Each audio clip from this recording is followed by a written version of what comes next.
That night in the rain, thunder kept crashing around a forest. And under a large tree, the young man was calmly watching the rain with his pet. From afar, Tranloi heard the pounding of hooves and looked up to see a beautiful girl riding a horse, galloping towards him. As the horse's hooves thundered past, they even splashed rainwater onto Tranloi and his companion. Their eyes met briefly. But it was insignificant because the girl seemed to be in a hurry. After running for a while, her horse got caught on a rope stretched across the road, causing it to stumble. But the girl reacted quickly, kicking the saddle to gain momentum and landing firmly on her feet. But then suddenly, a multitude of masked assassins emerged from the woods on both sides of the road and attacked her all at once. She fought back desperately, but to no avail. At the same time, Tranloi was still standing under that tree, seriously wringing out his wet shirt from the fall, once again hearing the sound of hooves and thinking it was just another rude person like before. Who would have thought that this time the rider would suddenly pull back the reins right in front of him and then fall off the horse? Tranloi was extremely shocked and hurriedly caught the man. "Are you okay?" The old man's condition doesn't look good, so he can only hold on to Tranloi's wrist and ask for help to resolve the situation. Back to the beautiful girl being chased by the assassins.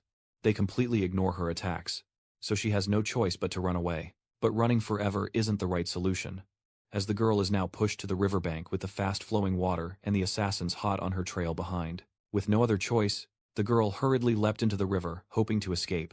But those people pulled out a large crossbow and fired a giant arrow directly at the girl. Their tactics are truly cruel. But in the end, the arrow couldn't hit the girl because Tranloi appeared just in time to save her. "Miss, get on the boat quickly." The old man who called for Tranloi earlier is now standing on the other boat, shouting urgently. And the girl is also quickly swimming this way. The assassins still refuse to give up, continuing to draw their bows at the young lady. But Tranloi, standing at the front of the boat, isn't willing to let them have their way. Even her attacks had no effect, and she quickly realized that the ultimate treasure, Van Kang Loi, was what protected them from her assaults. The assassins are wearing top-tier runes of Van Kang Lei. Fighting head-on isn't the way, young hero. Run now. I don't want you to get involved because of me. The girl has now successfully climbed onto the boat and warns Tranloi. But in his death record, there has never been an escape death. Tranloi would rather risk his life once than run away. So he unleashed his full power with a thunderous strike that was incredibly destructive. Looking at the pit he just created with that single strike, the girl couldn't help but get goosebumps all over. She couldn't deny that this young outsider's power exceeded her imagination. As for Tranloi, he also has to admit that these assassins are very powerful. However, after reincarnating, he activated the innate heavenly thunder holy body, which allowed him to gain the upper hand. Otherwise, a fierce battle would have definitely broken out today. Currently, although the assassins have been temporarily stopped, Tranloi still believes this place is no longer safe. When they saw a cave ahead, they let the old man row the boat along the stream towards it. They entered the cave to rest and light a fire, and both Tranloi and the young lady's clothes had been dried and mended. After dressing as a priestess, she finally had the chance to ask Tranloi properly, and only then did he have the opportunity to observe her carefully. Loi Vu was stunned for a few seconds, partly because he was overwhelmed by the beauty of the young lady named Loi Vu. As for saving her life, Tranloi didn't act in hopes of being repaid. He was just curious to know who the group that was chasing Lady Loi today was. At first, Loi Vu was a bit embarrassed, and Tranloi also didn't want to pressure her to speak if it was inconvenient. But after sitting down beside him, she began to tell the story with a heavy heart, revealing that those who chased after Loi Vu today were the Death Knights of Ma Lin sect. That sect has been eyeing the Loi Vu family's treasure for a long time, thinking it was with her, which is why they chased her for such a long distance. Tranloi furrowed his brows upon hearing the name Demon Spirit Sect, and then asked, "What kind of treasure does your family possess that attracted the attention of the Demon Spirit Sect?" Loi Vu instinctively opened his mouth to reveal everything but was stopped by the two words "miss" from that old man. "Young hero, please understand that the treasure is a family secret of the Loi family and cannot be disclosed to outsiders. I hope you forgive this inconvenience." Seeing how tense he was, Tranloi didn't dare to ask any further. This is indeed a matter that should be kept strictly secret, so even if they don't reveal it, you shouldn't take it to heart. That night, the three of them temporarily rested in the cave, with Tranloi falling asleep first, while Loi Vu and the old man seemed too troubled to close their eyes. By midnight, Loi Vu suddenly whispered to the man, "Elder Fong, you should leave and go back home early in the morning." Old man Fong initially refused, feeling it was too dangerous to leave the young lady here alone, but Loi Vu was very determined, and she also had no intention of staying here alone. Even though they had only just met, Loi Vu felt that Tranloi was very trustworthy, and she decided to follow wherever he went. so she could ensure her own safety. The next morning, Elder Fong obediently returned as instructed by Loi Vu, while she quietly followed Tran Loi and saw him arrive at Huyen Tian sect. Tran Loi came here to participate in the third round of the selection, while Loi Vu had already assumed he was a disciple of this sect and wondered why Tran Loi was so formidable. Talking about Huyen Tian sect, it is a very famous sect that follows the righteous path, completely different from Ma Lin sect. At this moment, all the disciples participating in the third round of the selection have gathered at the martial arts field below the mountain. Tran Loi heard someone call him in a very unpleasant tone, thinking it was someone, but it turned out to be not Tian Yin. Tran Loi. Huyen. Do you even know the way back? Or did you think Huyen wasn't planning to take the test anymore? The demon spirit sect is now like a tiger lying in wait. We agreed to participate together until the final selection round of the Huyen Tian sect to seek protection. And Huyen. Well, not Tien Ni still wanted to scold, but was cut off by Tran Loi. Don't worry. Huyen has no intention of quitting the exam. She's just going to pick up a little friend. You just said that while showing the pet you just picked up in front of you, and upon seeing this adorable creature, not Tien Nien's anger immediately vanished. Moreover, Tran Loi's test this time was truly too simple, requiring only 3 days to master a single sword technique, so he didn't need any time to prepare or train. As Tran Loi finished speaking, someone suddenly burst out laughing mockingly. Haha. There are really some useless guys who have no ability themselves but are very good at bragging. The Tat Fong Hoan Ah sword technique is a long-lasting martial art, even I, the genius, took 2.5 days to master it. Who would have thought it was Dong Thu Luong, always itching to compete with Tran Loi, and constantly claiming he's my genius, which is truly laughable. Obviously, both you and the natural one don't like him, as evidenced by Dong Shuliang's words just now. She immediately burned the paper afterward. It's just a frog sitting at the bottom of a well. Taking 2.5 days to finish. What's so impressive about that? Tran Loi understood it all on the first day. That's impossible. Dong Shuliang shouted. He can't accept that Tran Loi's comprehension speed of the sword technique is faster than his. So what if I take the top spot in the test? Tran Loi started to provoke, and as expected, this eager young horse, Dong Shuliang, jumped right into the fire pit. He said that if you really take the top spot in the trial, he will kneel and call you Grandpa. As soon as they set up that betting pool, the content of this trial was also announced by Elder Xiang. Without wasting much time, he immediately announced that the test involved overcoming a formation to reach the summit. No matter what methods the candidates use, as long as they reach the main hall, they are considered to have passed the test.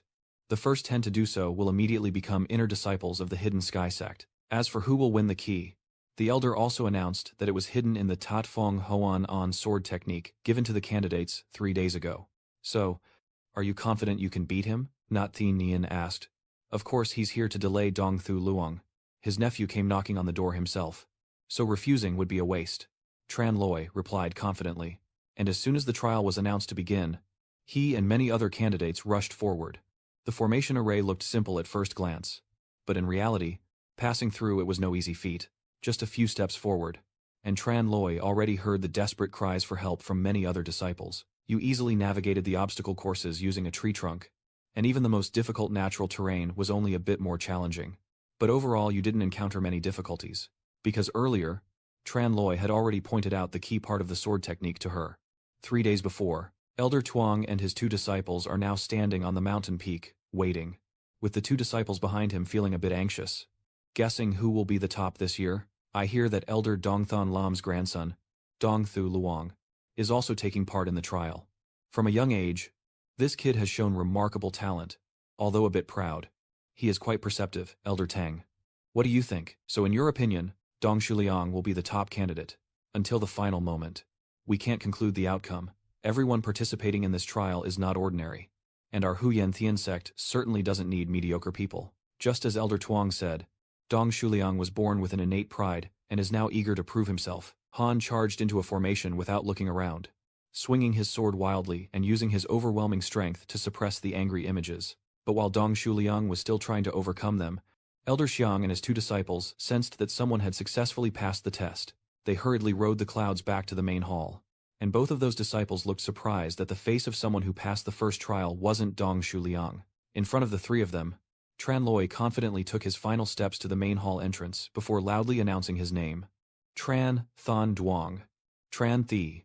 Tran Loi salute the elder. Although Tran Loi was a complete stranger, Elder Tuong still looked at him with a look full of satisfaction, and secretly thought that Tran Loi's talent was extraordinary, and that he would probably develop even further in the future. Not long after Tran Loi successfully cleared the challenge, Not Thien Nien also followed in noisy pursuit. Unfortunately, it was Dong Thu Luong, who only finished third and seemed to struggle greatly. As Dong Shuliang opened his eyes, he saw Tran Loi standing calmly in front of Elder Tuong, and he immediately felt his head explode with a loud bang. How could you two do this?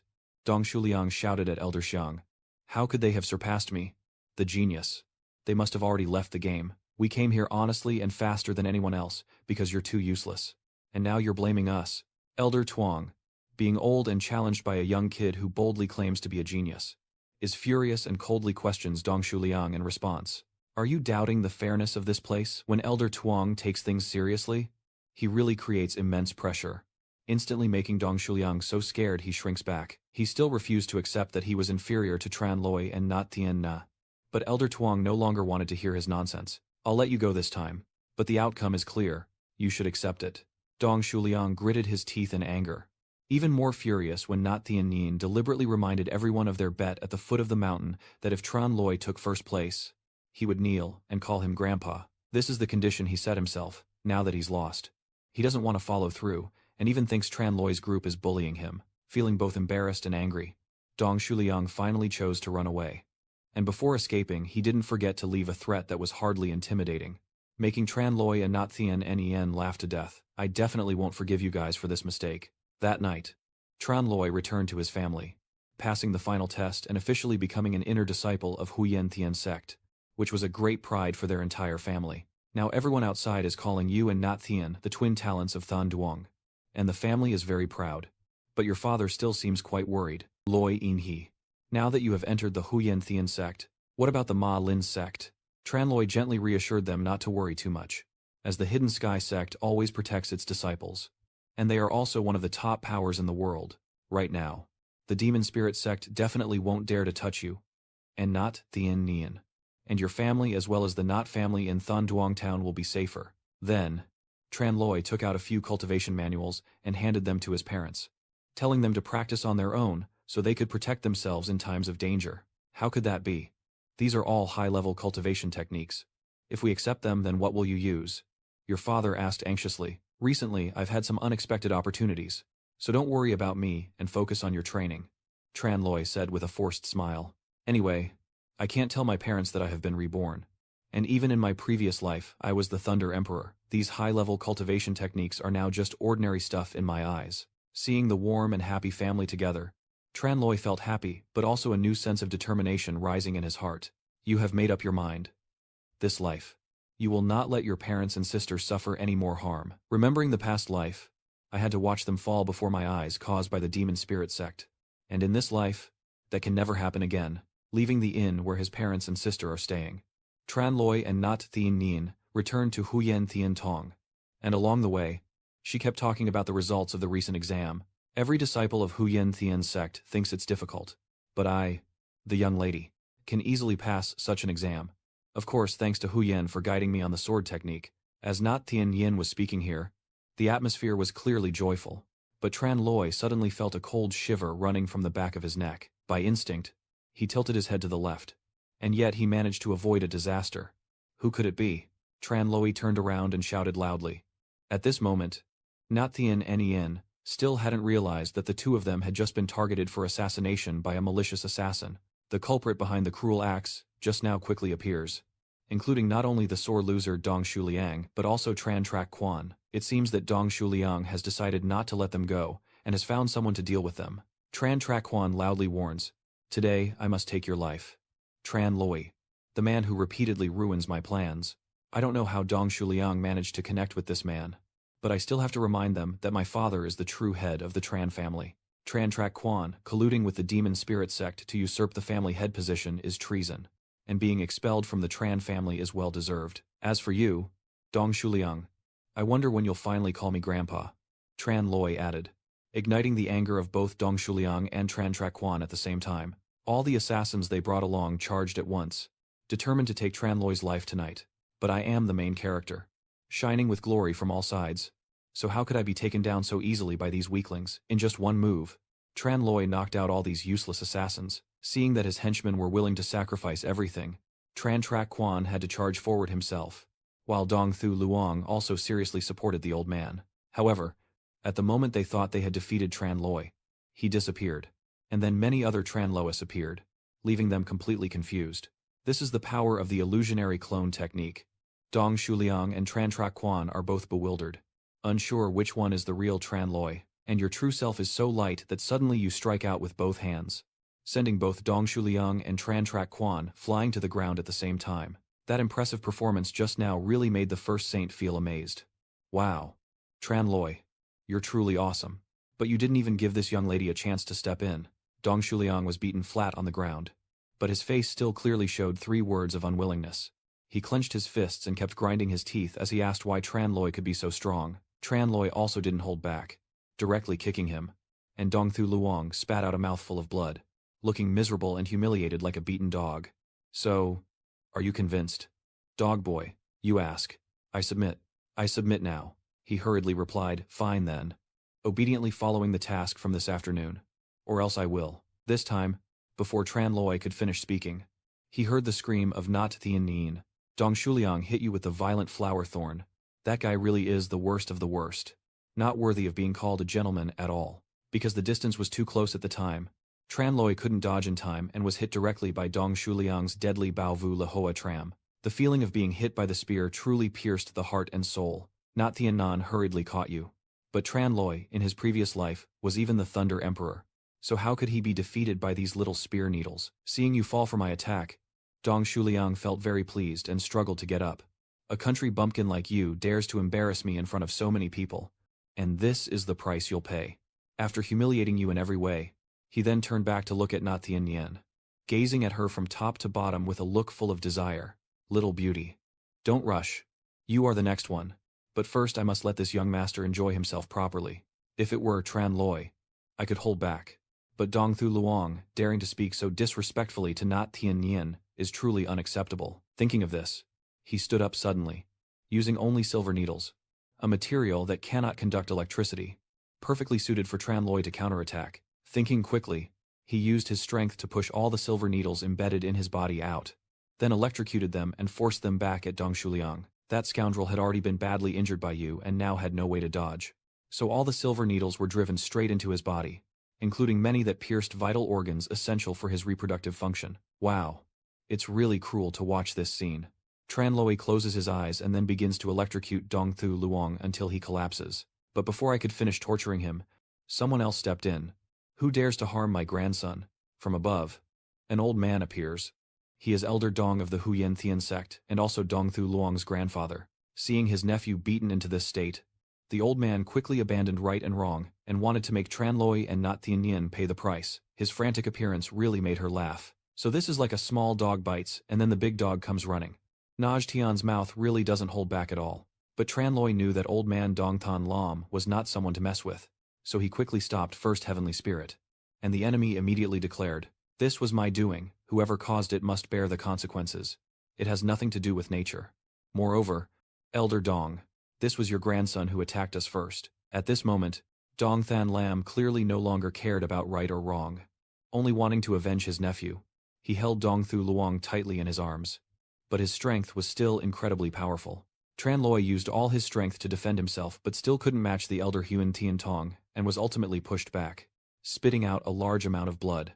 Dong Thon Lam was still intending to continue, even to take Tran Loi's life. But at the most critical moment, he thought the elder had appeared to block in front of him. Hold on a moment. Even if the disciple made a mistake, scolding is enough. You're the sect leader of the Black Tortoise Peak, and yet you act so cruelly towards a junior. This little bastard injured my grandson. I will kill him at any cost. Dong Thon Lam gritted his teeth in response. At this moment, Tran Loi was supported up by Not Thien Nien, his severe injuries making it difficult to breathe, but he still wanted to clarify what had just happened. You said that Dong Shuliang, because he was dissatisfied with the results of this morning's assessment, held a grudge against me and came to hunt me down in the middle of the night. But you were only defending yourself. This confession is completely truthful. But of course Dong Thon Lam refuses to believe it. If Dong Thu Luong hadn't begged him to bring her back to her family first, Elder Dong might still be trying to settle the score. Before leaving, the old man didn't forget to leave a warning for Tran Loi. My descendant's body is more important. I will temporarily overlook today's matter, but if you dare to oppose my Huyen Vu peak, there will be no good ending for you. After finishing, Dong Than Lam immediately rode the wind away, leaving only Tran Loi and Tuong Trong Lao. But he only said, "You're still young and inexperienced. Likely to die young. You better handle things well on your own in the future." Not Thien Hien was extremely upset, because today's trouble was clearly caused by Dong Thu Luong first. But Tuong Trong Lao acted as if the fault was on Tran Loi. Tuong Trong Lao only said that one sentence to them before leaving, and watching his back. Not Thien Nien still felt resentful. That's right. Why did he appear here? Hey. Tran Loi just took out a token from his sleeve and replied, "I used the disciple's token to send a distress signal when Dong Thu Luong just arrived. Tuong Trong Lao has been here for a long time, but chose not to appear to avoid offending the Xuanyu sect. It seems their influence in the Huyen Tien sect is quite strong. Today, Tran Loi has offended the Dong family and Huyen Vu Fong at Huyen Tien sect. But even so, it's not a big deal. He has already lived through one life and once surpassed many to become the Thunder Emperor. Now, with quick growth, Tran Loi is not afraid of anyone." At the same time, in the Huyen Tien Great Hall, a secret meeting took place between the head of Huyen Tien Tu and Lady Loi Vu. The reason is that this girl wants to become a disciple of Huyen Tien sect, which greatly puzzled Huyen Tien Tu. "Your family has all kinds of martial arts and treasures, so why suddenly want to join my sect? And will your father agree to this? I had my own plans, so I leave it to the head of the sect to see it through." Loi Vu replied firmly. Seeing her so stubborn, Huyen Tien Tu could only sigh and agree. He agreed to let Lei Wu join the sect as an inner disciple without passing the tests, which also made it much easier to negotiate with Lei Lao. Achieving his goal of being close to Tran Loi, Loi Vu seems very happy, then smiles brightly and respectfully, clasping his hands together to thank the head of the Huyen Tien sect. At this moment, all the elders sitting silently here. The atmosphere is extremely tense. At the same time, the Celestial Lord read the report in his hand and asked, "Do any promising seeds emerge from this trial?" The respectful subordinate bowed and replied, reporting to the head of the sect, "There is a disciple named Tran Loi, next to Thon Lam." He quickly spoke up, "Headmaster, I really like Tran Loi in this trial. I am determined to accept him into our sect." The Crown Prince was a bit surprised and asked, "Huh?" At this moment, Tran Loi and the others simultaneously stepped forward to present themselves to the headmaster and the elders. Tuong Qin immediately introduced that all the disciples of this tier are here, except for the unexpectedly injured fellow lying on the bed resting. Thon Lam looked at Tran Loi, and he was extremely resentful. "You brat. You hurt my grandson. I want you to live but not survive." You also caught sight of his piercing gaze, but of course Tran Loi was unafraid and stared back intently. On the throne, the Celestial Emperor looked down and asked loudly, "Who is Tran Loi?" You step forward respectfully and bow. "Master Tran Loi of Than Duong. I pay my respects to the head of the sect." The Celestial Sovereign then said, "Join the disciples of the Huyen Vu sect under the elders' guidance." And I was surprised as I asked, "Master, why is that?" Tuong Qi also quickly explained that Huyen Vu Peak is the top of the peaks, and the position of Peak Master of Huyen Vu Peak is only equal to that of the head of the sect, and that he values you, that is your destiny. Tran Loi was very surprised and said again, "Fate can also kill people." Then Tran Loi stepped forward in front of the crowd and loudly declared, "I heard that in the past. Talented disciples were fought over by the sects and could choose freely. If they could choose, then I can choose too. This time, the disciple has secured the top spot in the trial. Now, upon hearing your passionate words, Elder Enjo and Elder Van both look at each other. Then Elder Nigo happily stood up. If you are the one leading the trial, then I am too." But Cheng Lam firmly declared, "Who dares to compete with me?" Elder Ngo quickly sat down feeling dejected, while Elder Van beside him comforted him and left. In the Huyen Tien sect, the Lao family holds power, so why offend them? He frowned, then coldly said, "It's true. Among all the elders in this room, only I still value you." Tianxian quickly asked worriedly, "What should we do now that he has acted like this? The other elders are not at all willing to accept you as a disciple. But if you join this old man's sect," Tran Loi calmly assured him, "don't worry." Thon Lam immediately threw a token to him, and of course, if someone was disrespectful, they could be expelled from the Huyen Tien sect right away. Tran Loi remained silent, not bothering to catch it, and the golden card fell to the ground. Tuong Kai then looked at the heaven's sun and said, "Elder, regarding this matter." He smiled brightly and calmly replied, "Youthful recklessness. A little clash is nothing. Tran Loi slowly picked up the card and said with a smile, having overcome countless difficulties to reach this point, if I give up now, wouldn't that mean my opponent has lost for nothing? Thon Lam was momentarily speechless. Thanks for watching. Then he quickly stepped forward, bowed respectfully, and said, Disciple Tran Loi greets the master. But no one could see the calculating look and smile on Tran Loi's face at that moment. The scene shifts to a sky filled with drifting white clouds, indifferent to nature. As the old elder accepts the brother into the sect, it's clear you want to take revenge. But I, Tran Loi, responded immediately that this time I came to Huyen Tian sect for the safety of my family. I cannot abandon them just because of some difficulty. He stared into the distance and said, If you want to take revenge on me, let's see if the old man has this kind of ability first. At that moment, Tran Loi sensed a strange aura and immediately looked behind him. Loi Vu gradually appears. Tran Loi. It's been a long time, he quietly says in amazement. Hey Tran Loi. Since when did you get to know such a beautiful woman? Then Tran Loi walked over and asked, Why are you here? Loi Vu smiled brightly and quickly replied, I am a disciple of Huyen Thin sect. He stepped forward and took Loi Vu's hand. If she truly was a disciple of Huyen Thin Tong, she had been begging the sect for help long before that day on the mountain. She is deliberately trying to get close to me. She hurriedly explains, I have no ill intentions. If you don't believe me, At that moment, a voice from afar interrupts their conversation. Who is Tran Loi? He is Huyen Vu Fong, Huyen Mak. He looked at you with disdain and then said, Thinking the disciple selection is over. Now you are my disciple of Huyen Vu Fong. So hurry and follow me. And, immediately, you and Huyen Mak went. Tian Nian looked worriedly after you calling out Tran Loi. Tian Nian was anxious and warned you to be careful. Tran Loi turned back, looked at Tian Nian, then smiled kindly and said, I understand. The two quickly headed to a high mountain ridge that looked very gloomy and mysterious. Huyen Mak then looked ahead and said dismissively, Junior brother, please. Seeing that you didn't say anything, he pressed on again and asked, What's wrong, junior brother? Are you afraid? If you don't dare to go up, I will. I can help you. But Tran Loi calmly stepped onto that chain with ease, not even drawing his sword from Huyen Vu Fong. And that was all. Your foot walks steadily on the hanging chain. Surprisingly calm, Huyen Mak is stunned, unable to believe it. How can you do this? And you casually tease him back.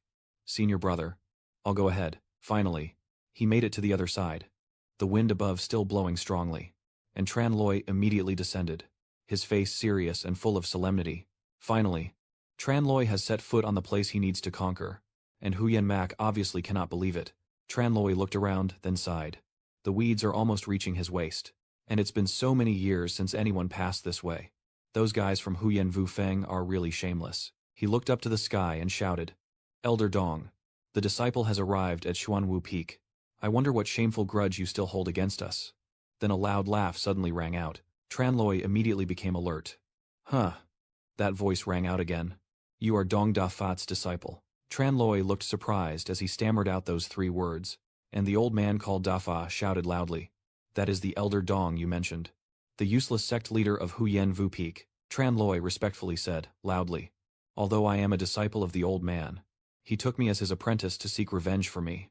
But that person laughed loudly and said, Then go ahead and seek your revenge. Then Tran Loi's thoughts quickly flashed through his mind. This person has a grudge against Elder Dong. An enemy of my enemy is my friend. But is there something wrong with his mind? That laughter still echoes in the air, and I tell myself it's better to leave first.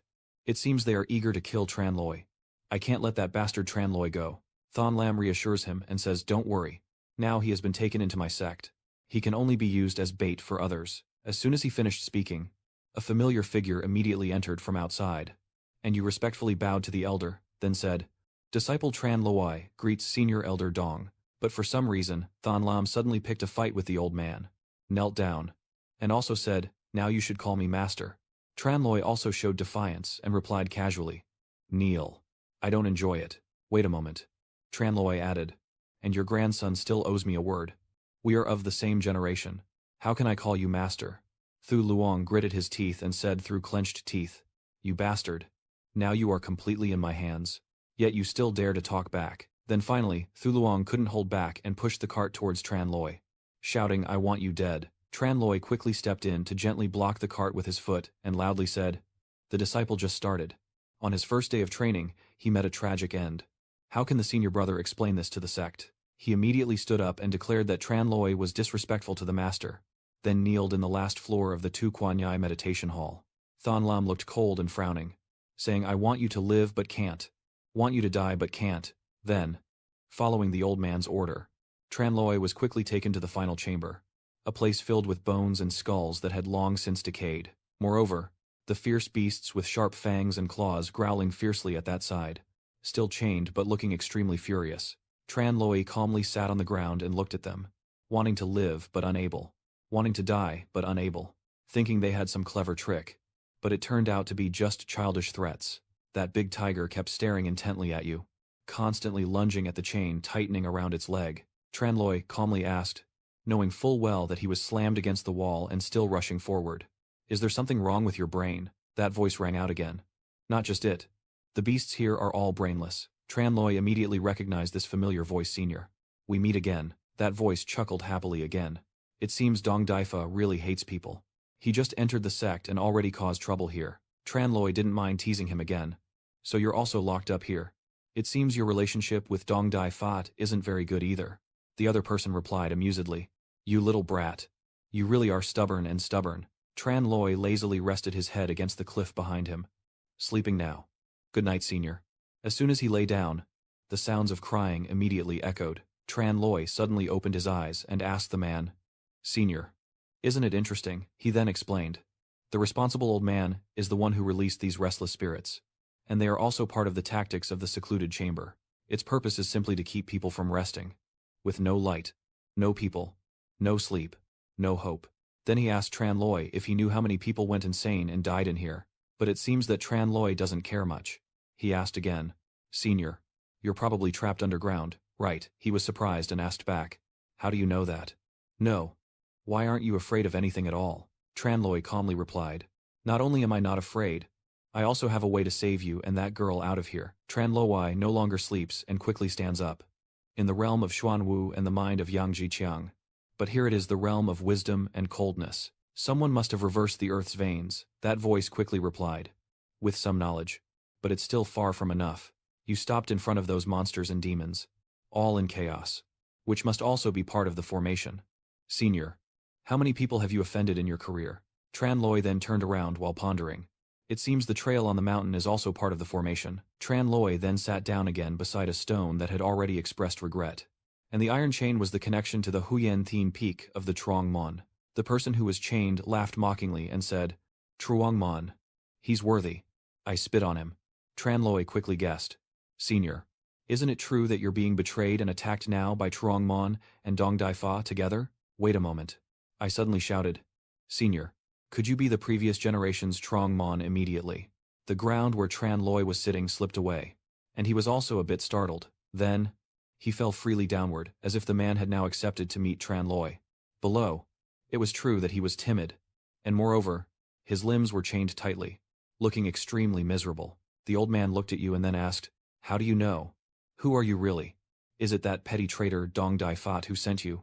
Tran Loi was startled and looked at him. "Senior," he silently felt helpless. Just by looking, you could tell. Having lived so many years in the previous life and facing such a crisis, I've seen it all many times before. Tran Loi quickly stood up, bowing respectfully. "Senior, everything I just said was just my speculation. This is Loi Fong Tu." He looked at you, then sighed and left. "Your strength is weak. Risking your life to save me will only endanger yourself. Go now." Tran Loi pointed to his face and asked which way to go. And Fong Tu looked behind him, where there was a tunnel leading straight to the edge of the Shich Sat of Huyen Vu Fong. Fong Tu then threw out an item and, seeing that the kid was agreeable, gave you this small gift.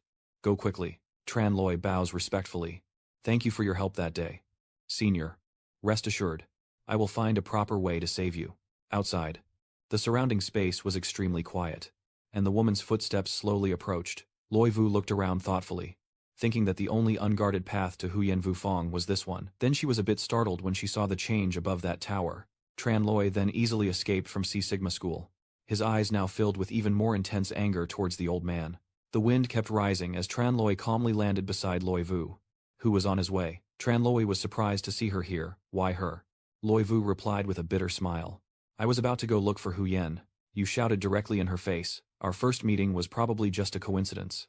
And the second time we met, I still hadn't explained everything clearly.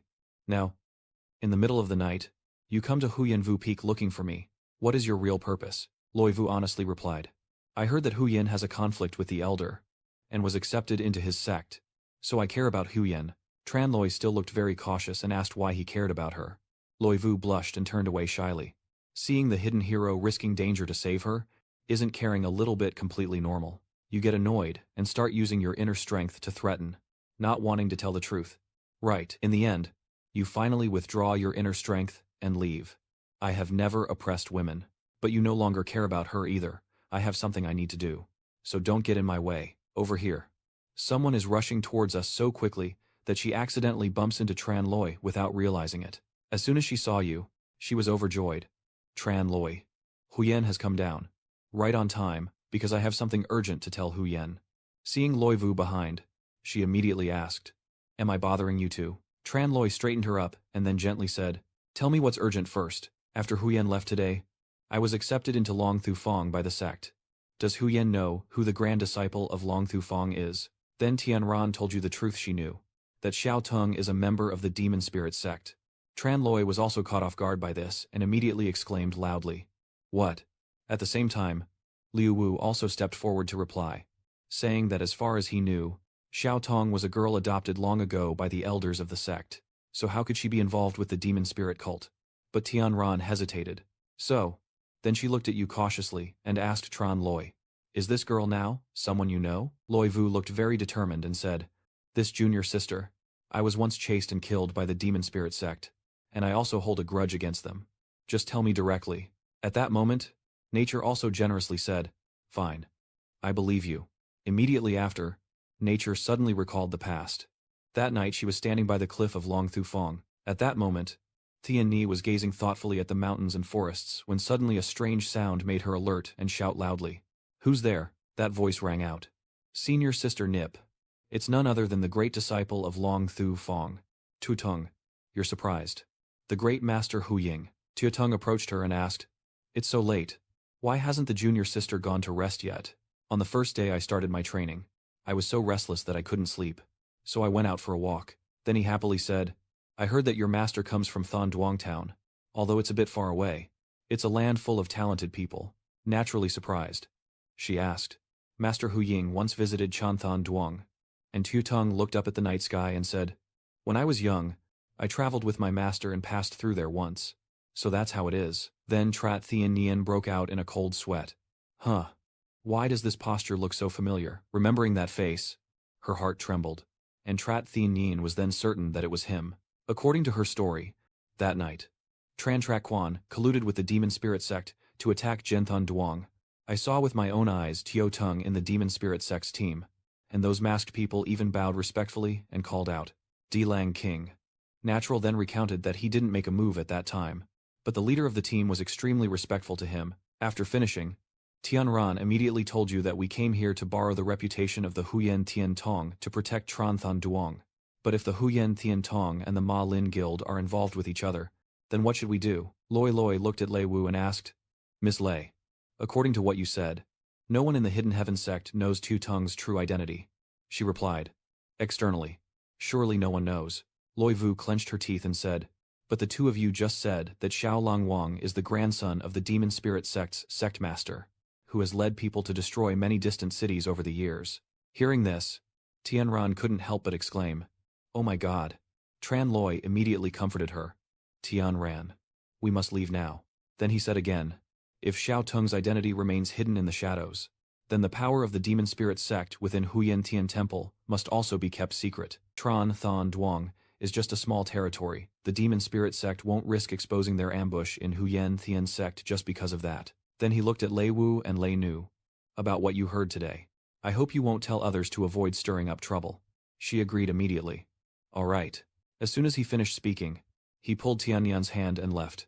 Let's go now. She was surprised. Hey. And just like that, the two quickly kept their distance from Lei Wu, waiting for them to go far before Tran Loi stopped. He explained to her that he wasn't sure about the girl earlier, so how could she say anything so boldly? Tianyan hesitated, thinking they were, you know, in a relationship. Hearing this, her face slightly blushed. So it's not that. That's great. Tran Loi was surprised, and then asked, "Why are you so happy?" Nature held her hot cheeks and calmly replied, "It has nothing to do with Hu Ying. I heard that Hu Yin was locked in the secret room by the elder, then went down the mountain after midnight. I sneaked out." Tianran was surprised and asked, "What do you mean I can't let others see for now? Do you have any objections? I just joined the sect, so I don't know much about the Huyan Tian sect. So maybe I should hide out at my place for a few days." Stop wishing her well, then pouting. "But remember, don't bully me." "Okay," then Tian Nian led you to a place while saying, "If you want to go to Long Thu Fong, I only know this path." Tianran explained more clearly. "And I also heard that now you have to pass through the teleportation array to reach Huyan Tian Chu Peak. Actually, the iron fence has been abandoned for a long time," you said. "And I really had a tough time at Huyan Vu Peak." She happily took out the yellow token. "Probably my token can let people in. Let's try first." Suddenly, the teleportation array shifted and reacted, targeting Tran Loi. Seeing you being pulled in, Tian Nian was a bit startled. "Damn it. Huyan doesn't have the talisman. The teleportation array will be warning us." In the end, both of them were quickly transported away by that array. As I moved to another spot, Tian Nian couldn't help but worry Tran Loi. "Where do you think your brother was teleported to?" But he suddenly appeared, startling her. "Are you waiting for me?" Then Nature was about to shout, but you quickly covered her and whispered, "Damn it, I have something important to tell you." Tran Loi then said, "There used to be rumors that the spirit sect was a power maintained by the alien race. So this might really be true." He frowned, and added that even the head of the Huyan Tian sect has taken refuge with the alien race, planning to sacrifice new disciples like us to Sima Shiet. Hearing this, Tian Yen fell silent. Her eyes widened in shock as she was stunned by his words. Tian Yen anxiously pulls Tran Loi's hand and asks, "Tran Loi, where exactly did you get teleported to earlier? And how did you end up involved with the demon race?" Tianran urgently questioned. "People say that the demon race is extremely vicious and eats humans. But aren't they now trapped outside the Fengxian continent?" Tran Loi briefly showed a look of sadness on his face as he thought to himself, "Yes, in my previous life I was also naive until I guarded the border for 500 years and realized how fragile that Fengxian was." Then he immediately pulled Tianran up. "The situation is serious now. Listen to me first." After a while, Tran Loi then recounted how he was teleported to a completely unfamiliar place, looked around, and was a bit surprised, thinking to himself, "This is..." At the same time, Tran Loi saw light and heard sounds from the other side of the door, immediately alerting him. Then, driven by curiosity, he slowly approached and opened the door to look inside. The divine sorcerer sitting on the high platform asked, "We will activate the demon blood barrier next month, and the sacrificial offerings have been prepared all afternoon."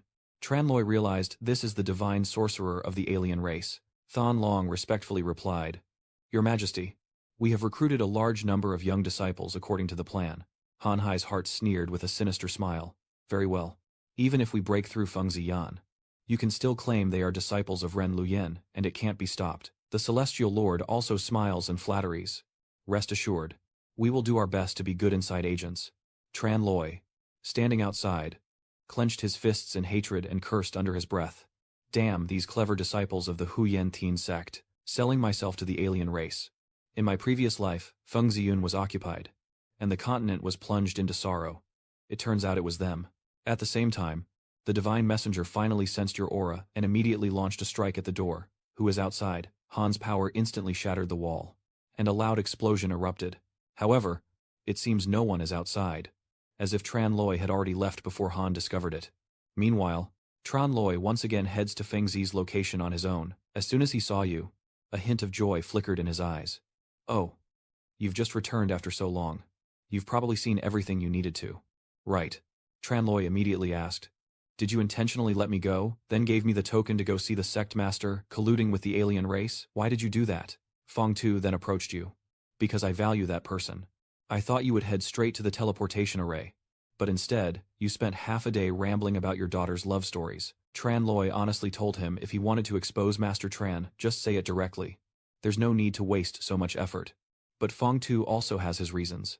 "I hear it as false, but see it as true." He painfully recounted that the war between the alien race and humans had lasted over 1,000 years, and the human side's morale was increasingly unstable. So, of course, there would be a few traitors among them. Then Fong Tu's eyes showed the utmost anger. "That year, I learned the truth and wished I could kill those two bastards. But unfortunately, the wind was against me, and I was betrayed.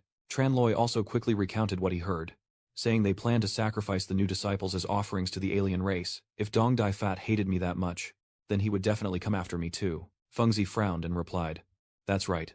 This is exactly why I let you know these things. Your foundation is excellent, and you hold a grudge against Dong Daifa, making you the best choice to prevent this from happening." Tranloi kneels at his feet, thanking the senior. Fengzi is a bit surprised and then thanks him. "Could it be that you are not afraid of danger?"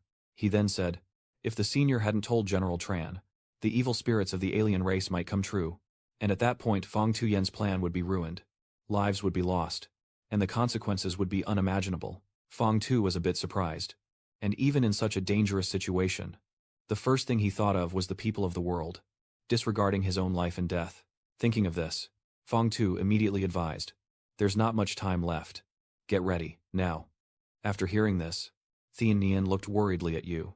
Tran Loi, stopping the detox from activating the Sima Huet is too difficult for just the two of us.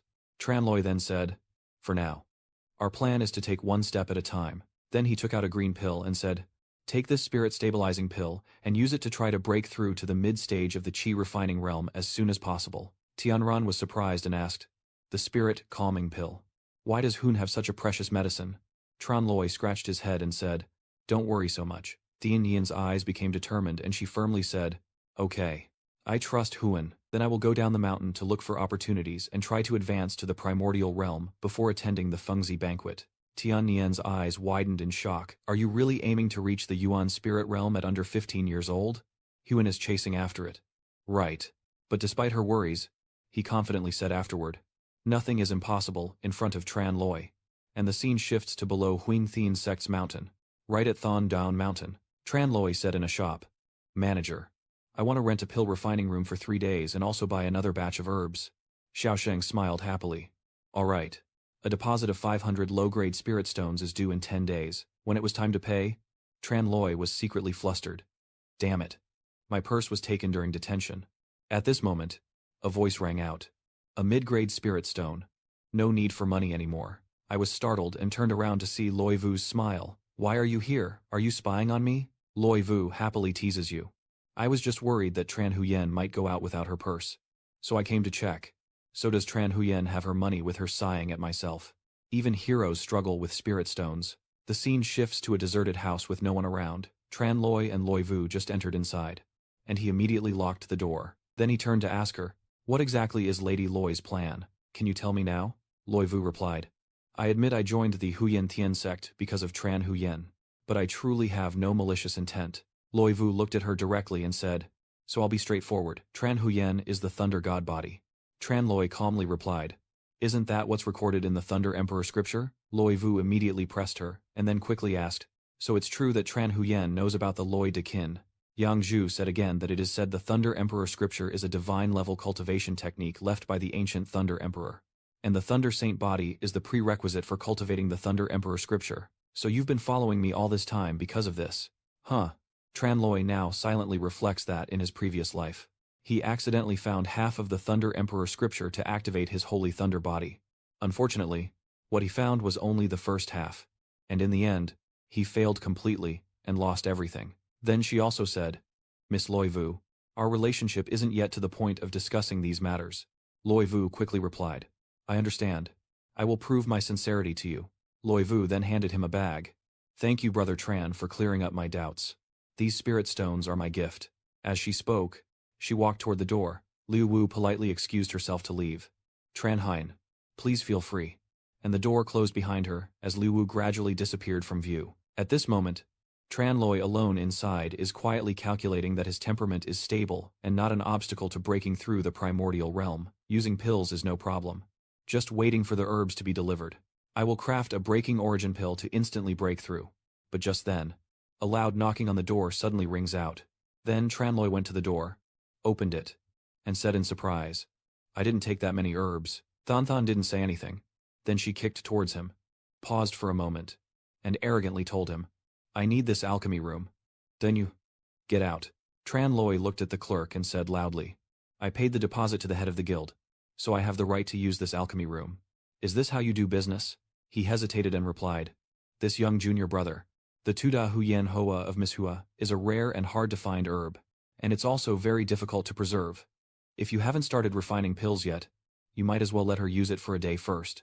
You look at that white flower and ask, you want to refine the tu-da-dun. You wipe your brow and laugh. Oh my god. Are you joking? Thanthan angrily snapped. What do you mean? Tranloi replied. This alchemy room's fire array is only level 1. It can't absorb the essence of the purple night flower. It's just a waste. Thanthan firmly replied. It's urgent, so I can only try once. Tranloi also said seriously. It seems you want to save someone very badly. I have a perfect method here. Thanthan looked at him with contempt and said, you think you can make the Tu-Da Huyen Dan with just your skills? Tranloi calmly kept drawing the talisman. And he said, the conditions for the alchemy room are like this. Do you believe me or not? Do you want to save the person or not? It's up to you. Thanthan was a bit speechless. The person. In the end, she finally agreed with him. Fine. If you can help me refine the essence of the Death Abyss flower, the conditions are up to you. But if you fail, I want your life in exchange. Tranloi politely stepped aside and said, please, young lady, come in. But as soon as she entered, Tranloi stopped the others from following, leaving the materials behind and walking away. It seemed like the others were not at ease. Miss. Thanthan turned back then. She also coldly ordered her people to listen to him. After entering, Tranloi immediately closed the door tightly. She was ready to leave quickly. I will stand nearby to support. Thanthan, of course, still wasn't at ease and asked again. Are you sure there's no problem? He didn't answer but walked straight to the alchemy furnace. Tranloi thought to himself. Previously, a master alchemist came specifically to ask for my help, wanting me to use my lightning power to help him refine the Deathheart Orchid. If you believe it, then believe it. Seeing that you didn't speak, Thanthan hesitated before carefully carrying the herbs and slowly placing them into the large furnace, then immediately closed it. Once she finished adding the ingredients, the fire also blazed up, and the temperature inside the small house grew hotter and hotter. Thanthan used her internal strength to control the size of the flames. Staying focused throughout, he watched quietly, secretly assessing the opponent's abilities. Although this girl is a bit arrogant, her skills are not bad at all. After a while, Thanthan finally opened the oven and signaled loudly. Then, at her command, Tranloi immediately stood up and responded. Understood. At the same time, with the temperature adjustment he made, a burst of light immediately erupted. The flower that was still vibrant just moments ago was now burned black, looking no different from a piece of charcoal. Thanthan sweat dripping. She glared, and then asked, what are you doing? Without holding back her anger, she rushed over. I worked hard to get the Tu-Da Huyen Hoa. I will kill you. Tranloi was startled and asked, hey, you don't need the elixir core anymore. Then he pointed at the flower and said, don't get excited. Look at what that is. Thanthan was amazed, but she immediately realized that it was the essence of the Tu-Da Huyen Hoa. Oh my god.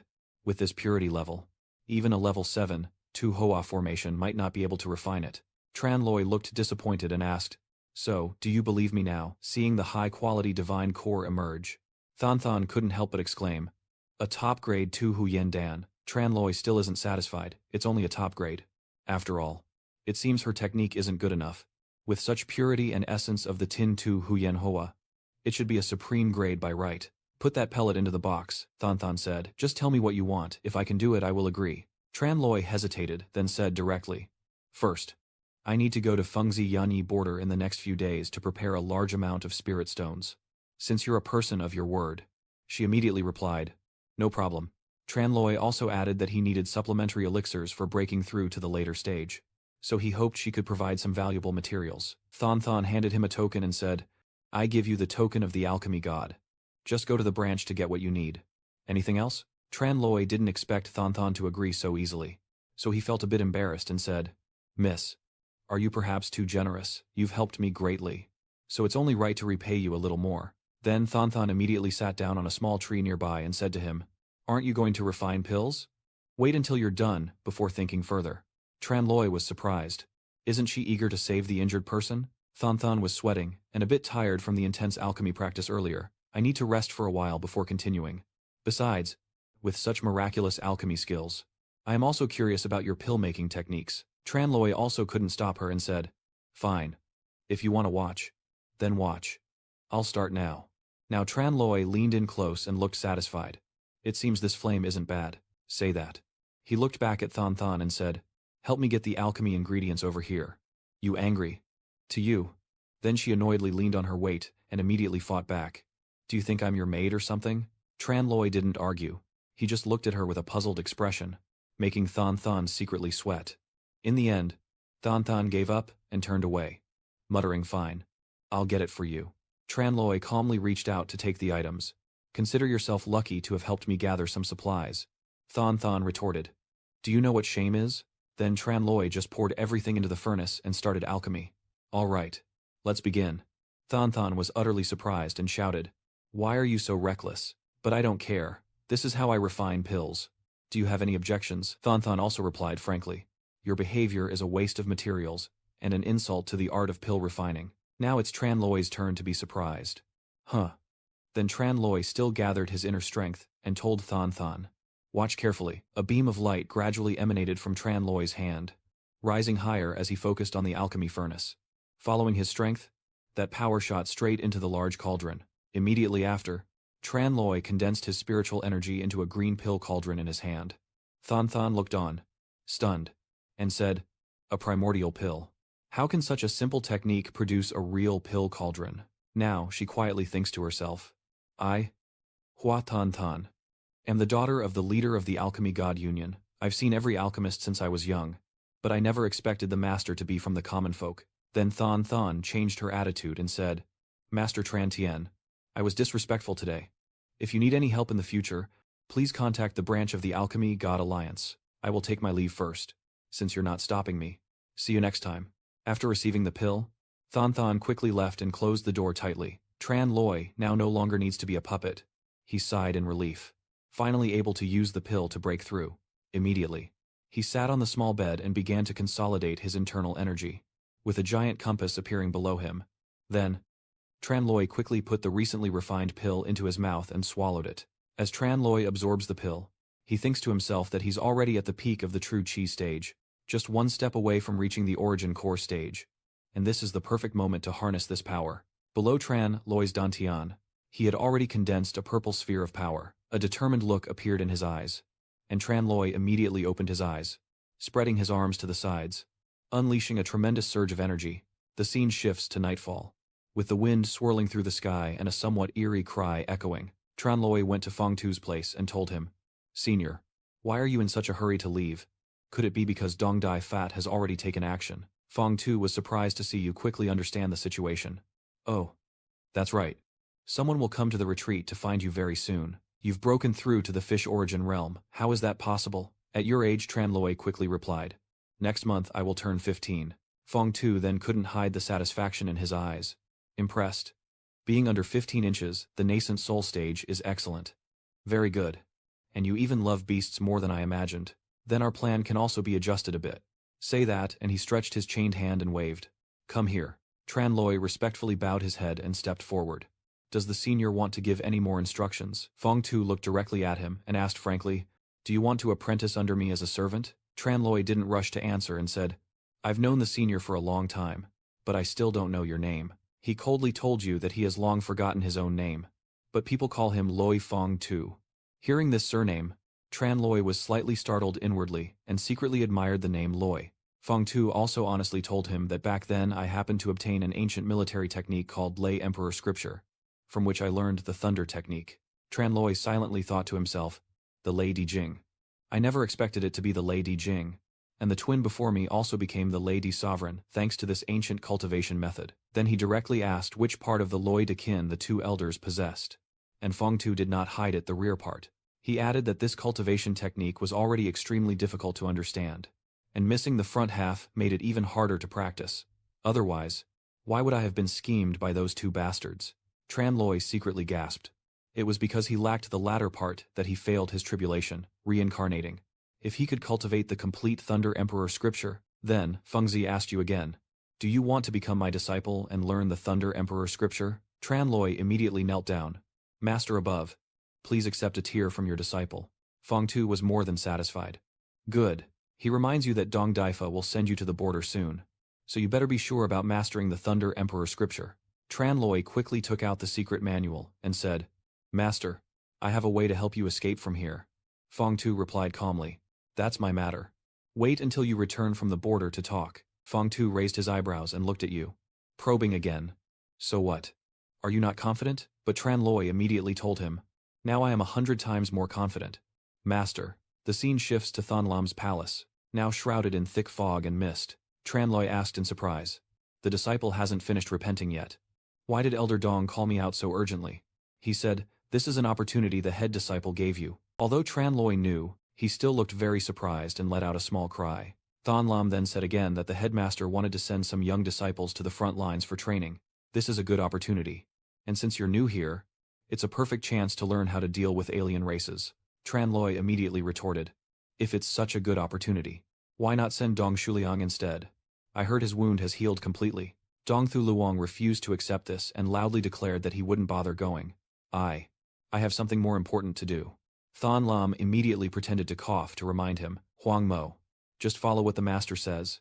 And Thon Lam also speaks up, "Huang Mo, you go with us." He bowed respectfully, thanking the master for the opportunity, determined to give his all. Watching his performance, Master couldn't help but feel a twinge of disdain. "You want to die that badly too?" After watching Thon Lam and Thu Luong leave, he smirked and said, "The master walks leisurely."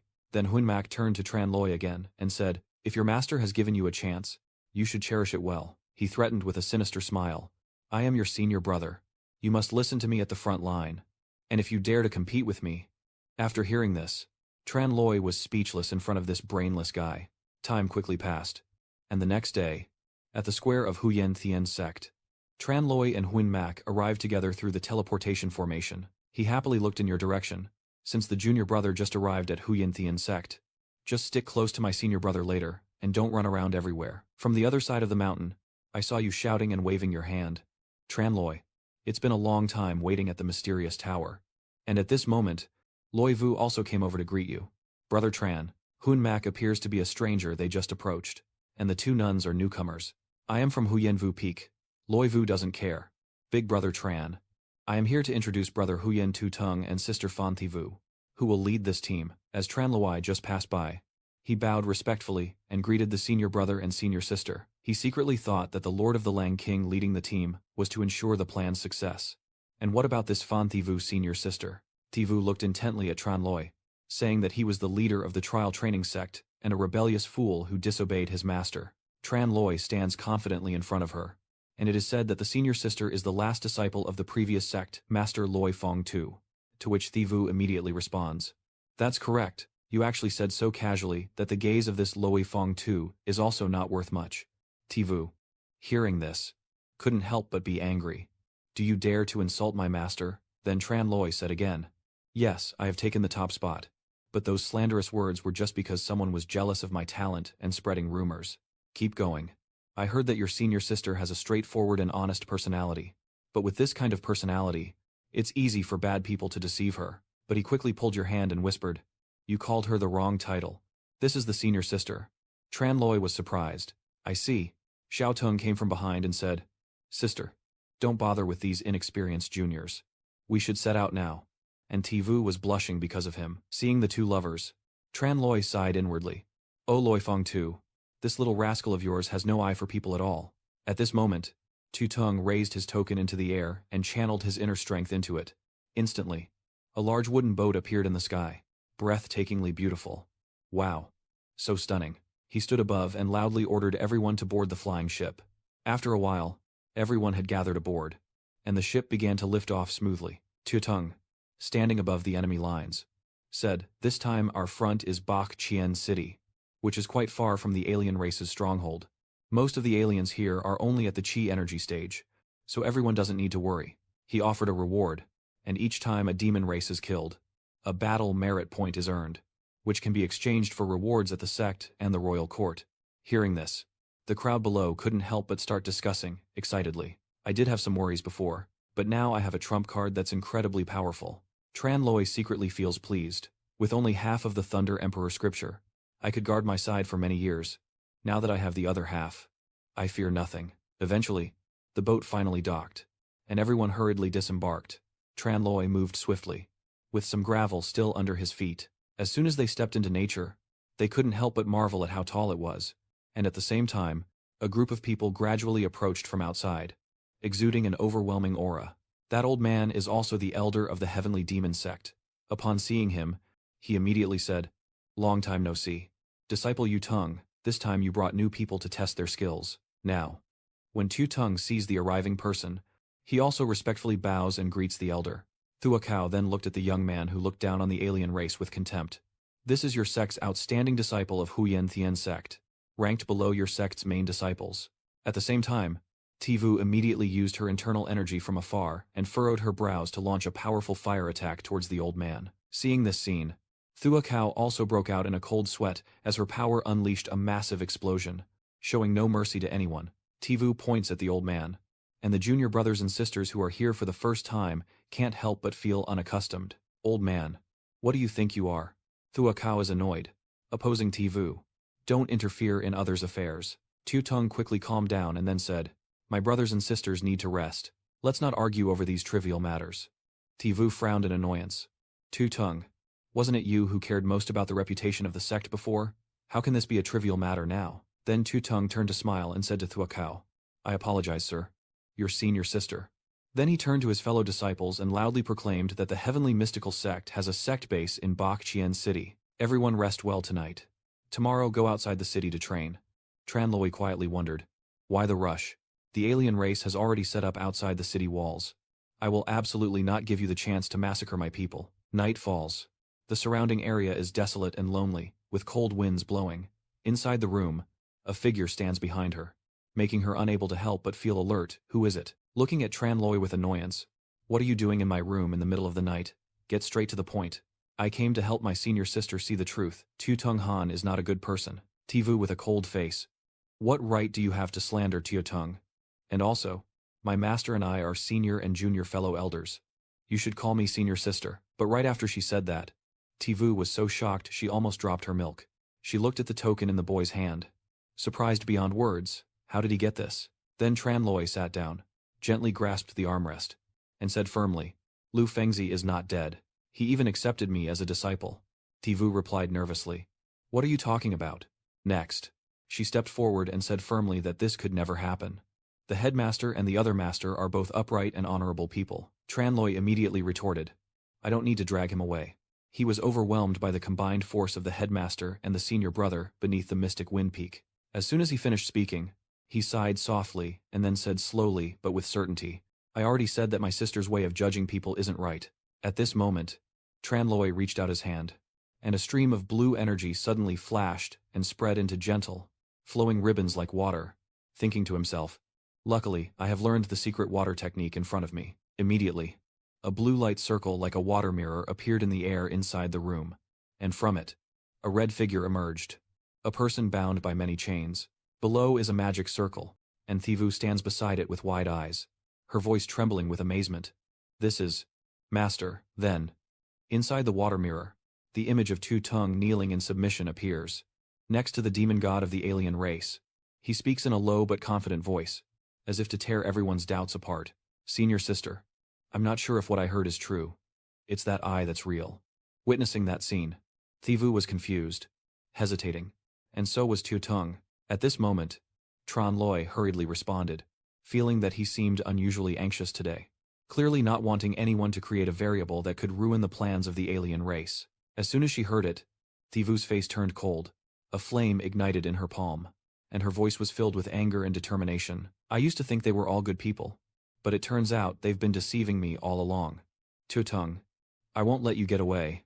The flames grew fiercer, casting a bright red glow on the wall, as Tivu clenched her fists and the fire blazed even more intensely, shouting, Junior brother, let's go find the others immediately and reveal their true faces.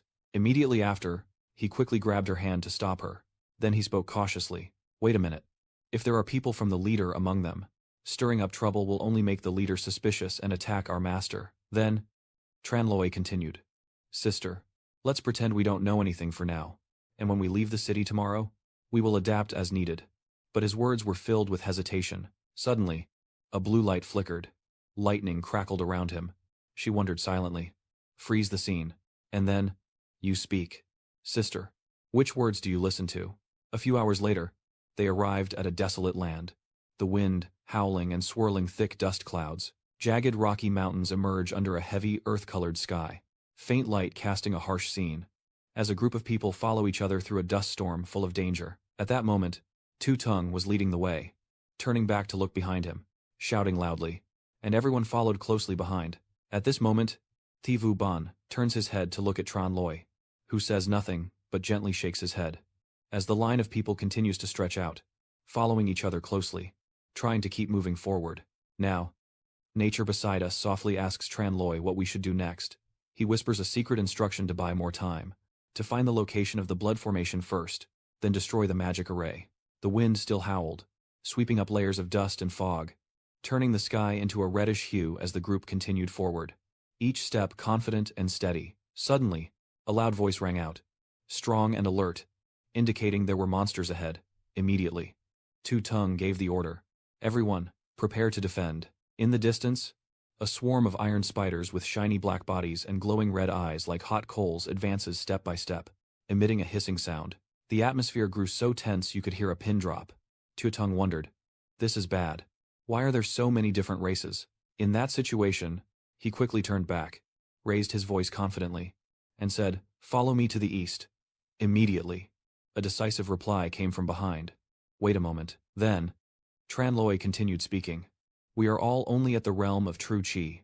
Although the level of the demons in Baxian City is not high, it is still very dangerous. We should head west instead. That place is closer to Baxian City. Even in danger, it's easy to beg for help.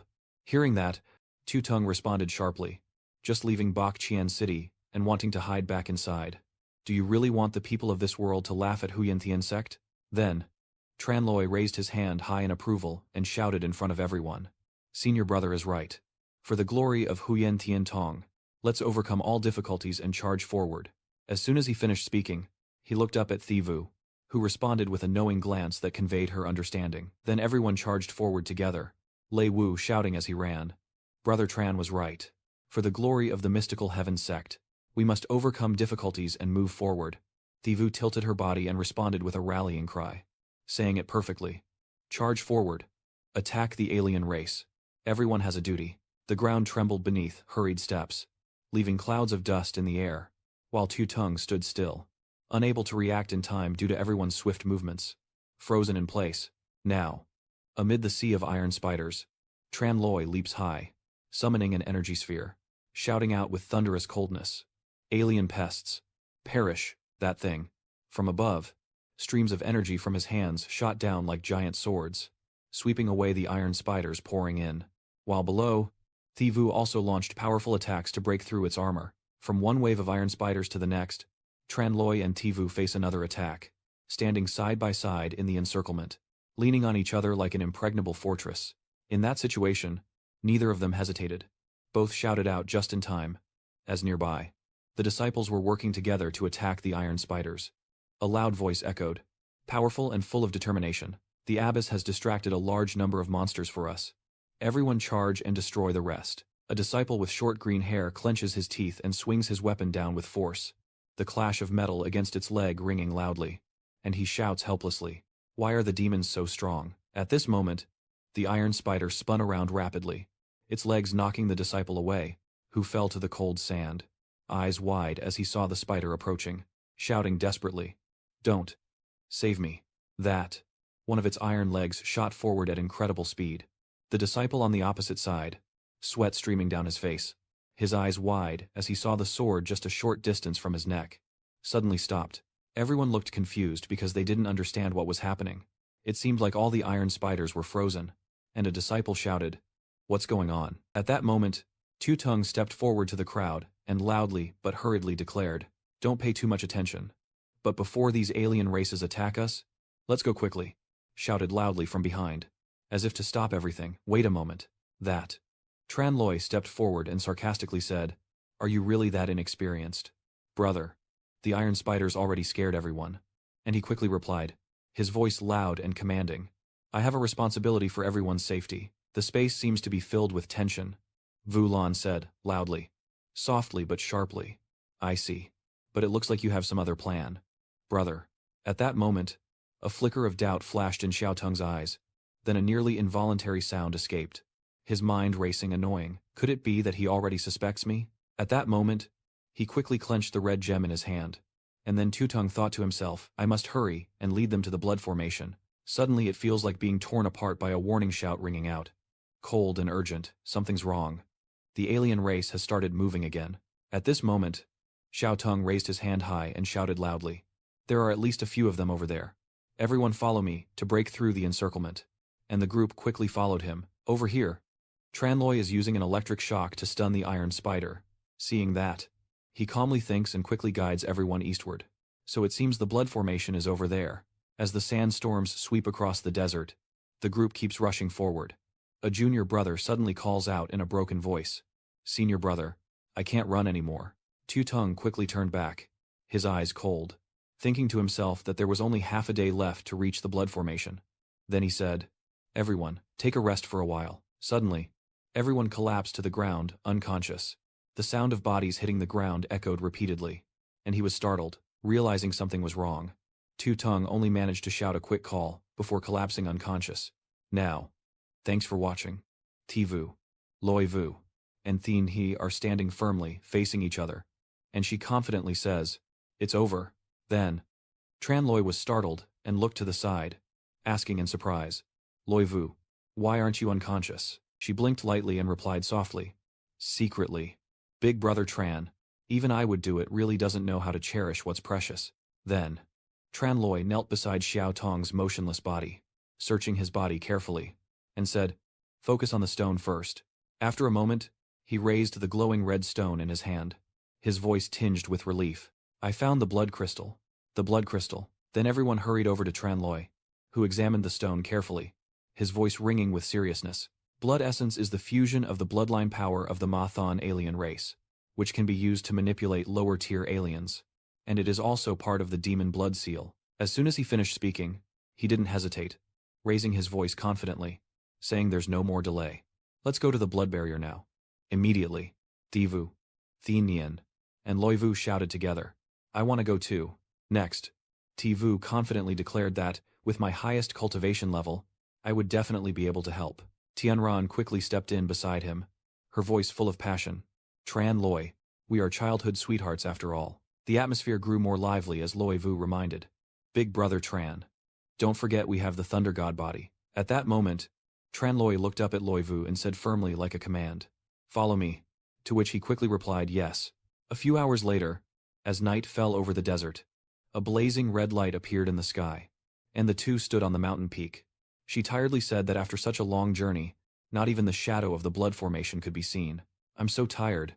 You tighten the blood talisman in your hand and say slowly. The sensation from the blood talisman shows. There are about 3 watches left, and the red light from the blood talisman shines brightly in the darkness. I observe it carefully. Then confidently say, I have a way that can get us close to the blood formation in just a moment. You said loudly and clearly, combining our thunderous strength to activate the hidden thunder wings. She softly responded, her eyes wide with surprise. Is this why he chose me? Suddenly, he sharply pulled down Lei Wu's shoulder, then nervously apologized, saying he was rude. Miss Lei Wu. She panicked and shouted, Hey! What are you doing? She blushed, quickly covering her chest, and cried out, Chen Lei. When did you become such a lecher? He calmly replied. Don't misunderstand. Immediately after, he embraced her tightly and gently explained that he had to combine the power of thunder to break through the barriers, leaving all clothing behind. At this moment, Loi Vu could only stand still. A few seconds later, a huge beam of light emerged from where the two of them stood, tearing through the night sky. With concentric rings spreading out like a newly activated formation, the night sky is covered in a gloomy purple hue, with dark clouds swirling like beasts guarding and circling around. In the midst of the dark void, a blazing red circle gradually appeared, like a giant bloodshot eye opening, illuminating the entire Hoangvu land. The wind howled as dust particles swirled around Hoangvu land. On the ground, an ancient magic circle was clearly visible, with strange intertwined patterns, and inside, shadowy figures stood in meditation. On this land, giant alien creatures with bulging muscles and sharp claws are slowly moving toward the center, while the divine warrior stands in the middle of the formation. The red light reflected on his dark green skin, his eyes glowing like 2 fiery pits, radiating a cold aura. Then he spoke loudly and echoingly. Everything was ready, just waiting for the blood of the lowly human race. The 1,000-year wish of our clan is finally about to come true. The king will surely reward me. Then the divine messenger soared into the sky, his voice echoing loudly with madness. And below them, They looked up, with eyes shining with obedient loyalty. Then he held Loi Vu and brought her down to the ground. And the two of them hid behind a rock, while the alien race quietly watched from afar. Loi Vu is being held tightly by Tran Loi, her body leaning slightly backward, her voice full of defiance. Are you done preparing? Let me go now. You still won't let go. With a determined look. I will speak clearly. But first, answer me one question. That. You frown, and ask seriously. Based on experience. When a woman isn't wearing clothes, what she says is more trustworthy. So what is your true intention behind helping her? Immediately. Loi Vudu raised her face and punched him repeatedly in the chest. Speaking rapidly. The two with divine thunder bodies would naturally attract each other. Isn't that quite normal? You answer briefly but with hidden meaning. Is that all? Hearing that, she softly retorts. What if it's not? Could it be because I desire your body? Suddenly. He let go of her, turned away, and said aloud, as if I misunderstood her. Hurry and put your clothes on. At this moment, Loi Vu gently checks the thin cloth on her body, her shoulders slightly trembling. But her broad voice suddenly retorts with sarcasm, afraid that others will forget and still pretend to be a righteous person. Then, she tries to fix her clothes. But from behind the rock, a beastman is approaching, its sharp teeth flashing under the moonlight. Suddenly, Loi Vu sensed its aura, her eyes widened and her body tensed up. Then it growled loudly. She screamed. And at that moment he was standing behind her, quickly speaking to reassure her. Don't panic. It can't see you, as Tran Loi said. Then she calmly faced it. But it seemed like it saw nothing in front of her. Immediately after, the alien turned and left. Loi Vu let out a sigh of relief and said with some annoyance, Can you tell me earlier next time? Then she turned to the side, her eyes flickering around, her voice tinged with worry. Where is Tran Loi nearby? He was sitting low, his hand lightly touching the ground, eyes carefully observing every detail. In my previous life, when the city of Bach Chien was attacked, I wasn't famous yet. I only heard that suddenly the city gate exploded, leading to the invasion of the alien race. He muttered to himself, sacrificing his flesh and blood, pouring these blood channels here to destroy the Bach Chien Yu fortress gate. Then Loi Vu's voice rang out. Did you discover anything? He explained that this blood formation uses the power of the earth to transfer the accumulated energy here to the city gate and then explode it. Loi Vu, sitting nearby, nodded slightly, his voice soft but full of doubt. Is it really that terrifying? As soon as he finished speaking, he took out a glowing purple stone and declared loudly, From now on, I will control this blood formation according to my will. Seeing this, she watched intently, then quickly asked, This is not the mysterious thunderstone condensed from the power of the Thunder Peak. Where did Xuan get it from? Suddenly, in midair, the divine sorcerer lunged down at a terrifying speed. Roaring, humans, thunder and lightning both startled. He looked up and shouted warning, so that the demon sorcerer could see through the hidden lightning core. Move quickly.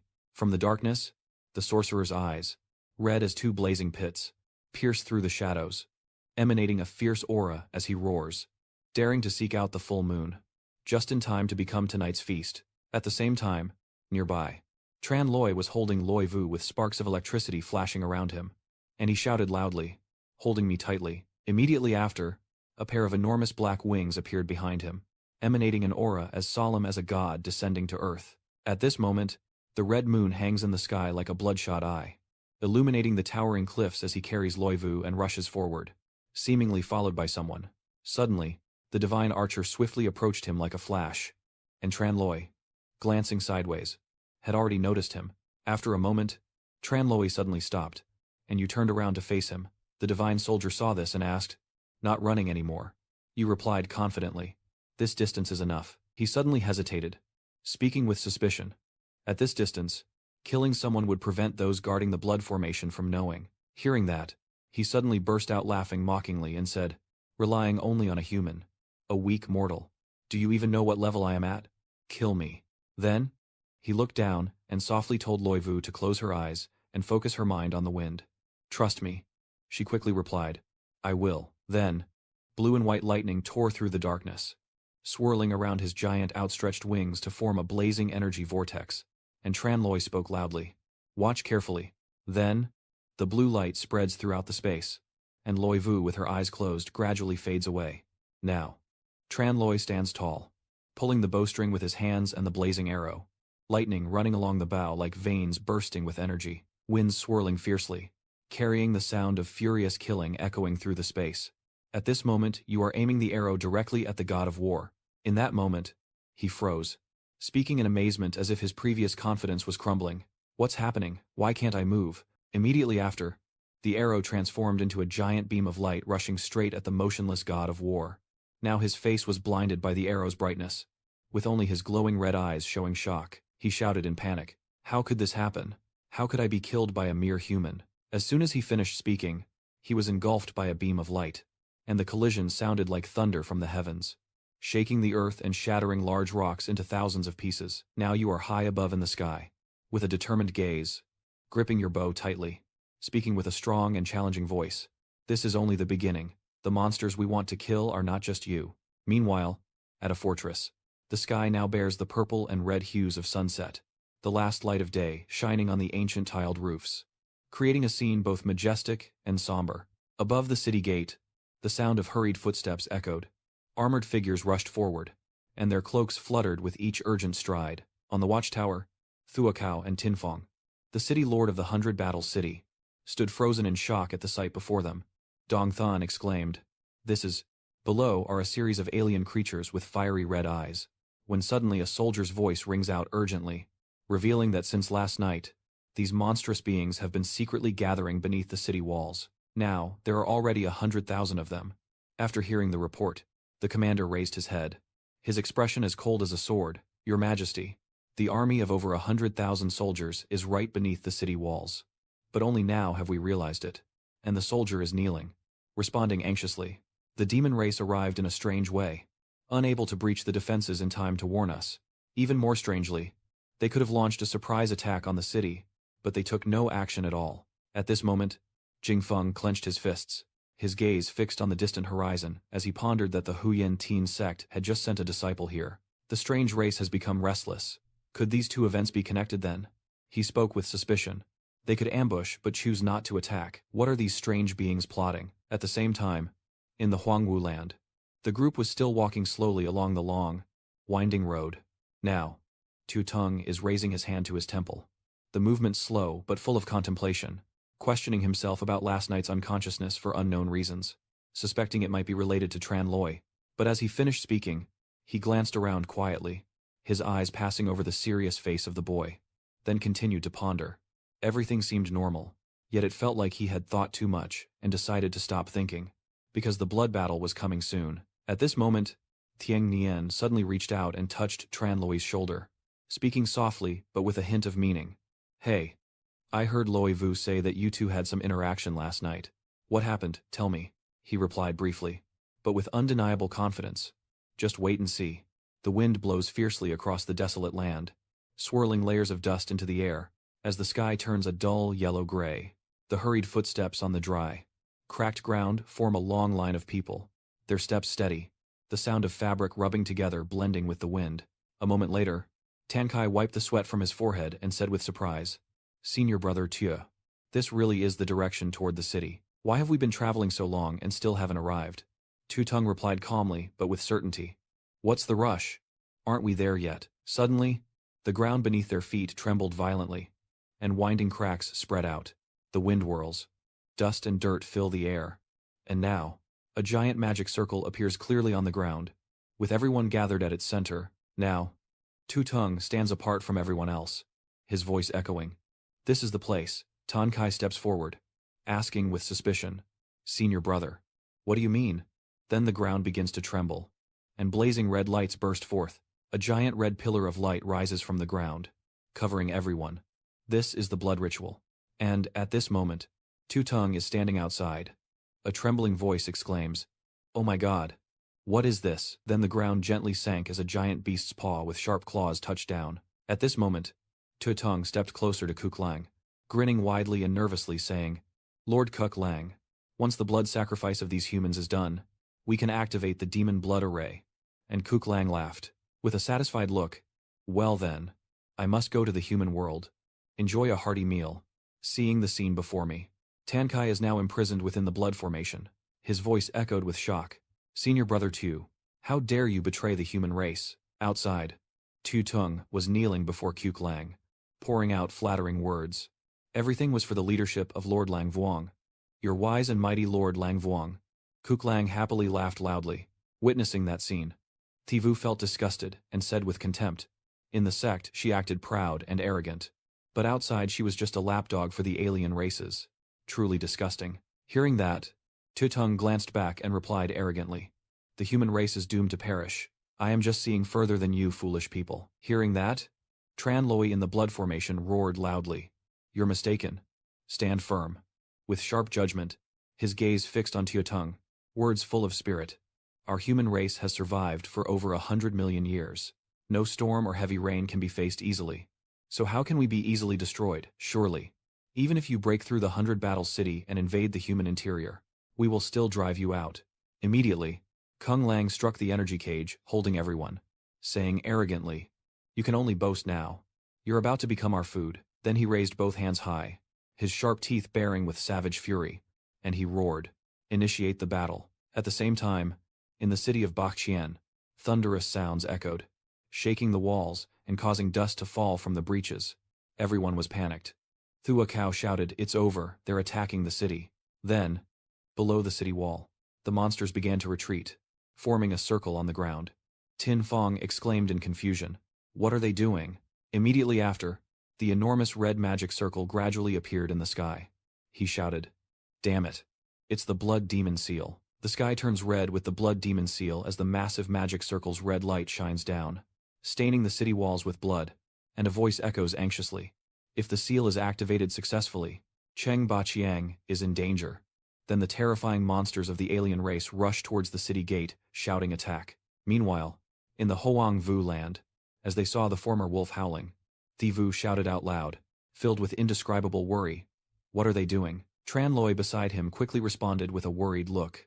This is a type of sacrifice by the alien race. Immediately, the space inside the blood barrier suddenly filled with a thick red fog. Everyone inside was suffocating. A voice exclaimed, what is this? Then another voice outside rang out with a loud, piercing laugh. This will take your lives.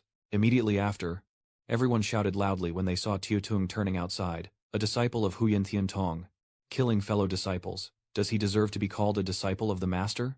Hearing that, he stood silently, his long hair covering half his face, then burst into laughter and said, Huyen Tian sect. Then, Tutung turned around, and he said slowly, each word heavy with tension, I am not a disciple of Huyen Tian sect at all. It was Dong Dai Fat and the head of the sect begging me to help Han's group deal with Lei Fengzi that made me reluctantly pretend to be the old man's disciple. After finishing, he stepped closer to the blood seal, now his face illuminated by a red light, revealing a sinister, ruthless, and triumphant smile as he looked directly at everyone with a contemptuous gaze. The guy said loudly, full of arrogance, today, I will let you all know the truth.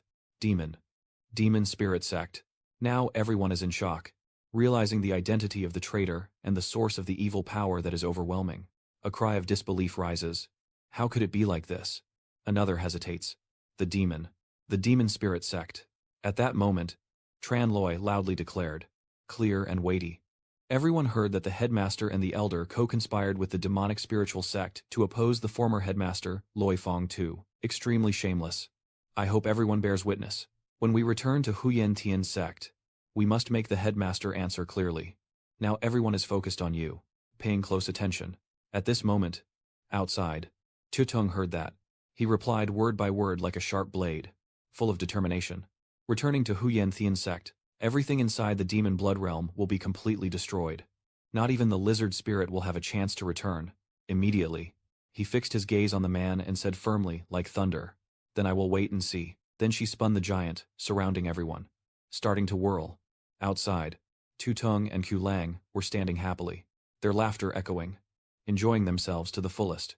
Now, nature itself seems to tighten its grip on your sleeve, with a trembling voice mixed with exhaustion, and Tran Loi and Mui feel like they can't breathe anymore. Everyone coughed simultaneously, and amidst that scene, Loi Vu spoke out loudly, full of concern. Big brother Tran. Hu Ying. Are you sure Hu Ying succeeded last night? In response, he stood tall and firm, his eyes blazing like flames in the dark night, his voice confident and strong, dispelling doubt. Trust me. Meanwhile, at Bak Chien Fortress, the situation is extremely tense, with explosions booming like thunder, and blood seals spinning in circles above. It emitted a strange light before exploding into fierce fireballs, with blades swinging and debris falling chaotically. As monsters beneath the city rushed forward, their sharp claws reaching out, covered in blood and madness. They roared and slaughtered. In that situation, Tin Fong remained calm and spoke with a heavy voice. The blood seal has been activated. Does that mean our humanity is doomed to perish? Right beside. Thua Kao replied, his tone calm but with an underlying urgency. Lord of the city, I fear Bak Chien Fortress has been infiltrated. Otherwise, how could the alien race have placed the blood seal activation point right below the city gate? I was careless. If we can withstand this, I must catch that traitor. A few minutes later, the fierce wind roared, and swirling red clouds twisted together to form a giant tornado. Now, Tin Fong gently bows his head and declares loudly like a bell, amid the storm, I, the city lord of Bak Chien, vow to live and die with Bak Chien City. At that moment, a resolute voice rang out, dispelling the doubt, no need. The city of Bak Chien still needs you to continue defending it. Below the city wall, thunderclaps suddenly erupted, and your friends along with the disciples stood close together, fists clenched, eyes determined, facing the alien race. Everyone hurriedly panicked, confused about what was happening. Whispers spreading, how did we get here? One disciple asked nervously, what is going on? Isn't this the Bak Chien city? You stand in front and speak firmly. Everyone, stay calm and don't panic. Next. Demons. I want you to go or stay. At that moment, the elder stood on the city wall, noticing everyone, and with a doubtful voice. Old Master hesitated before speaking to the city lord. Something's not right. The blood formation just activated. But what it brought forth are the junior disciples of the Huyen Tian sect. At that moment, the energy also dragged Tu Tung and Q Lang along. He was stunned. What is happening? Q Lang roared. Why am I here? Right now. Tran Loi is standing nearby, answering coldly, but with a challenge. You want to die. Of course. But before you do, I'll give you a good show. In the end, he raised his hand high. The purple lights clashed and spread out. The ground trembled, and swirling winds encircled his body.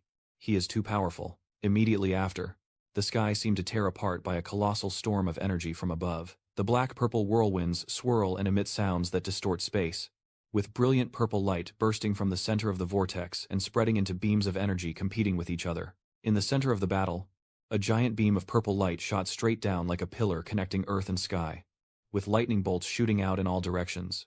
At this moment, Tran Loi stands below, his hand supporting the radiant purple energy sphere.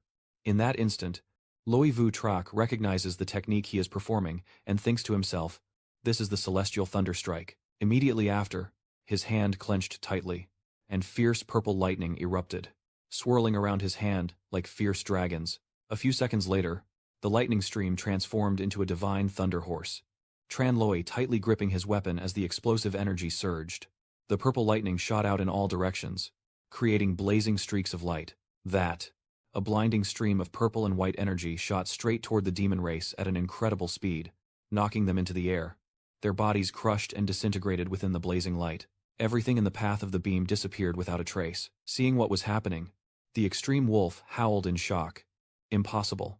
Even if the blood seal's direction was changed, you all are still alive. No sacrifice. How could the blood seal be activated? Tran Loi tightly grips his glowing sword, speaking softly.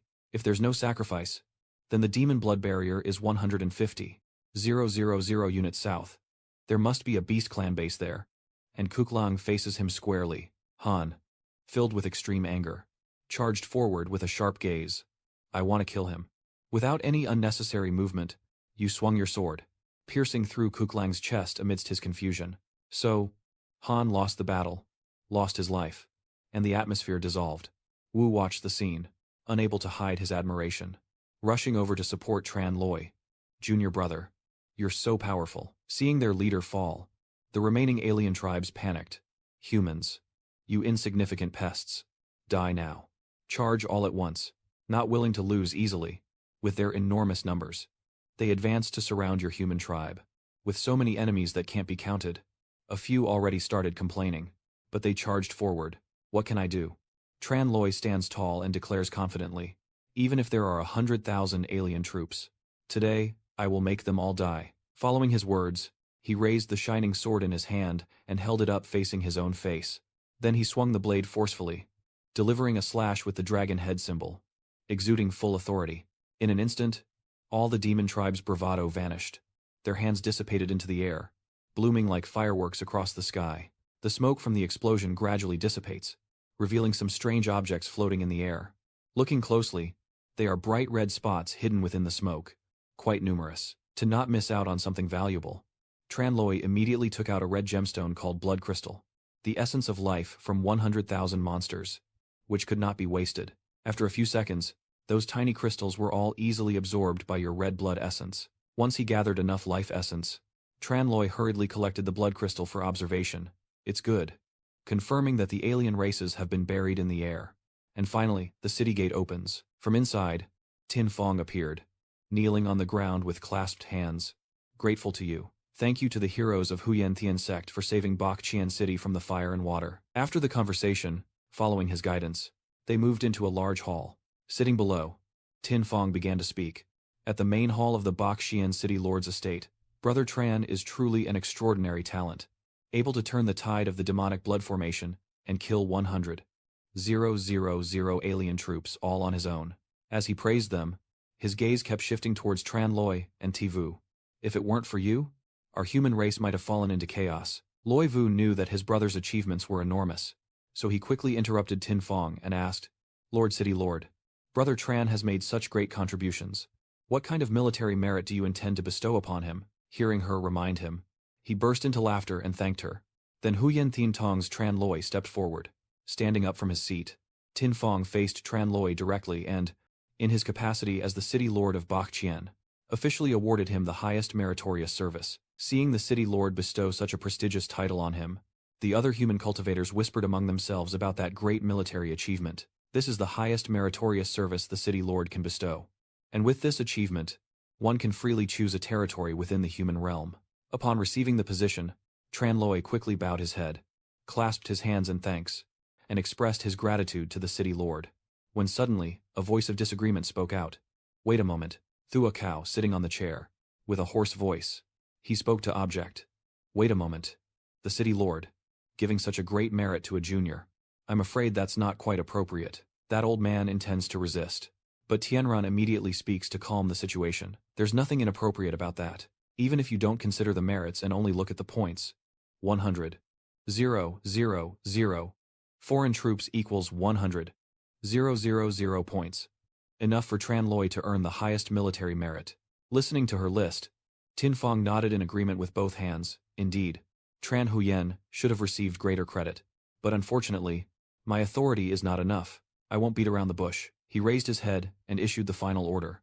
From now on I will report your achievements upstairs, helping you earn a higher military merit. How do you feel about that? With Tin Fong's support, Tranloi is extremely grateful. Thank you. City Lord, it seems you don't want to let go of him. Thua Cao continued to intervene, but luckily Tivu responded. I see you're jealous that our Huyen Tian sect has achieved such great military merit. She couldn't hold back her emotions and angrily pointed directly at him. So when we left the city today, what did you say? Here's the exact words. Your heavenly demon sect members are all useless. The sect leader should have been ranked high long ago. But Thivu's angry words scolding him left Thua Cao speechless and sweating. Seeing that she was in a bad mood, he smiled to soothe her and said, All right. We still have to escort Tutung back to Huyen Tian sect. This matter shouldn't be delayed. Let's set out quickly.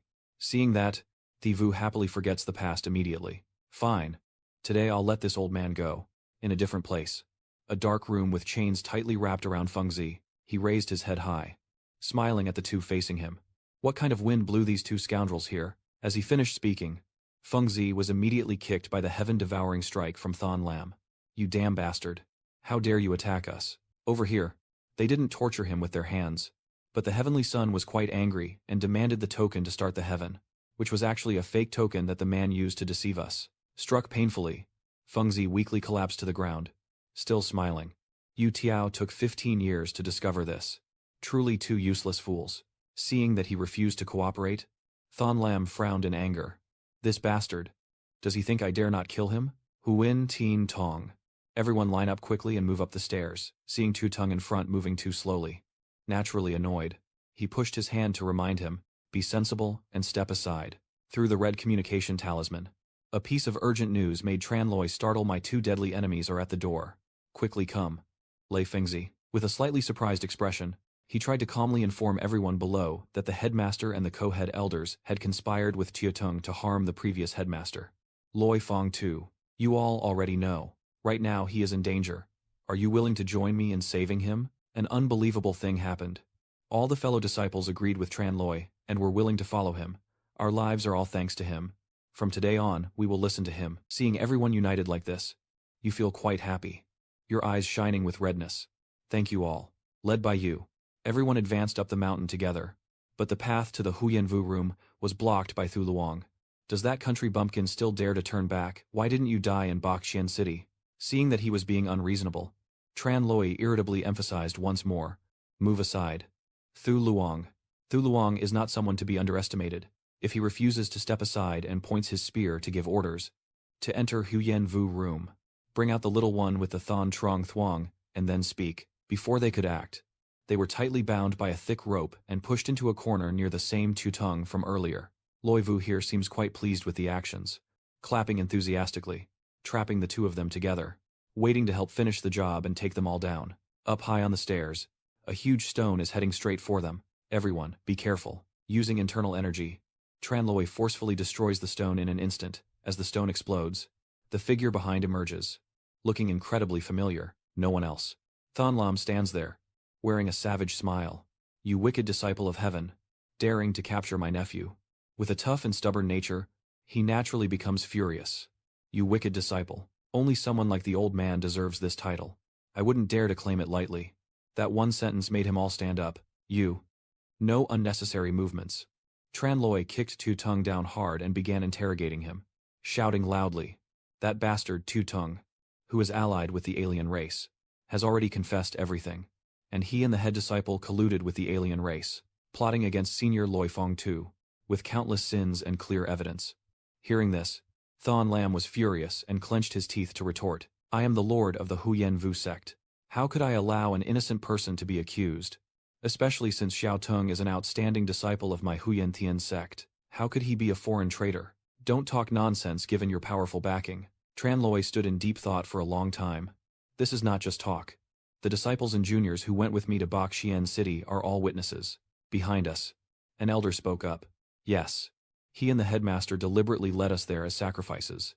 If it weren't for Tranloi, we would all be dead. Overcome with fear, he turned grim, pointing and stammering wildly, claiming you all are bewitched by Tranloi's magic. Standing beside Tranloi, Tin Nien suddenly spoke clearly and loudly. How dare he utter such a curse from this forbidden spell? Does he know shame or not? Over here, Loi Vu is bluntly making a request to you. Brother Tran, don't waste words on him. I fear his master from the alien race hasn't told him the news yet. Holding the medal in his hand, Tranloi raised his head and introduced it. Look closely. This is a medal for the highest military merit. Could it also have been created by my using demonic arts? Don't stand a few steps away from you. Thon Lam gasped. Military merit. Top rank. How is that possible?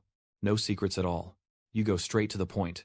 All 10,000 of your father's army have been killed by me. Upon receiving the information, he froze in place, lost in thought. Damn it. This whole thing has been thrown into chaos because of him. The great master will surely punish me. I must seize the chance to get the token of initiation from the senior marshal brother and use it to clear my name. Thon Lam lowered his face, his voice echoing one word at a time. If you already know everything, then there's no other way. Along with that, his internal energy erupts. Spiritual energy radiates wildly. I will destroy this path, causing you to fall into the abyss 100,000 zhang deep. Not even the gods can save you this time. Master Thon Lam acts recklessly without thinking. Tranlo is furious and says if you have something to settle, focus on me alone. Don't involve innocent people in our grudges. To make him reconsider, you use the letter of the law as a puppet. And Dafa. Isn't that what he wants to push me to my death? We will duel hand to hand to decide life or death. If I lose, I will let Dongthu Luong go. But if I win, I will make him die with me immediately. Master, your plan is like that. Lovu is extremely worried. Brother Tran. It can't be. He has already reached the Void King transformation stage, while Huyen has only just broken through the initial condensation stage. As for Thon Lam, he was different, showing off proudly and willing to laugh out loud. I thought you had some divine power. but just a petty condensed origin stage cultivator daring to act arrogant in front of me. With a proud look, he raised his head confidently and declared that after finishing with Master Hu Yen, I would rescue Thu Luong, and all of you must die. Yes, yes, yes. If you really want to die like that, the sect will do right by you. I will force my energy down to the nascent soul stage to prevent others from saying I am bullying you, afraid that Tran Loi might be in danger. Everyone panicked. Tran Loi, don't do this. Loi Vu is trying to hold you back. No way. Brother Tran. Even if Lao forces his energy into the nascent soul stage, the transformed state isn't something Hu Yen can handle. But even if you try to dissuade me, Tran Loi smiled softly and said reassuringly, it's okay. Trust me. So you agreed, and followed Than Lam alone to go up the mountain. Let's change the location. Fighting here could easily involve innocent people. In this life and death battle, no matter who wins or loses, I hope the old man can keep his promise. After some movement, Tran Loi and Than Lam arrived at the arena. The final place on the mountain peak. With a confident demeanor, he pointed straight at you. You little brat. I have already suppressed my energy to the nascent soul stage. So come on. Let's go. On this side, Tran Loi stood silently, surrounded by strange glowing lights. A flash of light suddenly burst forth, passing through his eyes in surprise. Without any hesitation, Tran Loi threw both hands back and charged straight at Than Lam. Moving too fast, with that formidable power, he swung his fist directly at the old man's face without mercy. But unexpectedly, Than Lam remained completely calm, quickly smiled brightly, showing only this bit of skill. So it turns out he had foreseen the situation. Using his shield to block carefully, his speed was fast. But the condensed realm is ultimately just a condensed realm. Standing outside, watching the two confront each other, nature is stunned. What kind of tactic is this? Luckily, Lei Vu is nearby to explain. This is a special communication method between shape-shifting experts and the spiritual energy of heaven and earth, transforming form and power, borrowing strength to strike with force. You thought he would give up easily. But no. Tran Loi gritted his teeth and roared fiercely. An unexpected event occurred, and Than Lam's solid shield unexpectedly cracked. Then your fist, like the heaven's wrath, crashes straight down onto his face, holding his bloodied face. Than Lam collapsed backward. How could this be? Just a small moment of hesitation. What could possibly break my transformation power?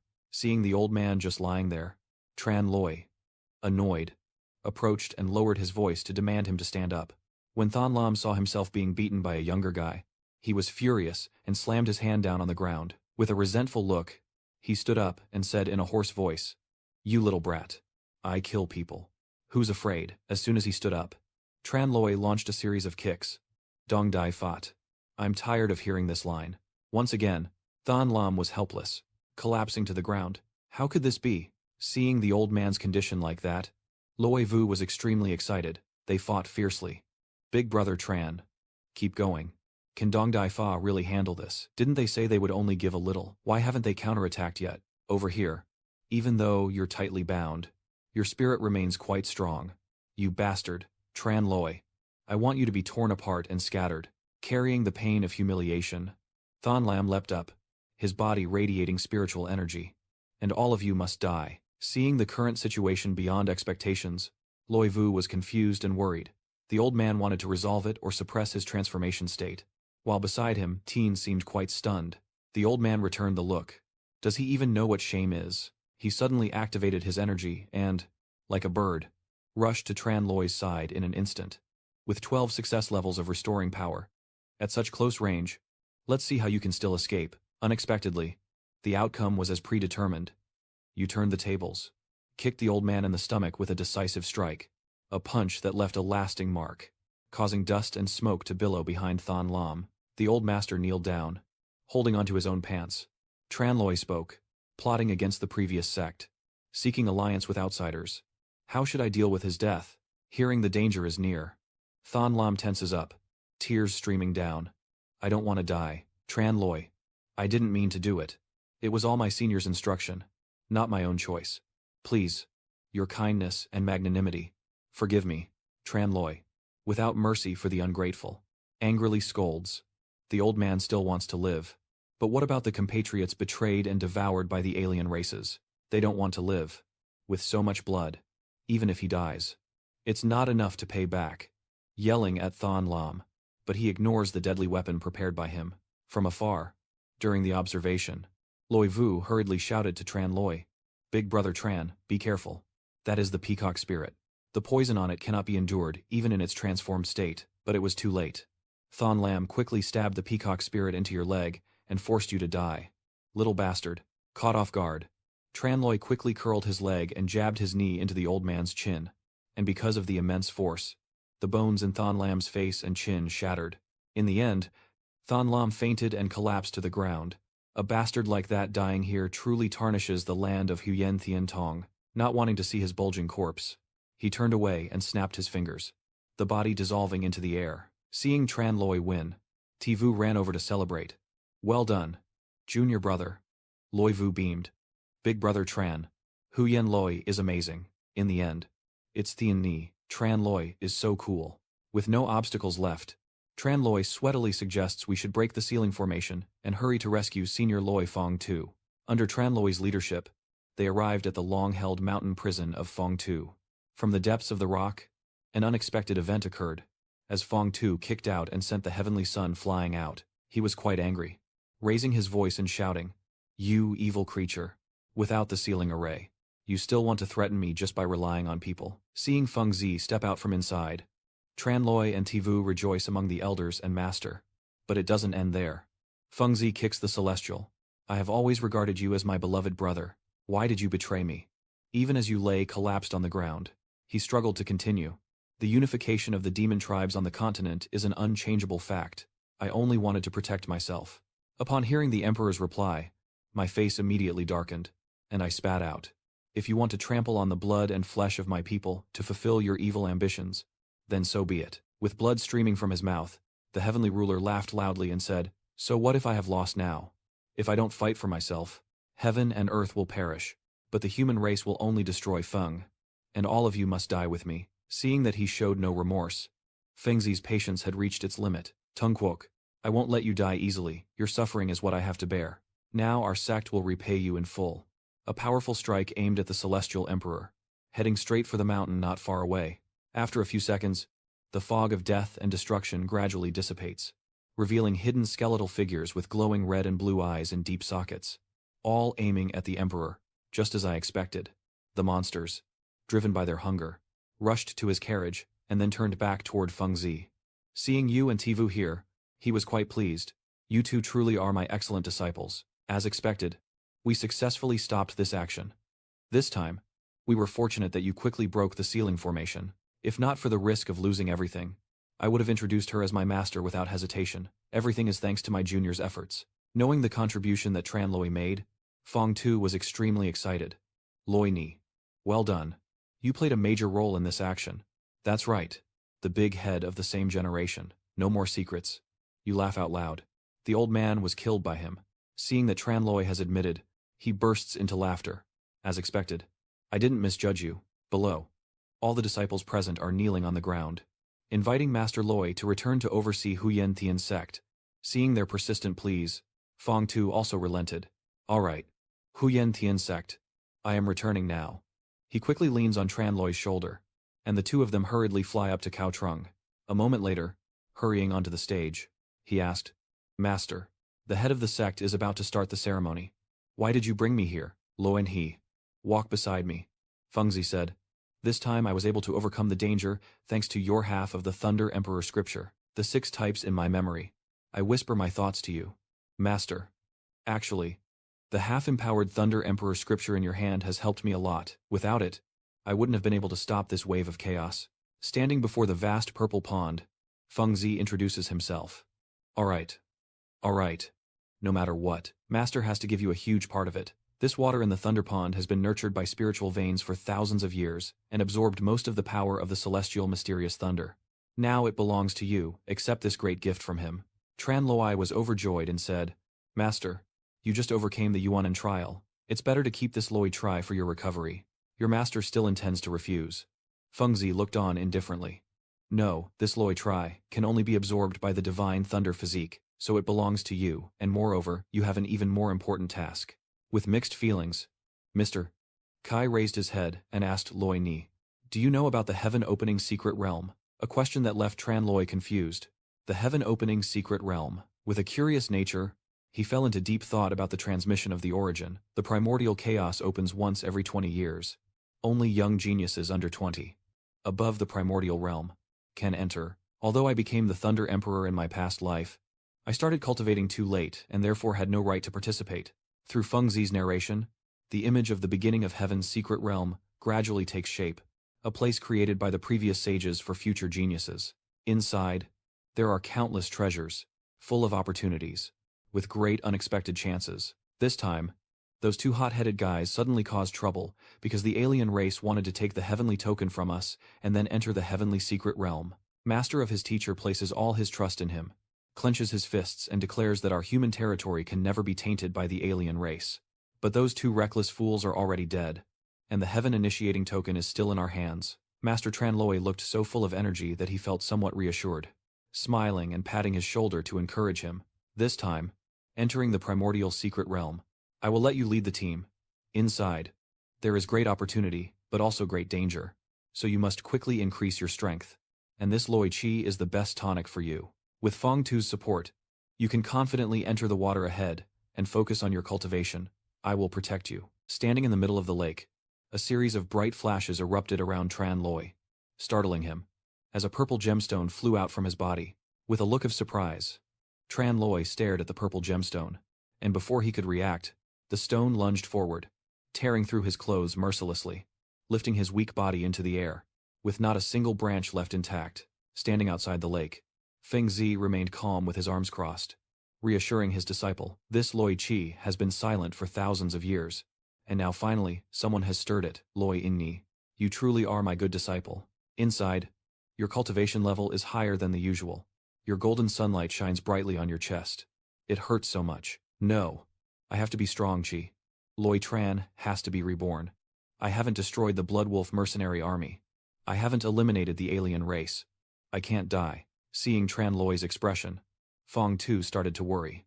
This won't do. The spiritual energy in this Loi Tuai is too intense. It seems Loi Ni is about to break down. It would be great if someone could share the burden with the kid.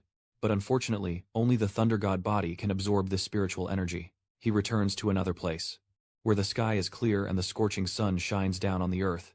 And in the quiet room, Lu Vu falls into a state of silence called meditation. With the increasing spiritual energy each day, she gradually shook off the burning sensation in her body and floated up to the central hub. Because of the overwhelming power from the spiritual energy attack earlier, Tran Loi was coughing up blood and was utterly defeated. Standing outside, observing the situation, Feng Zi becomes worried. She's dead. I fear Loi Ni can't hold on any longer. Wait.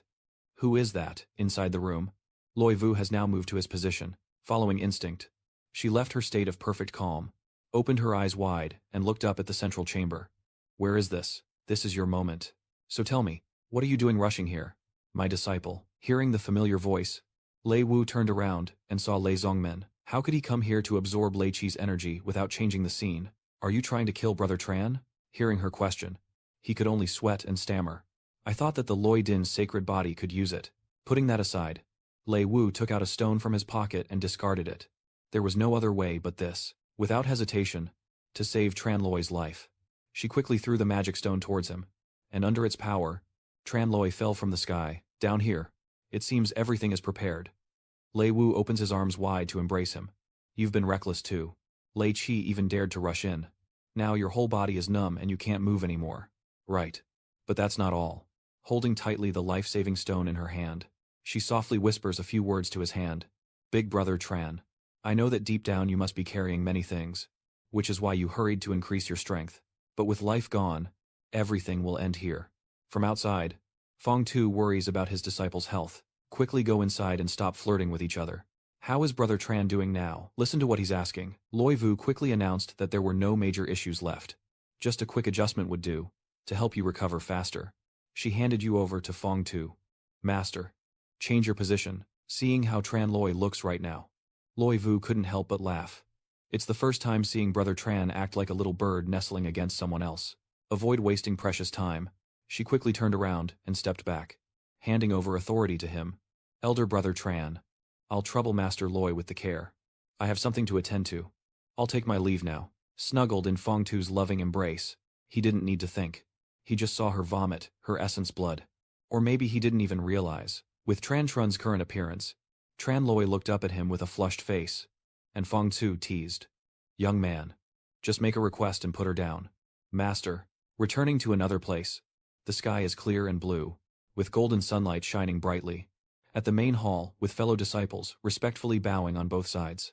All welcoming the headmaster back to Huyen Tian sect. Feng Tu has returned, dressed in a yellow robe, sitting majestically on the throne, because he can now return to this place. Thanks to Tran Loi, I am now a reserve elder of Huyen Tian Tong. Kim, the team leader into the heavenly opening secret realm. What do you all think? Everyone unanimously shouted, not far away. Standing side by side. Tivu kept praising Tran Loi, saying he was truly impressive. My disciple. As long as the reserve elder can break through to the transformation stage, they can lead a peak. You smile broadly. Thank you, senior sister. She added, hoping that junior brother will help me more in the opening of the heaven's secret realm. With the authority in hand, Feng Zi quickly ordered those below to bring Tuetong and Dongthu Luang here. In an instant, the two enemies, Shu Liang and Xiao Tong, were brought in and quickly knelt on the ground. You two conspire with alien races and harbor treacherous intentions. Shu Liang still tries to hide his guilt, stammering to explain. Head. Head of the sect. What kind of alliance with the demon race? I don't know. His justifications only made him more furious.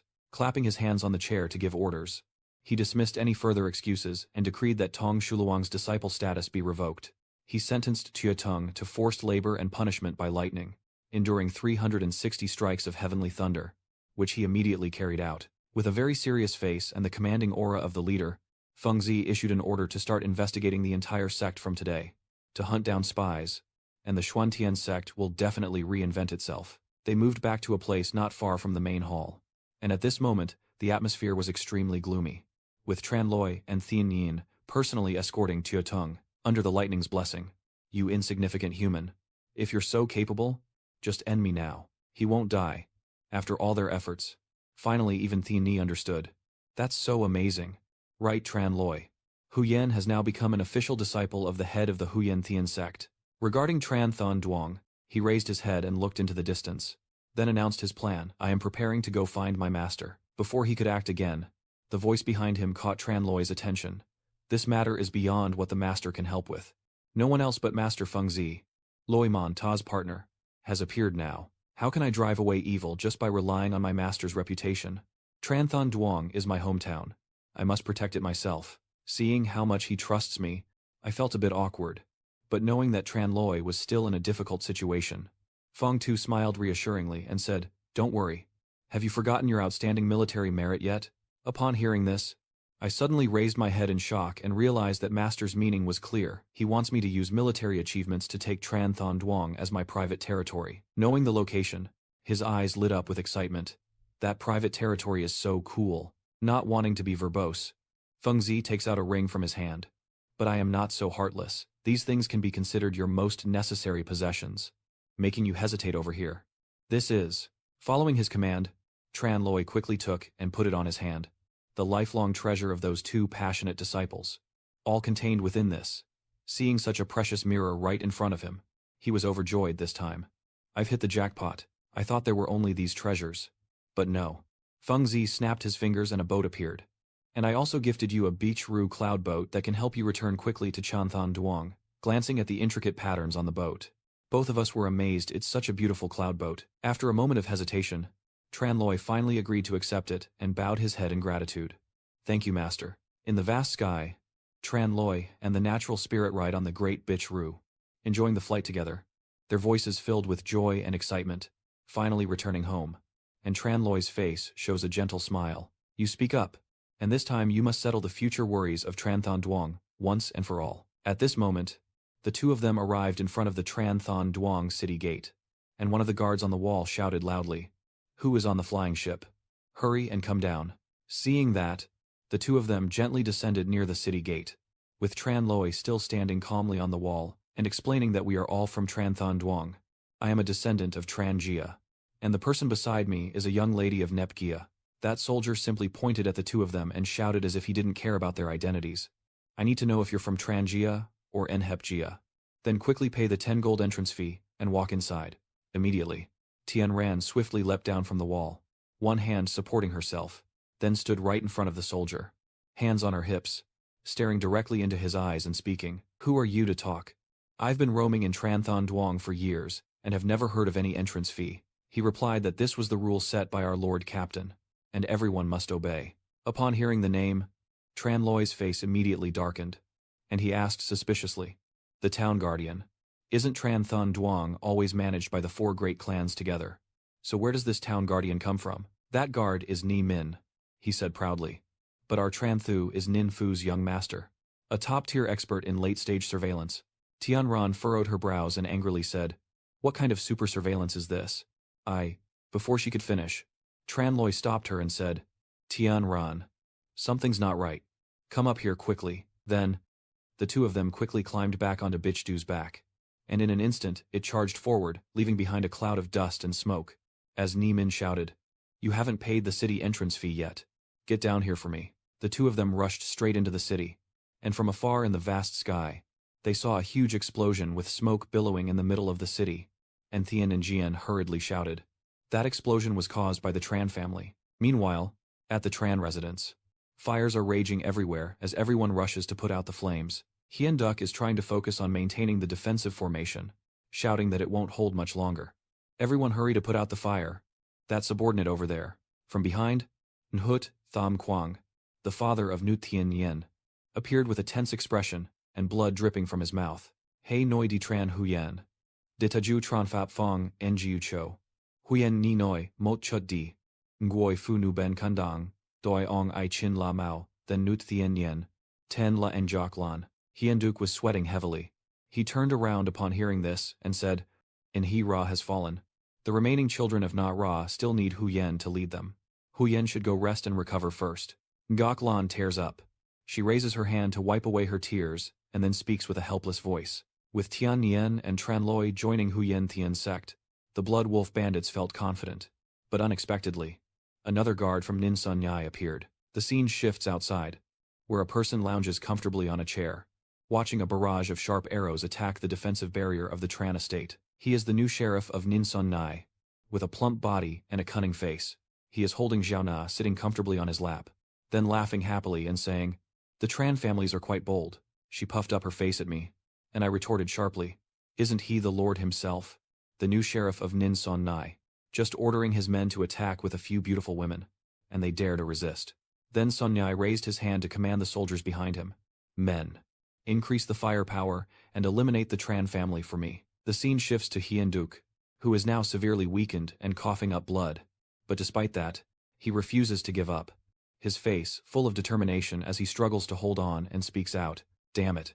They are really too many. Even though I have broken through to the mid-stage of the Kansat realm, I can't hold out much longer." Tham Quang's eyes couldn't hide his utmost worry, his brows furrowing deeply. What should we do now? The formation is about to be broken. Outside the mansion, Sun Nhai stands up, sneering proudly, and says arrogantly, "Let me teach you a lesson." Then, the man with the face mask still used his internal energy to demonstrate his magic. A large black sphere, surrounded by golden energy growing between his palms. Then, Sun Nhai aimed at the palace gate, breaking through Hien Duc's protective barrier instantly. And Tunya, seeing this, cheered excitedly, already taking advantage of the situation. At this moment, inside the mansion, Hien Duc was knocked back, falling backward, blood pouring from his mouth as Tham Quang hurried over to support him, shouting Tran Hu Yin. The three of them looked up at the blazing red sky, where arrows rained down on the estate. Hien Duc collapsed to the ground, helplessly saying, "Tran Jia, E is also about to fall." Then suddenly, a burst of light shot past them in an instant.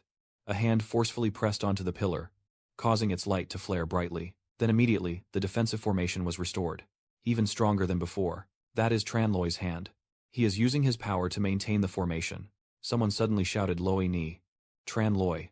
At the same time, Tian Ran also appeared, her voice full of concern that startled Shen Guang and Yelan back. "Cha Nuang. Why are you two here? Where is Nepra?" Njok Lan suddenly exclaimed upon seeing her daughter. Nature. Seeing that, everyone in the mansion was overjoyed to see Tran Loi. Especially in this critical moment. They all exclaimed, "Young master is back. Should we hold back now, my lord? Since that is a disciple of Huyen Tian Temple." The man replied with a steady breath. He only joined Huyen Tian's sect last year. He might still be an outer disciple. I'm afraid of him. Inside, Tran Doi held down the pillar and turned to ask his father anxiously. Dad, what is going on with this matter? Why did Tran Thon Duong come all the way to Dong Noi? Hien Duke sat on the ground and calmly explained to him that a month ago, a guard was suddenly sent to Tran Thon Duong. This damn Nin Sun Nhai is truly a scoundrel. He even wants my little sister to become his concubine. Hearing this, Tran Loi couldn't help but be alarmed, and he shouted loudly. What? He wants Tian Tian to be his concubine. He also stands up. Tham Quang was also very angry and said that the guy even wanted Mui Mui from Thien Nien to come to his mansion and become his sister-in-law. Chua da va tun da da quat fuk roy. Hai ne chong ta kong chu.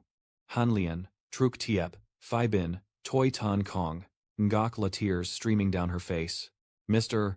Tram took Thien Nien and lamented. Thien Nien is no longer here because of his attack, her heart ablaze. Tian Lian seethed with hatred, gritting her teeth as she vowed. Ning Shan Ya. I will kill you. Then, Hien Duck told Tran Loi that, Loi En, quickly lead nature back to Huyen Tien Tong Bi. I can't handle what's happening here. But you didn't listen, showing determination to seek revenge. The enemy replied, No. Those outside. I will kill them all without leaving a single one alive. Immediately after, he turned around and stood in front of everyone at the foot of the mountain, clasped his hands together, and called out sincerely, Everyone. We are at the end of the line. If we step back one more time, we will become a mourning dog. From now on, I need everyone to fully trust me. After hearing those words, everyone united in raising their hands in response. The rallying cry echoing throughout the foot of the mountain. We trust you. Protect the family estate. And will not retreat. Tran Loi spoke seriously, reassuring everyone that this time they won't have to face the enemy empty-handed and frustrated again. Then, he casually flicked 2 fingers, and all the treasures appeared around him. I present these as level 2 magic weapons.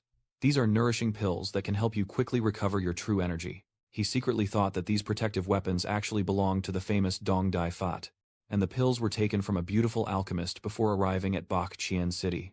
But Tran Loi told everyone that I had now become a reserve elder of Huyen Thien Tong, and these items were rewards from my master. Someone rushes over to you in a panic, reporting that it's too late. Ning Sun has ordered the cannon to be moved out. E is a defensive formation that can't withstand that thing. Tran Loi still responded calmly. I understand, he said, then pointed towards the door, and loudly and decisively ordered everyone. Everyone. We can't wait any longer. Right now. Let's go out the door and face the enemy. Everyone behind them has equipped themselves with protective artifacts. They are full of fighting spirit and ready to battle. Shouting loudly, her natural face shows strength, unafraid of heaven or earth, and she also expresses her determination to join. I will go with everyone. Switching scenes. At this moment, Sun Yai is still lying on the chair, angrily shouting, I told you to bring out the magic bullets. Why is it taking so long? Little Na. She hugged his neck and sweetly said, My lord, please don't be angry. Anger is bad for your health. Suddenly, Tran Fu's door creaked open slowly, piquing his curiosity. Then, from behind that door, a mighty team of white-clad warriors appeared confidently, with a heroic aura. Led by Tran Loi, they made Sonyai and Tunya startled and fall back into their chairs. The man angrily shouted at his wide bed, yelled out, Damn it. Kill those crazy reckless fools for me. Then, everyone was fighting and clashing, slashing at each other, shouting together, charging forward, and killing. A member of Tran Fu swung the sword that Tran Loi gave him, striking each time, breaking the enemy's blade. He marveled that high-grade equipment was really satisfying. 1 hit per person. Among the chaotic crowd, a streak of light flickers through the people. Killing anyone it touches, that is the divine blade. Sonai, still staggering, stands up and still speaks arrogantly. How dare you common folk treat me like this? Then, the man gritted his teeth in anger, raised both hands to cast a spell, focusing on creating a golden circle, and cursed, Everyone die for me. Suddenly, a sharp arrow shot out unexpectedly in front of Sonyai. Luckily for Ga, he managed to dodge it to the side and escape death in the nick of time. The look of satisfaction then turns into a gasp for breath, he says. Luckily I dodged. Otherwise I might have lost my life here. Who was the one sneaking attack on me?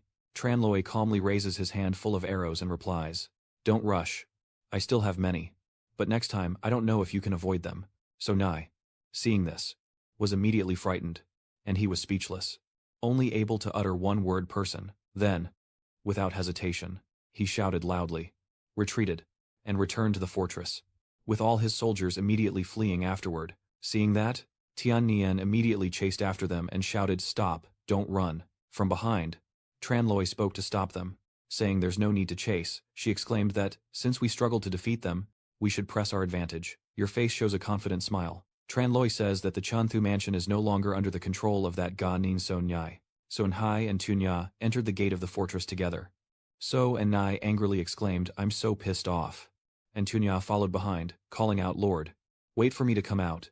Suddenly, the white shadow of an animal gently and swiftly glided through the empty, spacious corridor, followed by someone quietly stepping over the stairs in black shoes with yellow soles. After hearing the sound of footsteps approaching, Xiao Loi, who was lost in thought, suddenly turned around to look.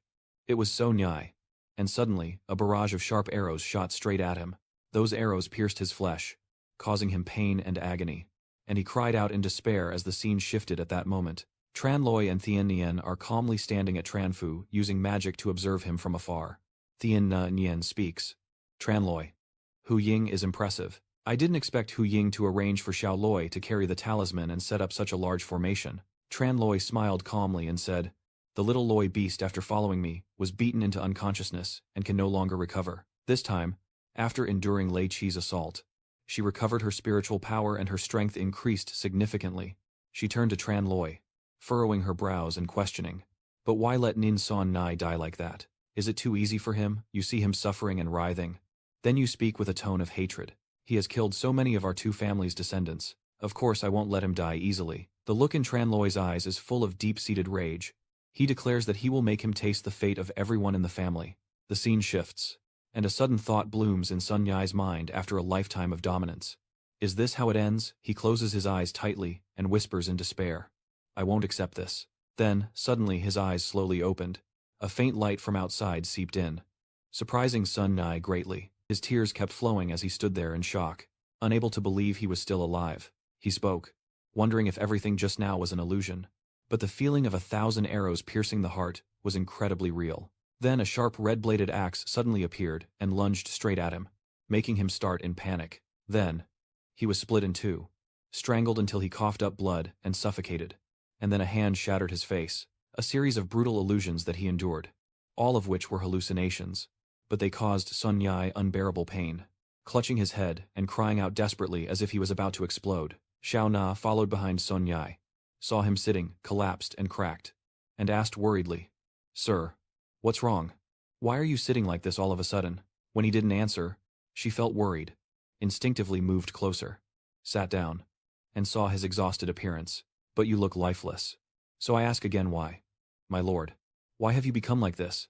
You were still healthy just now." Then suddenly, Xiao Lei appeared out of nowhere with that card in his mouth, attracting attention from her and the man. Xiao Na helped Sun Yai up and looked up to see it with a surprised expression, then exclaimed, "Lady, what is that?" Then, Xiao Lei jumps down and rushes over, causing the two to startle and shout out, "Don't come here." At that moment, her scream also wakes Sun Nai. Then Xiao Lei gathered all his strength, stretched his body, and made a really high jump. Immediately, it jumped onto Tranloi's shoulder, holding the card with a special compliment for Tiao Loi in its hand. "Well done." When the guy saw Xiao Lei on his shoulder, he pointed at it and said, "It's the one harming me." Xiao Lei saw this and quickly dodged. Turning away, Xiao Lei sat in the embrace of nature, and when she approached Tranloi to explain, she said, "It's the wrong person. Tranloi isn't harming anyone. He's just playing with people." Hearing that, Sun Yai stared directly at the two of them, opened his wide mouth, and shouted with a teasing tone, "I will kill you." Then suddenly, large blackened iron pillars shot up from the ground, making loud crashing noises. Tranloi quickly stopped him using his supernatural power, trapping him and preventing him from harming him. He raised his hand as if to resist and shouted in panic, "What?" He raised the talisman card and confidently spoke, "My sealing talisman. Don't you know yet? Tran Thun Duong. And there are several other fortresses around this place. They are all now my territory." You stand before many soldiers, full of heroic spirit, loudly proclaiming words that can make everyone tremble. Every forbidden formation within the mansion is under my control. The light shining on your face makes your expression become serious and tense. You utter your long-held hatred. And what just happened was only to give you a taste. The pain of the Tran family's descendants before death has now reached the point where it's time for you to pay with your life. Suddenly, black smoke appeared out of nowhere, enveloping everything and leaving Tran Loi and Thien Ni unable to react. She covered her face and asked, "What is this?" Tran Loi replied, "Lang An Yen. This is a secret artifact of the demon spirit sect." The black smoke covered the entire space. Then Sun Yai was swept away by that cloud of smoke, and he was transported to somewhere else. He lay sprawled on the ground, trembling with fear, when suddenly a voice rang out. "So Tranthu, don't worry too much.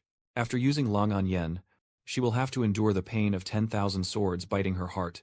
She can only endure a little." Sun Yai, with that torment, poured out his feelings. "Tran Loi, I won't forgive you. Right now." The person sitting in front of him is the elder of the demon spirit sect, Jing Shi Quan, who said to reassure Sun Yai that our demon spirit sect will not let him go either.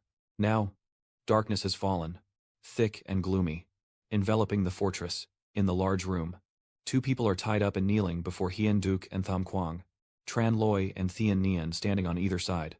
Tham Quang spoke, saying that our Tran Thon Duong family has always been like birds on the same branch, sharing honor and disgrace together. Tun Fai, you summoned Liet Duong, the head of the Tun Triu family, yet you betrayed your trust and sided with Nin's son, helping him eliminate our Tran and Hep family. You all know your sins. Lu Duong kneels on the ground, doing his best to explain. Tran Hu Ying. Nhep Hu Ying. We were also forced into this. That Ning's son is so powerful and influential. It's Chan Thu again. If we didn't listen to him, we might have been dead long ago. Tun Fai pleaded. That's right. What we're doing is just a temporary measure. We're begging Hu Ying to remember our long-standing relationship and forgive us this once. Thien But crossed her arms, her face full of tension, and she shouted harshly, "Stop using that excuse. You are just afraid of death and willing to be someone else's dog.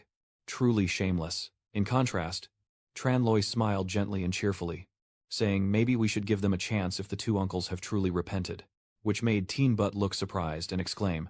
Tran Loi, with a face full of empathy, gently said, "That Nin Sun guy has suffered a great loss and will definitely not let this go easily. Our alliance will surely be targeted again. Now is the time to use people.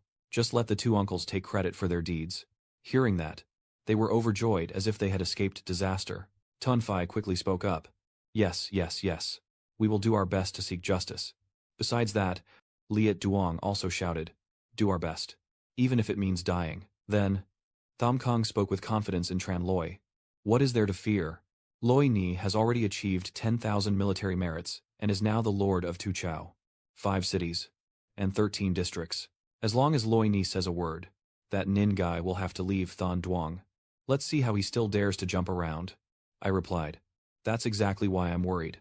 Then, Tran Loi pulled out a map from somewhere, laid it on the table, and carefully studied it before explaining. "Father, elder uncle, look. The surrounding towns near Thon Duong town are all populated by ordinary people who have no means to resist. If Ninsun insists on attacking, relying only on our family's descendants won't be enough to protect everyone, and there could be many casualties." Tham Quang listened and then asked, "Is there any other way?" Loi Ni, Tran Loi, spoke with a serious expression. "Now the only strategy is for whoever acts first to win. You point to a mountain on the map with your finger and explain that to attack Zhen Qingyang.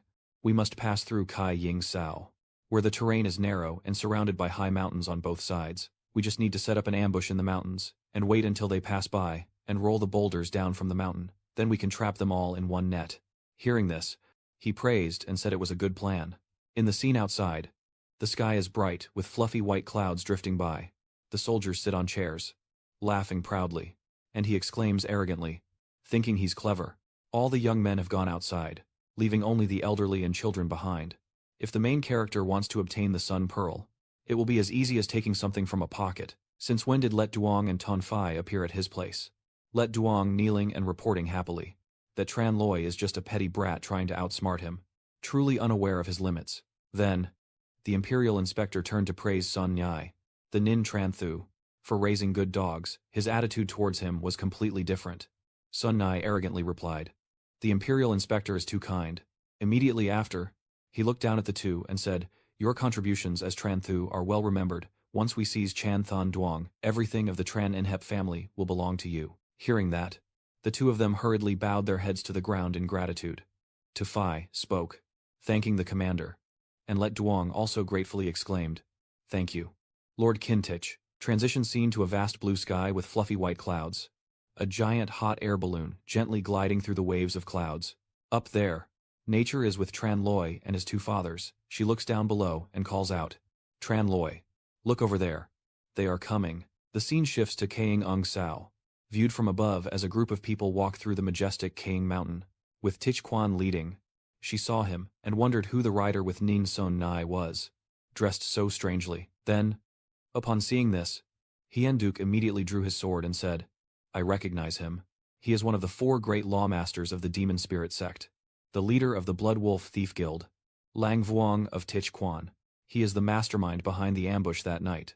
Teek Quan and Sun Yai were walking casually when suddenly a loud voice caught their attention. They looked up and saw a voice full of criticism, saying, Nin Sun Yai, you have indeed colluded with the demon spirit sect. That voice was Tran Loi from above, looking very tense, pointing at them and saying, 6 months ago, it was because the demon spirit sect ambushed Tran Than Duong at midnight, causing countless deaths, that I and the Heavenly Blade had to come to Huyen Thian sect to seek protection.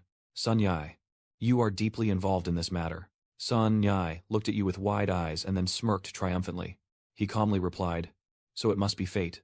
This Tran Than Duong is a sacred land of geomancy. Once again, you 4 clans have held on to it for so long without sharing with anyone. It's truly hateful. I won't hesitate to tell others. The ambush that night was my plan. If I hadn't done it, how could Shang Feng see the infiltration of your 4 great clans? I had to be the one to guard it. After hearing this, Tran Loi's anger grew even more intense.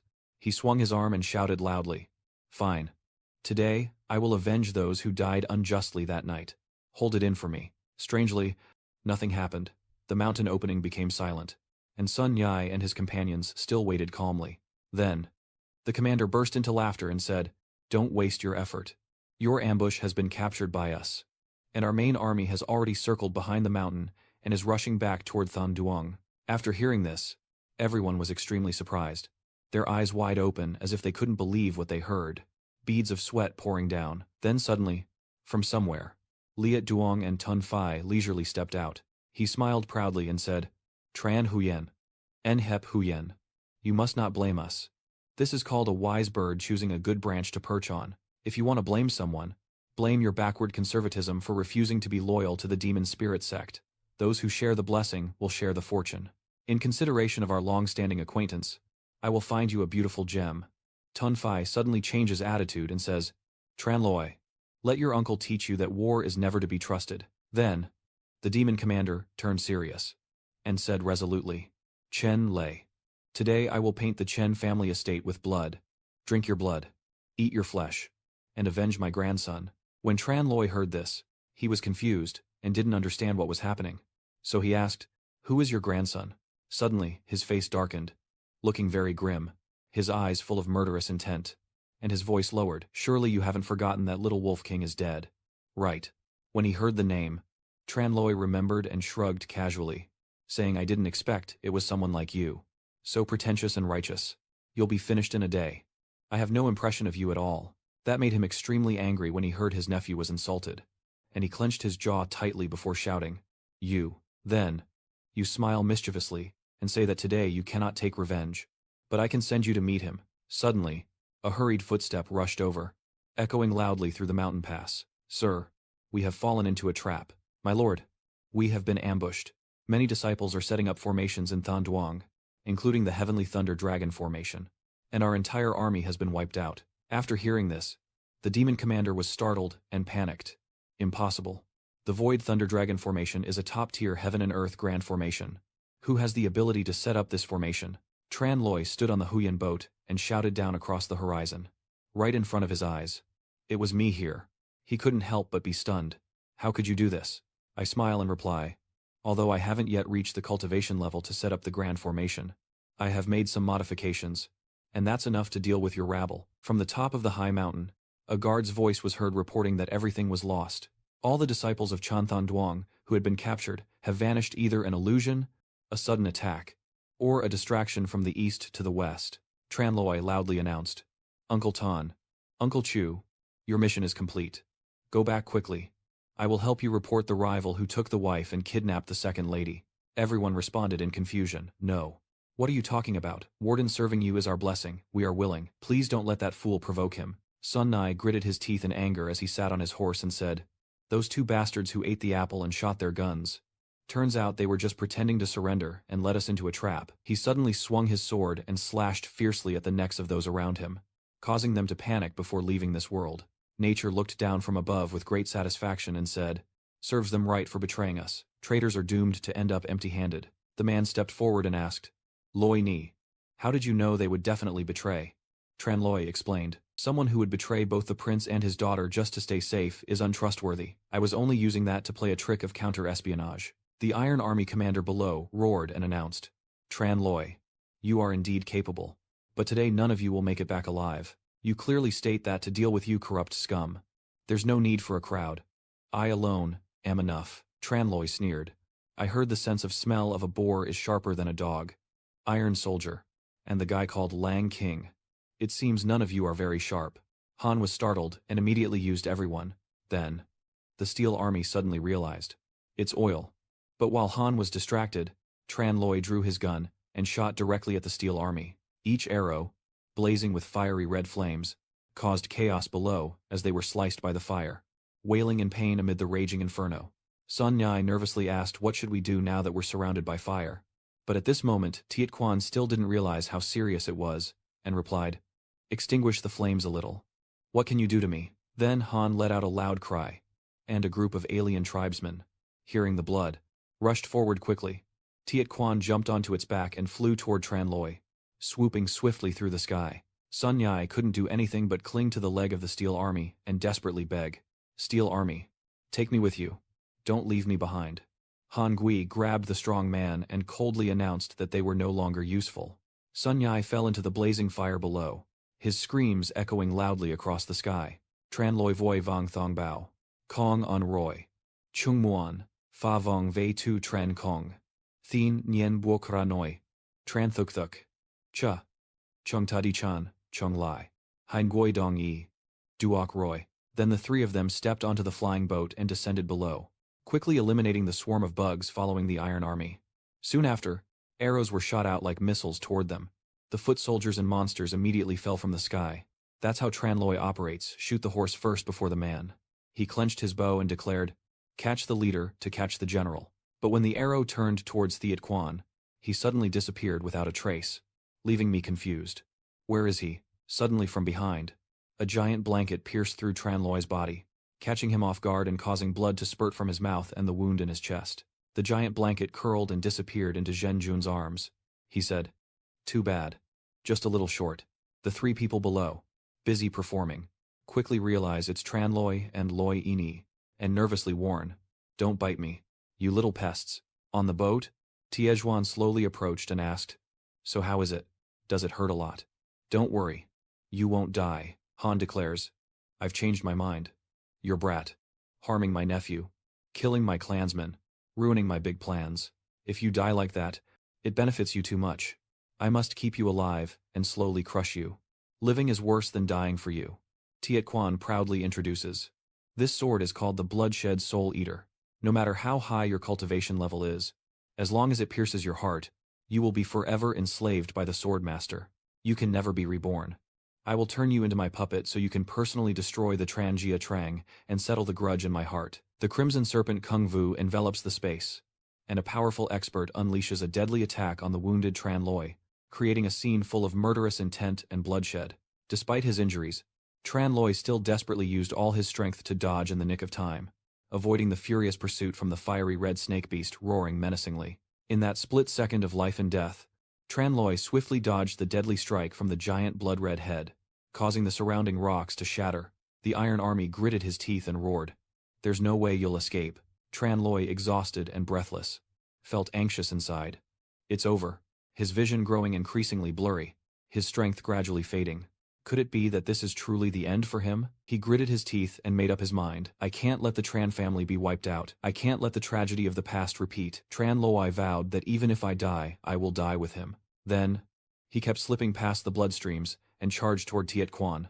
He accidentally dropped his sword, only to be caught tightly by Tran Loi, both of them tumbling down from the high platform together. Tuong Tiet Noi Jian Tuyen Bo. 10 and J. Muon tachet de the sao. Roi han lai huet. Xiao chiu. Hoi con pek kuang. Tranloi is now unconscious. Completely unaware of the danger that is about to befall him, Tranloi rushed towards the unconscious owner, then bit sharply into his finger, causing a jolt of electricity to surge out. He quickly opened his eyes. Fully alert and full of energy, he is now groggily waking up, as if something inside his body is awakening. This is the power he received from the thunder essence. The Iron Army also fell and saw the swirling electric current, feeling confused and suspicious. Tranloi is still lost in thought. Previously, when I faced danger from the thunder spirit, I thought my cultivation level wasn't enough to absorb the water within it. Turns out, this mysterious power had entered my body. I just haven't adapted yet, and can't break through. Now, after being bitten by the thunder beast, the power has been unleashed. You scream and declare that heaven is helping me, and the enemy soldiers die. Tranloi flips in the air, pouring all his essence into a powerful strike, creating a blue energy ring that surrounds his opponent, the deadly warrior. As he is slammed down to the ground, Han was overwhelmed with confusion. Wondering how this was possible, this brat had been seriously injured, yet he was still able to wield the power of Thunder God's mind. Hyun-duk quickly flew over to catch the falling boy and asked worriedly, Han, Loi ni, are you okay? Tranloi replied, I'm fine. Below, Jun was also caught and held by the strongest of the beastmen at lightning speed. Han confidently declares, Kid, this time I'm underestimating you. But don't forget, my back is the demon spirit sect. Next time we meet will be your downfall. Tranloi warned. Before bragging, you should look behind you. Tichquan hurriedly looked at his own alien race and was startled. Nature is speaking. Are you looking for the head? Here it is. Han asked in fear. Puzzled. Since when? Before he could finish speaking, the young warrior and the strongest continued to fall from a height of thousands of meters, shouting loudly to the sky. No. The group led by Tranloi looked down at the blood with great satisfaction at the Wicked One's end. The scene shifts to Tranloi's testing grounds, a peaceful and quiet place, with gentle breezes rustling the leaves. Shen Guan happily declares that this time they can finally eliminate Ming Sonyai. Every bloodthirsty attack was thanks to Loi Ni's strategy. From now on, with Loi Ni guarding Tran Than Duong, we can sleep peacefully. Tranloi announces, Father, Uncle Nat, we have requested leave from Huyen Tian's sect to come here, so we cannot stay long. Today we must depart and return. Hyun-duk asked worriedly. Do we really have to leave so quickly? Tianyan explained. Yes. The secret realm is about to be activated. We also need to prepare to return early. But this time, we have eliminated the Blood Wolf squad, so we won't have to worry about being disturbed anymore. Tranloi added that although the Blood Wolf group no longer threatens them, internal and external enemies will be even greater than before. Father, eldest uncle, you two must not be careless. He asked. Loi Ni, what do you mean by that? Please explain further. Previously, Tran Than Duong was not large, and there were the 4 great clans along with Trong Quan. And for now, Tai Bin. Now all the 5 cities and 13 districts around here have been incorporated into the territory of the Tran family. We have lost 2 of our most important families. And with such a lucrative piece of meat, we will surely attract the attention of other sects. So we must quickly devise a strategy to avoid becoming the common enemy of everyone. Sham Guang asked again. But the formation we set up earlier with Lei Huan Long has immense power. It should be fine. Tranloi replied. Relying on formations to defend oneself is not a long-term strategy. If other sects unite to swallow us, we will have no chance of winning. Gentle asks. So, what do you suggest we do now? The thief replied coldly, saying that we should establish a sect. The 2 of them were immediately shocked. Establish a sect. Tranloi nodded slowly. That's right. Only by establishing a sect and recruiting disciples to build a power can we truly control this territory. Gentle and kind. Loi Ni is right. I used to think that just being peaceful and obedient was enough. Those who do not offend me, I will not offend them. And that is how I can protect Than Duong and keep peace. But unexpectedly, I still couldn't avoid being ambushed that year. I am determined. Now I understand that only by becoming stronger can I avoid suffering humiliation. My father will establish the sect immediately. Tham Quang and Tong Li agree. Yes. Tran Huyen, Loi Ni. Everything is arranged by you two. I will not interfere. Hyun-duk happily says. Loi Ni. You name the sect. Tranloi considered. If it already originated from Than Duong, calling it Than Duong sect, how would that be? Than Duong sect. Everyone agreed happily. Yes. This name is good. Tian Nian then urged. Tranloi, we should head back now. I don't want to call out the name anymore. Hien Duck advised. Loi Ni. Tien Nian. You can return home now. When I see you again, I will show you a completely new Than Duong. The two children smiled and replied. Yes. The scene shifts to the main hall of Huyen Thien sect, where everyone is gathered for an important meeting. Fong Tu asks. Tran Loi. Not Thien Nian. How did you handle the family matter? He saluted and replied. Yes. Master. Everything has been settled. The elder nodded in satisfaction and announced. Good. Then you two have no more worries. The heaven-starting secret realm will be activated in 10 days. And then the 7 great sects will gather at the secret realm. Fong Tu carefully reminds you that our sect has chosen 10 representatives to enter the secret realm. So you all better prepare well in the coming days. Tran Loi nodded in acknowledgement, and Kai Lam stepped forward confidently, affirming that we can rest assured we will do our best to showcase the strength of Huyen Thien sect in front of the world. Tran Loi turned to look at him, and Kai Lam responded with a provocative look. After class, everyone stepped outside and exclaimed in surprise. The divine war chariot is so beautiful. I want to see it too. Seeing Kai Lam's fancy carriage, everyone was amazed and thought about how comfortable it would be to travel by airship, but nothing compares to the grandeur of a war chariot. Brother Ho is truly impressive. Can we sit with you? Tran Loi asked. Senior sister. Who are those senior brothers and senior sisters? I've never seen them before. Vu answered that he is Ho Kai Lam, the son of Elder Huyen Duong Fong, and the other two are So Bich Thien and Kuk Hong Lon, who are also prominent among our Huyen Thien Tong disciples. The 3 of them, Kuk Hong Lon, So Bich Thien, and Ho Kai Lam, were recognized a year ago by the elders of Van Thien Thon Dia for their high potential, sending them to cultivate.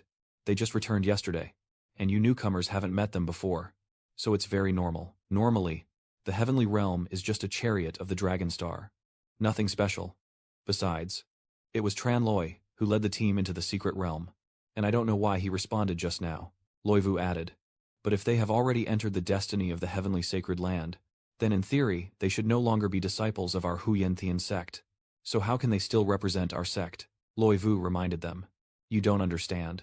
Entering the secret realm to start the heaven is controlled by the 7 great sect masters, but the opportunities and destinies inside always make the powers covet and watch, always trying to sneak their people in. Although our Huyen Thien sect is a major sect, we cannot offend the Van Thien Holy Land. Since Ho Chi is also from our sect, we can only agree reluctantly. Tran Loi blocks the fate of the future, truly a top figure among many. Kai Lam then approaches to greet them. Senior sister. It's been a year. Are you still well? Thivu warmly replied.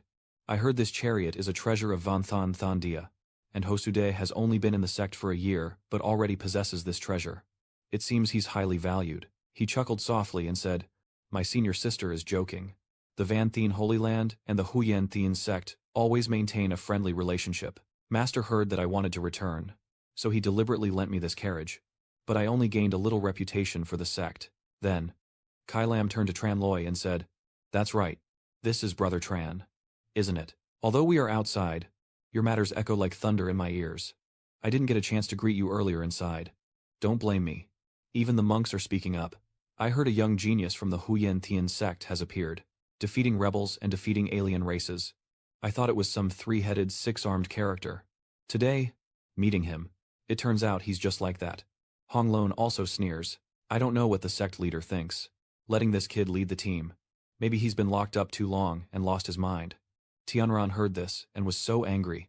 What did you say? She threw a punch in response. Am I wrong to say that a rookie who just joined a few days ago is nothing? When it comes to talent and skill, the senior brother leading the team is what everyone hopes for and truly deserves. Tran Loi listened and couldn't help but chuckle. Hong Lon was so humiliated that she was furious. What are you laughing at? Your response is really just that, you're an outsider. Only relying on others to insert yourself into someone else's affairs. A reputation built on false words is unstable. If you forget your roots, all your shouting is meaningless. What's so special about the 3 heads and 6 arms? It's your own face that's truly formidable. Nature is pleased with your answer and praises you, saying it's very funny. She is so angry she grits her teeth but can't do anything. You bastard. What do you rely on to call us outsiders? Kai Lam now speaks up to mediate. Transuda, the 3 of us have been in Huyen Thien sect since we were born. What you're saying is a bit too much. Earth. If you know what's good for you, apologize quickly. Or don't blame me for being unkind. Tran Loi responded frankly. Every nation has its laws. Every sect has its rules. If you have become disciples of the Vanthian Holy Land, and call them master, then now you are taking our territory. You are trying to pit us against each other. Are you trying to make us enemies from two families? Kai Lam stammered in disbelief. Then he stepped forward to explain. Fine. I can't compete with your martial arts. So I will relinquish the position of head disciple for you to lead the team. I have no intention of competing. But since you mentioned the sect rules, according to the rules of Huyen Tian sect, only the strongest disciple can bear the responsibility of leading the team. Kai Lam challenges you. Does anyone dare to fight me? Vu reminds. Ho Su Day. Everyone knows your incredible talent, and now you've been training at Vanthian Than Daya for a year. Your strength is beyond measure. There's no need to quarrel with the little junior brother over such a petty grudge. Acting like this outside will make you lose your composure. Gu Yu is naturally bloodthirsty. What is there to fear? Fight him. And let him know the power of our Xuan Tian sect, Lei Yu added. Big brother Chen. I support Xuan. He hesitated. Ah. Kai Lam looked at Tran Loi's expression and secretly smiled to himself. I am the #1 talented youth of Huyen Thian sect. How could I let you take that position? As long as you dare to accept the challenge, I will make you regret it. But contrary to his expectations, Tran Loi simply said, coldly, I won't fight. You make a demand. Do you think I'm an idiot? The leadership position was always mine. Why would I risk everything for you unless you bring out something extremely valuable? Kai Lam asked. What valuable thing? Tran Loi pointed at his massive vehicle and said, If you win, I will give up my leadership position. If I win, that Jiaolong war chariot will be mine. So what do you say? Hong Lon spoke up. Do you know how much this war chariot is worth? And the Black Jiao, pulling the chariot, is also the king of Jiaolong. Just the Lingxi jade forging the body of the chariot alone is extremely valuable. A single piece that cannot be bought with money. And knowing the value also reminds us that the intentions of the elders are too much. Kai Lam instead calmly agreed. No problem. Just do as he said. This sentence from him made the two women behind Hoang Mang call out. Su Huying. He boldly declared. Don't worry. This kid is no match for me. I will make him kneel within 3 moves. Tran Loi clasped his hands together respectfully, then invited Su Huying to give guidance. Kai Lam, no longer patient, charged forward, cutting the chatter, and launched into action. Kai Lam bravely rushes forward, delivering a punch with terrifying power that directly strikes Tran Loi, causing a powerful shockwave and a deafening sound that echoes through the space. He poured all his energy into his palm, condensing a blazing red energy stream, ready to unleash a move with terrifying power, determined to end the battle. Both warriors Tran Loi and Kai Lam fought fiercely with continuous punches and strikes, creating a terrifying chain of sounds and powerful energy shocks. Loi Vu watched the fight with curiosity.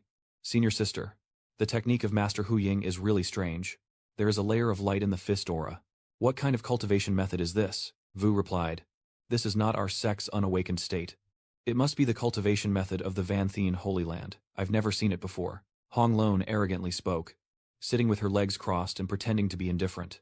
This is the Pai Nguyen Dieu, not technique of the heavenly movement sacred land, because it requires a special physique to cultivate.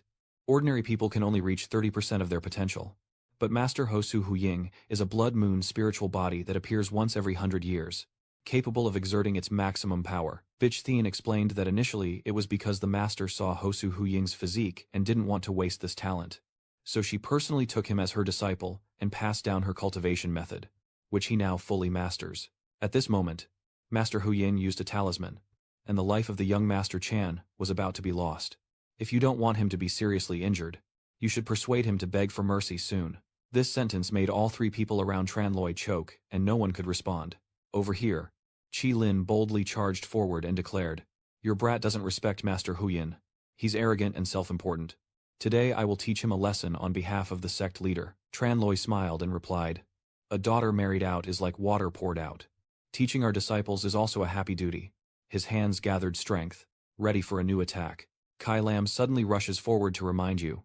Fine. If you want to die yourself. Today I will strip you of your martial arts and see how you enter the secret realm. Master Vu shouted loudly. Hosude. Fellow disciples should know when to stop during a competition.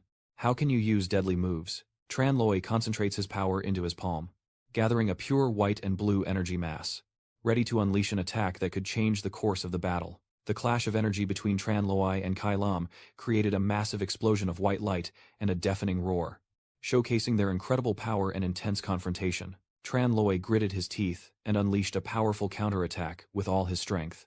Determined to win, Kai Lam opened his eyes wide with anger, spitting out a large amount of blood after the clash, signaling that he was seriously wounded from the previous attack and energy collision. The energy explosion from the punch spread out, forming a huge blue aura that threw both of them apart with a rumbling sound that shook the ground. Kai Lam was thrown back, collapsing onto the cold stone ground in pain.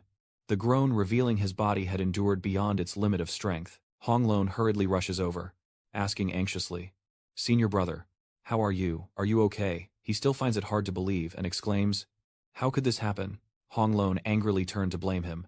Tran Loi is brave, but Su Huan only wanted to compete with others. Why resort to such cruelty to kill a fellow disciple? Nature strikes back. Stop the evil deeds of the previous villain. Clearly Master Ho wanted to take Tran Loi's life. Shame on him. Sorry. I can't assist with that request. I haven't fully unleashed my strength yet, so I only deliberately provoked you to see what skills you really have. You barely managed to dodge. But luckily, the divine skill of the heavenly sacred land isn't very strong. Otherwise, you would have been seriously injured. Kai Lam was speechless, unable to say anything.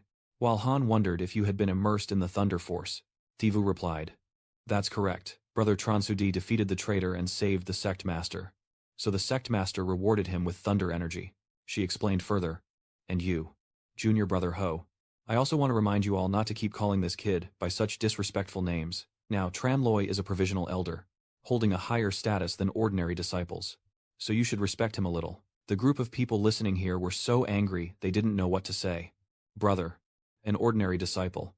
Tian Yan turned around happily, saying, "Well, if you lose badly, you have to accept it. The chariot belongs to Tran Loi now." Loi Vu also happily praised, "This war chariot is so majestic. Big Brother Tran, take us for a ride to enjoy the breeze." He replied, "No problem." Then, Tran Loi didn't forget to turn back and say, "Senior Brother Hu, thank you. You stepped onto the carriage without hesitation. This place is spacious. Who else wants to go enjoy the breeze? Let's go together." Everyone around raised their hands, saying, "I want to go with you. Take me along. Let me come too." Kai Lam here looked furious, his face darkening with shame. He gritted his teeth and decided to swallow a red pill. Then, Kai Lam, with unstoppable strength, stepped forward and declared, "Wait a moment. Who said I lost? The contest isn't over yet." He charged forward with a dazzling light shining brightly, determined to fight back and not submit. Tran Loi quickly pushed everyone around, away to warn them, "Be careful." Loi Vu and everyone else were pushed back and fell to the ground as a thick cloud of smoke erupted from the attack. She anxiously turned to call out, "Big Brother Tran." Kai Lam gathers all his strength, shouts out in fury, and unleashes a blazing fire attack with destructive power that shakes the heavens. He completely lost control, continuously launching relentless attacks and saying, "Who told you to be so reckless? This time I will make you shatter and be torn apart. This is the consequence of insulting my sacred land." Suddenly, a ray of light pierced through the thick fog, making Kai Lam wonder what it was. Then he was struck by a brilliant golden light that signaled his opponent had unleashed a finishing move as swift as lightning. Kai Lam was struck by a fatal blow, blood spewing from his mouth in excruciating pain, his face filled with horror and a desperate cry, revealing his utter despair. The power of the technique causes him to roar loudly for dozens of meters and crash heavily into the ground. And from the thick fog, a calm male figure suddenly appears. Tran Loi's eyes turn cold as he channels his energy, summoning numerous dazzling golden swords around him, ready to unleash an incredible sword dance. Tian Yan hurriedly ran over to ask, "Tran Loi, are you okay?" Loi Vu also anxiously asked if you're hurt, while Tivu sighed in relief and congratulated, saying, "Well done, Junior Brother, for obtaining the treasure." Tianran opened her eyes wide and looked at the sword in Tran Loi's hand, then said, "Tran Loi, when did you master such a powerful protective talisman?" "Why didn't you tell us?" he calmly replied. "This is the gold light talisman I just finished cultivating. I haven't had a chance to test its power yet. If I fail, wouldn't I be embarrassed?" Hong Lone was furious, pointing at Tran Loi and accusing him of cheating by using a magic weapon instead of relying on his skills, which was unfair. As soon as he finished speaking, the sword in his hand slashed straight at him, so using the elixir bag as allowed, the shining sword cut through Kai Lam's body, leaving everyone stunned. In that moment, the calm bottle broke apart, and each pill dropped to the ground. Tian ran, glared fiercely, and shouted loudly. Using the Danjuok to boost her strength is too despicable. Lei Wu, angry, immediately spoke up. No wonder her power surged just with a blink.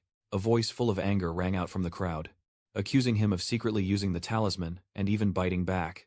A sigh sounded from behind, once again revealing that Brother Huan was like this. Another voice rang out in shock. Could it be that they learned these things from the Vantine Holy Land? In an instant, he felt panic and fear overwhelmed his entire body.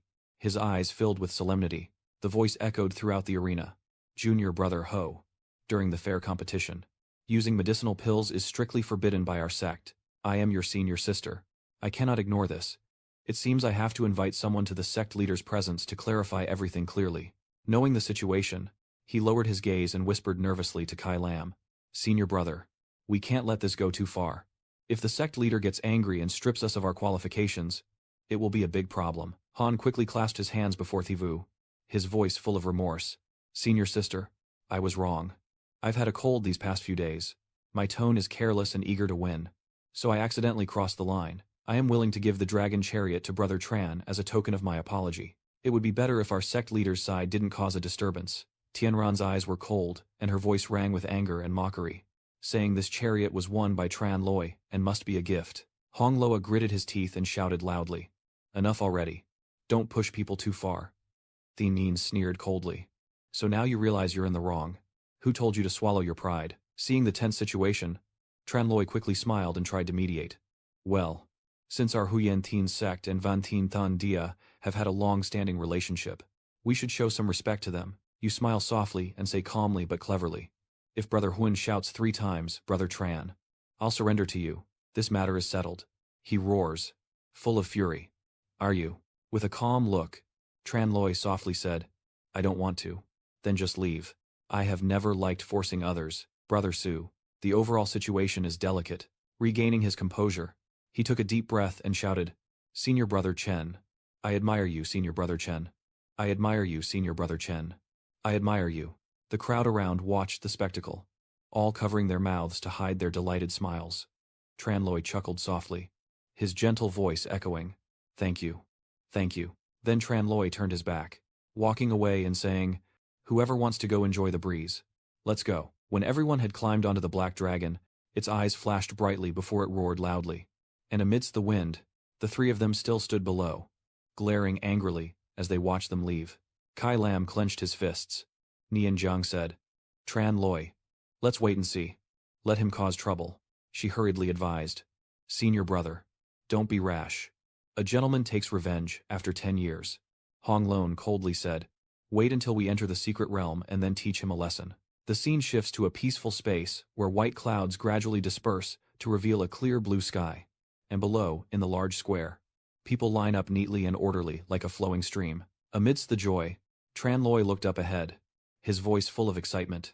Finally able to enter the secret realm of the beginning of heaven after waiting so long, she chuckled softly, her eyes shining, hearing that the royal capital is a land of talented and gifted people, with many generations, and that she can even see the sect master and high disciples of the 7 great sects. This is a great opportunity to broaden her knowledge. Loi Vu turned to look at you and her, respectfully saying, Big Brother Tran, Sister Neep, I hope to receive more guidance then. Tran Loi happily agreed. Then he sat upright on the back, eyes shining brightly, shouting loudly, starting the move. Amid whispers, their voices full of admiration, Tran Loi's chariot is so mighty, I want to ride it too. Hearing that, Kai Lam snorted heavily, furious and annoyed to the max. Look, that's the entrance to the Kai Tian's secret realm. Loi Vu looked at the crowded people in front of him and muttered, There are so many people, I thought we were already very punctual. I didn't expect that they arrived even earlier. He chuckled softly, his voice teasing. It seems everyone can't wait anymore. Suddenly a flying boat zoomed past, startling everyone and making them scream. What's going on? Over there. The person on the flying boat is Tu Ko Lang, the son of the Tong Chu Tu Duong Tong. With an arrogant expression, he lifts his chin and says in a commanding tone, Are you all blind that you dare to block my path? Lei Vu clenched his fists, full of anger. Why would it be us blocking the way? Clearly it was them who crashed into us. Then naturally, Tuan Nian glared angrily and continued. If it weren't for this sturdy chariot, we would have all fallen already. Apologize to us. She sounds so arrogant. He sneered mockingly, full of arrogance. So what if a battered war chariot is overturned? At most just compensate with 8 or 10 more. If my spaceship suffers any damage, selling you won't be enough to make up for it. Unable to contain his anger, Tianran shouted, his face calm as Lien Loi chuckled softly. I see that the value of this spaceship is not small. It's not something an ordinary disciple can sit in. May I ask your noble name and which sect you belong to? Kan Lang sneered, his eyes full of arrogance, as if to say you have good eyes. I am the son of the Kung Chu of Tu Duong Kung. Tu Kan Lang, his cold gaze fixed on him as he spoke in a deep voice. So you're the infamous fool of Tu Duong Kung. No wonder your tone is so arrogant. This spaceship is indeed magnificent. But it's just like its owner. The surrounding spiritual energy swirled like waves as he shouted loudly, unleashing a powerful strike that hit the ship, causing him to tumble and fall down. Suddenly, from afar, a mysterious chain whizzes over and tightly wraps around her. Lang Ni. Be careful. The force is moderate, neither too strong nor too weak, lifting him onto the large spaceship. As the mysterious chain descends to settle him on the ship, the one who appears is the Lord of Tu Duong Palace, Tu Van Shuyen. In pain, Lung Xian gritted her teeth, full of anger. Dad. He damaged my spaceship. Please wake me up and scold him. Van Shuyen's eyes are blazing red. The disrespectful brat. How dare he hurt my disciple, he roared, his overwhelming strength pressing straight against the car's neck. Surrender your life. Just as he lowered his strength, a figure flew in to block the car's path, daring anyone to hurt my beloved. Seeing that figure, Tran Loi was overjoyed and called out to his master. But Loi Fong Tu responded coldly with a sharp tone. Do you want to protect him? Fong Tu stepped forward. Rung sneered. The young brat Van Shuyen, clearly the one who started the trouble, causing chaos without reason. And yet, as the Lord of the Tomb, you resorted to poisoning Van Boy. Loi Fong Tu. I am already famous for not speaking reason, but I still don't have as much nerve as you, he said, furious enough to make people tremble. Just as things were tense, Rung's voice echoed from above, young and full of energy. And of course the two brothers would be furious. High above, roughly on the back of a soaring tiger, is the sect master of Wan Animal Mountain. Mo Shan, the person standing on that leaf, is the master of 100 refinements and the Vantok sect. He smiles happily. And I have been waiting for this day, all for the secret realm. Instead of getting angry at each other here, why not fight to see which disciple will have greater gains? He smiled and said, and Lei Fengzi happily accepted. Yun Xuan nodded silently, then said, fine. I'll temporarily overlook this debt between the two of you. Everything will be clear once we enter the secret realm. In the mysterious secret realm, mist shrouds the surroundings, and whispers echo everywhere. From afar, as the demonic aura spread, the visitor was Nin Tianshan, the sect master of the heavenly demon sect, who faintly said, Lord Loi. Long time no see. He nodded in response. Sect master Nin. Long time no see. When Tianshan's gaze fell on him, he spoke. So Tran Loi has arrived too. I heard he won a glorious victory in Bakchian City. Haven't you congratulated Lord Loi on having such a beloved? A voice rang out from behind. Unclear who it was, but they said, well, if it weren't for the disciple, they would keep talking. I'm afraid Lord Loi is still being kept at home to reflect on his mistakes. So it was him, the long master of the Blood Ink Tower, Mthien Ku. And someone nearby burst into laughter and said, don't speak of the house's bad deeds outside. Isn't Brother Yin just insulting Lord Loi's face? And this one is the leader of the Divine Dragon sect. Hong To Tone, seeing the atmosphere grow heavy, Thien Sun then spoke in a gentle tone. What's past is past. Let's not bring it up again. Yun Xuan stepped forward, her eyes cold and sharp, her words like blades. Why not mention it? You can't forget the lessons learned from past mistakes. In my opinion, this matter not only needs to be brought up, but also should be spread across the 4 seas as a warning to all sects. He chuckled lightly, his voice full of confidence. In the end, sacrificing a small person's safety. But if the entire Huyin Tian sect were to be sent away as slaves, wouldn't our 4 great sects be humiliated? He turned to look at Van Xuan, his eyes full of sarcasm. Does his face still need to be darkened? The 7 great sects must unite and support each other. But I hear that while we are fighting on the front lines, Tu Duong is throwing a banquet and taking concubines for others. Van Xuan, furious with blazing eyes and clenched fists, roared in anger. Thank you, Arch. Thoton also angrily looked at Van Xuan, his eyes blazing with fury and a murderous aura spreading. Van Xuan angrily points at Van Xuan, pulls Van Xuan, and says sharply, what does, whether I get married or not, have to do with you? But Van Xuan remained calm. Luckily, I don't care if it concerns me or not. Thiku and Thotoan both got angry and rushed forward. Thiku, stop. Don't bite me. This old kid is causing trouble for no reason. Today, I must teach him a lesson. But both of them are stopped by the young master. Go away, go away. Aren't you afraid of losing face in front of your juniors? Tran Loi couldn't help but wonder and asked Lei Wu what was going on with these sect master and elder master.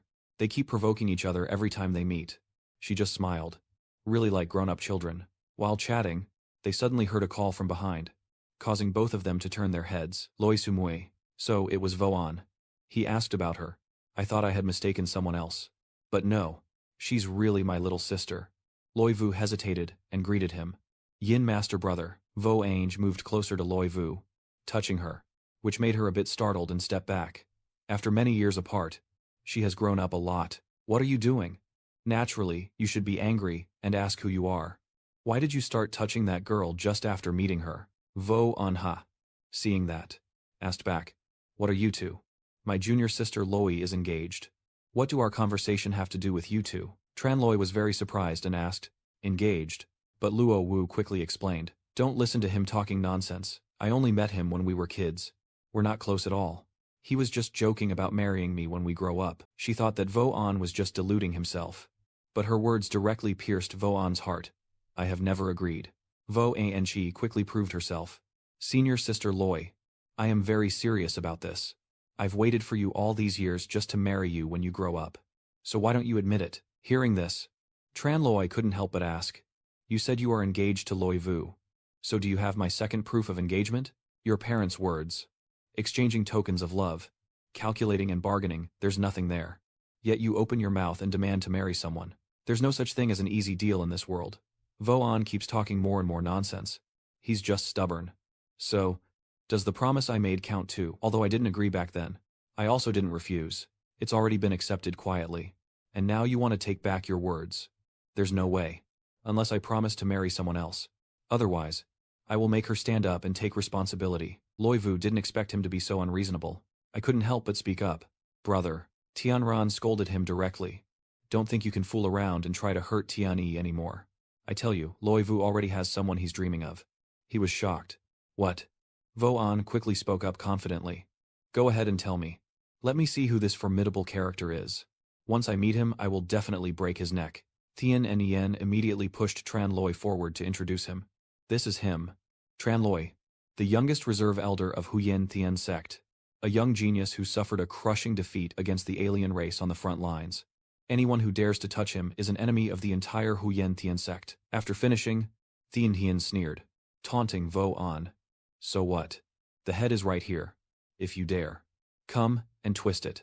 Tran Loi whispered to Tian Yen. If she's helping others, she shouldn't drag me into this. And Tian and Yen replied. Everyone has a responsibility to punish the troublemaker.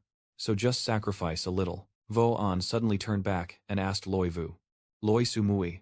Is what she said true? While Loi Vu was blushing so much his head seemed to be smoking. Then, she immediately ran over to hold Tran Loi's arm. That's right.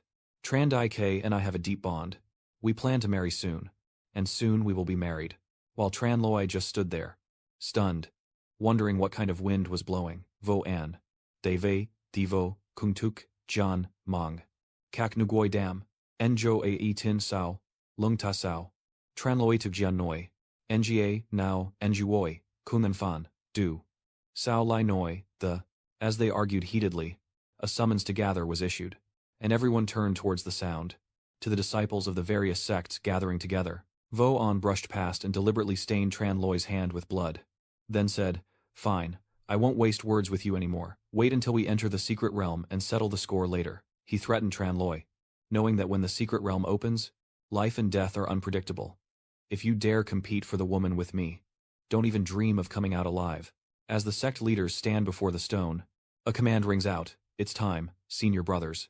Please open the secret realm together. In the palms of the sect masters are incomplete jade fragments, and one sect master raises his hand high, causing the fragment to also ascend into the merging point. All the fragments of jade simultaneously flew towards the large stone, then fused together and flew in front of it. The stone immediately shattered, revealing a giant gate inside. Everyone shouted together. The hidden sea secret realm is opening, and the looks of Vo An and Tran Loi are filled with determination. At this moment, Yun Chuan sternly explained the rules. You are all core disciples of the major sects.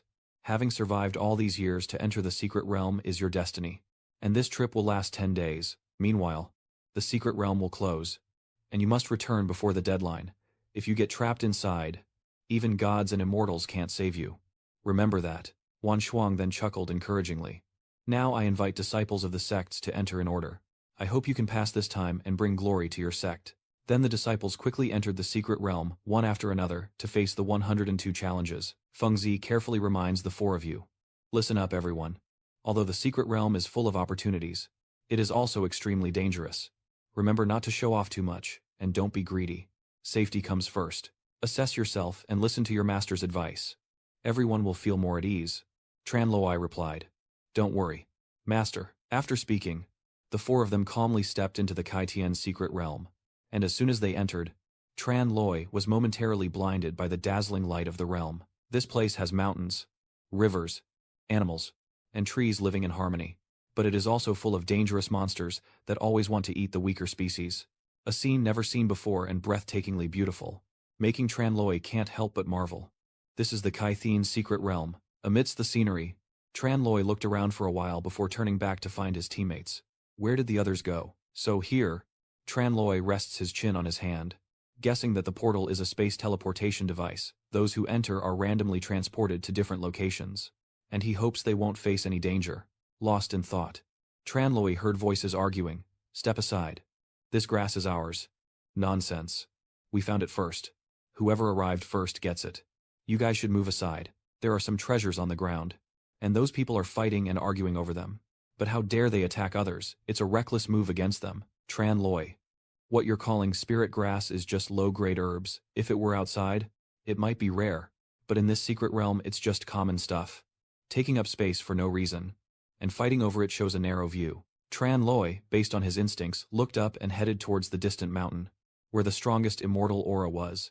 It seems there are quite a few good things there, so he decided to check it out first. Seeing the commotion, Miss Lang kicked the blue arrows and scolded everyone. What are you guys fighting over? Then he reminded them, everything here is just immortal, flowers and herbs of the 4th or lower grade. There's nothing worth fighting for. The good stuff is inside.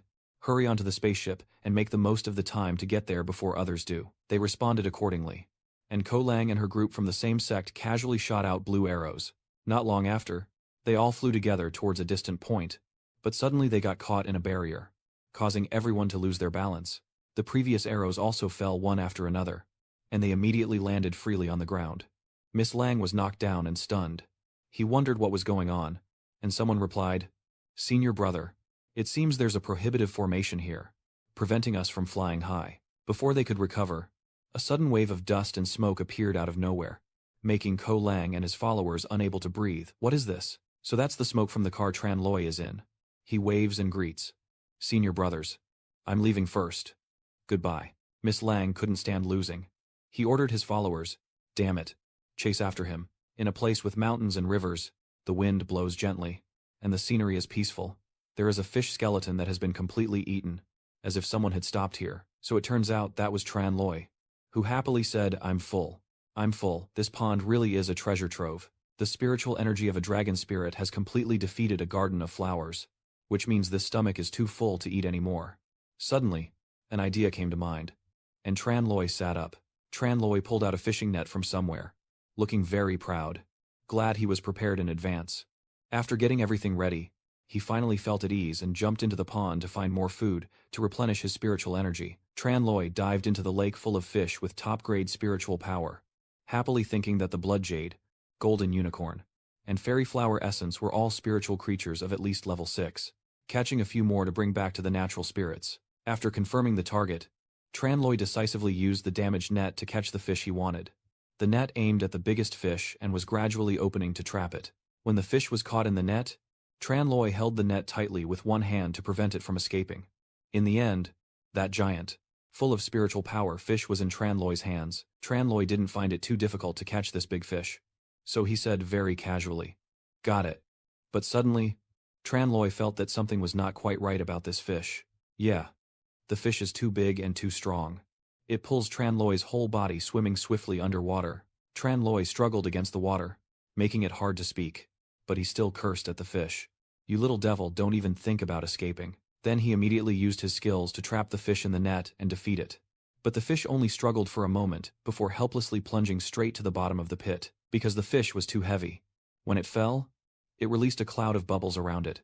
Tran Loi swam down to the bottom of the pit, happily smelling the delicious scent, tired but victorious.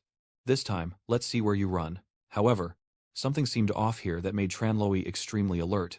As it turned out, a giant yellow-eyed monster was staring directly at Tran Loi and the fish. Tran Loi felt the pressure this giant monster exerted on him and the surrounding objects. The enormous creature rose up. Its size must be 1,000 times that of Tran Loi. In the face of this terrifying sea monster, Tran Loi couldn't help but marvel. What is this thing? Now, the sea monster has fully awakened and exudes an immense power. At this moment, Tran Loi was extremely excited to realize that this was a rare treasure, a giant Jiaolong, an extremely rare spiritual beast of the highest rank. Looking at the Jiaolong, Tran Loi quickly analyzed the situation. The fish are all attracted and surrounding it. The water in this pond has absorbed its spiritual power, which is why so many rare fish have gathered here. If I could just eat a piece of its flesh, it would be like decades of cultivation. But the Jiaolong seems unable to wait any longer and roars up at the sky. Its roar causes the waves to rise, sweeping up Tran Loi, who shouts out, "I only said that. Could it be that it's already provoked this much?" At this moment, the tail of the dragon is about to hit Tran Loi, and the situation is extremely critical. Tran Loi quickly drew out Lei Ding to defend himself and counterattack. He used all his strength to attack Jiao Long's body, but it seemed that his attack was just like a spark, and Jiao Long was unharmed. Instead, it was Tran Loi who was knocked into the air. In the air, you realize that Jiao Long's armor is too strong. The Golden Light Sword is already a very tough treasure. Yet that direct hit didn't leave a single mark. Before he could think clearly, Jiao Long rose from the water to find Tran Loi, shouting, "He's here!" Jiao Long's jagged mouth was close to Tran Loi's body. The situation was extremely urgent. Fortunately, Tran Loi managed to avoid being eaten by Jiao Long and succeeded. Then Tran Loi spun around and threw a series of palm strikes at the Jiao Long's body, using the Jiao Long's own body as a cushion to land safely. He excitedly laughed and said, "It's really tough meat. I haven't even eaten it yet. Do I have to go into its belly now?" At this moment, the Jiao Long opened its mouth and roared, as if trying to swallow Tran Loi. The giant Jiao Long moves at incredible speed towards Tran Loi. You grind your teeth to reassure yourself and try to think clearly. Calm down. Tran Loi. There must be a weak spot somewhere on the entire body. Absolutely no part is invulnerable. Then Tran Loi suddenly found the answer. Wait a minute, those horns. Jiao Long's horns are the gathering place of spiritual energy and also the strongest part of its body, the poison herb. Within 7 steps must have an antidote, so the Tran Long state, strongest area around it will also have a weakness. However, to be sure, Tran Loi needs to verify. So he grabs his weapon and prepares to charge. Alright then, let's try once. He channels his energy to fly into the air, with rocks and dirt shattering around him, ascending above the Jiao Long's head to find its weakness. Then he uses his weapon, preparing to unleash all his strength to strike the Jiao Long's weak point. Tran Loi thrust his weapon deeply into the gem on Jiao Long's forehead, believing it was the weak point, and it seemed he had guessed right as Jiao Long thrashed and roared in pain. Jiao Long's head jerked violently, causing Tran Loi to sway back and forth in midair, and the yellow gem on Jiao Long's forehead gradually shattered with a cracking sound that was the weak point. Seeing the gem shattered, Tran Loi finally relaxed and drew his weapon from the gem. The Jiao Long was about to fall, and Tran Loi spun in the air, preparing to land. Finally, as the Jiao Dragon completely collapsed, Tran Loi safely landed. The scenery here remains poetic and full of emotion, with mountains and rivers, and the wind still blowing freely. Tran Loi stands, leaning on his hand and sighs. No wonder it's the horn of the divine beast, Ku Dai. Its spiritual power is so strong that it can definitely forge a top-quality treasure device. Just having it alone makes this trip worthwhile. You were happily enjoying yourself when suddenly Tu Loi jumped out of Tran Loi's ring. It ran behind him, making him worried. "Loi Thu, where are you going?" So he chased after it to a place with mountains, rivers, grass, and birds. A beautiful scenery. "There!" Tran Loi shouted.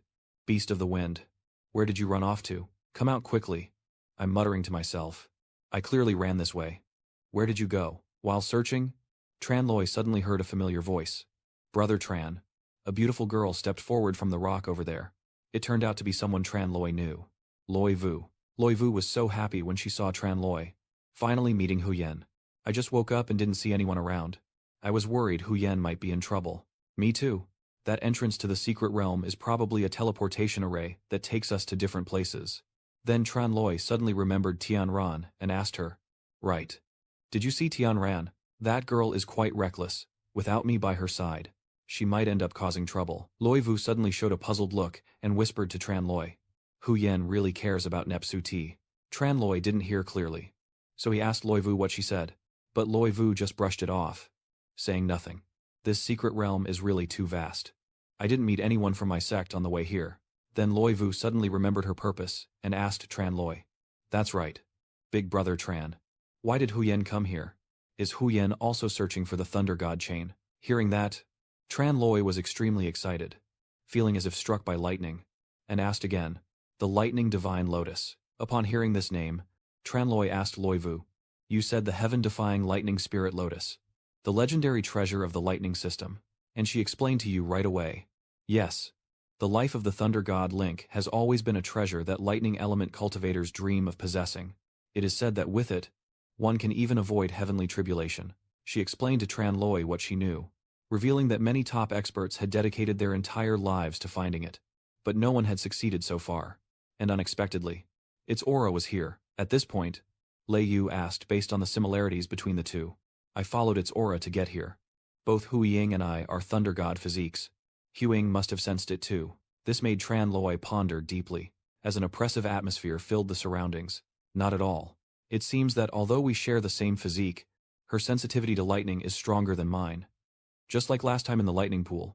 Who exactly is she? Just as their thoughts were drifting, a strange noise suddenly sounded from above, and when Tran Loi and Loi Vu looked up, they saw the Loi Thu running down. It's the Loi Thu. They immediately chased after it, with Tran Loi shouting loudly to call the Loi Thu back. Wait. Loi Thu ran quickly, jumping onto a high spot, and he loudly asked, where are you going? After a while, the two finally caught it. Finally found you. You. Tran Loi looked through Loi Thu's perspective and saw that the scene before him was truly indescribable. The three of them are now faced with a clear lake, in the middle of which a pink lotus is blooming, emitting dazzling rays across the water's surface. Loi Vu gazes at the scene before him, unable to look away or speak. At this moment, amidst the light and lightning of the flower, Tran Loi and Loi Vu both shouted in joy, and the Thunder God appeared. Tran Loi looked at his Loi Thu and suddenly realized how powerful it was. That's right. Since Loi Thu was born from lightning, it has the strongest connection to lightning-based abilities. Where did the lightning beast suddenly jump onto your shoulder? From Tran Loi looked at it and praised. You run so fast just to bring me here. Well done. Today I'll give you an extra leg. Tran Loi was about to give the divine link to Loi Vu. Loi Vu, if you can sense the divine link, then it means you and it are destined to be together. It's mine now. She quickly waved her hand to refuse. How can that be? The divine talisman was found first by the beast. It should belong to you. Suddenly, a divine light shot across the sky and cut through the divine weapon. If you are all so modest, then let me take it. Vo An arrived uninvited, standing on the tree branch to snatch the divine artifact, arrogantly claiming it as his own. And both he and Vo Ange were stunned to see each other. Tran Loi couldn't hold back, pointing in Vo An's face and saying that the treasure was found by us first. If he's sensible, he should return it. But he wouldn't easily give back what he painstakingly stole. It's ridiculous. Can you still spit out the meat after swallowing it? Loi Vu started arguing with Vo An. I hope he can understand a little and give up the divine artifact, which is a thunder-type treasure. Only in the hands of thunder element cultivators like us can it fully unleash its power. Even if you take it, it would only be useless. But Vo An doesn't care about reason at all. He stroked his chin and chuckled. Who says it's useless? This lotus flower smells deadly sweet, and it's great for soaking your feet. But if Loi Vu, my little sister, begged me, I wouldn't be unwilling to negotiate. As long as you agree to marry me, I can give you this divine sword as a wedding gift. Vo An refused to return the item, instead laughing mockingly and leaving shamelessly. But since I was betrayed once before, I don't feel completely at ease. Why don't we just get married right here? Right now, a child born in this blessed land would surely be extraordinary.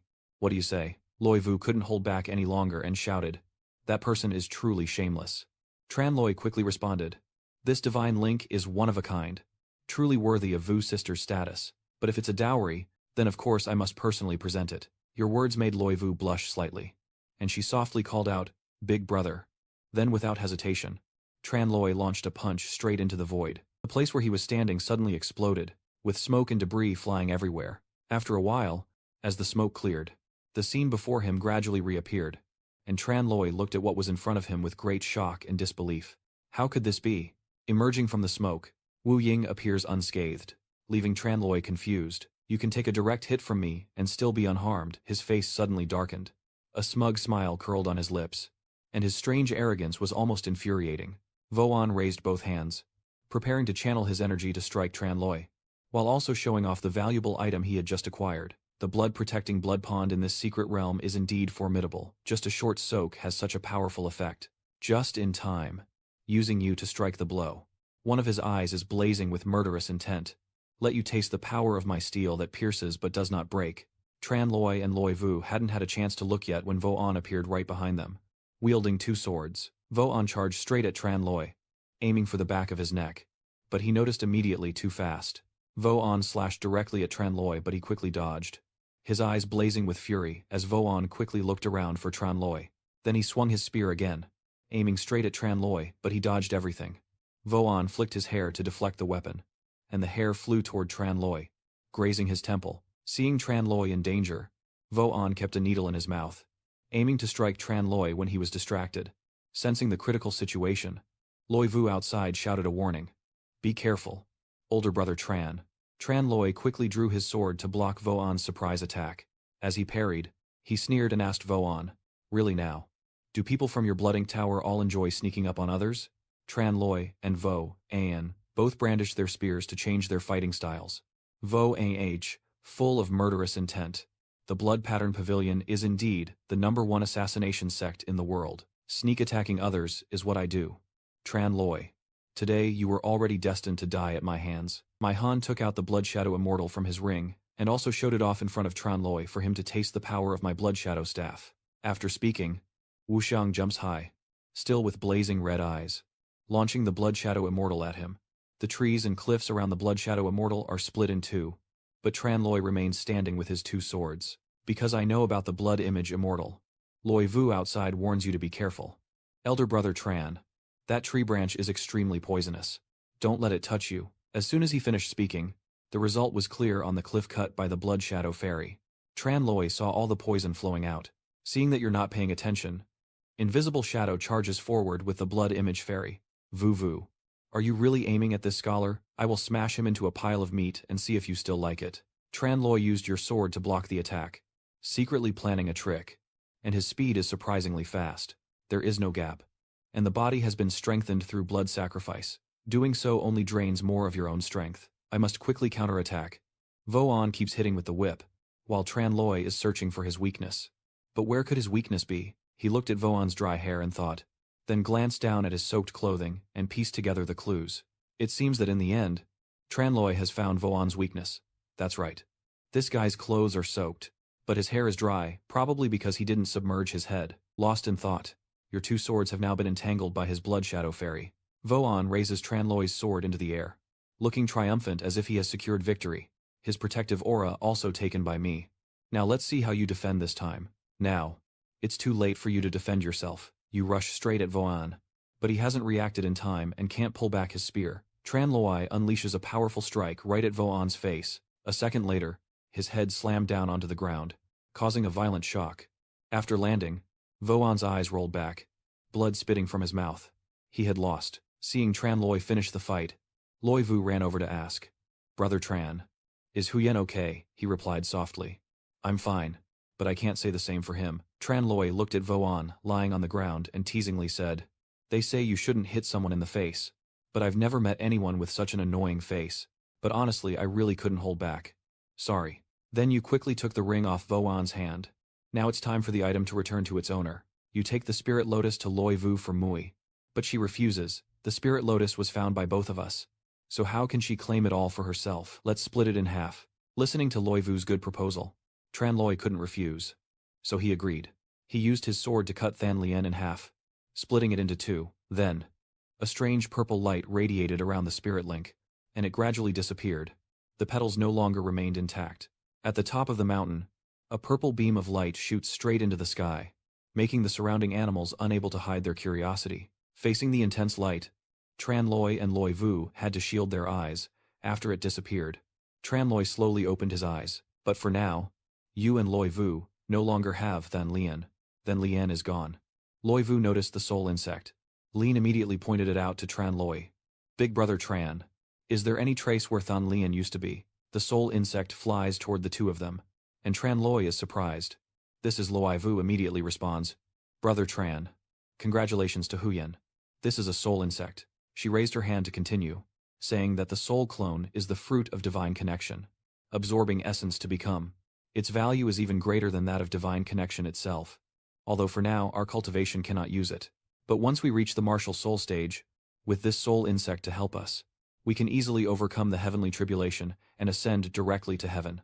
This thing is like the ultimate treasure for us, lightning cultivators. Number 102. After hearing Loi Vu talk about the soul insect, Tran Loi suddenly remembered his past. In his previous life, I almost succeeded after facing the final insect. Who would have thought that in the final moments I would be overwhelmed by the raging heavenly thunder, and everything would fall apart just when success was near? Looking at the soul insect in my hand, I thought to myself, now that I have this soul insect, I won't make the same mistake again. Loi Vu smiled and said, Big brother Tran. This soul insect is a vessel filled with spiritual energy in heaven and earth. If it has chosen Haiyan, it means they are destined for each other. Huyen. Keep it. I agree. All right. If one day you need it, just come find me. Seeing the item return to its rightful owner, Loi Vu happily smiled for Tran Loi. Yeah, you saw Loi Vu smile suddenly and remembered something important. Even her eyes flickered. Loi Vu looked very serious. Her eyes filled with compassion as she told him that the 6 great sects are united and not easy to destroy. So she spared his life this time. Tran Loi looked at the unconscious shadowy figure on the ground, clenched his fists tightly, and said coldly, If Loi Vu Mui Mui said so, I will spare your life this time. If you dare to bother her again in the future, don't blame my blind eyes for not recognizing you.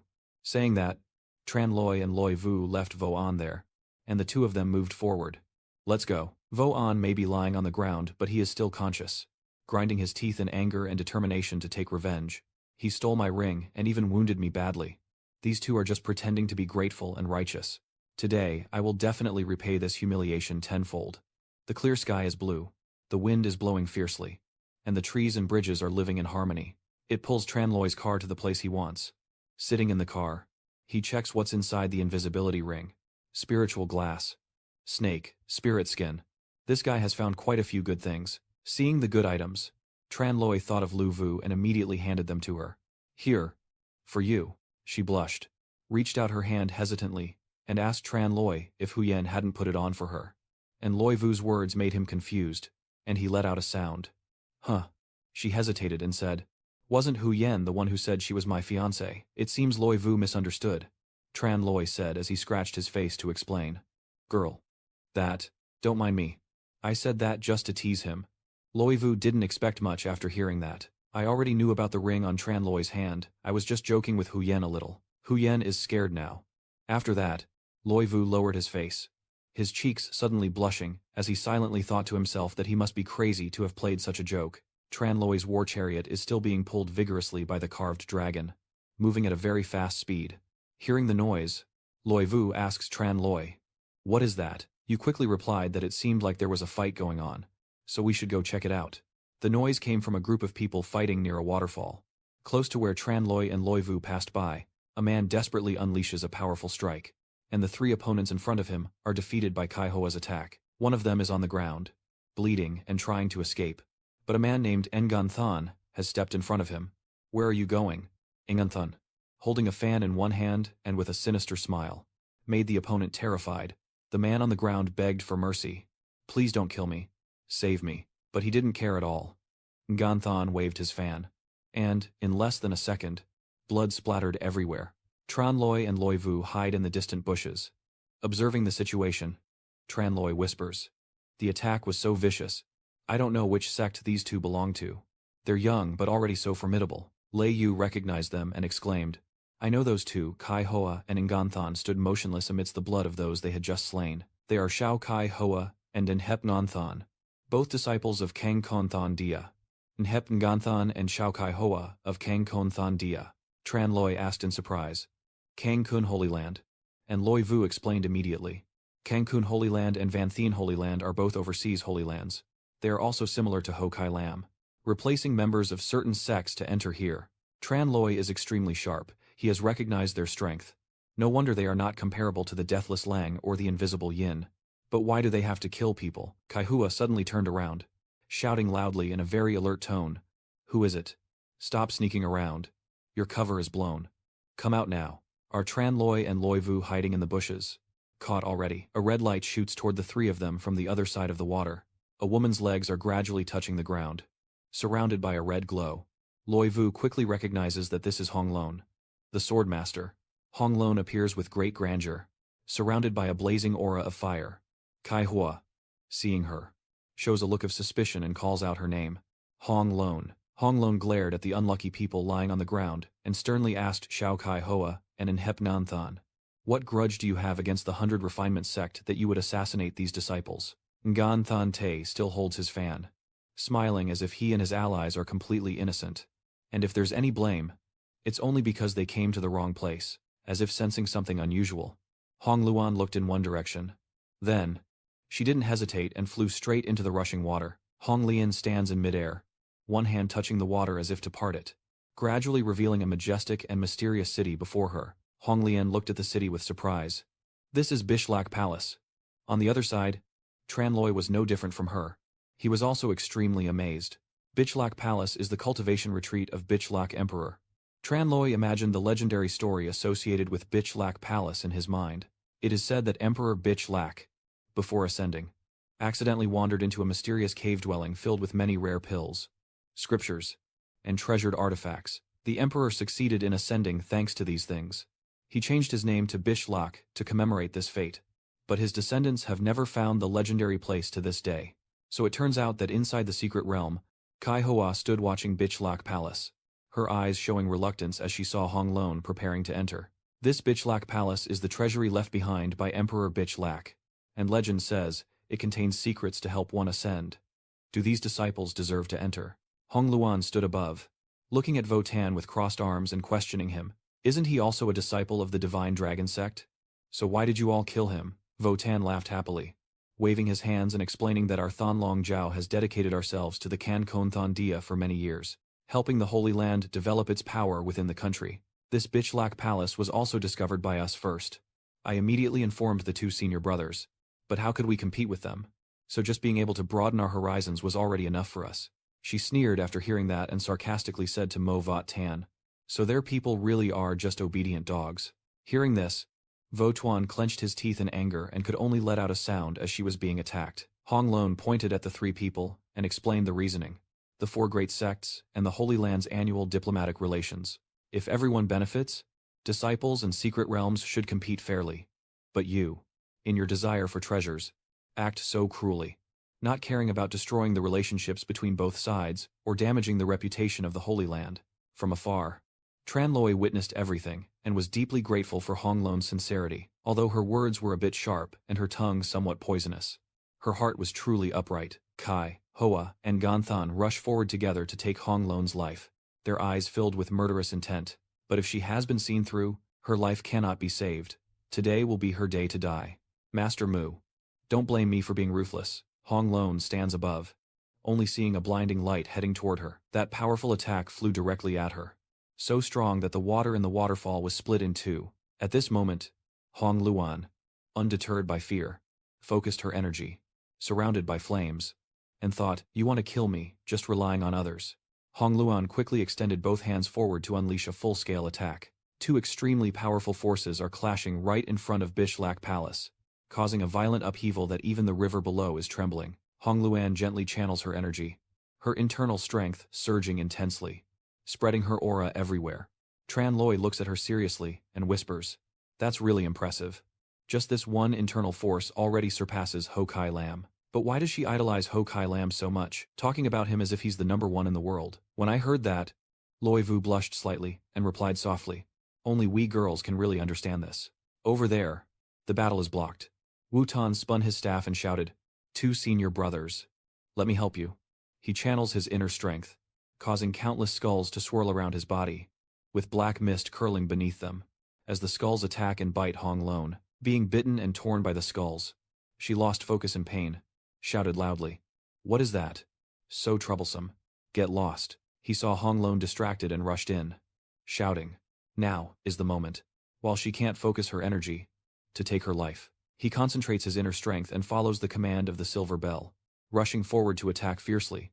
The other also gathers his inner strength, working together with him to charge and strike immediately. The two streams of blue and red energy clashed fiercely, erupting into waves of destructive force everywhere.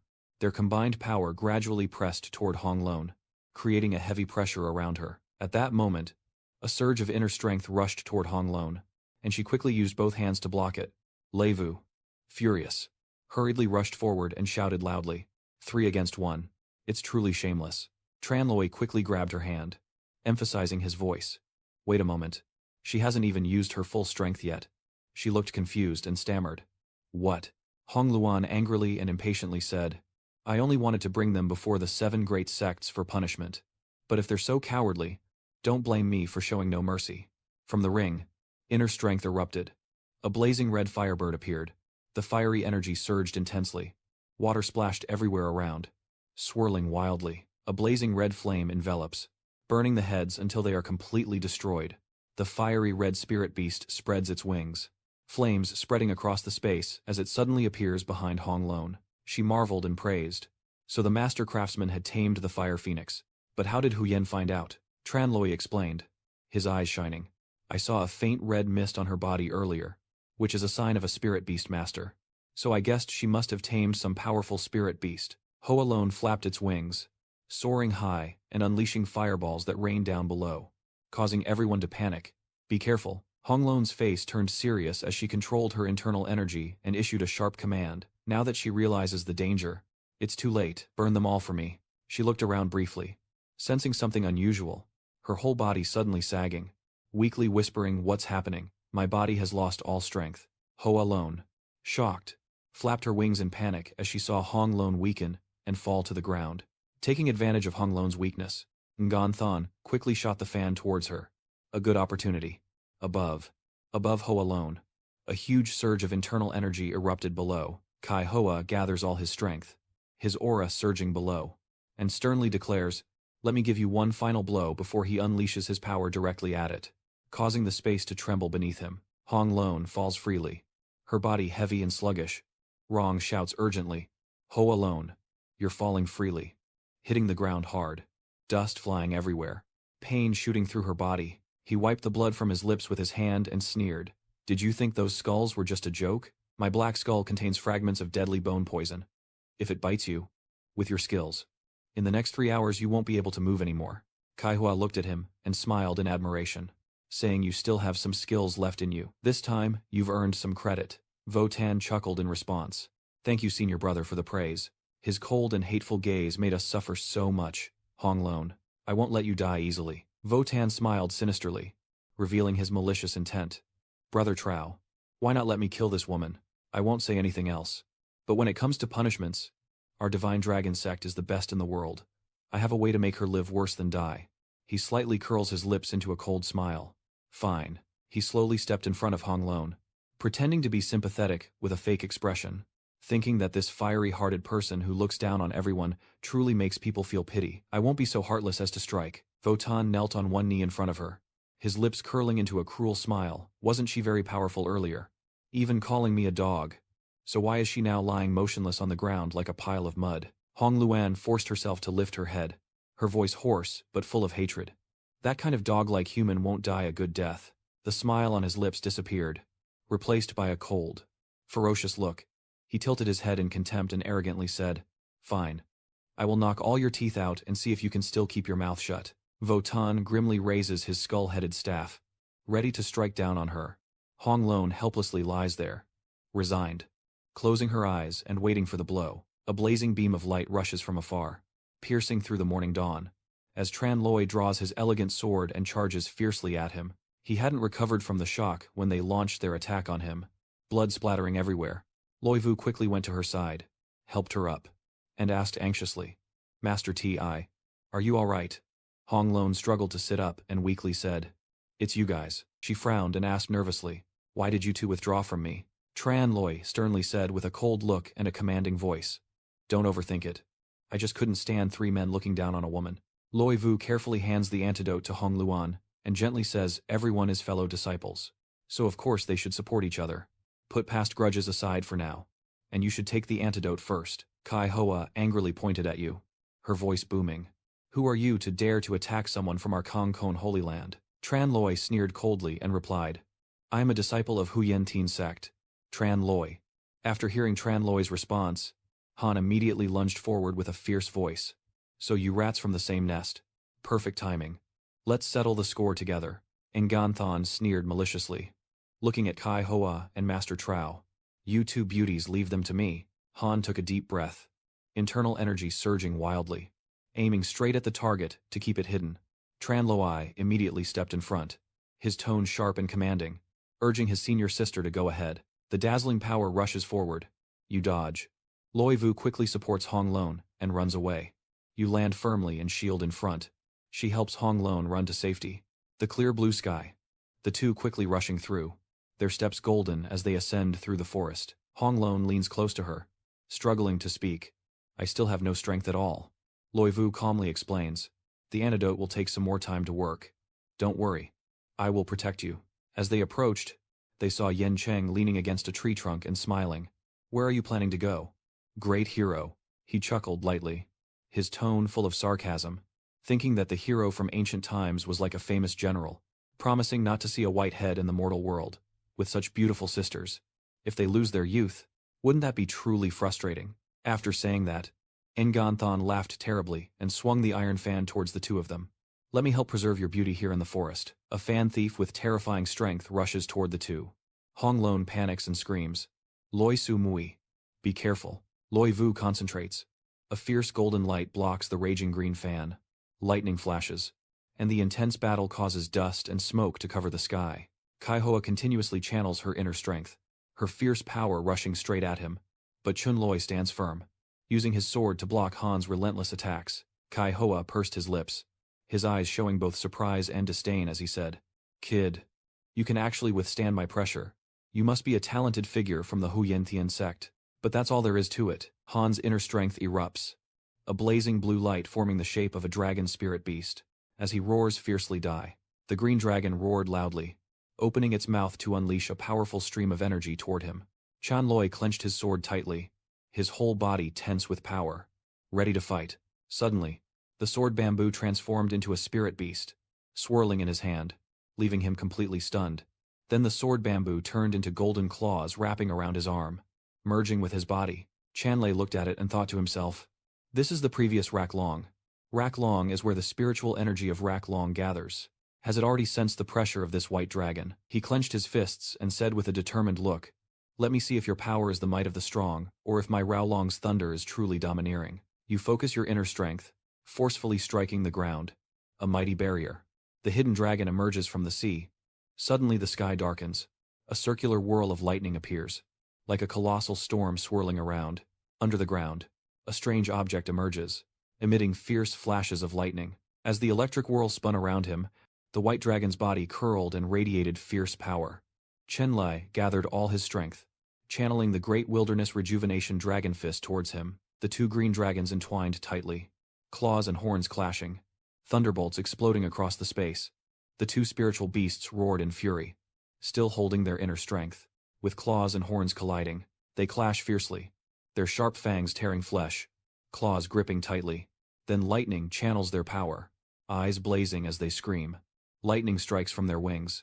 Your spirit beast lunged forward, claws gripping tightly onto the opponent without letting go. It bit down hard on the rival spirit beast, causing the creature to cry out in pain. Kai Hoa's spirit beast suddenly vanished, falling freely to the ground. Surrounded by a cloud of dust, it disappeared, and his whole body immediately lost strength. Trembling, as if he could no longer resist, Chan Lei took a deep breath, gradually gathering his internal strength into his body.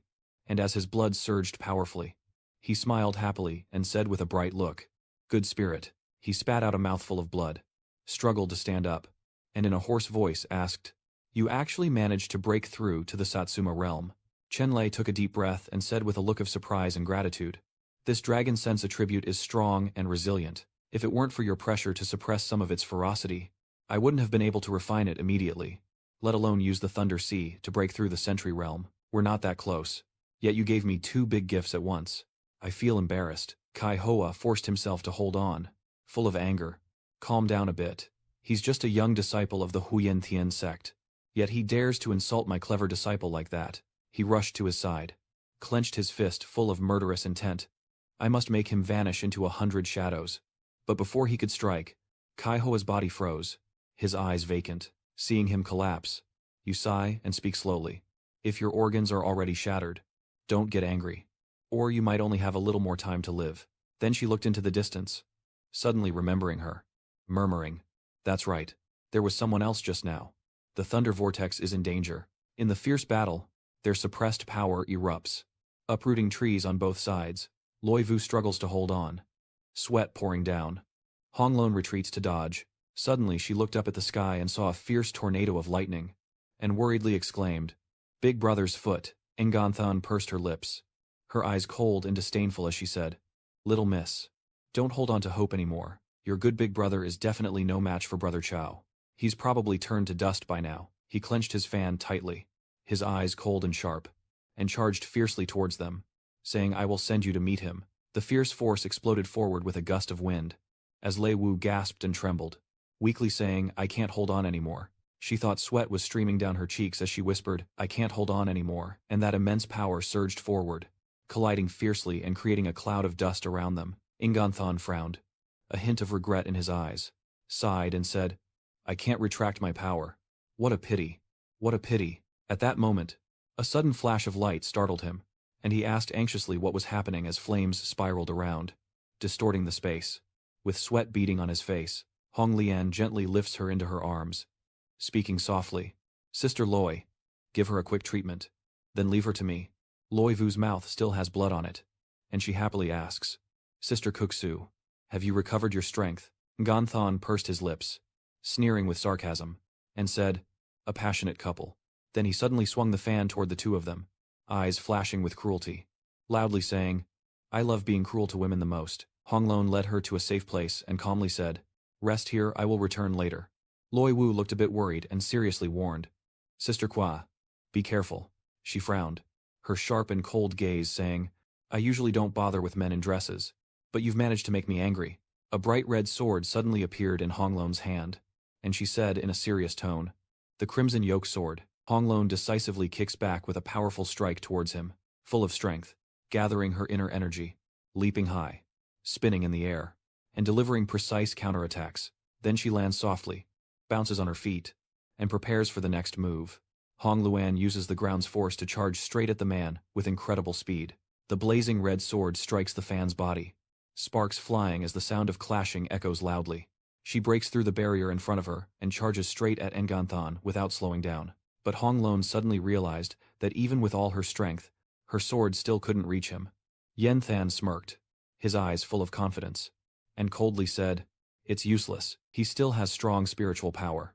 A tearing sound suddenly echoes, and his clothes are torn apart.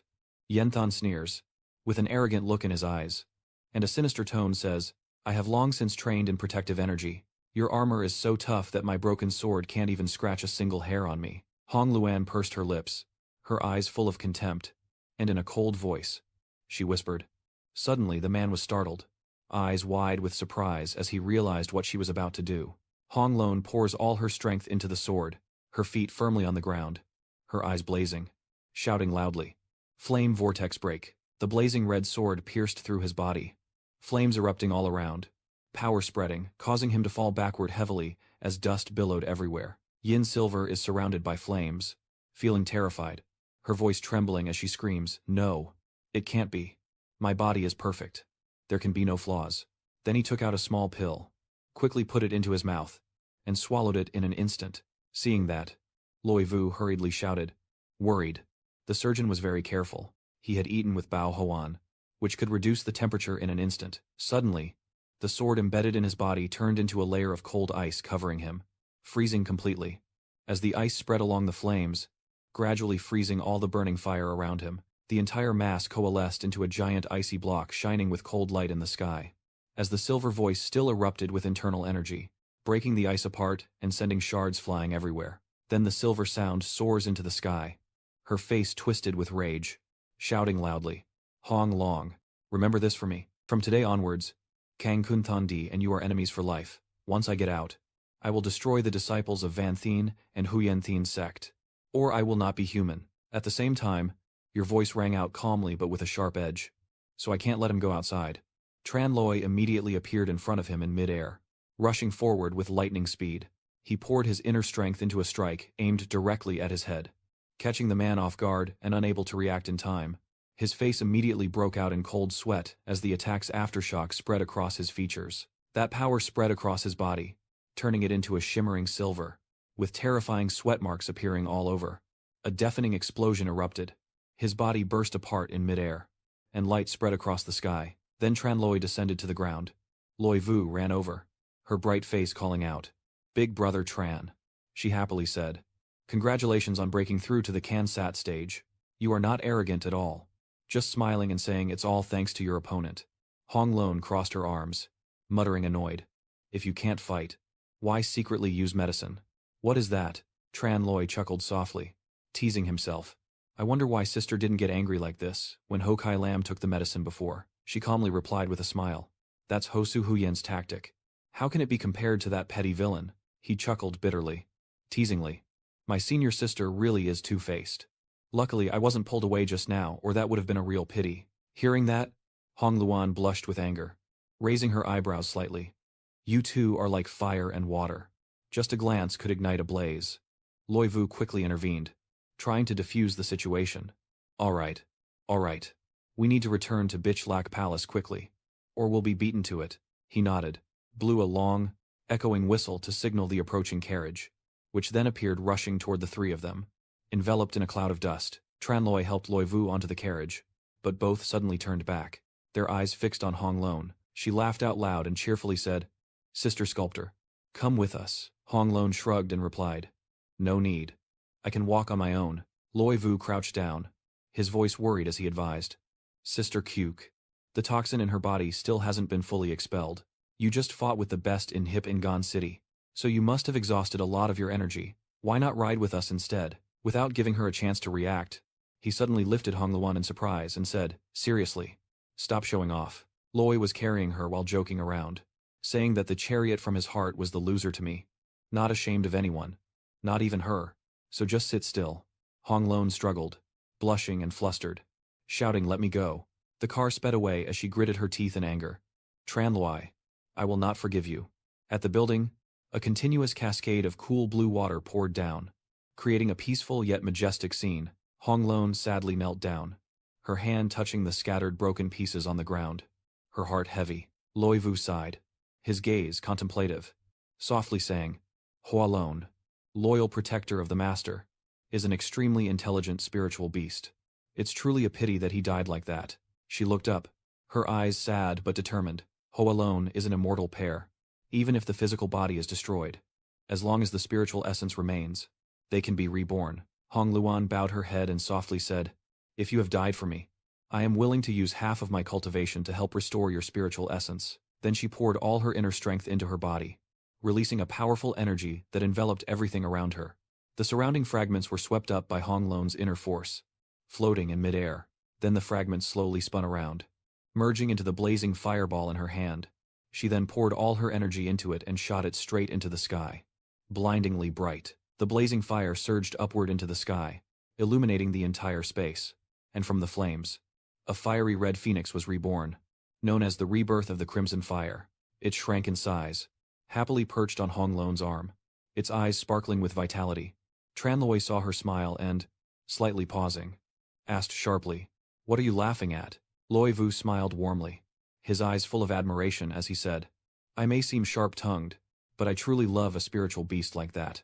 Because of it, she willingly sacrificed half of her cultivation, truly a person with a kind heart and a pure mind, respecting loyalty and righteousness." He nodded gently, his eyes deep and sorrowful, saying, "As long as love and loyalty are not misplaced." Hong Lian angrily shouted, "Do you need me to worry about that? Anyway, the people I see are definitely stronger than others, standing in front of the tower constantly shooting out internal energy." Hong Lian was a bit surprised. She hugged her injured arm and whispered to herself, "It's the barrier." At this moment, Hong and Tran Loi also quickly appeared and said, "Knowing that Emperor Lac is a top figure, his palace's value is immense. How could others enter casually?" Hong Lian looked at him and said, It sounded very reasonable. Even I can't open this barrier. Do you have a way? Immediately after, Tran Loi appeared in front of the big door. Observing carefully, then, Tran Loi quickly formed the hand seal, his movements smooth and practiced. No one knew what he was saying, only seeing his mouth shout loudly as if trying to destroy the barrier. Immediately, a large octagonal formation appeared in the sky blocking the door, and once it appeared, the big door was instantly fully opened. Loi Vu was overjoyed, knowing that Emperor Lak was practicing the water element cultivation method, which was incompatible with the fire element of the senior sister, but close to our lightning element, so Brother Tran was able to open it easily. Tran Loi said, as he walked away. Sister Kook has always been very proud. If I didn't open the barrier myself, I definitely wouldn't step inside. Loi Vu. Let's go. Seeing that she didn't react, he turned back with a gentle smile. Hong Lian, on the other hand, was angry, seemingly surprised that Tran Loi was able to open the door. Although a bit unwilling, Hong Luan muttered to herself as she walked in. Only a fool wouldn't go in. The space inside is incredibly bright and ancient, yet strangely silent. Not only that, but there are also many weapons, bronze bells, and even scattered secret manuals on the ground. Hong Lon looked around and assessed that everyone renovating this palace was skilled in literature, not to mention these scrolls and treasures. Even the walls and stones are made of top-quality materials for array formations. A small piece is worth a whole city. Then she happily turned and said, "You too. Take your time to look around. I need to go gather first." As soon as she finished speaking, Hong Lon quickly darted away, as if afraid someone would get there first. Loi Vu was a bit surprised. "Big brother Tran.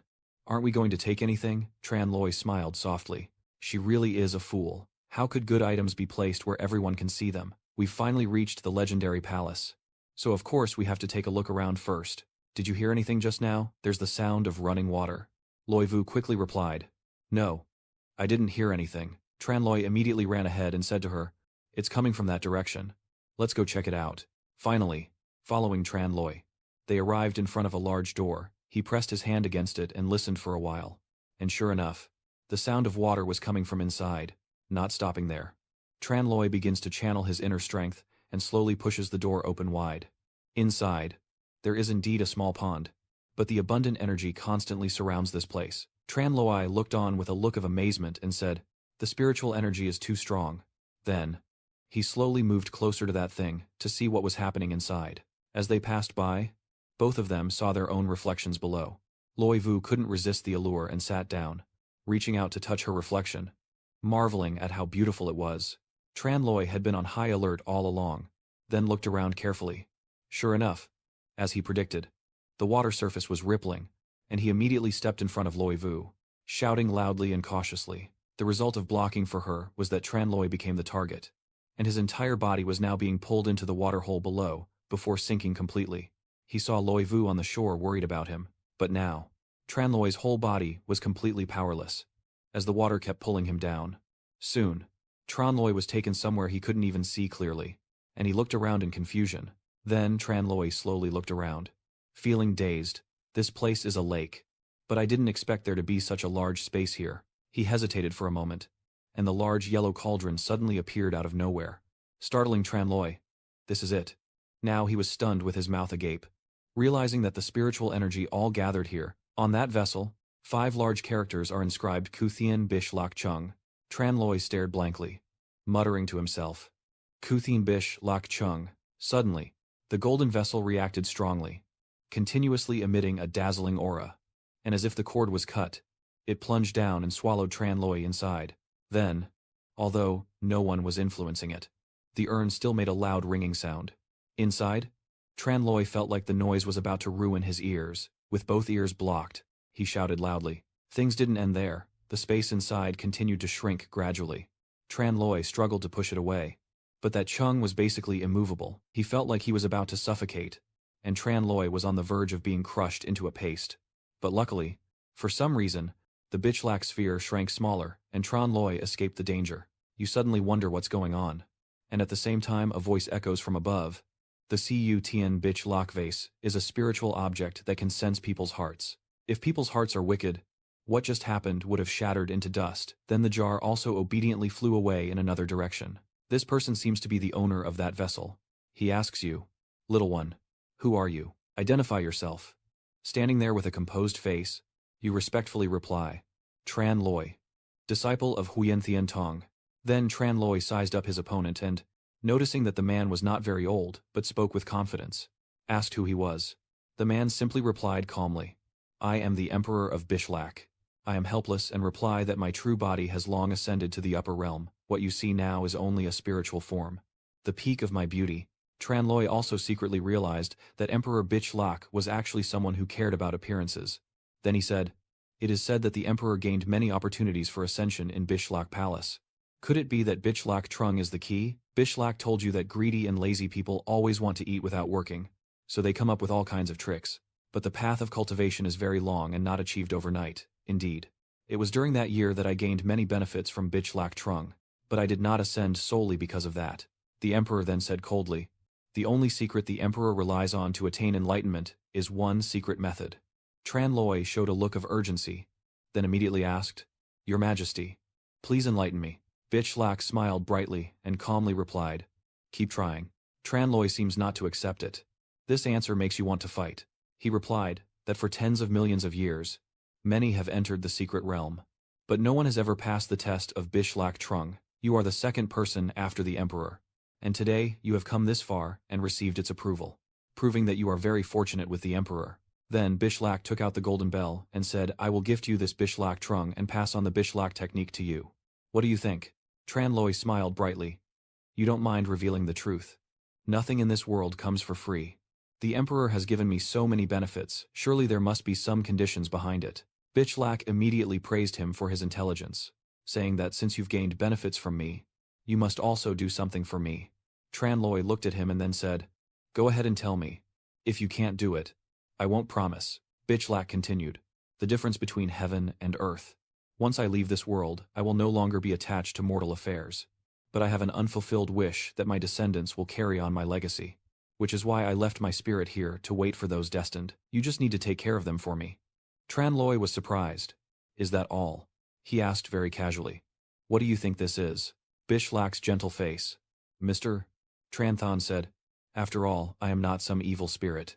How could I make things difficult for someone like you? Tran Loi's sweat dropped. No way. The person who has been flying for so many years has left behind tens of millions of descendants. You want me to take care of everything more urgently, which is exhausting. But getting a treasure in return isn't too unfair. Bishlak pondered, thinking it was also reasonable. Therefore, he negotiated with you again, saying that, if you agree, you can choose all the treasures in Bishlak Kung. Tran Loi sneered and clenched his fists. Children only choose. I want everything. Bishlak looked pleased and smiled happily. You're really greedy too, Bishlak said. Although there are no shortcuts to enlightenment within this palace of azure, it is regarded by others as a treasure of ascension. Everyone is betting, and you reply that just now some disciples from the sect were slaughtered outside by people from Kankan Holy Land. So instead of letting them fight and kill each other here, you might as well give them to me. He sighed and told you that human greed is endless. That's just how the world is. I never expected even the disciples of the outer Holy Land would be blinded by greed. Then finally he agreed with you. Fine. As long as you have the ability to take it. They are all yours. Immediately. Tran Loi knelt down and raised 2 fingers. The disciple of the mystical heaven sect Tran Loi swears here. Today I have obtained the treasure of the great emperor and will surely take good care of your descendants in the future. If I break my oath, let the heavens and earth abandon me. Bishlak still channels inner strength. Very well. Today, I will pass on the Kuthian Bishlak technique to you. You must use it for righteous deeds and not harm Thien Hai Li. If you violate this, your soul will vanish. As soon as he finished speaking, the ancient characters immediately appeared in a closed circle, surrounding Tran Loi's body as he floated above the stage. That power now seems to be enveloping Tran Loi, and he has absorbed it all. Opening his eyes once more, Tran Loi feels himself becoming even more determined. Finally, after a burst of light that lit up the entire sky, the barrier shard flew back toward Tran Loi, and you quickly reached out your hand to take it. The object now belonged to you. Up here. Loi Vu kept calling your name in endless pain. Brother Tran. Brother Tran. She helplessly cried as if she had fallen into that pond, apologizing to Brother Tran. It's all the evil spirit's fault. At this moment, your voice rang out. Silly girl. What are you crying for? Then a tremendous force shot up from the water, and Lei Wu was momentarily stunned. Seeing you safe, she immediately cheered up. Big Brother Tran. You're all right. That's a relief. You scared me just now. Tran Loi then happily said, "You didn't harm me. I should be thanking you. If it weren't for you earlier, I wouldn't have met Emperor Bitch Lack." She was so surprised. "Did you meet Emperor Bitch Lack?" Tran Loi quickly helped her up and said, "We'll talk about this later. Let's go. I'll take you to pick some magic treasures. Or else Hong Lon might snatch them all later." Loi Vu happily responded. The waterfall here continues to flow down into the river below. And after grabbing her items, Lei Yu also leaves. Hong Luan is amazed and says, "Master Lei, there are so many treasures in the Bishlak Palace. You only took a few bottles of elixir and a sword." "Huh," Loi Vu replied with a charming smile. "My cultivation is limited, so I can't use high-grade magic tools. Only this Zidian Dengguang sword suits my physique. Moreover, the magic treasure can be enhanced and developed according to the owner's abilities. I only need this one." Tran Loi shouted, "Have you finished choosing everything? The rest is mine now." And Hong Lon put away her things before speaking to you again. "With so many treasures, even 3 days and nights wouldn't be enough to move them all. Do you really think you can take everything? If you have the guts, then move this entire palace yourself." Tran Loi looked up at the sky and thought this was a good idea. This palace is made of top-quality materials for forging weapons. It could be used as a wall for Than Duong sect. Then he turned to say, "You two go ashore first and wait for me. It will be very dangerous here later." Hong Luan was surprised and said, "Huh." As soon as he finished speaking, Tran Loi immediately slammed the big door shut, leaving the two outside. Then Tran Loi shouted loudly and used his internal energy to lift the protective tower. The area around the tower was now covered with his powerful internal energy, and then it was truly lifted off the ground by Tran Loi. Hong Lon looked at this action and immediately exclaimed, "He must be gone." Then Hong Lon quickly flew up to tell Loi Vu that it's too dangerous here. "Let's go." That tower keeps moving non-stop, and the earth and rocks are still flying chaotically. Tran Loi unexpectedly took the entire treasure tower into his ring, a move no one saw coming, and he shouted loudly as he did it. Loi Vu was stunned. That was incredible. Even Hong Luan couldn't help but blurt out, "Is that really possible or fake?" Seeing you land, Loi Vu quickly ran over and loudly warned Brother Tran, "Don't push yourself too hard after breaking through the border guard stage, or it will damage your vital energy." Tran Loi replied, "Don't worry. I know what I'm doing. The spiritual energy gathering place in Bichlok Trung has been taken back by me. The restrictions have been lifted, and the rest is just manual work." Then he looked at Hong Luan and Sister Q, saying that today there was some commotion. "But my tongue is still good. She seems to not care at all, ignoring you and going crazy." Tran Loi then said that the heaven-opening secret realm contains countless treasures, but only a few can compare to the Bichlak Palace. Getting this harvest means we haven't wasted this trip. We can take our time in the future to enjoy ourselves a bit more. Where should we go next? Loi Vu turned to ask his teammate, "Sister Suk, do you have any plans?" Hong Lian was a bit stunned and said, "This." Tran Loi looked over, a gentle yet knowing smile on his face. Then he said loudly, "I suppose Sister Kuk has a plan already. It might not be convenient for her to accompany us. Loi Su Mui, let's not make things difficult for others anymore." Hong Lon scolded angrily, "Stop nitpicking at others. I'm not that petty." Then she handed the head over to him and calmly said, "Hey." While Tran Loi was looking at it, she said, "I, Cook Hong Lon, have never been close to anyone, but since you helped me just now, I will repay this kindness." The two of them asked in shock, "Is this the map of the beginning of heaven, secret realm? How do you have this?" She explained, "The beginning of heaven's secret realm opens once every 20 years.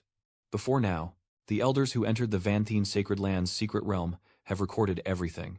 Although the map isn't completely detailed, it has provided our descendants with quite a lot of information." Then Hong Lon pointed into the distance.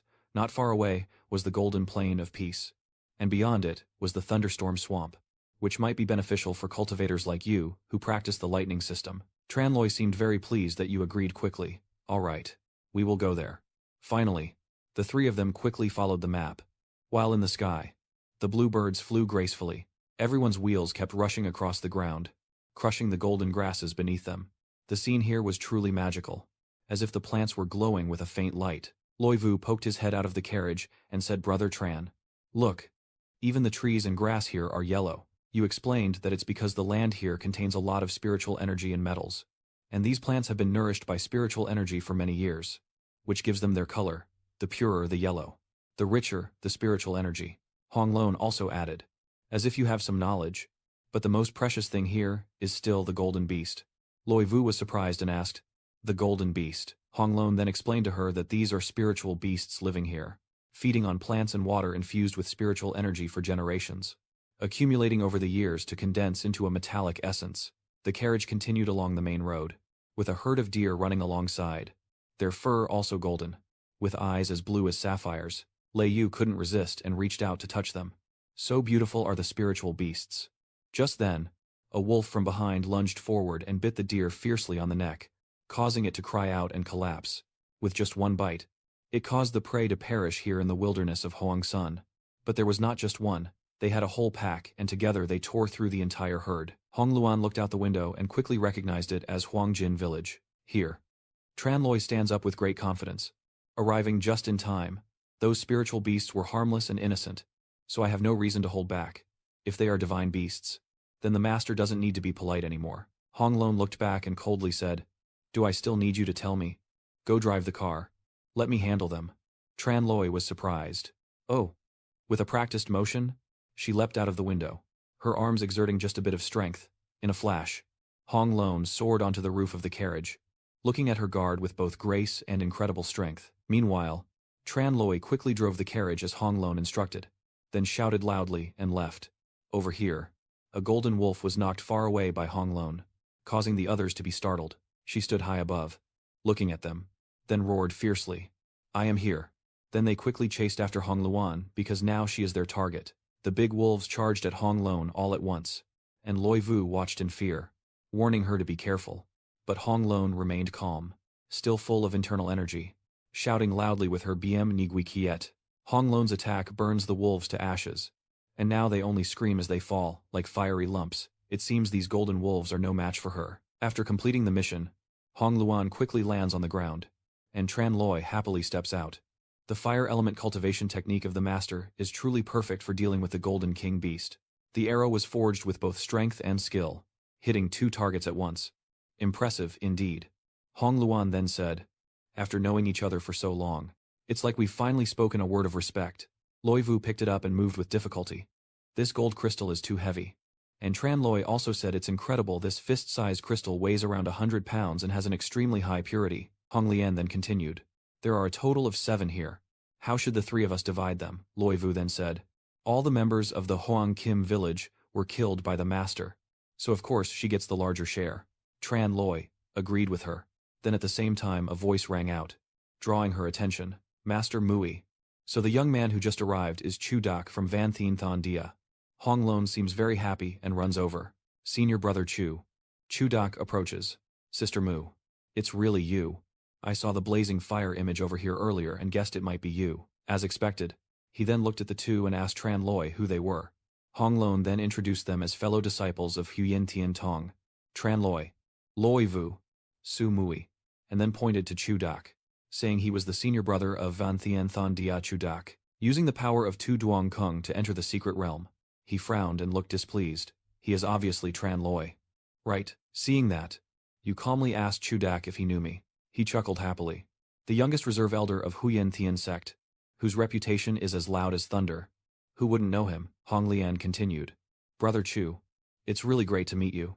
Did you encounter any other senior brothers?" Then he suddenly asked, "You want to ask about Master Ho?" "Right." She immediately blushed and asked, "What are you talking about?"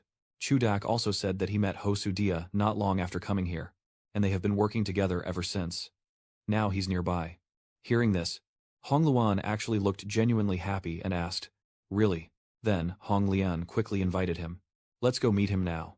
Tran Loi then said, "If Sister Kwa has found her fellow disciples, we won't bother any longer. Let's take our leave here."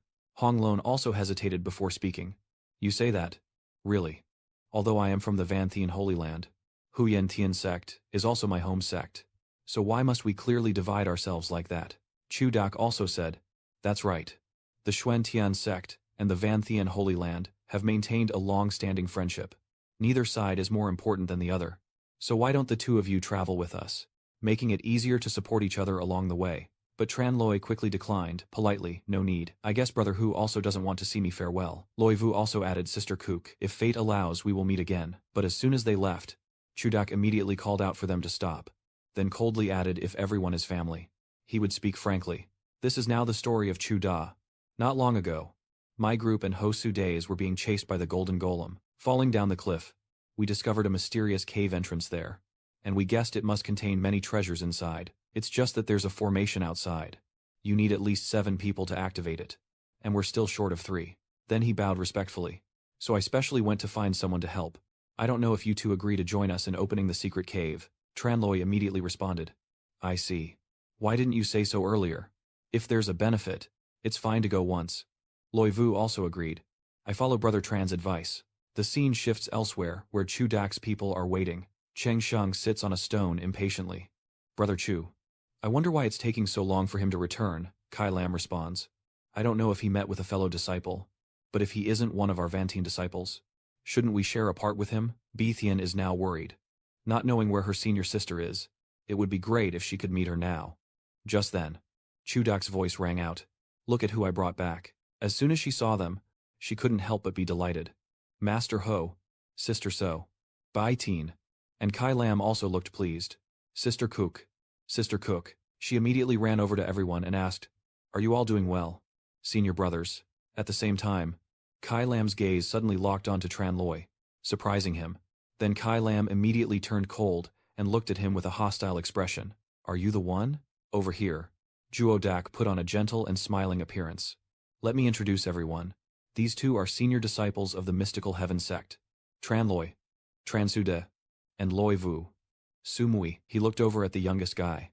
This is our junior brother Cheng Shang. He is the most talented disciple of our sect. A 3-year-old genius who has already broken through to the nascent soul stage. Qi Lin looked displeased and frowned. Sister Ku. Why are you going with him? Hong Lian recounted. Earlier I was ambushed by people from the Cancan Holy Land. Luckily, I met them. Hong Lon then immediately spoke up to explain. Brother Ho Su. Since we are all fellow disciples, let's forget about what happened earlier. Chu Dak now also revealed a cunning face. That's right. To open this cave entrance we must rely on our united efforts. Kai Lam, hearing this, also vaguely understood what he was saying. Fine. I'm not a narrow-minded person either. Then he reached out with a smile and said, Loi Tran, let's just consider what happened earlier, a misunderstanding, and make peace. You also didn't mind being straightforward and said directly. There's no need for these hypocritical words. I'm only here because I'm interested in this cave and want to help you break the seal. Fine.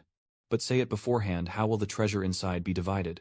Now that Zhu Te sees Tran Loi approaching that door, he says we don't know if there are treasures in this cave or not. Right now it's all just speculation, so I can't promise anything. If there are treasures after opening, we'll rely on each person's luck. Whoever gets them, owns them. What do you think? You start to consider it and then feel a bit satisfied, thinking it's somewhat fair. Than Thuong clenched his teeth. The reckless young man. Yet he doesn't regard our sacred land of disciples at all.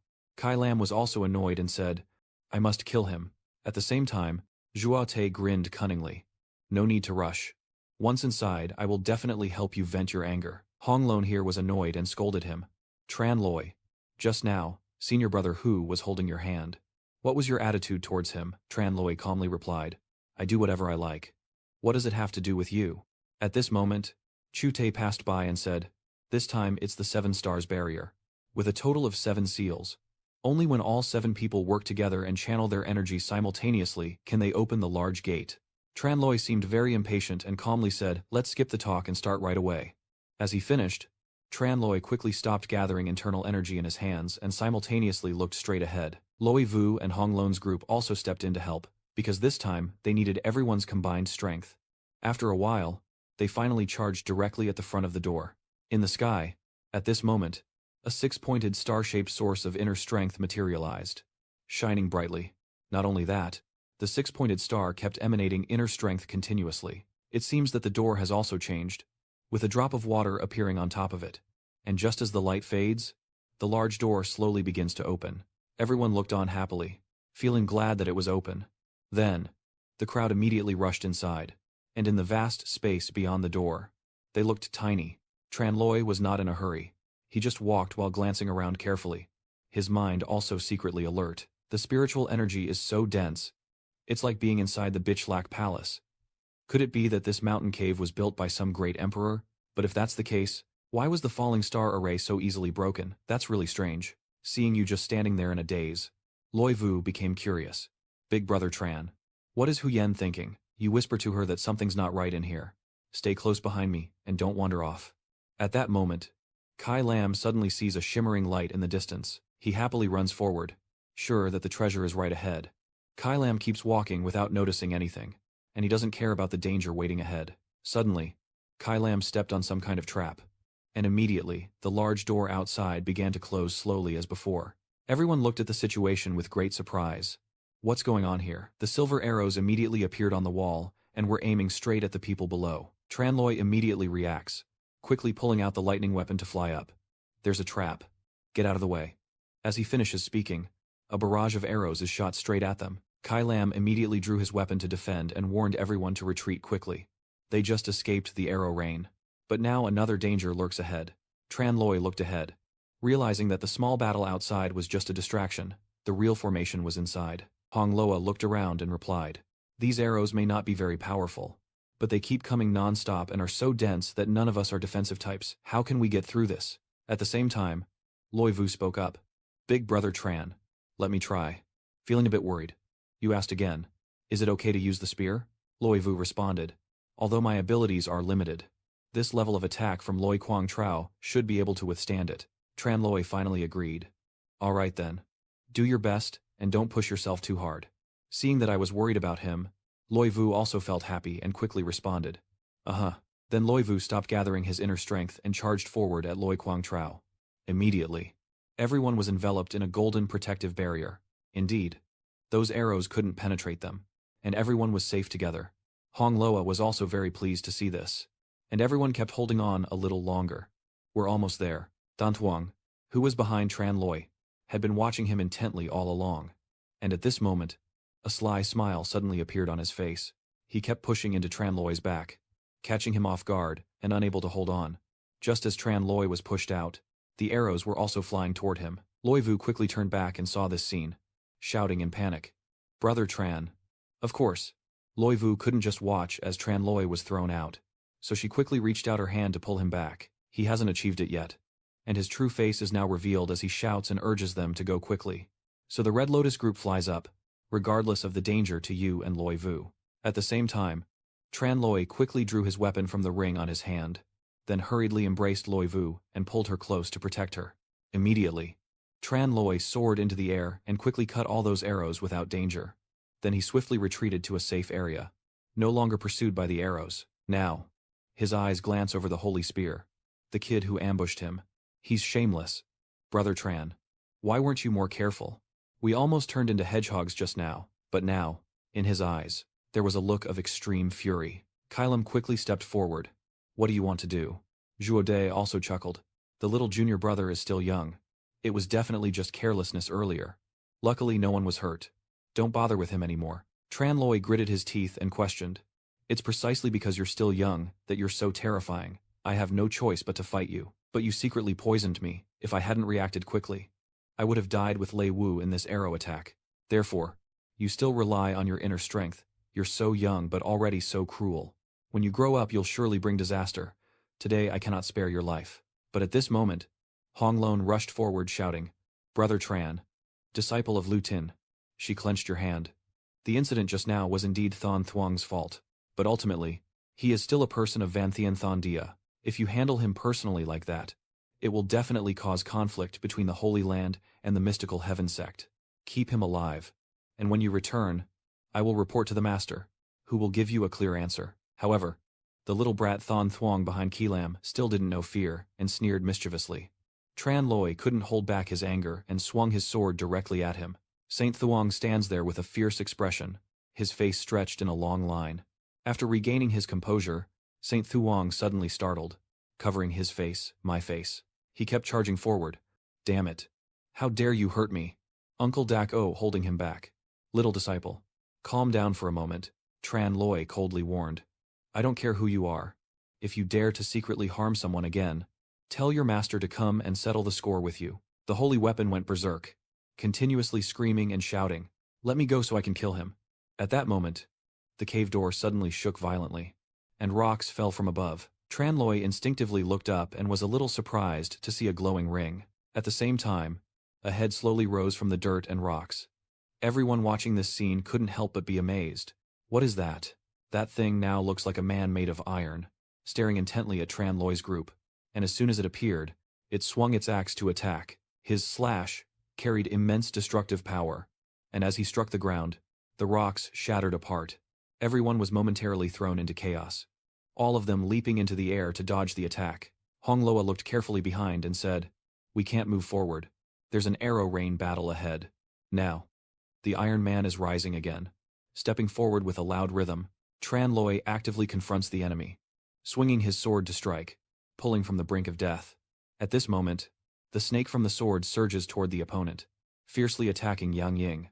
Immediately, the beast spirit charged at the Iron Man and bit him hard on the shoulder. His entire body was now completely wrapped by the white snake. At this moment, the man reached out and clenched the body of the snake, unleashing a powerful burst of internal energy, causing Tran Loi to quickly raise his hand to shield his eyes. Thick dust and smoke made Tran Loi unable to open his eyes at first. Only after it cleared did he dare to look over. From that side, the Iron Man was unharmed and instead leapt up into the house. Tran Loi was so shocked he almost fainted, and Lei Dian had no effect on this guy. Now he stood in front of him, and that axe swung in a deadly blow. Tran Loi was startled, quickly grabbing 2 leather whips to block and gritting his teeth as he channeled his inner strength. Seeing the situation, Lu Vu felt a bit uneasy and shouted loudly, "Big brother Tran." Hong Lon also couldn't sit still and rushed forward to help, but the Chu Dak group didn't accept that. Kai Lam grabbed her hand. Su Mui was carefully injured. As for Chu Dak, he pulled Loi Vu back. If she left now, she wouldn't be able to help at all, and instead, she would distract Tran Su Day's focus. "Don't worry. He can handle it." Hong Lon was a bit surprised by their reactions. "Senior brother, if you day arc, over here." Tran Loi is still fighting the tall Iron Man. He lands a strike, and Tran Loi responds with one of his own. But neither of them can determine the winner. And that guy, he seems to never get tired. Both huge, and his attacks are very fierce. The big axe swings down, and where Tran Loi stands, it just tears through the air, forcing him to struggle hard to hold his ground. The 2 swords in Tran Loi's hands struggle to hold back the opponent, but he is actually very exhausted. Now, Tran Loi is doing his best, lowering his body and shouting loudly. Immediately after, the Iron Man was indeed pushed away by Tran Loi. He tumbled to the ground with his heavy body, and a loud explosion echoed. But looking at him, Tran Loi couldn't help but sneer. His strength was just too great. As he spoke, he clenched his teeth. Sweat dripped down his forehead, and his skin turned pale. From within the smoke, he once again struggled to sit up, his eyes looking at you with more malice. Not stopping there, the Iron Man kept rushing forward like a moth drawn to the flame. Looking at him, Tran Loi also sneered, and said, "Unfortunately, he's just a brainless fool." Then, he lay down and slid past the body of the giant. And after reaching the position he desired, Tran Loi slowly stood up, and that soldier is now kneeling down, exhausted and unsteady. Seeing that he seems a bit weakened, Tran Loi raises his fist and strikes fiercely. Now, Tran Loi's fist seems like a dragon claw. He roars loudly and stares intently at the opponent. On this side, Loi Vu finally breaks free from Chu Dak's control and anxiously rushes forward. "Big brother Tran, seeing that you are safe?" She is happy. "Brother Tran. Are you okay, Tran?" Loi replied. "I'm fine." Then he looked at that guy, Loi Vu, with a bit of surprise. So it turns out his true form is made of mud. "Big brother Tran? How did you know that?" Tran Loi replied. "I guessed it from the point where he could avoid the lightning. Although terrifying, no matter how great the strength of things made from mud and earth, they can be shattered with a single strike." Zhu Da pretended to praise him with a smile, saying Brother Tran is truly brave and talented. No wonder his reputation is well deserved. A few moves are enough to defeat this former enemy. Tran Loi, who usually acts gentle and meek, then cannot compare to the saints of the celestial domain, just standing still and doing nothing. He can already reap the benefits. It can be said that he wins before even shedding blood. Kai Lam also added that we are only thinking about the big picture. This chain attack is so powerful. The opponent is already so formidable at the start. I wonder how difficult things will get behind the scenes. Of course, we have to preserve our strength. Chute smiled sweetly and softly. That's right. If everyone is on the same boat, then Hatat has to think that way. Tran Loi just calmly replied. You can't say that. My junior brother still needs to be careful. He's not my biological son, so why wouldn't he be considered? Kai Lam was so angry he clenched his teeth but didn't know how to argue back. You keep talking and add a little revision to the rules. No matter how many difficult obstacles lie ahead, after finding the treasure, it must be divided according to each person's contribution. Loi Vu and I each broke through a formation and get priority in choosing. As for those standing by with their arms crossed, don't even think about opening your mouth now. Loi Vu agreed. And Trandai.cia is right. That's fair, and prevents some people from just sitting around waiting to reap the benefits. Kai Lam was about to step forward, but Chu Dak immediately said, Brother Tran is right. Just follow your wishes. Tran Loi and Loi Vu then ignored them and said to her, Let's go. Behind them, Kai Lam and Chu Dak exchange sly smiles, and that smile unexpectedly catches Hong Lon's eye, leaving her stunned. Then, everyone now started to follow behind Tran Loi, while Hong Lon seemed to be troubled, her head lowered with unclear emotions. Bitch Thien then asked her, Sister Kyuk, what's wrong? You've been upset since earlier. Hong Lon honestly shared, Junior sister, do you feel like the senior brothers don't seem the same as before? Hearing her say that, I surprisingly responded casually, No way. Hong Luan then said, But pushing others into danger and hiding behind is really meaningless. Bish Thien replied again, You mean what we discussed earlier? Right, senior brother Ho already said it was to preserve our strength. Then I smiled brightly. At most, just like what Tran Loi said. Letting them choose the treasure first.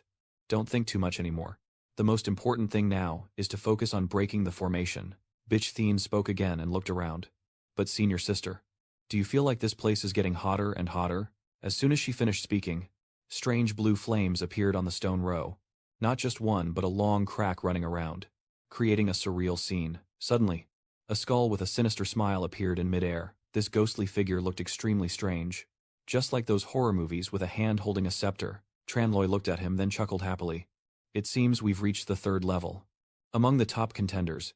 In response to Tran Loi's question, Hong Lon stepped forward confidently, her voice firm. Let me handle this. She looked at Tran Loi with a determined gaze and said, Tran Loi, I must prove to everyone that our Holy Land disciples are not cowards.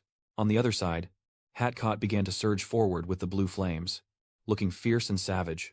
As it charged, blue flames appeared one after another, totaling nearly a dozen. The flames circle around Hong Lon in a ring as they advance, and without hesitation, she begins to lower her hand, preparing to unleash her power. Hoa Lon, at the call, her fire spirit, Hoa Lon, appears with blazing red flames. Hong Lon confidently points forward and loudly commands it. Go. Immediately, Fire Dragon opened its mouth and spat out a stream of intense hot fire that quickly sped straight toward Hatcot at incredible speed. Unprepared, Hatcot was engulfed by the flames and immediately caught fire. Amidst the space filled with red fire and hot air, Hoa Lon soared majestically with full power. Hong Lon has achieved her goal. She smiles confidently and says, Fire and sky are nothing to me. You're still too inexperienced. Zhu Ded and Saint Shang watched from behind throughout the battle, marveling and saying, The master is really impressive. When did my senior sister get this spiritual beast? I don't even know. Lend it to me for a while. Kai Lam also turned to remind Tran Loi standing beside him. Tran Loi, don't forget what you said. Share the treasure according to each person's contribution. And don't pretend you don't know when the time comes. Tran Loi still looked ahead calmly and spoke. You guys are celebrating a bit too early. Suddenly, the blue flames that just dispersed seem to be controlled and gather again in one direction. In the next second, they form a huge tornado with an incredibly fast spin. And the Hapcot reappears once again. As if nothing had happened, it shouted loudly again, raised its staff with sparks toward the front, its face snarling, ready to fight, then swung the staff forcefully. And suddenly a magical beast appeared. That magical beast is made of blue fire with a glowing red crown on its head, spreading its wings and waiting for the attack command. Hong Lon was not afraid at all and pointed forward, loudly saying, I can burn a person once and I can burn a person a second time. Hoa Lon, following its master's command, spread its wings and flew straight toward the blue spirit beast. The combined power is too great, the heat and flames spreading everywhere. The flames head towards Tran Loi and Loi Vu, who desperately try to hold them back with their strength. The Van Thien Holy Land group isn't doing much better either. Chu Dak blocks the fire while shouting loudly, Quick attack, quick victory, or else we won't be able to hold out much longer. Tran Loi, seeing this, looked serious, his eyebrows furrowing tightly, thinking to himself, this violent woman doesn't fear the heat herself, so does she think others can endure it too? Loi Vu still struggled against the flames, but the fire grew stronger and stronger. At the moment the flames are about to engulf her, Tran Loi suddenly transforms wings and quickly lifts Loi Vu into the air to escape the fire, which suddenly intensifies below, forcing Tran Loi to carry Loi Vu higher. From above, he saw clearly the magic staff shining behind the spirit beast.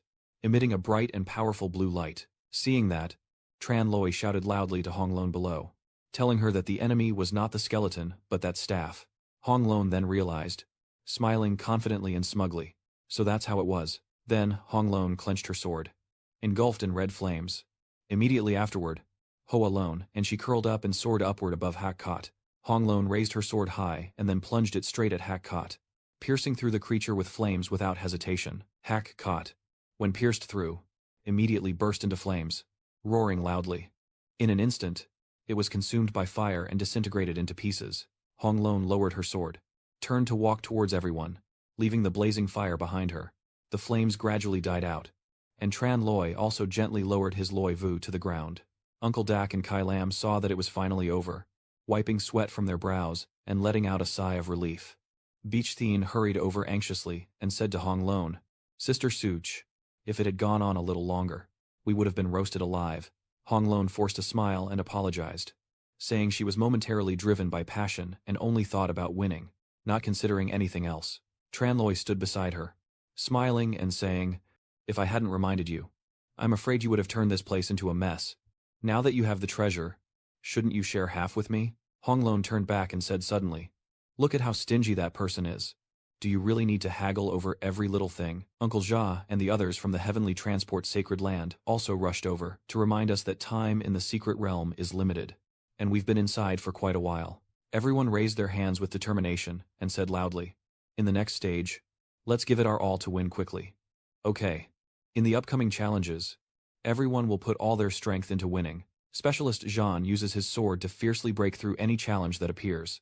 Kai Lam uses his own hands to generate power and attack every opponent. Than Thuong was not afraid or worried when facing the giant monster. After many fierce battles, they finally saw the light. Chung Shang happily pointed ahead, shouting, "Look there." They emerged from the cave to find a towering tower before them. Everyone sighed in relief. Finally outside, Uncle Dak looked at the tower, excited, smiling confidently, and guessed that there must be treasure here. Tran Loi gently warned Loi Vu, "Little sister, this time don't hold back, like in Bishlak Palace. Otherwise, the treasures will all be taken away by others." Hong Lon turned around and asked, "Are you talking about me?" Suddenly, a sword was pressed against Tran Loi's neck from behind, accompanied by a cold voice with little friendliness. "Brother Tran, if you want to live, don't cause trouble." So that's why Uncle Dak is holding that sword. While Cheng Thuong and Ki Lam are watching with sinister smiles, Hong Lon quickly turned back in panic and asked, "What are you guys doing?" Despite the sword at his neck, Tran Loi remained unfazed and calmly said, "So this is your true face after all." Master Dak, wielding his sword, threatened Tran Loi. "Although one against many, Tran Loi is no match for you. But look carefully. Everyone here is on our side. Fighting 5 against 1 is definitely a losing battle. If you hand over your letters and all your treasured weapons now, I might still spare your life. You probably see me as a child, but with your character, if I just surrender and accept my fate, I'll only die even faster." Kai Lam, hearing this, also smugly interjected and said, "If you understand, that's good. Daring to offend someone from our Vantine Holy Land. You should have realized this earlier." Contrary to the calm and confident expressions of the two, the Saint Blade impatiently raised his sword and shouted, "What nonsense are you talking to him for? Dare to ruin my appearance. Let me carve his bones and flesh." Just as his dagger was about to touch Tran Loi, a flaming sword suddenly blocked the way, and Hong Lon used her sword to knock Than Thuong's sword to the ground. He saw his attack fail, then turned to Hong Lon to remind her, "Sister Sword, stop meddling in others' affairs." Hong Lon still stands in front of Tran Loi and says firmly, "I have this covered. The Vantine Holy Land is a righteous sect. How could they act so villainously? Today I am here, and Han will not be harmed by your Hong family." Hong Lon immediately replied, "Tran Loi, each thing in its place. I will not allow you to insult our sect." Kai Lam saw this and steadily stepped forward to mediate. "The master has a point. No matter what conflicts we had before, we cannot kill our fellow disciples." Hearing Kai Lam say that, Zhu Dak quickly warned, "Junior brother Ho, think carefully. This brat cannot be left alive." Saint Thuong also shouted, "Hosu Huying." Hong Lon, hearing that, trusted Kai Lam without knowing that he was secretly gathering strength in his hand, happily saying that she believed Hosu Huying was just a temporary outburst and that Huying would definitely not. Before he could finish speaking, Kai Lam raised his hand forward with immense force and attacked Hong Lon directly. Showing no mercy or hesitation, Hong Lon received a blow from him and was thrown forward, blood spilling from her mouth. The next moment, to everyone's horror, Hong Lon was knocked back and away, causing someone to shout out in panic. Just as Hong Lian was about to fall to the ground, Tran Loi quickly rushed up, catching her and gently landing on the ground, his sharp eyes fixed on Kai Lam. Hong Lon was badly injured, tears streaming down her face, blood still on her lips, her voice trembling. Master Hu-Huing, Huang. Kai Lam shows no remorse, and with a sinister look says, "Little sister, don't blame me, blame only your stubbornness. Don't worry. I didn't use my full strength just now. Only enough to prevent you from stopping us." While everyone was focused on Hong Lon, Chu Dak took the opportunity to grab Lei Vu's hand and pull it back. He immediately pressed his sword against her neck and threatened her. "If your disciple doesn't want to see her die, hand over the valuables now." Hearing this, Loi Vu shouted, "Tran Dai Da Chia. Don't." Tran Loi turned around, saw Loi Vu in Chu Dak's hand, and was furious, gritting his teeth. After a moment of thought, he decided to take off the ring, saying as he did so, "Fine." After removing the ring, Tran Loi didn't hesitate to throw it towards Chu Dak's group. Than Thuong quickly caught the ring and sneered, saying, "What ability do you have now that you've lost your protective weapon?" Having obtained the ring, Kai Lam no longer fears and arrogantly approaches you. "Tran Loi, revenge for the insults you once inflicted on me. Today I will take 10 times over." Tran Loi was not afraid at all and sneered, "It's too late to back out now. You've already crossed the river and reached the other side. And now you're rushing to kill and silence someone before even touching the ground. Do you think I won't be needed later?" But Kai Lam remains confident, dismissing those unnecessary words. "The treasure is already firmly in our hands. What could possibly go wrong now?" Then, he suddenly swung his arm forward, using his powerful move to strike directly at Loi's leg while shouting loudly, "Surrender now." In the nick of time, Kai Lam didn't hesitate and prepared to unleash his dark magic staff at the two people in front of him. But unexpectedly, at the 9-minute mark, his hand suddenly froze at a scream. "Wait a moment." Kai Lam turned his head to look at the person behind him with a displeased expression. Su Huinchu, Chu Dak, who was controlling Loi Vu, responded. His words do have some truth. Inside this dungeon, the array of spells is complex and unpredictable. To be safe, let's keep him here for now.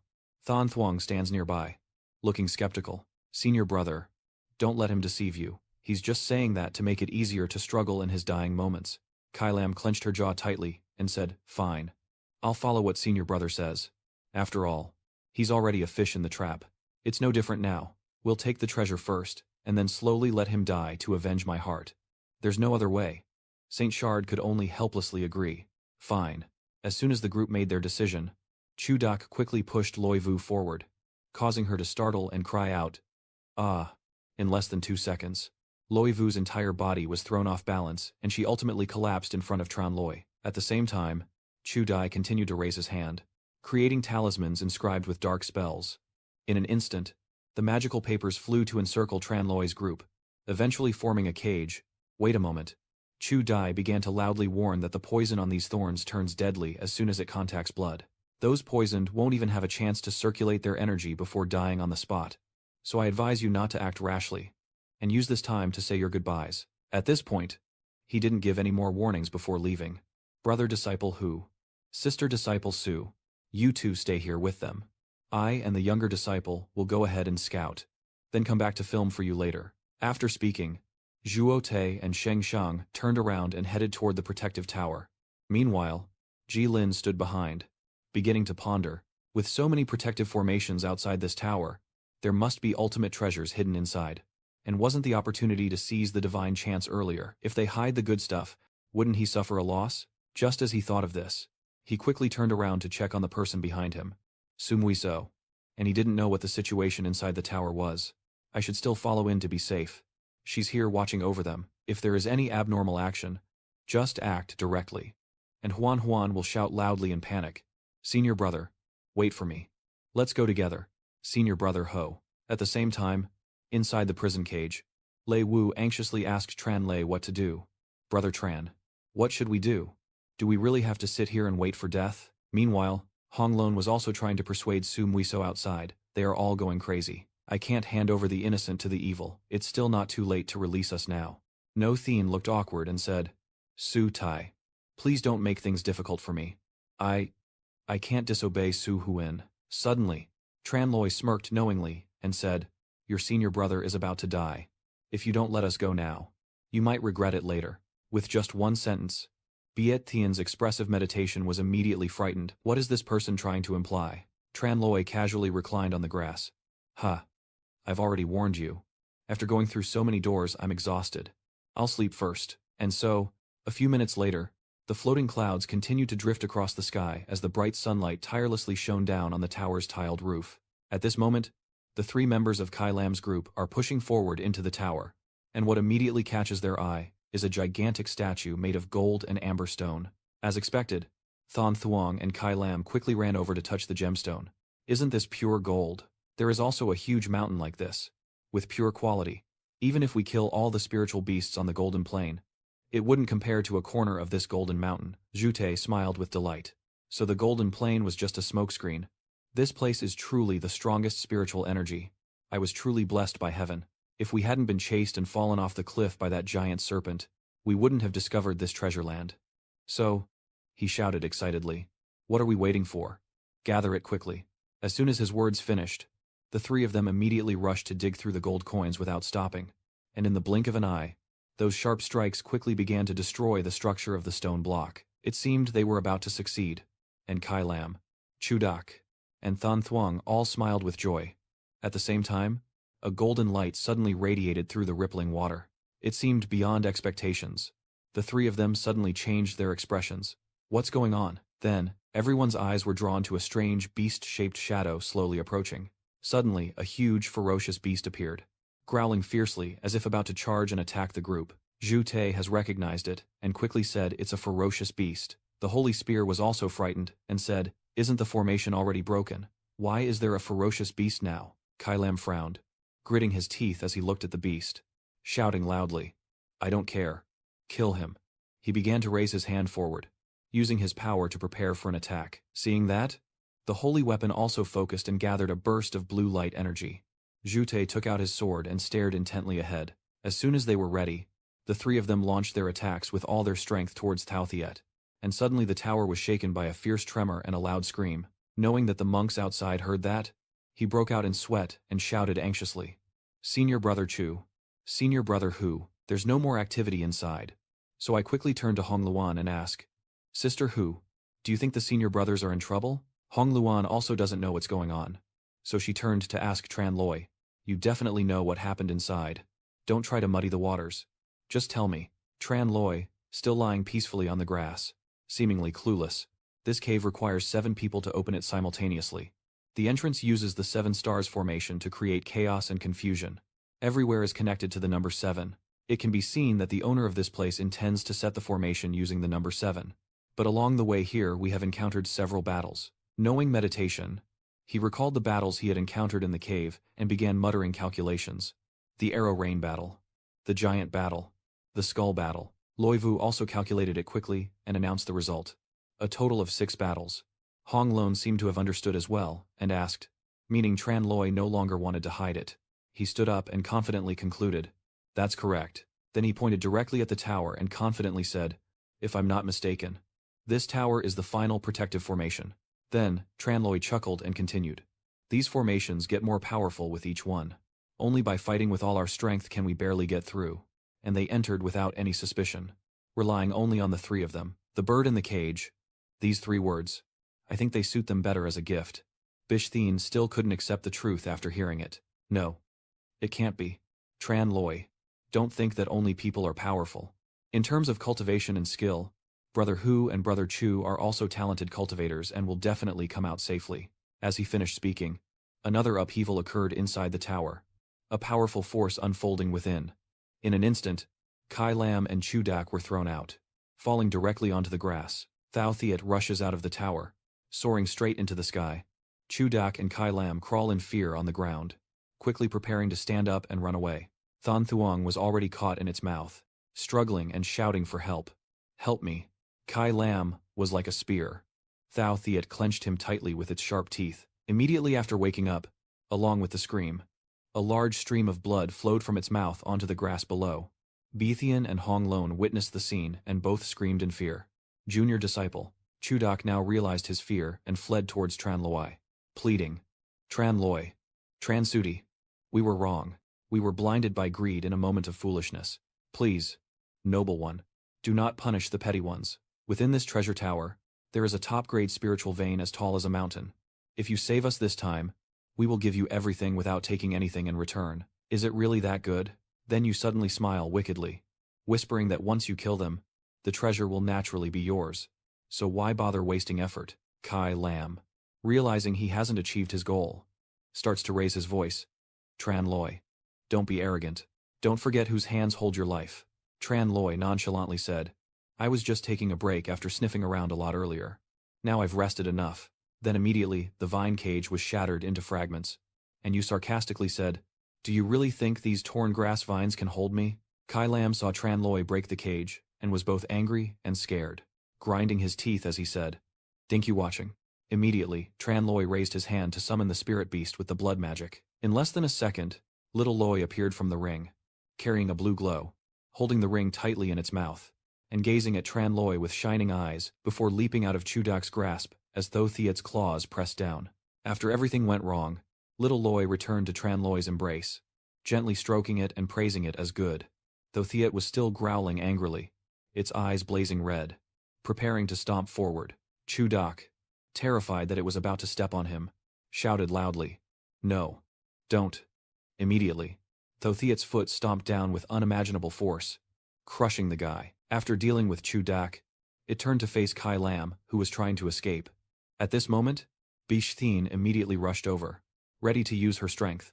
Senior brother, I will help you. She uses her strength to directly attack the fierce though Theat's head, which is growling fiercely. I thought Kai Lam would help her, but unexpectedly, he just ran past without even looking.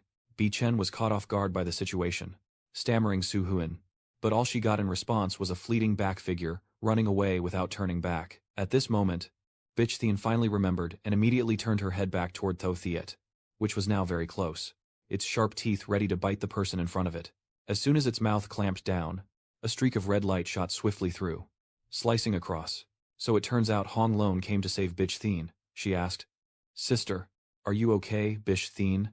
Frightened, could only cry out, Sister. Towards Kai Lam, he hurriedly ran straight to Tran Loi and called out loudly, Tran Loi. As he struck out at Tran Loi, he said, Tran Loi, everything that happened is all your fault. Even if I have to die here today, I will take you down with me. Tran Loi stands tall, blocking Loi Vu, looking at him calmly and saying, What does it have to do with me? You are the ones who awakened the curse. Then he reached out his hand to absorb the power and said, If you just blame others casually, your character is really cheap. The two forces of Tran Loi and Kai Lam collided head-on, creating a blinding flash of light. Tran Loi's greater power immediately sent Kai Lam flying out. From afar, Thao Theat saw this, immediately kicked the grass and rushed forward, aiming straight at Kai Lam, falling down to bite with its sharp teeth. From afar, Bitch Hien saw the scene and cried out in helplessness, overwhelmed by the image. Unable to accept the truth, she broke down in tears as Hong Lone held her close and comforted her. Thao Theat still hasn't stopped its attack.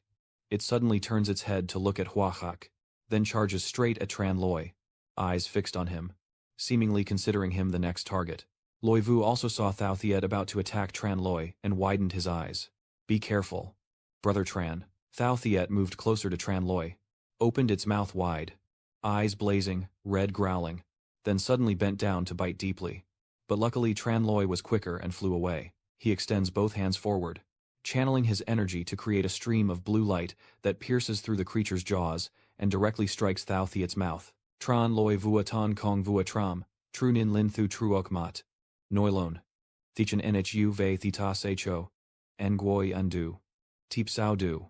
Haimat Ko Sang Len. En Hung. Vang Sang Zang Duong. Tran Loi crossed his arms and raised one leg, creating many glowing orbs around him, then used his strength to send all of them flying toward Thao Theat. Thao Theat also opened its mouth wide, roaring and using its strength to fight back against Tran Loi. Loi Vu from afar saw the situation and also stepped forward, preparing to use his power. Brother Tran, let me help Hoying. A bird with flames flying past, accompanied by a loud scream. We also join in. Hong Lone and Bish Thien stand side by side, combining their strength, All the streams of energy from all directions converged into Thao Thiet's wide-open mouth. The overwhelming influx of power caused Thao Thiet's belly to swell and bulge. Immediately afterward, its belly began to show more and more water stains, until both the belly and the spirit beast exploded in a burst of bright light, shattering apart. After the mission, Tran Loi, Loi Vu, Hong Lon, and Bitch Thien all withdrew their powers and sighed. Loi Vu felt both happy and surprised, as this fierce beast had actually been killed by overfeeding. Tran Loi explained nearby that Thao Thiet is a greedy beast with insatiable desires, never satisfied. And as long as you keep feeding it, it will keep eating. He continued with his speculation. Surely it had absorbed quite a bit of energy from the three of them before. So as it kept consuming our power, the different energies within its body couldn't harmonize and instead increased rapidly. When it can no longer bear it, it will explode and die. Hong Luan sighed upon hearing this. Just like human greed, once it gets out of control, it will lead to death. Bish Thien said sadly from behind. Actually, if the brother Ho Su Huin and the others had known when to stop, perhaps things wouldn't have ended this way.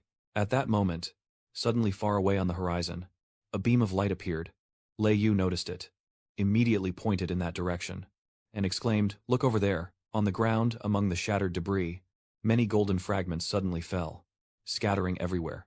When everyone saw clearly, they were extremely surprised and shouted, "This is Kim Chap Bao Dish." Hong Luan explained that the Kim Chap Bao Dish is my supreme treasure, formed from spiritual energy of metal that has undergone 5 months of intense condensation. Merging into the body can escape the two bones, and its power is 100 times stronger than Kim Tin.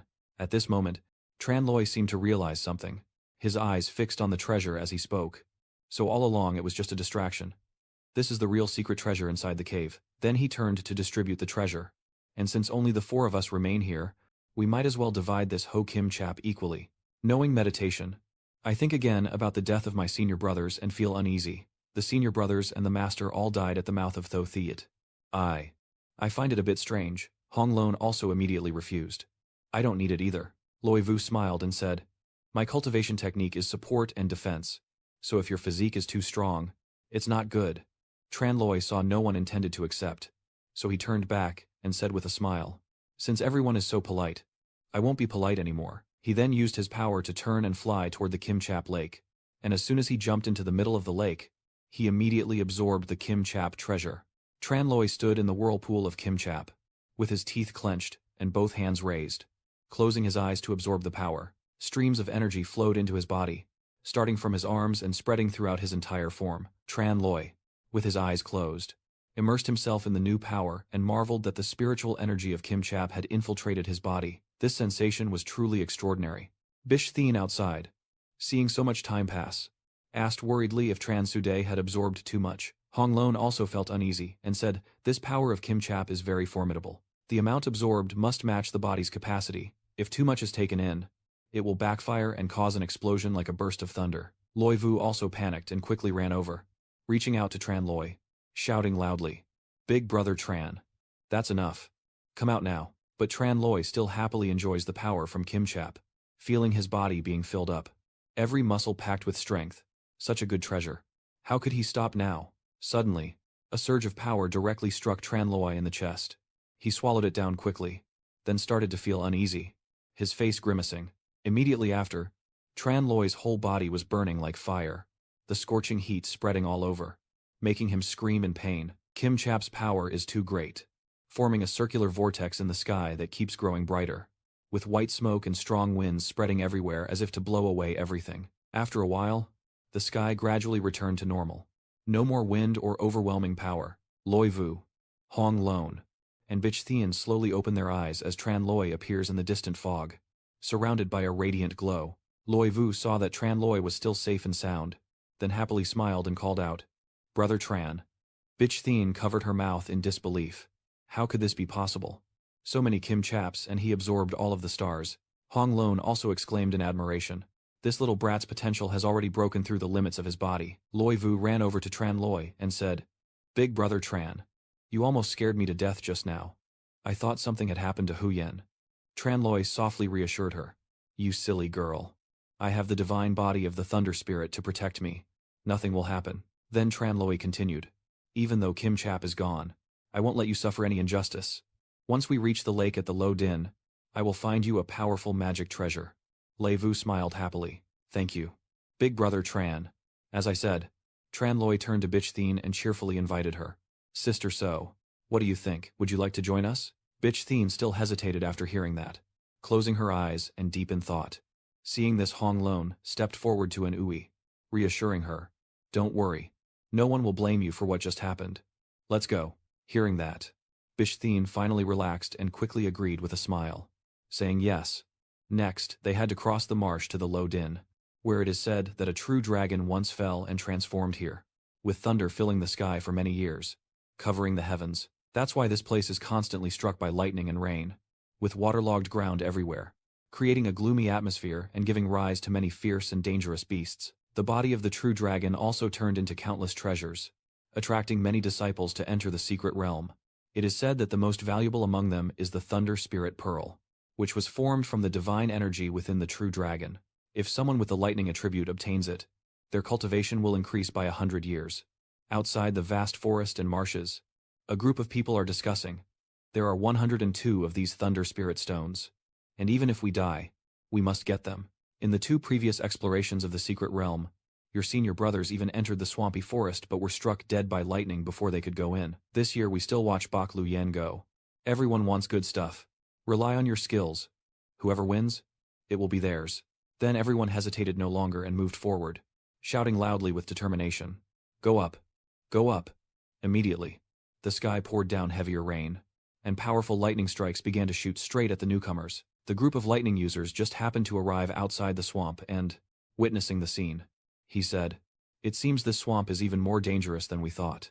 Bish Thien saw Hong Lon still shivering from the cold and the rain, and asked worriedly, Sutai, Tai, how are you doing? Loi Vu also suddenly remembered and quickly said, Kook Sutai practices a fire element cultivation technique, which has already been engraved with the Loi system. So she must have been affected by the lightning here that influenced her earlier wound. Bitch Thien then turned to Tran Loi and said Tran Suda. Loi Sumui. The pond is full of dense lightning. Sutai probably can't withstand it, so we won't go in anymore. Be careful yourselves. Tran Loi quickly agreed and said, fine. Before leaving, he took out 2 items and handed them to Bish Thien. These are fire spirit herbs I found earlier. They should help with Kook Sutai's wound. This dragon war chariot was left to you 2. So if anything happens, you don't need to wait for us, just go ahead. Bitch Thien accepted your thanks. Thank you. Tran Loi and Loi Vu just turned to go a few steps when Hong Lon called back. Tran Loi. Even though she seemed shy when saying these words, she still decided to speak. Don't you dare? You'll die. Tran Loi turned back, half reassuring and half teasing. If I die, then Kook Sutai won't have anywhere to vent her anger and would be very lonely. So I have to stay alive to argue with her. Immediately after, Tran Loi and Loi Vu flew into the swamp. Hong Lon shouted loudly. Does little Too Smelly know how to speak human language? Tran Loi, Loi Vu, and Tu Loi dodged lightning bolts as they crossed the swamp, with Tu Loi leading the way, stepping quickly on thin rocks and guiding them skillfully. Tran Loi explained why he let little Loi lead the way. Loi Thu uses lightning to find food, knowing exactly which parts of the swamp are dangerous and which are safe, so just following him can avoid the threats. Following Xiao Lei's guidance, they went deeper, and Loi Vu sensed that the lightning here was much weaker. He no longer sat down. Suddenly, Xiao Loi stopped abruptly, staring intently ahead, and called out a few times. Tran Loi also sensed something unusual, looked towards Xiao Loi, and realized that Loi Thu seemed to have discovered something. Right in front of us, a large round electric sphere appears above a deep pit, emitting many lightning bolts around it.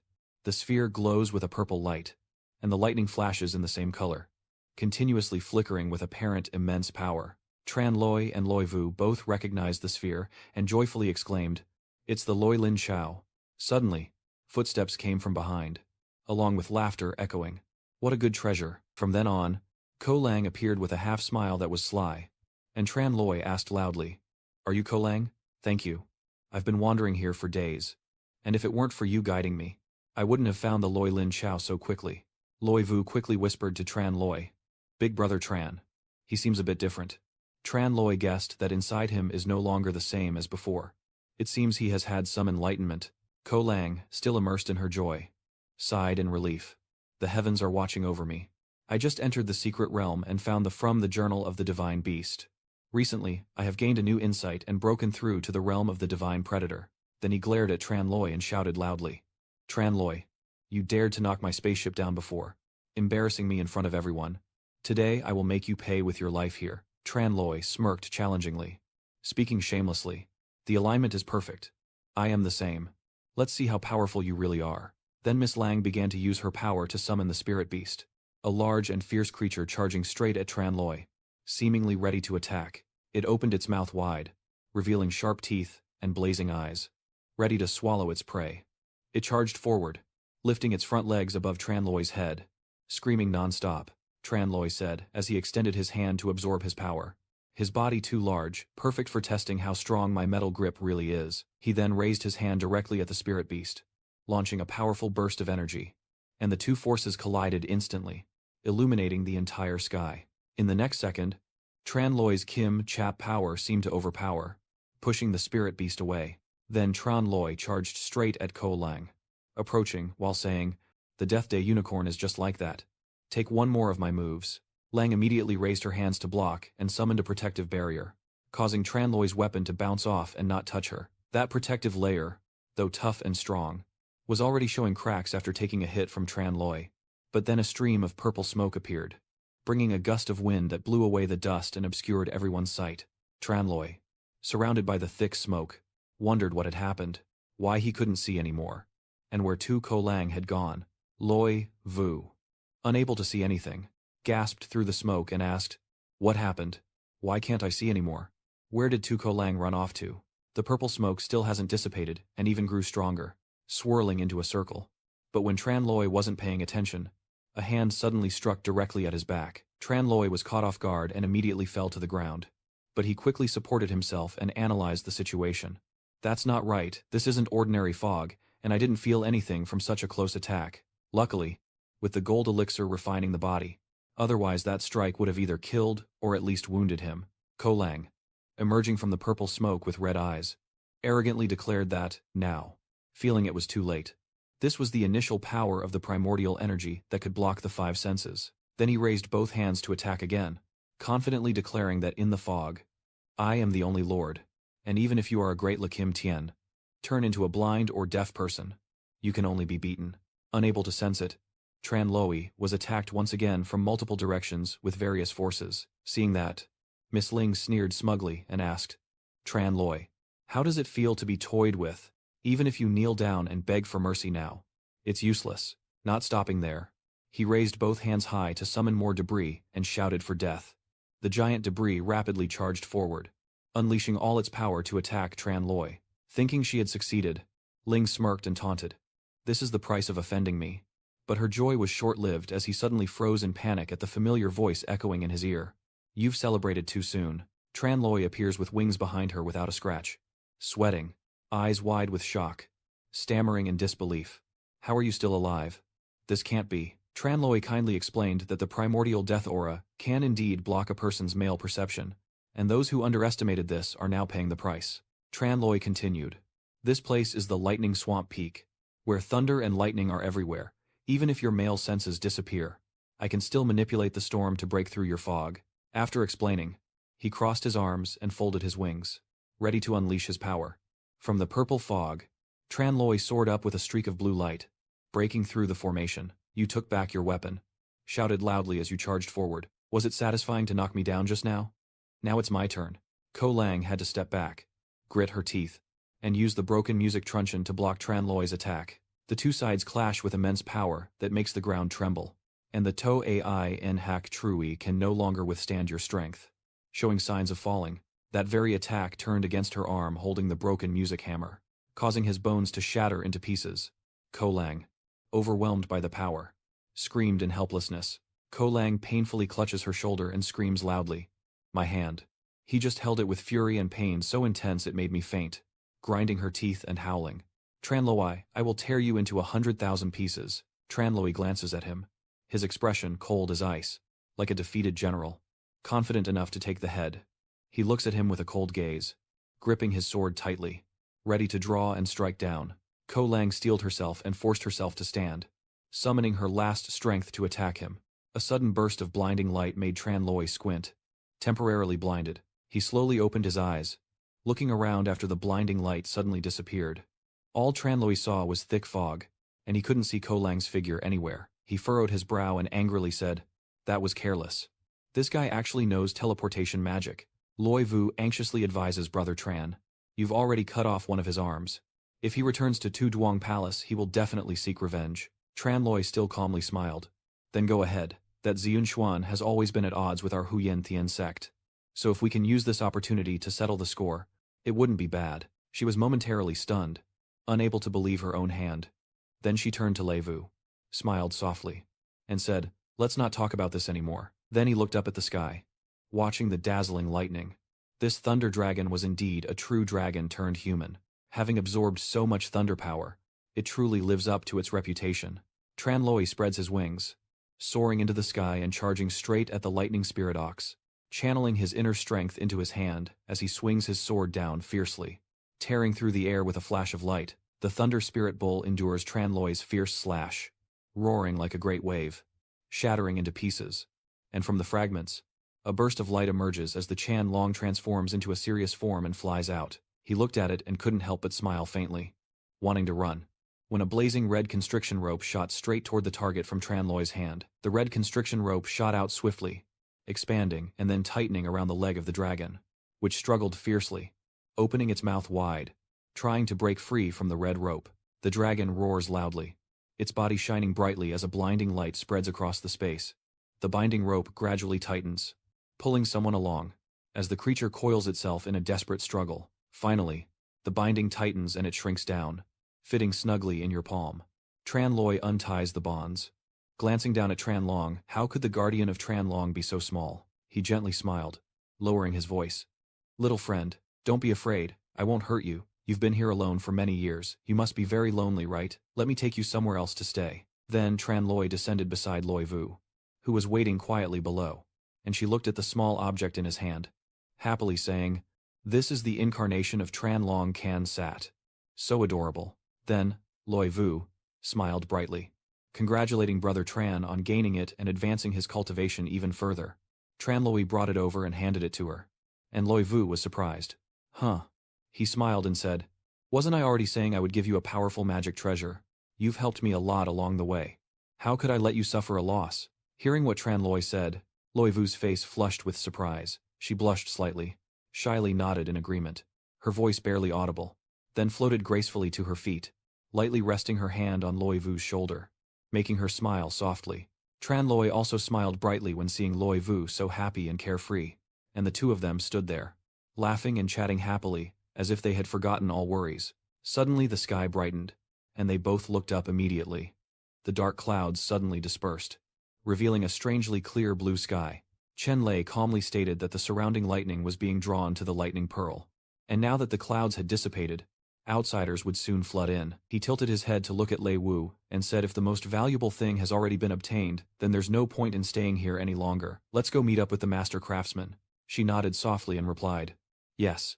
On the other side, the clear sky was gradually clearing as the last clouds disappeared, when suddenly a loud shout came from the carriage. "Did Tran Loi seriously injure Tu Ko Lang so badly?" She immediately explained that he had been following us and wanted to kill Brother Tran first. But Brother Tran only fought back in self-defense. Knowing that Tram Gam said that Tu Ko Lang is the son of Tu Van Shuyen, Tu Duong will definitely not let this matter go. So after leaving, there will be trouble ahead. Suddenly she looked into the distance, gently pointing. "You all see they are disciples of the heavenly demon sect." Hong Luan sighed softly. The time to close the secret realm is not far off now. Everyone is heading toward the exit, she sadly continued. Although the journey and the secret realm are important matters for the 7 great sects, every time they compete for treasures, fierce battles and slaughter are unavoidable. And this time many disciples couldn't make it out. She immediately rushes toward the secret realm entrance without slowing down, transitioning to a scene of a vast blue sky with gentle clouds drifting lazily in the air. The dense, dark green forest surrounds 2 armies facing each other in tense confrontation. Nature is furious. The time for the secret realm's closure is near. "What is your intention in blocking here?" Standing in front of them is Yin Hao, a disciple of the Blood Cloud Tower, wearing a sly smile. "It's nothing special, but I can see you're all in high spirits, probably having gained a lot." "Right. Everyone is a disciple of the sect, so sharing the rewards together is only right." Amsa beside him immediately stepped forward. "Anyone who wants to go there must give half of their treasure." Tien Ran is furious. What? Are you all just a bunch of bandits blocking the way? Vutram Noi Lon.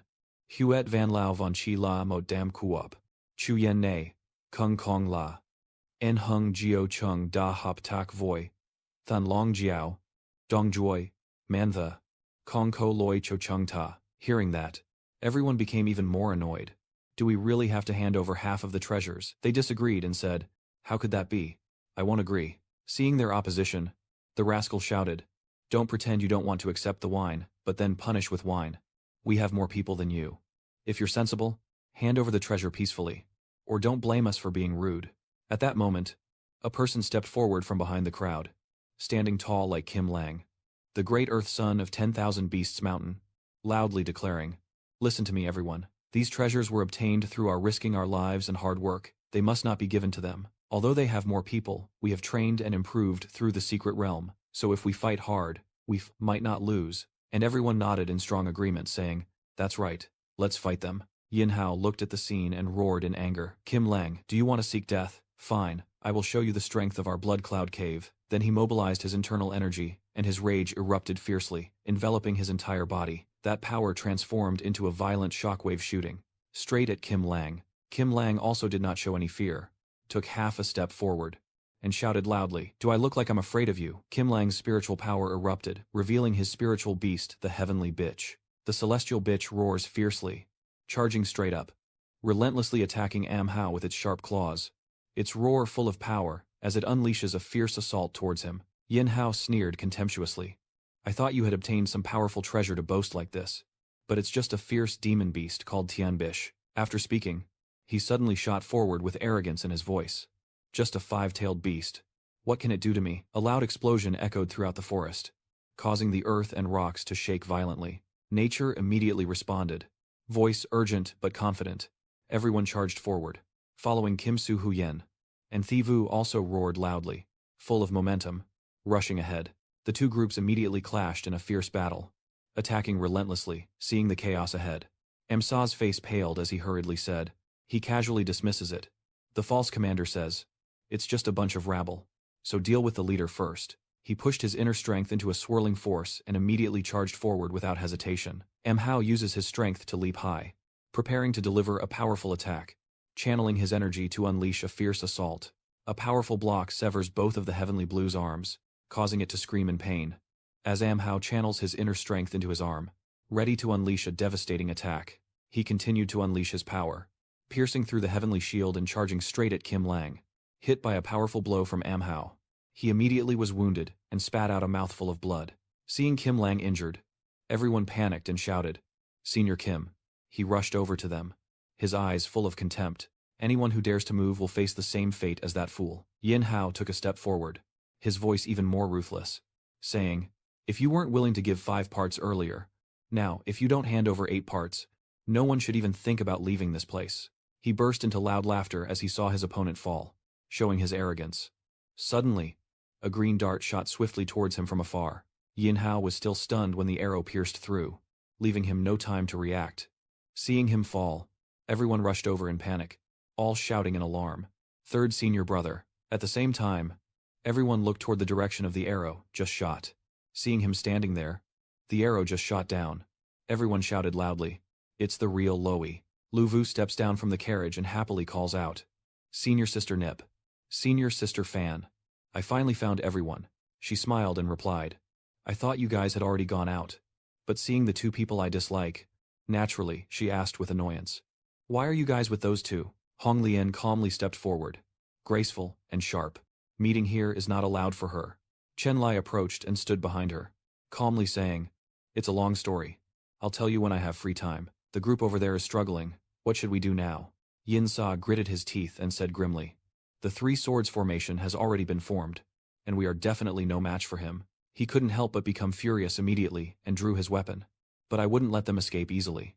I said coldly and slowly, whoever said they wouldn't hand over at least 8 parts of the treasure, don't leave here. Everyone was so frightened by what Chen Lei said that their eyes filled with worry and unease. Then they hurriedly threw back the treasures, panicked and turned to run away. Kim Lang was helped closer by someone, his face worried but his eyes full of gratitude, and said, Brother Tran, Just now, the people from Blood Cloud Tower and Divine Dragon Sect blocked here, trying to take advantage of the chaos. The fisherman benefits. Luckily, I arrived just in time. Tranloi smiled happily and said it's no big deal. I just did it casually. Everyone can share these talismans. Kim Lang hurriedly bowed his head to thank you. Thank you, Brother Tran. And the others also collectively said, Thank you, Sister Tran Huyen. Suddenly, a worried natural voice rang out. It's not good. Everyone look.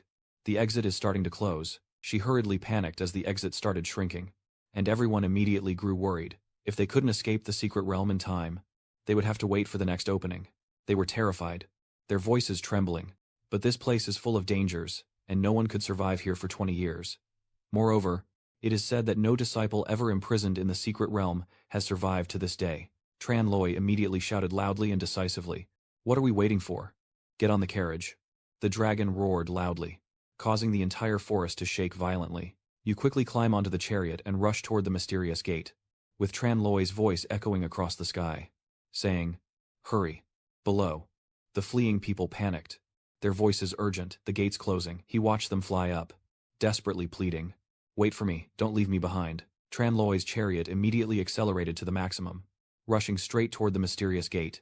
Suddenly lifting off the ground and gently soaring into the air, it immediately sped up intensely, rushing straight toward the glowing gate. And just as the gate was about to close, the tail of the dragon chariot narrowly slipped through by luck. Immediately after, the gate vanished completely, disappearing from this place. At the misty mountaintop, where the space was covered by a faint white fog, he cheered, his eyes shining brightly, happily saying, Headmaster, they are back. From above, within the circle of light, your chariot of the long song burst out, then the back gate gradually closed. The light dimmed and disappeared. It spun rapidly, transforming into a vortex that swallowed everything. Then, as the vortex gradually dissipates and slowly condenses into a mysterious blue monument, the chaos ensues. Eyes darting around nervously, voice trembling, no shadow in sight.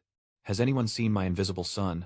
Van Xuan saw his son missing an arm and angrily asked, Lang Ni, whose hand hurt you? Hearing his father's question, he turned to Tran Loi, his eyes blazing with uncontrollable fury. He looked in that direction, his anger rising. Tran Loi, how dare you hurt my Lang Ni? Master Fong immediately stepped in front, his voice cold and commanding. 2. Van Xuan, do you think my Huyen Thian sect has no one? How dare you attack my disciple in front of me? Yun Xuan roared in anger. That guy over there. Don't even think about covering up his faults.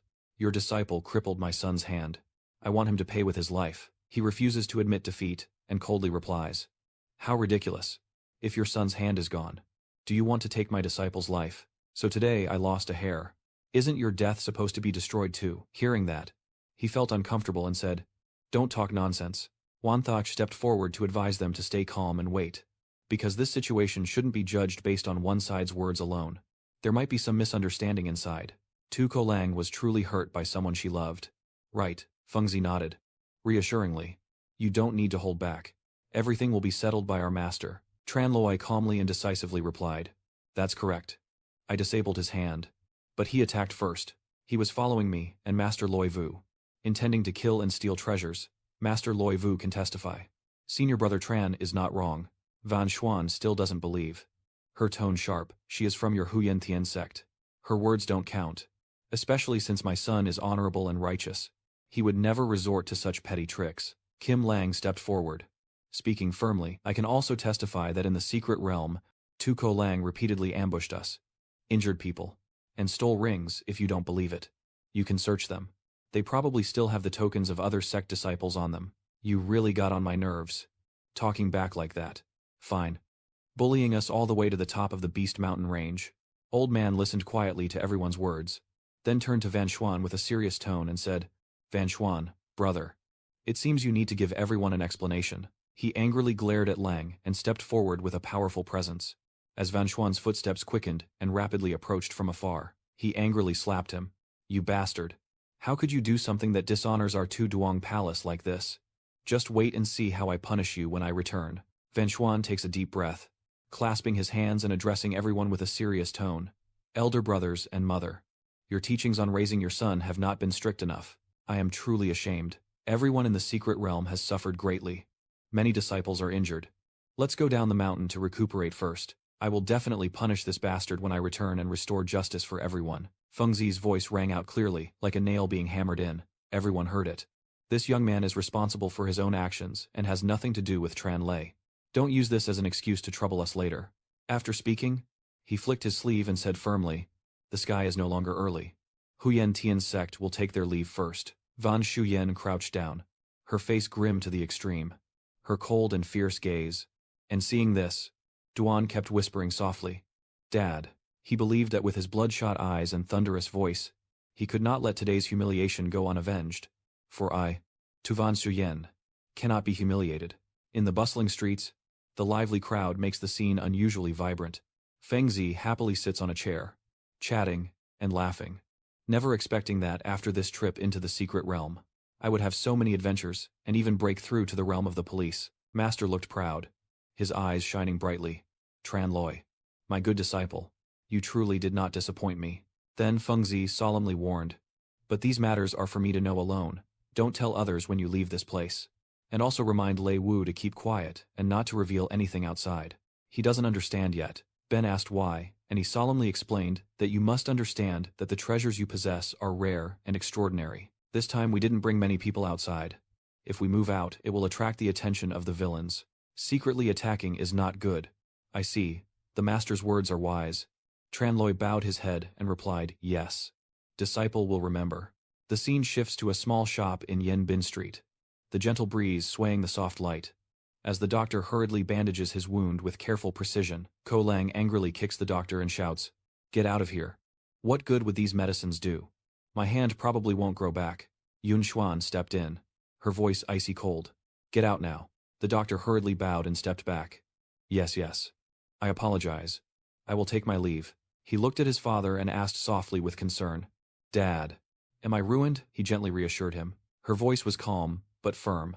Ling Ni felt reassured that her father would find the best doctor, no matter how much money it took to cure her. But when she thought of the one who hurt her, Lady Ling angrily gritted her teeth and said, Tran Loi, I have nothing to do with you. He gritted his teeth, eyes bloodshot, and said, Father, you must cut him into 1,000 pieces to avenge me. Yun Xuan is furious and coldly says, Tran Loi, Loi Fong too. These two scoundrels have ruined my son's life. They even insulted Tu Duong and me in front of everyone. How can a single life be enough to make up for it? Miss Lang heard her father speak and loudly asked, do you mean that he is determined to make sure they cannot come or go? So from now on the world will no longer have the Huyen Teen sect. In the bustling streets far away, crowds are passing by densely. The lively sounds never cease. Tianran holds up a needle to admire it, smiling brightly. Sister Loi, look at this. This needle is so beautiful. Then she walked along the stalls, constantly praising the fragrances, and saying this, and this too. I'll take everything. Holding a bunch of items in her arms, Loi Vu looked worried and asked, Sister, have we bought too much? Nature replied casually, not much. It's fun. Spending a long day in the secret realm feels like a year. Finally, I can relax a bit. But at this point, she frowned slightly, a bit annoyed. And the most annoying thing was Tran Loi, who refused to go shopping with me. Otherwise, we wouldn't have to carry all this stuff ourselves. Tran Long came out from inside, gently wrapping around Loi Vu's arm. She looked at it and couldn't help but laugh. Why did you run out? Tran Long gently licks the candy in Loi Vu's hand. She smiles and asks, do you want to eat this? Tian Ran saw it and asked in surprise, is this the transformed form of Tran Long, guarding the sword that Tran Loi really gave to me? Right, Loi Vu happily nodded, but then she suddenly looked downcast, sighed, and wondered when this personality change happened. Back in the day, she would even share a candy with me. Tianran stepped closer to her, teasingly saying, little lightning sister, the way he treats you so well really makes people jealous. Loi Vu blushed, turned away, stammered, senior sister Nheep, please don't tease me anymore. Big brother Tran is kind to everyone. Suddenly, she and Tien and Yin overheard the surrounding people talking. Did you hear anything? Tran Loi from Huyen Tian Tong in the secret realm has obtained the Thunder Spirit Buffalo and the soul breed of that Thunder God Tribulation. Those are priceless treasures. The people in the tea house looked around and sighed, saying not only that, but even Bishlak Palace has been taken over by him, he continued, his voice full of amazement. The sacred scriptures, the treasure book, and the elixir inside are all divine treasures that every cultivator desires. No one has seen them for years, Yet he managed to find them. The boy shook his head. He sighed and said this young man doesn't realize how lucky he is. The man frowned and muttered to himself. Whether it's blessing or curse is still uncertain. But he's probably destined to get the treasure, but not the fortune to use it. He turned to ask, his eyes scrutinizing. What does that mean? The man sneered with sinister intent. This place is far from Huyen Tian sect. Who knows what could happen? Loi Vu furrowed his brows and said worriedly. Big Brother Tran had told us not to reveal anything about the secret realm. But how do these people know so much in detail? Tian Nian nodded seriously. Someone definitely deliberately leaked the information to make Tran Loi a target. Hoang is worried about the danger. So what should we do? Doesn't that mean Brother Tran is in danger? She hurriedly pulled Loi Vu, urgently saying, go back quickly and inform their sect leader. At the cliff, where the boat with wings is waiting and a large crowd has gathered around, Brother Fengzi is very grateful. Looking at the three senior brothers in front of him, there's no need for you to see him off anymore. With a slightly sad face, Tianshan asked, it's hard to find another chance for us to gather like this again. Why are you leaving so suddenly? Brother Loi, why not stay a few more days so we can have a few drinks together, he said, with a bright smile. Explaining as he looked at them. Recently, Huyen Tian sect has had many matters to handle, so I cannot stay outside for long. When I have free time, I will definitely invite you to a gathering. But I see I cannot keep Fong Tu here. The old man reluctantly clasped his hands in farewell. Fine. I wish Brother Loi a safe journey. Over here, seeing that the time has come, I need to return to the sacred land to report to the master, so I can't accompany everyone anymore. Junior Brother Tran. Junior Sister Loi. Travel safely on your journey. She smiled warmly and whispered, your senior sister said to tease you. Without a second thought, Hong Luan blushed and handed something to him, saying this is a gift for you. Tran Loi hesitantly took it, confused. What is this? You are still stunned. And she unexpectedly introduces this fire phoenix pill to strengthen the body. As a repayment for the debt of gratitude from before, where did the bitch Thien Lotus come from? Revealing a detail that made Hong Lon shy. This Hoa Phuong Don was crafted over 5 years by her senior sister and is usually regarded as a treasure, never given to anyone before. Seeing how valuable and cherished this item is to her, Tran Loi smiled with his eyes closed and quickly assured her, rarely seeing my senior sister so sincere. So I won't refuse anymore. For someone who always knows the right thing to say, you open your eyes wide and add, after all, the two senior sisters are disciples who studied under the master, not brides. And normally you should also go back to Huyen Tian sect to see how things are going. Carrying her blush of embarrassment, Hong Luan quickly turned and rushed ahead. No need for anyone to worry. Her steps gradually slowed, until she finally disappeared into the forest. She remained calm. Hong Luan turned her head back and hurriedly reminded Tran Loi in a low voice. There's been quite a few rumors about that person lately in the city. Be careful on your way. Seeing that she cares about me this much, I feel quite happy. I sneered with a proud smile. Not disappointing Hong Lon. Tran Loi held his head high and replied, thank you senior sister for the reminder. The Fong Tuche Koboat has also spread its wings and is gradually soaring up into the high sky. Standing near the cliff, observing, Van Xuan loudly declared, look Brother Yin, I told you so. If it wasn't really shocking then why rush to leave like that? From behind the two of them, his face remained calm as Tian Ku appeared. Was my son really killed by Tran Loi? Brother Vo An wanted to give the Thunder Tribulation Divine Chain as a wedding gift to Lei Vu. But unexpectedly, they had already conspired together, secretly attacking him, and Brother Vo An lost his life on the spot, which truly breaks people's hearts. The Han audience pretends to be sad and mournful for their senior brother, leaning into their father, and Van Xuan continues, this man killed Vo An to seize the treasure, and even wounded my son badly. In the secret cave, no one knows how many disciples he has killed. His cruelty and ruthless tactics make people furious, yet that Loi Fong Tu always covers for him, spitting blood at others, stirring up trouble, and turning against his own people. The more he spoke, the angrier he became, his voice growing louder and more resonant.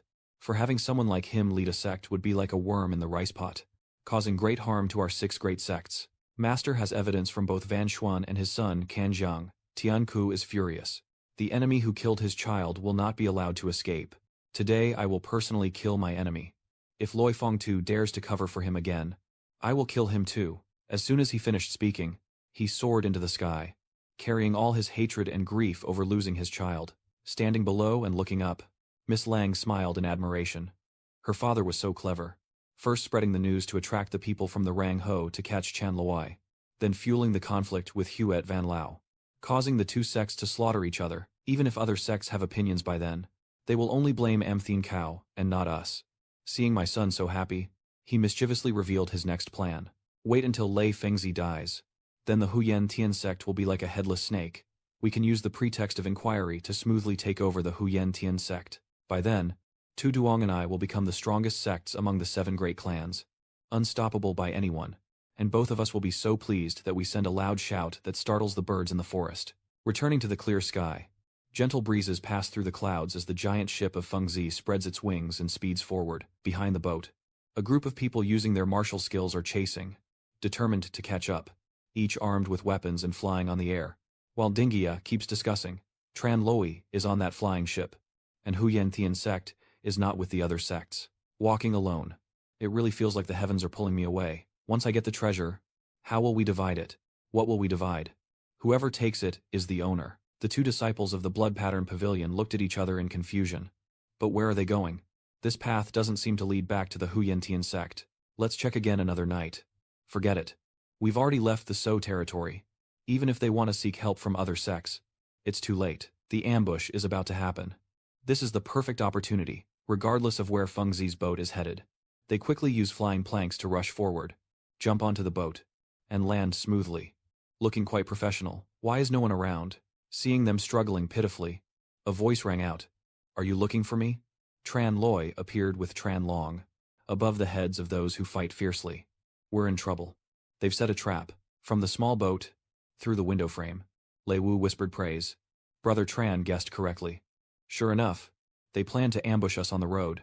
And naturally, hearing this, they smirked proudly. That's why we were prepared in advance and set out first. It's a classic case of hitting someone with their own weapon. Outside, suspended in midair, Fengzi was furious, pointing and interrogating.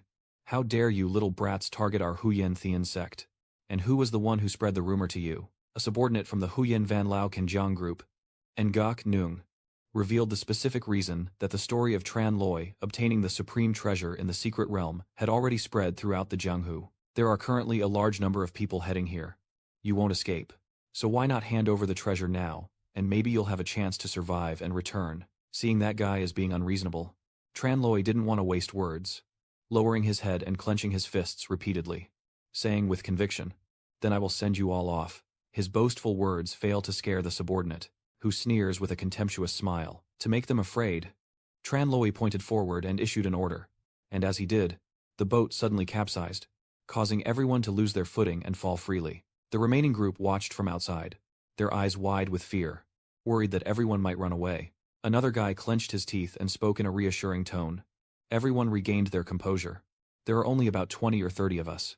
No matter how powerful they are not our opponents. Whoever kills Tran Loi will get half of the magical artifact. Hearing about the huge benefits they could get, they lost their fear and charged forward.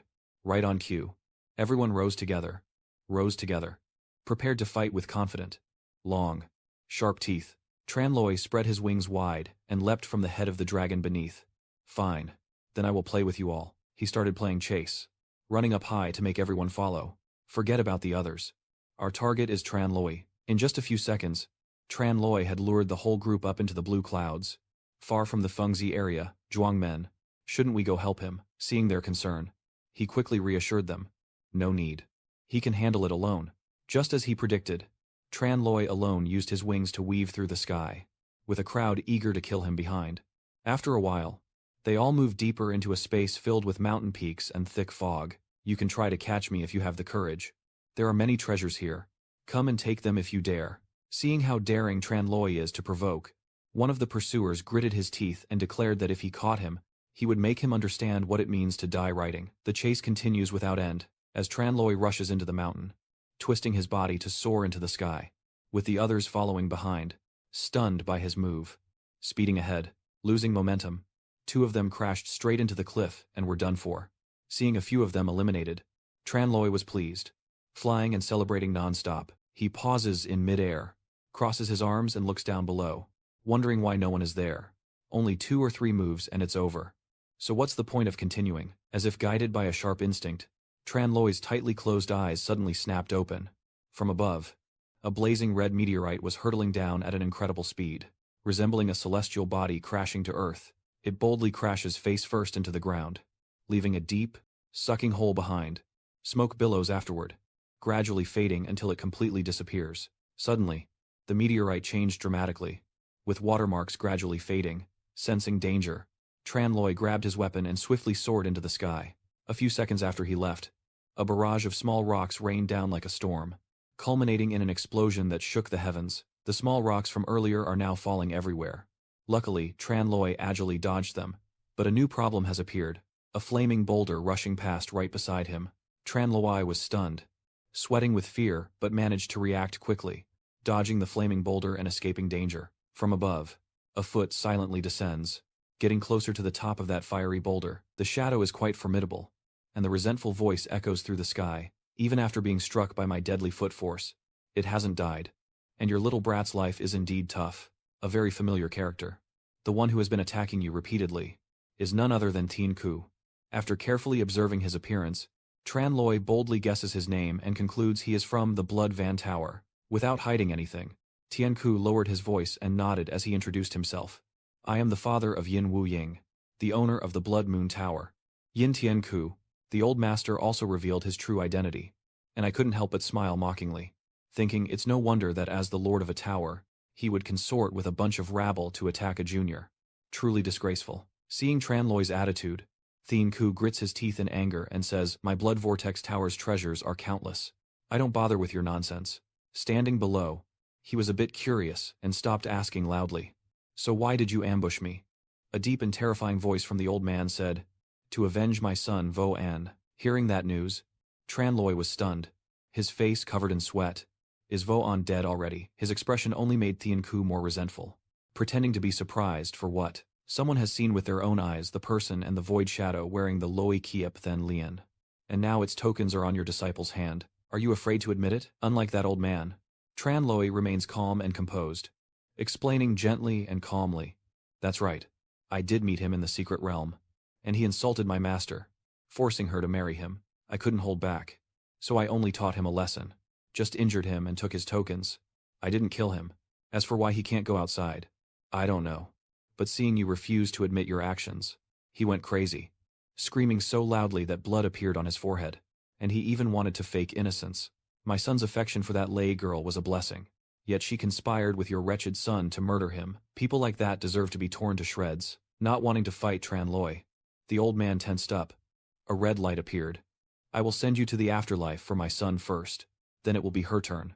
The huge stones earlier started to move, lift up, and shoot into the air, all of them seeming glued together, forming a solid mass that's hard to break apart. Suddenly, a blazing red sword appeared above Tranloy's head from the large stone, and in his vulnerable position, a voice from behind caught his attention. There he was. The loyal subordinates of the Blood Pattern Tower also arrived and seized him, but seeing they didn't know their limits, Tranloy faintly smiled with a disappointed expression. Because of a bit of mercy for them, he looked up and advised that the Heavenly Mystical Sect and the Blood Ink Tower also belong to the 7 great sects.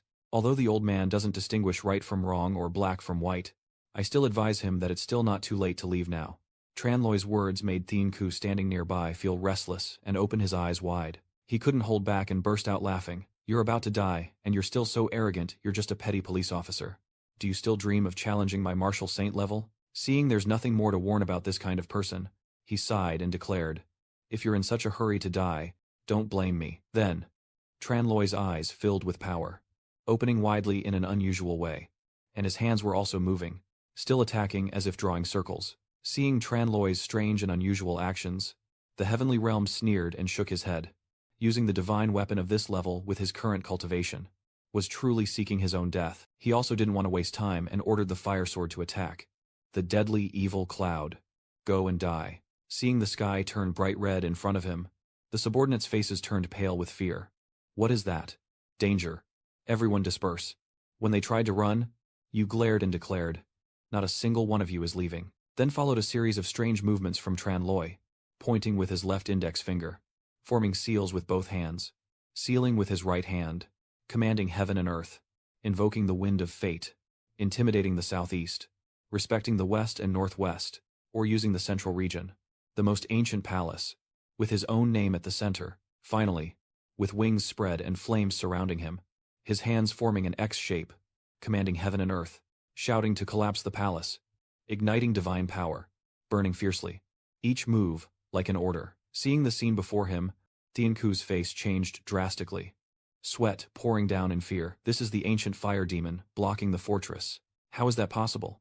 This is a formation that only top-tier martial emperors can deploy. How could that little brat Tran Loi do it? How could it be like this? The barrier appears, with flames erupting from the sword and circling around Tianku, trapping him inside as he struggles. After a few seconds, he turned into a blazing fire, opening his mouth in anger. I won't accept this. I won't accept this. A few more seconds passed, and the flames consumed the entire heavenly realm, turning him into a pile of ashes. Everything that happened, Feng Zi and the two beautiful women accompanying him sat in the carriage observing everything. After a while, Loi Vu peeked out the window and shouted with joy. Big brother Tran has returned. Tran Loi descends from the heights, carrying the challenge token of the Blood Cloud Tower. Master, seeing that my territory is safe and I have returned. He is quite pleased and keeps asking about it. The flame demon barrier is indeed formidable. Loi Ni, are you still in good condition now?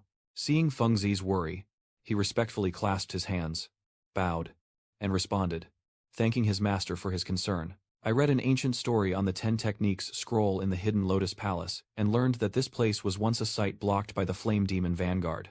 So I spent the whole evening restoring it, although not as powerful as before.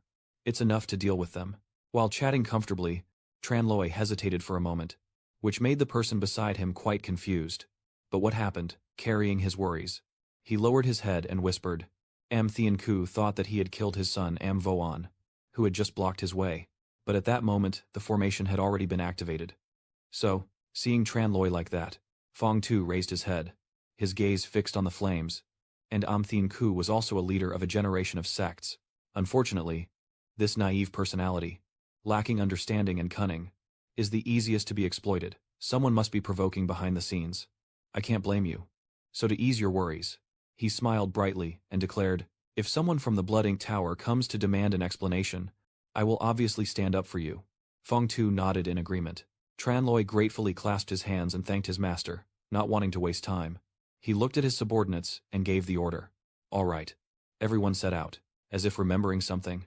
Tran Loi opened his eyes wide and asked, Master, may I take 2 days off? I want to go back to Tranthan Duong. Seeing that you want to take more time off, Feng Zi was quite curious and turned his head to ask, haven't you just returned a few days ago? Are you going back again?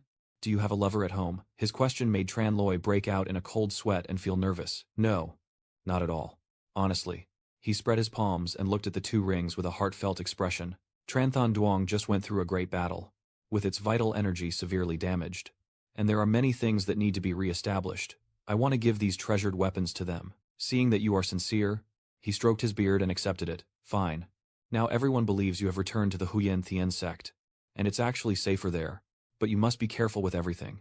With his approval, Tran Loi was overjoyed and gratefully smiled. Yes. To save time, he quickly spread his wings and left immediately, leaving Loi Vu and Tian Ni below the vaccine. Wait for me a moment. Brother Tran. I'm coming too. Seeing that these 2 beauties are too troublesome, Feng Tu coughs and reminds them that as disciples of Huyen Tian sect, they should prioritize cultivation above all else. You 2 little girls are not focused on cultivation at all, wandering around with your senior brother all day. What kind of discipline is this? Follow me back. And they immediately obediently follow. Yes. Now in a new location. The sky is already noon, and the sunlight is extremely intense. Below, Tranthan Duong, where the busy street is filled with people coming and going.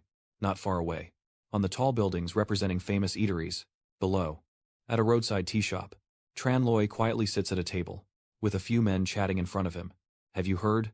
This trip to the secret realm, Tran Loi from Huyen Thien sect is the most dominant. Not only did they break through the assassination patrols, but they also seized many treasures, as a bunch of villains from the Jianghu tried to ambush them on the road, but he single-handedly eliminated them all.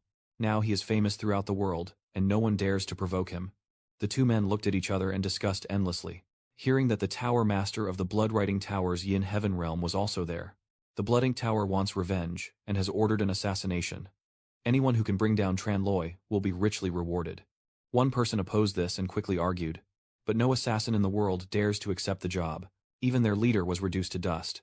So who would dare to seek death? Seeing them like this, he didn't care much, and quickly raised his glass. A figure suddenly emerges from the water, aiming directly at Tranloi. He says nothing, takes out a few coins from his pocket, pays, and leaves. Boss. Check out and leave the shop. It's a sunny day. And Tranloi walks quickly forward. From behind, a suspicious pair of legs appears. Someone is watching him. Sensing the presence of the stalker, Tranloi quickly brushes past and disappears into the distance, leaving his pursuer far behind. That person could only hold back and look around, hoping to find Tranloi's figure.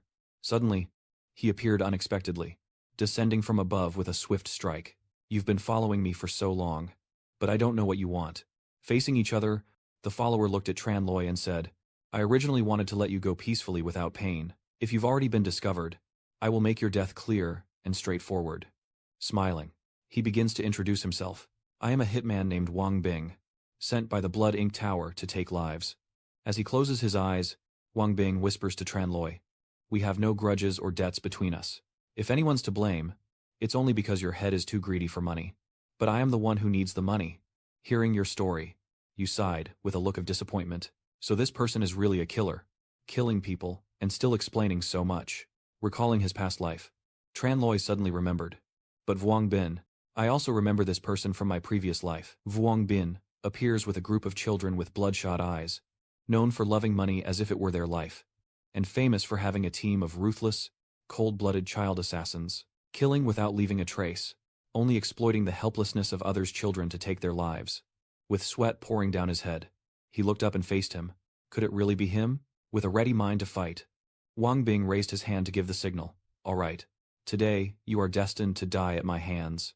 So if you have any last wishes, just say it and I will fulfill them for you. Seeing this, Tranloi began to act, trying to persuade him. Honestly, I am the only son in the family, 6 generations of inheritance, still unmarried and without a child. If I die, the Tran family will lose its lineage. Open your eyes wide and gently say the last words to Wang Bing. So can you wait until I get married and have a child before killing me? Hearing about your wife and children, he felt a bit softened, stroked his chin and thought. And indeed the path of ultimate sacrifice is very tragic. After some hesitation, Vuong Bin raised his index finger to decide the time. Fine, I will give you a year. After a year, I will come to take your life. But 1 year isn't enough. Tranloi touched his face and smiled, asking for more. A year isn't enough. I am very particular. Choosing a wife has to be done carefully. And besides, the first child might not even be a son. It will take at least 8 or 10 years. Seeing how picky you are, he no longer cared and charged forward with his weapon, attacking relentlessly. But you easily dodged each strike. He quickly launched an attack, and Tranloi frowned as he assessed him. It seems his current strength isn't even at the nascent soul stage. Yet he dares to come for the prize, truly desperate for money and reckless with his life. Not wanting to play around with Vuong Bin, Tranloi still used internal energy to deliver a powerful punch, knocking him into a defensive stance, causing Vuong Bin to fall into a passive position, his body sinking deep into the wall beside the road. Seeing him like that, Tranloi crossed his arms and said, Now it's your turn to say what you wish. I bleed from my wounds from earlier. Vuong Bin painfully speaks. I am not as good as others. I have no regrets in death. I only ask you for one thing. The more gentle your voice becomes, the more your last wishes are spoken. I have raised many girls like you. Usually, they rely on me to earn a living, and if I die, they will lose their way to survive. Please let me go to see them once, at least so they won't have to wait there forever. Not falling for the trap easily, Tranloi smiled and refused. Little Ni, those young assassins you trained. You wanted to lure me there and then have them ambush me. Right. Based on the information you provided, Wang Bing looked puzzled. Little assassin. Who are they? Those kids. I struggled to break free from the statue and spoke openly to Tranloi. How could I? I barely managed to save them from the obsession. It's because they want to keep them away from the martial world and let them live normal lives. So, how could they let them kill people? That strange place. What is it that makes you curious and obsessed? Recalling that old place, Wang Bing's face was furious, his voice filled with hatred. It was a murder organization that kidnapped gifted children and trained them to become top-level assassins. Through the dark past, I have fought alongside fierce wolves since I was a child. I grew up there, constantly enduring inhumane training. And they would lock us together with the wolves so we would slaughter each other for a piece of bread. They had to slaughter each other just to fight for their tiny lives. Every day, there was hell on earth. Thanks to relentless effort, Wang Bing left with the children, and I barely managed to escape and save a few more kids, but because of money, they once again found themselves on the brink of despair. only to realize after escaping outside, to survive, you need money. It's easier if I am alone. But with so many children, I can't let them starve to death. I'm not lying. I honestly admit that besides killing people, I have no other survival skills. So when I saw the assassination order, But the more I think about it, the more I grit my teeth in anger. I didn't expect the first target to be a vigilant powerhouse. My luck really is terrible. Seeing his expression and the story he told, Tranloai was a bit suspicious. He looked like he wasn't an evil person. Could it be that the rumors from his previous life were false? In his hand, by his side, he looked at Vuong Bin and asked in a sincere voice, "Are what you said all true? The children are now in the village outside the city. If you don't believe me, I can take you there to see," clenching his hands lightly. Tran Loi made a decision. Fine. If what you say is false, then I will kill all of you. After a moment, the two stood in the vast grassland. Vuong Bin pointed and introduced. That's the place. With a still slightly worried mood, he looked at Tran Loi and said, "It's me who wants to kill. They are all innocent children who have never done anything wrong. Please don't hurt them." Seeing Vuong Bin's attitude, he confidently assured him that he always distinguishes between hidden grudges. "If what you say is true, I definitely won't hurt the children." Receiving Tran Loi's answer, Wang Bing felt a bit more at ease and turned to walk away. That's good. Walking through the school, he sadly told Tran Loi in advance. "And also, when the person kills me later, can I change places? I don't want to scare the kids." So I gently nod in agreement. "Got it. I will find a feng shui treasure land for you." Having received a satisfactory answer, Wang Bing smiled softly and relaxed.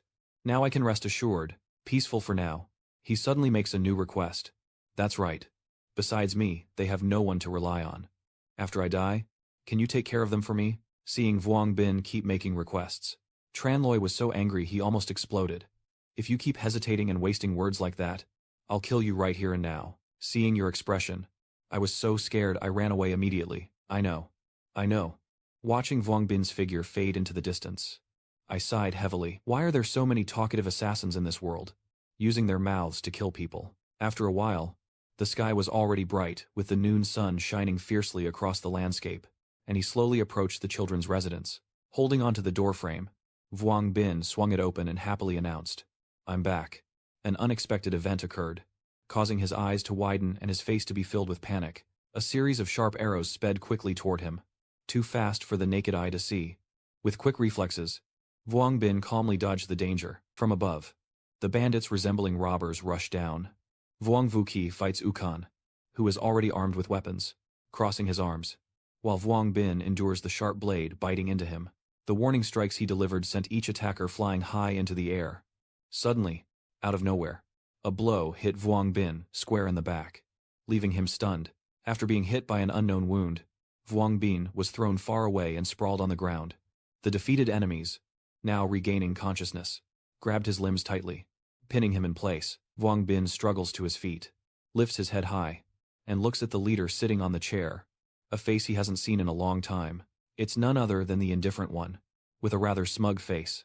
Blood indifference. "How did you find this place?" Not for himself, Vuong Bin shouted, and asked about the whereabouts of the children. "Where are those kids?" But received no answer. Inuyasha raised his hand and snapped his fingers lightly as a signal. Immediately, the door next to the henchman burst open, revealing a group of children tightly bound. "Big brother Vuong, save us." Seeing the children in danger, he shouted for help, each taking responsibility. "I betrayed the organization, and those children are all innocent." With empty hands he lightly tilts his head, his face showing indifference. Not caring much, you should already know the rules of obsession. If you dared to lead them away to escape in the beginning, you should have predicted that today would come. You want to save those little devils that badly. So today, I will let you see them die right before your eyes. In the end, with a slight frown, Inconsiderate declares loudly that no one will wait. Immediately, a subordinate carrying a lit torch approached slowly. Without hesitation, he threw the flame forcefully onto the ground under the urging of indifference. In an instant, behind him, a whole area of space turned a fiery red with cries of despair. The children were surrounded by flames, begging for mercy. "Save me. Help me." Seeing the children like that, Vuong Bin bowed his head to the ground, tears streaming down his face. "Don't." Amid the raging fire, the fragile voices of the children kept crying out for Vuong Bin. Vuong Bin Kaka, seeing them making noise, sitting on the bench, feeling annoyed. "I just want to get rid of these little devils. It's because this damn guy caused your deaths." Seeing that he has no humanity left, Vuong Bin raised his head and swore that with ruthless blood, even if I become a demon, I will not spare you. Suddenly, an explosion accompanied by blue light appeared, extinguishing the blazing fire. A transparent sphere soared into the sky, quickly falling from the wreckage. Then it moved in parallel, appearing beside someone's legs, relentlessly chasing and killing, not even sparing children. Truly a professional assassin. So that sphere was containing the children, Tran Loi declared confidently.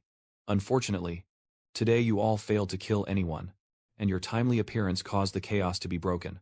Tran Loi, gently nudging the person off the chair. He casually asked about Tran Loi. So Tran Loi, are you really the disciple of Huyen Thian's sect who's been offered a high bounty? With this little effort I put in, he happily laughed without being able to close his mouth. Truly not wasting any effort in the search. I was actually planning to deal with this traitor first, and then find the others. But since you've come to me voluntarily, please accept this reward that has haunted us all. Seeing the indifferent reaction, Tran Loi looked at the king's goblet, shook his head in disappointment, and gave up. He's truly a pig teammate, making me confused and apologetic. I won't beat around the bush, just point straight at him. Tearfully drop your weapons, brothers, and together kill Tran Loi, and half of the reward will be yours. Immediately, a group of subordinates covered their faces and rushed forward with weapons, killing, raising their heads high. Tran Loi tiredly shouted a challenge. If you want to kill me, you first have to see if you have this kind of skill. Seeing the children look a bit frightened, you smile gently and ask them to close their eyes. From now on, KK will do some things children shouldn't see. Too much blood. The children, obedient and closing their eyes as instructed, stood in front while Tran Loi raised his arm high, gathering a stream of spiritual energy. Not wanting to waste time, he swung his power forcefully, hitting the unconscious subordinates in front of him. The impact caused an explosion, with destructive force dozens of times greater than usual. Standing nearby and watching, he widened his eyes in shock for a few seconds. After dealing with the troublemakers, Tran Loi turned his head casually to tease, as if there was still one fish left in the net. Seeing the current situation, he repeatedly stammers, "Girl, that was just a misunderstanding. The assassin has no eyes. He didn't know you are such a formidable character. You've caused enough trouble already. Now there's only one way left, think and do it." Inadvertent speeds up and runs away, saying goodbye and not meeting again. Seeing him try to escape, Vuong Bin, filled with fury, launches a powerful attack. Trying to run, he, carrying his deep resentment for the children, slashed fiercely at Vo Tin's back. He lost his footing and fell to the ground, blood pouring from his wound, begging not to be killed and to be spared by Vuong Bin. "Vo Tin, both you and I have long been haunted by the same reasons. If you spare my life, I am willing to give you all the money I have earned over the years." Seeing his current state, Vuong Bin was pleased and gritted his teeth as he questioned him now that he knew how to beg for mercy. When he set fire earlier, did he ever think about forgiving us? Didn't he want to live with a beast like Vo Tin? So he threw his spear and pierced straight into his head. After eliminating Vo Tin, Wang Bing smiled as he looked down at the ground. "Kids, don't worry, everything's fine."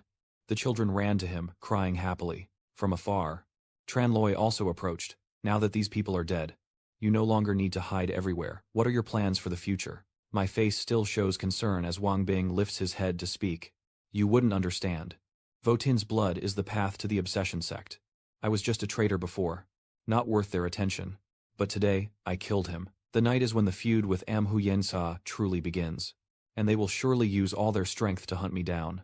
After some hesitation, he bowed his head and made his final decision, choosing to act rather than wait for death. It's better to die fighting. So I decide to return to the shadows and have a final battle with them. If luck is on our side, maybe I can save a few more children and look at them with affection. Vuong Bin confesses that his life is already full of misfortune, but he can't risk leading them into danger with him. "Brother Tran Huyin, could you please help me take care of them?" Hearing that he's about to leave, the children burst into tears and rushed to cling to Vuong Bin's legs. "Vuong Bin, we won't let Huyin go anywhere. Huyin, don't abandon us." Seeing your overly secretive talk, Tran Loi sighed in frustration. "Your mouth is quite big for this responsibility." Crossing his arms, he pretended to change the subject and walked away. "Anyway, since it's already like this, I might as well do my best to be a good person and go with you for a while." Hearing your words, Vuong Bin was stunned, his eyes shining brightly. "Tran Loi, you can't hide your feelings." He ran over and hugged Tran Loi tightly. "Unexpectedly, such a good person. From today onwards, you are my best brother. From now on, If someone just says one word, I, Vuong Bin, will go to the ends of the earth and never refuse. On the outside, I try to decline, but inside I'm secretly delighted. Just get lost and stop bothering me. He returned to visit his family, rushing inside and calling out loudly for his loved ones. Dad, Mom, little sister, I'm back. Standing in the corridor, a young girl's voice called out from afar. Big brother. A girl suddenly ran up and threw herself into Tran Loi's arms. Big brother. Hu Yen is fine. That's really great. Everyone has been worried sick all this time. She nestled against him and sadly confided that Hu Yen didn't know that ever since Hu Yen entered the legendary secret realm. Many people from the Rangho sect had been staring at her, and the Blood Pavilion even issued a death order to kill her. Their parents are very worried, and had planned to go to Hu Yen Tian's sect to find Hu Yen.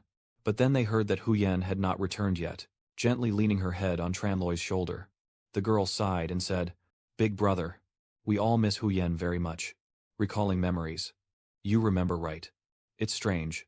Tien Yi. He quickly supported her shoulders with both hands and asked Tien Yi with bright eyes.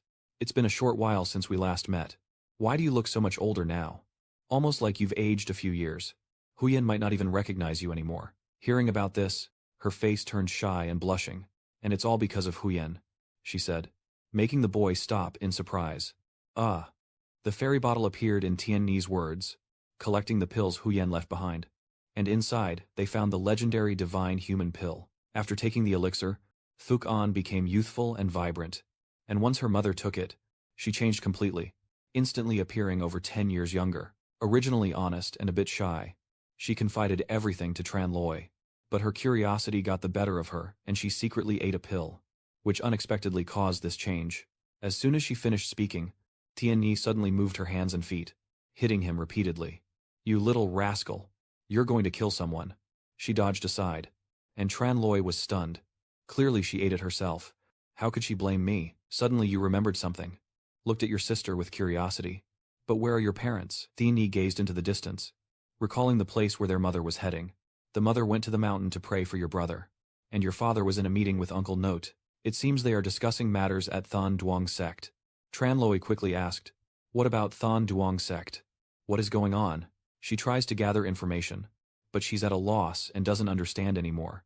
Yet every time they meet, father always comes back with furrowed brows, as if he's very worried. So much information made you freeze, your face full of emotion. In a large hall, a crowd gathered quietly, with an angry look. Zheng He is too arrogant. His skin is really shameless. Yet he dares to recruit disciples on our territory. This is clearly kidnapping. Kang Ruan Nan added beside him, even mentioning money. Last time they provoked my Than Duong sect 7 times.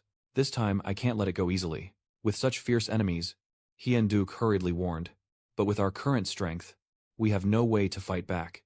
If we insist on fighting, we will only give them the chance to swallow us. Sham Guang, after careful consideration, also spoke up immediately. Brother Tran, everyone is right. If such things can still be forgiven, then what cannot be forgiven?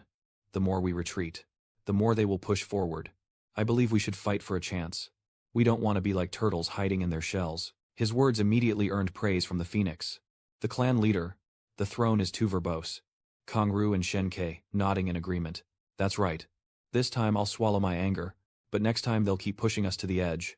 Seeing their unity, Hien Duke fell into a state of hesitation and contemplation. In the moment of silence, suddenly, Tran Loi stepped in from somewhere, tearing through the atmosphere. What could be so angering that everyone is furious about it?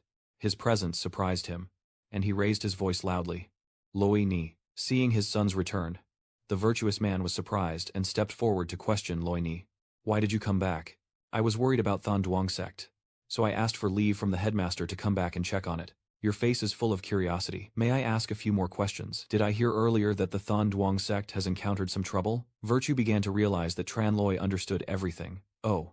At first we opposed the idea of establishing the sect to make Than Duong stronger and avoid repeating the mistakes of the Blood Wolf clan. But we didn't expect it to be so difficult.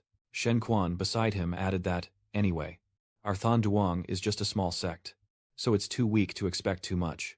Since the founding of the sect, we've faced continuous troubles, especially these 3 major issues. Tran Loi, who was very curious with wide eyes and an eager expression, asked what the problem was, before he could get an answer. The main hall suddenly intervened. First of all, the number of people in Than Duong is not many. and skilled fighters are even rarer. Currently, with the addition of 13 counties and the surrounding southern city, the area is vast but sparsely populated. There was no way to control it. And with the Shen River nearby being so vast and mighty, let alone compared to the 7 great sect clans, even the major clans in the surrounding areas have populations at least 10 or even 100 times ours. And when outsiders invade, it will be hard to win. Looking back at the 3 of them, Tran Loy, Tranon, now, with not enough manpower. It's okay, you can go outside to guard the tomb site and help defend the city with capable personnel. Seeing that you spoke to the heart of the matter, Shen Guang leaned on his hip and interjected. That's right. We were just arguing about this. Suddenly, Hian Duke from behind announced the location. Our city, 13 districts, has established a base camp at Zhangmudizi. They wanted to select a few promising candidates for training. But Kim Hai-thon heard about it and challenged Loi Dai. Kim Hai-thon is backed by 3 major clans, with strength and reputation far beyond ours. All the young people were taken away by them. Hearing his father's story, Tran No, a mischievous smile, well done.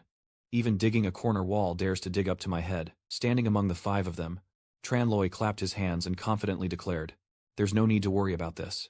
I have a way. But what about the other 2 matters? He slightly frowned and continued. The second is resources. After the last war, Than Duong has many issues to resolve. And to expand the clan, we need to establish various organizational structures. Everywhere needs money, although I left some treasures behind. They all float away like water into the sea. I used them all up in the blink of an eye. And after some reflection, Sham Kwang added kindly. In the end, it's about intelligence. We don't have our own intelligence agency. So we're extremely behind on outside news. Compared to other sects, I feel like I am both blind and virtuous.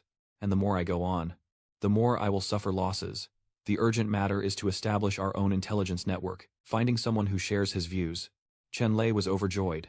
My nephew and I think alike. Follow me. He led the way, taking everyone out of the main hall and into the outer courtyard. Now raising his hand, Tran Loi channels his energy, and a stream of blue spiritual chi appears, instantly revealing a pile of diverse magical treasures stacked high like a mountain.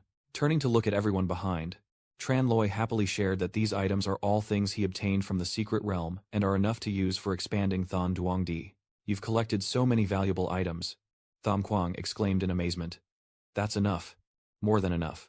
Your father was just as happy. With these treasures, you can sustain yourself for 3 to 5 years without any problem. Don't forget. Tran Loi pointed ahead and said, Father, Uncle Yi, let me introduce someone to everyone. Vuong Bin appears, bows to the venerable, introduces himself as your new friend, and politely greets the elder. With deep gratitude to Tran Loi, Wang Bing confided that he used to be an assassin haunted by shadows.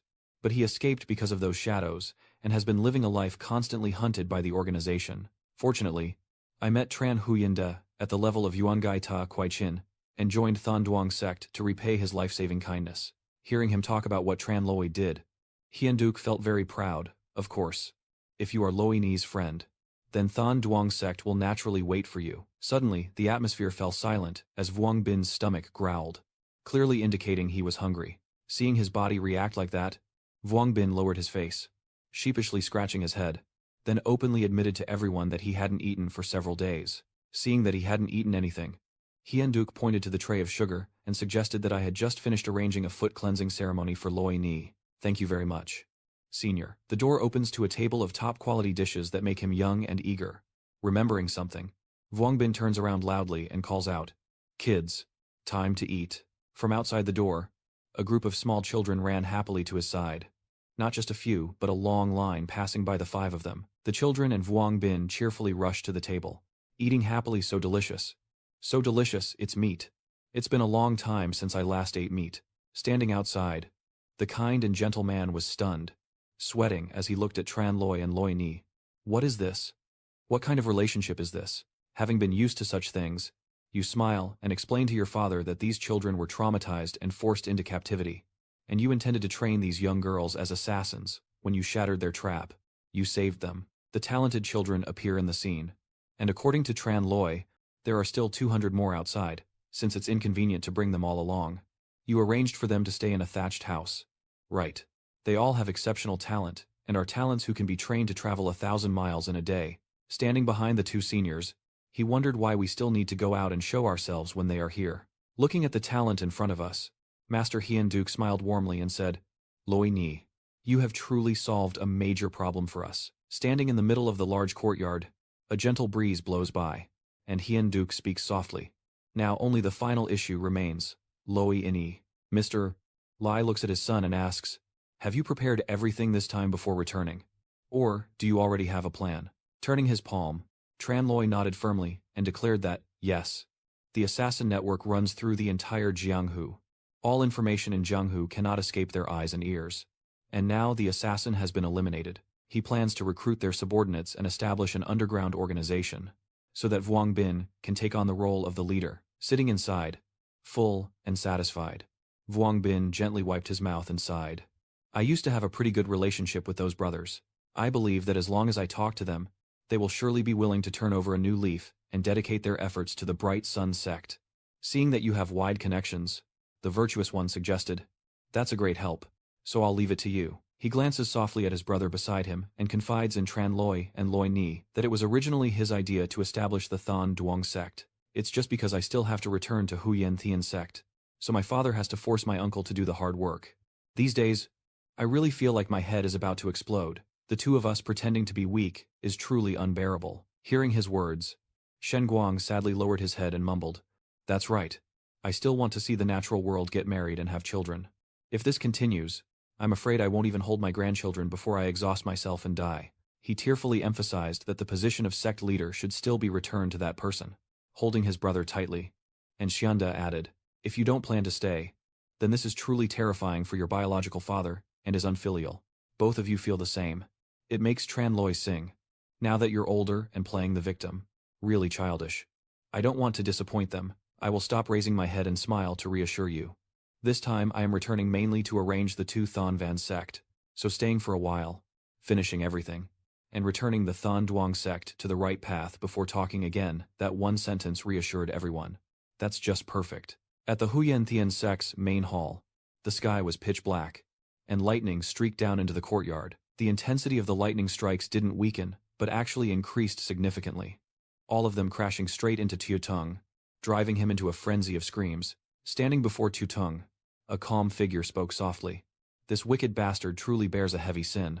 The other senior brothers are enjoying themselves outside. Yet they want us to stay here and keep watch. Sitting in the prison with him, Trak Vu nervously counted how many times the lightning struck him. This was only the 236th strike. When will it end?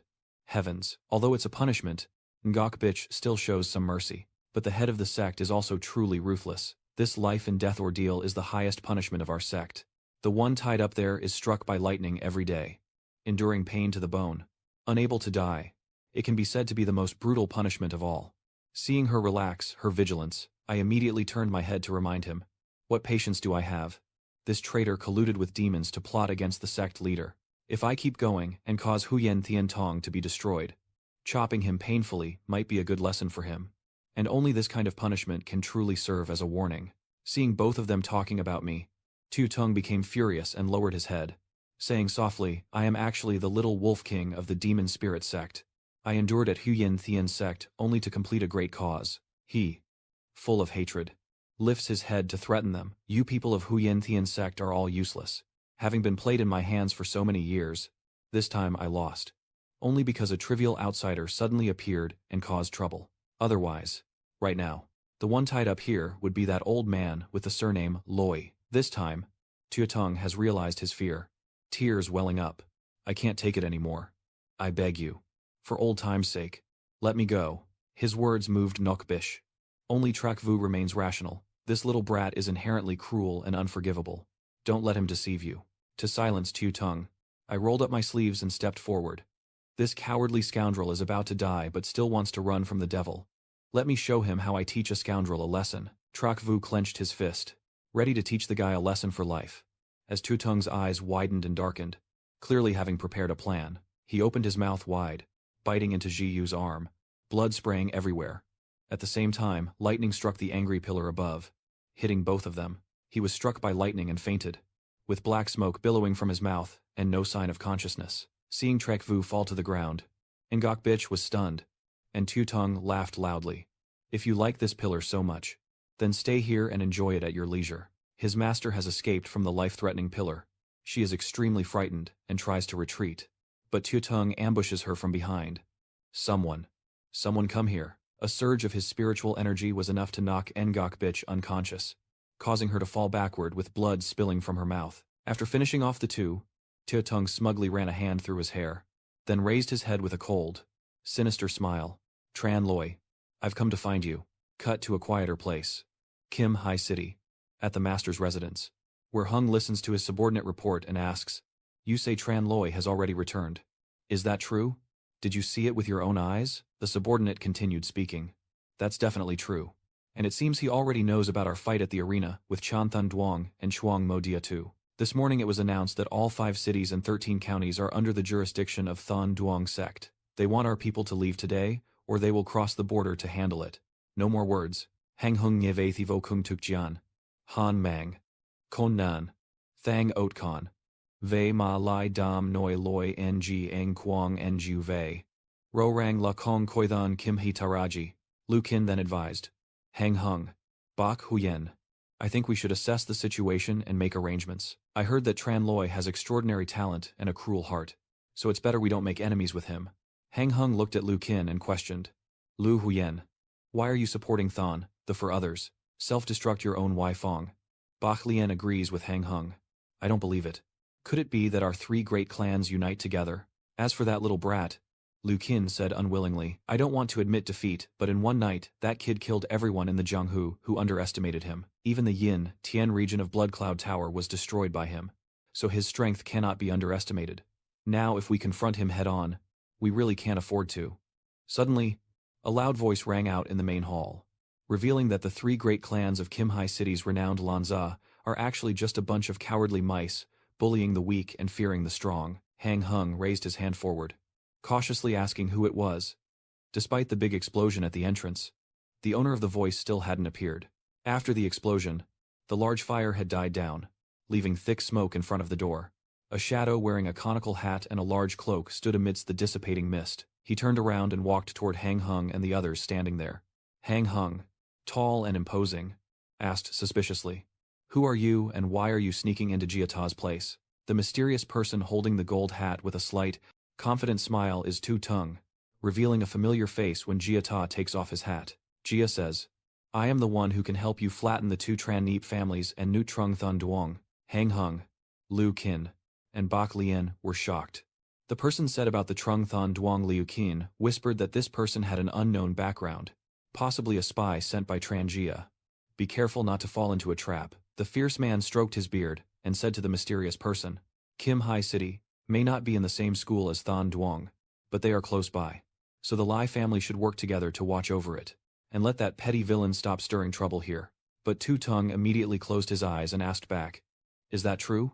Didn't you all say the same just now? Then he spread his hand, revealing the conversation where all 3 insulted Tran Loi. Damn it. That little bastard dares to speak so arrogantly. Clearly not taking our Kim High City seriously. I don't believe it. Could it be that our 3 great clans team up and still fear that little punk? Seeing this scene, the fierce man and the black sedan both frown, their eyes filled with sharp hostility. All 3 of them flew towards Tu Tung and shouted together, Get out of here. Tu Tung reached out his hand forward, spun around, and it was unclear what kind of move this was, but with a single, gentle palm strike, he pushed them back 10 feet.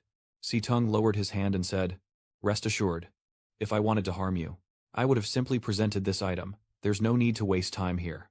Lu Qin frowned and warned cautiously, What basis do we have to trust you? Hang Hung also doesn't believe him. What is your true purpose, or what benefit do you seek? Tu Tung raised his hand, gripping his own shirt as if he wanted to take it off. After removing it, underneath was a body covered in scars and wounds. Hang Hung looked at this scene and couldn't help but be shocked. Tu Tung frowned, clenched his teeth, and with a hostile gaze said, I have my own defenses and won't team up with Tran Loi. All these wounds were inflicted by him. As long as this succeeds, just hand him over to me to deal with. What do you think? Hearing this, the 3 of Hang Hung looked at each other. Bak Lian immediately spoke, but now Thon Duong is no longer what it used to be. With Tran Loi sitting inside, and the Quang Loi Huyen Long Tran protecting outside, how could it be easily devoured? A few days ago, Tran Thon Duong was just a small town with no significant reputation. It was only through Tran Loi that it has grown this much. If we eliminate him, The entire group will disperse immediately. As for the Kuang Loi Huyen Long formation, I have my own way to deal with it. And the two old men from Tran are even less threatening. With determination in his eyes, he says that if they can lure Chen Lei out, Qingyang town will be theirs for the taking. At a busy market, everyone is bustling and trading, and Tian Ni is happily saying, "Mom, Dad, elder brother, let's go quickly." Gentlemanly looked at his daughter running ahead. He softly said, "Lately Tian Ni has been very fond of alchemy. Every day she comes here to buy ingredients. The whole street is about to be bought out by her." Tran Loi yawned and replied, "You didn't have to wake her up so early in the morning. Besides, all these are beginner-grade items and rare herbs that you brought back from the secret realm. Isn't that better?" Tian Ni, hearing what Tran Loi said, was not happy, and said, "Practicing the piano must start with choosing the right materials, and doing it herself is the only meaningful way. Big brother hasn't been home for a long time. Ask him to go with her for a bit. Could it be that you're not satisfied either?" Tran Loi said with a smile to please her. "How could that be? Tian Ni keeps buying passionately. All the money today will be paid by my big brother." Tian Ni only waited for that words. She was satisfied, and said, "I can still hear this." The merchants at the market saw Tian Ni and immediately spread the word to each other. "It's Tian Ni. Little Tian Ni." They quickly brought their goods. "Little sister, Tian Ni. This purple spirit herb is a family heirloom passed down from my ancestors. The entire Than Duong only has one tree, so I will give it to that person. The Tutin herb isn't particularly valuable. My Tianlian flower blooms once every 10 years. I had to look pale to buy it. So what is it? My precious sea stone, that can be seen but not asked for." Tian Ni looked at those items and said, "I've had these for a long time. Can't you find something a bit more new?" The corpse immediately replied, "So what does my little sister want?" Tian Ni crossed her arms and said, "Recently I have been practicing the Ku Fong Dan, which includes an important ingredient called Tam Dip Tuk Fong Thao. Can any of you get it for me?" One of the petty traders said, "Tam Dip Tuk Fong Thao is said to only grow in harsh climates, on high mountain peaks with dangerous environments, and on steep cliffs, making it extremely risky to harvest." But another one said, "Don't worry, sis. If you want it, we'll buy it for you, no matter the cost." The other person was even more determined, saying they've heard someone saw this type of grass in North Mountain, and they'll spend a lot of money to send people there to pick it. Tian Ni crossed her arms and looked disdainful. Buying with money is meaningless. Gifts should be personally picked to show sincerity. The group, eager to take advantage of her, quickly left. "Fine. Let's go now." Tran Loi looked at this scene with confusion, wondering when Tian Ni had become so loved. Hian Duke smiled gently and said, "This is just like mother and daughter. Back then, my mother was a famous beauty far and wide, and my father had to put in a lot of effort to pursue her." He continued, "Ever since my mother took the divine beauty pill, everyone on the street says you look like sisters, and the admiration for your uncle is obvious." Xuan hugs her husband's arm, shyly scolding him with love, annoyed at what he says in front of their son. Hian Duke then spoke seriously to everyone. "But Tian Ni is already grown up, and it's time to find a family to arrange her marriage." Tian Ni, hearing about her upcoming marriage, immediately looked at Tran Loi and asked, "What is this about? They are still young, and besides, if they get married, it should be after they're older." Tran Loi said reluctantly, "Why is it being pushed onto her?" Suddenly, a pair of frantic legs rushed toward him. Tran Fai was in a hurry, carrying several pieces of wood. Running and panting heavily, Tran Fai looked at the kids in front, running and singing loudly, causing a bit of trouble. Suddenly, a mischievous pair of legs crossed right in front of Tran Fai's toes, causing him to trip and fall in the street, scattering the sticks everywhere. The mischievous kids saw Tran Fai fall. They ran out laughing, and the two-eyed dog, the mud-eating dog. Tian Ni heard the loud noise, turned her head to look back, and saw Tran Fai Kaka. Tian Ni clenched her fists and scolded, "You little brat. You're so young but already bullying others. If you dare to do it again, see if I don't give you a spanking." The kids immediately ran away. "Run fast." Tian Ni saw Tran Fai keep searching for his glasses, so she picked them up and handed them to him. After finding the glasses, he picked up the fallen sticks, and Tian Ni saw this and said, "Tran Fai, let me help Huyen." Tran Fai politely replied, "It's okay. It's okay." Tran Fai quickly gathered his things and hurriedly ran away. Tian Ni muttered in frustration, "What is this? Not even a word of thanks." Tran Loi looked at the fleeing figure and then turned to ask his father, "Tran Fai is the descendant of your third wife?" "Right," Hian Duke replied. "Yes, that's right. So he's also your cousin," Thukan said sadly. "This child is really pitiful, losing his parents at a young age. all alone and helpless. Mrs. Trat realized. That's right. Aren't they all training new disciples? So why not let the boy join and learn a few moves? Then he will have a better future. Hien Duck was worried because he knew well that this child has always been a bookworm. And whether it's physical development or martial talent, he is far behind his peers. Hien Duke expressed his worries, saying that once grown up, he would dislike going outside even more.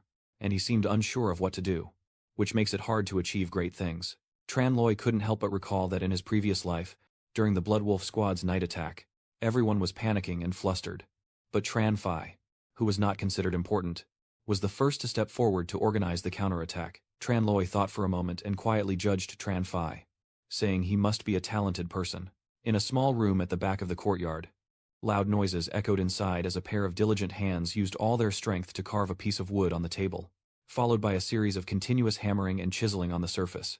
Tran Phi looks happy as he holds the crossbow in his hand and says, "I did it. A perfect shot.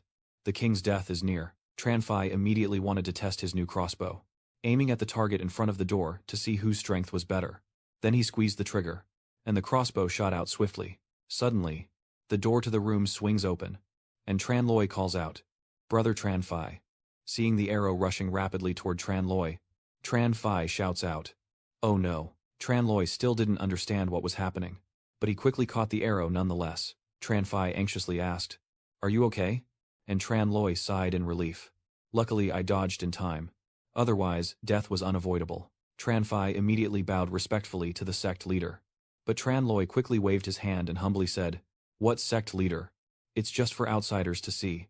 We are brothers of the same sect. No need to be strangers. Just call me Tran Loi."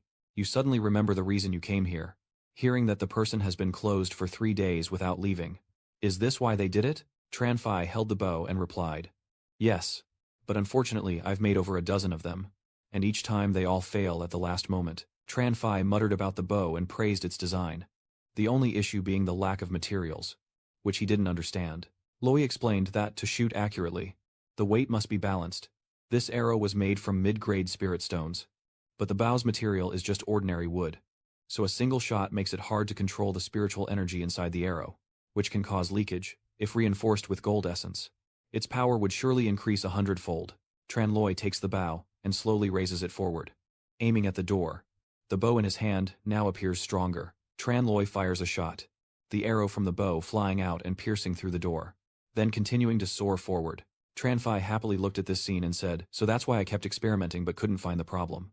Luckily, your master has eyes like a torch, helping me understand." Tran Loi looked over and said to Tran Phi, "I remember when you were young. Brother Tran Phi preferred literature over martial arts. I didn't expect you to also study weapons."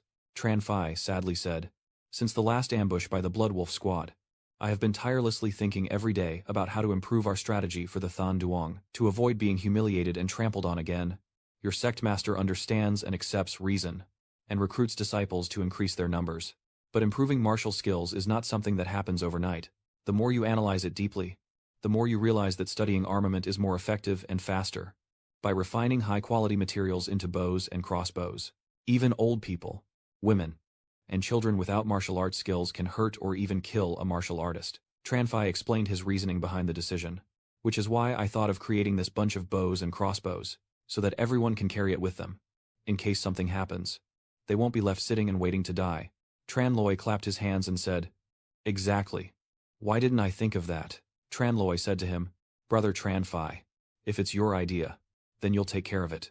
How about that? You hold the ring in your hand, and I appoint you as the head of the martial arts hall." The materials for refining weapons inside this ring were all brought back from the secret realm, for the user to utilize. Tran Phi, full of worry, thought, "How can I do this?" But Tran Loi grabbed his shoulders and said, "There's no reason you can't. You have both brains and courage. The most important thing is that the person who always cares for Than Duong is the talent needed to build Than Duong." Tran Phi gained a newfound confidence and resolutely said, "Fine. If you truly believe in me, then I will definitely not fail this mission." The scene shifts to a beautiful sunny forest under a clear blue sky, with Thien Ni wandering around alone, since her father and mother are not with her, and her eldest brother has no idea where he went. And those other people also said they would find the Tam Diep Tu Fong Thao for me. But in the end, no one kept their promise. She angrily said, "Men really are untrustworthy. I just can't believe I can't trust anyone." As she finished speaking, Thien Ni looked ahead and discovered a small plant, which was the very Tamdipe Tok Fong Thao she had been searching for. Tian Ni was so excited that she quickly pulled up the sandy tea Fong Thao and said, "Lucky me." Suddenly, a voice rang out. "Little sister, this is the gift I prepared for you. Do you like it?" Tua Tung stands behind Thien He, watching her joyful expression, then smirks smugly. The scene shifts to a sunny training ground filled with many people. Tran Phi is currently training soldiers on how to use the crossbow and practice shooting, shouting loudly and aiming precisely. Then Tran Phi decisively gave the command to the soldiers to fire. A loud explosion echoed, and the small crossbows produced great destructive power. Tong Quan looked at this scene with admiration. "Well done. I never expected such a small bow to have such power, and the lightness makes it easy enough for even children to handle and operate." He turned to Tran Loi and said, "Loi Ni, with such good equipment, why didn't you bring it out earlier? You must practice with it widely and make it the right arm of Than Duong." Tran Phi finished his training and came to report that Lord Tong, the Phi and assassin crossbow, has been successfully practiced. Tran Loi took the opportunity to introduce, "This is the Poison Assassin King's weapon, designed by brother Tran Phi. I was just helping a little." You praised Tran Phi highly, but I didn't expect that in just a few days you would have crafted so many crossbows. Since the sect leader trusts me so much, I naturally have to try my best. Hien Duck also felt guilty and said, "Phi, Eni, I didn't realize before that you had such talent. From now on, you should assist Loi Enhi." Tran Phi nodded in acknowledgement. "Yes." Suddenly, a red object sped rapidly toward everyone present. Tran Loi, with sharp eyes, quickly recognized that danger was approaching. With just one hand, he caught the incoming object precisely. Tran Loi and Hien Duc looked at what he was holding, and Tran Loi immediately said, "This is Hien Duc Hoang Hat. It's Thieni's shoe." Inside the clip, there is a letter saying that, to save my sister, I must go alone to Beishan within an hour. If I don't arrive in an hour, Tran Thien Ni will die without a chance. Tran Loi clenched the letter and the shoe, and Hoang Hat said, "Tien Ni has been kidnapped." Suddenly, a panicked person ran in and shouted, "Clan leader." Tran Loi looked at Vuong Bin and asked what was wrong. Vuong Bin, catching his breath, said, "No, something's not right." Hat Hoang then said, "I've put a lot of effort into finding the witnesses right before the shadow images. They initially weren't interested when they heard you wanted to recruit them to build an intelligence network. It's also because Than Duong's sect was recently established and has no reputation yet. But luckily, after I explained everything thoroughly, they all agreed." Tran Loi, impatient with Vuong Bin's rambling, cut in with the main point. And Vuong Bin then said, "On the way back, I saw people from Kim Hai City heading toward Than Duong." Vuong Bin anxiously continued, looking fierce. "So I hurried here to deliver the news." Tham Quang was puzzled about what the three Bai Liu families were doing. Hien Duc was extremely worried about Thien Ni.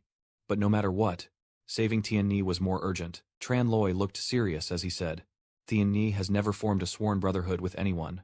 So why was she suddenly kidnapped?" And at this moment, the people from Kim Hai City arrived. You clutch Tien Ni's shoe tightly and say, "This is definitely the Li Sun trap, using Tien Ni to lure me so they can easily deal with Than Duong." Hien Duc is still very worried. But the letter clearly states the time to go to Beishan. If we're late, Mui Mui will be in danger. Tran Phi then said, "Right now the most important thing is to save Tien Yi. Mui Mui. Than Duong is still under the protective formation. All the training teams have already scaled up. I believe we can face this." Wang Bing also agrees. "And the shadow cutters will arrive soon. They can help us." But Tran Loi is tall and mighty, yet he hasn't shown any reaction at all. Then he decided to run ahead. "Fine. So I'll leave it to everyone here. You must buy enough time for him to return." Everyone agreed. "Okay." At another mountain villa, a guard is standing in front of the main gate, secretly hiding behind the wall. Watching the vehicles in the sky, the three members of the Hung clan are standing on the boat looking down, seemingly confident in their plan. Their subordinates immediately run over to report to their master that Tran Loi has left Than Duong town and headed to Bishan. Huang Xiong smiled confidently. They've got it now. Bai Lian is satisfied. Tran Loi has left, and Than Duong is now in our hands. The people inside the city looked up at the sky and saw countless ships approaching, causing them to panic as they couldn't understand what was happening on those ships, which were filled with soldiers. Gentleman Hien Duc stood on the city wall and said, "The three elders of Bai Liu, our Than Duong sect, and Kim Hai City are sworn allies, and our waters do not interfere with each other. Why have you come to our Than Duong territory with so many people today?" Hang Hung with murderous intent said, "Old man Tran is gone. How dare you kill our disciples? Today, blood debt must be paid with blood. And don't you dare to die easily. Tham Quang was furious, pointing at the three and shouting, "Your disciples are currently gathering disciples within Thon Duong's territory. We only chased them away and haven't harmed anyone. If you claim we killed someone, then produce evidence. If you are not precisely using this as an excuse to cause trouble with us, then Kin Thong can say it casually and we won't bother with you." Tran Loi has already left, and now Thon Duong is like a forest without a master. You basically cannot compete with the three of us. I advise you not to stubbornly oppose us anymore. Bai Lian also warns, if you're smart, surrender quickly, and you might even keep your life intact. Hien Duke, upon hearing this, wondered how you knew that Lei Ni had left. He didn't need an answer. As he already understood the situation, you've indeed kidnapped Tian Ni. Hien Duke was furious. The three of you are also influential in the martial world, yet you only care about greed and safety to kidnap a girl. How shameless. Even Tham Quang can't hold back from cursing. You treacherous scoundrels. Are you really not afraid that heaven has eyes? Bai Lian sneers. History is always written by the victors. Live as a king. Lose as a bandit.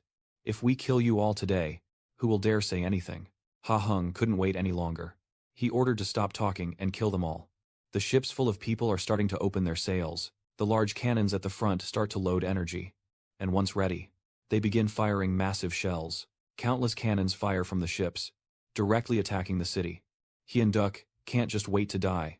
He begins to fight back, aiming to destroy Thon Duong. Dream on. The frenzied thunder mystic dragon formation. Activate. The raging thunder and mysterious wind create a giant green armor enveloping the city, as the massive green dragon forms a defensive shield to block the attacks on the wall. Hien Duck is sitting and practicing his energy, trying to maintain the frenzied thunder mystic wind. Hang Hung smiled triumphantly and said with a contemptuous tone, "I knew from the start that you would leave today. Do you think relying on the mystic dragon formation can make you back down?" Hang Hung could no longer wait and loudly ordered to break the formation. His subordinates jumped down from the ship, weapons in hand. Rushing forward, they planted flags around. Is this the formation to break the frenzied thunder mystical wind? After the flags were planted, a red circle was formed. The three silver-ranked experts are inside, preparing to break the formation as red mists gather and converge. A red demon appears, roaring loudly at everyone, then punches the shield with such force that it shatters. Hien Duck was severely injured and said it's over. The Huyen Long formation has been broken by them. Tham Quang immediately launched an attack. Everyone mobilized and prepared to strike. The soldiers with bows raised their weapons, ready for orders, while the cannons above continued firing down below like a rain of bombs. Hang Hung immediately ordered a full-scale attack. Kill them all. Not a single one should escape. His subordinates received the order and immediately jumped down from the city wall, risking death in the river below. The battle is extremely fierce, with both our troops and the enemy fighting desperately. But the enemy is too strong, and it seems Hang Hung's subordinates are on the verge of victory. They are gaining the upper hand with their numbers, and the situation is now extremely tense. Our troops are constantly retreating. Run quickly. The three of Hang Hung, Bai Lian, and Lu Jing jumped down from the boat. Hang Hung laughed loudly and said, "Thon Duong is ours now." They stood on the wall laughing, feeling very proud because they thought they had won the game. Suddenly, a strange phenomenon appeared throughout the city, covered by a blue protective layer. What's going on? Lu Qin also wondered. Wasn't the Huyen Long formation already broken? Tran Loi, who is still here, says from above, "Who told you that our Thon Duong sect only has one formation?" All three of Bachlian, Hang Hung, and Lu Qin are extremely shocked. Kind-heartedly he asked, "Loi Ni, how is she doing? Is she in time?" Tran Loi smiled softly and said, "Sorry for the trouble, everyone." He frowned and turned to look at those people. Just in time, as the scene shifts to the forest now. A tall rocky cliff with a small stream below. The henchmen of the ruthless group tied up Thien Ni and took her into a cave. These handsome guys started to have bad intentions after seeing her. And I heard she's only about 14 or 15 years old. I never expected you to be so handsome and proud. I can't help but be captivated.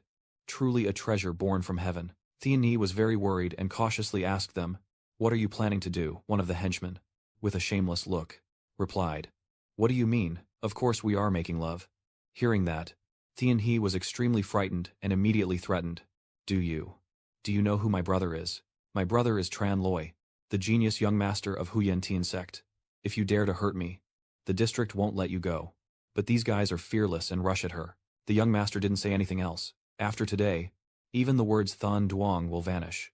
Could there be someone coming here to take revenge? while she's still alive. So her brothers can taste it. Tianyi was so frightened by this scene that she screamed in despair, her shouts echoing through the cave, making it feel even more hopeless. Suddenly, at this moment, Tran Fai sent the dragon sword flying, shouting loudly, "Stop!" then leapt down, confidently drawing two bows and shooting at the two enemies. They both fired at them, and the two henchmen were defeated within seconds, unable to react. The henchmen could only shout to each other. Where did this come from? Save us. Tran Fai caught Thien Ni and asked with concern, "Little sister Thien Ni, are you okay?" Little sister Thien Ni called out gratefully. Tran Fai also. Back to the present. Tran Loi seems to have summarized the story of rescuing Thien Ni. Holding his teeth in anger, he said, "Tran Loi is so despicable, pretending to be clever, planning tricks to trap us." Tran Loi still smiled and said, "You two uncles are too modest. When it comes to being despicable, I can't compare to you, but there are at least some tricks to learn. You guys who flee over the mountain, I also have my own schemes, hitting back at you with your own tricks." Then, he began to deploy the formation called Thunder Swirl, which I hurriedly arranged within an hour. This formation had never been used before, and its effectiveness was unknown. After explaining, "You fold your hands together, and today I will use you for an experiment." With all of Tran Loi's people blending into the formation, a blue hue combined with lightning bolts shooting out, the dragons, summoned from the circle, entwined and charged down the city walls, crushing Ha Hon's subordinates before they could react. Then, the dragons formed a blue tornado, growing bigger and bigger, twisting into a circle as they surrounded the city. Wherever they go, the subordinates lie down in submission, fighting with overwhelming power. Than Duong returns to his usual calm, as if no battle had ever taken place. The three subordinates, Bai Lian and Liu Qin, are now tied together and begin to taste fear.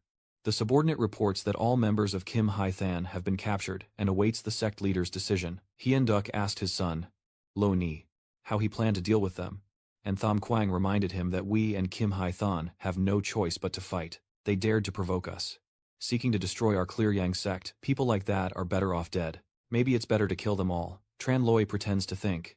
But he knows his three uncles are all formidable heroes from all directions, so killing them might be too regretful. Ha Hun could tell from Tran Loi's words what he intended to do, and Tran Loi no longer hid his plans. Han has heard of Bai Lu San's reputation as a talented master, accepting disciples widely, and each year during the worship ceremony, he can recruit enough to fill a town. Meeting him today truly lives up to his fame. Then he pointed to the cannon and said, "Let's not even talk about buying this dragon cannon ship. We've never even seen it before." Tran Loi immediately made his request. "People just talk. Each of you write a letter, and tell your family to bring money for 10 people. Then Tran Loi shouted an astronomically high price. Each disciple here is worth 1,000,000 spirit stones. And he added that given the noble status of the three uncles, collecting 1,000,000,000 spirit stones from each wouldn't be too much. The three of them, face drained of blood, shouted out, "What 1,000,000,000 spirit stones? Do you want to wipe out our entire family?" But Tran Loi refused to negotiate. "Whether it's money or life, you decide yourselves." Hang Hung said grimly, "Tran Loi, don't celebrate too early. Don't forget, Tran Thien Ni is still in our hands." Bach Lian also agreed. "Yes." Threatening with Qin Lu. "Anyone who dares to touch a single hair of ours will have to pay with their life." Tham Quang glared at these three and kicked them, still daring to be reckless even as they faced death. Hien Duc asked, "Loi Ni, is it okay for you to let Tran Fai go alone to save Thien Ni?" Tran Loi immediately reassured him. "Don't worry, father. I let Tran Fai go alone because the divine beast Rao Long of the Heavenly Holy Land is a top-tier spiritual creature, and for a cowardly one like it, just seeing it is enough to make them gasp for breath." The subordinates began to beg. "We are only following the orders of our master. Please, Lord Tran, forgive us. We are willing to pledge allegiance to Than Duong and serve loyally until death." Hang Hung still refused to speak. "Tran Loi, do you think only we want to deal with you? You've offended so many people. Surely among them there are some strong ones." Tran Loi was a bit startled upon hearing this. As if he was pondering something, Tran Loi then thought to himself, "That's right. Kim Hai City may be crowded, but its quality is average and it lacks master strategists. So how could they possibly understand enough to break the mystic dragon formation unless?" He grabbed Hang Hung by the collar and asked, "Who taught you to break the formation?" The man immediately replied, "You know fear now. Don't want your little sister to die on the street. Then release us quickly." Tran Loi then raised his hand to threaten. It seems the five-element master lacking water still hasn't had enough. Hang Hung, frightened, quickly confessed, "Don't. I'll tell you. I'll tell you." The strong man said, I don't know his name. But that person called him the Little Wolf King. When Tran Loi heard him say that, he immediately remembered a name, Zhao Tung. And at this moment, the cave was filled with bloodstains outside the entrance. Tian Ni asked curiously, Brother Chen Fai, how did you get here? And Chen Fi helped her up, and replied, the sect master told me to come save her. Tran Fai immediately pulls Tian Ni away. We can't stay here long. Let's go, and talk on the way. Suddenly, strange lights appear. Flying toward the two of them, Tu Tung appears, blocking the way in front of Tran Fai and Tian Ni, and asks, where are you rushing off to? What are you planning to do? Tian Ni, hiding behind Tran Fai, and said, Tran Fi Ka, it was this person who captured me. Tran Fai then raised his 2 crossbows and said seriously, Tian Ni, step back. Tran Fai fires both crossbows at the same time, sending a stream of fire straight toward Tu Tung. He remains very calm, raising his hand, easily blocking the damage from the crossbows with a single move. Tu Tung's arrow completely extinguished Tran Fai's fire, and this power is truly formidable. Tu Tung looked at Tran Fai and said, I am not interested in anyone outside the Thunder Realm, but if you have come to surrender, I don't mind sending you off. Tran Fai secretly assessed him. This arrow made from long tui steel is supposed to be easy for him, which is truly not simple. Then he turned to Tian Ni and said, Little Ni, let me think of a way to fight him. You run quickly. But she refused. No. If we go together. Tran Fai decided. He said, listen to me. Go back and inform the sect leader to come save me. Hat Long. Let's go, immediately. Tran Fai mounted the large dragon, which was directly confronting Tu Tung. The dragon used its massive body and strength to charge straight at Tu Tung, knocking him away. Taking this opportunity, Tran Fai decisively commands Hat Long to bite him, and Hat Long immediately opens its huge mouth towards Tu Tung. But Tu Tung was not afraid. He clenched his fist and said, I will kiss him with this barrel. But I can't kill him. He gathered his strength and punched the Long Song's jaw, and Tran Fai pushed him away to keep the Long Song from attacking Tu Tung. Tran Fai immediately jumped from behind and held Tu Tung tightly, taking the opportunity to say, Little Ni, run quickly. Little In he frowned, her face showing concern as she looked at this difficult situation, although she didn't want to. Tian Ni had to grit her teeth and stay silent for the greater good. She ran away alone, escaping from the cave. Tu Tung, held tightly and unable to do anything, angrily shouted and cursed, Get lost. But Tran Fai, unaware of life or death, still held him, risking everything to fight him. Tu Tung, frustrated, still charged forward, shouting loudly, his whole body bursting with strength, pushing Tran Fai back several meters. Tran Fai couldn't withstand this force and was knocked away, falling with a painful thud. Over here, Tian Ni is running desperately forward with all her might. She keeps running and breathing heavily, exhausted but unwilling to stop because Tran Fai is still waiting for her to call for help. Tian Ni gritted her teeth and said, Big brother Tran Fai, hold on a little longer. Every Bao Kaka is coming to save Hu Yen. Hu Yen, don't let anything happen. But Tu Tung behind quickly caught up. You can't escape now, he said with a fierce look on his face. I was planning to use people to understand Tran Loi, but he has already broken that, and the person no longer has any value. Tu Tung used all his strength, running swiftly towards Tian Ni, then decided to deal with you now. Cut off his head and place it in front of him to enjoy his suffering. Tu Tung looked at Tian Ni lying on the ground, a satisfied smile on his face as if he was looking at a spoils of war he had just taken. Tian Ni turned her head to look, tears of pain streaming down her face, full of pity. Tu Tung shows no mercy, only laughing as he says, Don't blame me. If you're angry, blame Tran Loi. After all, she is his little sister. Immediately, Tu Tung launched another palm strike towards Tian Ni. But suddenly, a flash of blue lightning streaked across the air. Tran Loi quickly embraced Tian Ni, saving her from that deadly strike. He landed safely and asked with concern, Little sister, are you all right? Tian Ni hugged Tran Loi with tears in her eyes, crying out loudly and calling him big brother. Tu Tung saw Tran Loi and was very pleased because his true opponent had appeared. Tran Loi. At last, we meet. Tran Loi clenched his teeth and angrily said, Tu Tung, it seems that punishing your anger is too lenient for you. Someone like you doesn't deserve to live. You are full of confidence today. I will eliminate the threat to the Hidden Sky sect. But Tu Tung is not afraid, he said, with a smirk. This time you will be disappointed, he roared, tearing his shirt apart. I am no longer the Tu Tung from that day. His eyes had turned red, and his entire being was dark and ominous. When he finally meets someone, Tu Tung's body seems to be starting to grow something else. Sure enough, Tu Tung grows an additional arm. What state is he in now? Not just one. Tu Tung's body grew countless other arms. And in front of him, there was a red eye. The Bat Ti Kuma. Tranloi looked at Tu Tung now, unable to believe it, and asked, "He's possessed by a demon."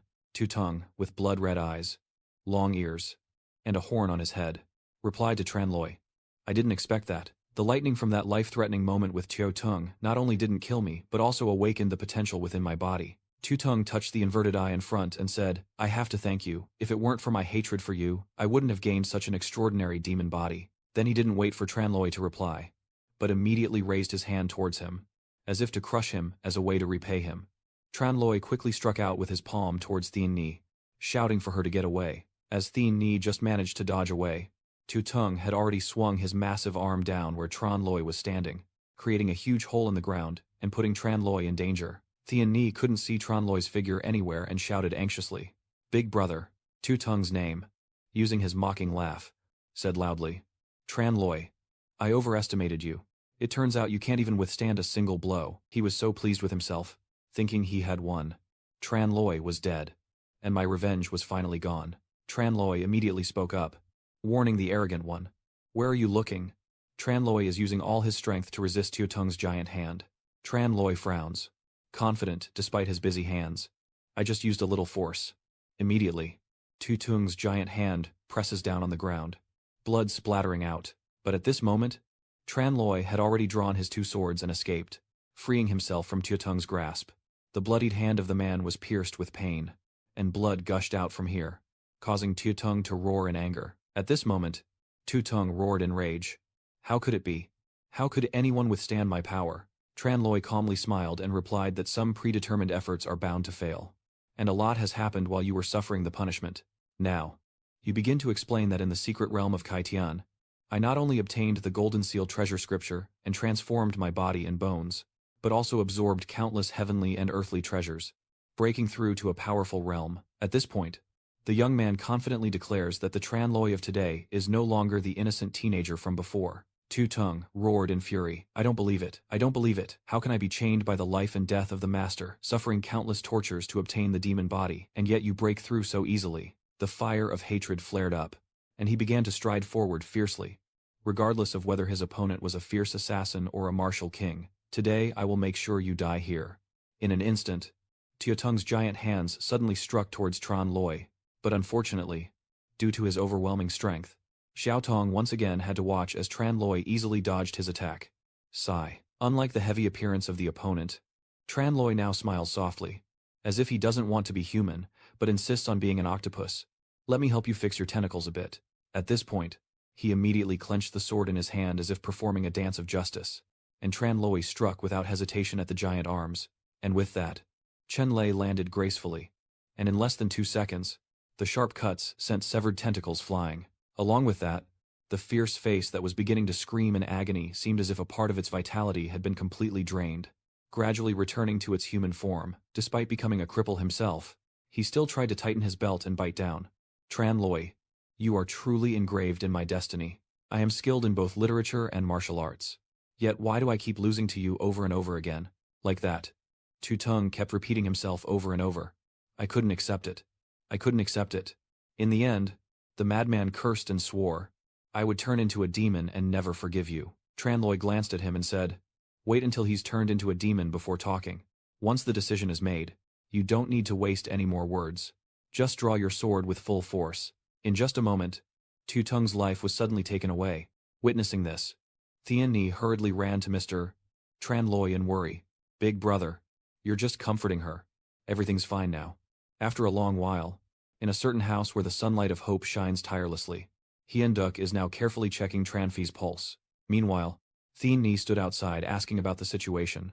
"Dad, how is brother Tranfi?" Hien Duk slightly bowed her head in silence. "Fi In Yi is badly injured, with all her internal organs damaged, so Thien Ni, upon hearing this, would be unable to help but open her mouth in panic. Wait a moment. She nervously begged her brother that Tranfi was injured because he was hurt while saving her. "Father, big brother, you must save him," Tranloi calmly replied, knowing that if it had been like this before, he would have been even more aggressive. Thien Ni responded stubbornly. "When was my nose ever fierce?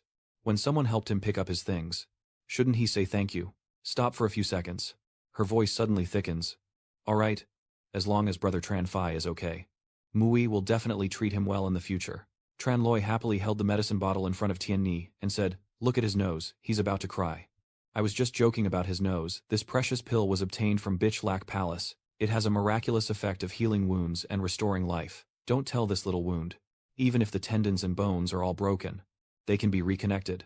Just need to rest and care carefully recently. Or it might leave sequelae.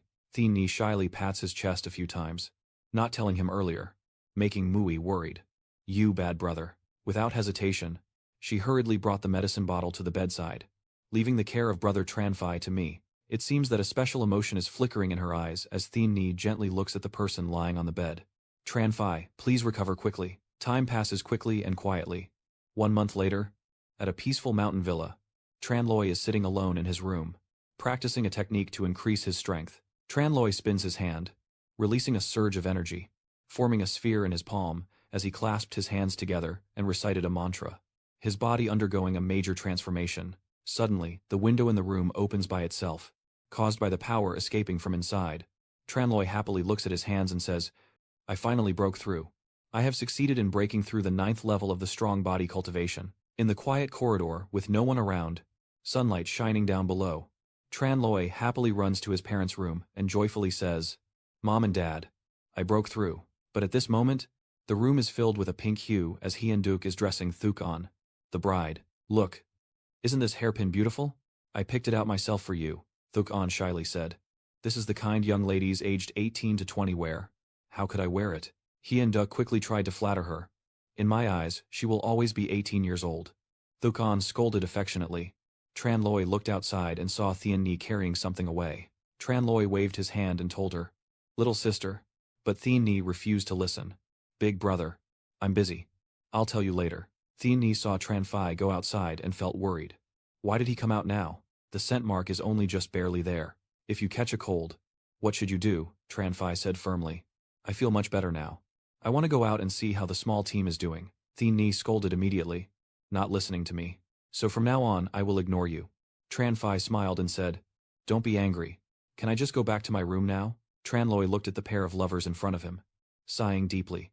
This is the importance of love when loved ones are full of affection. Meanwhile, the black dragon, large and descending from the roof, let out a cry and then looked at Tran Loi. Tran Loi looked at the black dragon and said, Your scent is gone. It seems it's time to leave now. The scene shifts to Tran Loi, walking alone through a crowded street, unaware of where he's headed, as scarred young men glancing at him intently as he passes by. Suddenly, on Yanbin Street, a group of sword-wielding people are chasing a fat man. Stop, don't kill me, save me. Amidst the chaos of daylight, he slashes at the person in front. The fat man immediately disappeared on the spot. The thief grabbed the piece of jade and said, This 5-spirit jade pendant is mine. This is Loi Min City, from Bian City to the border of the great capital and East Sea. Crowded with people, with complex forces, overseas alliances, the 7 great sects, and the territories of many great sacred grounds. The local authorities are weak and ineffective. And every day there are incidents of bandits robbing and killing, causing chaos in the city. Tran Loi walks while contemplating, as I have made some progress in cultivating the thunder technique, but to achieve the next feat, I must find the Lightning Emperor spirit and open the Lightning Emperor Palace, and that spirit was discovered inside Laming City. He looked back, and Tran Loi silently made up his mind. Less than a year left to open the Loi de Kung. I must seize the time. As he approached the gate with the sign that read, Treasure Exhibition, Tran Loi thought this must be the treasure exhibition, and perhaps he could find a clue about the Lady Ling here. The vendors of treasures greeted customers enthusiastically, crossing roads and passing waterfalls. Regret not acting sooner. Wherever we go, we hear them loudly selling 2 spirit stone shards. Buy or regret. Buy or regret. Blue Dragon Claw. Phoenix Feather. Guaranteed genuine. Fake ones 10 for 1. Someone even grabbed Tran Loi's hand to stop him. Dao Hio. Dao Hio. My treasures are the most complete in Lumin City. Miss out, and you'll regret it for a lifetime. You reluctantly turned back, and the first thing that caught your eye was a red frog that piqued Tran Loi's curiosity. This is, Hu Long immediately held up the frog to show off. Dao Hio has good eyes. This is the Sich Huet Tien Chu. Rare for 10,000 men to encounter once. Meeting you is truly fate. Can you give me a fair price? Tran Loi pointed at the frog and asked, the blood essence meditation spell. It tastes good too. Right. Niu Long was surprised and guilty. Huh. At this moment, he only reached the pot boiling frogs in the corner and crossed his legs. Isn't that a whole pot boiling frogs? Then Tran Loi grabbed Niu Lang's collar to question him. The corner turned red with pustules. Pretending to be a divine beast. Are you calling me a fool? He was sweating all over with fear. Dao Hio. Let me go. I was forced into this by life. My wife and children are still waiting for me to come home and cook. While you were grabbing his collar, the ring on your hand suddenly trembled, making Tran Loi alert and think that Ku Thien Bish Lak Trung had reacted. Then he turned his head to listen for the sounds that had just appeared. A group of soldiers was chasing after a young boy, shouting loudly, "Kid, stop right there. That young man is also Man. And he ran blindly and accidentally knelt past Tran Loi. What makes Tran Loi even more curious is why Bish Lak Trung has a sense of connection with this young man. Even though he is not related to Bish Lak Dai, even when life is chaotic with fake merchants and troublemakers, the sunlight still shines on the world. Man runs into a dead end and is quickly cornered. You little brat. See how far you can run. Man, now looking worried and scared, said, I already paid you. What else do you want? Huang Ba, twice as tall as Man, stepped forward and said, do you think it's easy to borrow money from our HHB? The money you paid back still isn't enough. Man's words are soft. Those things are already all I have left from my family, Huang Ba immediately said when he saw the ring. This ring seems to be worth a few coins. If you have no money, I'll take it. Man immediately pulled back strongly. No. This is the only keepsake my grandmother left me. I can't give it to you. He wouldn't just let it go. If you don't give it to me, then don't blame me for stealing it. Seeing them tear at her clothes and break her down, Man cried out in fear. Don't. They boldly tore open Man's shirt, revealing a secret carefully hidden beneath. Seeing this, they hesitated and said, Big brother. That's a woman. Seeing her sitting on the ground crying, the perverted man licked his lips and said, I told you men shouldn't be so vain and delicate. You look somewhat pretty like this. Let me enjoy you first. When Huang Ba was about to make a move on her, she could only scream in fear. At that moment, a pot of red frogs fell precisely onto Huang Ba's head, making Han dizzy with pain. He had to sit down and let everything out. Who dares to hit me?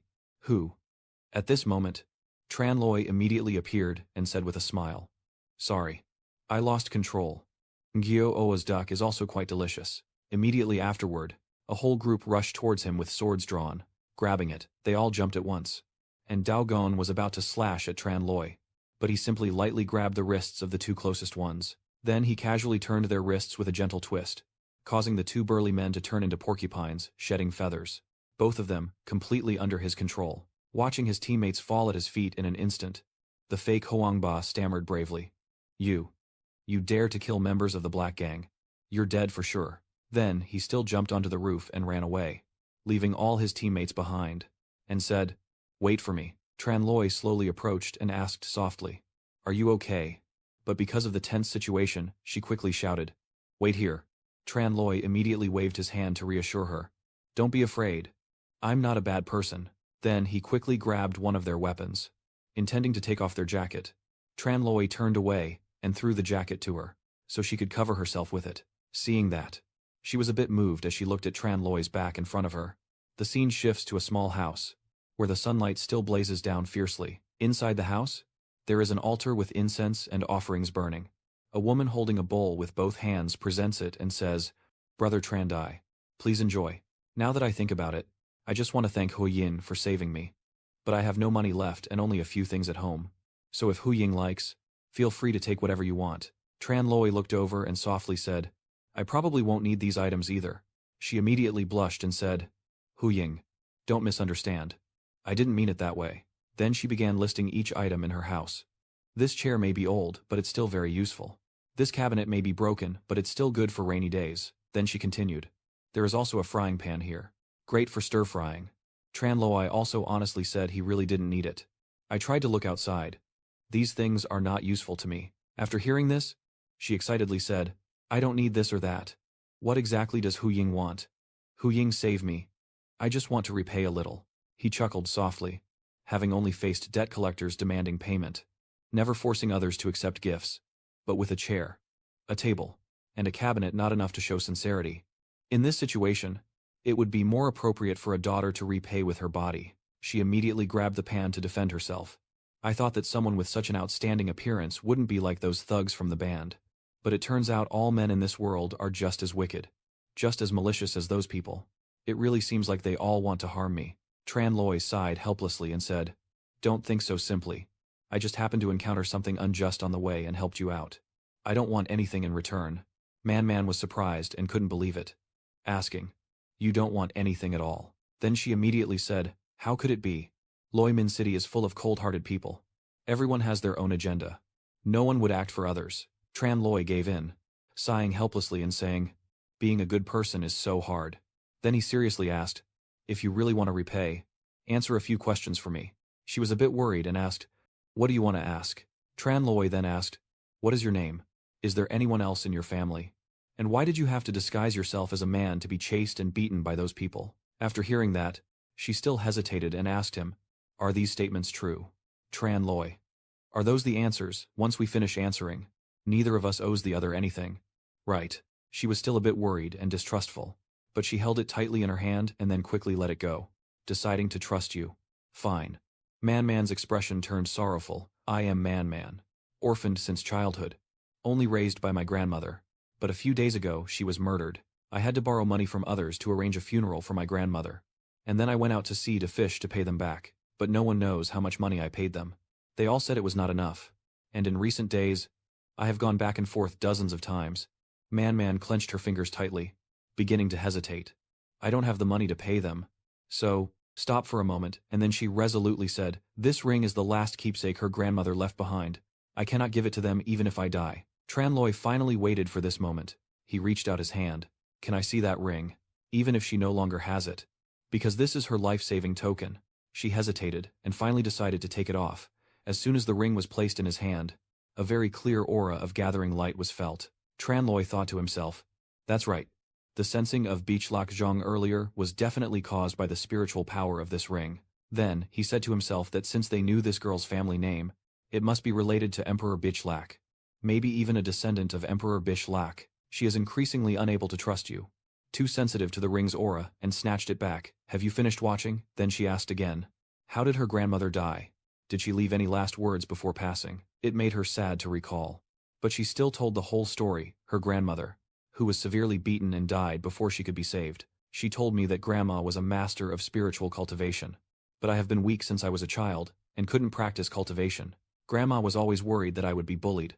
And a few days ago, she said she needed to find a Kwang Huet for me to help me practice Kwang Sa and break through to a higher realm. But when she returned, she seemed hesitant to continue. But Tran Loi also understood to some extent that to break through a meridian point, a cultivator must upgrade their energy. If their cultivation isn't enough, they can borrow the energy from the Sunstone. Then he shared his understanding that the legendary Emperor Zhen once created several sacred veins to protect future generations and left his aura there. If descendants find it, they can borrow it for cultivation. You asked if she might have found it. If you know where the Sa Hu Yet is, and who hurt her. Mang looked disappointed, and said that she didn't have time to say anything. Only handed me a ring, and told me to take good care of it before she disappeared. Then she no longer wanted to continue the conversation. "Wasn't it just a few questions? Why are you asking so many things?" Then she pushed you out the door. "Enough of the kindness has been repaid. I need to burn incense for her. I can't entertain you anymore. You can leave now." But before they could take another step, the two had to face the people staring straight ahead. It turned out Duong Kong and his men had come to cause trouble. One of his henchmen said, "Young master, we've found it. This is the old lady's house." They just entered and saw a coffin placed in the yard. A few of the henchmen were talking among themselves, dead. The young master was beaten so badly he could still run here. And she had lived a long life. But no one knew if she was still alive. Duong Kong, with a cold expression, only saying 2 words, "Search." As he finished speaking, a minion hurriedly approached the coffin of the old lady. Tran Loi couldn't stay still and suddenly shouted, "Stop," then casually punched the opponent in the stomach, knocking him back, and he firmly declared, "It's you who killed Grandma." Duong Kong didn't hide his intentions and attacked directly. The person speaking about this old lady is the young master himself, who personally saw her off to the afterlife, while Meng hurriedly ran out from inside the house, worriedly calling for her. She stands in front of her grandmother's coffin to protect her. "Who are you? Does my grandmother have any enemies with you? Why did you attack and kill her?" When she reached out, They immediately saw that she was wearing a ring on her finger. A cunning henchman called out to young Master Yang Kong. "Look." This silent young Master Yang Kong responded coldly and quickly. "Take him away from me." A quick person immediately drew their sword and charged at Mang Mang. Tran Loi couldn't help but say, "Do men look down on a weak girl? Don't you have any shame?" Then, he calmly gathered spiritual energy into his palms, instantly forming a shield to stand in front of Mang Mang and protect her from the attack. Tran Loi immediately poured even more spiritual energy into his hands to prepare for the next attack. A flurry of sword strikes rained down from Duong Kang's henchmen, but Tran Loi simply fought back with his bare hands against their amateurish attacks. Those henchmen quickly lost control. Their swords shattered into many pieces and were thrown high over Duong Kang's head, making him stare in amazement. At this moment, Duong Kang's expression turned serious as he asked, "Little one, who are you? Quickly state your name." Tran Loi crossed his arms and asked him back, "Do you understand the rules? If you want to ask someone's name, you must first state your own." Duong Kang pretended to be noble. "Listen carefully. When the terrifying moment comes, I am Duong Kang of Lilong Island." After that, Tran Loi said he had never heard of it, making him immediately stunned.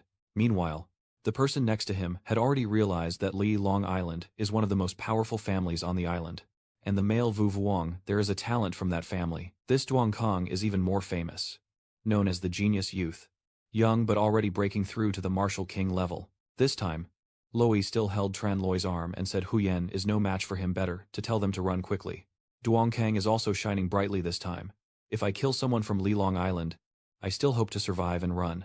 But today, no one will be able to escape. His eyes became bright and sparkling like the eyes of the fairy Wise, and his immense power shone upward, illuminating the entire area. Immediately, a white dragon appeared before Tran Loi and Man Man. Tran Loi assessed that its power was truly formidable. This was the true transformed guardian of the Martial King realm. This dragon raises its head to gather non-Jia energy to unleash, its power shooting down like a supersonic missile. Later, Tran Loi pulled Man Man aside just in time, watching Duong Kang's power fade away, leaving behind a layer of ice scales frozen on the ground. Tran Loi felt it was difficult to handle. This guy's cultivation technique is all about extreme cold and yin energy, which can freeze everything, so it's best not to mess with him. So he came up with a plan to grow wings, black and crow-like, to fly up. Duong Kang immediately chased after him, wanting to run, thinking it would be easy, his eyes shining brighter as he pushed himself to catch up. A bird and a dragon chase each other through several forests at lightning speed, and there was a moment when Duong Kang almost bit Tran Loi, but he dodged. He continued to unleash his power through his cloak towards him, but Tran Loi naturally avoided it. The air turned into falling snowflakes because of his cold breath, as Tran Loi struggled to fly away, complaining that it was too cold. Even the air was freezing because of him. Suddenly, Duong Kang said, "Do you think luring me can save that woman? Just look down there." Tran Loi didn't want to listen, but out of concern, he still looked down at Man Man's house. The ice that Duong Kang had prepared for him was avoided by him and is now descending towards her. The sharp ice needles that just touched the ground instantly formed a circle around her and the coffin. Tran Loi was worried, his aura continuously increasing, and soon the entire courtyard would turn into a sheet of ice. He immediately shouted loudly at Manman to quickly get into the coffin and close the lid, and she obediently jumped into the coffin to hold her deceased grandmother for the past few days. The coffin lid was sealed as tightly as possible, hiding the two women and the child. Tran Loi flew even faster with determination, determined to lead them far away. But the Duong Kang family doesn't want to let go. He's chased after you 5 or 6 times. There's no way to escape. If biting short doesn't work, he'll escalate to demanding more. And this attack is really close and fierce, making Tran Loi furious. He's afraid that if he gets involved this time, he's doomed. In the end, Duong Kang blows him into a solid block of ice. Then he lost his bearings and fell straight down into the snowflakes, lying on a cliff edge near the abyss. With Duong Kang holding the advantage, he told you that fighting me for so long shows you have some skill, but daring to offend our Lilong Island can only end in one result. Duong Kang raises his sharp claws, ready to strike down Tran Loi's ice. Die.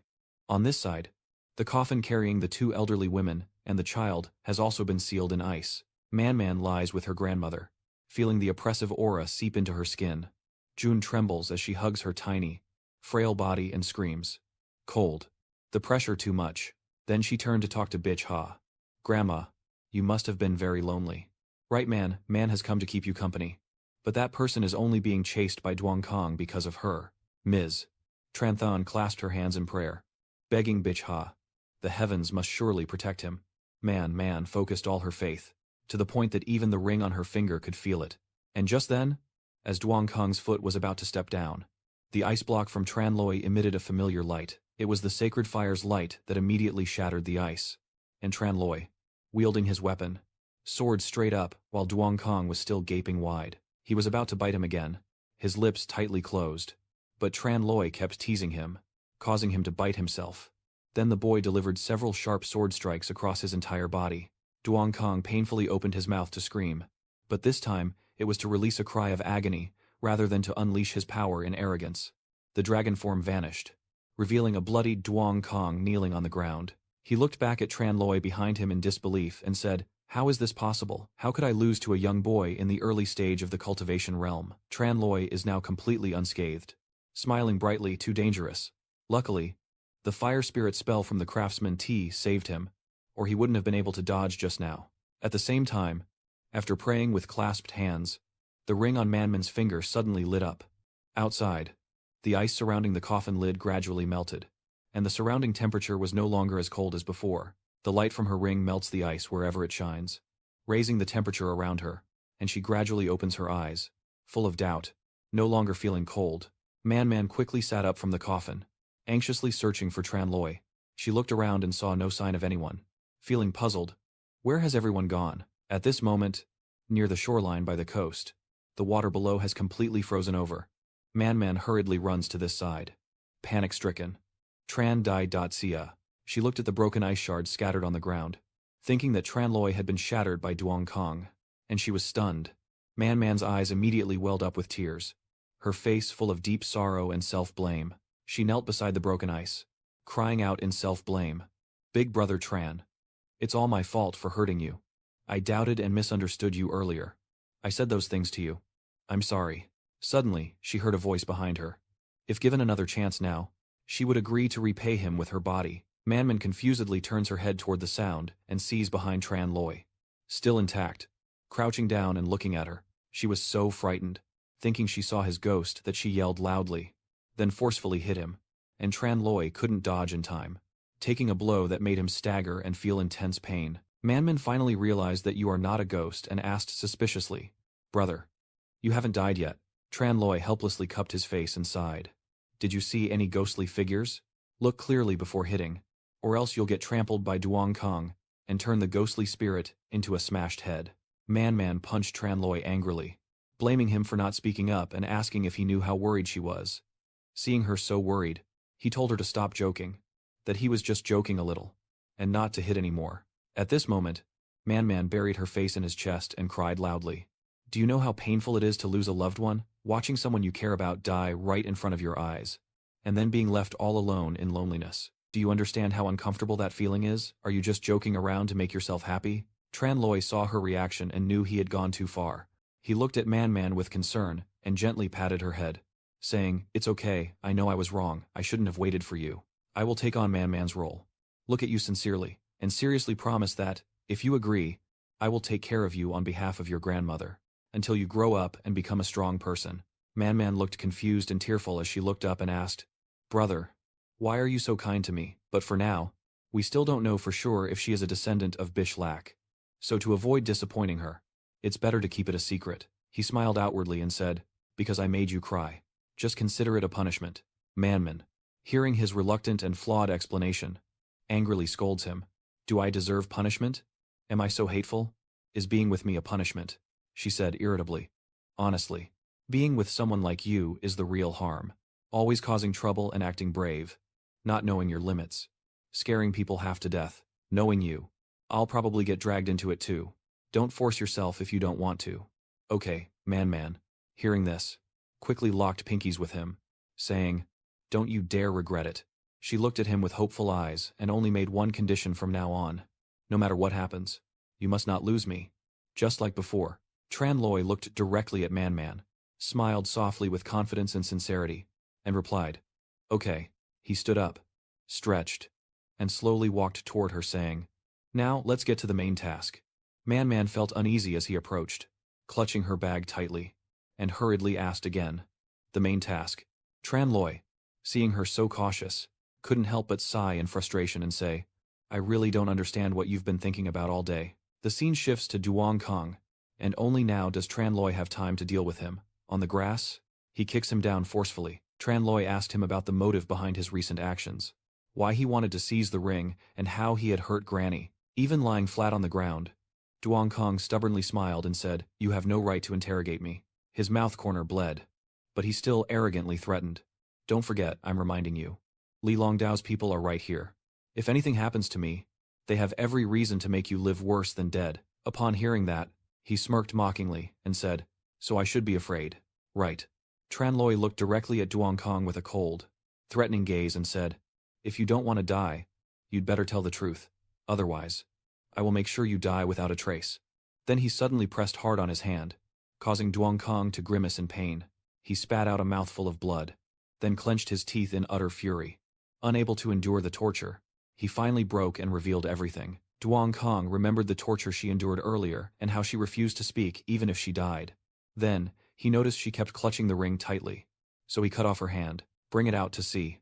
But the ring suddenly shone very brightly, and I momentarily hesitated, allowing the old lady to escape.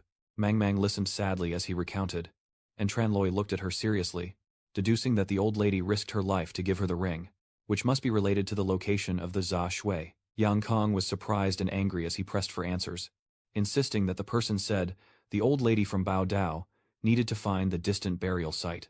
Tran Loi confirms his suspicion. He's not wrong. But the function of the Xa Huyet is to gather Xa energy, breaking through the Kuang Xa. The person has long since ascended to the martial king level, so even if you see it, it's useless. Consider this time your effort wasted. Yang Kong shows no remorse for his crimes and angrily curses. That damn old woman. If she had spoken earlier, I wouldn't have lost 4 positions over a broken Zayu. Hearing that, Mang's eyes widened with anger as she questioned him. It's not worth it. She couldn't help but grab his collar and condemn him. Your grandmother risked her life to protect something precious. And you, just for something useless, went as far as killing my loved ones. You bastard. In her extreme rage, Mang grabbed a large stone nearby and intended to smash him to death. I must kill you to avenge her. Suddenly, a fierce wind rose around them, causing the trees to fall and a massive wave to surge from the sea, threatening to swallow everything. Tran Loi quickly rushed forward. Carefully, he ran to Mang's side, then soared into the air. From above, the two saw a large shark rushing up along the same wave column as before. Its eyes were bloodshot as it took Duong Kong off its back, and all around was water. Seeing him injured, it asked, "Young master, how are your wounds?" Duong Kong, holding his weak arm, said, "My vital energy is severely damaged, almost broken to the bone." It's strange. The big shark, hearing that, angrily looked up at Tran Loi and asked, "Little one, what is your name?" You didn't flinch and answered, "My surname is Han. My given name is Loi." Yang Kong, angry, points at Han Shui and shouts, "It was him who hurt me. Kill him for me." The shark assesses the situation and says, "Only more severely wounded." After saying that, it looked at you and left a warning. Tran Loi, "Today I will definitely settle the score." Then the shark roared with long warning sounds, turned around, and carried Duong Kang on its back, swimming down into the deep sea. Tran Loi hugged Mang and landed on the ground. Now the water had also receded. She exclaimed in frustration and anger, "Damn it, he got away." But don't worry, Yang Kang is practically useless now. If he lives, he will suffer even more. Now the most important thing is to find the burial site that Grandma mentioned. Mang looked worriedly at Tran Loi and said, "But Grandma didn't have time to deny anything. Where should we look for it?" He confidently told her that at least we know to head northeast. And as long as we search in this direction, I believe Triakangia will guide us. But still, he's secretly worried. Can he find him? After encountering 2 powerful figures in one day, can he find him? Tran Loi said, "Search in this direction. I believe Triakangia will show us the way." Even so, you secretly worry that meeting 2 powerful characters in one day means they have reached the martial king level, crossing East Sea outside Hotang Long. Surely someone has cultivated beyond the 7 great clans. So you must be even more careful in the future. On the sea, flocks of seagulls are soaring. Tran Loi takes Mang to enjoy the scenery with a secret smile. Leaning against the boat's edge, her happiness makes her go even faster. Mang excitedly said, "I've been in Leiwu City for so long, but I've never been to the sea this far. It's truly exhilarating." Big brother Tran, "You went to the sea at noon." And the person sitting behind smiled and replied, "Of course. I even went to places that are farther and wider. Then he kept lost in thought. But that was in the past now, like a distant memory. As they were talking, Mang's stomach suddenly made a few noises, and the atmosphere instantly fell silent before Tran Loi could say anything. She blushed and turned back to explain. What is she looking at? It's already been 3 days flying, eating rations every day, drinking cold water.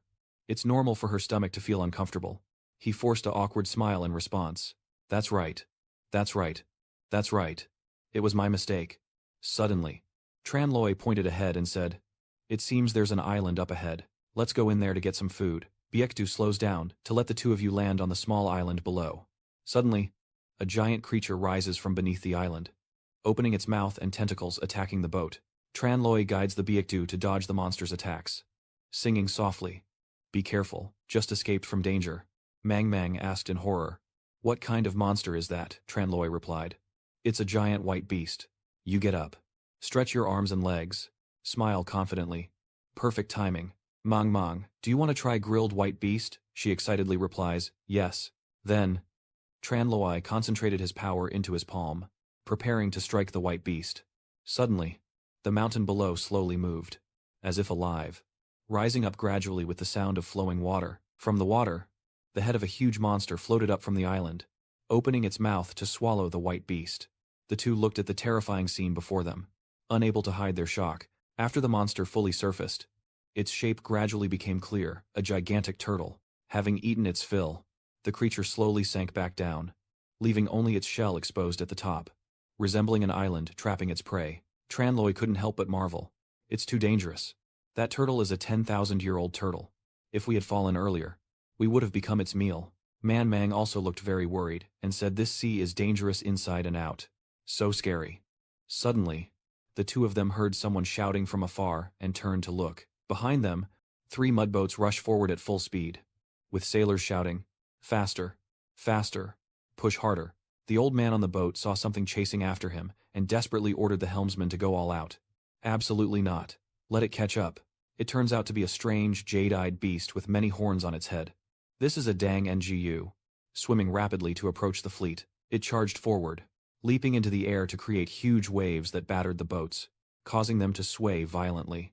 Without stopping, the demon fish spun around and struck its tail against one boat, splitting it in two, sending the sailors flying into the sea. Then it turned back, opening its mouth wide with sharp teeth, trying to swallow another boat into its belly. Seeing the giant shadow of the creature before them, everyone on the boat looked extremely frightened. Tran Loi's eyes were serious as he couldn't help but shout, The beast is terrifying.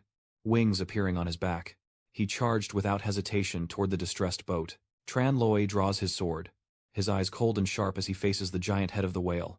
Then he uses his strength to tear its space and body apart. Then, the scene returned to peace as the giant fish floated alone in the sea. The sailors who had fallen into the water were now being helped back onto the 2 intact boats. The old man on the boat finally had time to thank Tran Loi and Xiao Huyen Day, saying thank you very much. If it weren't for Huyen today, we probably wouldn't have enough for that giant fish. He asked about the giant fish. He explained that it is a monstrous fish. Despite its enormous size, it makes no sound in the sea. No one knows when it will appear or disappear. And it's even more terrifying than monsters. Encountering it means certain death. It's the worst nightmare for our fishermen. After speaking, he turned to ask about the two. Yes. I haven't learned your full names yet. Tran Loi introduced himself. I am Tran Loi. And this is my younger sister, Man. After hearing that, he also clasped his hands in greeting and introduced himself, revealing himself as Tran Huyen Day, the old servant, Duga, from the Haihunbang. Then he worriedly explained the situation on the sea to Tran Loi, but honestly told him that if 2 people travel on the sea like this, it might not be safe, as the East Sea is filled with fierce beasts above and sea monsters below. You 2 freely fly back and forth without ships, making it easy to become prey for the monsters. Tran Loi shyly admits, Honestly, we were almost swallowed just now. Ducia happily extended an invitation, saying, Well then, since you've saved us all, I have nothing to repay you with. If you don't mind, why not join us for a while? Tran Loi happily asked. Really? Man also excitedly said. That's great. As seabirds soar peacefully in the sky, the warm sunlight signals that the dangers are gone. The ship of the Sea Spirit Gang continues its journey together with Tran Loi and Man. Ducia pointed ahead and told Tran Loi that the Northeast Sea region was up ahead. We'll leave you 2 there. Thank you sincerely, old master. Before parting ways, Dukak also reminded the two of them. I still have to warn you that the sea is not as safe as land. There are flying beasts, sea tax, and even pirates, so you must stay alert.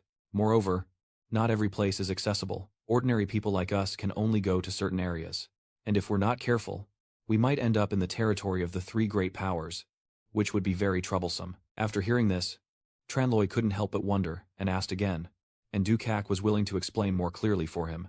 Which are the great three powers, the Ku Ingao Island, the Silver Car Gang, and the Sea Demon Palace. All of East Sea are controlled by these three sects. They are numerous and powerful. Even the formidable Haitak Hung Han must be wary.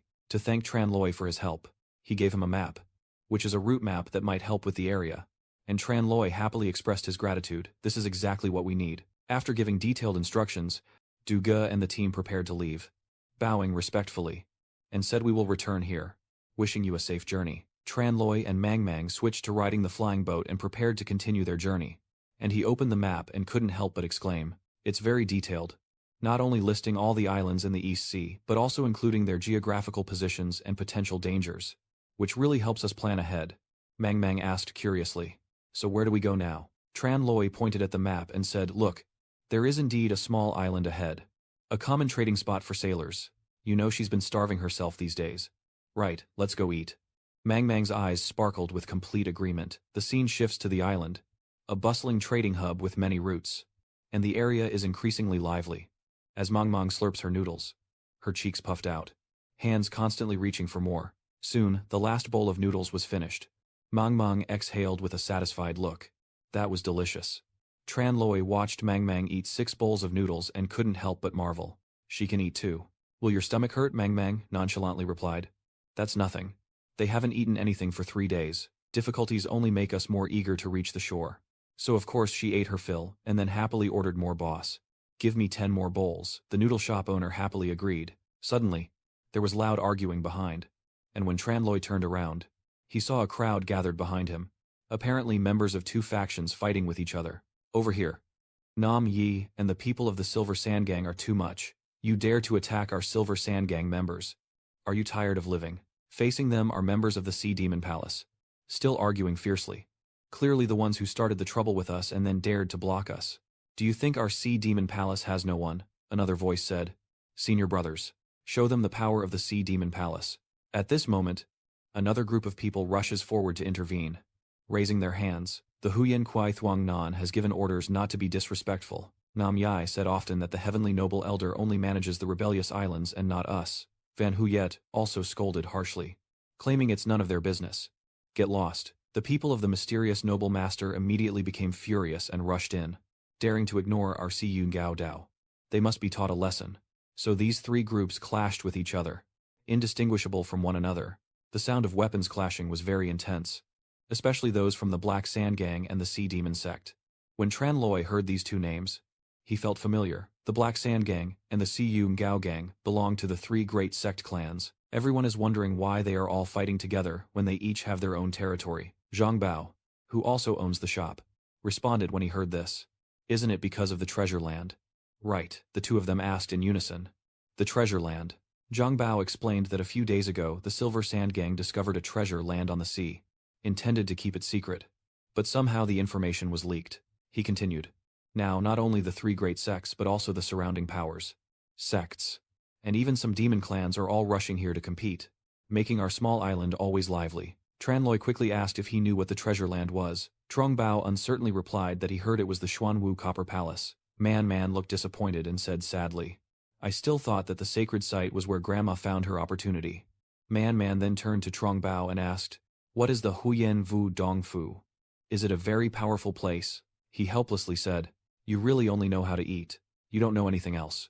Then, his expression turned serious. The Huyen Vu Dong Fu is the dwelling place of the Huyen Vu divine beasts, a place of supreme creation, storing countless rare artifacts. And for cultivators, obtaining just 1 or 2 of these items can instantly elevate them to master level. Zhang Bao continued. So these people are like a flock of hawks. I heard that a few days ago they had already injured many. The 3 major sect leaders agreed to a ceasefire to protect their forces, ordered their disciples to rest on the island, and held their ground in a stalemate. While listening to the story, Man, suddenly noticed a strange man passing by from behind, with long hair, blue skin, and layers on his ears and arms like bamboo shoots. Her eyes lit up as she hurriedly exclaimed, "Big Brother Tran. Look, it's someone from the Sea Clan." Trong Bao saw the guest approaching and stepped forward to serve. "Little Sea Clan boy. What would you like to eat?" Manman excitedly said. They usually live deep in the sea and rarely come ashore, let alone interact with humans. "This is the first time I've met someone from the Sea Tribe." Tran Loi said. "Even the Sea Tribe has appeared. It seems the allure of the Xuanyun spirit beast residence is indeed quite strong. This member of the sea folk is a wild spirit." I told Trong Bao that a bowl of noodles is not money. Then I took out a piece of shell to put on the table. Trong Bao hesitated and said, "Little brother, you're joking. How can this seashell be considered money?" The sea folk are confused and don't know what to say. But we all use this among our people, without human feelings. And Trong Bao also feels awkward. This won't do. Seeing this, Tran Loi generously said, "Boss, just charge it to me." And Trong Bao quickly agreed. Dalin saw that and refused. "How could that be? I don't know you. You don't know me. How can you pay me back?" Tran Loi, seeing his honesty, smiled and said, "Meeting each other is fate. So let's just consider us as friends." Dalin replied straightforwardly, "If we are friends, then I won't let you suffer any loss." He took out a multicolored gem and handed it to Tran Loi. "These are just ordinary things I usually play with to pass the time. I also understand your human rules, so take whichever you think is worth something." Dalin thought for a moment and then pushed everything towards Tran Loi, smiling and saying, "Here, it's all for you." Tran Loi quickly waved his hand with a smile and said, "It's not necessary. These items are all rare treasures of immeasurable value. A bowl of noodles couldn't possibly be that expensive." Dalin insisted that he had to make you accept, but my uncle said no. "We at Haitok don't owe anyone anything. If you don't take it, I won't eat that bowl of noodles." Man sitting beside watching this scene sighed and said, "I really think they are rich fools. Luckily, they live beneath the deep sea. If you often go out with humans, you'll definitely get scammed and lose everything." Tran Loi doesn't know what to do now. This sea creature is young but quite stubborn. In the end, Tran Loi had to speak up. "Fine. I'll take this piece of water cloud stone." Man thinks it's small and silly, but water cloud stone is everywhere, and it's not the most valuable thing. Suddenly, a voice behind called out, "Stop," and when he turned around he saw the group approaching. Behind us is a group of people. The one who just spoke is Bang Hung, a disciple of the Bang clan. Leading them is Bang Kong Wu, the young master of the Phoenix Owl Bang clan. Bang Hung said, "We need that second-grade crystal." The Bang family group stopped in front of Tran Loi's table, with everyone gathering around to listen, while passers-by started to gossip about it. "Isn't that someone from the Bang family? The Phoenix Owl Bang clan. One of the 10 great bloodline clans that have existed for thousands of years on the mystical origin continent. They are also here. So something exciting is about to happen." Bang Hong paid no attention to the surrounding gossip and stepped closer to Jia Lin. He politely said, "We are from the High Talk and are very interested in those 2-star spirit stones. Please name your price." Jia Lin casually replied, "Those stones have already been given to him. If you want to buy, ask him." Bang Hung then turned to Tran Loi arrogantly and said, "Did you hear that? Grandpa is leaving." Seeing how arrogant he is, Man Mang spoke up in anger. "This guy is really rude. We haven't even agreed to sell yet." "What family? Family what?" Bang Hung immediately slammed his hand on the table and shouted, "Our family's liking your stuff is your luck. If you don't want to celebrate with wine, then drink the punishment wine."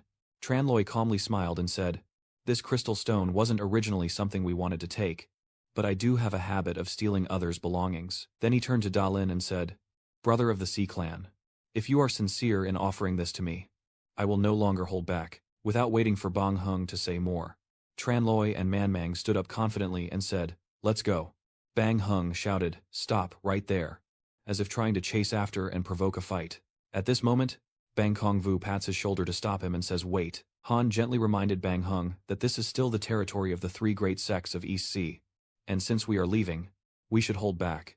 Uncle Wu respectfully clasped his hands in greeting and said, "Little brother, I am Bang Wu, the young master of the Bang family from Phoenix Owl Mountain. I really like these spirit stones today. If you agree, you will be part of Bangjie Phoenix Owl Mountain in the future. If there's any trouble, just call out our names. What do you think?" The passers-by all nodded in agreement. The Fuang O Sun faction is so powerful, and their reputation is well known throughout the region. Many people fear and respect them. The Fuang O family's badge is definitely worth more than those few spirit stones. "This kid is talking big," Tranloi scratched his chin, and couldn't help but ask suspiciously. The Phuong O family. Pretending to think for a moment, Tranloi smiled and said, I've never heard of it. Even if it's mentioned, it probably won't help. Wu Yu at this moment realizes that Tranloi is not someone easy to negotiate with. He then shows his face. If the younger brother doesn't show respect, don't blame us for being impolite. Bang Hung then threw a punch. That reckless kid. I'll teach him a lesson. Tranloi then turned back, still gathering spiritual energy in his palm, and then raised his staff to strike, directly clashing with Bang Hung's fist. After both of them launched their moves, they were pushed back by the force and stepped forward anxiously to check on him. Big brother Tran. Are you okay? Tranloi replied. I'm fine. Don't worry about me. At this moment, veins of power appeared on Tranloi's hand, and he thought to himself, sedimentary rock is really powerful. If I didn't have the protective barrier of Keen Deep, I might have turned into a puddle by now. Vuvu whispered to the young master. This one has survived Bang Hung's mudslide, but it won't be easy to deal with him. And Vuvu said cruelly. The more so, the more he must not be allowed to live. Han Tuk, angry, said, daring to mock us openly. How could we let him live? Bang Hung saw Tranloi still standing firm and confidently said, surviving my attack shows he has some skill. He then charged at you with incredible speed. But that was all he could do. Bang Hung leapt into the air and swung a powerful strike at Tranloi and Man Man. Seeing the danger, Tranloi pushed Man Man aside to dodge the attack, and Man Man moved away. Bang Hung charged at Tranloi with a powerful strike, but Tranloi managed to avoid it. The surrounding space was severely affected by Bang Hung's attack. The black sand marks left by Bang Hung cover the nearby walls, and seeing the danger, everyone around hurriedly ran in all directions to save themselves. Run fast. Seeing the urgency, Tranloi remained even calmer, analyzing the enemy before him. This is dangerous. With Han Jing's aura so intimidating, staying here might bring more harm than good. Then, as if he had devised a plan, Tranloi immediately summoned his wings and boldly soared high, flying behind Bang Hung, who, upon seeing this, angrily roared, Little brat, don't even think about escaping. In response to Bang Hung's words, Tranloi turned back with complete indifference, saying, no one can run anywhere. I don't like this narrow place. If you have the skill, come fight me at sea. Then Tranloi, trying to stay conscious, flew to a place near the sea with few buildings or people around. Bang Hung, meanwhile, was very confident, smiling and turning his face toward where Tranloi was flying, knowing that wherever he went, everyone would die. Then Bang Hung also summoned a bird, jumped onto it, and prepared to fly to the location. Vovu saw Bang Hung and Tranloi leave, immediately ordered Han's subordinates to go follow Tranloi and called out to Brother Tran. Everyone there also wants to eavesdrop, so they all gather and head to the beach to see what's happening. On the beach, gentle waves lap against the shore, the clear blue water like jade. With two people nearby, Bang Hung riding a bird and Tranloi flying on his own. Bang Hung, riding on a bird, was very confident and asked Tranloi if he could run fast. Obediently, he accepted death, but in just a moment, Tranloi was gone from sight, leaving Bang Hung extremely surprised and wondering where he had gone. As he looked ahead, Bang Hung heard a familiar voice right behind him. Not from behind him. Tranloi kneeled and struck Bang Hung's head, but Bang Hung raised his hand to block the attack. Unfortunately, overwhelmed by the force of the kick, Bang Hung could only fall into the sea. At this moment, the crowd had arrived to watch the show, while Tranloi still hovered in the air, sneering mockingly. The leather phoenix was nothing more than that. Kuvu saw that the situation was extremely unfavorable and quickly looked around to see what was happening.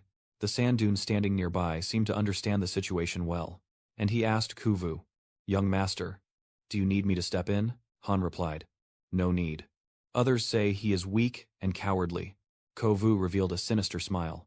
He truly believed in Bang Hung's strength, especially since Bang Hung hadn't yet used all his power. Just then, a bird flew close to the water's surface, and Bang Hung jumped out from underwater to cling onto the bird's leg.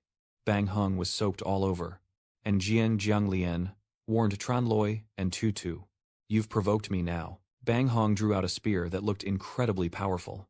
His murderous aura suddenly surged, and he shouted, White bone-piercing soul spear. Dark spirits emanated from the spear in terrifying circles, and Bang Hung's expression was just as frightening.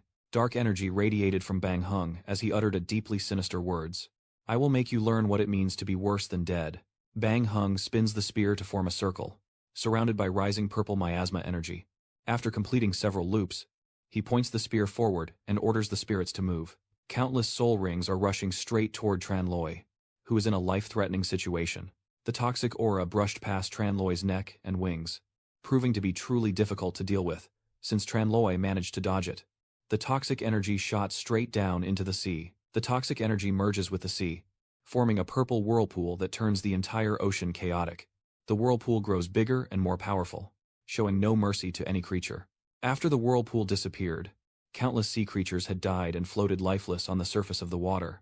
Tranloi looked at the work of the demonic energy and couldn't help but marvel at its level of destruction. The demonic energy is truly toxic. At this moment, Bang Hung is still sitting alone on the back of the bird, extremely confident.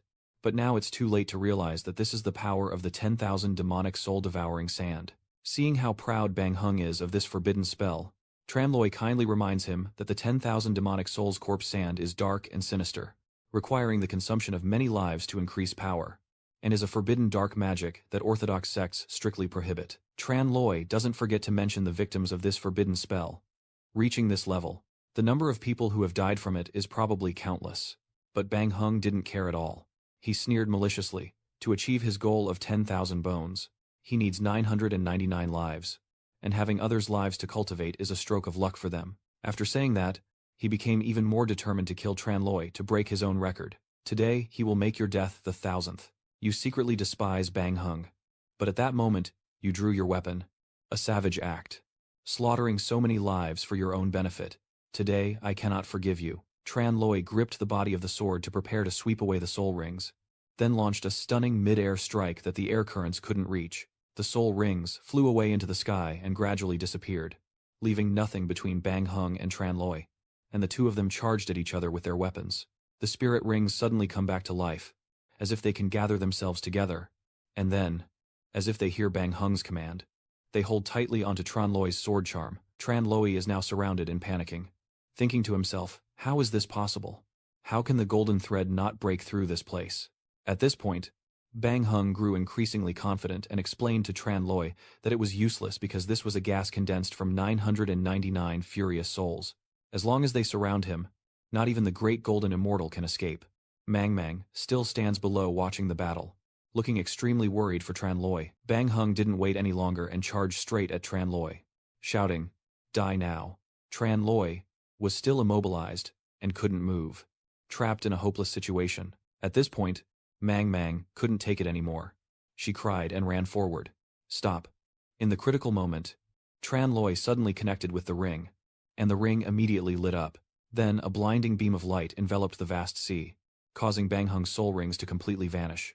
Bang Hung stared wide-eyed, utterly surprised by this strange light. It damaged his spear, causing him to drop and shatter it, and then, this light touched Bang Hung, causing his entire body to vanish forever. He only managed to utter one last word in helplessness. No. It can't be. So after that massacre, the light gradually faded, and bloodstains spread across the sky. At this moment, Tranloi looked at the ring in his hand, his face full of excitement.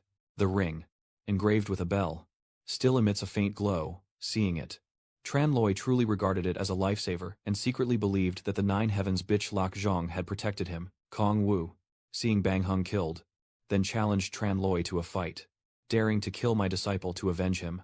Vu He Kong Lo Lao Thang Va Fia Tranloi. Gen Yu Cham Vao Ko An Roy. Tranloi immediately raised his sword to defend against Kong Vu's attack. Then he drew his sword and managed to block the giant spear. The powerful aura of Kong Vu and Tranloi causes the chaos on the surface of the sea to become even more intense. Before he could block the attack, Tranloi calmly said, I almost forgot about you. But sneaking attacks is not a good habit. While defending against Kong Vu's spear, Tranloi sneered. All the weak disciples love such evil ways. It seems your master doesn't know how to teach. Then let me teach you a lesson. Then Tranloi shouted, intending to use all his strength to launch a final attack. As he hoped, Kong Vu's spear was shattered by his sword. As the last pieces of the broken spear shatter, a light erupts from it, and Tranloi rushes in front of Kong Vu, ready to unleash a powerful strike with his spear. Hokat sensed Kong Vu in danger and pushed him aside, while the old man handled himself. The young master, be careful. Hokat gathered his energy to strike, with a blue aura before him. After gathering enough internal energy, Hokat launched a huge hand toward Tranloi. The hand struck directly on Tranloi, causing him to unconsciously drop his sword. Then, Due to the overwhelming power of the hand, Tran Loi was thrown straight into the sea. The onlookers below were all amazed by Hokei's martial arts skill as a martial saint. Unfortunately, I cannot provide a translation for this line. Then Kong Vu thought of Tran Loi and didn't want to let him go so easily. Dying like that would be too easy for that kid. Then, Kong Vu led the way and ordered, "Let's go." Ho Cat and his subordinates follow behind. Everyone head back together. At this moment, Man saw that Tran Loi was injured and felt deeply sorrowful, crying out as she called, "Big Brother Tran." Man groped her way down to the sea, hoping to find Tran Loi somewhere. "Big Brother Tran. Where are you, Big Brother Tran?" Everyone around saw how sad Man was, and tried to comfort her.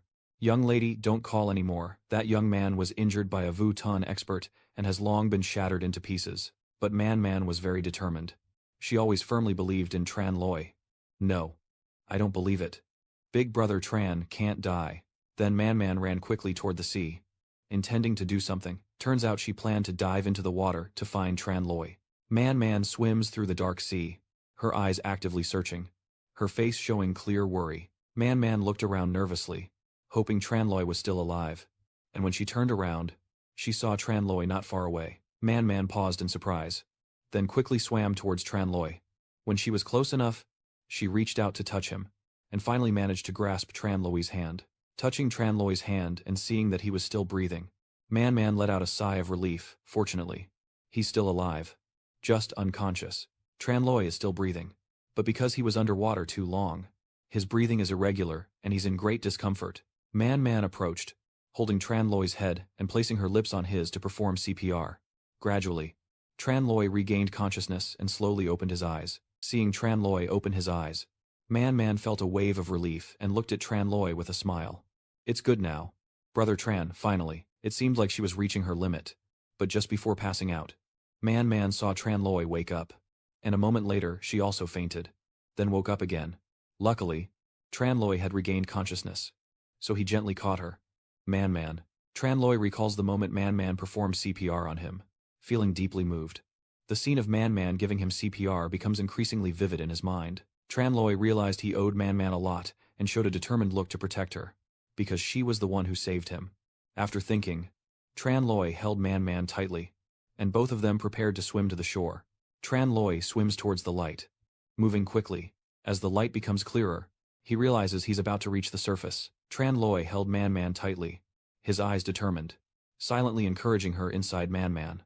"Keep going. We're almost there."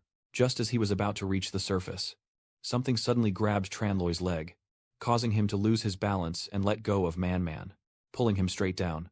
It turns out, those are the legs of the water poison. Not just one, but many legs attacking him. The situation looks dire. Tran Loi draws his bamboo sword and prepares to fight. Tran Loi casually sliced the water demon's legs into small strips, preventing them from wrapping around his legs anymore. Surrounded entirely by water demons, it didn't take him long to realize they were the quelling water demons. Unfortunately, a water poisonous insect has wrapped around Man, causing Tran Loi to become extremely furious. Instead, Tran Loi clenched his teeth, his eyes terrifying. It's too late. Man hasn't trained enough and can't resist the toxin of the water poison. If this continues, she won't survive. Tran Loi swims toward Man and the water demons, holding 2 bamboo swords in his hands. Then, Tran Loi throws 1 bamboo sword at the water demons, wrapping around Man. Fortunately, the water demon was cut in 2, and Man was released. But she still fell freely to the bottom of the sea and kept going. Tran Loi quickly swam toward Man, determined to save her. At that moment, the ring on Man-Man's hand suddenly lit up in a strange way. Meanwhile, Tran Loi reached Man and held her to save her. At that moment, an unusual blue light burst through the water, causing a shockwave. Then the surrounding water returned to normal, completely still and peaceful. Seeing the light disappear, Tran Loi opened his eyes, his expression full of shock. In front of Tran Loi is a barrier, within which he can breathe normally. While outside the barrier, fish swim freely and marine creatures breathe, creating bubbles as usual. Lost in thought, Tran Loi heard Man-Man's voice saying, "Hey, can you let go? I can't breathe anymore." Above the deep-sea plants, the two are lying there, with Tran Loi holding Man in his arms. Tran Loi realized he was a bit rude, so he took his hand off Man and apologized. Then the two of them stood up, and only then did Tran Loi and Man wonder about their surroundings, asking, "Tran Dai Zie, where are we?" Tran Loi and Man Man explore the strange scenery together, then stop in front of the barrier and look out to see the fish swimming happily. The underwater plants emit a shimmering, beautiful glow in the water. Man Man gazed at the scene before her, unable to help but marvel at how stunning it was. Unable to resist this beauty, Man Man reached out to touch the plant. Seeing that, Tran Loi stopped her, as if he sensed something dangerous. Wait, something's not right. Tran Loi looked at the giant water beast and explained to Man Man that it was the same water mother creature from earlier. And like us, it was led here by that divine light. The giant toxin boldly charged out of the barrier as if it feared nothing. But then it was immediately engulfed by the surrounding plants. Then, the poison was crushed, and it disappeared along with the seawater. After completing the task, remnants of the poison still clung to the leaves of the aquatic plant, but just one leaf later, the seawater had cleaned the leaf completely, leaving no trace of the poison.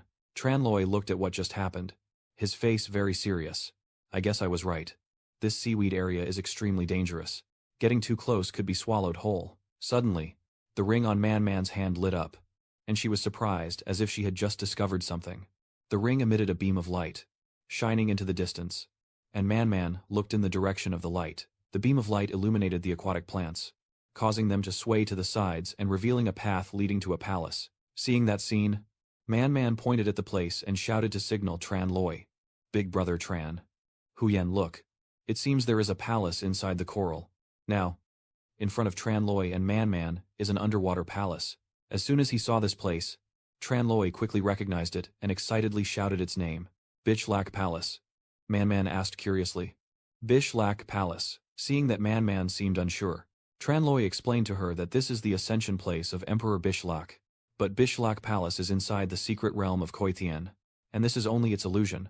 Tran Loi looked at the ring and guessed that her grandmother had risked everything to protect it, so it would surely lead us inside.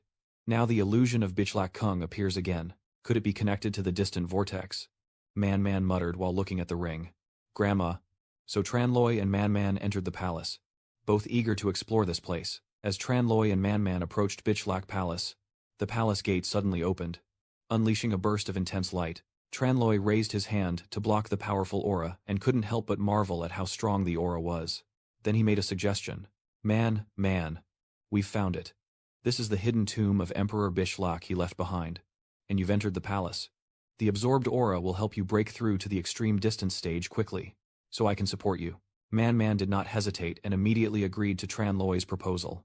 Determined to step into Bishlak Palace, Man Man stepped inside the gate, while Tran Loi stayed outside to support her. In front of Man Man was a flower. Immediately, Man Man sat on the flower, calmly circulating her energy to absorb the aura. Around Man Man, the aura grew stronger and stronger, and her whole body gradually began to glow. Then, she created a new pattern, starting to take the shape of a sprouting seed. Not long after, several sprouts emerged from the seedling. Soon after, behind Man Man stood a towering tree with powerful aura, as if she had absorbed the distant energy of Bishlak Palace. Tran Loi. Dung Ben, Enjoy Chung, Keen Kan, Nay. Kong Koi, then Fuksuk Man, Du Chin La Bishlak Thong, Thien Hon Trung. Varoi, Man Man Van Doi Du. Fia Sao. Lung Kovan Lamot. Kadai Thu. In Tran Loi's mind, the knowledge suddenly flashed that Emperor Bishlak had left behind a divine spirit insect tree, which, when fused with it during cultivation, would lead to extraordinary progress. Then the spiritual insect will transform into a transmission seal, passing down through the bloodlines of future generations. Tran Loi looked at Man Man and smiled contentedly. It seems that Man Man is definitely a descendant of Bishlak Dai Day. Emperor Bishlak. It seems the promise I made to Tran Loi is finally time to fulfill, and I deserve to protect his treasure. Now, beside Man Man, she has created a complete seed in her hand. Her power keeps breaking through and growing stronger, radiating a fierce light around her. Seeing this, Tran Loi was overjoyed for Man Man, as she had finally broken through to the powerful realm. In front of Tran Loi, Man Man was continuously absorbing the distant energy. A wild and chaotic scene. Tran Loi saw that the more Man Man absorbed the aura, the faster she advanced. But he was very worried as she continued to break through from the second to the third and then to the fourth layer. Tran Loi shouted to stop Man Man. Man Man, stop quickly. Your breakthrough is too fast. Your body can't handle it. On the other side, Man Man is struggling to control the distant energy, her face pale and strained. I can't do it. Tran Loi. I can't control the intense, distant energy. Because the amount of aura is too great for Man to absorb. She feels extremely uncomfortable, so uncomfortable that she's about to explode. Seeing Man in danger, Tranloy didn't hesitate to rush forward to save her, reaching out his hand towards Man, intending to touch her. But it seemed extremely difficult. The long-range energy power that Man absorbed was too great, making it difficult for Tranloy to touch her. However, with his strength, Tranloy managed to touch Man to save her. Then he pulled her out of the flower, his face extremely serious. Suddenly, the ring on Tranloy's hand started to glow for no apparent reason.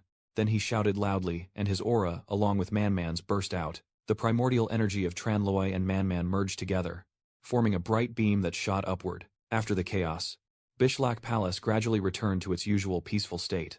With Tranloy and Man embracing each other, both of their faces now more relaxed. Feeling the abundant pure energy flowing through my body, Tranloy happily exclaimed, "I have broken through to the Martial King realm." Tranloy thought about the benefits of coming here and felt extremely happy inside. Although he had previously obtained the Bishlak technique, the lightning-type cultivation method was very difficult to harmonize. And this aura had already touched Bishlak Kung. It also helps my wind-type true energy merge with my body, allowing me to break through to the Martial King realm. Not only Tranloy, but Man also feels stronger. Big brother Tran, I feel completely different from before. It's as if the strength within my bones is surging back up. Of course, now you're a master of the long-range attack and wall-breaking technique. Then Tranloy immediately told Man to test her strength. With the first opponent being a giant, she should try attacking that giant. Without saying a word, Man obeyed Tranloy and launched a powerful strike, aiming at a spot that erupted in a huge explosion. While the giant from earlier was shattered into pieces, Man vui venoi. I'm so strong now. And Tranloy also said, Bitchlak's aura is indeed profound. She just needs some time to get used to it. Just rest for a few days. Practicing diligently will definitely make you powerful. Just as they were celebrating their new strength, suddenly, Tranloy and Man felt a tremor. Man immediately grabbed Tranloy's hand to avoid falling, while Tranloy calmly said, "Everything is in motion. This alien world is sustained by aura, and now the aura is about to be absorbed completely. So the sea will disappear soon." After explaining everything, Tranloy looked at Man and quickly said to her, Man, stop. Let's get to the surface of the sea." And Man agreed with Tranloy. Tranloy and Man both swim up to the surface of the sea after a tough journey. And after a long while, they finally breathe the normal air of the sky and earth. On the sea surface, the sky is clear and blue, with birds flying overhead. Tranloy is sitting on the boat, pulling Man up so they can go together. Man, come on. After getting on the boat, Man finally breathes a sigh of relief, shielding her eyes from the sun without realizing her body is soaked. Tranloy sees her wet clothes, revealing her body, and can't help but bleed from his nose. At this moment, Man finally realized the situation, kicked Tranloy in the mouth, causing him to bleed, and quickly looked back in surprise at the approaching shadow of something large. It was a boat dozens of times larger than the Bichdu, and it didn't care, crashing straight into the Bichdu and causing Tranloy's boat to overturn. Because the boat was capsized, Tranloy and Man fell into the water again, both furious and cursing at the huge boat. "Are you blind or what? Can't you see there's someone here? Do you want to step on people to death?" The people on the boat looked on with disdain. "You blind fools. Can't you see our Tong family's boat? And yet you still don't leave. Still dare to stay." Suddenly, someone else ordered this person, being rude, and told him to invite the guest onto the boat immediately. He didn't dare to make a sound, and just nodded silently. At this moment, the boat continues across the vast sea, with a bird perched on the mast. And Tranloy and Man have been helped onto the boat by the other person, with Tranloy massaging Man's shoulder. Suddenly, Tu Hien gracefully stepped out of the boat, looking incredibly refined and handsome, and Man blushed as she praised him, saying he was too handsome. Tu Hien stepped forward, clasped his hands and bowed, apologizing sincerely. "My subordinate was careless. Please forgive us." Man waved her hand and said, "It's okay. It's really our fault." Seeing that the young master's boat was not in sight, Tranloy was speechless, and her tone changed quickly. After apologizing, Tu Hien ordered his subordinate to quickly fetch 2 sets of clothes for the 2 of them, and the subordinate obeyed immediately. After that, Tu Hien began to introduce himself but also took the opportunity to ask for the names of the 2 people in front of him. "I am Tu Hien. I don't know your names. I am Tranloy. This is my younger sister Man. May I ask where the closest Luke Dia is?" Tong Kong Tu Hien replied. There are very few islands in this sea. The nearest is Guanglangtu. Hearing the familiar name, Tran Loi asked again. Guanglang Temple. I heard it's the place with the mysterious Phoenix Copper Mansion. Tu Hien confirmed immediately. That's right. Recently on the Kang'an Sea, there have been reports of the appearance of the Xuanwu Copper Palace. So all the sects are gathering here. Seeing that Tran Loi seems to share the same goal, Tu Hien's eyes lit up. Wait. Tran Huyen also came here because of the mysterious Wudong Palace. Right. Tran Loi thought to himself that since Lord of Thunder still hasn't opened, there might still be a chance to encounter the mysterious Wudong Palace.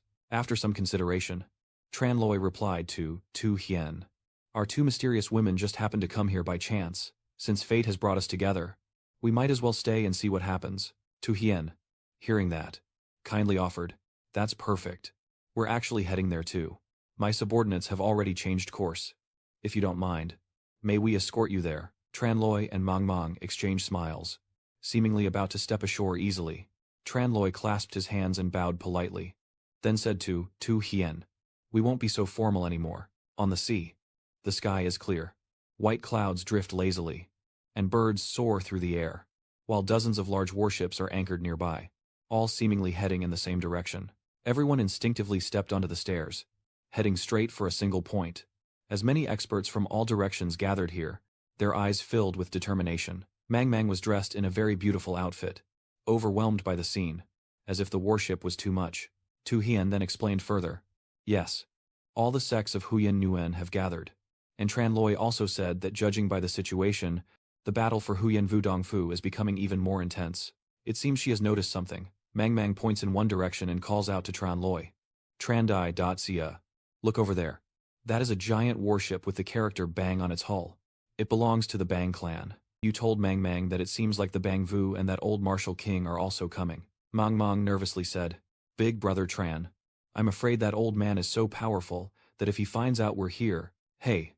Tran Loi gently patted Tran An on the head and said, don't be afraid. Don't forget, I'm now a top-tier expert.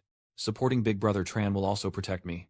Tran Loi suddenly changed direction and reminded Mang Mang that our goal this time is the Huyen Wudong Fu, so it's better to avoid it. While looking for a place to rest, Tran Loi saw someone selling hats, and an idea came to him.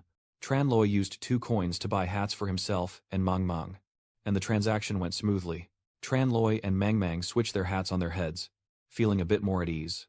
And he said this might be better. Tui Hien, seeing this, couldn't help but wonder inwardly. Brother Tran, you too. Hearing that, Tran Loi immediately licked his lips and said, the sea breeze is too strong here. I might get seasick, so I'll use this to cover a bit. As they were talking, suddenly a tremendous burst of power emanated from the mountain above, and all 3 of them looked up at it simultaneously. Mang Mang, not knowing what's happening, asked what's going on up there. Tran Loi guessed that maybe the Huyen Wudong Fu hasn't been found yet, and they've already started fighting. Tui Hien saw that and explained calmly. You two don't need to rush. That is the Huyen Nguyen Small Association. Both of them asked at the same time. What is the Huyen Nguyen Small Association? At this point, Tui Hien calmly explains what he knows to Tran Loi and Mang Mang. You two must have heard of the Huyen Min Academy. Right. Tran Loi and Mang Mang, after hearing this, showed expressions of indifference and responded without saying anything, leaving Tui Hien at a loss for words. Suddenly, someone approached from the side. Someone even the Mystic Academy hasn't heard of before. Little Hien. How do you know such a lowly person? It turned out to be Tan Di, who was walking toward the 3 of them with a strong demeanor. Tui Hien was surprised to see Tan Di and asked in amazement, Sister Tan, why are you here too? Tan Di, seeing this, put her arm around Tui Hien's shoulder and said, what's wrong? With all the commotion over the fight for the Huyen Wudong Fu, are you saying that Tong and the others can come but our Tan family can't? He blushed and nervously replied, no, I didn't mean that. Then Tui Hien introduced the 2 sides to each other, saying, let me introduce. This is the genius young lady of Tan family. Tan Di. Everyone calls her the female war god. And these 2 are people I met at sea. Brother Tran and Mang Mang girl. Mang Mang still looked angry at Tan Di's condescending way of speaking and pointed directly at her face, saying you just called someone a mongrel. That's really rude. Tan Di not only didn't get angry but also stepped closer and pinched her cheek. Little devil. You're small but have a big temper, huh? She said angrily. You can't pinch others' cheeks. Tran Loi politely cupped his hands and asked Tan Di. My little sister is still young and naive. I hope Miss Tan will forgive her. I have limited knowledge and do not know what Huan Min Academy really is. Tandy was pleased and said, That's acceptable, since you sincerely want to know. I will kindly tell you everything. Tandy explained that the Huan Min is a race that established an organization whose main responsibility is to protect their own tribe from being invaded by other tribes on the Huan Nguyen continent, in overseas holy lands, and hidden sects. In the eternal world, these powers are indeed large, but they cannot compare to Hai Min. As she explained, a scene appeared in Tandy's mind. The Huan Min Academy is where the organization's elite experts are trained and cultivated, and every 5 years they hold the Mystical Origin Martial Conference. Participants must be talented young geniuses under 20 years old who have already reached the powerful realm. Then she continued.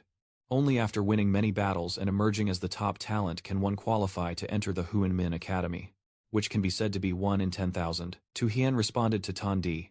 This time all the major sects are well prepared, and all the young talents of that age are participating in the Xuan Vu Dong Fu before it opens, including the Xuan Nguyen Small Assembly. Most of it was already expected. Now they are just competing to see who is better.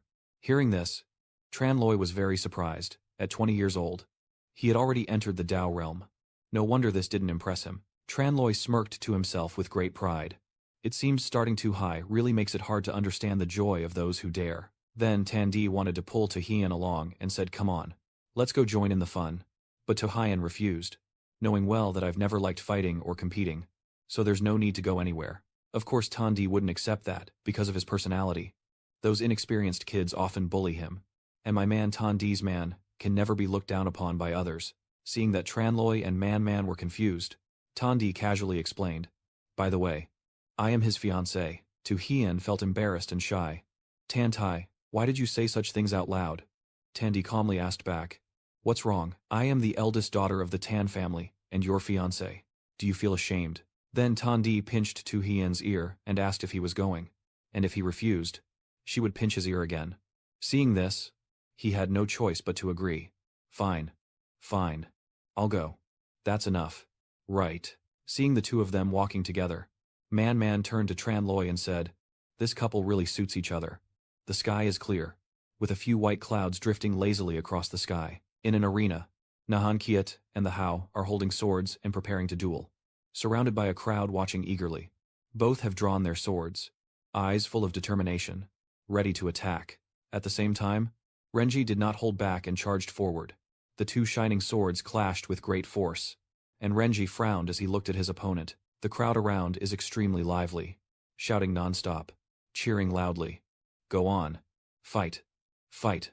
The two are fiercely competing, one swinging the sword, the other defending. No one is holding back. The dealer keeps shouting loudly to attract bets, while Lan Ralan and Nan Kiet continue to win consecutively. And the man blocks. Hong and Tuan Tai Hong, the Hao may have just joined the fight, but their strength is formidable and admired by all.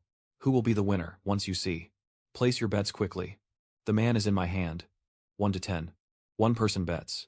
I choose Len Tu Ra. Among the crowd of water slaves on the street, Man looked around for a while, unable to hide her excitement as she said to Tran Loi, Big brother Tran. It's so lively. Suddenly, a familiar figure in a green shirt caught Man's eye, causing her to startle. Man showed caution and told Tran Loi elder brother Tran. He seems to be unarmed, but I can't see him anywhere. You reply. Maybe he's nearby. Be careful and don't let him see us.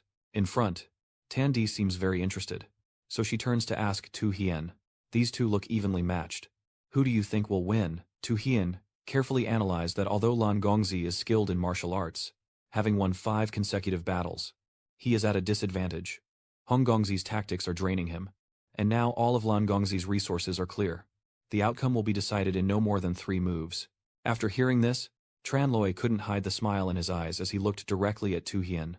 Seeing this, Tan Di turned back and asked, So you don't agree? Tran Loi makes a firm statement that true martial strength is true strength. Powerful is powerful. Weak is weak, and cannot be turned around with tricks. After hearing that, Tan Di happily said, Little hero, it seems your friend has no respect for you, but it's okay. I support you. Nhan quickly stepped over to the betting table. Tan Di slammed a stack of money onto the counter, revealing 500 silver coins. On the arena, the sword was forcefully knocked away, spinning several times before falling to the ground. Nan Kiet stood firm against the stone table after a fierce strike. facing Hao, who was sprawled on the ground. The crowd seemed even more lively and noisy, cheering and celebrating the outcome. Well done. Lan, the young master has won. Seeing that, Tundi pouted and gently patted Tu Hien's back, saying it's all your fault for ruining my mood. While he just smiled softly, clasping his hands in admiration. Tran Huyen is truly perceptive. Tu Hien humbly accepts the lesson. Just then, a provocative voice rang out. Who am I seeing here? Isn't this the genius young master of the Tu family? Tu Hien's son, So Xiao Xuan, the scheming guy. Frowns thoughtfully and speaks provocatively. If you're already here, then don't just stand there, why not come up and have some fun? Tandy immediately became alert and asked, Dong Xiaosun, why are you here? While Tu Hien still greeted politely with folded hands. So it's Dong Huyen, we're just here to join the fun. Not to compete, but he kept acting tough, not daring to face it. Song, Tu Hien. After all these years we haven't met, you're still a coward. Really shameful for the Song family. Tandy lost her temper and tried to attack him, calling him a coward. But Tu Hien held her back and said, Tan Tai, forget it. Xiaosun raises his hand and shrugs with a sneer. Even the arena doesn't dare to step up, still relying on the woman to face him. What else could it be, if not a cowardly turtle? Tandy couldn't hold back any longer.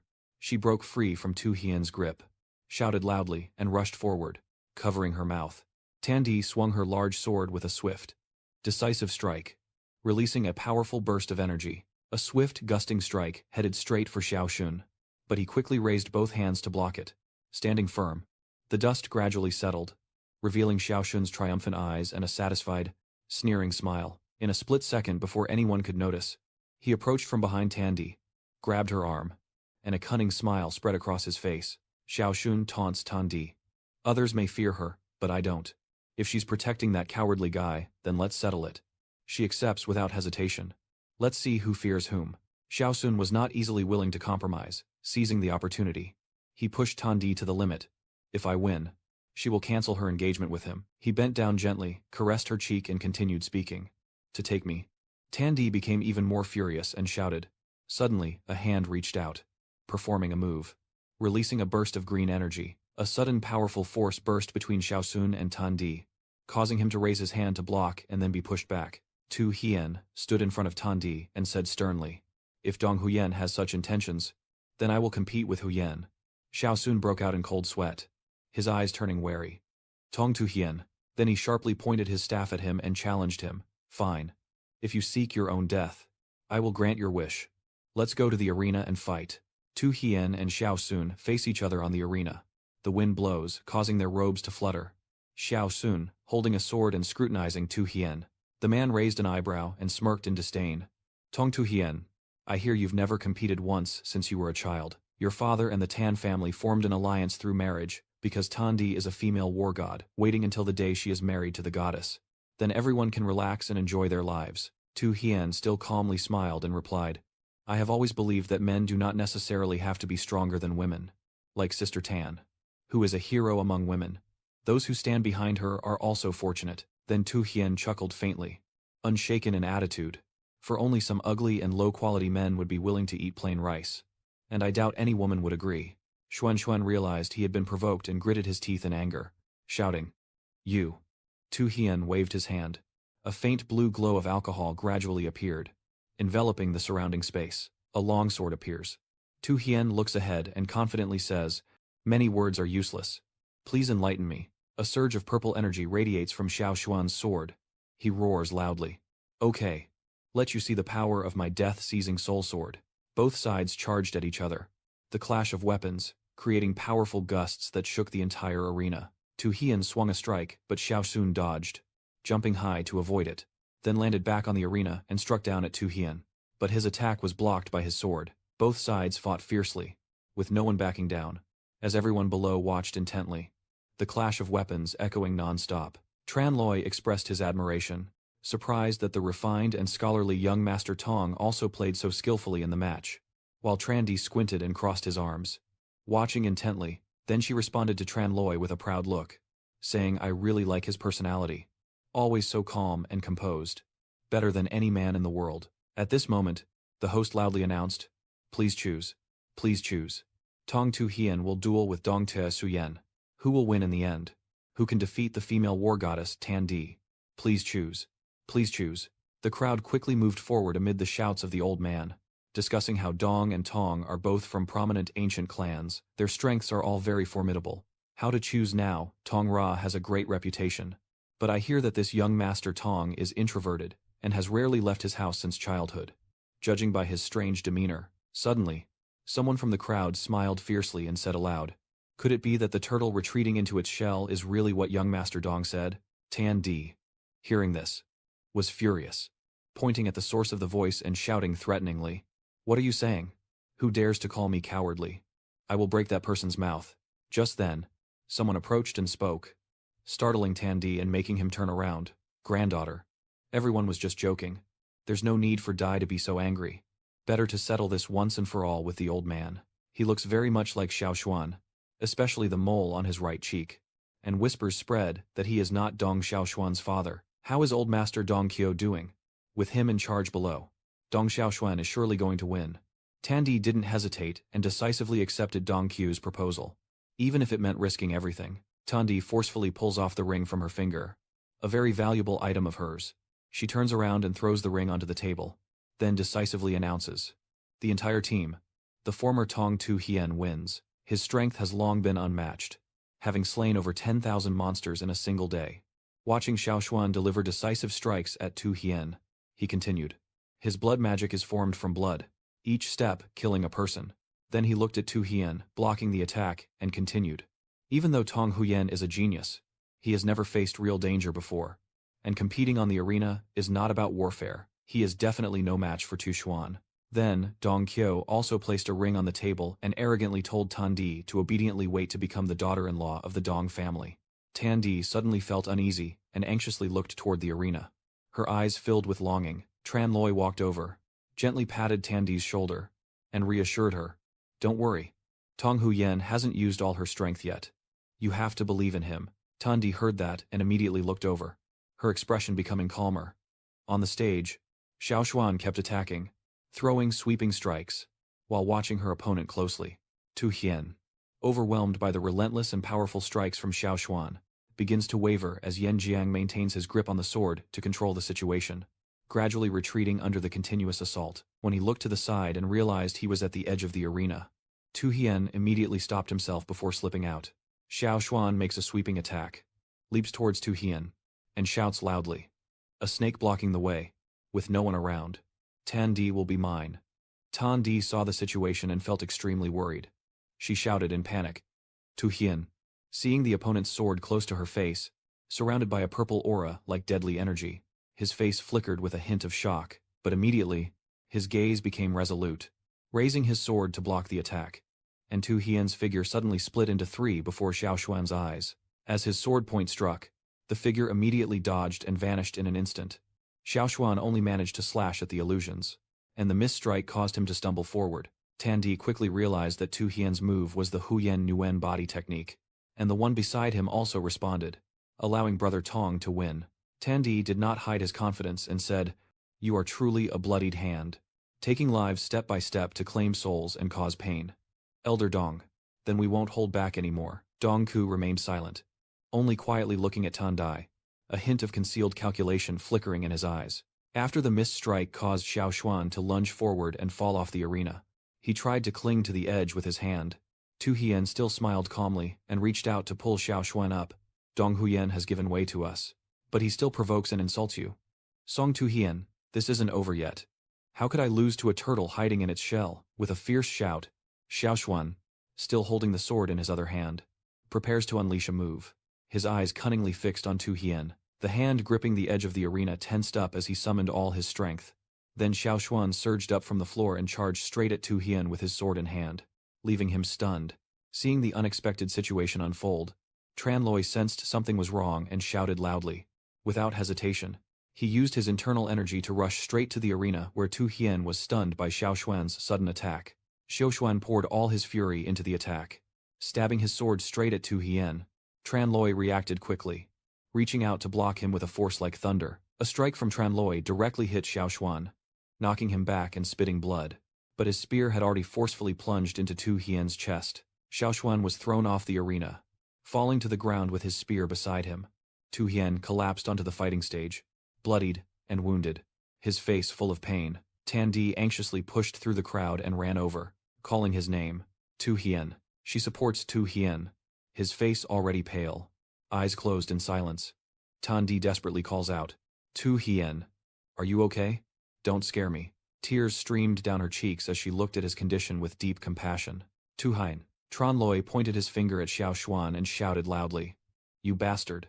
The Loi Dai has already ended, and you still dare to leave and take others' lives. Xiao Xuan realized her actions were wrong. On the Loi Dai, strength alone determined life or death, and no method was off limits. Dong Qiu, face full of mockery, stepped forward to attack Tran Loi, sneering as if to say, Do we need to teach you a lesson now? Tran Loi remained completely unfazed, his cold gaze counterattacking as a powerful blue light surged forward. Two beams of energy collided fiercely, causing a deafening explosion that sent waves rippling across the sea. Neither side held back. Dong Qiu charged fiercely, but Tran Loi remained steady, blocking his attack head-on. Dong Qiu's face shows a triumphant smile, as if he feels he can overpower an unknown opponent in front of him. While across from him, Tran Loi's calm eyes reveal no sign of disturbance. A powerful strike knocks off Tran Loi's mask, revealing his bright eyes and silver hair. Kuang Vu quickly frowned as he recognized the face of the attacker and their move. He's the young man with the surname Tran. He's still alive. Kuang Vu rushes forward using his martial arts. He can't let the opportunity to kill that guy slip away. Charge in. I'll help the old man. Both of them combined their strength, pouring all their energy into attacking Tran Loi, with one wielding a blue light and the other a purple light, maintaining a delicate balance. Tran Loi sneered mockingly at Kuang Vu for just joining the battle. That Martial King Realm guy isn't here. Is he just relying on others? Tran Loi's eyes widened, no longer playful. Lightning flashes crackled from his hands as he poured even more power into his attack. The situation quickly turned around, with Tran Loi's overwhelming strength pushing back the two opponents. Kuang Vu and Dong Qiu were struck by a fierce counterattack, both spitting blood. Kuang Vu quickly stepped back, ready to defend against Dong Qiu in front of him. He has broken through the Martial King realm. He knelt down, clutching his pain but still shouted loudly, Old Dong, today we won't leave any consequences behind. Dong Qiu said grimly. Xiao Xuan stepped forward from afar and said firmly, Father, let's kill him together. Dong Qiu led the way with a serious face, followed by Kuang Vu and Tu Xuan, all three shouting loudly, Let's go. Tan Di stepped forward, planting her feet firmly to block the three aggressive ones, her voice sharp and commanding. Stop. Master Tu Hien is unconscious in her arms, Tan Di said seriously.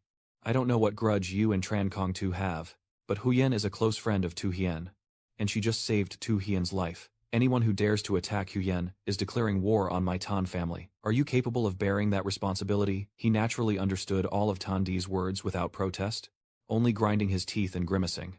After speaking, Tan Di turned to Dong Ku and Tu Xuan and emphasized, We are not on the same side in this feud. Right now, I don't have time to argue with you. If anything happens to Tu Hien, I swear to heaven and earth that Tan Di, will make them pay tenfold. Surely they will punish the father and son. There's nothing more to say to these people. Tan Di turned her back and strode away. Tran Loi glared at the three people, then turned to Bang Kong Vu and conveyed his words to the old man. If they dare to do that, I will definitely repay them tenfold. After speaking, he also turned around and left, not forgetting to call Mang Mang, who was right beside him. Mang Mang, let's go. Bu Kong Vu's face darkened, his anger and resentment threatening to erupt, but he had to hold back in this situation. Dong Ju bowed his head in gratitude and said, Young Master Bang, thank you for your help from the Tuang Jia family. He replied, That Tran guy killed Bang Hung. He is an enemy of the Bang family. I only regret that I didn't eradicate him completely earlier. If the Tan and Tong families had joined forces today, things might get complicated later. Xiao Xuan smirked proudly. Brother Bang, no need to worry. Tong Thu Hien has been struck down by my divine blow. Her fate is sealed. As long as he dies, the alliance between the Tan and Tong families will naturally fall apart. At that time, Tangia will need to find a marriage partner. Who else could be more suitable than our family? Vovu was so pleased with those words that he clasped his hands in sincerity and proposed that the Bang family of both houses form a friendship, and whenever needed, Vovu was willing to risk his life to help. The scene shifts outside a building, the surroundings deserted with all doors tightly shut. Tu Hien lies unconscious on the bed, sweat covering his face, which is twisted in pain. The doctors called to examine him gathered around, carefully discussing his condition, while the two senior physicians looked at each other with sad expressions and sighed. From behind, seeing this atmosphere, Tan felt worried and kept asking all morning, "What's the situation?" The great doctor respectfully clasped his hands and replied cautiously, "Miss, young Master Tong survived the great danger, but his consciousness was severely damaged, which is strange." Tandy heard this and was deeply shocked, her eyes wide with horror but unwilling to believe it. She was overwhelmed with grief, shouting that little Hien Su couldn't die, and ordering all the useless ones to get out. Man with a sorrowful expression looked down at Tu Hien and said to Tran Loi, "Big brother Tran, brother Tong is so good. Could he really just die like that?" In the end, he finally serious turned to confirm that although Tong Huyen's consciousness was severely injured, there was still a way to save her. Tandi also became serious and furrowed her brow as she asked Tran Loi again. Huyen said, "She has a way to save Tio Hien too." Unable to hide her joy, Tandi's mood briefly improved as she smiled and asked, "Huyen really has a way to save Tio Hien too?" Tran Loi didn't look as cheerful. His words made Tandi pause briefly. "There is a way, but it involves risk." She asked, "What kind of risk?" He hesitated for a moment, and then slowly said, "I know of a cultivation technique called the reality shift scripture that can repair lost consciousness, but I am deeply concerned for Tong Huyen and cannot guarantee success if it fails." Tandi was a bit anxious when she heard about the possible worst-case scenario, so she asked again, with a serious face, "What would happen then?" And every word he spoke was like a dagger to Tandai, capable of turning him into a cripple who could never wake up again in this life. Hearing the words crippled person spoken aloud, Tandi was extremely shocked and frightened, while Tran Loi kept trying to persuade her, "You need to think carefully, since you're not yet married. No one will blame you if Tong Huyen dies. But if you choose to take the risk and something happens, you'll have to care for him for the rest of your life, which would be truly tragic." Man questioned openly, "Big brother Tran, how can Huyen say such things?" But Tran Loi saw nothing wrong with his words and asked, "Am I not right? Young Miss Tan is still so young, so impressive in the world. Her youth is endless. She can have any man she wants in the future. How could she spend her whole life waiting for death with a tree?" Tandi lowered her head, her eyes filled with longing and sadness. Then Tran Loi once again emphasized, "If she were asked to spend her whole life with a cripple, would she agree?" Man realized how serious the situation was and became flustered. This, Tandi briefly frowned, understanding everything Tran Loi said and knowing what she would have to face, but she immediately placed her hand on her chest and firmly said, "I've thought it through. No matter what kind of man exists in this world, I only like the little saint if I have to take care of him. For the rest of my life, I am willing." She clasped her hands together, her eyes becoming extremely firm, as if relying on Tran Loi. "Tran Gongzi, I beg you." Faced with Tandi's attitude, Tran Loi slightly stiffened, not expecting her to be so resolute. Immediately, he burst into a helpless laugh and said, "Oh, with this attitude, I can't continue acting anymore." He subtly glanced behind and signaled the person lying on the bed to get up. Tu Hien sat up, smiled with a hint of guilt, and no longer looked tired as she did before. "Sister Tan." Manmin looked very happy and asked Big Brother Tong if everything was okay, while Tandi still couldn't believe her eyes. "And little Hienzi. Also you." Tu Hien gently rubbed his face with his finger and calmly explained that actually, when Tai was angry with the doctor earlier, Tran Huyen had already helped me regain my consciousness. Knowing I might have gone too far with my joke, I felt a bit embarrassed and explained myself. But I have to say, she was very adorable when she was angry, so I kept pretending to be unconscious so Tran Huyen wouldn't notice. Tandi frowned after understanding everything, her anger burning fiercely as she asked in a cold voice, "Wait for me." She rushed over, annoyed, pinched his hand hard. "Song Tu Hien, are you tired of living?" Not daring to provoke her, and had to shout for help. "Apologize. I was wrong. I won't dare again." Man, expressing disapproval of this behavior, blaming them for being too much. Tan Tai Tai was crying just now, but Tran Loi still insisted. "Otherwise, how could we hear those sincere words just now?" Then you praised her, making both of them blush with embarrassment.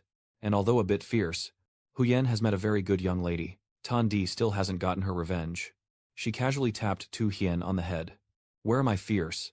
And she even dares to help others deceive." Suddenly, the surrounding space seemed to shake, and all four of them felt the room shifting. Everyone looked out the door and asked casually, "What's going on?" At this moment outside the battlefield, everything became noisy, as if everyone could sense the recent upheaval. Everyone gathered at the harbor, shouting loudly in front of the vast sea, "The Huyen Vu Dong Fu has appeared." A group of people, upon sensing the disturbance, immediately rushed forward quickly, pushing and urging each other to go faster. Everyone's greed and scheming are directed at what just appeared. We've waited so long. And finally, the Huyan Wudong Fu has manifested. We absolutely cannot let other sects arrive first. Soon. They all gathered by the riverbank, their eyes fixed on the vast rippling lake as they whispered and discussed quietly. The water below roars and crashes. Huge waves clash with smaller ones. Thunder strikes directly into the surging water, causing the whirlpool to expand wider and wider. From the swirling water, a stone pillar rises up, and amidst the vast sea and thunder, the shape of the pillar appears. It quickly revealed its towering, majestic form before the eyes of the many onlookers, and large words appeared before them accordingly. Those cultivators looked at the towering stone pillar and were both surprised and amused as they laughed loudly. It's the Huyan Wudong Fu. Indeed, the Huyan Wudong Fu. After confirming that it was indeed the Huyan Wudong Fu, those cultivators all exerted their full strength, riding their swords or flying on clouds to rush over quickly. At this moment, Tran Loi's group also ran out to see what all the noise was about. Just as they reached the entrance, Tran Loi saw a large number of cultivators heading straight for that stone pillar. No wonder it's the divine beast Palace Lang. As soon as it appeared, it caused a storm. Heaven and earth changed. The temple must hold incredible fortune. Tandi nervously looked back at Tu Hien and asked, "Are you okay?" Little Hien too, he smiled gently and replied, "It's nothing. Such a great opportunity can't be missed." So the four of them have also come to an agreement. Tran Loi happily led the group, running and talking happily. "All right, then the four of us will travel together." As soon as he made that decision, someone suddenly appeared and struck out with a palm attack at them. The attack easily blocked the four of them, and a strong wind arose, even forcing the group to retreat several steps. The attacker slowly descended, but before their toes touched the ground, the entire Tran Loi group tensed up, and in front of them appeared four people: Ho Cat, Kong Vu, Tu Xuan, and Dong Ku. Xiao Xuan was the first to speak, frowning in annoyance as he addressed Tran Loi's group. Tong Tu Hien, still alive. Tu Hien saw him and smiled with a mix of embarrassment and sarcasm, saying, "Sorry to disappoint you." Tan Di beside him couldn't be as calm and composed as Tu Hien. She was furious and shouted at the guy. "Tung Xiao Xuan, the one who ambushed and seriously injured Ti Hien Zi. We haven't even found the others yet. And now you're coming to surrender yourself." Tan Di angrily draws her sword and points it directly at him. "Ready to fight. Now, we'll settle the score with you." As soon as he saw the crowd blocking the way, Mang Mang nervously pressed close to Brother Tran Loi. "That old man over there." Huo Ka also started to speak, his eyes fixed on them as he said calmly, "Kid, last time I let you escape. This time, there's no way out." With that, the four attacked Chen Lei and his group without hesitation, shouting, "Let's go, kill them." But just as they took a few steps forward, Tran Loi reached out to stop them. "Wait a moment. Stay calm and stand in front of everyone to talk to them first. You must set up the battle here. Have I forgotten what time it is now?" Tran Loi's gaze is fixed on the Xuanwu Divine Palace, which is the destination of many cultivators from all over. The opportunities within the Divine Phoenix Hall are being claimed by everyone. By the time our grudges and debts are settled, there might be nothing left for us inside. The group of Tongqiu began to hesitate after hearing him speak up to this point, standing still and silently staring for a while. After a moment of thought, the envoy glanced to his left and then began to speak. "This young man makes sense. Prioritize urgent matters first. Don't let this small issue ruin the big plan." Hu Cat, upon hearing his words, immediately turned to look at Bu Vu standing right behind him and urged him forward. "Young master, everyone go ahead. I will handle them and join you later." "All right, I entrust the matter here to you." After saying that, the three of them immediately set off to get the best items inside the Black Feather Hall, leaving Ho Cat alone among Tran Loi's group. "Young master, rest assured.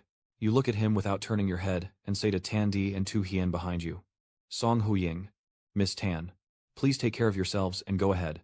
She refused to agree stubbornly when she heard Tran Loi's words. "I won't go. I can't leave Huyen alone." Tu Hien is also very righteous and ready to fight alongside Tan Di at any moment. "That's right, Tran Huying. Let's retreat together." Huo Ke stands opposite, listening to the four of them discuss, then waits and strokes his beard, speaking naturally. "Gentlemen, very honorable. I will take care of this for you." He no longer hesitated, the mask on his head falling as he gathered his energy with both hands, ready to attack. "Everyone else, get down and prepare for the final battle." The attack once again aimed directly at the four people standing where Tran Loi was, causing all four to be knocked back. Ho Cat stands calmly watching the explosion he caused, the entire space in front of him illuminated. making him even more confident. The three non-martial artists running toward the Mystic Martial Alliance headquarters immediately turned back upon seeing the explosion, and Dong Q looked behind him with concern, asking loudly, "Young Master Bang, Lao Ho really will be fine on his own. Don't worry. Lao Ho is a martial king expert. Handling them is as easy as crushing a bunch of ants." Hearing this, little Shu Yen suddenly looked regretful and sighed, only feeling sorry for Tan Di.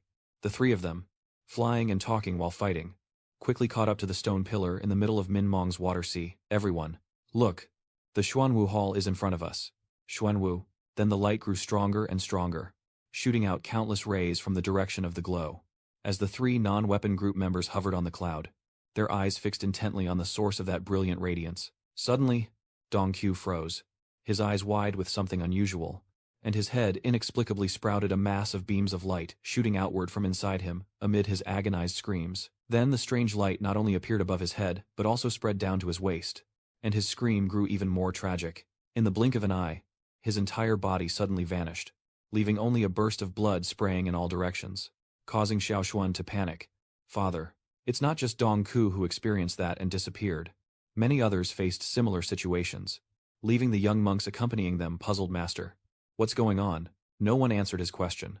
They all died before they could say anything, leaving the survivors in shock. Xiao Xuan and Bu Vu stood close together, both with expressions of horror, unable to understand what was happening as they saw the older monks turn into a pile of blood. "What's going on? Why is it like this?" On this side, Tu Hien and Tan Di team up to fight against Ho Ka across from them. The two of them swung their swords straight at him, but Ho Kat still stood calmly behind his barrier and told them to stop causing trouble. "None of you are my match. Just obediently wait to die." As soon as he finished speaking, he waved his hand, and a simple move was enough to sweep both of them away effortlessly. Tan Di was injured by his attack, dropping her sword to the ground and struggling to hold herself up. So powerful, this must be the strength of a martial king. Manman saw the situation was unstable and also lent a hand, taking the opportunity to attack when the old man wasn't paying attention, striking him from behind. "I'm not afraid of you, you old bastard." But just as Ho Kei said, none of them are a match for him. Ho Ka turned around and casually swatted, causing Man to be beaten to the ground.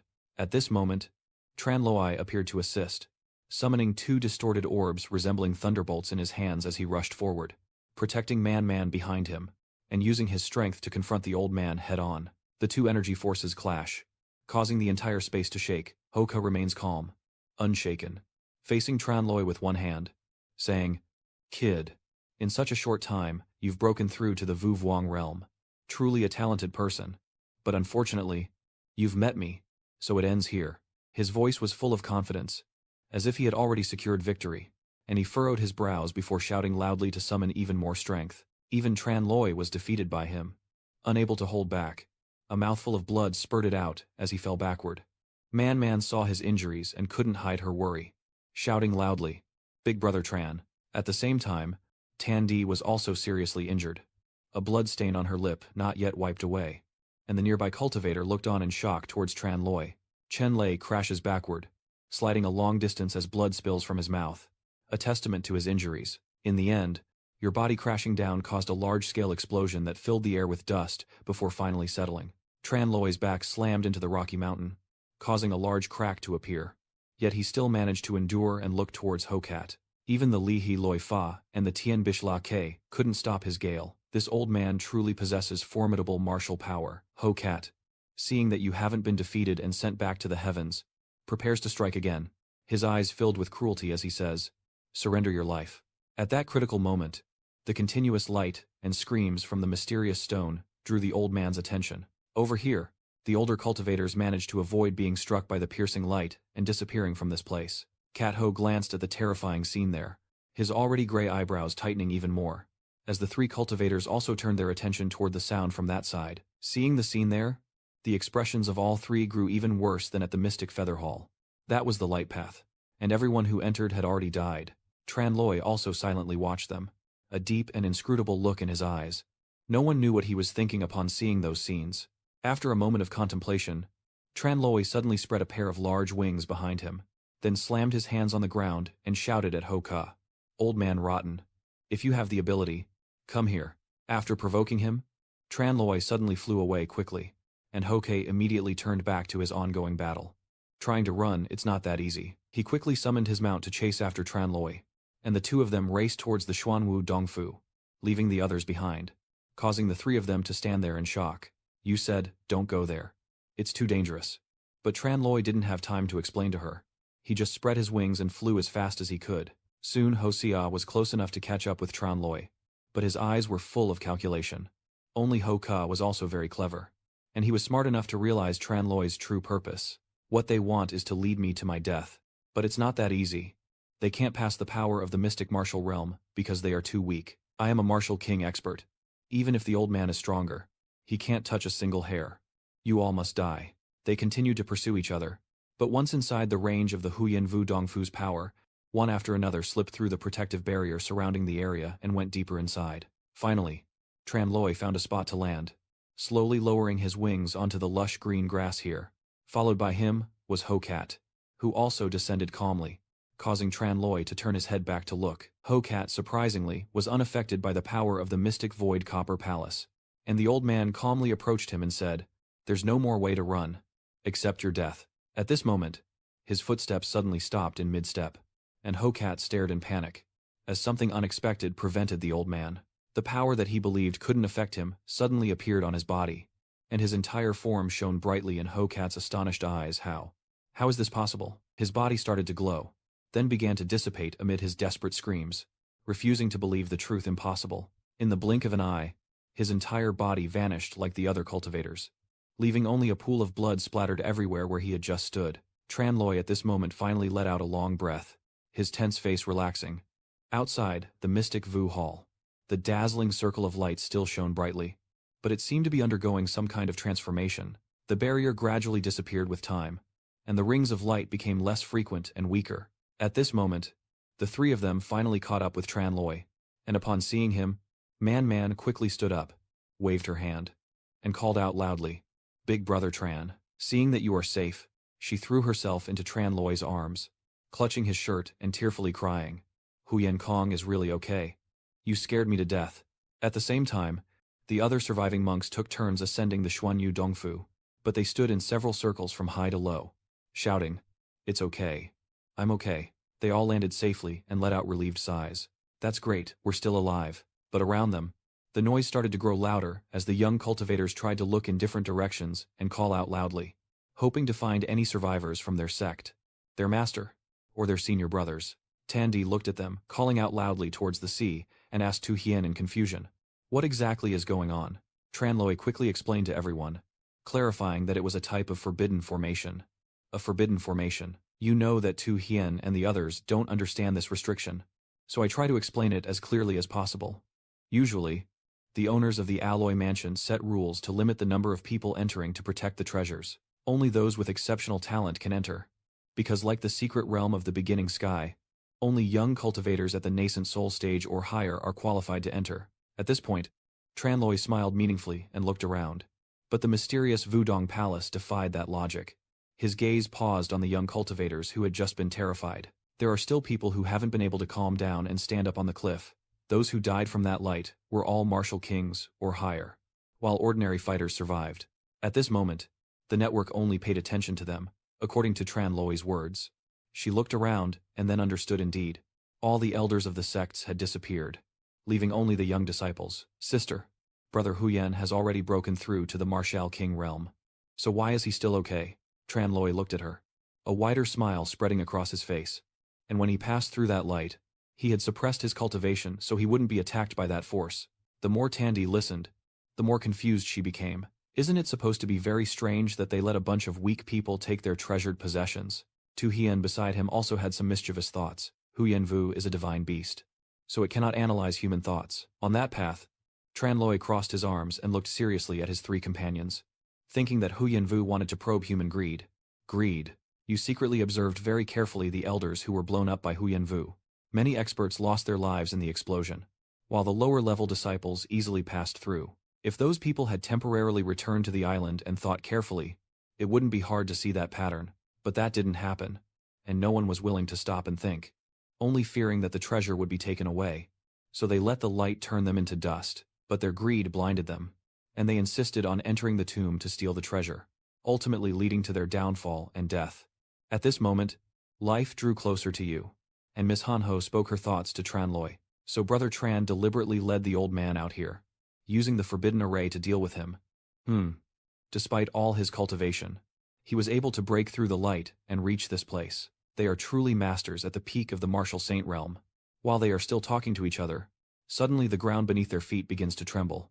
Another ring of light appeared, along with many beams of light descending from an unknown source onto the higher peak of the mountain. But the beams gradually dispersed, leaving behind countless stone tablets covered in strange writing. The monks in that generation all looked up in amazement. What are these stone tablets for? They must be related to the mysterious divine beast. Let's go check it out. Their minds are all the same. So everyone rushes to surround the stone table. Some even boldly step closer and touch it without fear. The lines appear clearly one after another before the eyes of the monks, each trying to get closer to read them more clearly. Those who arrive here do so by fate. But fate has its limits. One of these spirit tablets is the key. The one chosen by the tablet may enter the cave for 10 hours. After reading these lines, a monk suddenly pointed upward and spoke somewhat loudly in surprise, because the spiritual talisman was on top of the stone table. As expected, the talisman mentioned is hanging atop the stone table, shining brightly. And the monks rush up, each with their own plans. Tran Loi's group still stood still without moving, and Tandi was the first to speak when she saw the chaos above. There are at least a few thousand people here, but only 100 spiritual cards. How can we compete? Tran Loi saw that she still didn't understand the situation, so he smiled, his sharp eyes responding. What can you do? He and his 3 companions looked toward the stone tables, their hands cracking the joints as they said, "Go ahead." But just as Tran Loi was about to make a move to take the spiritual talisman, a spear-wielding person charged at him wanting to fight, and the Tran family member received a blow from me. He suddenly attacked with a strike aimed right where Tran Loi was standing, but he lightly stepped back and narrowly avoided it. Xiao Xuan and Wu Vu, angry, pointed at his face and scolded him. "It was because of you that my father hurried up the mountain and died in the light. Bang Heng and Ho Lao both died because of you, and today I will avenge them." Tran Loi, not willing to accept this, stood in the middle of his group and pointed at Xiao Xuan to remind him of something. "Dong Xiao Xuan, don't forget that when you left the Forbidden Island, it hadn't exploded yet. Could it be that I can predict the future?" And Dongku's death was entirely caused by his hasty pursuit of love. Then he turned his gaze to Novu, a mocking smile gradually appearing on his lips. Even the old man of the Bang can only blame him for being too confident. The two of them, hearing what you said, became even more furious and could only grit their teeth and move closer. "You. Say less. Kill them to avenge my father and old Hu." Then, the two of them charged forward together, fighting 2 against 4 from Tran Loi's group. But before they could reach your group's area, they were suddenly ambushed, and sharp spear tips flew from nowhere, injuring both of them. Not only did they attack Vu and the others, but more and more of those spear-like darts suddenly appeared in the sky. They don't hesitate to stab straight into the hard-earned cultivators who have just reached this martial gathering, causing them to fall without understanding what happened to end their lives. From above, several Lan Kin clan members descend, carrying a bunch of tridents on their backs, loudly shouting that these spiritual tokens belong to them and telling everyone to get out. The monks saw the appearance of the person and immediately became even more alarmed, shouting and trying to run away quickly. It was the Lan Kin tribe. At this moment, Mang saw something and quickly warned Tran Loi, making him turn around in a hurry, and everyone looked on. Sure enough, something bad is happening. A group of Lan Kin clan members are swiftly swimming through the water, rushing toward us. In addition, there are several experts from the Sea Tribe and Beast Tribe clinging to rocks and climbing up, causing panic among the others. They had been watching from afar until the restrictions disappeared before acting. The cultivators who regained their composure, led by one carrying a star-shaped pendant on their back, said to the others, "We all gathered here for the Huyen Vu Dong Fu. Everyone has their own opportunities inside. So what right do you have to claim it as yours?" Before the other person could argue, that Lan Kin clan member refused to reason and just attacked first. What right do they have? Based on this, and as a result, those who dared to speak out against him were beaten down, all of them bleeding and crying out in agony. When they gain the advantage, they all rush in together, overwhelming the monks with their numbers, slaughtering the humans who dare to steal from our 2 clans, and crushing them. But the cultivators refused to be defeated, quickly uniting to fight back against them, daring to look down on our humans, to show you the power of us. And so, both sides started fighting fiercely, slaughtering each other, with no one willing to back down. One person swings a sword to take the life of a beast folk, while the beast folk retaliates with sharp claws and teeth, tearing at the humans. Amid the chaos of the fight, another group of humans and beastmen seized the opportunity to climb onto the stone platform and snatch the spirit tokens, taking them and then fleeing. It just means they can't compete with the winged beast tamer flying freely above the ridge. The spiritual token belongs to us. On this side, Tandi looked at Tu Hien and said anxiously, breaking into the communal hall would be a fierce battle. Tu Hien, seeing this scene, was also anxious and unsure what to do. What should we do now? Just jump into the main fight, as both of them are like headless snakes. Tranloi stepped forward to explain and help them understand. The spirit talisman here is only a part of it. Fighting over it just wastes energy. But while they are here, we split up to go into the mountains, steal the talisman, and gather in front of the communal residence. According to his plan, their group of 4 split into 2.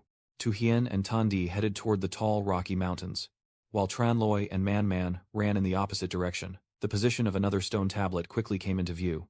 Hidden behind the tall mountains so few would notice, it soon cracked with numerous fractures and collapsed suddenly. The spiritual token hanging at the top also fell due to the tremor, moving quite quickly. Soon, it was in Tranloi's hand, and he happily caught it and said, "All right." At this moment, Man points to another stone tablet where no one has taken the spiritual card, and Brother Tran still has a piece of the stone tablet. The two of them didn't hesitate and immediately ran to the other stone table to buy some time. "Let's go." But suddenly both of them had to stop because a surge of power from somewhere blocked their path, and Tranloi pulled Man back a step carefully. It turns out a beastman has discovered their spirit cards and is approaching to steal them. "If you don't want to die, hand over the spirit cards now." Tranloi stands proudly in front of Man, thumb pointing behind him. "There are many spirit cards over there. If you have the skill, go and get them." The beast was stunned by the name you called out, and in his mind, the silly face of a dog immediately appeared. The more he thought about it, the angrier he became, until he couldn't hold back and roared, revealing his sharp claws. "And who is Ha Bakao?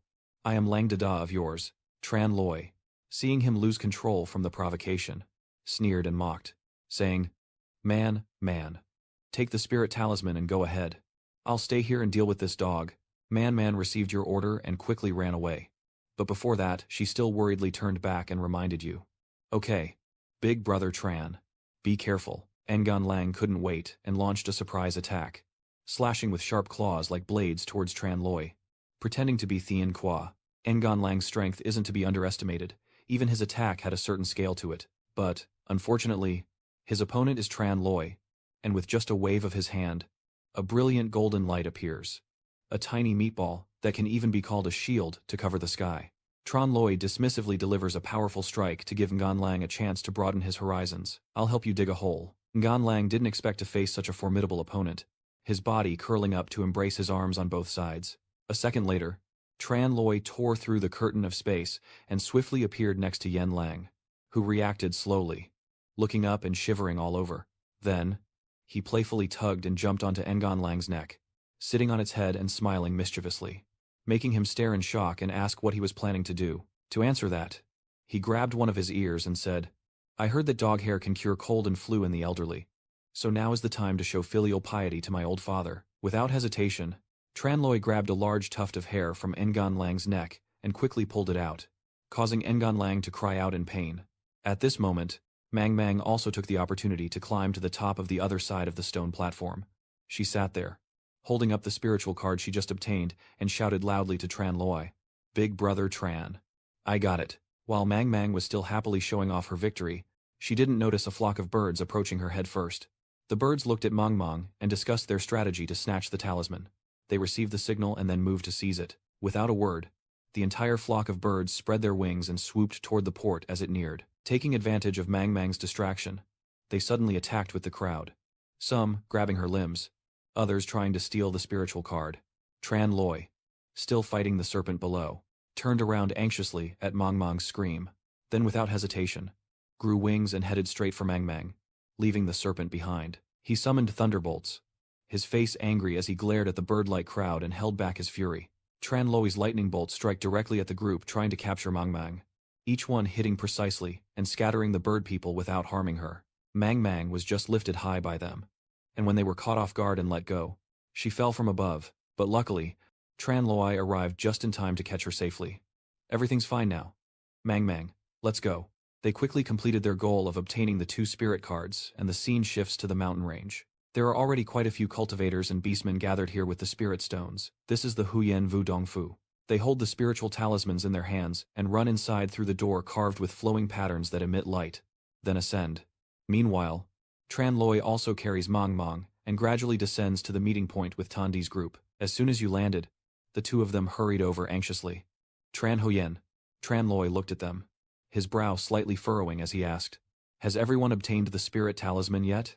Tan Di offers a spiritual token with a grim expression, only managing to get one piece. There is chaos here as they fight over the spiritual tokens. I got here first. Hold on tight to the tokens and don't let others steal them. A monk seizes the opportunity unnoticed and snatches the spiritual talisman from the hand of a dying man. Smiling, he quickly turned around happily with the item in hand and ran back to the entrance of the communal estate, leaving chaos behind. While you can take your time to loot, I'm leaving first. But he hadn't taken many steps when a long, pale pink tentacle reached out, wrapping tightly around the monk's body and lifting him high into the air. Leaving him no time to react, the tentacle tightened its grip.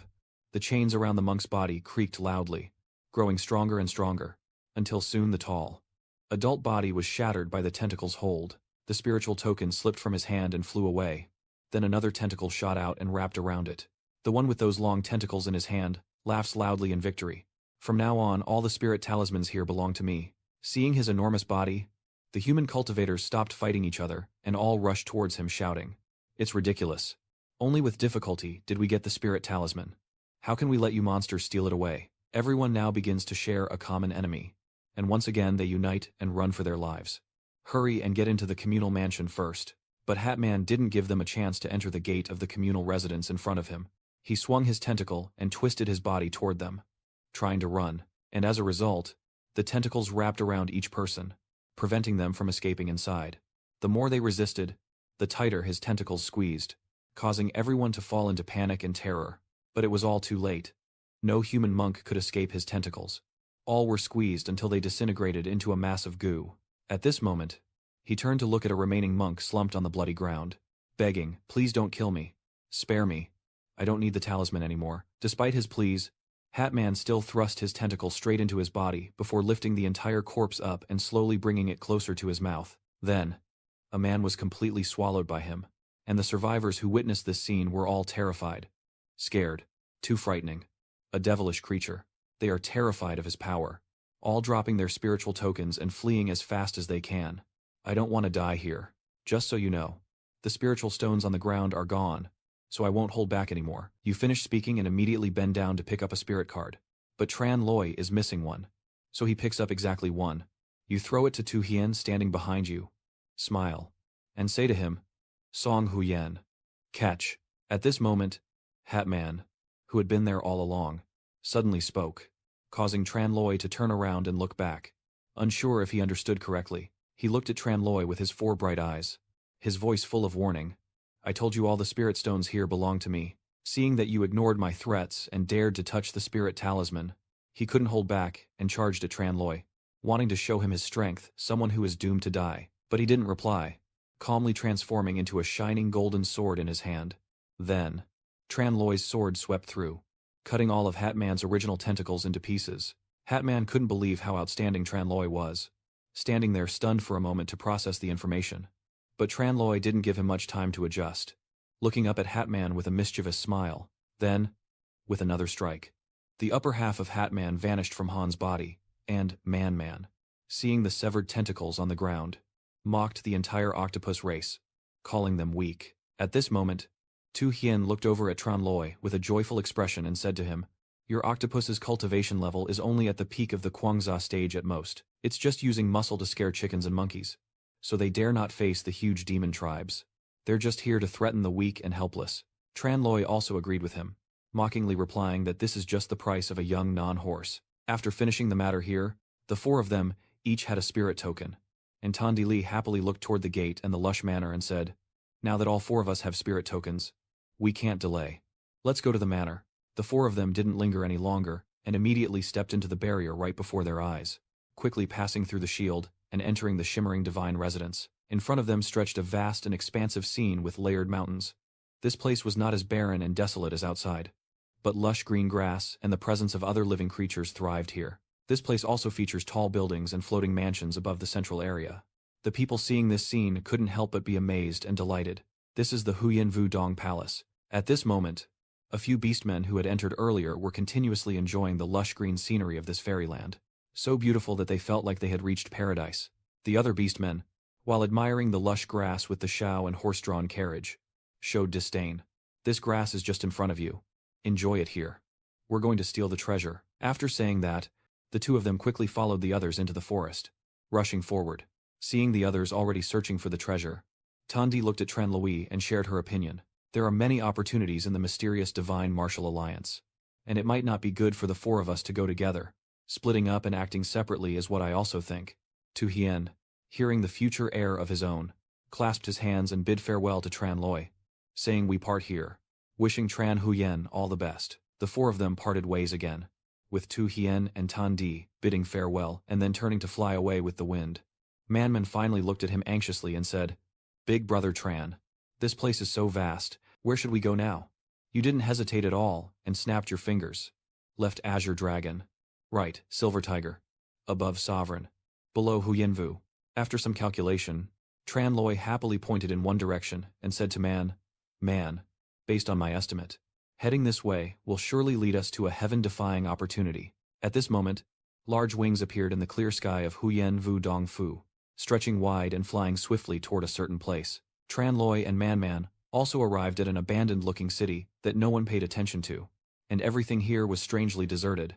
Man awkwardly smiled and asked Tranloi, Big brother Tran, is this the place of divine destiny and mysterious chance? And you just smile when you're nearby. Well, honestly, I don't think this location is very fortunate either. But Tranloi still trusted his decision and wanted to explore here. And since we're already here, maybe there's some treasure too. So let's split up and search. They split up to search inside the building, with Tranloi running back and forth carefully checking every corner. Man was the same, even kneeling down to meticulously examine each pillar. After searching for half a day, both of them were so exhausted they collapsed to the ground, sighing. Without finding any treasure, there's nothing here. This is just an empty room. Strangely, the Jade Palace of the same residence shines brightly. It's not grand or luxurious. So why does it look like a ruin? At this moment, Manman suddenly stared intently at the foot of the house with a deepening frown, quietly examining each pattern on the leg of the house, gazing at them for a long time. Finally, Man made a discovery, her smile piquing Tranloi's curiosity as he turned to ask what she was laughing at. Then she pointed upward excitedly, eager to share her find. Big brother Tran, look. The round top on this machine is actually a pattern that looks like the top of a turtle shell. Tranloi, after hearing her words, looked carefully at the structure of the house and was surprised to ask again. A turtle shell. When he saw the clue, he was so happy he sat up straight, proudly gazing at Man and praising her. Manan, you're really clever. This temple is a treasure. Seeing that she still didn't understand what I said, I quickly started explaining it again to Manan. Brother Vu is the incarnation of the divine rule, changing its shell every 1,000 years. The armor on the shell not only increases its lifespan each year, but also serves as a treasure. And this place is where it leaves that shell. As soon as you finished explaining to Man, a boastful voice rang out. So that's how it is. Thank you all. A group of beastmen had been clinging to them from outside as they entered the building to steal. Luckily they haven't gone far, or else they would have missed this treasure. The leader, standing with arms crossed and a haughty attitude, told Tranloi and Man that if they didn't want to die, they should leave quickly because this treasure belongs to us. Tranloi and Man looked at them, unable to tolerate that arrogant attitude, and argued with these beastmen. This is the place we discovered first. If you have the ability, go find it yourself. Stealing from others is not bravery. The leader, scolded by her in a single sentence, suddenly snapped, showing his teeth to threaten Man. Daring to speak those words to Ra, he's tired of living. Phi Lone saw that Man was a girl and seemed much more confident, so he flew forward to interrupt Thien Quang, the kid with a slightly chubby mouth. Those little guys earlier aren't enough for my appetite. Let me handle this. Man saw that this guy eats people and felt scared, instinctively stepping back a little. But with Tranloi still here, he definitely wouldn't let anyone bully his Manman. So Manman, don't be afraid. These little demons are weaker than you, it's just that your body hasn't fully adapted after absorbing the Kwangsa. So now is the perfect opportunity to practice. Hearing Tranloi encourage her like that, she felt a little less worried but still lacked confidence in her abilities and asked again, Big brother Tran, can I do it? Don't worry, I will help you. Thien Kwang, seeing them ignore him and act like heroes protecting the beauty, became even angrier, unable to contain himself and even demanding to add insult to injury. Kill them. After speaking, they started fighting first. Phi Lone crossed her arms and spat fire back at Man Man. The two of them are separated. Tranloi turns back worried but still guides her to fight back. Yi. Man Man, don't be afraid. Keep fighting back. But the opportunity he's not paying attention to, Tian Kang also rushes forward with his huge hand, ready to strike and take him down. He simply overestimated himself. Tranloi easily blocked his attack with one hand. He then used a bit more strength to land a punch that made Tian Kang stumble backward and lose his balance. With the opportunity in front of him, Tranloi jumped up to face him, clenched his fists with energy, and then delivered 2 free punches right into his chest, making him cry out in pain. Tian Kang was knocked back by your power.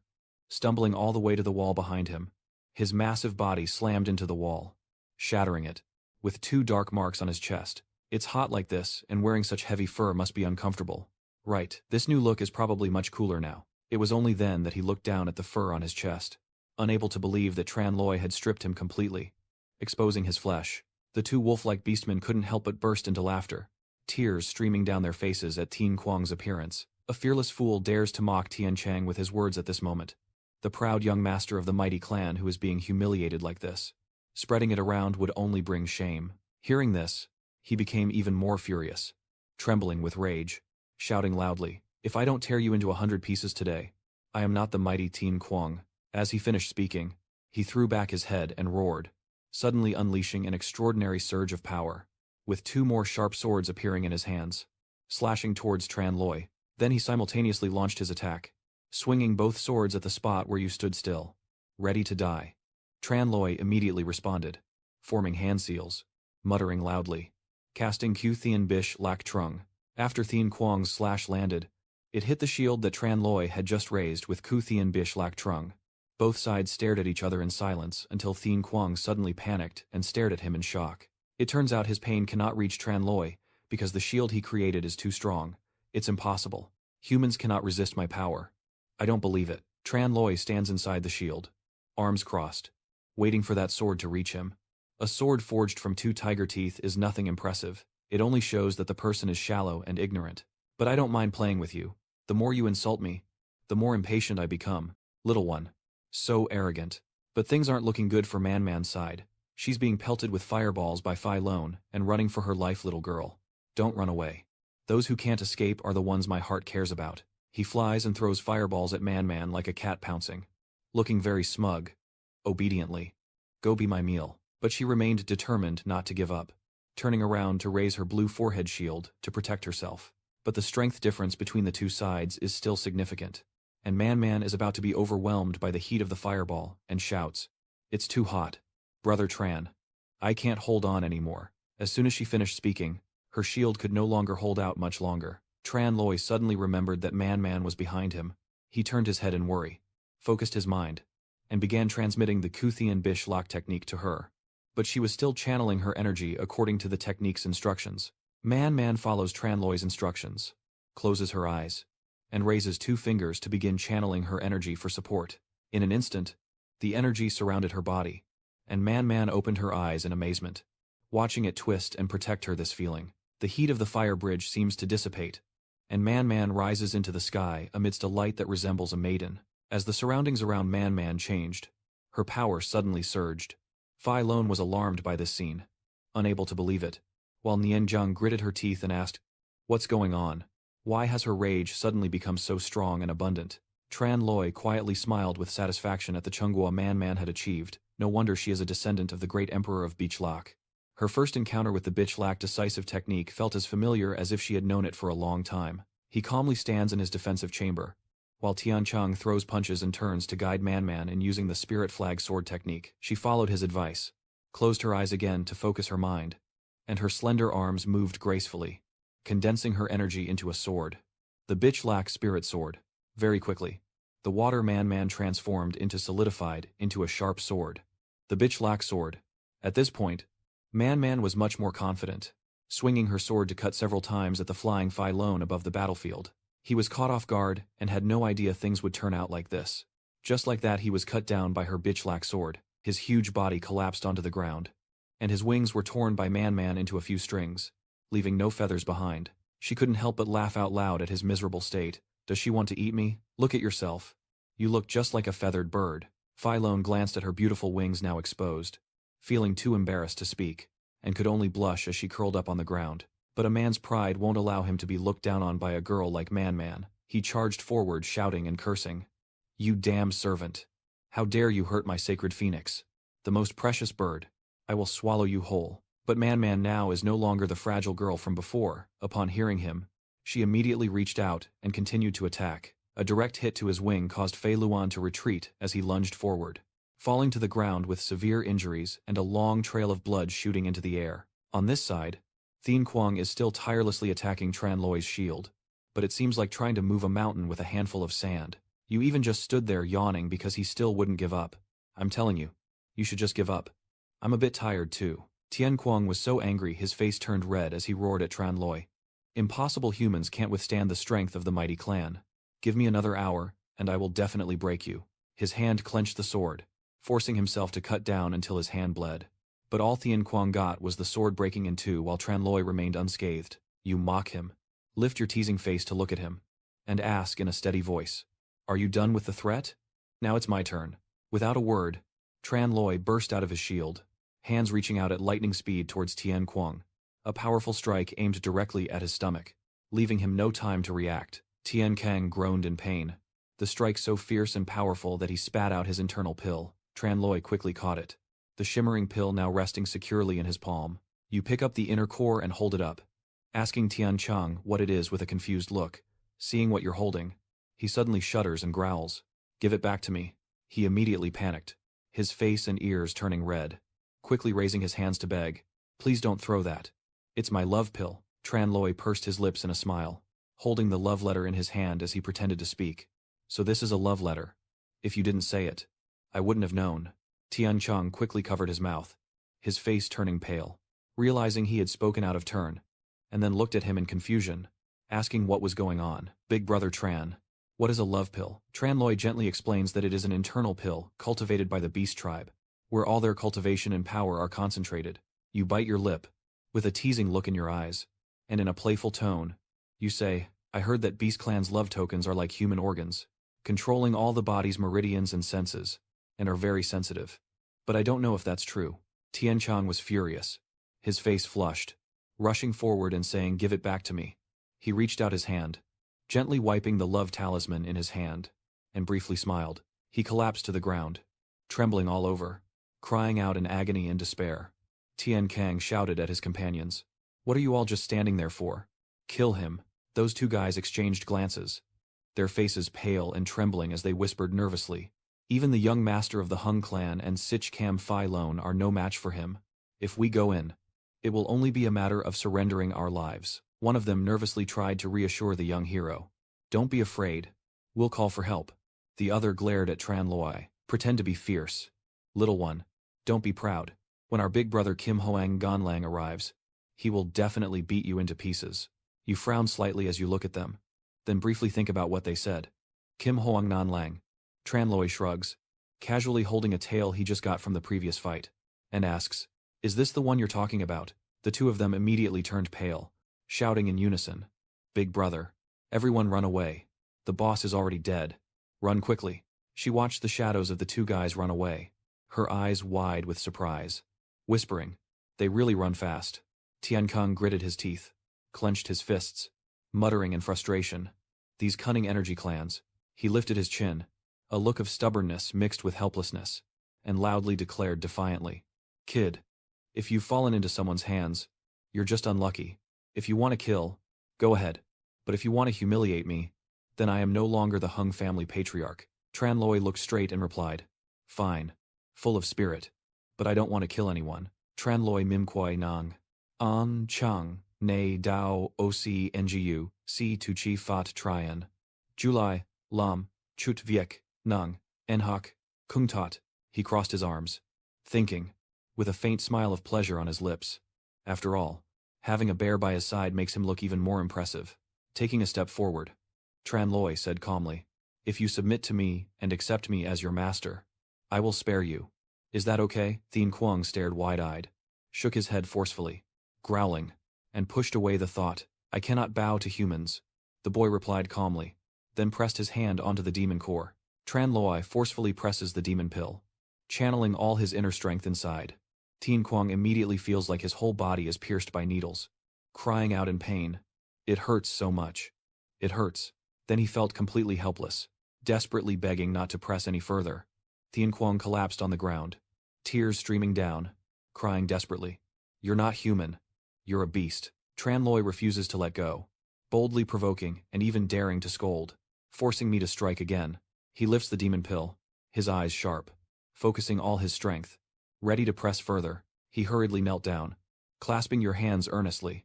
Supreme Master above, please accept this from your disciple. Tran Loi smiled contentedly, his voice gentle. Good disciple. Following the Master's path will never let you regret. The sky is clear. Everyone is sitting and eating when she suddenly exclaims, I'm so hungry. You rub your stomach, sighing softly, then says, this scruffy chicken may look ugly, but its meat is really tasty. Behind him, Tian Kang sat sadly, thinking to himself that even after death, they still torment the body like this, roasting it as he turns around. Humans are truly more cruel than our demon race. His eyes flashed with a fierce glint, secretly thinking, I haven't lost to you all just yet. I will wait for the right moment. Suddenly he turned back, his tone calm but startling. Tien Kwang. Yes. There's something I forgot to tell you. Tran Loi explains with a serious yet teasing look that when he returned the love letter earlier, he left some enchantments. Don't worry. It's nothing scary, but if you try to resist me, it will activate. So as long as you behave, nothing will go wrong. Hearing you say that, he was stunned and thought, how despicable. Tran Loi dusts off his hands, steps closer, and with a probing look asks, what was your name just now? Tien Kwang pretends to be obedient, bows his head in response. I am Hung Tien Kwang, the eldest son and heir of the Hung clan of the Great Land. Master can call me Little Tian or Little Kang. Then he thought for a moment, his eyes flickering as he said, this name is hard to remember. I'll give you a new one. You also need to be tall enough to reach a man's measure. So from now on, call you Hung Dai. He listened but looked unwilling and said, Hung Dai. Your face darkened and asked, don't you like it? The Tien Kwang quickly replied, I like it. I thank my master for the name. But in his heart he muttered, it's so uncultured and ugly. Then he turned to another direction and ordered, eat your fill, and then go to the toilet. Hung Dai. Stay in the main hall for me, he replied respectfully. Yes, master. As he walked, Tien Kwang muttered to himself, you all ate the meat, didn't you? I don't have a single piece to need a meal. Holding the great seal with one hand, I quietly thought in frustration, why am I the rightful heir of the Hung clan? In this situation, then he poured all his frustration into his hands, trying to lift the great hall. Tien Kwang seethed with anger inside. I hate. Cut to a scene at a sacred tower in Na, sunlight streaming through, the white architecture shining brilliantly. Inside, the howling roars of the wolf tribe echoed throughout the great hall, claiming that all the treasures within this magic formation belonged to them. They shouted angrily, humans, get out now. Anyone who resists will die. Tan Di clenched her fists, unable to hold back, and shouted back, you are too unreasonable. We clearly broke through the barrier, and you are just sitting and waiting. The people around Tan Di also showed anger and frustration, wishing the unreasonable people would disappear immediately, and a few stepped forward with determined eyes, saying we will never back down. Without waiting for both sides to negotiate further, the wolf tribe howled and charged forward to kill. Then a voice echoed throughout the tower, cold and commanding. No one here will escape. Everyone around was stunned, eyes wide open, murmuring in horror, asking who was speaking, what this was, and where the black bones came from. Suddenly, giant octopus tentacles shot out from the darkness, revealing a figure landing on the ground with long, writhing tentacles behind him, looking incredibly terrifying. Some people recognized him and exclaimed, it's the strange man. The wolf tribe members turned to look, suspicious. When did this guy arrive? A loudmouthed guy, shouting loudly, hey, I heard your peers are causing trouble outside and got cooked into soy sauce. Why don't you go check it out yourself? He stands tall, his cold gaze sweeping over. I am the Black Sect. This is my territory. Black strong. I am here to defend it. Then the dark priest roared, a murderous aura exploding. I don't need the treasures in this jade artifact. I must kill those bastards. The wolf tribes exchanged glances after hearing him speak, then silently shifted their gaze. and together let out a startled cry. Understood. Tandi didn't bother to pay attention to him, tightening his grip on his sword, sending a cold aura. He's just a wicked guy with no real skill. I'll handle him. He suddenly curled his lips into a cold smile, and a sinister aura instantly spread throughout his body. Tu Huyen saw this scene and was immediately terrified, her face turning pale as if she had lost her soul. He hurriedly rushed towards her, urgently saying, "Be careful." And immediately afterward, countless sharp thorns suddenly grew on his back. The black corpse struggled violently, causing the sharp tentacles to scatter wildly through the space, fiercely sweeping and cutting down a line of Lang tribes nearby in an instant. Then, the tentacles swept out in a wide arc, cutting down everyone around him. They cried out in pain, lying on the ground, furious and shouting, "Why? Why, you?" Hakte glided past the scattered corpses, cold as ice. "I said I don't need the objects here. What I want is everything." Without hesitation, he turned around and swung his sword fiercely, destroying that enemy before his eyes. "I can't believe what's happening right now. My whole body trembling with fear. His strength is at least from the Vu Vuong stage or higher. We're too far apart. What should we do now?" Seeing her trembling in pain beside him, Tu Huyen shouted in panic, "Tanti," biting his lip. She tried to lift her arm but was helpless. "I can't move anymore. What's going on?" In the end, the two of them were also discovered by the black priest. He turned his head, a cold smile curling on his lips. Still with two fish caught in the net, the twisting tentacles whip out, rushing toward their location, grabbing them and wrapping around their bodies until they feel sharp pain. His cold voice echoed amidst the stench of blood. Thinking that hiding among the corpses was safe, Hakte sneered, his voice full of pride. "This Hakthian Mo is the secret technique of our Hak Han Chuang clan. Even a kin NGU might not escape. Soon your internal organs will also be gone. Wait a little longer and you will feel death approaching. Then suffer and die in pain." He calmly clenched his tentacles, causing the sound of bones and flesh being compressed to echo through the air. "And you will regret not dying with them earlier." A sly smile spreads across his lips as he pleads with me to kill you, or else you will suffer torment until death. Tandi tries to lift her head, spitting angrily at the ugly monster. He not only didn't get angry, but also leaned down to observe her with a sickly gaze. She's a woman. Her body isn't bad. It's a shame to kill her like this. The tentacle-like appendages keep touching her body, constantly bothering her, pushed to the limit. Her whole body tenses up. Her face flushes with anger. And she's so annoying. He couldn't help but shout loudly, "Tanti." Hakte chuckled, a look of amusement clearly on his face. "Well done. It turns out women are such interesting toys. I've changed my mind. I will take you back to the Zhang family to be a servant." Tu Hien, worried about Tandi, clenched his fists and shouted at him, releasing her and defeating the monster. Seeing him teasing Tandai, Tu Hien led her away, shouting, furious, and released Tan-Ti. He braced himself and bit down with all his strength on one of the tentacles of the black creature, the fierce bite startling it, causing it to scream in pain and cry out loudly. Hakta was stunned by the bite, growling in anger, still full of strength. "Well done. I will eat you first, and then enjoy the woman like this slowly." The cheap tentacles wrap around him, slowly pulling him into his mouth. Taking advantage of his distraction, Tu Hien gently pulls out a pill from his hand. With all his strength, Tu Hien shot the pill directly into the open mouth of the Hakte, who was caught off guard and asked in surprise, "What is that?" He forced a smile and replied that it was a firecracker, and the demon suddenly felt a sharp pain all over his mouth, screaming loudly into the surrounding space. With his remaining strength, Tu Hien forcefully kicked into his mouth. "Go to hell." A loud explosion shattered the hag's mouth, blood splattering everywhere. After the deafening explosion, Tandi was thrown back, stumbling and falling hard to the ground. Her face grimaced in pain, sweat beaded on her forehead, and her body grew even stiffer. Tandi tries to move, realizing she might be able to move now, then quickly remembers him and shouts, "Little Hienzu." Tandi stands up quickly, rushing forward while calling out, "Xiao Hienzi, where are you?" She pushes aside the rubble with her hands and anxiously calls out, "Xiao Hienzi, answer me." Tandi, amid the rubble, suddenly realizes something that makes her heart tighten. The scene before her leaves her stunned, his whole body covered in wounds and blood all over. Tandi quickly caught him and shouted in panic, "Xiao Hienzu, what's wrong with you? Don't scare me."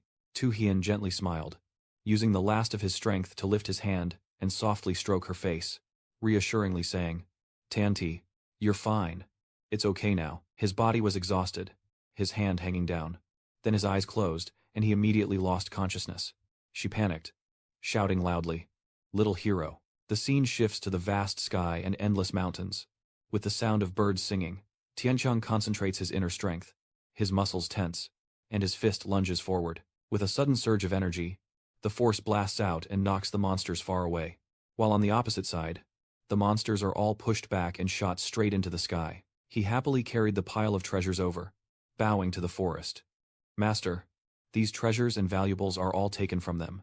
The forest gives to the master. Tran Loi happily nodded, praising without hesitation. Looking good. Indeed, still a good disciple, helping me with so many things. Tiankang smiled outwardly, but secretly cursed inside. Stop bothering me. I'm about to die from exhaustion. At that moment, on the other side, the Bai army struggled to stand up, sneering sarcastically. The young master of the human clan, bowing to his master. It seems the entire Hung clan is doomed. As soon as he finished speaking, Tian Chang gritted his teeth, turned sharply with a sly smile. I make seafood porridge for everyone. Seeing that I am about to be killed, I panic and beg, don't kill me. Just let me go. I will tell you a secret. Thien Quang didn't bother to care, walking straight in front of him and said coldly, a shrimp's squeak could hold a secret. Just obediently go inside. Just as his punch was about to land, Quan Bi shouted loudly that it was the greatest treasure of the Huyen Vu Dong Fu. Hearing that, you immediately shouted, wait. Wait. Stop. The punch from Thien Quang froze mid-air. Tran glared coldly at Quan Bi, his voice deepening. Tell me what the greatest treasure is. He nervously swallowed his saliva, making sure that the person beforehand wouldn't kill me. He got furious, threatening with his fists.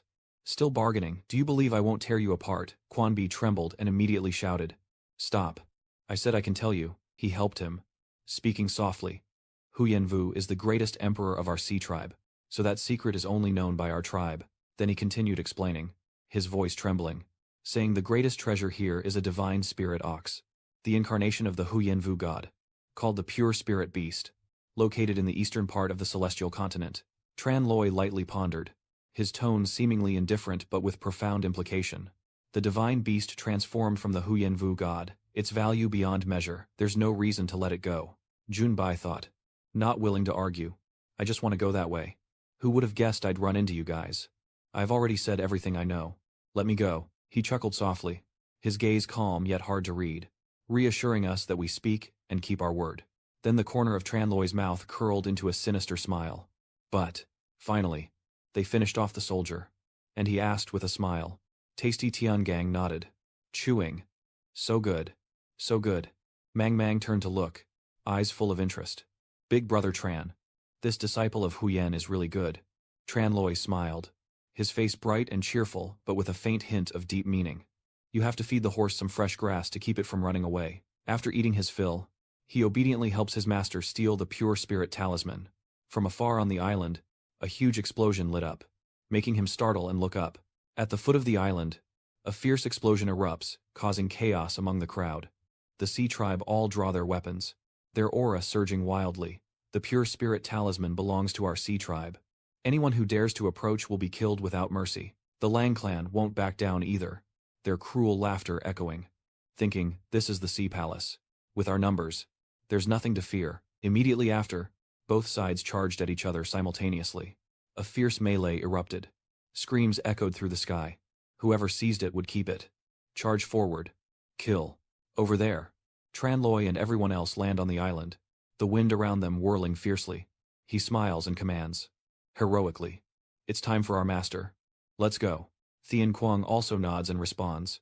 Yes. He immediately charged forward, his muscles tense, launching a powerful attack, with a single palm strike unleashing a forceful burst that shook the wolf tribe in front of him. Then Tian Chang turned to attack again, his powerful strike sending the pack of wolves soaring high into the sky. When they realize the newcomer is from the great Earth Giant clan, the wolf tribes all pale in fear, panicking and fleeing. It's the great Earth Giant clan, we're no match for him.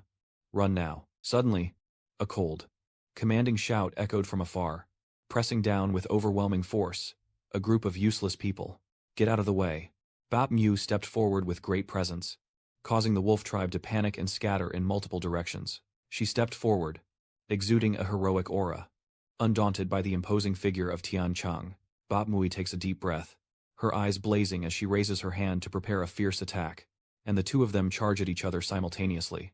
exchanging rapid strikes with relentless power. He roared angrily, his internal energy surging, launching a fierce attack, gathering all his strength, raising both hands, ready to strike with a devastating spear blow. That inner strength shot straight at Batmui.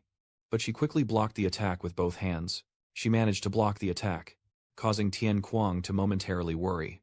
His face tense like a stretched string, his arm tired from the blow, but his determined gaze still fixed on him. The scene shows Batmui struggling to withstand Tian Kuang's powerful attack. Tran Loi gazes in surprise and quietly marvels. Enduring even Hung Dai's full pressure, Senzako is strongest here. Man nodded in approval. Impressed.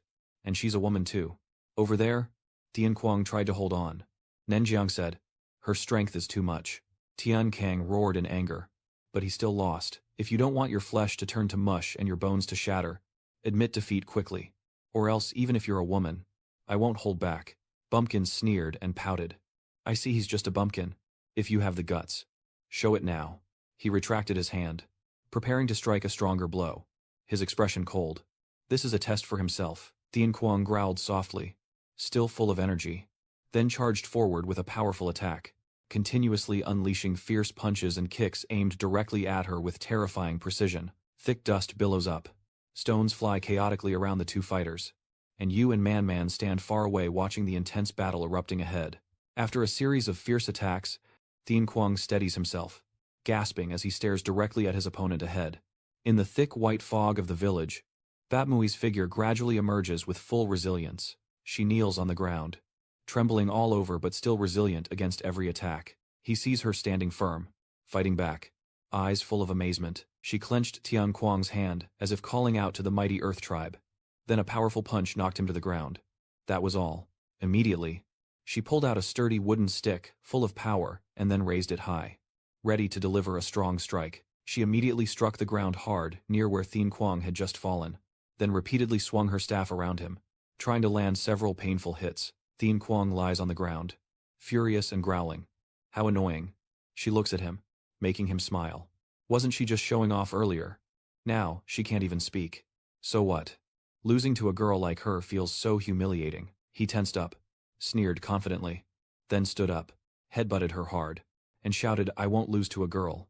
Batmui painfully covers her nose with her hand after Tian Kuang's headbutt, and then her nose instantly transforms from its normal shape into a pig's nose, and immediately, a tail appeared behind her, and a pair of pig ears grew on her head, completing the transformation. Seeing Batmui change, he shouted in surprise, Pig, and upon witnessing her transformation, Tran Loi and Mangman both froze in shock. Batmu vigorously rubs her nose, glaring angrily and shouting, How dare you tarnish my noble face like this?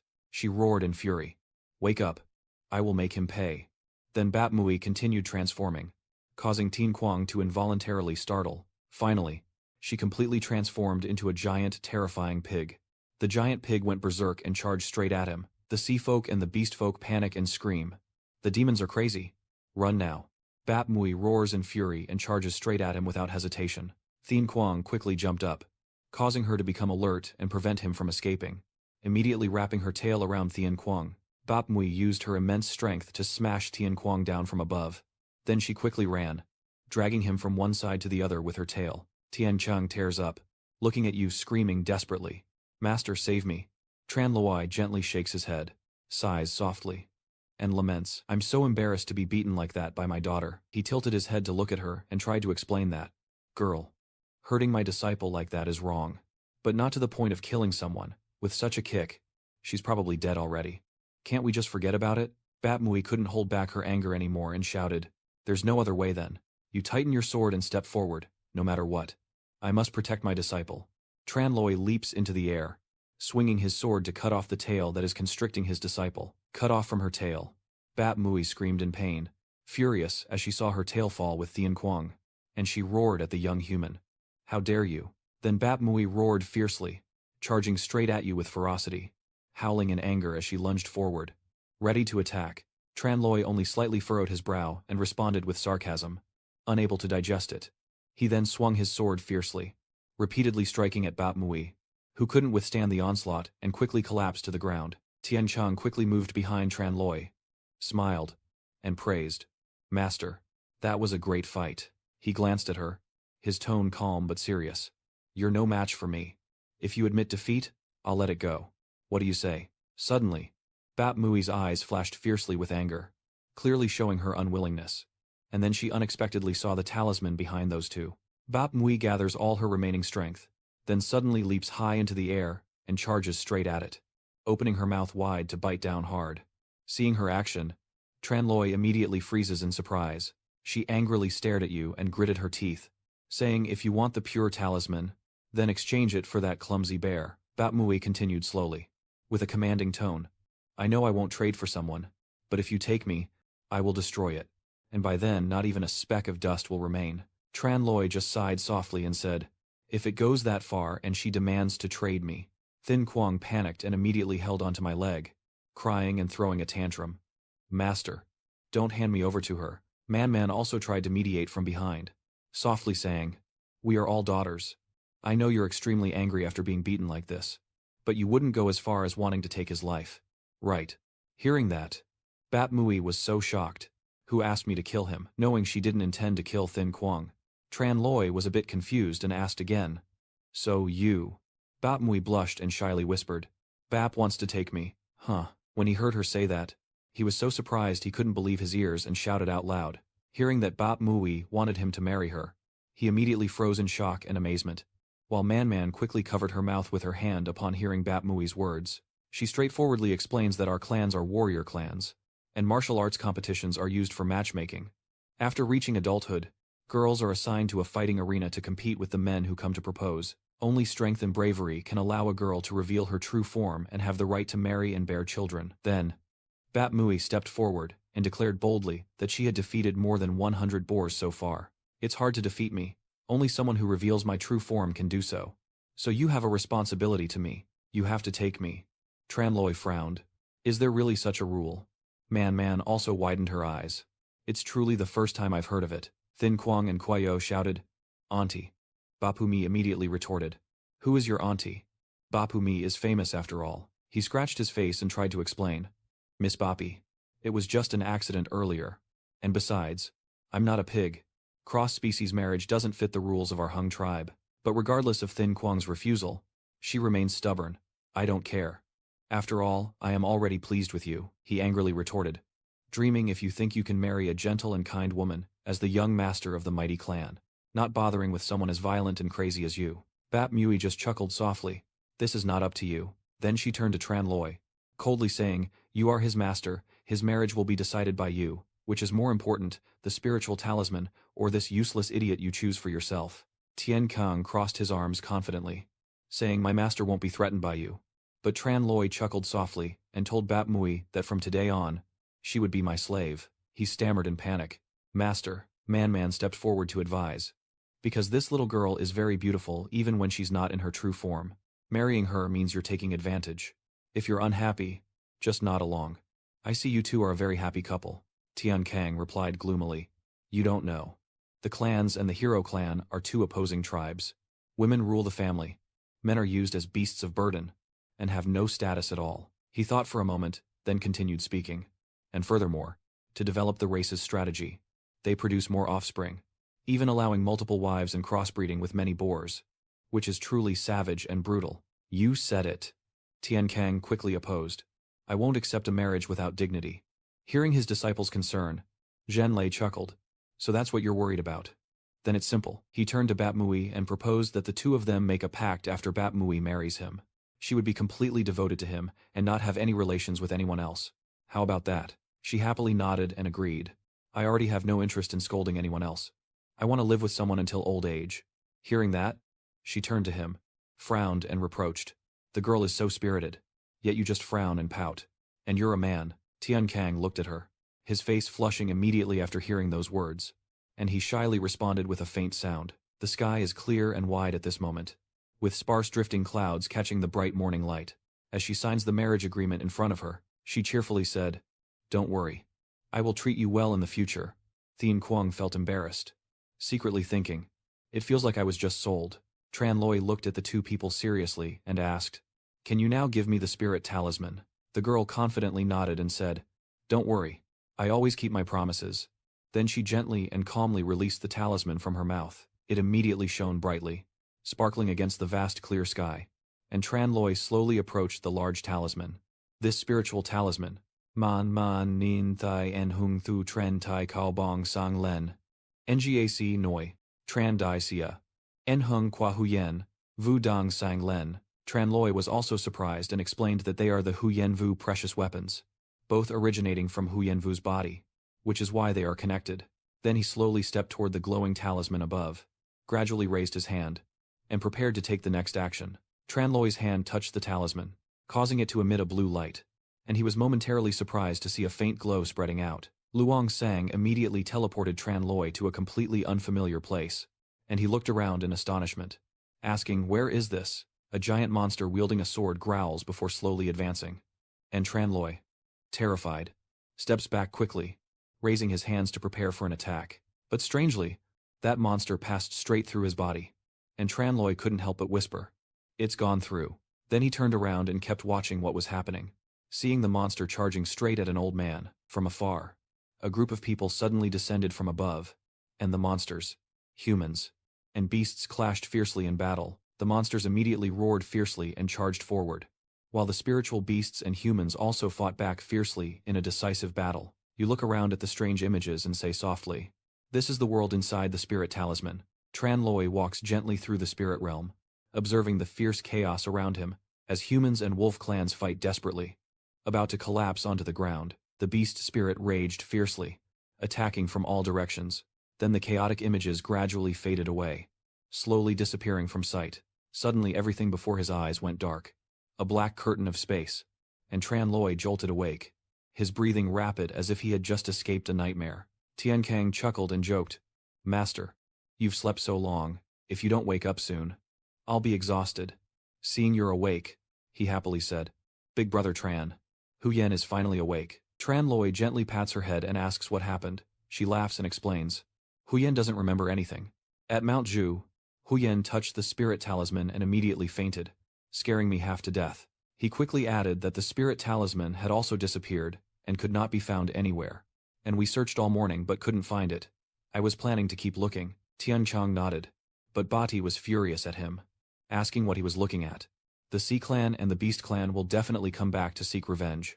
When they return to kill, do you think the three of us can win?" Manman hurriedly said, "Sorry, big brother, Tran." Tran Loi smiled faintly. "Bat Mui did the right thing. The spirit talisman is the treasure of the High Tribe. They won't give up easily. You staying there will only put you in danger," you softly continued.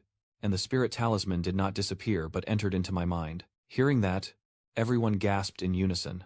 "Ah." Tran Loi paused thoughtfully, his tone heavy. "And there I saw the ancient battle from the prehistoric era between the demon race and humans." Tian Kang asked curiously, "What was the ancient battle of the upper era?"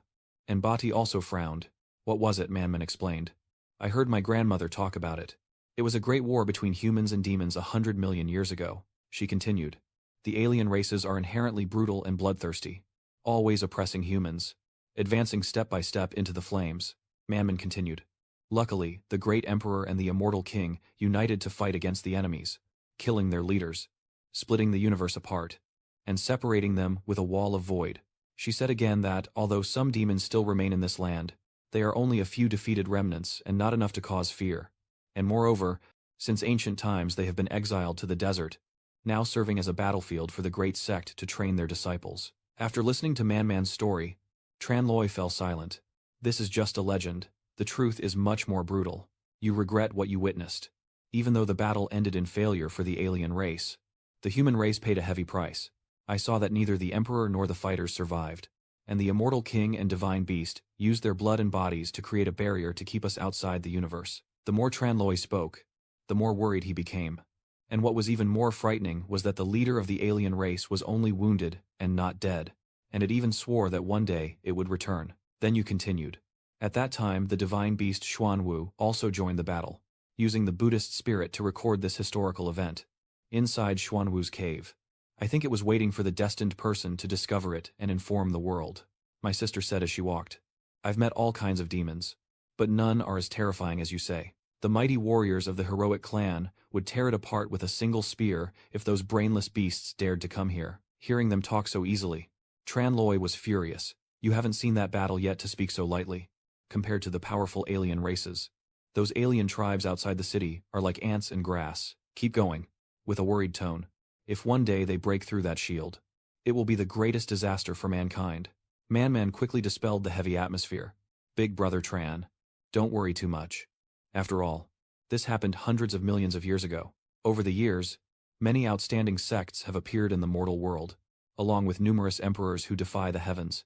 I believe that even if the demon race breaks through the shield, we will be able to fight them back. Tran Loi gently smiled at her, then fell into deep thought, believing that in a past life, overcoming the heavenly tribulation would make one invincible. I never realized the alien race could be so powerful. It seems I need to work harder to become stronger, much stronger than before. Under the clear blue sky, free birds soar gently around, while on the ground, two people are slowly walking, each step heavy with difficulty. Tandi is carrying a wounded monk on her back, walking with heavy, laborious steps. She just carried him on her back, walking hurriedly with a determined look, and said, "Little hero, be a little more patient. I will definitely find a way to save him." Suddenly, Shendi heard a distant voice shouting to chase and catch it.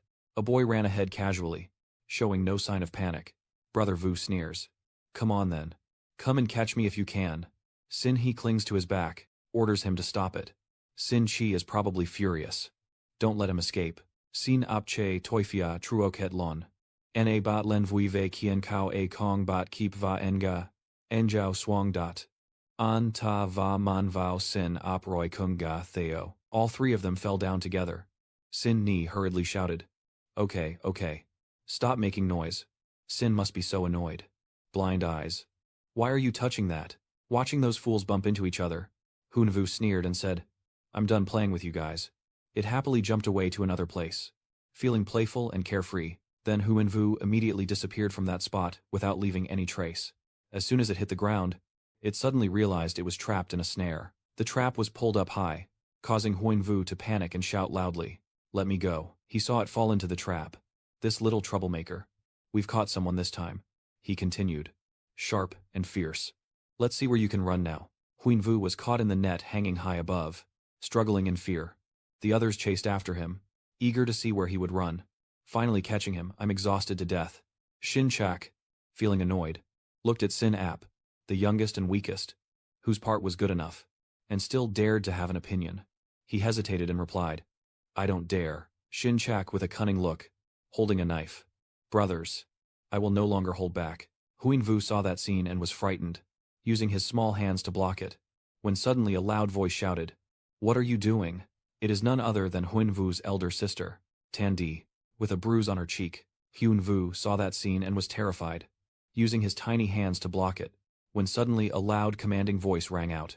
What are you doing? Hunvu saw it was her and couldn't help but startle, then shouted loudly, Big sister, save me. They want to eat me. Please protect me. Holding up a knife and shouting, Shut up. Tandi quickly rushed over, seeing the situation was unstable. Stop. Which sect do you belong to? Even a young child like this is not spared. Truly heartless. She then swung her sword down fiercely at them. Take this strike from me. Tandi clenched her teeth and slashed fiercely towards Sin Chak, who shouted loudly and dodged to the side. Tandi took the lead, fiercely swinging her sword strikes straight at the crowd. Sin Chak broke out in a sweat. Senior sister, don't make a move. I'm not like those people. She just swung her sword at the net, trapping her brother. The truth is right in front of us. What else is there to explain? Immediately, Hu Yanvu broke free from the net, its face showing unmistakable joy. Hu Yanvu falls freely, and just before hitting the ground, she pushes her hands down and lifts her legs up. Then, a loud explosion erupts, and the surrounding rocks fly in all directions. At this moment, large rocks began to appear one after another, forming a long line. Sin Ap pointed at the rocks and shouted, Elder brother, the divine medicine has escaped. Tandi looked at the scene in shock and said, The divine medicine. Are you sure? Angrily blaming. That's not a child. That's a divine medicine turned into a human form. She acted hastily and attacked without understanding the situation. Truly reckless. Tandi quickly explained. But you can't blame me. Anyone witnessing such a scene would misunderstand. You didn't give us a chance to speak. Sinap replied, Wait a moment. If it's a divine medicine, it can cure illnesses and wounds. Sin Ap squints and explains there's no way it just stops at healing and wounds. The divine medicine Hu Yen Vu can be compared to an immortal pill. The energy of the life spirit. The white bones. Those who consume it can extend their lifespan by 100 years. Tandy outwardly smiles but secretly feels sad. Thinking, it's good that the little saint has been saved. Sin Ap frown and cross his arms, saying, we worked hard to catch it, but it was let go by someone. How do you want to compensate? Tandy suddenly grabbed Sin Ap's collar, making him panic. Her face darkened with a threatening expression, and she said, how can we catch it? Sin Ap was so frightened he stammered. Let's talk about it slowly. Transition to a desolate place, where towering mountains look like a fairyland. Mang, blushing shyly stammers and says, Bat Mui, or just forget it. Bai Mui casually replied, stop talking nonsense. Bunko Nuong hates seeing people like this. Then she stripped off Mang's clothes.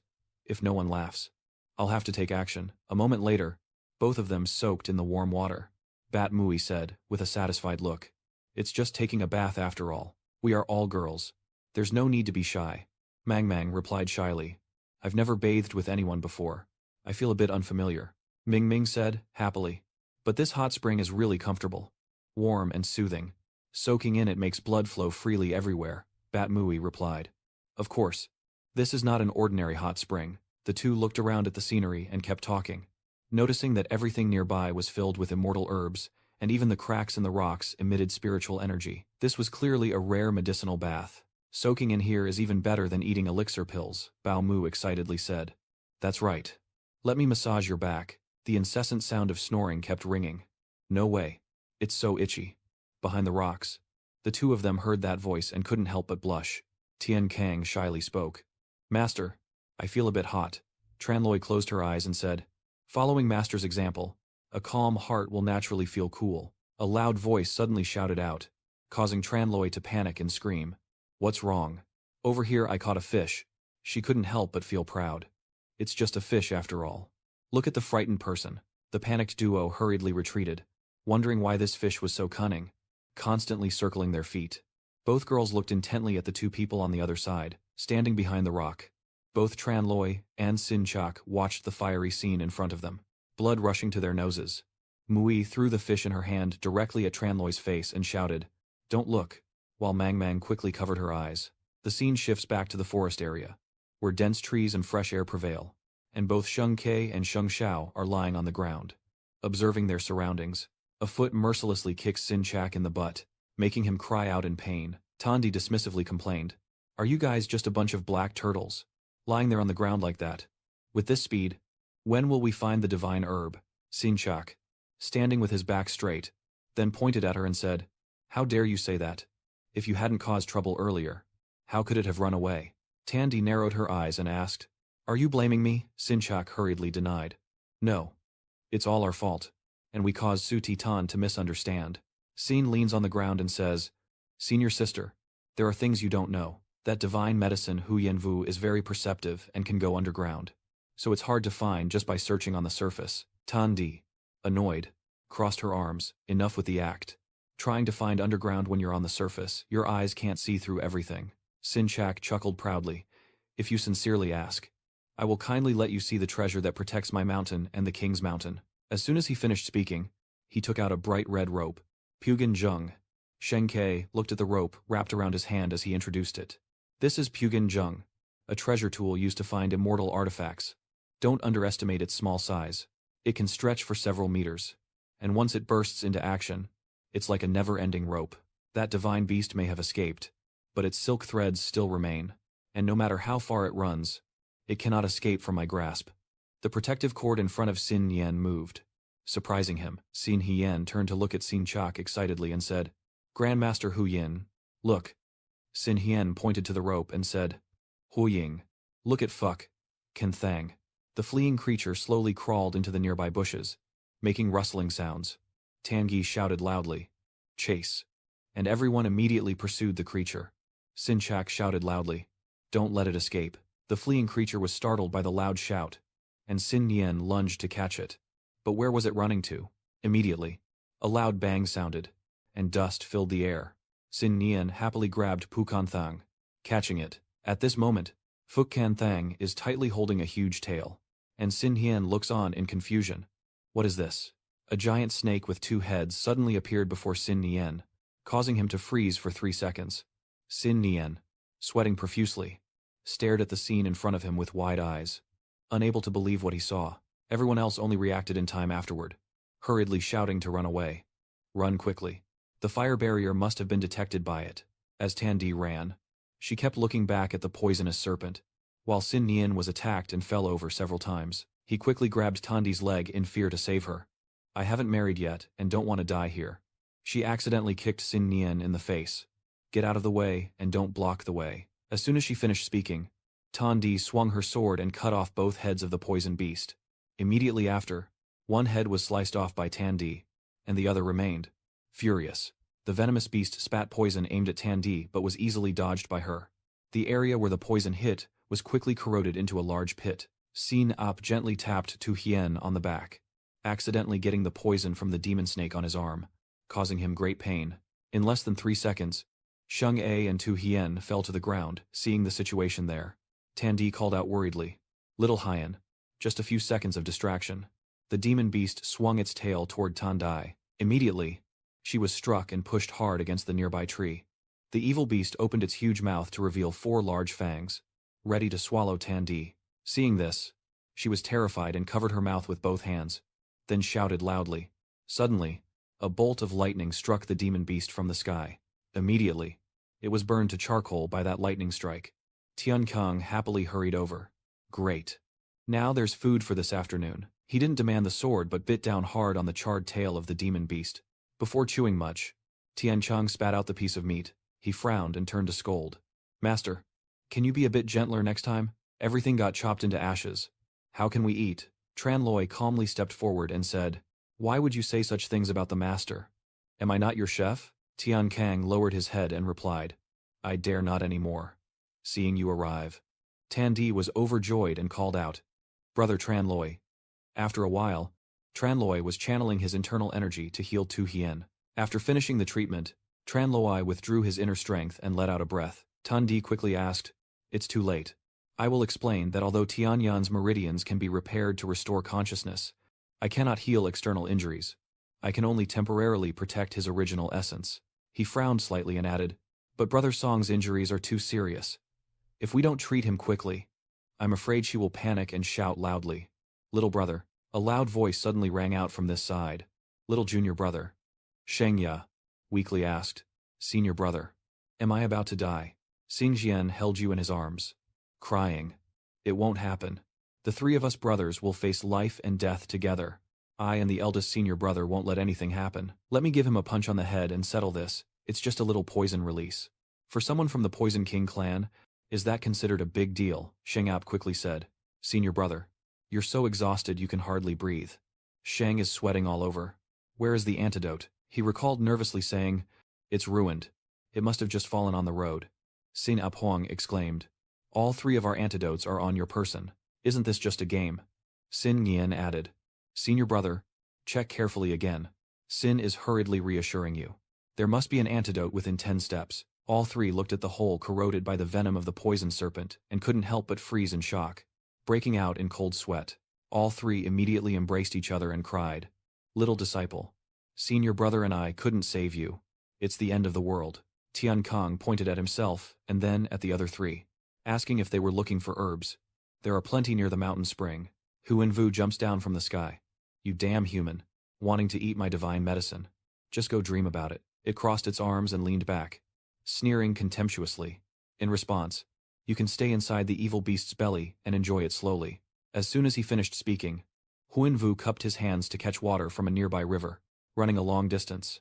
Desperately thirsty, he happily took a sip from the water in his hands, feeling refreshed. But, just after taking a sip of water, Huan Vu suddenly frowned. Why does it smell so strange? It suddenly heard a voice from the other side of the cliff.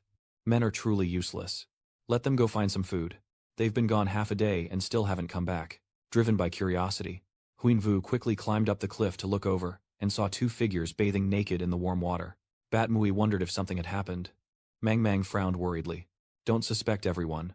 What could possibly be wrong? Bat Mui gently wiped her mouth with her hand. This bath is really effective. After just a short while, her skin looks much more glossy. I wonder if it still has any other effects. Bat Mui smiled brightly with a cunning look. Then immediately after, Li used her hand to splash water onto Mongman, to see if anything bigger would happen here. Then the two of them happily splashed water on each other and burst into laughter. Huinvu looked annoyed at them, furious that they dared to use his pure water to wash themselves. Bat Mui, hearing the sound, became grim and shouted loudly, "Who's there?" Then immediately grabbed a stone and threw it directly at Huinvu's face. "Get out here for me." And he was instantly hit by the stone and fell into the water. Bat Mui couldn't hide her anger as she slowly put on her clothes, then shouted loudly, "Damn, Big Bear. How dare you look back at where I poked your eyes?" Bat Mui gently lifts Huinvu with one hand, surprised why it's a child. Then she frowns, crosses her arms, and turns away. Manman saw it was a child and praised how adorable it was, while Huinvu struggled uncomfortably and cried. It screams in frustration. "Let me down." Man can't help but hold Huinvu in her arms. "So adorable. Just let your big sister hold you for a moment." Both of them heard a loud voice and turned around quickly, then withdrew their dirty hands, and the divine medicine master looked down on them with disdain. Tandi led the crowd and shouted loudly, "It's a divine medicine. Catch it." A voice echoed, warning, Man, don't let it escape." Huinvu, upon hearing that, struggled to break free from Manmang's grasp and then leapt onto a large rock. It is furious, clapping its hands together. "So it's you again." Surprisingly not taken by the evil beast. "It seems you are destined to survive." The surrounding scene begins to have leaves falling and swirling strangely with the wind. The grass begins to grow, forming tendrils that intertwine, and soon a giant from the plants transforms into what is called the fairy herb. The fairy herb clenched its fist and fiercely attacked the group, with tentacles rushing to strike at Bat Mui and Man Mang, but both of them easily dodged. On this side, Tandi attacks the surrounding tentacles with his sword, while Tian Kong uses his bare hands to cut them off. Man Mang and Bat Mui coordinate perfectly, destroying each tentacle after each. And Tran Loi at this moment roars loudly, using his two internal energies to attack the target. Your two sources of internal energy directly hit the fairy herb's face, causing its head to be shattered by Tran Loi's internal force. But immediately after, the fairy herb grew back and restored its head, causing Tran Loi to be stunned. Its healing ability is too powerful. Tian Yu smiles contentedly. The spring water of Duok Tuyen will keep providing spiritual energy to these immortal herbs. No matter how many times they are cut off, they can be reborn. Stop for a moment. It roars loudly. You can't win. Surrender and accept your fate. The fairy herbs are even stronger now. It opens its mouth wide, ready to attack the crowd. Its tentacle arms are now tightly wrapped around the crowd. Thien Quang shouted in panic. More and more of them. And Tandi also warned that they simply can't cut through them all. A tentacle strikes Tiangang's neck, sending him into a panic. He collapses, weakened. What is this feeling? Over here. The group with the 8 noses is the same. Their bodies exhausted. And Sheng quickly shouted a warning. Be careful. These tendrils can absorb a person's strength. Tran Loi charged forward vigorously, raising his hands to gather energy and summon his weapons. With golden rays of light shooting out from the 2 swords in his hands, the vines are wrapping everyone tightly, but he quickly cuts them down. Tran Loi, step aside now and shout out loud. Everyone fall back. Leave these 2 to me. Huinvu angrily shouted. You little brat who doesn't know the heights of the sky and the earth. I am your ancestor in terms of age and status. It quickly ordered the spirit plant to attack him first, then deal with the others one by one. The vines rushed forward but were swiftly cut down by Tran Loi with his sword. Huinvu confidently said, I told you. You're useless. My immortal grass can grow infinitely. Tran Loi ignored it and continued attacking, closing in on the immortal grass. You raise your sword high. If you can't finish it, then be simple and brutal. Uproot it completely. And with that, Tran Loi forcefully drives both swords into the root of the fairy herb. He bends down, channeling all his strength into his hands, using force to lift the 7 roots of the fairy herb from the ground. The roots slowly crack, responding to each of Dai Loi's swords. The massive body of the fairy herb lost its support and swayed wildly, roaring loudly before collapsing. Huinvu standing above couldn't help but feel regretful as he saw this scene. His spirit herb, he jumped down, gently touching the remnants of the spirit herb and sighed. This took me 100 years to stabilize, but... Huinvu immediately sat up, clenched his tiny fists in anger, and charged at Tran Loi, shouting, I will definitely not forgive you. Tran Loi gently lifted him with one hand, and Huinvu struggled fiercely, threatening to kill. You can't help but think, what is this? It turns out this divine herb only knows how to control the fairy grass. Other than that, it's no different from ordinary children. Everyone gathered around. Tian Kang teased and laughed happily, calling out your name, and you kept shouting, wanting to make this girl into fertilizer. Right now, it's a matter of who eats whom. And Ming Ming smiles to stop them. Don't underestimate it. This little fire looks very adorable even when it's not angry. Suddenly Tan Di shouted over here. Little hero. We're in trouble. The living person is supporting the dying one, and shouting. Even the junior brother can't hold on anymore, holding Tu Hien in his arms. Tandi's face was extremely pained. Tranloi quickly said, if things go badly, let them eat the divine beast now. After Tranloi's words, Thien Quang grinned wickedly. I will set fire. And even the demon will join in. I refuse to back down. Sing confidently said with a knife in hand. Let me cut. This is my skill. Wait a minute, I am Hien Vu, the god of wisdom. How could I slaughter fish for you human kids? Shin chak voi vong che toi truok mat no. We've mat dang so. Te mai dao. Xon. Xoet. Chet ro e van muon fan kong. Hien Vu que mat lin lao vao tran loi. Chat ko kok thum thiet. Daikadai ti kumang. You don't need to cut off my limbs to save them. Just take a little of my essence. It uses its tiny hands to tug at Tranloi's collar, its eyes sparkling with pleading. And moreover, this body of mine is an unparalleled treasure that can save lives. Eating it all at once would be too wasteful. Right, as long as you keep me alive. I am willing to serve you as my master. Take whatever you want. Use it as you wish. Wouldn't that be even better? You seem convinced. What you say makes some sense. Keeping it could also be useful in the long run, Tranloi gently asked while holding Hien Vu in his arms. So it's settled. How do you extract your essence? It crazily replied. It's very simple. Just wait a moment. Hien Vu happily jumps down from Tranloi's hands, standing ready to cultivate, releasing a dazzling golden glow around itself. Her chubby face was tense and sweaty, her body tensed up, and after a moment of effort, 2 round balls dropped from Hien Vu's buttocks. After giving birth and drinking the medicinal pill given by Hien Vu, Tu Hien gradually opened her eyes. Her expression tired, but her gaze regained vitality, weakly calling out. Tan Di was so moved she cried, hugging Tu Hien tightly as she finally woke up. It's such a relief. I was so worried I thought I would die. And Tu Hien was suffocating in Tan Di's embrace. Lung Tung said, Tan Di, be gentle. I can't breathe.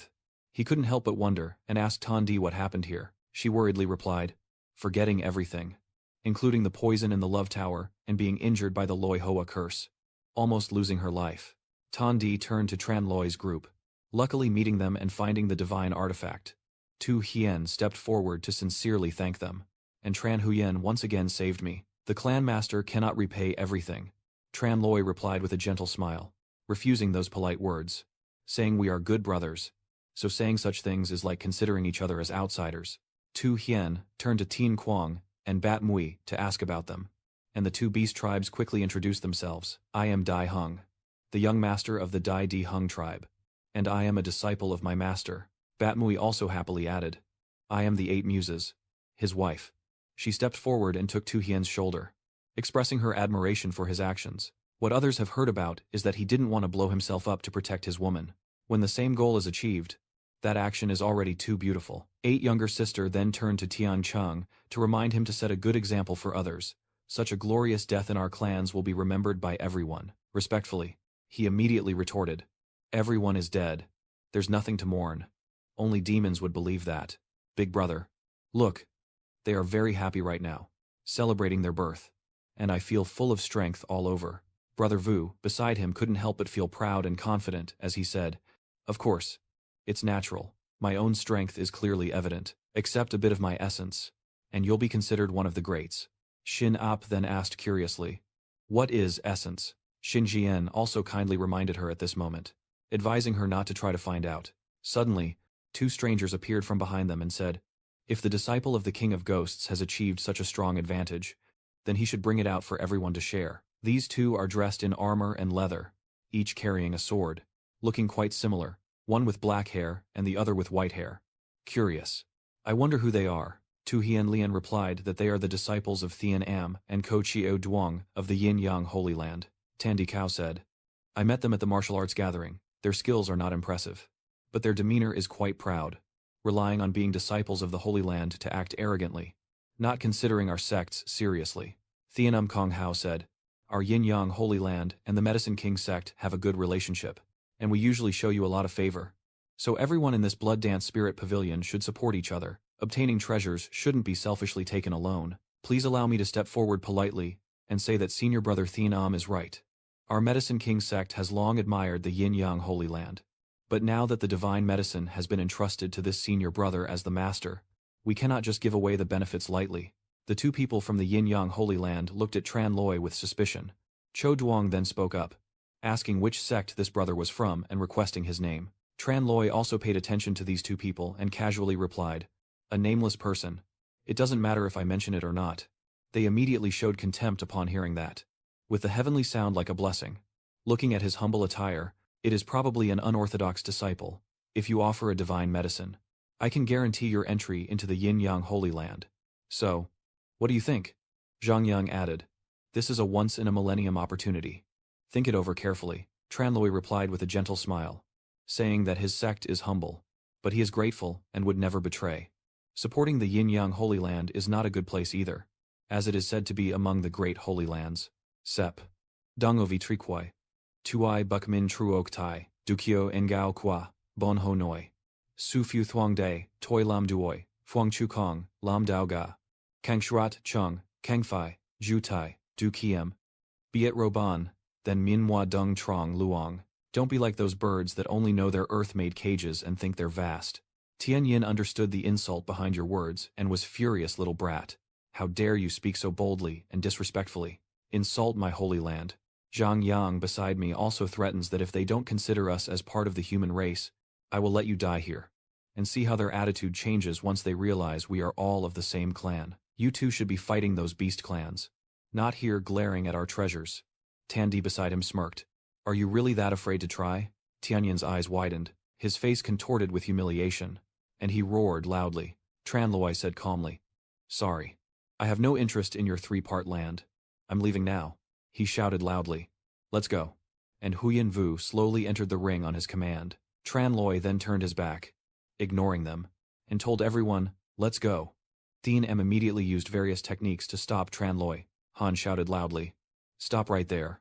After Tran Loi's outright and disdainful refusal, the two disciples of the Yin-Yang Holy Land couldn't hold back and decided to use force to seize the Huyen Vu. As he finished speaking, a streak of green sword energy shot straight at Tran Loi from behind. He remained calm and unshaken, gently leaning aside to dodge. Sun Duong stands high and issues a warning. If you want to go, then go. But leave the divine artifact behind. Tran Loi sneered as he saw their true faces. They finally couldn't hold back and wanted to save the divine puppet by relying on their skills. Using so many excuses for what purpose? Hearing that, the two of them drew their swords simultaneously, made hand seals to cast spells, then released their powers, showing that they prefer to punish rather than drink, so that others can see the power of the yin-yang sacred land. A series of sword energies appeared as Trua Duong and Tianam controlled them. Seeing this, Thien Quang stepped forward to fight. "Let me handle them," he secretly rejoiced, thinking these two turtles are so hateful that killing them might make the master happy and reward me with a divine giant foot. Even a toe would do. Trua, Duong, and Tianam are still channeling their internal energy, with blue sword aura radiating around them. Trua Duong scolds, "You bastard.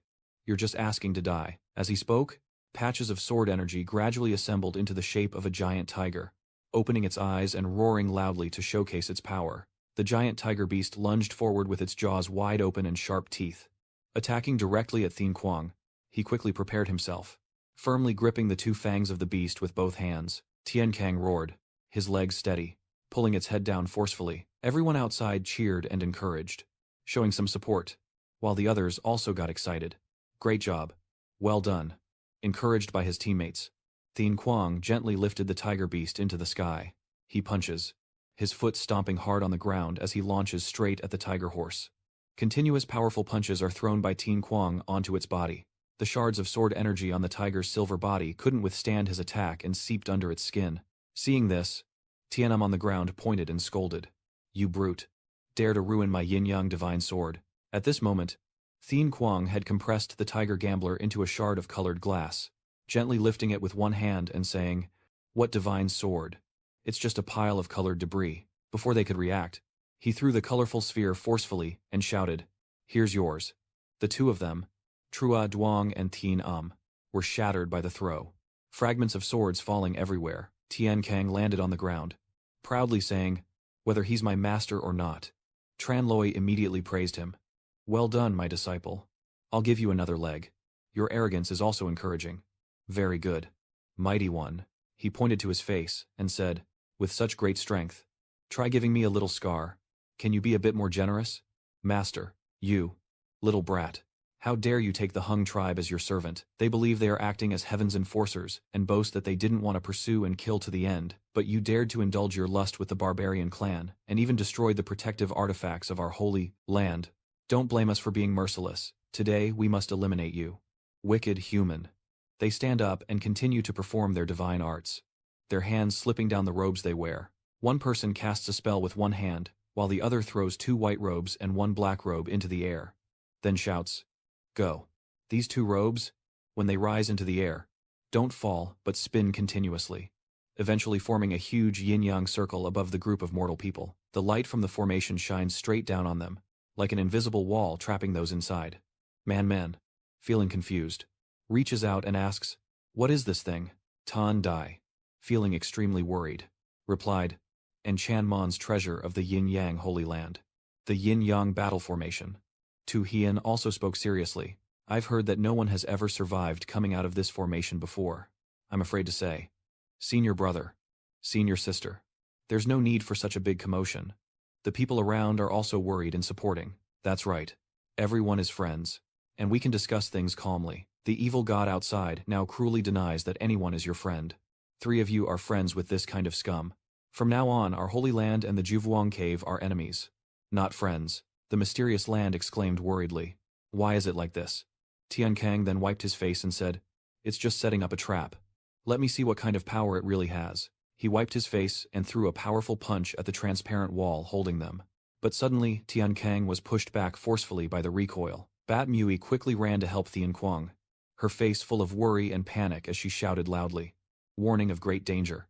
She was furious, wielding 2 mops to scold and curse. "My man can only be bullied by me." Bat Mui runs to the wall, still holding the mop and smashing it down with force.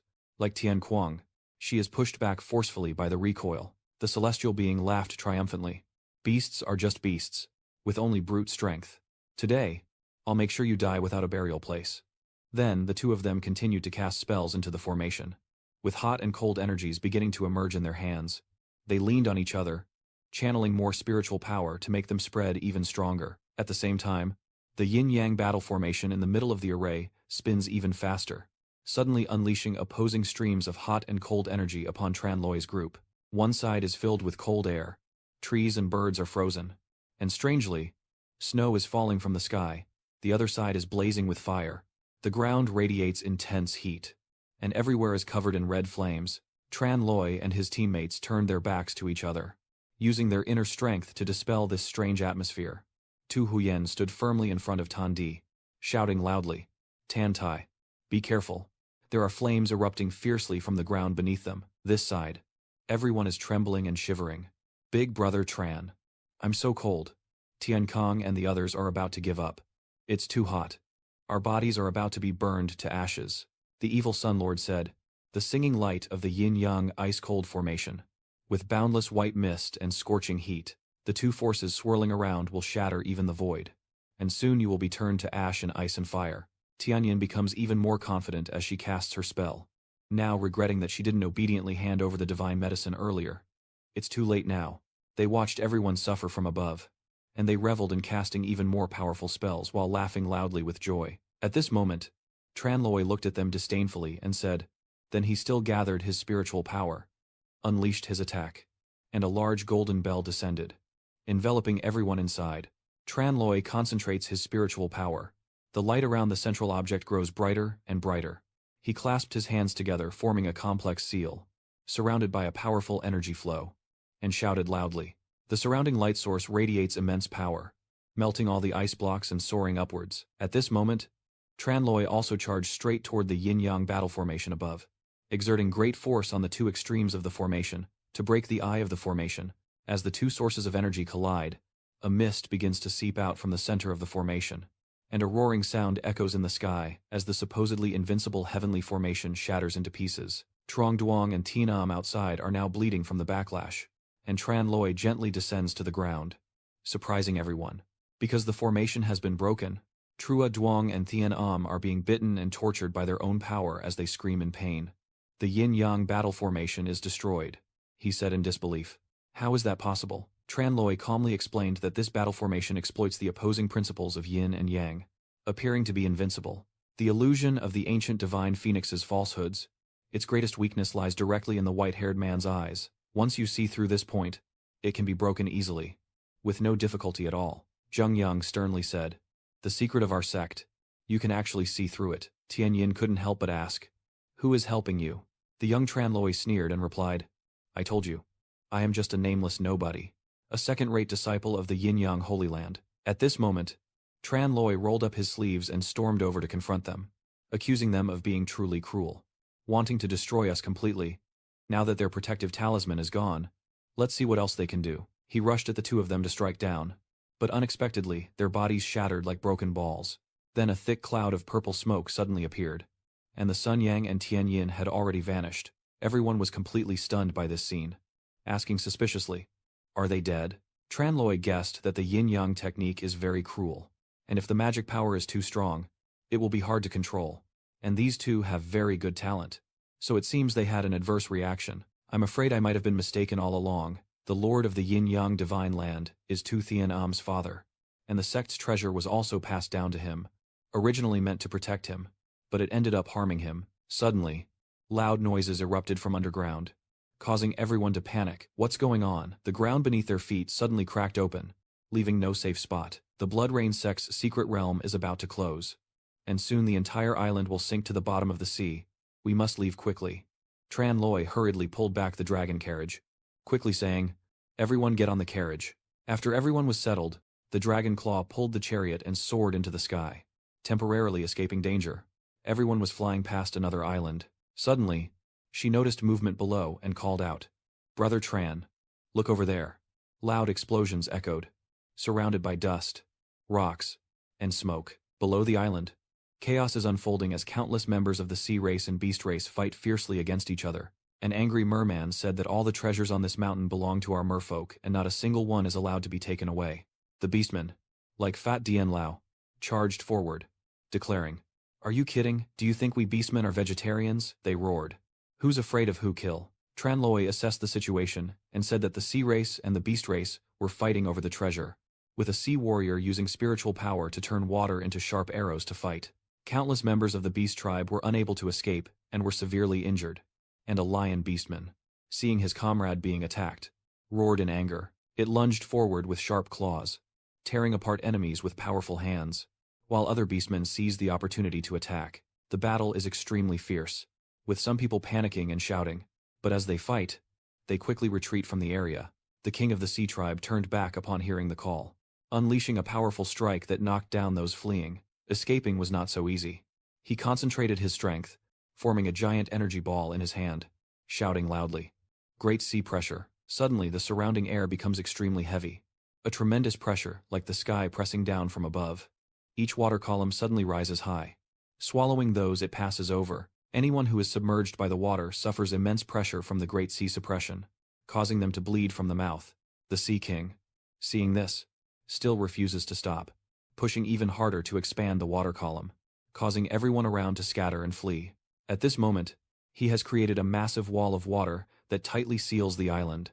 Everyone trapped inside is panicking and shouting, "What is happening?" The pressure is too strong. It feels like their bodies are 100 times heavier. Tran Loi's group also accidentally got trapped inside. He said, "It's the pressure of the seawater. They want to push us back and make the entire island sink." The ground is steaming from the pressure of the seawater, and everyone is being pressed down tightly because of it. Tandi warned that the ground is sinking. The brothers are panicking. This place is about to go under, and there's no way out. Everyone will drown. Tran Loi refuses to give up, decisively orders Tran Long, then walks away, letting out a loud roar that pulls the carriage up following his command. Using all its strength, it tries to pierce through the water wall built by the Sea King. The chariot shakes violently, leaving streaks of water behind, and at this moment Tran Long, overwhelmed by the immense pressure, is bleeding from his mouth. Man saw it like that and became worried. Dao Long is about to break down. Bat Mui suddenly leapt out of the carriage and down below. Shouting loudly, "Come onto my body quickly." She quickly transformed into her main body as a giant pig, catching everyone falling down. Tran Loi also helped Tran Long, who was weak, to rest, extending his hand and then retracting it. At this moment, Bat Mui, carrying everyone on her back, safely landed on the ground.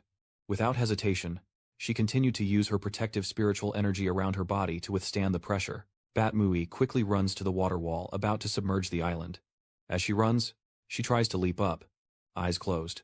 Rushing forward, Bat Mui successfully broke through the solid water wall, leaving only a faint silhouette behind. From the outside, the island surrounded by a whirlpool of water is gradually sinking. Suddenly, an unexpected event happened, and Bat Mui carried everyone out as she rushed forward.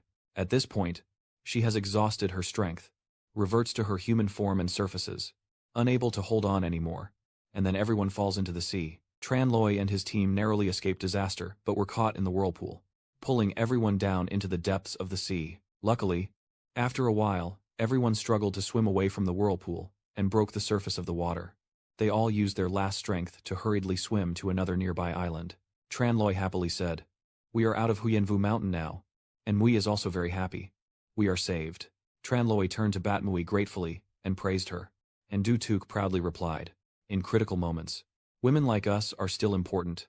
Right, Brother Dai Hung?" Suddenly she called out in panic, "Where is Da Hong?" Man also worried, said the three people from the Medicine King sect are nowhere to be seen. Tu Hien was startled. "Oh no, they must have been swept away by the sea." Tran Loi reassured everyone that everyone from the Medicine King sect carries a token, so if they leave Huyenvu Mountain, there probably won't be any danger. He pointed in the opposite direction, guessing that Da Hung might have swum over there. At this moment, Tian Kong hurriedly swam and said to himself, "Wanting me to find a wicked woman. Isn't that like being a pig's head forever on top of your head? What kind of joke is this? Let's get out of here." Bat Mui is furious. What Hung Hat 2 wants to break off the engagement? No way. She quickly chased after Tian Kang, threatening, "Da Hong, don't let the old woman catch you, or I'll chop off your bear paw to soak in wine." Seeing them like that, Mang asked Tran Loi, "Big brother Tran, but Dai Hung is your disciple. Why didn't Huyen stop him?" I smile and reply, "Unripe melons aren't sweet. I can't force Dai Hung to do something he's not willing to. Haughty women like Chu Bat Mui are hard to please even for men." Tu Hien also remarked that the women of the Eight Muzzles are a bit fierce, but brave and generous, with a noble aura that I also greatly admire. Tan Di, hearing this, became jealous and asked, "How do I compare?" Tu Hien was startled and replied, "Of course, she still falls short compared to Sister Tan." Tan Di suddenly sneezed, probably because she had been in the water too long and caught a cold. Tu Hien said, "It's getting late and it will be colder on the sea soon, so we should head back to shore early." Tran Loi replied, "Everyone go ahead. I want to wait here for a while." Tan Di asked curiously, "This is an isolated island. What is there to wait for?" And Tu Hien also advised you, "That's right. Let's go back together. Big brother Tran saved my life. I still want to invite Huyen to stay at my house as a guest." Tran Loi looked into the distance and admitted honestly, "I was once chased and killed by my saviors. After what happened at Huyenvu Palace, those who were saved will naturally come to pay their respects, especially if they encounter trouble on the way back. It's better to avoid the wind here a bit." Tan Di suddenly spoke up heroically, "Huyen is my close friend and Xiao Hien's. Anyone who dares to attack Huyen will become an enemy of the Tan and Tong families." And Tu Hien also agrees. "That's right. Tran Huyen has helped us so much. He deserves a chance for us to repay him." Tran Loi smiled gratefully. "I appreciate your kindness. But if we are close friends, I definitely can't cause trouble for everyone." Tan Di still insisted that, as childhood friends, they should support each other. Huyen's words made her feel like an outsider. Tu Hien also knew she couldn't persuade him, so she said, "Tan Tai, if Tran Hu said that, she must have her reasons. Let's not force her anymore." She accepted sadly. "All right." Tu Hien stepped closer and said farewell. "Tran Huyen, if one day Huyen needs support, you must come to me." Tran Loi replied, "I will." Tu Hien and Tan Di board the boat. He says, "Tran Huyen, see you again someday." Man and Tran Loi watch their figures disappear into the distance. She turns to him and asks, "Tran Dai Xie, what do we do next?" "Of course I'm looking for a place to do what I've always thought about." But suddenly, man, looking confused and angry, blushed and said, Trandai Kayu. The moon has risen, the night sky is full of stars, and the two have found a clean cave to rest in. After arranging everything, by the fire, Tranloi quickly tries to focus his spiritual energy again. He takes a deep breath, tries to control his hands to focus his spiritual energy, then pushes the chi throughout his body, feeling the abundant source of spiritual power. Tranloi clenched his fists in joy and said, as expected of a treasure in the Huyenvu cave, just absorbing a little spiritual energy has already purified my true chi significantly. Man sat on one side holding a pillow and asked, Big Brother Tran, so this is what you meant by what you wanted to do. Are you honestly answering yes? That's right, Tranloi happily said. Since we've gained so many treasures in the Huyenvu Spirit Palace, we must fully refine them, taking advantage of this rare opportunity without anyone disturbing, so we can focus on cultivation and improve our rank. Suddenly he looked at Man with suspicion and asked what she thought she was doing. She quickly waved her hands and said, no, nothing. Then offered to guard him. Tranloi knew she was tired after the long journey, smiled gently and said, no need. Then he stood up, gently ruffling Man's head, and said warmly, you've been running around with me all day. You're tired too. So just sleep peacefully tonight. Man had been lost in thought since the afternoon, and upon hearing him say that, she suddenly asked in surprise, sleep? She awkwardly replied, I still am not sleepy. Or you go to sleep first. Suddenly, Tranloi turned and walked out, and Man called after him, Tran Dai Sa, where are you going? He immediately turned back and replied, looking at the situation, we need to stay on the island for a while. I'll go find some food that can last, so it will be easier later. You go rest now.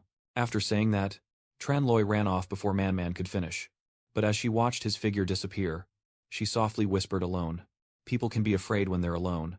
Who would have thought that at this moment, Tranloi was trembling outside the shop, nervously saying that the night sea breeze was still very cool. He values Man and tells himself that it's not good for a girl and a boy to stay together in the same cave forever.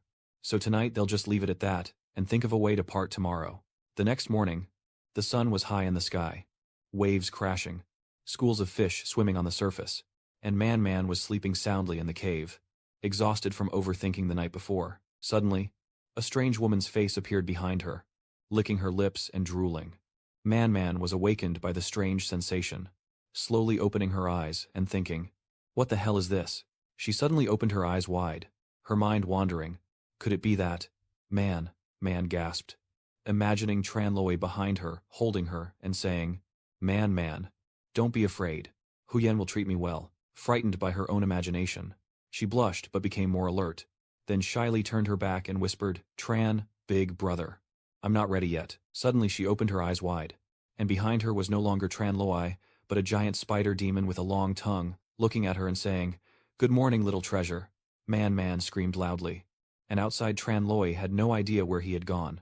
On this side of the coast, the sound of cars and sea wind swirling together creates a moist hum that seems to come from nowhere. Suddenly, numerous thunder and lightning orbs appeared, streaking across the sky and crashing into the sea, causing explosions that splashed water and fish high onto the shore. So, it turns out Tranloi was using the lightning orb to catch fish for their breakfast.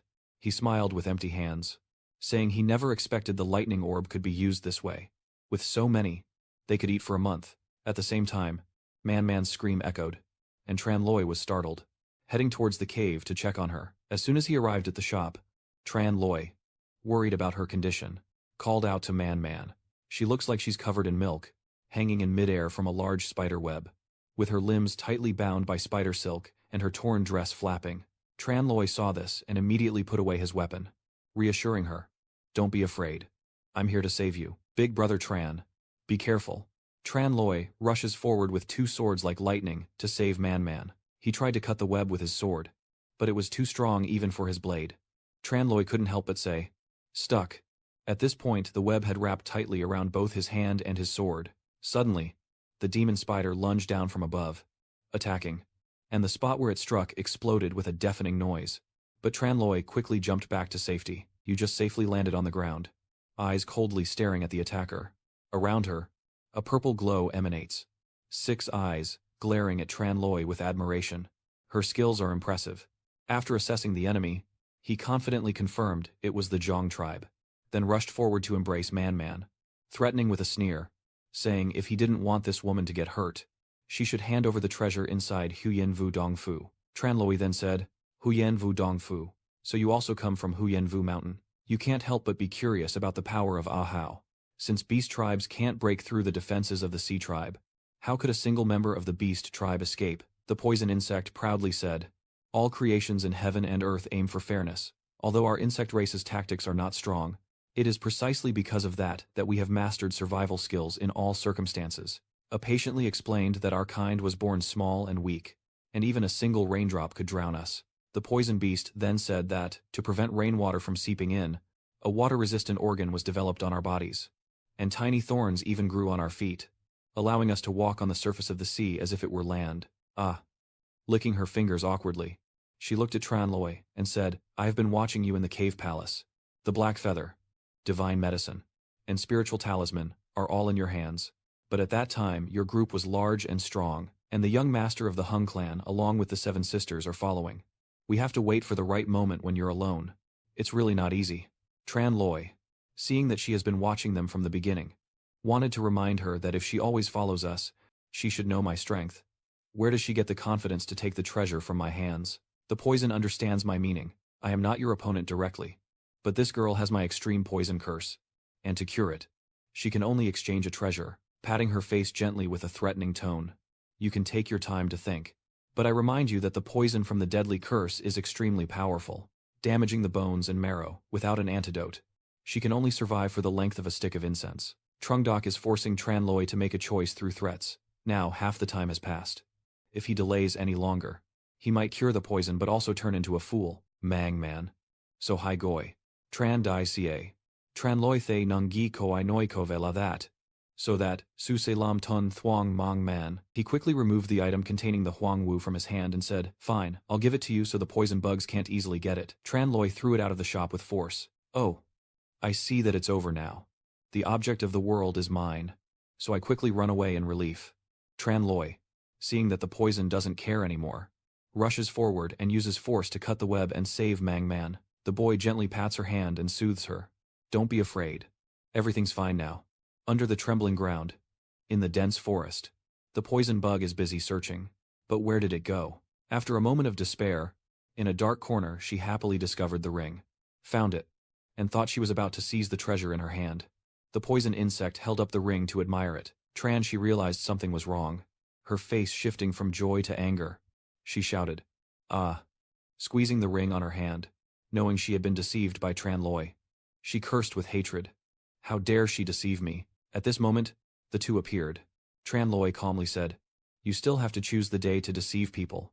Mangman was furious for being captured and launched a spiritual attack on Trungdok. She quickly was trapped inside a water bubble she created.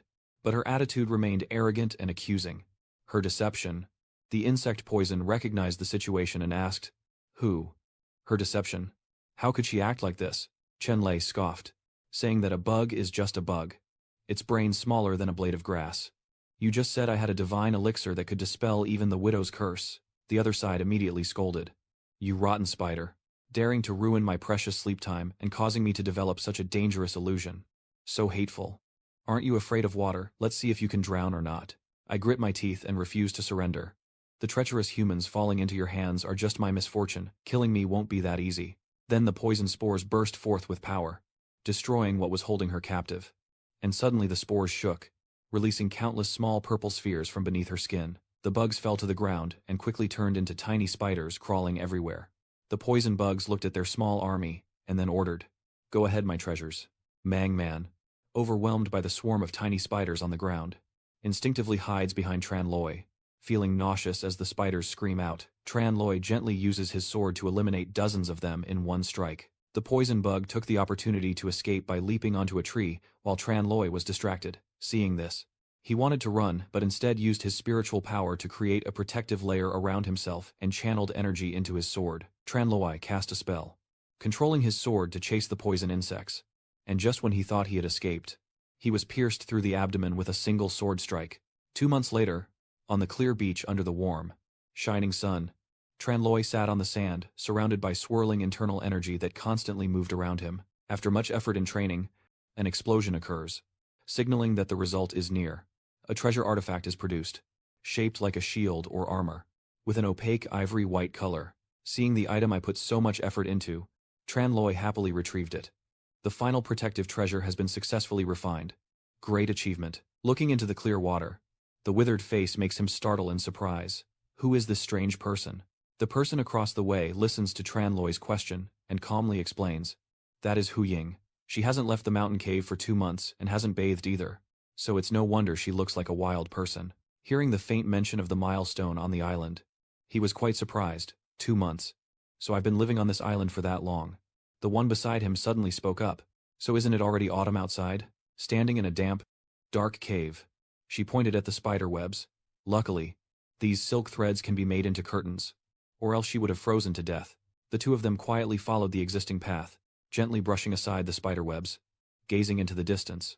In front of them was a vast beach with no land in sight, and the wind was blowing gently. Returning with a face full of vitality, Tran Loi gently holds an autumn leaf, signaling that it's time to leave. After a while, the two appear on the smooth sand below from the cliff. He wiped his sweat lightly and signaled for him to stand beside him. Brother Tran. Everything is ready.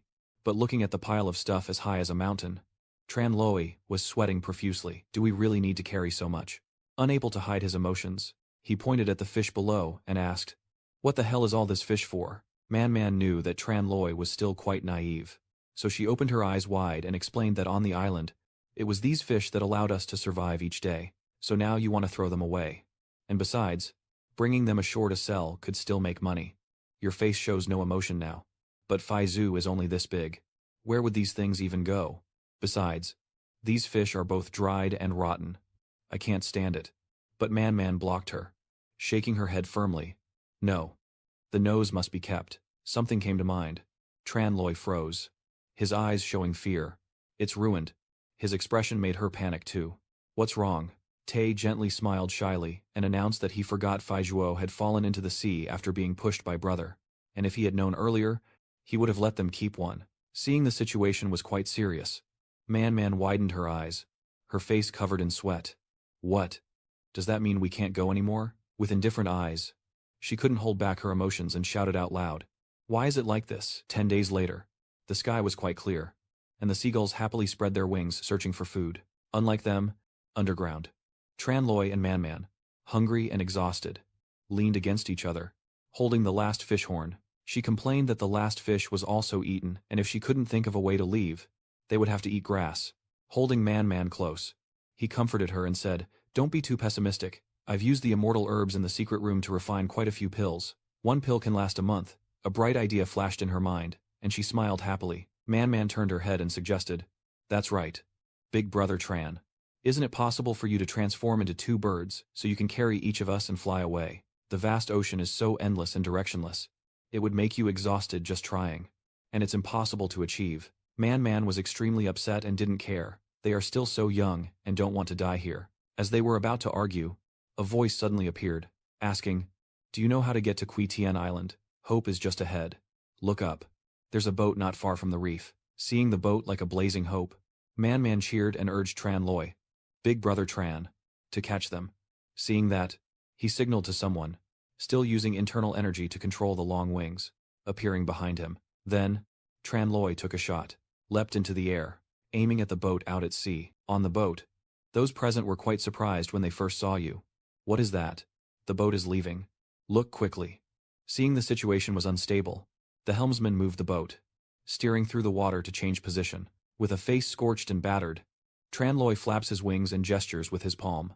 Signaling to stop, Duong Koi stood by the boat, warning him not to come closer. But at Tran Loi's speed, a single strike sent both of them tumbling down. After a while, after hearing your story, Yang Kai scratched his head in confusion. So that's how it is. Your aircraft crashed and you were stranded on this deserted island. From your appearance I thought you were some bird on the island trying to catch us. Knowing I was also wrong in my approach, I decided to go with Mang, and Tran Loi spoke up. We've waited so long. It's really not easy to finally see the boat. For a moment, I scared everyone. Then I shook my head to reassure them. It's okay. Remembering something to ask, she immediately inquired. That's right. Where are you all planning to go? If it's convenient along the way, could you take us back to Loi Min City? Considering the location mentioned by Mang, which is the opposite direction of where we want to go, but in the end, he happily agreed. I want to go to Kui Tien Dao Truk Tho to see the immortal ancestor Kui. If you two don't mind, you can come with us. And after Truktho is done, we'll take you back. How about that? Seeing how kind Duongkoi is, Tranloi clasped his hands and bowed in gratitude. That's perfect. As long as you take us ashore. We can find a flying boat and leave on our own. Time passed, and Yang Chi's boat reached a small island, slowing down and gently approaching the shore where people were bustling about. Together with Tranloi, they hurriedly packed their things and headed onto the island, their eyes scanning the surroundings. In front of them was a vast open space, bustling with people. Chu Ferry Island. I was quite shocked by this scene. So vast. Unfortunately, in my previous life I didn't know much about the sea, so I don't know where this venerable ancestor of the immortal queen came from. Seeing the number of people arriving, she turned to Duong Koi and asked, with so many people coming to Truktho, it must be a big figure. Unable to hide her excitement, he smiled brightly and introduced. Of course, the venerable ancestor Kui Tian is highly respected. In the Four Seas area, there are many renowned figures, and this time at Truktho, many friends from all directions have come to celebrate with the old man.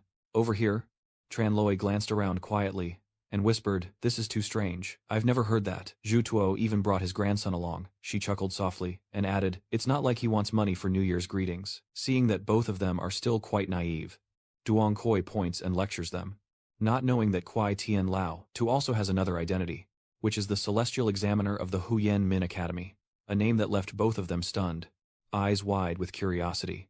What is a Gyamthian Su? With fiery eyes, the image of the admission tower appeared in his words, representing the envoy responsible for seeking talents for the Huyen Min Academy. If he were to appreciate it, joining the Mystic Bright Academy would be a huge boost. Suddenly, a crowd in front of them drew their attention. What are they doing over there?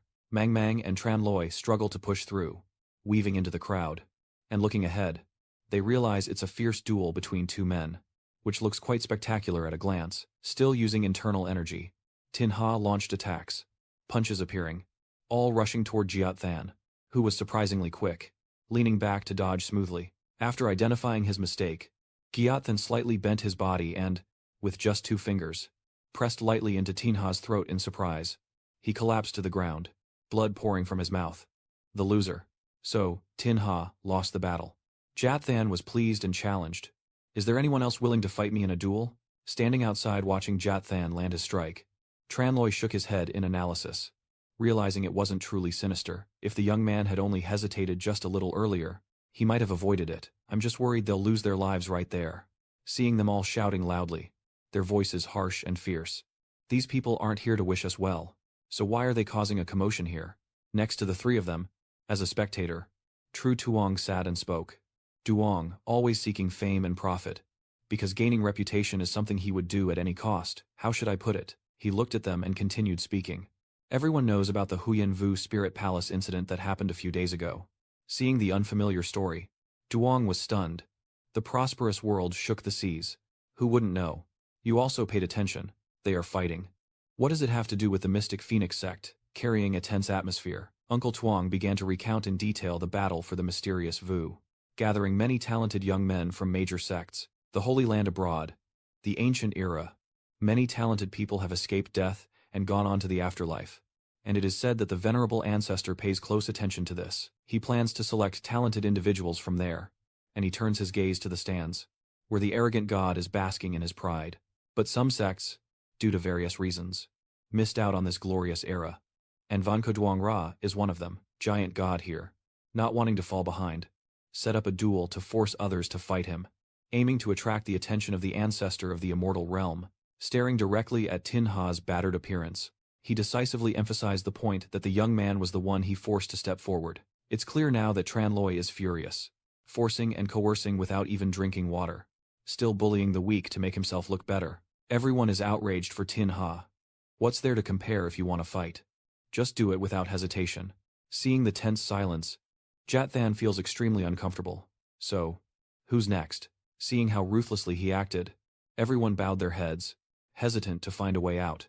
The more they acted, the more it provoked Jiat Than, who turned around, his eyes fixed directly on the boy. No need to think. Just point straight at Tranloi. Jiat Shen declares. The person is the person. What are you looking at? Not convinced. Come up here and settle the score with little grandpa, without a hint of fear when called up for a challenge. I cross my arms wide. What am I originally? If you tell me to go up, then I have to go up. Seeing Tranloi's attitude, He was quite angry, his face darkening. To tease him, he slightly tilted his head forward, hand covering one ear, and Tran Loi repeated, "With whom?" Standing in the middle of the arena, Giat Than shouted loudly with Jia Jia. And seeing that, you nodded firmly. "Child. Rest assured."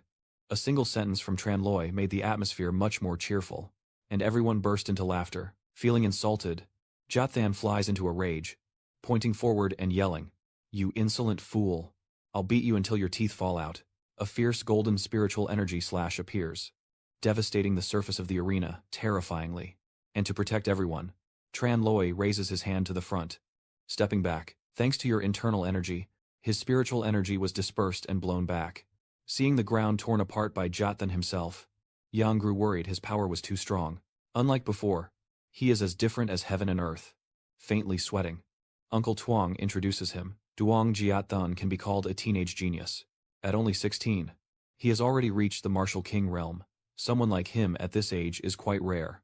Your cousin is just worried about him being in danger, so she gently reminds him from behind. Big brother Tran. Be careful. Stand in front and smile brightly. Tran Lei announced that today is the celebration of the longevity of the venerable ancestor. This is a happy occasion, yet people are still shouting and fighting. Won't that bring bad luck to the birthday celebration of the old ancestor? Seeing your reaction, the spirit of shock was furious, but didn't continue. Now it knows fear. And it's too late. Who told you to offend the young master? With the surrounding spiritual energy, he looked up and saw a person in tattered clothes. Probably not a disciple of any high sect. No one would care even if they died. In the end, his whole body radiated with spiritual energy, as Jiet Shen declared fiercely. If I throw you into the vast sea, who would dare to challenge me? Then die. Seeing his savage nature, Tran Loi's face darkened. He's not very capable. But he's certainly vile and despicable. Just as people say, a surge of spiritual energy radiates around him as he points and declares, "Send the person down for the fish to eat." Just as the words finish, a burst of power from Tran Loi erupts, targeting Jathan facing him. Seeing Jaratian's unpleasant attitude, Chen Lei launched an attack, knocking him far away as a warning. From the ground, a person quietly observed the situation, then suddenly leapt high into the air. Kong Huyen appears, reaching out to support Jathan from behind, saving his life. Then, the two gradually lower their feet to the ground and stand silently. Facing the young man, she couldn't hide her anger and questioned Tran Loi sternly. Today is the anniversary of the venerable ancestor, and everyone here is considered a guest on the island. No one dares to cause trouble or harm others. Seeing that Kong Haiyan doesn't know the situation, Mang explains the reasoning to her, revealing that this young man forced Brother Tran to fight. He attacked first, and Brother Tran had no choice but to retaliate. Where did it happen? Hearing the strange situation, Kong Huyen quietly glanced back, as if probing Jiat Than's expression. With a sharp sense of suspicion, his face darkened and his eyes looked away. After a moment, when he saw her gaze fixed on him, Jiat Shen started to feel uneasy, thinking it's not me. I didn't do anything. She's lying. Ngia is covered in fresh blood. Jiat then points ahead and says to Kong Huyen, I remember today is the old ancestor's birthday, not wanting to hurt anyone who sees blood. But unexpectedly, he is the one who wants to die, clearly aiming to make the old ancestor uncomfortable. My friends and I were just competing, and I didn't expect this young man to be so stubborn and force me to fight him. Seeing how skillful his acting was, Tran Loi sneered contemptuously. Still so good at bluffing. Over here, seeing the crowd remain silent for so long, Mao Mao grew worried and said, You all talk too. What really happened? Isn't it something you all know well? Knowing the reason why they kept silent, Yang began to tell her.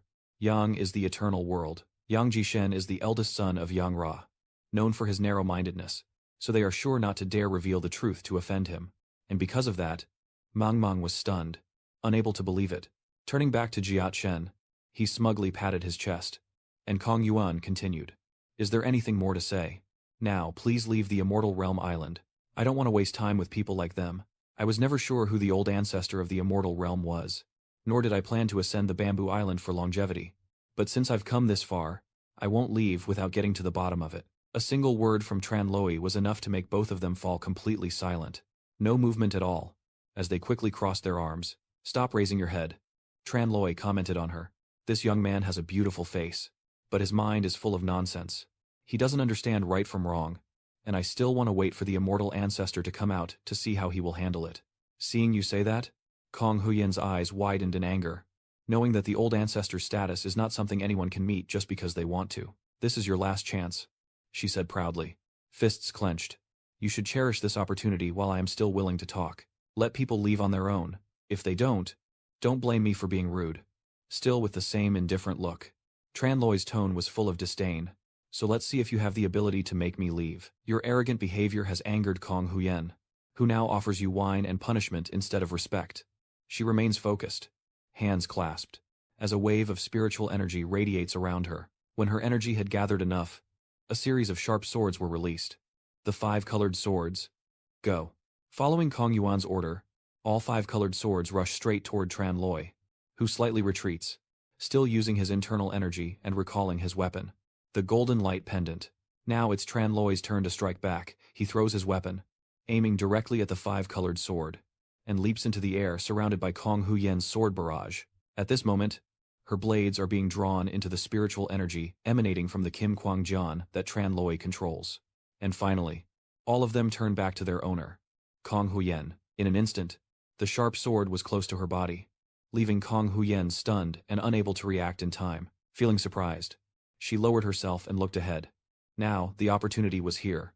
Tranloy counterattacked, thrusting his spear toward Kong Huyen, shining brightly on the outside, but torn inside. She was once again surprised, her legs like turned to stone, her eyes wide as she gazed at the powerful energy emanating from him. And the moment Kong Huyen's spiritual energy visited her, she pushed her chest out. Blushing, losing momentum, Tranloy lunged forward, his hand directly hitting Kong Huyen's delicate chest. The scene was quite awkward, causing him to stand frozen in shock, while on the other side, everyone was sweating profusely, fearing he might accidentally touch Kong Yuan's chest again. With a strange feeling, Tranloy realized this was to confirm his suspicion, so he gently squeezed a few more times, his face flushing, feeling how soft it was. Knowing her gender, Tranloy immediately straightened up and moved away. She is a woman, touched in a sensitive spot. She was stunned, her cheeks blushing, her identity exposed. Kong Huyen was furious and scolded you. You damn fool. I must kill you. Without a word, Kong Yun's whole body ignited with spiritual energy surging wildly. Then her hair stood up and her face began to change gradually. A pair of golden clawed legs appeared.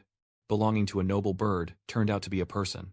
Kong Huyen had transformed into a giant peacock. Tranloy carefully examined her appearance and was surprised to realize she was from the Peacock clan. Observing the details of Kong Huyen's transformation, he pondered that at a certain level of cultivation, the demon race can shapeshift into human form. The more perfect the transformation, the stronger the power it represents. This peacock can hide all the traits of a demon clan. Among humans, there is nothing different, indicating a very high innate talent and strong cultivation. Among humans, Kong Huyen suddenly lifts her head and sings loudly, then gently places her foot with sharp claws next to Tranloy. In just a blink, the sharp claws of Kong Huyen nearly reached Tranloy, and Huyen Ni used her hand. An elderly man with a kind face and gray hair appeared. It's the Kuai Tian old ancestor. Although he looks quite ordinary on the outside, his aura surprised me. It's truly powerful. The presence of the old ancestor makes everyone bow their heads in respect, wishing him blessings as vast as the East Sea. Longevity, like the southern mountain. Enduring as the sun and moon's frost. Eternal as the pine and crane. Preserving heaven and earth. Enduring as the sun and moon's harmony. Thank you all. Thank you all. Following the order, Mr. Kong Huyen, who is at the peacock interface, also has to transform back into a human form. She hurriedly ran to Kuai Tian's side and asked why the old master was stopping her son. This troublemaker is fighting on the island, causing trouble, and making the young master angry.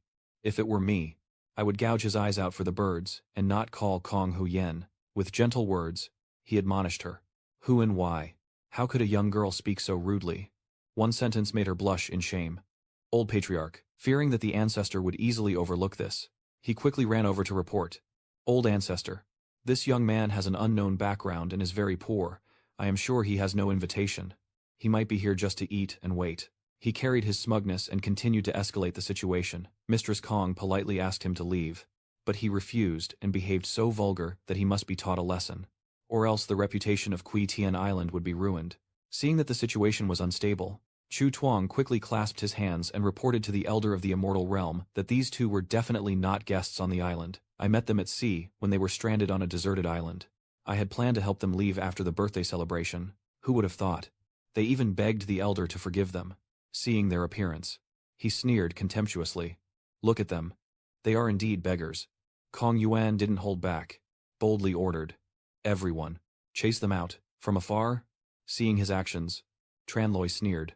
Hearing the renowned reputation of the old ancestor Kui Tian, I didn't expect his gaze to also be so narrow-minded. Judging people by appearances, staying here isn't beneficial anyway. Without hesitation, he turned back and loudly called Man's name. Man, let's go. She immediately followed. Yes.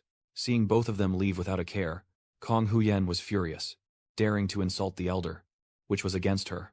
With a joyful mood, Kuai Tian burst into laughter, praising loudly, then hurriedly stepped forward to stop Tranloi. A hero who does not ask about origins. For today is my birthday, and everyone who comes is a guest. If you have come to the island, then show me some face. Kuai Tian Island will treat everyone equally and will not be less respectful to guests. Don't hide behind Kui Tian. Hearing him say that, I turned pale with embarrassment. But if I find out someone caused trouble without reason or was rude to the guests, I, as the host, wouldn't tolerate it. From the way he acts, he seems to be deep in thought. This old master truly understands the principles of dealing with others. I am completely satisfied with the person beside me. This is what true dignity looks like. Kuai Tian looked at him and smiled, saying that your grandmaster and I are good friends and brothers in spirit. I heard that his health hasn't been very good in recent years, yet he still remembers my longevity spirit. To have come so far shows real sincerity. Jiat Shen quickly bowed his head and smiled awkwardly, and the old master looked serious. Luke Loai in the pocket. He took out a bracelet. This water-guarding magic tool is my protective treasure. Today is our first meeting, so consider it a greeting gift. Take this gift from Kui Tian. Jiat Shen smiled gratefully and said, Thank you, old ancestor. Holding the precious gift, he shared many thoughts. At home, my ancestor often told me stories about him and said he was the person my ancestor admired most in life. Urging me to learn from him, he gently stroked his teeth and smiled with delight. Your talent surpasses your ancestor when he was young. You will surely become a great person in the future. The first gift has been given, and the attendants of Kuai Tian are present. Other presents appear, standing among everyone. With a warm and generous heart, Kuai Tian orders everyone to remember that you are all talented heroes of your time and also my descendants. Seeing you all today, I am very happy. These treasured weapons are a small token of my respect. I hope you won't be too proud and arrogant. The wealth is endless. Receiving the gifts, everyone rejoices and quickly clasp their hands together, saying, Thank you. Elder, the awarding is not over yet. The ancestor invites everyone now that the auspicious time has arrived to the One Fuxiang Hall to feast and enjoy yourselves freely. Yes, Kong Huyen is the one who distributes the gifts on behalf of Kuai Tian. Thank you. Another person approaches, and she happily takes the item given. Thank you. When she just met Tranloi, Kong Huyen looked expressionless, slightly turned away, stopped, seeing everyone has a fruit. She looked at him with a puzzled expression. Tran Dai Ka. Why don't we have any? Before Tranloi could reply, she suddenly interrupted, looking proud and dismissive, as if even a crumb of food deserves a gift. Han also brought out the jade bracelet given by the immortal, showing it to the two of them. Look. On these treasured artifacts, there are clan symbols. Only our disciples have them. With a challenging look, Han stepped forward and pointed at Tranloi. Don't think I don't know what you're up to on the island. People like you, lowly and unworthy, even if you are grudgingly allowed to stay, don't expect to have the qualification to become a disciple of Huyen Nin. Then, without any humility, he pointed his finger towards the nearby pit. Right there. Giving you a good spot. Did you see the muddy pond over there? The leftover water and scraps from the feast are all poured there for the dogs. With everyone passing the blame around, those following Han burst into laughter, saying if you're quick enough, you might still get a few more meals. Without any anger, Tranloi turned back and asked Jat Than, How did you know all that? Did you steal the dog's food before? A single word made Han completely hold back. You. Seeing that Jat Than is about to explode, the people behind quickly advise him to stop. Zhuang Huyen. What kind of person do you think we are? Someone like this can be knowledgeable. Right. Yes. The banquet is coming soon, and there's no reason to lose control now. So everyone left, leaving Tranloi and Mang quietly watching them go. Let's go. After a moment of closeness, Yang Qi also bid farewell. Gentlemen, I will take my leave now. With gratitude in my heart. You bow slightly. Thank you. From now on we will find our own way and leave without bothering you anymore. He took a few steps forward, then turned back to wave one last time. Well, It's fate to meet again. Now only the two of them remain. Mang, with a displeased face. Arms akimbo. Just now, talking about treating others equally. Saying it sounds good. But it's still discrimination, it's all about strength. Tranloi frowned again, crossing his arms and muttering to himself, only a close aide would be foolish enough to act as a bodyguard for such petty favors. It seems what they want is something you can't get. Mang's expression froze in anger. Big brother Tran. What do you mean by that? Forget about that.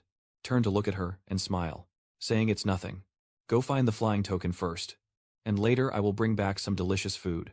The next morning, at the luxurious covered pavilion bathed in warm afternoon light, Tranloi appeared from somewhere, leaning slightly and swiftly passing through the airy corridor. Then, Tranloi quickly leapt forward, landing safely on the ground, regained his composure, held his head high, and began to observe his surroundings. This is the residence of the ancestor of the Kwai Tien clan.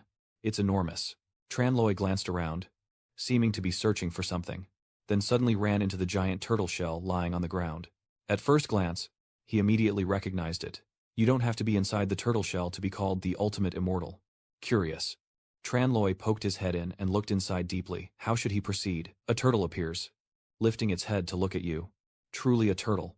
The turtle then stands up on all fours, causing you to step back. But the little friend has arrived. I've been waiting for a while now. Regaining his composure, Tranloi stroked its shell and hurriedly left. After a while, he found the ancestor sitting and enjoying his tea. With a courteous gesture, he beckoned to Tranloi to come forward. Holding a cup with smoke rising from it, he took a sip, then set the cup down on the table, muttering that it wasn't tasty. You sat straight on your knees and went straight to the point with the elder. The senior used secret sound technique to invite me here to avoid everyone, then led me to the back courtyard. But was there any order given? The young disciple returned the cup, and he began to share his thoughts. If I'm not mistaken, the young man is the one in the Huyen Wudong Fudai, Sat Tu Fuang, who alone obtained the Huyen Wu Kwai Sat, the spirit talisman map, and the divine medicine. Seeing how clearly the old man predicted, Tranloi was startled and wondered how he knew. With a smile, he gently stroked his beard and looked across the world. Such a talented young man could reach this level with just his own hands. Kwai Tien's tone made him just silently sigh and listen. After all, I am also Kwai Tien, so I can naturally sense the aura of the Huyen Wu armor within your artifact realm. Regaining his composure, Tranloi smiled and straightforwardly expressed his thoughts since arriving here. Likewise, I also sensed your aura just now. With a puzzled expression, sitting at the table, he asked the venerable. Yang forcibly challenged others to a duel. He was clearly there but didn't intervene, then pretended not to know. Defending and covering up. What does that mean? Using your position to explain. I am the Huyen Min guardian of the heavenly records. The main responsibility is to find talented individuals for Huyen Min. If there's a chance to assess the strength of these young people, why not take it? He raised his head and emphasized each word as he ascended to the immortal realm. But for Huyen Min, character is more important than cultivation. Recalling the disciples he recruited, he remarked that although Yang Jiatian was more outstanding than others his age, he was narrow-minded and overly ambitious, so he naturally had no right to join Huyen Min. And those young men are timid and weak, afraid of the strong, and when asked by Kong Huyen, they dare not speak the truth, nor do they consider my scope of judgment. Finally, he slammed his hand on the table and lowered his voice, looking down at the young man who was full of righteousness and generosity, unbothered by trivial matters, and said, I want to help him develop into a fairy seed. I wonder what you think about that. Hearing each unfamiliar term, Tranloi was stunned and softly asked, a seed of immortality.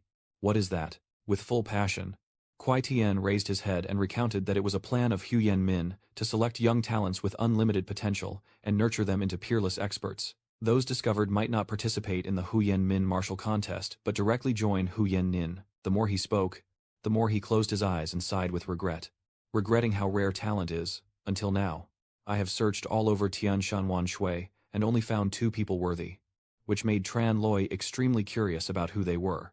To be direct, Kwai Tien Bio's description is none other than Kong Huyen, a young girl who just fought alongside you, a once-in-a-millennium genius of the Kong Tuok clan. Kong Huyen, knowing that the person his grandfather considered talented was just a little bird that got angry. Then if I agree, wouldn't that make me her senior brother and someone she would keep running into in the future? Thinking about the eternal scene of Kong Huyen transforming into a Kong Tuok, pecking with a sharp beak at its back, Tranloi broke out in sweat, feeling already terrified, just imagining it. Another member, revealed by Kwai Tien, is actually you. I see that you are a promising seed. So I want to give you this opportunity. His words left you stunned, as if you lost a few seconds of time. Sitting at the tea table, Tranloi smiled with a playful tone. Fairy seed. Just hearing it is already enchanting. You close your eyes. Breathe deeply. But everyone has their own mind. I am always solitary, and have never intended to join any faction. Only worried about disappointing him, not wanting to waste time. Kui Tien. Tranloi suddenly stood up, said goodbye, thanked him for the delicious tea, and took his leave. Watching you walk away, Kui Tien hesitated for a moment, then spoke from behind. Do you have someone you want to protect? Raising his head high. He gently stroked his beard, a hint of sadness in his eyes, reminiscing that when he was young he was just like you, believing that as long as I am strong enough, nothing is impossible. Only after losing someone important do I realize that a person's strength is limited, and only unity and perseverance can overcome any obstacle. Looking at Tranloi, he began to present the enticing benefits. Huyen is not just an organization. It can also provide you with endless resurrection and space for you to explore the vast lands beyond your imagination. Having provided enough information, Kui Tien rummaged in his shirt pocket and took out a token. Then, Kui Tien quickly pressed the token against Tranloi's face, and he swiftly grabbed it. He smiled and closed his eyes, then made a decision. You have 1 year to think it over. No need to rush. After a year, if you change your mind, bring this token to Huyen to find me. Holding the token and observing it, Tranloi fell into silence. No sound at all. The next day, he was walking with Man on a small boat across the sea. Kachi. It seems that because it hasn't been used for a long time, the boat has a hole, and water is pouring in. The two of them work together to find a way to repair it. But water keeps coming in from the other side as well. After a while of struggling, Tranloi was sweating. This boat was too broken. She sighed, tiredly facing it. The city is far away. There's no way to go back, and there's no trading place on this island. It's not easy for Dai to find this broken boat. And now she's so hungry, complaining with her mouth. So hungry. So hungry. Remembering your promise, she pointed and asked loudly, Big Brother Tran, didn't you say you would bring delicious food when we return? Tran looked a bit confused, smiling foolishly as he explained that he had forgotten, asking her to wait a little longer, and promising to treat her to a hearty meal once they reached land. A panicked voice rang out, making you curious to look around. Well, you guys better catch up first. Turns out, Jathan and his followers have been chasing them all the way to this vast sea. Carefully observing, she casually pointed and recognized him as the guy named Dung, leading his subordinates. Jathan loudly shouted in Tranloi's face. You little brat! How dare you embarrass me in front of the elders? Now get off Kui Tien Island and see who can protect you. Carrying the dark consciousness, he raised his head high, opened his mouth and shouted, Go! All under the command of the divine thunder, rushing down from above to attack recklessly. Seeing the number of enemies, Tranloi remained calm, and at the right moment, we can return to Loimin City before tonight's darkness. He stood up from the boat and signaled to Man in front, telling her to sit tight. Once she was seated properly, Tranloi continued, and lightning and spiritual energy appeared, striking from the doorway into the water, surpassing even the destructive power of the fish. A few seconds later, the seawater formed a large stream that shot straight up to the crowd of the lightning-absorbing gods, causing him to be struck by lightning and stunned, with smoke billowing out. And not only the lightning gods, the followers of him are also being struck by lightning, falling to the ground. In the end, everyone lost consciousness, tumbling from the height and falling headfirst, with nowhere to hold on, thanks to the flying plank they left behind. Tran and the others happily left. Thank you. Awakened by the seawater, gritting my teeth I swear, the person waiting for me better be prepared, because today's matter isn't over, and I absolutely won't forgive you. After traveling so far, the two of them have finally returned to the distant Loimin City. The busy street leading into the capital is crowded with people, and the atmosphere is bustling. Mang walks beside Tranloi, happily looking around. Loimin City. I've finally returned.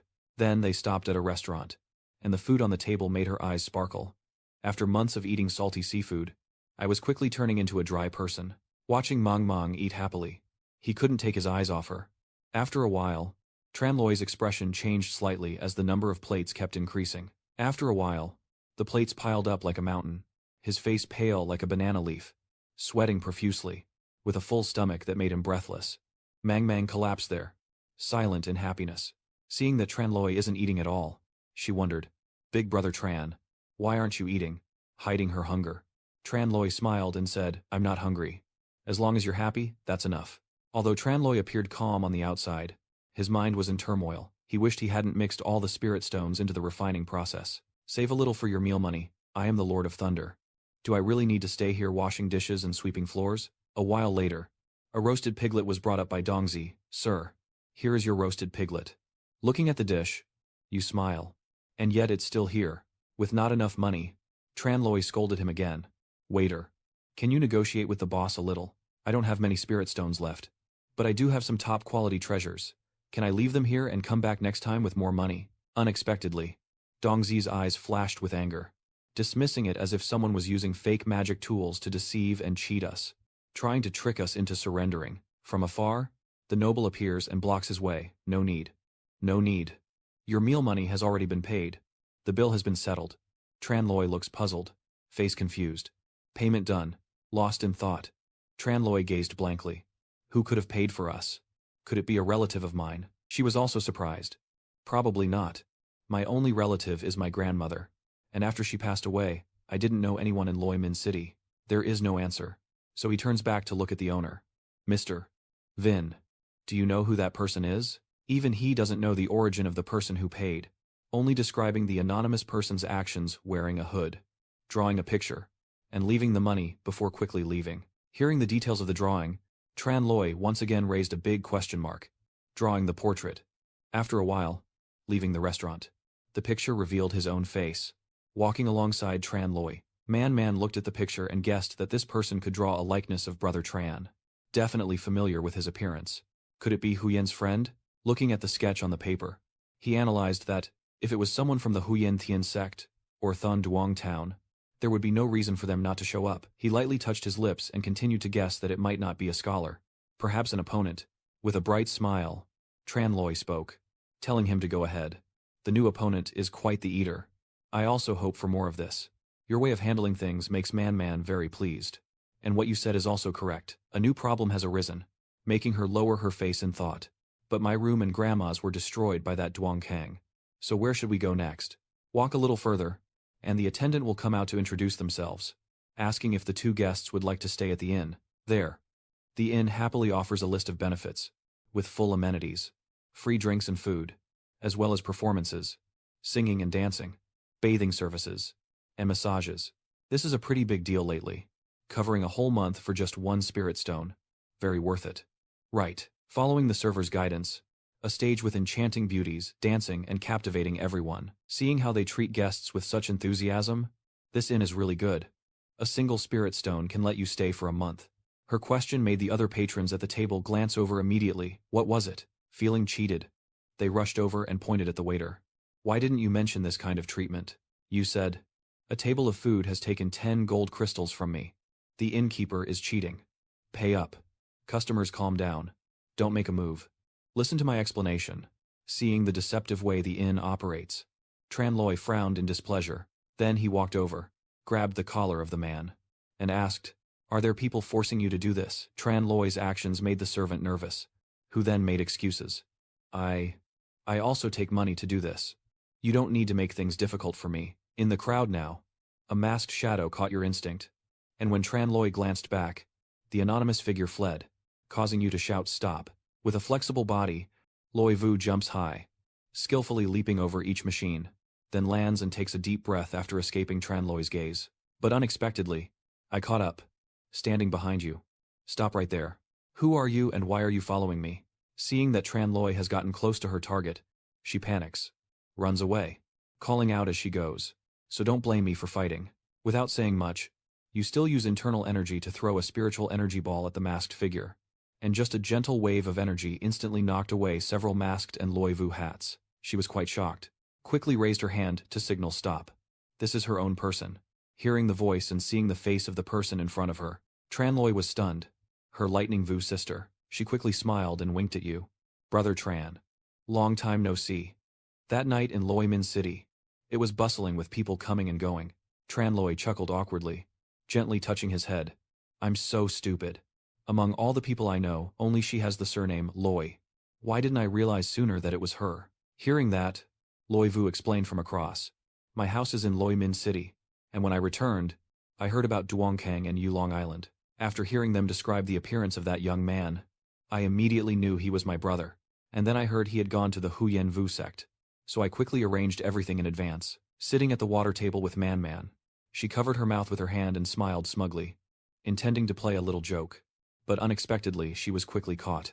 Tran Loi just told the story, sighing as he leaned against the wall. This time I played a pretty big joke. If I hadn't quickly pulled back just now, it wouldn't have just been a slap on the head. With a vague feeling, he looked at her face in surprise and wondered, but how did she know I would come back? Gently placing her hand on her chest, Loi Vu honestly confesses that she's not entirely sure either. It's probably a connection through the thunder god's sacred body. Then she looked over at Man and guessed with Tran Loi that her prediction was correct, because she was the woman her brother saved. Seeing Loi Vu's curiosity, he smiled softly and quickly introduced her. This is Bish Man, and she is Loi Vu, my junior sister at Huyen Thian sect. Looking at the beautiful Loi Vu in front of her, she spoke. Sister Loi is really beautiful. So beautiful and so wealthy. She must be some young lady from a rich family. I also live in Loi Min City. So why haven't I met her before? Seeing Man say, oh, she hesitated before replying. Well, I left the sect to train when I was young, and I haven't come back many times in a year. Searching through his memories, Tran Loi remembered something. That's right. Wasn't I practicing at Huyen Thian sect? So why did I suddenly come back? When he asked her like that, she was furious and lowered her head in frustration. But it was all because she was worried about her brother. Loi Vu looked at Tran Loi with wide eyes and said that her father had a temporary matter and ordered her to return. Knowing she was blatantly lying to himself, he lowered his voice to question her. What trouble did her family encounter? Seeing that, Loi Vu sat at the table and began to tell the truth. Not about any conspiracy, but about a recent grand event happening in Loi Min City. As Tran Loi just took the water pouch, her words shocked him. Brother, do you know about the Lei Emperor's seal? His gaze drifted into the distance as Tran Loi hesitated, describing the image of the Lei Emperor's gate opening. Of course I know. The Lei Emperor seal is the key to open the Lei Emperor Palace, which is the residence of the ancient Lei Emperor. Inside, there are profound opportunities, extremely mysterious, and anyone practicing thunder-type cultivation methods would pursue it. Putting down the water band, he pointed ahead, indicating that the matter she mentioned was related to this. Your master is completely right. The Lei Imperial Decree is indeed the ancestral treasure passed down by the Lei Ming clan leader. The male school is not the female school. But in this generation, only the daughter is under the Lord of Lei City's bed, in accordance with the ancestral instructions. To prevent the treasured secret from leaking, the Lord of Lei City decided to hold a martial contest using the Lei Emperor seal as a sacrificial offering for the selection. Then she looked up, her eyes fixed on Chan Loi. Whoever wins the first place can take Lady Loi. At the same time, the Loi de Len was obtained, and 3 days later the Loi Dai battle would begin. Our family's representative, Loi, must appear. So my father sent a messenger to call me back quickly. Hearing the update, he smiled to himself, walking tirelessly without finding it, only to discover that the Lei Emperor's order was in the city lord's mansion. The next day, in a large open courtyard, many people gathered around, as if preparing for something.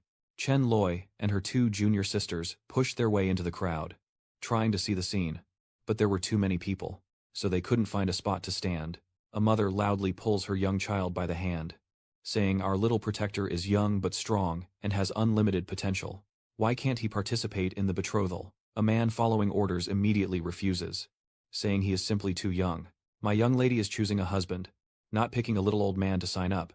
And trust me, just because I'm older doesn't mean I'm not healthy. What right do you have to stop me from competing?" Seeing him get so excited, the guy broke out in a sweat.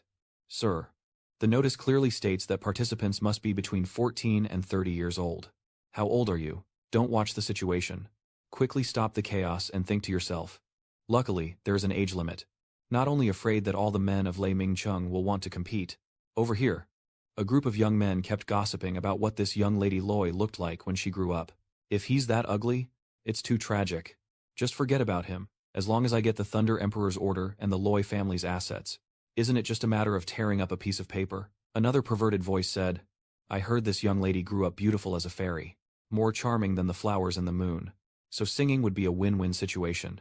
A great profit." As soon as she finished speaking, 3 or 4 tiny, barely visible needles shot out rapidly, all striking the bodies of the men earlier, causing them to cry out in pain. Standing next to Loi Vu, she crossed her arms and smiled proudly. "Well done. These men are too filthy. If Lady Loi had to marry them, it would be truly pitiful. The water looked at her and softly spoke. Lady Loi, the one dressed as a man is truly beautiful. If I were a young lady of high status, I would definitely choose you.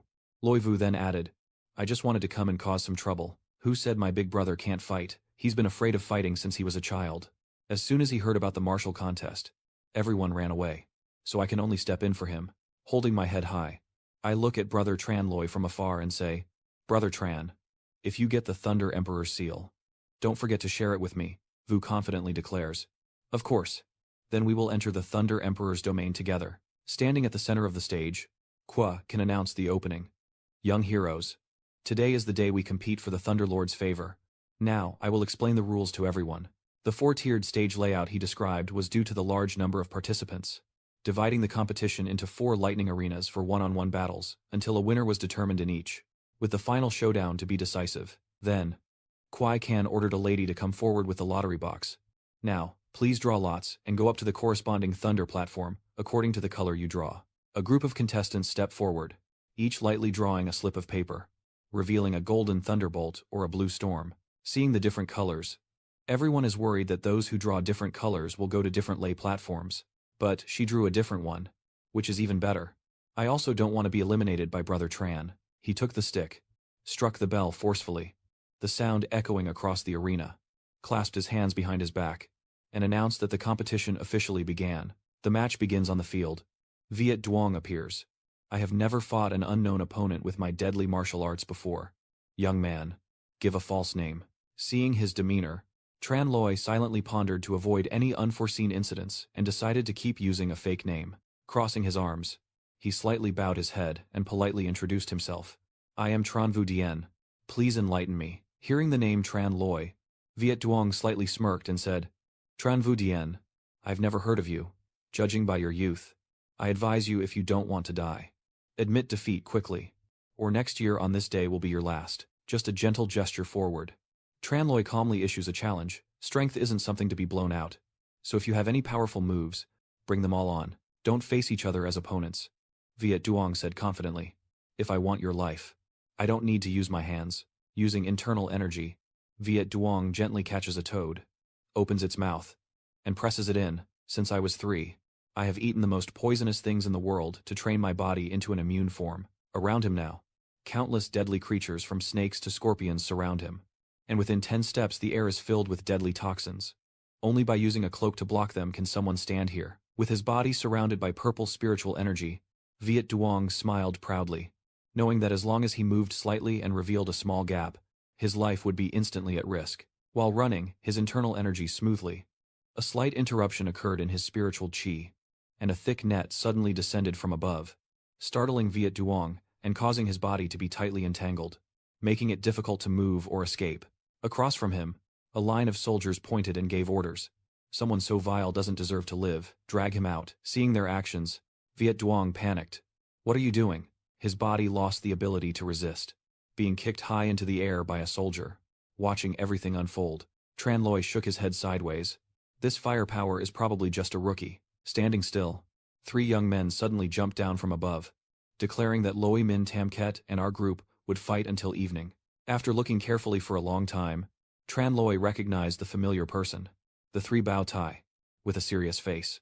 Tran Loi just pointed and lightly reminded them that the rules of the martial arena clearly state 1 against 1, and you 3 fighting 1 is a violation. With a confident look, the 3 of them crossed their arms and stood tall, saying that Loi Min Tam Kiet fights 1 person as 3, and facing 10,000 cavalry is also 3. How can that be considered a violation? Seeing that they violated the rules, the referee immediately called out to stop. But during registration, you clearly signed up as 1 person, sneaking through the loophole and climbing onto my head, so the 3 of them immediately received a red card from him. Get out of here. The 3 babies are no longer breaking the rules. Blocked outside by guards. We refuse to accept it. Standing inside and looking out, Tran Loi sweat and remained silent. Is Loi Min Than's man really so simple? Each blow seems to just delay things. Standing above, looking down at everyone, he said calmly. Stop wasting time. Everyone get up now. Seeing Tran Loi's irritating words and gestures, a few of them spat blood and died. This kid is really too arrogant. But remember, this was at the request of someone, so they all rushed forward. determined to teach you a lesson you'll never forget. Watching them swarm like ants, Tranloi remained calm, silently observing. After a few seconds, he struck, unleashing spiritual energy that knocked each of them down, leaving them with unforgettable scars. In the end, the result was clear, and with a respectful fist raised high, Tran Vu Dien was the winner. With the result decided, he clasped his hands behind his back and announced loudly that all the battle arenas have concluded, and the 4 winners are the 4 distinguished faces: Tran Vu Dien, Loi Ha, Nhan Bin Nguk, and Van Ko Kim. Seeing that everyone has gathered, Kwai Kan calmly bows and invites the 4 of them to follow him. So under his guidance, the 4 quickly followed behind, standing outside, silently praying as spectators. Big brother Tran, sister Lei, you two must hold on. Looking around carefully, Gu Jin wondered why the manager brought us to this mountain instead of to the Liu mansion. Seeing that you seem hot-tempered, Kwai Kan quickly calmed your spirits. Young master, don't worry, I just said so. The martial arts tournament is only the first round. Although you 4 have won the initial battle, the final competition still needs to take place here. Then he pointed to the stairs leading deep into the mountain. This is your final competition site. Seeing the location that Gu Qin mentioned, Lu Vu was shocked. The final arena. Gu Kim felt uneasy. What does it mean? With a serious expression, he recounted the terrifying demon that haunted the village. There was a mountain nearby, Loimin City, where many people used to gather for hunting. A month ago, some villagers mysteriously disappeared, and rumors said there was a demon causing trouble on the mountain, frightening Loi Vu and Chan Loi. After that, the city lord sent people up the mountain several times to investigate, but those people also never returned. It's clear that this fever isn't a good sign, so we have to seal off this mountain to prevent more people from being harmed. Hearing this, you also understand a bit, and you gesture with your hand. So Loi Than Chu's intention is for us to go up the mountain to investigate, to eliminate this disaster for Loi Min Than. There is nothing to hide. You should lower your head and keep your face dark. That's right. Among you, whoever can contain the evil creature will be the last one standing. Hearing that from afar, Min Gok slowly approached.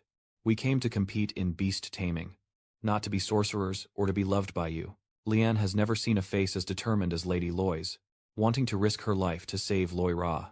Considering Loi Than Lord to be so talented, it's truly a pity not to make a deal. Hearing him tell the story, his face lit up, and Prince Nan said it wasn't unreasonable, it's just that we didn't want to take advantage. But Loi Ra is choosing a husband and values character. If even this little bit of courage is lacking, then no matter how high your cultivation is, you won't be able to step through the gates of our Loi family. Looking at the 4 people present, Gu Qin makes a final consideration, and if any of the young masters feel they have been wronged, it's okay to step forward now. He gently pats his chest, smiling brightly, saying that slaying demons and exorcising evil is our duty as cultivators, and I am willing to step forward. Over here. Min Ngok also hesitated, clasped his hands in front of him and bowed his head in thought, jokingly saying that if he retreated now, so the arena battle would be a waste of effort. But you say otherwise. I was just casually saying a few words, and I also said that if we take Lady Loi, then we are family, so there's no need to distinguish between us. Over there, looking at Tran Loi, Loi Vu whispered, Brother Tran. You quickly ask her, brother here. Loi Vu continued, raising his hand to point. There's no need to overthink, so I'll go with you. Seeing the two talking, Min Nok brushed past, shrugging dismissively and speaking loudly, acting as if someone poor and humble like her had no way to win, and that it would be best not to hold us back later. Although insulted, Tran Loi remained calm and responded, of course based on his strength, while Loi Vu interjected, someone dressed so flamboyantly, I wonder what they can actually do. Borrowing her words lightly, you keep mocking. That's right. Using him as bait to lure the beast is even more fitting, making him speechless and furious. Seeing no one else has anything to say, Guikan happily points to the stairs. All right. If no one has any objections, let's go. Goodbye to him. They began their journey deeper into the mountain, led by none other than Kim, who clapped his hands earlier. With a guarded mindset, Tran Loi frowned and looked around. Everyone was cautious, as this was deep inside the mountain where monsters could appear at any moment. Seeing that you're showing off, Min Nok's face was full of disbelief and surprise. I haven't seen any of those flowers. Regardless of his appearance, Gu Kim agreed with Tran Loi's opinion. But there are many flowers and plants here. Seeing Gu Kim being sensible, Loi Vu happily interjected with an explanation.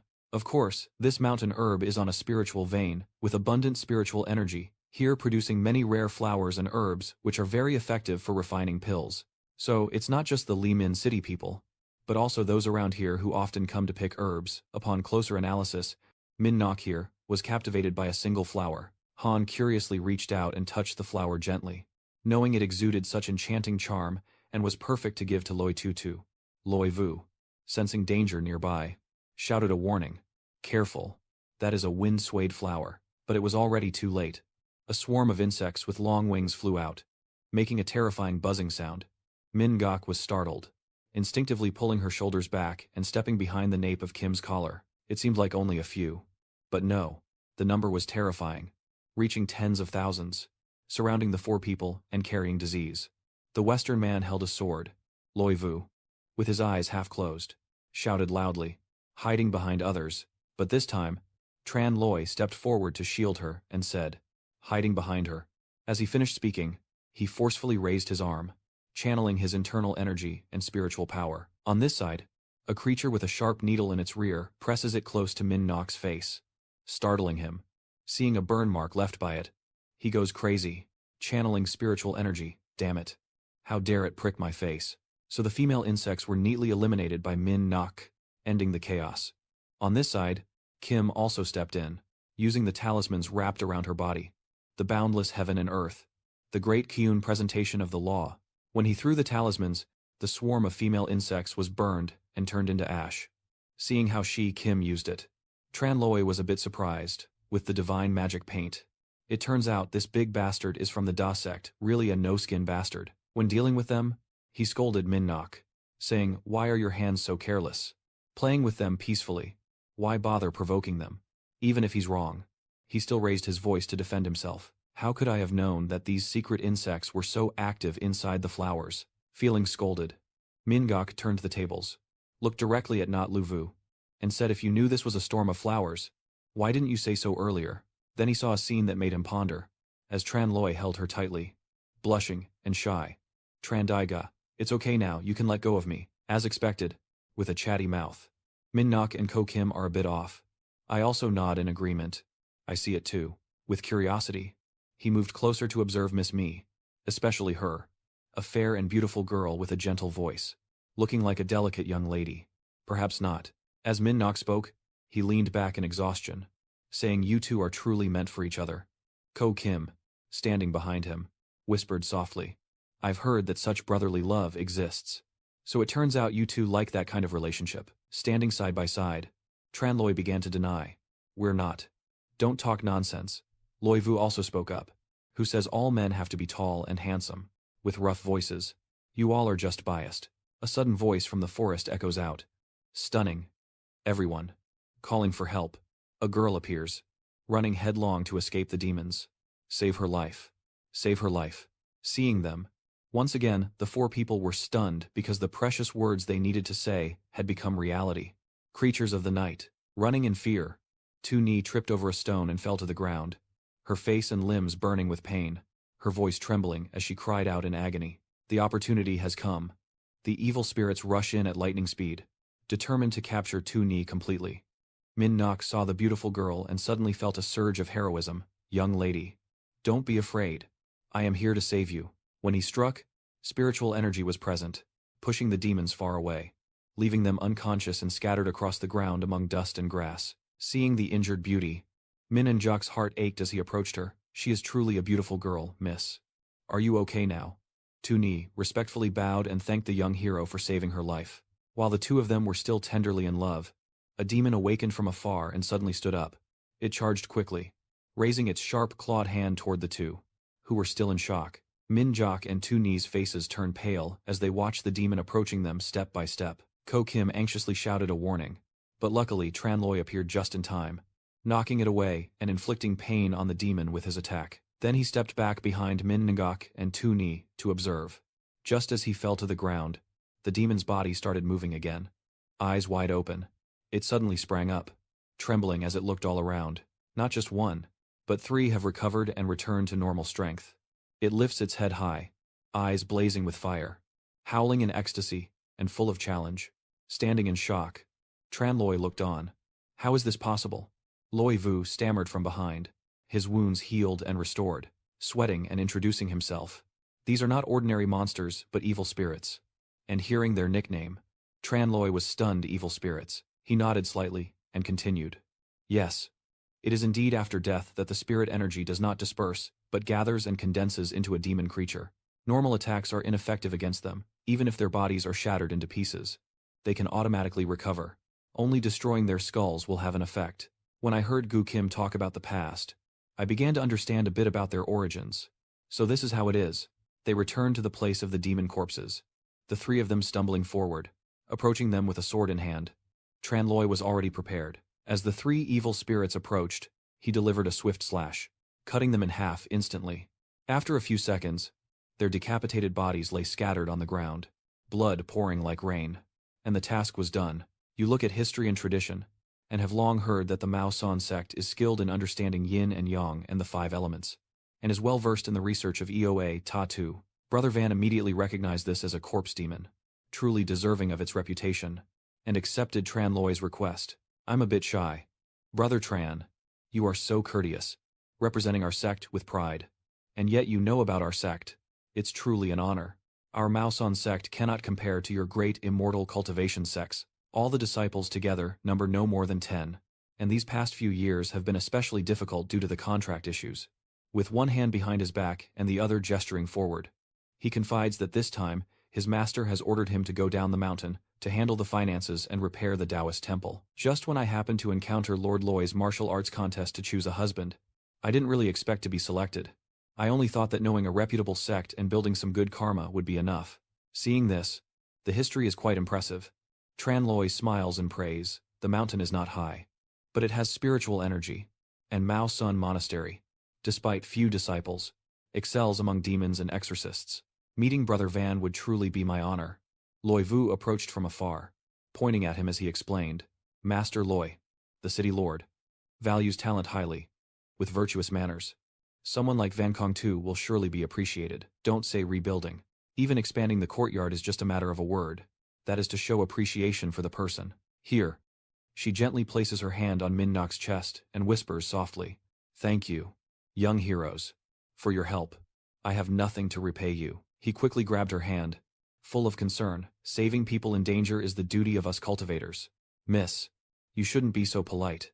Seeing Min Jok's usual calm demeanor, Loy Vu mocked, and this remark sounded very pleasant, as if it was said by Van Kong Tu, which made him confused. What's the difference? Who said it first? Seeing Tu Ni's appearance, Tranloy quickly asked, but what is a single woman doing alone in the mountain wilderness? It seems to have touched her weakness. As Tu Ni weeps uncontrollably and laments, speaking at length. The young girl's name is Hu Tu Ni, who was originally a farmer near the town. Last month, my father and I went up the mountain to pick herbs. Who would have expected to encounter these monsters? She tearfully recounted how she was chased by the evil spirits, had to flee, and lost her father. During our escape, we accidentally fell off a cliff, and the young girl fainted. By the time I woke up, I couldn't find any trace of my father. I kept searching as I went, and now today has come. Ko Kim hesitated. Tu Ni knelt on the ground, softly pleading and begging the heroes to help her find her father. Ko Kim, after hearing the brief information she told, crossed his arms and spoke cautiously. Forgive me for being blunt. Your father has been missing for so long. I'm afraid he's already gone. With strong faith, she boldly declares that she won't go anywhere.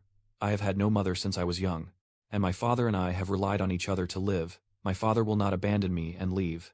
Master Tu Ni knelt quite pitifully. Min Nok gently went over to comfort her. Hokan Huang was at ease. Min Nok, cannot bear to see beautiful women suffer. I've already taken care of this. She gently pats Tu Ni's shoulder, and Min Nok boldly declares that even if her father is unfortunate and suffers a defeat, I will support her for the rest of her life. Seeing him, she is immensely grateful and thanks the young master. Master, observing Min Jok's strange expression, holding the sword Loy Vu, reminds you, young master, I hear you came to compete in martial arts to show off your skills. Did you ever consider whether Ho Kon Huang's promise to harm was made with the thought of whether Miss Loy would accept or not? She slammed her hand against her chest, standing tall as a true man. While Ho Kon Huang faced such a tragic situation, the one who listens feels sorrow, and tears fall. Yet if Lady Loy had even a little compassion, she wouldn't be like this. Do you think such a woman can become a wife or not? His words made Tu Ni blush deeply, her heart pounding fiercely. Young master, Look at her now, her face as red as a ripe peach, as if it's been painted with blush. She kept crying uncontrollably. Thank you, young masters. I am willing to serve as a servant to repay you. But she hurriedly stopped her. No. No need. Leaving Loi Vu quietly holding his sword, standing behind, and watching with tears in his eyes. What is this? Changing attitude at the sight of a beauty. And coming here for what? It's all so embarrassing. Man. In the end, she also moved with them to a high mountain piled with rocks. Standing still, and looking into the distance. Tu Ni introduced. This is the place where my father and I encountered the demon ghost. In front of the 5 of them was a deep, dark cave with no visible end, accompanied by an ominous purple aura that carried a rather unpleasant smell. Tran Loi was feeling uneasy from the smell, so he quickly explained that it was the aura of the demon spirit. Without wasting time, someone urged the team to move forward. It seems the lair of the demon ghost is right here. Let's go inside. Leading the way into the cave is Tran Loi. Everyone be careful not to split up. Ni is delicate and fragile. Looking into the darkness. Tu Ni trembles. It's too dark in here. I'm scared. The opportunity came. Min Nok stepped forward. Don't be afraid. Let me hold her hand and make her agree happily. Thank you, big brother Nan. Holding Tu Ni's hand. He was quite surprised. Her small hand was soft and warm, as if without bones. Holding the beauty's hand and leading her away. Min Gok thought to himself that I originally joined the matchmaking to protect the Loi family's legacy. But I never expected to meet such a beautiful woman. This is truly a stroke of luck. His way of thinking is quite poor. No different from a bad father. But he also can't abandon Miss Loi. So when the time comes, he will hold her from both sides. It's a blessing for a lifetime. Walking ahead, Loi Vu seemed to sense something and quickly turned his head. Locking eyes with Min Nook behind him, she blushed and told Tran Loi how she was feeling right now. Big brother Tran. I am also scared. Just as Tran and Loi Vu. He opened his palm to reveal something. Don't be afraid. Then she thought he was asking her to hold hands to help Hoang, so she immediately reached out and took it. But who is it? Tran Loi pulled back his hand, leaving something behind. What is this? The teachers don't know its use yet, he explained. This is the dark pearl. Once you use it, you won't be afraid of me anymore. Watching Tran Loi's enthusiasm but lack of thought, Loi Vu sighed in disappointment. Truly not understanding romance. Tran is walking. Tran is holding something, and it looks extremely tough. Curious. Loi Vu gently tilts his head and looks down. What kind of thing is this? A human skull lying around along with some bones. As they go deeper into the cave, a foul-smelling pile of human corpses lies there, with skulls alongside the still intact. Undecomposed bodies, another body. Eaten from the feet up. Head intact. Some of these corpse demons are rather polite, stacking the skulls neatly into a pile. The scene made Ko Kim, Tu Ni, and Minangok freeze. Tran Loi looked on in shock, his limbs eaten by the evil spirits. And Loi Vu broke out in sweat. It's truly terrifying. Knowing their nature, he warned everyone to be careful. It seems the evil spirits are nearby. As soon as he finished speaking, a group of dark shadows slowly emerged from the tunnel, their mouths wide open and eyes bulging in a terrifying and horrifying manner. Looking carefully, the 5 of them finally realized that these were the culprits behind the skulls. The demons. And there were so many of them. Fearing Tu Ni might be in danger, Min Jok quickly pushed her back and retreated. Over here, Tran Loi gathers spiritual energy into a lightning orb. Then the demon temple also shows off in front of the beauty. Injok fires a spell, and Ko Kim unleashes a move, with red spiritual energy pouring out to trap the monster leader. Each person with their own source of power, lining up to attack the ghostly spirits and supporting each other. 3 streams of spiritual energy merging, binding to each ghost and making them scream, so each one experienced pain before dying, crying out loudly. After more than 10 minutes, all the evil spirits were defeated, leaving a blood-stained patch of ground. Seeing how easily they were dealt with, Min Gok was pleased and thought these demons weren't that powerful. After learning about the weakness, they became even easier to handle. Tran Loi thought differently and quickly shared his opinion, always feeling that things were not as simple as they seemed.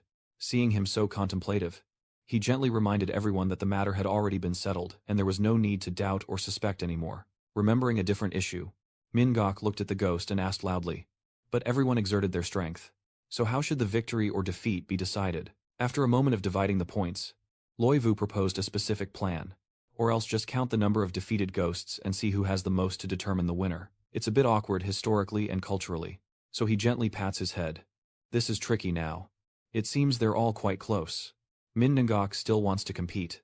What's not much different? Clearly I have a slight edge. Seeing him try to cheat, she confidently pointed her hip. And the real team is decided by the literature teacher. You can tell just by looking that this person has exerted the least effort. Which made Manga confused. What are you relying on to criticize me? Did you make a move? Suddenly a sound startled Tran Loi, making him remember everything. Stop talking. What is that sound? Where they stand? An unexplained tremor begins, and a water stain appears on the ground, gradually enlarging until a deep water pit forms, swallowing everyone nearby. After a while, Min Gok, Tran Loi, and Kim's team landed. What is going on? Why did the ground suddenly tear apart? He glanced around and couldn't see Tu Ni, worriedly asking where Xiaoshu was.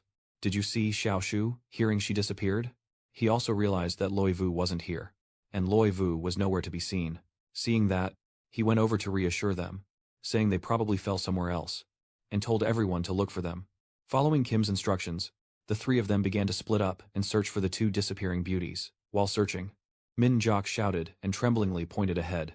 What is that? In front of all three, in an empty space, there was an enormous, shapeless object placed there.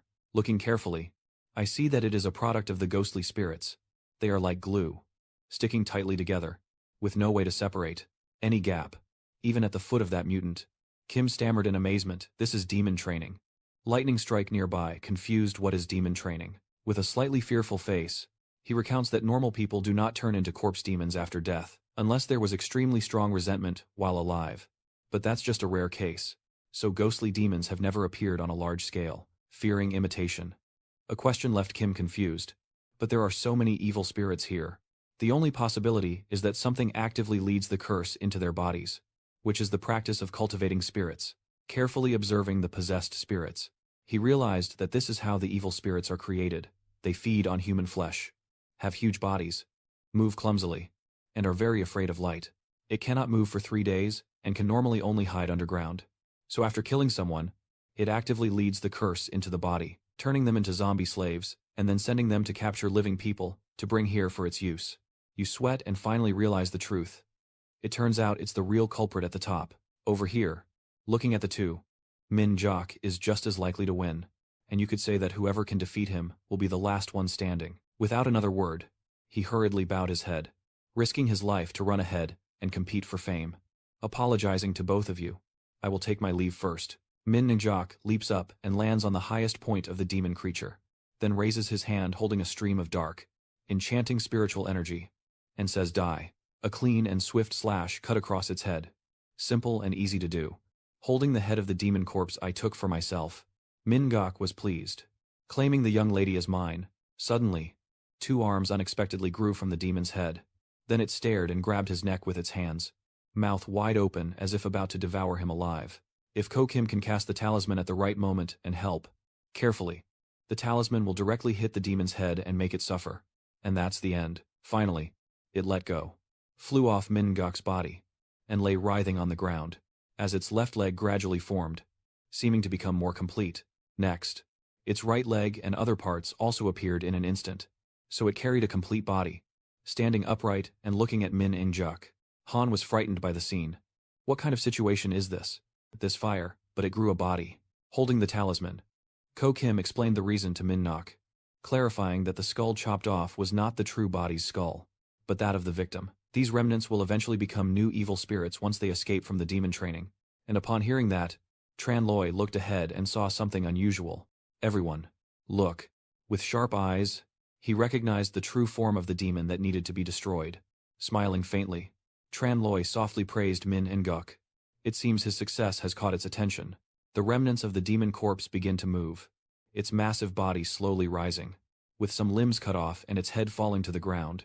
Looking quite terrifying. Although only a part of their body, they carry life. And somehow, the demons are gradually appearing with perfect bodies. They form a long line, creating a large swarm heading towards all 3 of them.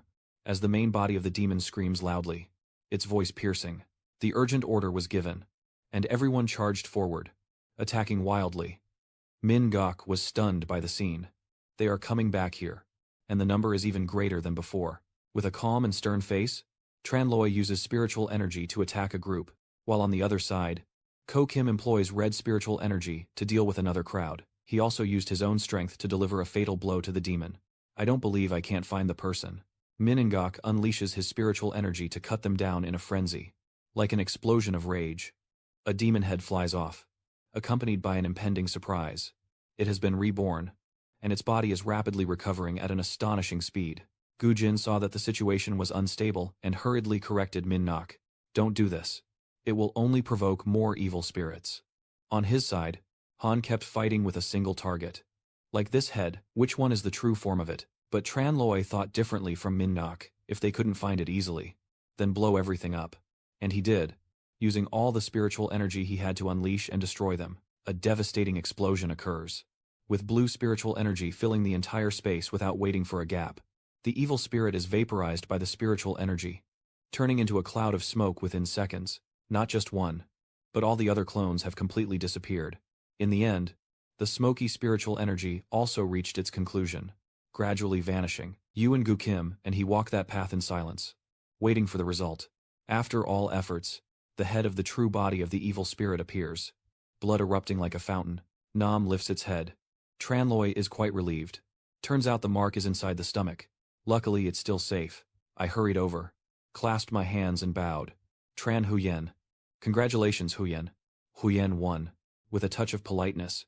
You look at Ko Kim. Still have to thank Van Huyen for the reminder. Min Nok knew he had lost and could only remain silent in thought. Yet he was still one step behind him. Infuriating. Remembering the two beauties, he reminded you. That's right. Loi Huyen has been in the girls' pavilion for so long and still hasn't come out. They won't encounter any danger. Right, Vu Tai Cam? Tran Loi ordered. Let's keep searching for them. In this dark, gloomy cave filled with jagged rocks, a vague thought flashes through my mind. My head hurts too much. Where am I? Loi Vu slowly opened her eyes, her tired expression and pale face making her look exhausted. Then she remembered. Yes. It was the demon ghost's cave. We fell from above just now. Loi Vu tried to move, but what surprised her was that her body was tightly bound by large chains to a giant stone pillar. She wondered silently, what is happening? Suddenly, a teasing voice rang out. Catching Loi Vu's attention, she snapped back to her senses and glanced toward the source of the voice. So it turns out you weren't a stranger after all. It was Tu Ni, in this cave. Only the two of you. This is when the blood demon reveals its true nature. Loi Vu wondered. Hoko Nuong, then she gently caressed her face with her soft hand. Looking at that beautiful face before speaking, she is truly a beautiful disaster. With a face as charming as a national treasure, I still feel pity for her. It's really hard to bring myself to hurt her. Loi Vu exclaimed in confusion. What do you want to do? Why are you hurting me? Where are Loi Daika and the others? Then it raised its hand again, covering its sinister smile, before replying very calmly. That disgusting man. So stupid and lecherous. Whenever he sees a beautiful woman, he forgets everything himself. I guess it's already food for the devil's training stomach by now. Curious. She asked the blood demon about these three words. The devil's training. Then, Loi Vu became furious and loudly asked the blood demon in front of her, accusing him. Are you the one who led them here? Who exactly are you? Then it pressed its face close to Loi Vu's, a faint smile appearing on its face as it replied. You will naturally find out who I am soon. Suddenly, the blood demon reached out and pushed aside Loi Vu's shirt, revealing her smooth white shoulder, shocking her completely and making her blush all over. But she couldn't do anything. Immediately after, the blood demon leaned his head into Loi Vu's chest, leaving her frozen in place. As the blood demon's face showed a satisfied expression, marveling at how smooth her skin was and how wonderful the sensation felt, Loi Vu's face flushed with anger. She frowned in discomfort and said in a furious, twisted voice, Don't touch me. I don't like women. Then it raised its hand, lifting Loi Vu's chin, and said, Don't worry. I have no interest in your body. I am just looking at this leather bag of yours. After hearing that, she suddenly froze, her eyes wide open, sweat dripping, silently repeating in her mind. Then, only now did she notice what was in front of her. Looking behind the blood demon, a horrifying scene with layers of human skin hanging on the cliff wall. They all belonged to women in their 20s, with soft, tender skin, chained and hanging in the middle. Each piece of skin bears a beautiful, youthful face, but in reality, they are just soulless layers of flesh. Loi Vu, after witnessing that scene, couldn't hide her fear in her wide eyes, her throat tightening, and she whispered each word, Those things can't possibly be human. Look how beautiful it is. These leather pieces are my proud creations, made from exceptional faces, like frozen fat, from 13 to 14-year-old beauties. It looks at the lifted piece of skin on its hand with a savage gaze, and then says, "Crafting leather from such a fine and beautiful hide must have taken a lot of effort." Vampire stands behind a mirror, holding a long, sharp knife, and says, "You must be careful not only when peeling the skin."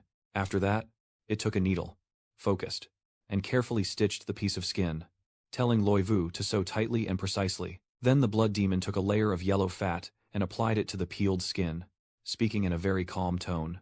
They still need to be coated with human fat every day to prevent the skin from tearing, so that their pink color can be maintained like when they were alive. Looks as vivid as real. Then it raised both hands behind its head, looking mournful. It complained that beautiful things fade too quickly, and the protective charm was too short-lived, no matter how carefully it was kept. After a time, they'll decay. Then, Xiulian turned her back to Lei Yu, revealing a tear on her neck. Still stained with blood, it exclaimed, "Like the armor I wear. Was a proud work. But after just a month it already has scratches." Seeing that, Loi Vu became excited, furious and reckless. Yet they turned her into clothing. It's truly cruel. The blood demon calmly lifts her gently by the chin, presses her face close, looks straight into her eyes, and says, "I really don't understand the joy." It raises a slender hand with long, sharp claws, gesturing broadly. But it's okay. The blood demon's face now looks incredibly terrifying.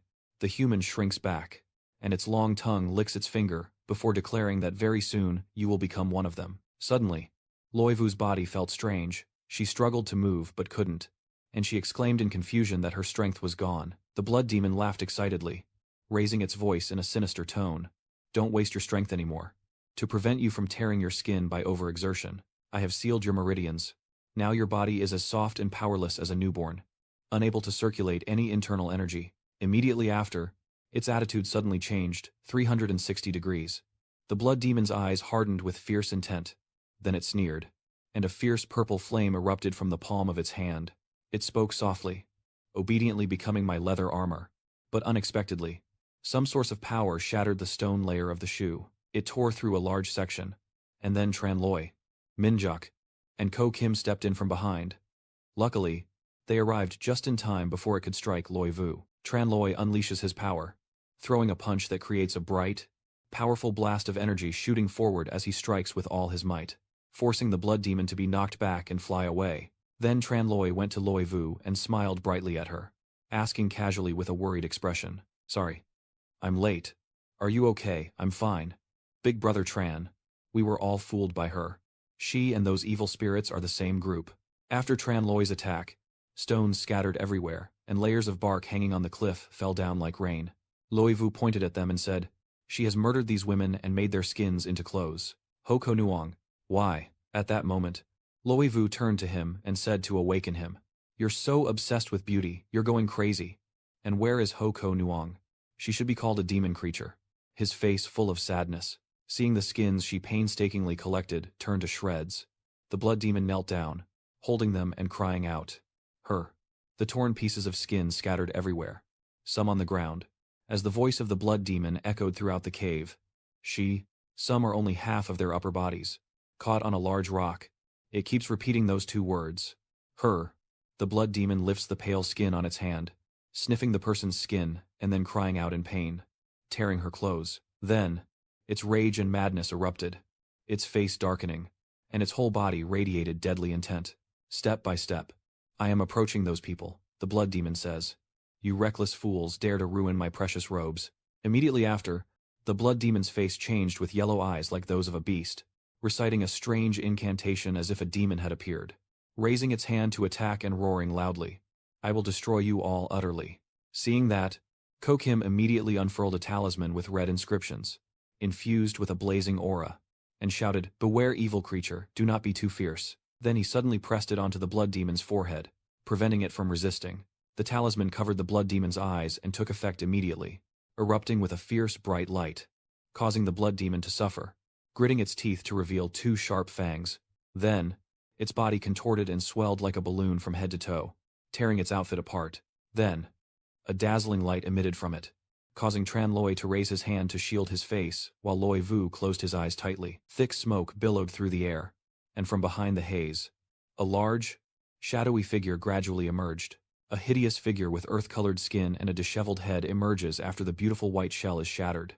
its body gulping down a dark, slimy substance. Seeing this scene, Tranloi spoke up. This is its true face. Meanwhile, Gu Kim looked at Min Nok with a disappointed and disdainful expression, as he spat out a foul-smelling greenish phlegm and said, "So disgusting." Seeing that, the blood demon furrowed its brow and suddenly spoke coldly. Just moments ago, calling someone sweetly. Now it can curse and insult them. Men are so common. Suddenly, it lunged at Minanjok in the blink of an eye, its eyes blazing with killing intent, then forcefully pushed its giant hand forward, and shouted, "Kill him now." Tranloi looked over and asked Ko Kim, "Van Hu Ni, do you know what kind of demon beast this is?" Anvut responded, "It's a blood demon. This type of demonic metal creature is very rare. I've only seen it in my master's collection of 10,000 monsters," he continued. "This demon is an ancient beast, formed from the chaos of many demon bloods, feeding on human essence, with a hideous appearance. And it prefers to use the skin of beautiful men and women to make its sacks." Kim slammed his hand and said regretfully, "Damn it. I should have noticed earlier. Today I smelled a strong blood essence on its body. I thought it was the aura of the demon ghost, so I didn't pay much attention." Tranloi also realized this is its weak spot, using the aura of the demon ghost to hide its own scent. He told Gu Kim that these two fire demons, one devours corpses to refine pills, and the other drinks blood and skins. No wonder so many people have gone missing. There isn't even a single corpse on the mountain. Their skins have all been eaten by them. Min Gok is being chased by the blood demon over here. He's shouting loudly, "Stop chatting there, and come help me." Tranloi teased, "Isn't it your favorite to hold hands with Miss Ho right now is the perfect chance." Min Jok was running and shouting, joking about what? Who would want to try this kind of blood demon? No one cares to save him, so he has to save himself. Damn, demon. Get lost now. The blood demon was pierced through by Min Jok's attack, and is dead. Immediately, a pool of red liquid appeared there. Seeing them flowing toward us, Loi Vu asked what it was, and Ko Kim warned to be careful not to get caught in it, or else the blood water would swallow you and turn you into its food. After saying that, Gu Kim quickly flew up to the protruding ledge above, and Min Jok didn't hesitate to find a safe spot for herself. Tranloi uses his wings to fly up, holding Luo Yu in his arms as they soar through the air, with all four of them standing above, watching the red liquid trying to climb up. Tranloi frowned, surprised by how much blood there was. This fire demon has probably killed thousands, and even before it arrived, Thao Mok Xuan had already taken many lives. Guo Jin said angrily, committing a terrible crime. Today, he must kill it for the people's sake. He clasped his hands in a triangle shape, recited a spell, and Guo Jin wanted to kill the blood demon. After reciting the spell, Gu Kim reached out his hand toward the red liquid. Countless golden circles layered on top of each other, forming a net to trap that liquid. The blood demon below the gate says, "Wanting to kill me, but underestimating my strength." Ko Kim's circles are cracked by the blood demon, causing him to lose control and panic. Unable to stand firm, he fell from above, and the blood demon below seemed to open its huge mouth, waiting for him. Tranloi, seeing Ko Kim about to fall into the blood demon's mouth, was extremely worried and shouted, "Be careful." In an instant, little Loi transformed into a giant beast, a Loi beast. Luckily, it managed to catch Kim's neck before he fell into the blood demon's mouth. Tranloi and Ko Kim are now standing safely on the cliff they were on earlier, while the blood demon below says that the old woman is not like those brainless creatures, so the little princes and the others can't handle her. Today, when you come to my blood abyss, just wait and see if you can leave alive. I will drain your blood and marrow first, then take my time to care for little Mei like this. Immediately, sharp thorns floated up through the sea of red blood and attacked Kim Gu's side. Luckily, he quickly dodged. On the other side, Min Jok also couldn't avoid the attack. The blood demon shot with incredible precision, but Min Nok still managed to dodge. Tran, Loi, and Vu, who were attacked the most because he had to carry her, found it a bit difficult to evade the strikes. The blood demon is getting more aggressive. There's no place left for you to escape anymore. Min Henguk, exhausted from dodging, starts to tire, and he urges you to think quickly if this place gets swallowed by the blood water. Are you just going to sit and wait for death? Ko Kim on this side is no better. Lee immediately said, "To destroy the blood demon, you need to find its true form." But regarding this point, there are no records in the demon manual. Tranloi decided to retreat his weapon to the safe ledge and said, "I will handle it here." Tranloi folded his wings, no longer held back, and focused entirely on fighting the blood demon, unleashing countless blue lightning bolts directly onto the red liquid below. But it didn't take any damage, just foamed up with white bubbles, and the blood demon laughed loudly. "Is that all you've got?" Tranloi softly said, The demon training is still somewhat weak. This fire skin hides within this blood water, leaving no place to attack. So where is its true weakness? The blood demon said from below. Kid. You're human. You are the one who ruined my precious robe. It is furious. The red liquid turns into a sharp sword. And it says, cut the person into minced meat. The sharp sword is raised high, aiming to strike at Tran Loi. Loi Vu watched this scene and Lee decided to give it a try. Big brother Tran. Let's see. Loi Vu recited a spell. And around her, blue lightning bolts crackled. After reciting the spell for a while, a blue ice sphere appeared in Loi Vu's hand. Tran Loi immediately realized that she was using an electric-type technique to manipulate the air and turn water vapor into ice bones. As expected from Tran Loi's prediction, after gathering enough energy, Loi Vu Lien charged forward and shouted ice formation. The ice sphere immediately froze, and the red viscous substances were instantly suppressed. The giant sword from earlier also froze and started to crack, and as the ice quickly spread down to the base of the sword, it showed signs of breaking. As expected, the freezing worked. All the red goo from earlier was completely frozen. Ko Kim smiled and signaled victory with his hand. Success achieved. Min Ngok also looked very happy and said together with Ko Kim.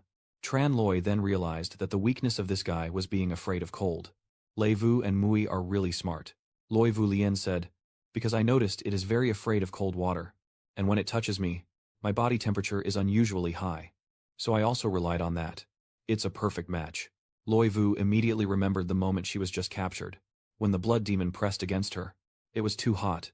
At this moment, the blood demon broke the ice and roared, thinking that this way they could trap her.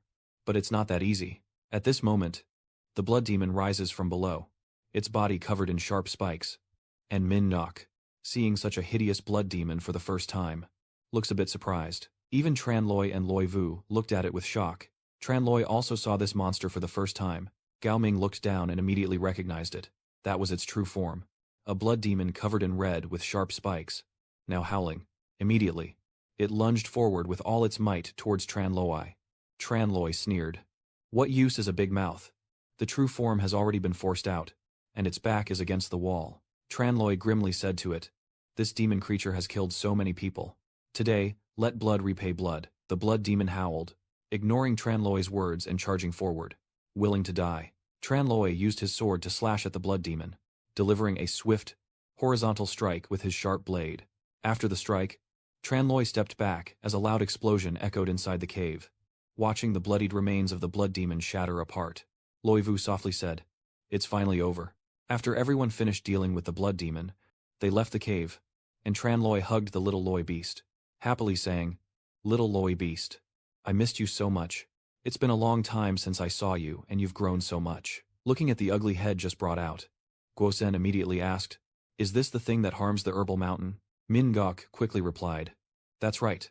Not only is the mastermind a demon trainer, but there's also a blood demon that absorbs blood and strips flesh, all of which has been completely eradicated. Min Ngok said, with a very satisfied expression. These two demon beasts are powerful. I almost died in their hands. It might be dangerous, but saving Loi Minthan and the city lord and young lady from the curse is worth it. Loi Vu quietly whispered to Tran Loi, acting as if the credit was all his, forgetting who was the one obsessed with beauty that led us into this demon's lair. After understanding the situation, Kwai Kan extended his hand and said, you've all worked hard. Congratulations on passing the test. Please follow me back to meet the city lord. Everyone was about to go with Kwai Kan when Tran Loi called out, wait a moment. With an apologetic expression, sorry. I actually need to pee and can't hold it any longer. I want to go into the forest to take care of it. Ko Kim also scratched his head and said he wanted to go with him. I also need to take care of something. Ko Kim understood Tran Loi's signal and followed him into the forest. Tran Huyen. Ko Kim no longer beat around the bush and asked, is there something you want to say by bringing me here? Tran Loi also spoke straightforwardly, without beating around the bush. I want to avoid the manager of the Loi family, and that kid, Nhan Min Nok. I brought Huyen here because I have something to discuss with Huyen. Tran Loi said honestly and openly to Van Huyen that his martial arts contest to marry was only to obtain the Loi Delen and had no interest in Loi Tuathu. After saying that, Tran Loi patted Gu Kim's shoulder and suggested, so I think it's better for Van Huyen to become a son-in-law of the Loi family. Each of us taking what we need. What do you think? Gu Kim rubbed his head, a bit surprised. Tran Huyen. Huyen isn't joking. Gu Kim still couldn't understand why Tran Loi refused to become a son-in-law of the Loi family. a family with a powerful and wealthy status. If we could have their support, it would be the greatest blessing, saving us 50 years of effort. Now that the position of son-in-law is firmly in my grasp, Huyen no longer needs it. Tran Loi said straightforwardly. No matter how powerful the Loi family is, it has nothing to do with me. I am a proud man, 7 chi tall. And I naturally want to rely on my own efforts in life. If I aim to make my name known across the world and conquer the universe, how could I let a place like Loi Min City be looked down upon? Then he lowered his voice, clasped his hands and said to Gu Kim, I only pretended to propose marriage because of Lord Loi's order. If I were to cause a scene to break off the engagement, it might damage Miss Loi's reputation. So I wanted to ask Wan Huyen for help. Ko Kim nodded, understanding clearly that this was truly a win-win solution. But anyway, I do have some concerns. But whether it's appearance or demeanor, Huyen is far superior to me. Why would Tran Huyen choose me? Tran Loi then analyzed that, although Min Nok has a good reputation, his character, when it comes to Min Nok's character, both of them are speechless. Truly beyond words. Gu Jin immediately agreed to the proposal, since her pride in not being equal to Tran Huyen's was too great. So she decided to follow Huyen's arrangement. You have been waiting for a long time. Everyone, Min Gok suspiciously asked. Is there something going on with you two? Just going to the bathroom. Why did it take so long? Taking the opportunity, Min Jok spread rumors. Is there something wrong with your health? Tran Loi calmly replied. It hasn't even been a quarter of an hour. And you're still thinking too long. Probably because normal people leave too quickly. Min Ngok retorted angrily. Tran Loi then crouched down, gently stroking the little Loi creature, calling it with a joyful voice. Little Loi creature. Tran Loi suddenly remembered, and asked everyone, where is our Loi peer? Min Jok crossed her arms and said, you mean that girl in men's clothes? She was just here a moment ago. But then she turned around and disappeared. Min Gok said discontentedly. This girl, as a woman, disguises herself as a man to participate in the matchmaking. Truly reckless. Probably afraid of being scolded by Lord Loi Than. So she ran off beforehand, Tran Loi silently thought. That's right. Lei Wu said that this time she was fighting in place of her cousin, so she probably couldn't go to Lei's residence, and went ahead on her own.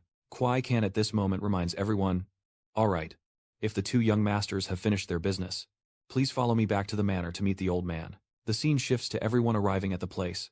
This grand estate is the Loi residence, with a large gate bearing an exquisitely carved nameplate.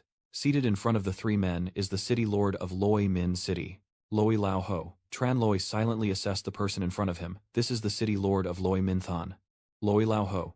Indeed a formidable and extraordinary man. Ching Kan stands beside Lao Hu, who then introduces, these three young masters are the most outstanding among those competing in the martial contest. Old Ho looked pleased and praised him highly.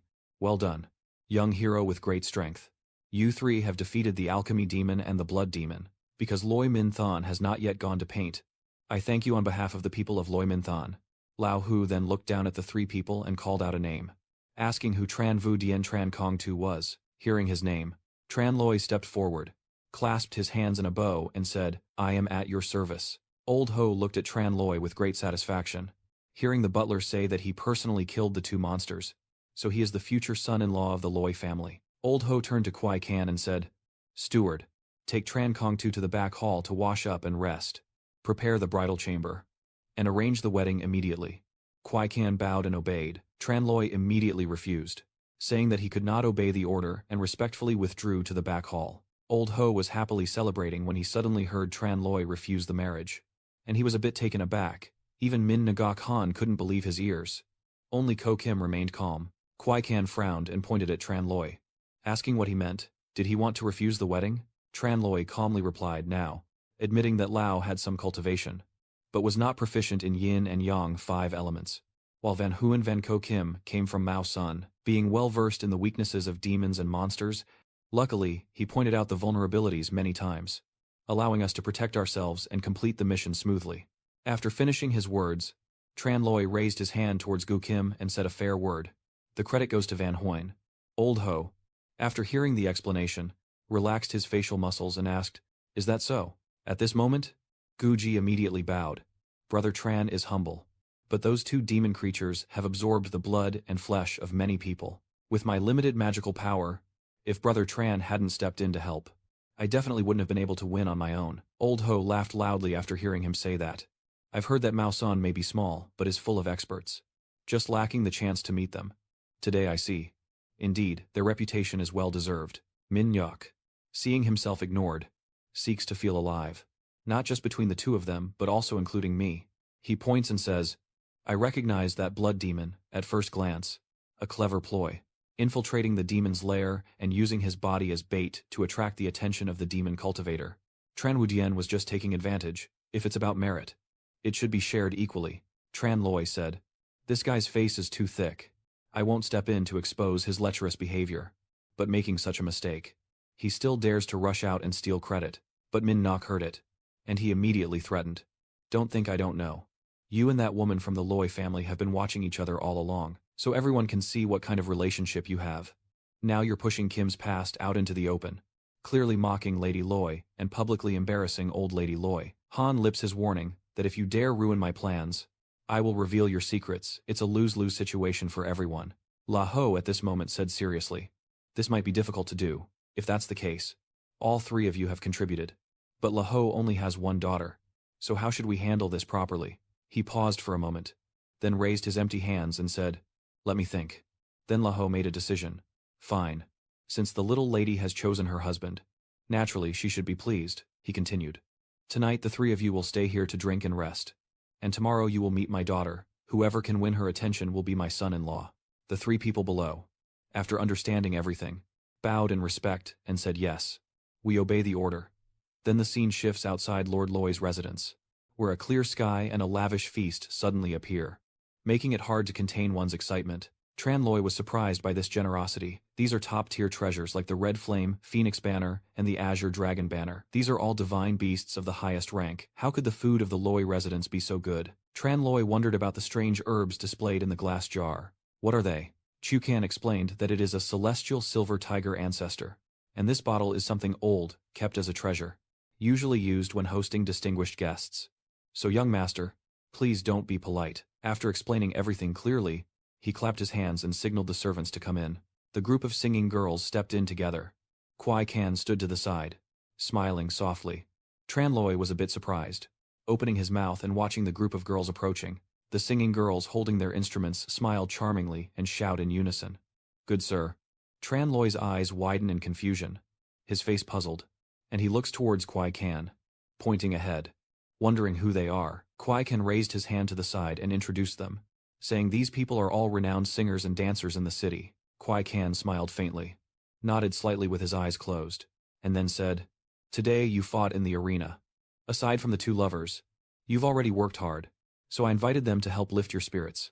Kwai Kan turned around, and his voice echoed, as the girls behind bowed slightly to acknowledge the order. You all need to serve the young master well. Understood. Kwai Kan turned to Tran Loi, bowed politely, bid farewell to him, invited the young master to enjoy the meal, and then respectfully took his leave. The scene shifts as the singing girls begin to play their instruments, with Fuang Tuyen stepping forward to serve Tran Loi with graceful movements. She approaches him, smiling softly, holding a cup of wine, and sits on his lap. Fuang Tuyen responded, young hero, slayer of demons and bloodthirsty monsters, who saved Loi Min City from disaster. Our great hero. I toast you. Tran Loi blushed instantly. You close your eyes, your eyebrows slightly furrowing in annoyance, and raise your left hand. I shyly respond, nothing. Can you get off my lap? Miss, it's not convenient for eating like this. Dao Lone stepped beside Tran Loi, grasping his shoulders and gently squeezing, then smiled and said, being with someone like him is already a delicious meal. Young master, why bother with these foods? Fuang Tuyen smiled, raising her wine cup close to Tran Loi's mouth. She continued, not only is the young master a hero, but he also looks so handsome. Truly a talented man. Miss Loi, becoming the prince consort really makes people jealous. Dao Lone closed her eyes and leaned lightly on Tran Loi. Fuang Tuyen pressed her face close to his and said softly, we are all people of misfortune. Without such blessings, if I could spend a night of love with the young master, I would have no regrets in life. Surrounded by scheming people, Tran Loi chuckled softly, thinking to himself, I'm leaving. Tiger ancestor. Thinking about the banquet. Who can really endure this? Tran Loi's face was full of helplessness as thoughts raced through his mind. It seems this meal is not going to happen after all. In just a moment, Tran Loi suddenly disappeared, leaving the three girls stunned. Quickly, Tun Tri made a decision. Escape is the best strategy. The The scene shifts to Tran Loi, lying on the roof, knees up, staring at the sky, muttering to himself about Con Kong Yen. Clearly a test only fools would fall into such a trap. Change of scene. In another room, a voice cheerfully calls out, "Young master, I am here." And another voice loudly responds, "Come and catch me." In the room, Min Ngok is blindfolded while he chases after other young women. One girl laughs loudly, calls him young master, and the other runs to a spot, excitedly shouting, "I'm here, come, catch me." Min Nok reached out her hand. He smiled and said, "Sweetheart, don't run. If I catch you, I will let you go." He hugged someone tightly. Min Gok smiled shyly. The girl beside him giggled softly and responded, "Young master, you're too naughty. Don't." The scene shifts to the next morning, as Tran Loi, Min Juk, and Ko Kim visit Lao Ho, Sir Kan standing beside. Lao Ho, sitting on the chair, asked the three of them if they rested comfortably last night. Tran Loi smiled gently, clasping his hands, and replied with gratitude for Lord Loi's generous hospitality. But he prefers tranquility and cannot endure too much noise, and his head still hurts. "If there's nothing else, I want to return to the hotel to rest." Min and Jock stepped forward. He whispered softly, sighing that he couldn't stand it anymore. Truly a petty person. No hero material. Min Nok looked towards Lao Ho, clasped his hands together, and said, "I rested all night. Now I am full of energy and no longer tired. I wonder when I will meet Lady Loi." Lao Hu roars softly. Now the young lady is at Hoa Vien, but no one can meet her right now.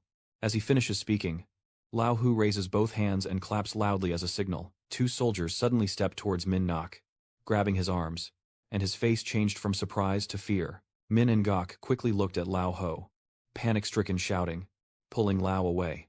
"What does this mean?" Lao Ho raised his hand and pointed at Min Gok, questioning in a commanding tone, "Are there still people here asking me move aside and ask what those dancers and women have done? Isn't it clear?" Not fully understanding the current situation, Min Nuk replied with confusion, "Those dancers aren't the ones you said you were going to the market for. I was just playing with them." "What's wrong with that?" Lao Ho stands up suddenly, frowning, shouting loudly to remind you that watching, singing, and dancing is not for you to indulge and play around. If he keeps acting recklessly, he won't be able to resist this temptation. How can he be loyal to my daughter in the future? Someone, take him out and beat him up. The two soldiers beside him grabbed their sticks and struck Min Nok, who covered his head with both hands, shouting loudly, "I don't accept this. Lao Ho, you're framing me." Lao Ho steps back, then walks towards Tran Loi and Ko Kim, saying as he goes, "This young man's appearance is vulgar and he's too ambitious for fame. He's not a good person. I can't marry my daughter to someone like him." Lao Ho stopped in front of the two of them and continued, "If it weren't for the merit he showed yesterday, I would have already decided to kill him here. Compared to these two honorable men, witnessing disorder, Lord Lao greatly appreciates it." Lao Ho turns to Gu Kim, smiling, and in a gentle voice asks, "But with all the virtuous qualities, those dancers are now under a binding spell in the room. Can you forgive them or not?" Ko Kim scratched his head and looked away, a bit embarrassed, and hesitantly replied that, last night, those women were too fierce, like wolves and tigers, and he didn't know what to do. So he resorted to that last measure. "I will go and remove the binding charms for them now." Lao Ho laughed loudly after hearing this, and happily continued the conversation. "You really are a fool to think that way. They are just ordinary women, not demons or monsters. So how could they suddenly use a binding spell just because of a small disagreement? It's too rough." Lao Ho mo mat. Jiong ong ko chut that vong. Lam sao toi ko. The yen tam jiao. Nu ni cho. Ngoi day. Ko Kim lap tu kui dao. Hai te chap lai. An roy. Diet tuloi. Latai halo mang roy. Lao Ho dung yen. Jiang ong, tram zhuang. Mat Nhin, Ko Kim. Ong noi. Toi beat nuoi kong ko y. Lao Ho kwai ne. Mat neto lai. Mot te nang len. Mat de hai long. He continued. Lord Lao has always admired the most revered sect of Mao Mountain, and is willing to donate 10,000 spirit stones to honor the Taoist temple and form a bond of understanding with you. Ko Kim's face suddenly brightened, a gentle smile appearing, and Lao Ho concluded, "From now on, if you need any help, you can come find Loi Ra. What do you think?" Gu Kim bowed his head, clasping his hands together, and expressed his gratitude to Lao Ho and Lao Loi. Lao Ho raised both hands and continued, "Passing this test. Young Master Tran's character is truly admirable, with great martial skill, humble and generous." Lao Ho glanced at Tran Loi and said, "I Lao Fu, have decided that from today on, you are my son-in-law. Tran Loi slightly flinched, raising one hand to point at himself in confusion, then hesitated before raising the other hand, and nervously replied, I am just an unknown young man, with no home to call his own and no sect to support him. He stands alone against the Loi family, fearing he won't be a match for young Master Loi. Lao Ho smiled gently, his eyes full of affection, and he lightly waved it away. A hero does not ask about origins, especially since you are the son-in-law of Loi Rata. So how can you be considered an unknown nobody? Tran Loi looked visibly confused, sweat streaming down his face. He only managed to say one word, but then Lao Hu's expression suddenly turned serious. His voice rang out with weight. Lao Hu appreciated your national spirit, but our Loi family has established a martial arena that everyone in the city knows about. If you've already won, you must marry my daughter. And if you refuse, aren't you just teasing Loi Ra? Tran Loi was panicked, quickly explaining himself. Of course not. Lao Ho chuckled softly, saying with satisfaction, that's good if not. Let's go. The young lady is waiting for you in the flower garden. Gu Jin walked over, placing a hand on Tran Loi's shoulder, teasingly saying, Tran Huyen, the wife you earned by winning. Even if she kneels, she has to take a. I can't back down now. Tran Loi lowered his head, closed his eyes, and let out a sigh of helplessness. He stepped out into the garden behind the Loi residence, where the scenery was very poetic and beautiful. In the back garden of the Loi estate, someone stands by the lake, dropping pieces of food into the water for the fish. And beneath the surface, a school of colorful fish swims happily, eagerly snapping up the food. The young girl stood still, a gentle breeze blowing through her hair and clothes, leaves falling and drifting past her behind her. Tran Loi stood silently, his eyes fixed on the shadow of the girl standing on the bridge railing. As he gazed ahead, a fleeting thought crossed his mind, reminding him that she was truly a stunning servant. He doesn't know how to refuse the marriage. Tran Loi squints, one hand resting on his chin as he ponders. A scene resembling a memory appears in his mind. Tran Loi looks at a token, refusing the girl. Lady Loi, I only want the Loi Emperor's token. You won't take it. Please do as you please. His thoughts shift to a similar scene, where Tran Loi is beaten bloody by the soldiers of the Loi estate, and he thinks to himself that he might end up worse off than Non Min Nok. Tran Loi scratched his head, sighing softly in despair, and told himself that fortune is not necessarily blessing. Misfortune cannot be avoided, so he might as well charge forward head first. He stepped closer to the girl, clasped his hands together, and bowed. I am Tran Vu Dien. Greetings to Lady Loi. The girl in front suddenly spoke, and Tran Loi looked up to the front. Vu Dien became Loi. Tran Dai Ka, do you still want to use a fake name with me? Loi Vu turned around, smiling softly. Raising one hand, Tran Loi was slightly startled, recognizing the person in front of him, and his eyes widened in confusion, wondering why it was her. So you are actually the young lady of the Loi family. Tran Loi closed his eyes, crossed his arms, and said disappointedly, so earlier you still mentioned the Emperor's command. Fighting in your place was all a lie.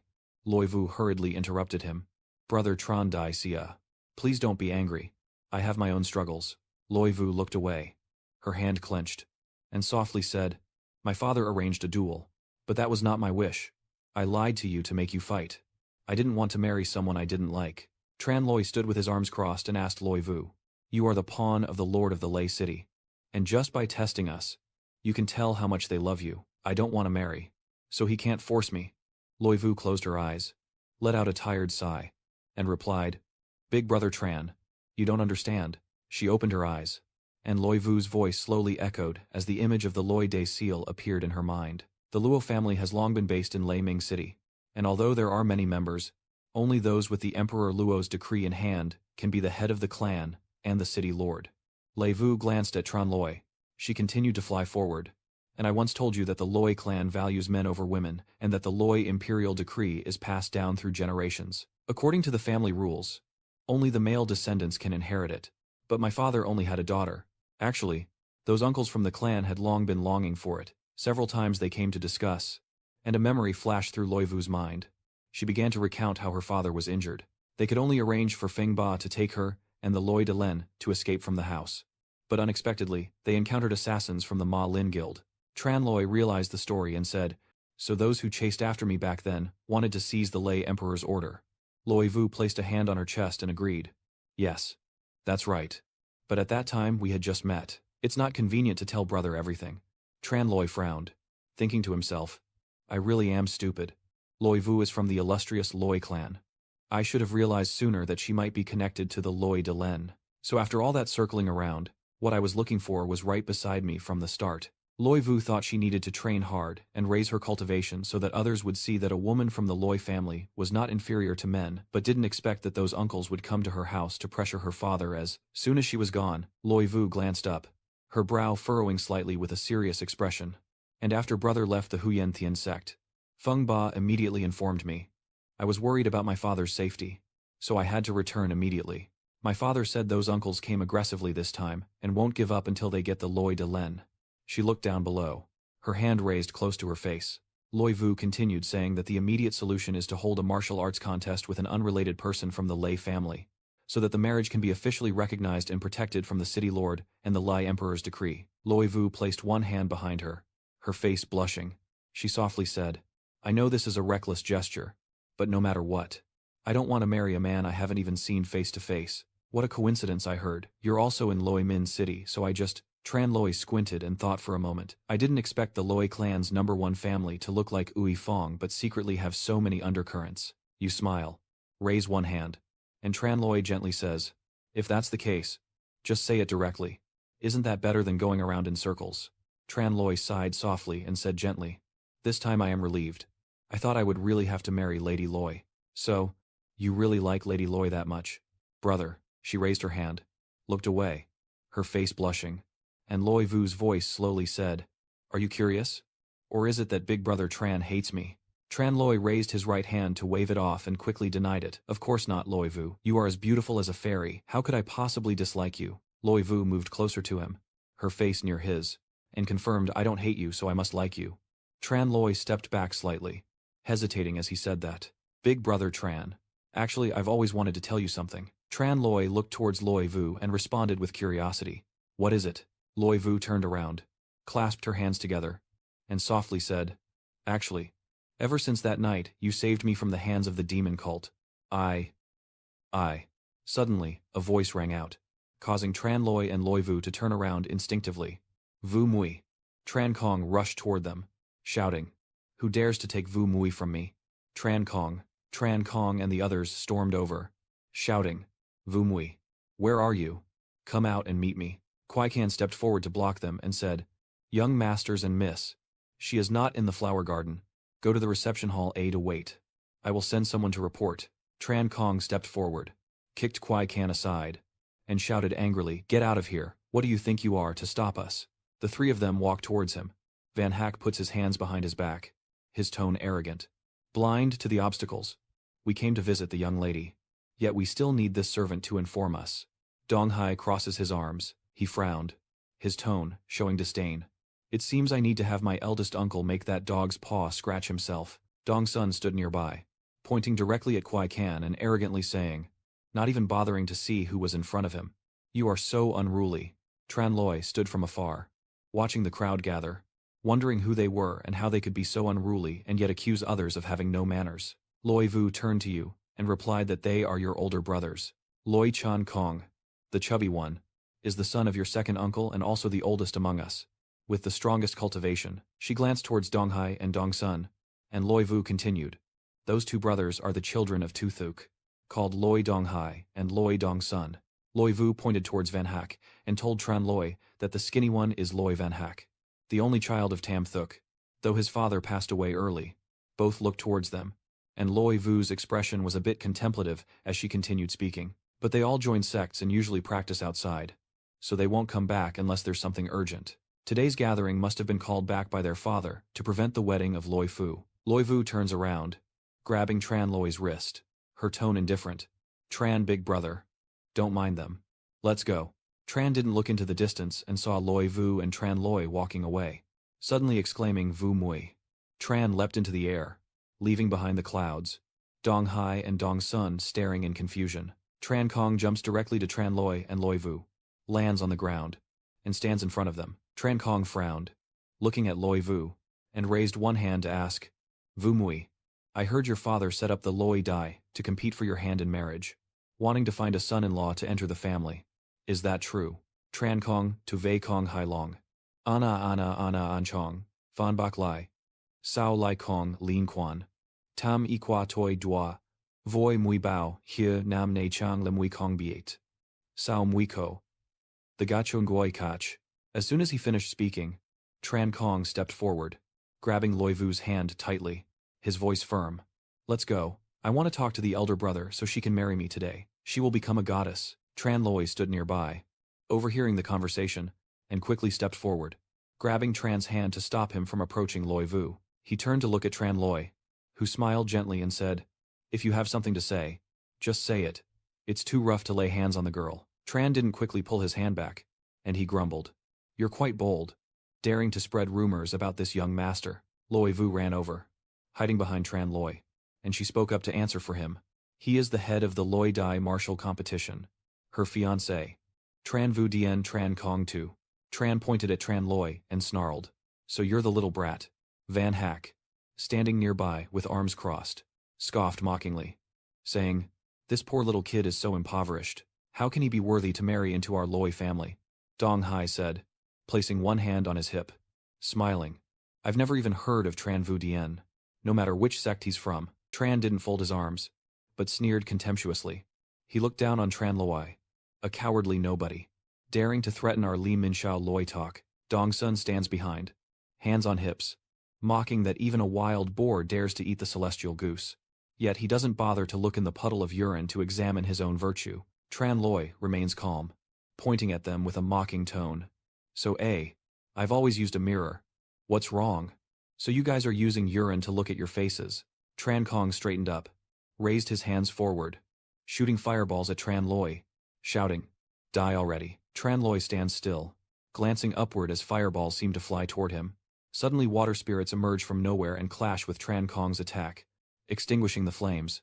Lo Ho stepped forward with a cold face and said, "Loi Tran Kong, wait until Ho now.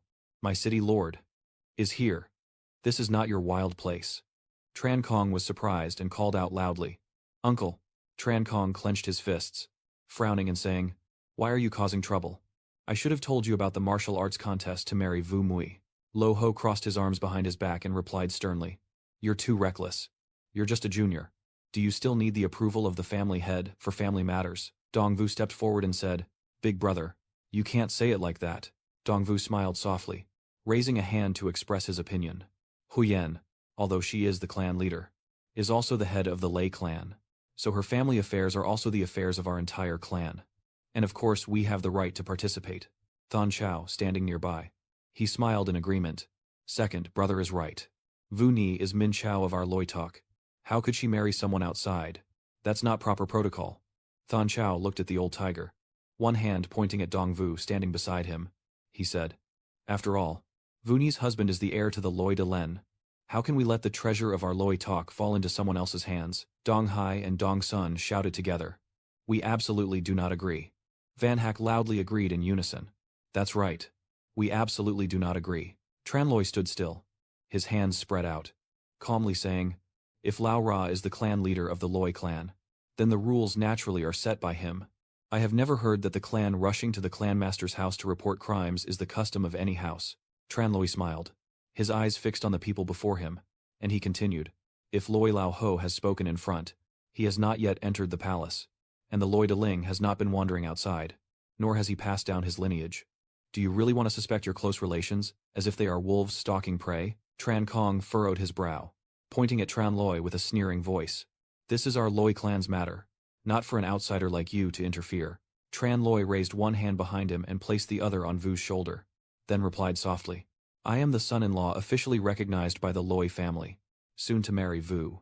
So why am I considered an outsider?"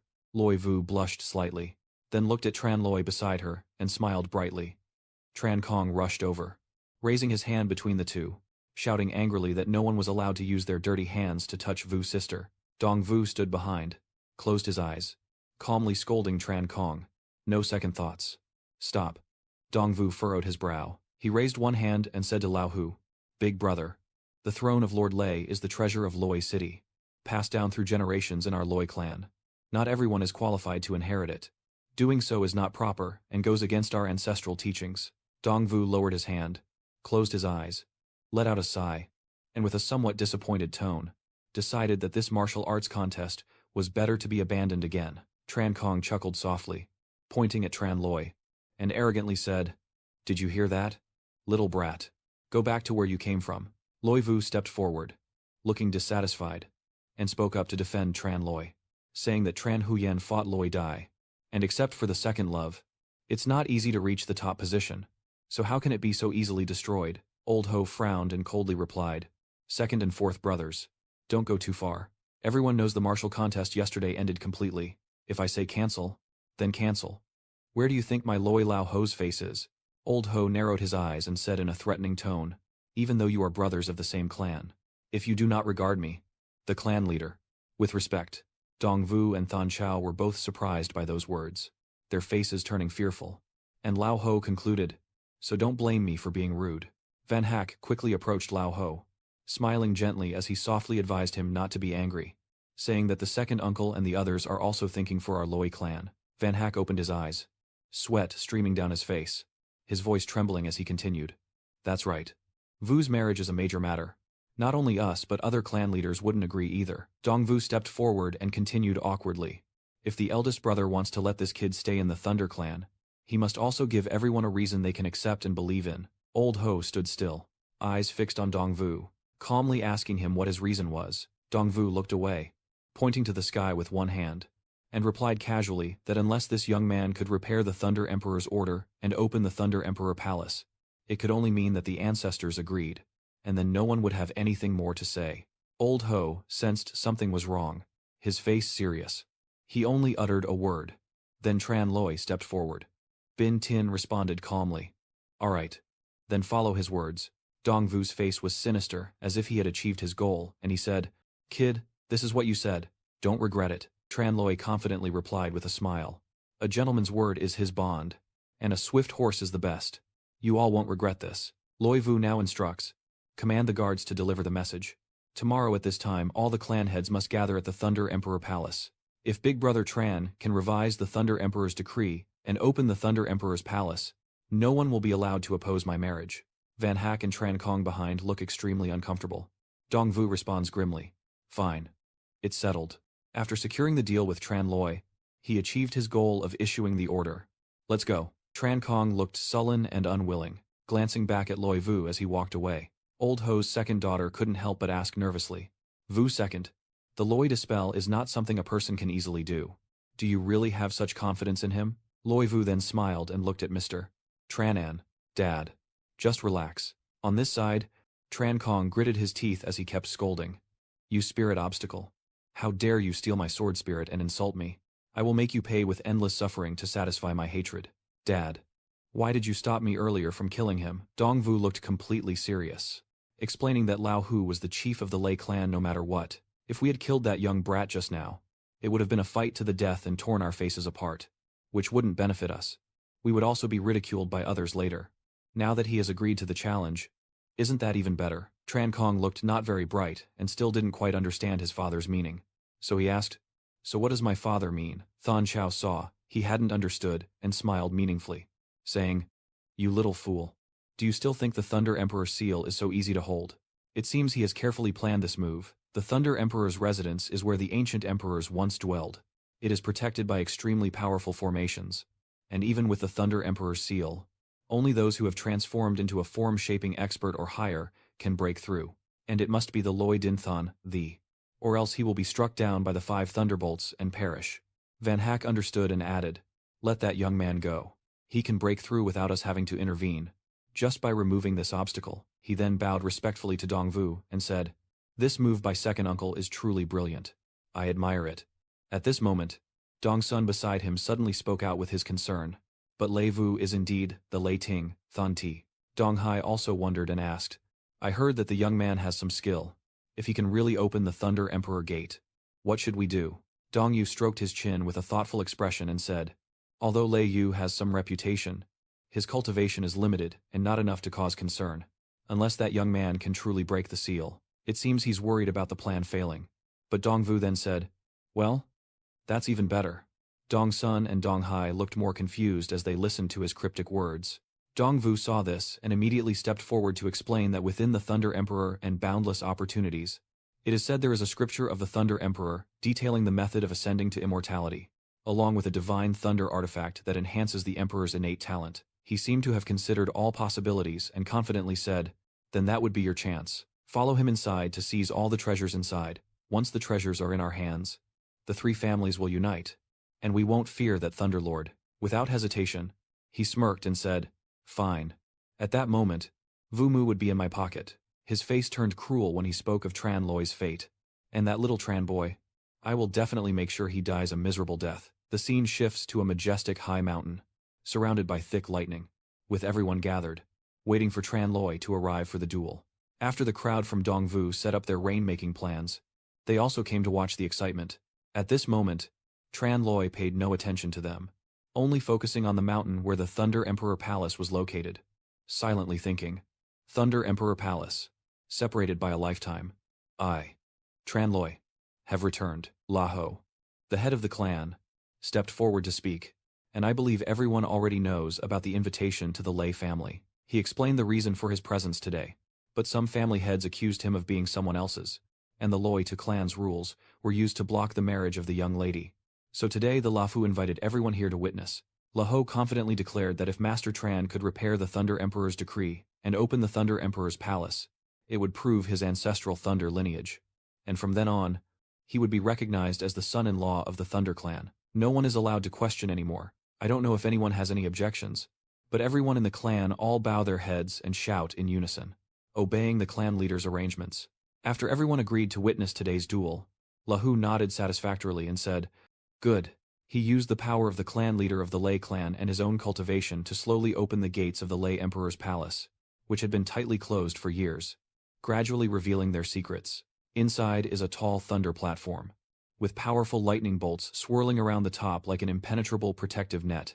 Lahu politely invites Tran Loi to step in, saying, "Sir, please." At this moment, Lei Vu stepped forward anxiously and said, "Big Brother Tran, the Lei family's rules do not allow women to come near the Thunder Emperor Palace, so I can't go with you." Tran Loi helplessly mocked, saying, "They can't see women, and without women, where do they come from? Did they just shoot out from stones or something?"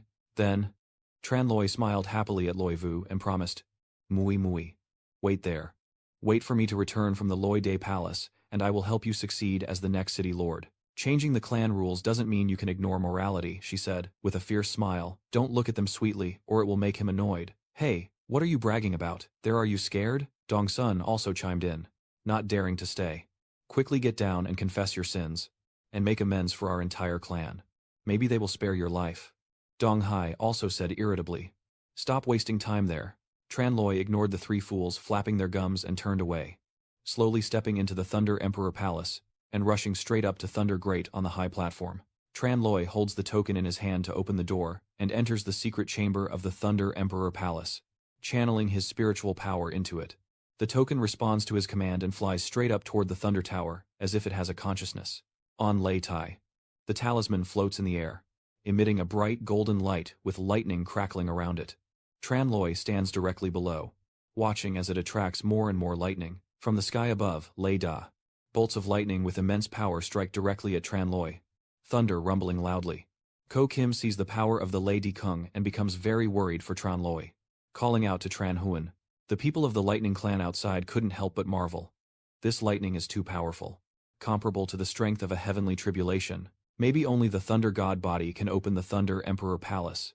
Such power would be impossible for even a mighty martial saint to withstand. Tran happily scolds that if Tran Loi hadn't faced such a huge lightning tribulation, he would have mocked him for not knowing his limits and killing himself. No one outside could have guessed that, at this moment, on top of Lei Dai, Tran Loi was enjoying himself, with his hands wide open, relishing the thunder tribulation striking him. After it was over, he felt incredibly relaxed and smiled, saying, comfortably, Tran's name is not known outside.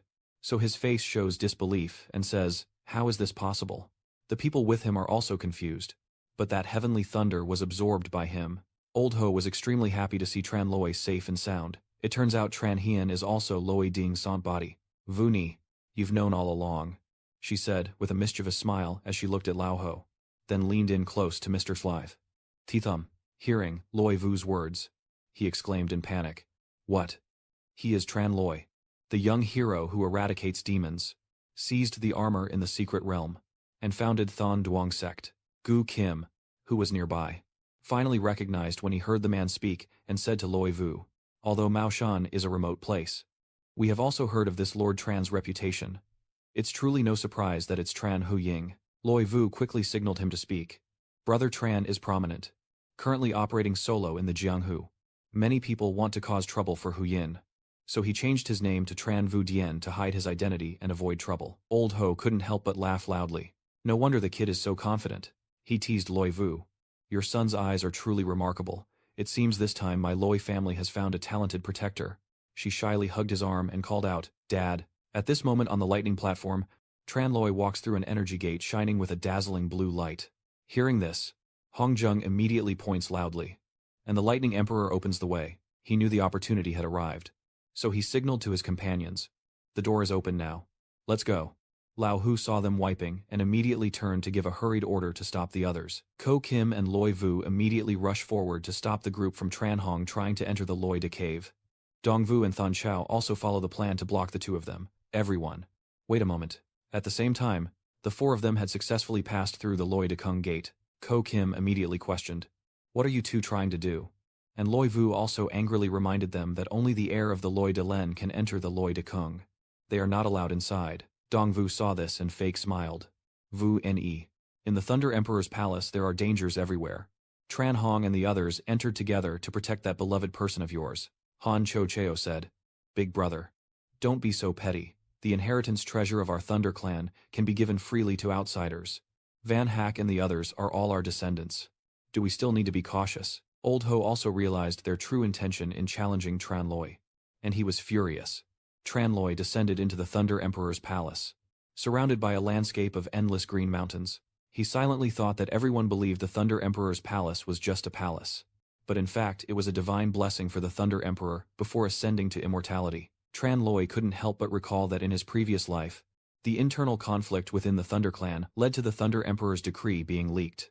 The battles and struggles resulted not only in the theft of the decree but also caused the entire Thunder clan to fall into ruin and be wiped out. In the great chaos, I only managed to seize half of the Thunder scripture, and many talented treasures were lost. I secretly vow that if I accidentally alter the history of your legacy in this life, the calamity of the Thunder clan will surely not occur. Tran Loi, preparing for the next journey, happily said, Consider the treasure inside this cave as your offering. I will gladly accept it. After thinking, Tran Loi quickly accelerated and soared upward, circling to scout the situation, and from above he gained a clearer view, surprising him to stop and observe more carefully below. Below is a small mountain.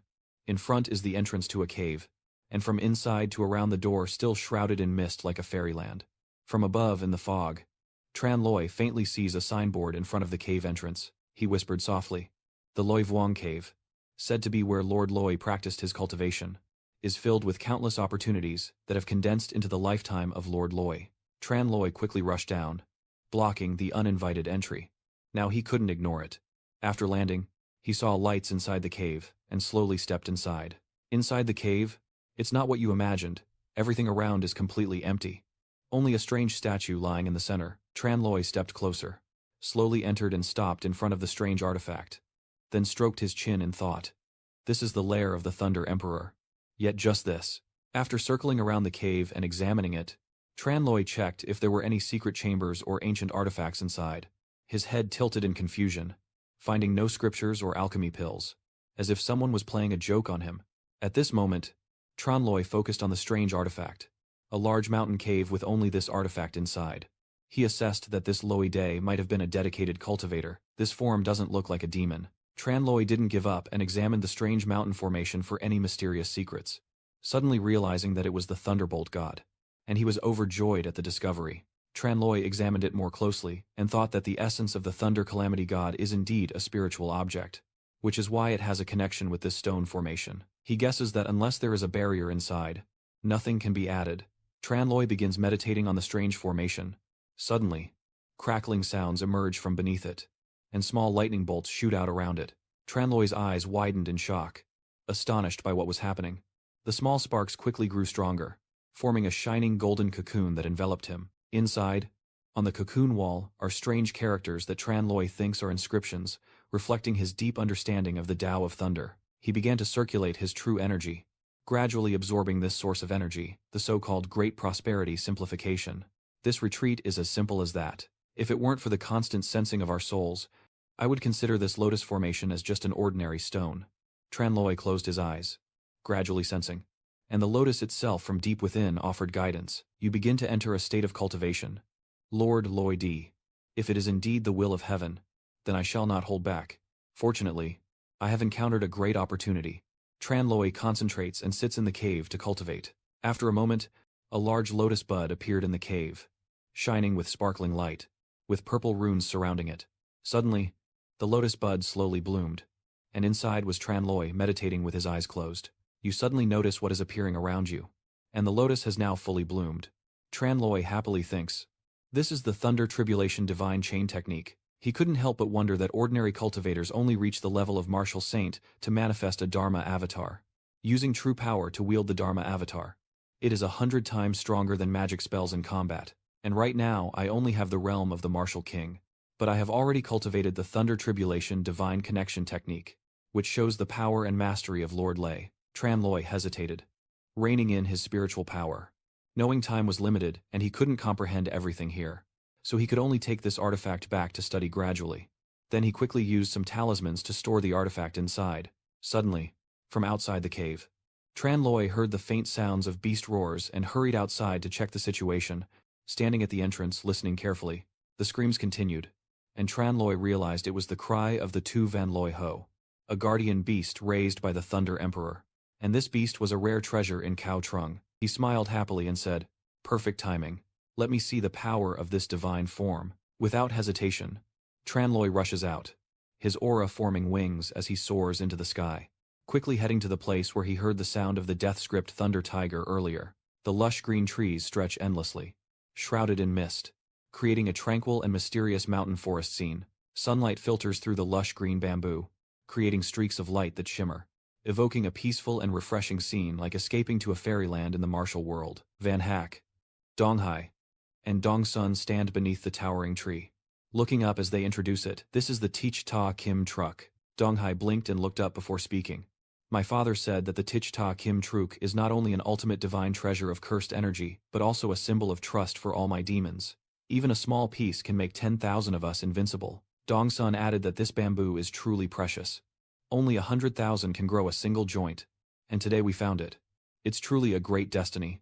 Van Hak added, what are you waiting for? Cut it down quickly. Donghai stepped forward first. I'll do it.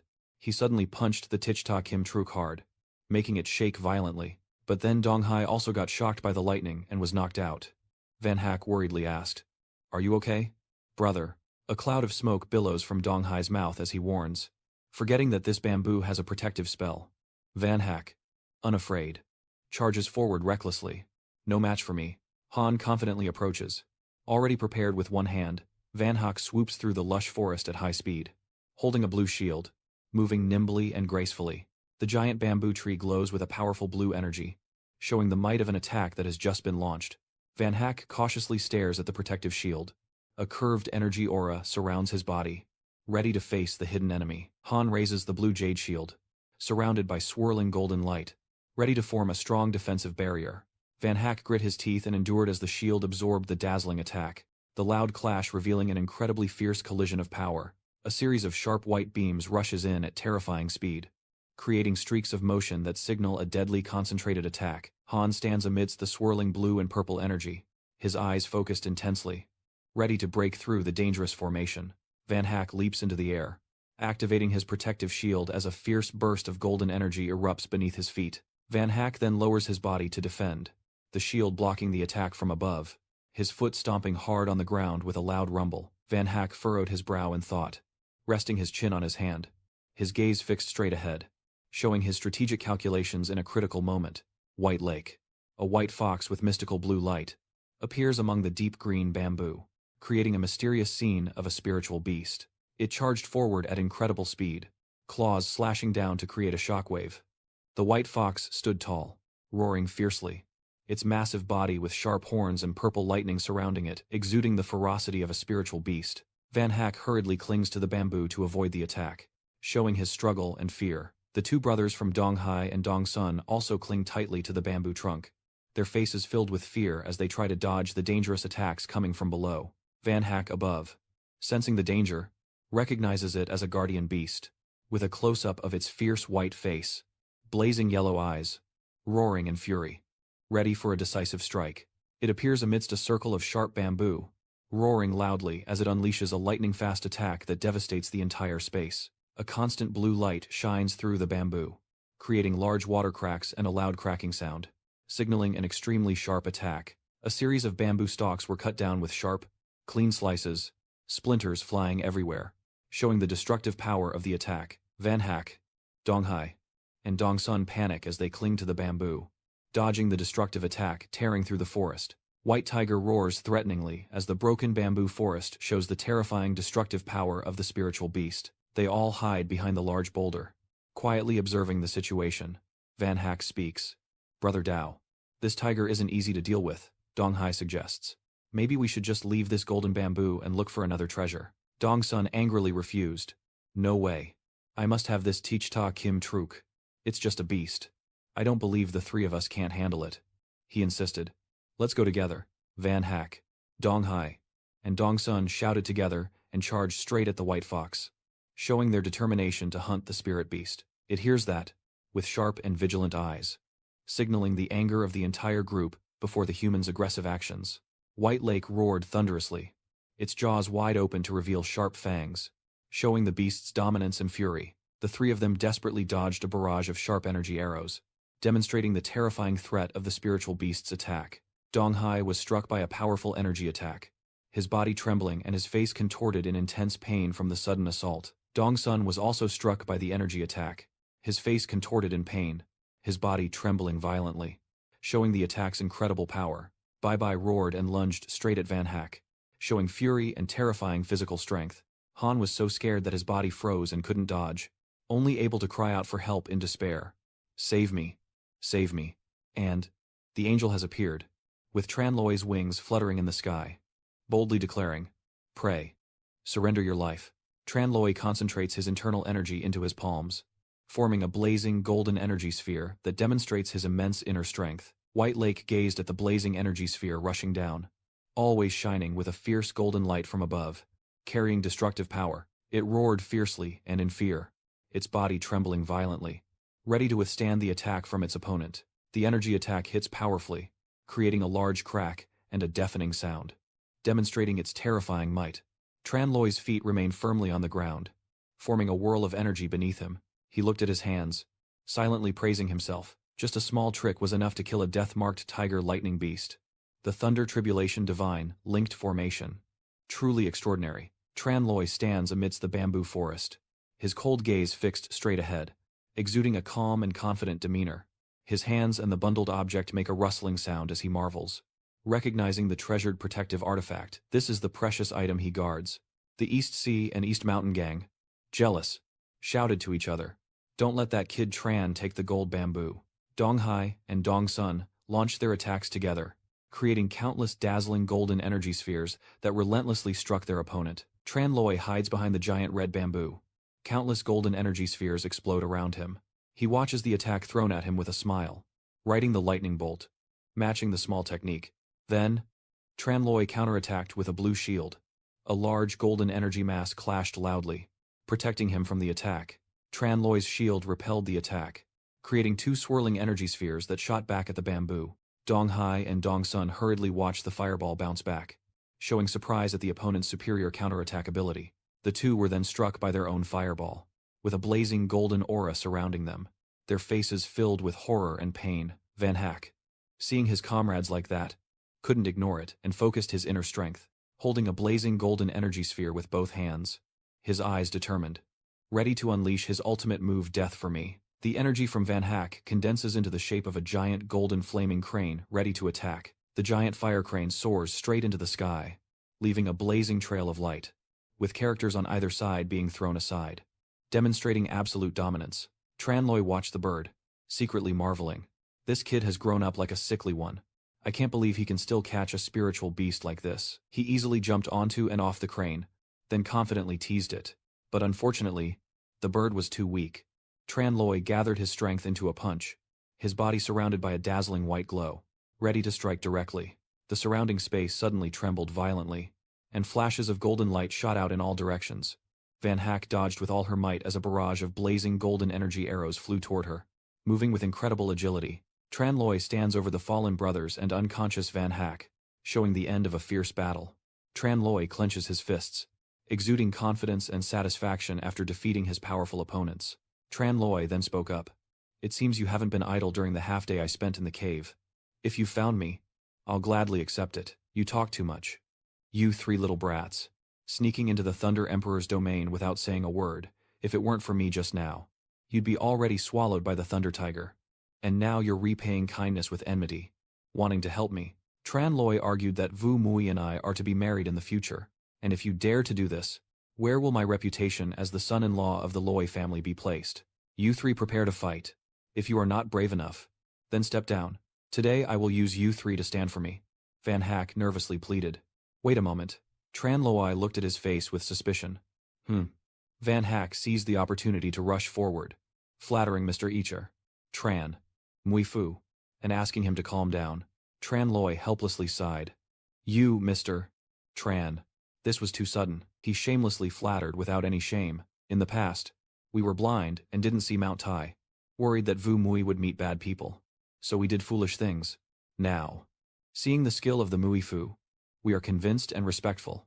Han turned to his companions and asked, Is that right? Dong Hai and Dong Sun, knowing what's proper, nodded in agreement. That's right. That's right. Dong Sun proudly praised without hesitation. No. That's right. Marrying a man like you is Vu Mui's blessing. Dong Hai added. So this person is indeed Mui Fu, our half-brother from another mother. Tran Loi looked serious and replied, So if that's the case, you no longer oppose my marriage to Vu Mui. The two agree. Anyone who opposes them will oppose Han, and anyone who dares to speak a single bad word about Han, I will break their teeth. Van Hack humbly clasped his hands and bowed. We know we were wrong. Please forgive us this once. Even if you won't look at the monks, you must look at Buddha. Our father and the great elder are close relatives. If someone kills us, how should Big Brother face the members of Clan A? Tran Loi admits. That's very true. Fine. Since you are also part of the Loi family this time, I will spare you. And from now on, if you dare again, the three of you quickly answer in unison. We dare not anymore. However, Tran Loi still warned that while the death penalty could be forgiven, the life sentence was hard to pardon.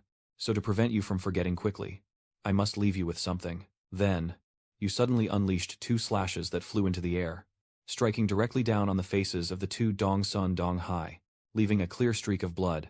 Then Tran Loi turned to Van Hack and asked, So you, where should I carve to make it look good? Causing Han to panic and try to stop him. Wait. Van Hack then flattered him again, puffing out his nose. My face has no flesh left. There's no place to carve. So just forget it. How about this? I'll tell you a secret. You're a bit interested in this. So go ahead and tell me the secret. Van Hack eagerly recounted. At the far west end of this foundation, there is a thunder core containing the ultimate celestial thunder core. Cultivators of the thunder element can increase their cultivation speed, traveling thousands of miles in a day. I originally planned to give that thunder core to the second medicinal herb. It seems that only the talisman of the person can use it now. After hearing this, Tran Loi pondered, could the thunder ore be the same as the one from the Huyen Tian sect? You happily pointed at Van Hack and said thank you. Your news saved me a lot of effort. So consider this a token of my gratitude. Then, his face still bore a deep scar right on his brow. Tran Loi turned around happily and left, leaving the two-faced fire crying bitterly. He angrily thought to himself, Damn brat, daring to ruin my appearance.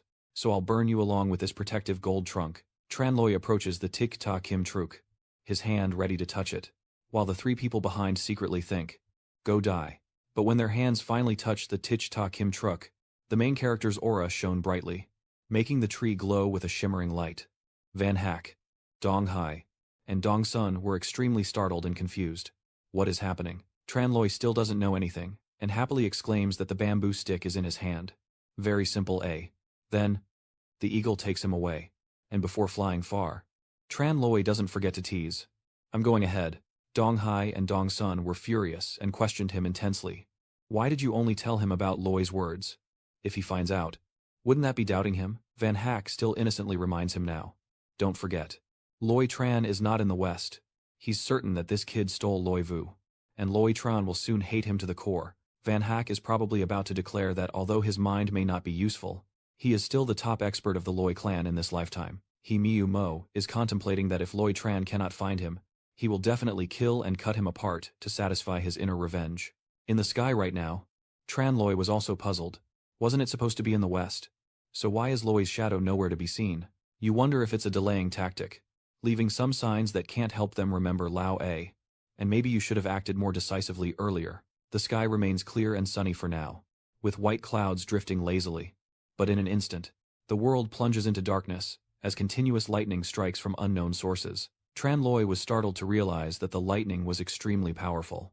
Could it be that the lightning was coming from that spot?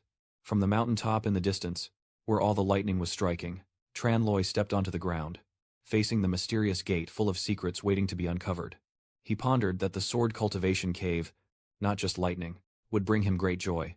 Tran Loi quietly thought to himself, if the items inside here can attract lightning, they must be extraordinary treasures. If I find them, it will be a great opportunity, and not taking them would be a sin against heaven. Then he decided to step through the gate, facing all the dangers that would come. Inside the cavern, the golden lightning still smoldered, waiting for the moment to unleash its dangerous sparks. A stone was thrown inside to test the situation, and as expected, there was a transparent barrier ahead, which would immediately release a dangerous earth energy when touched. Tran Loi assessed that the pain was truly sharp. Then he clasped his hands and launched his move, lightning flashing brightly. Tran Loi stood in the middle of the cave, his body surrounded by a golden energy sphere, with fierce golden lightning crackling around him as he practiced some secret technique. Tran Loi, with a determined look, the golden lightning sphere surrounding his body, showing intense focus during his breakthrough.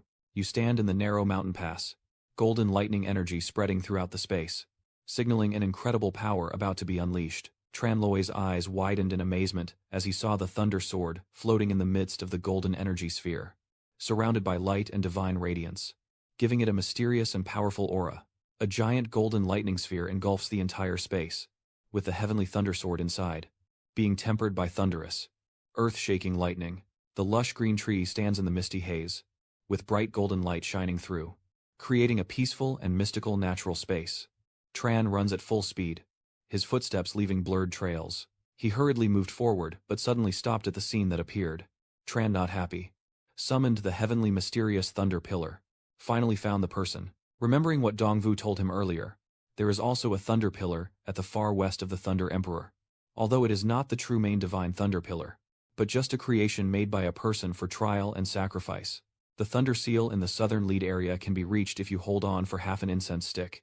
Tran, remember, the water of the thunder seal is the supreme treasure for us practitioners of the lightning path. Perhaps Tran is worthy of being a core, refining his flesh body, but because he is too powerful, only the saint body of thunder can control him.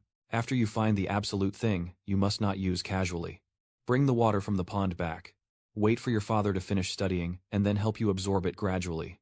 Understood? Yes, father. In front of him now is a vast expanse of waterways, full of many wonders and mysteries. Tran Kong quietly murmured, Dad, you're too cautious.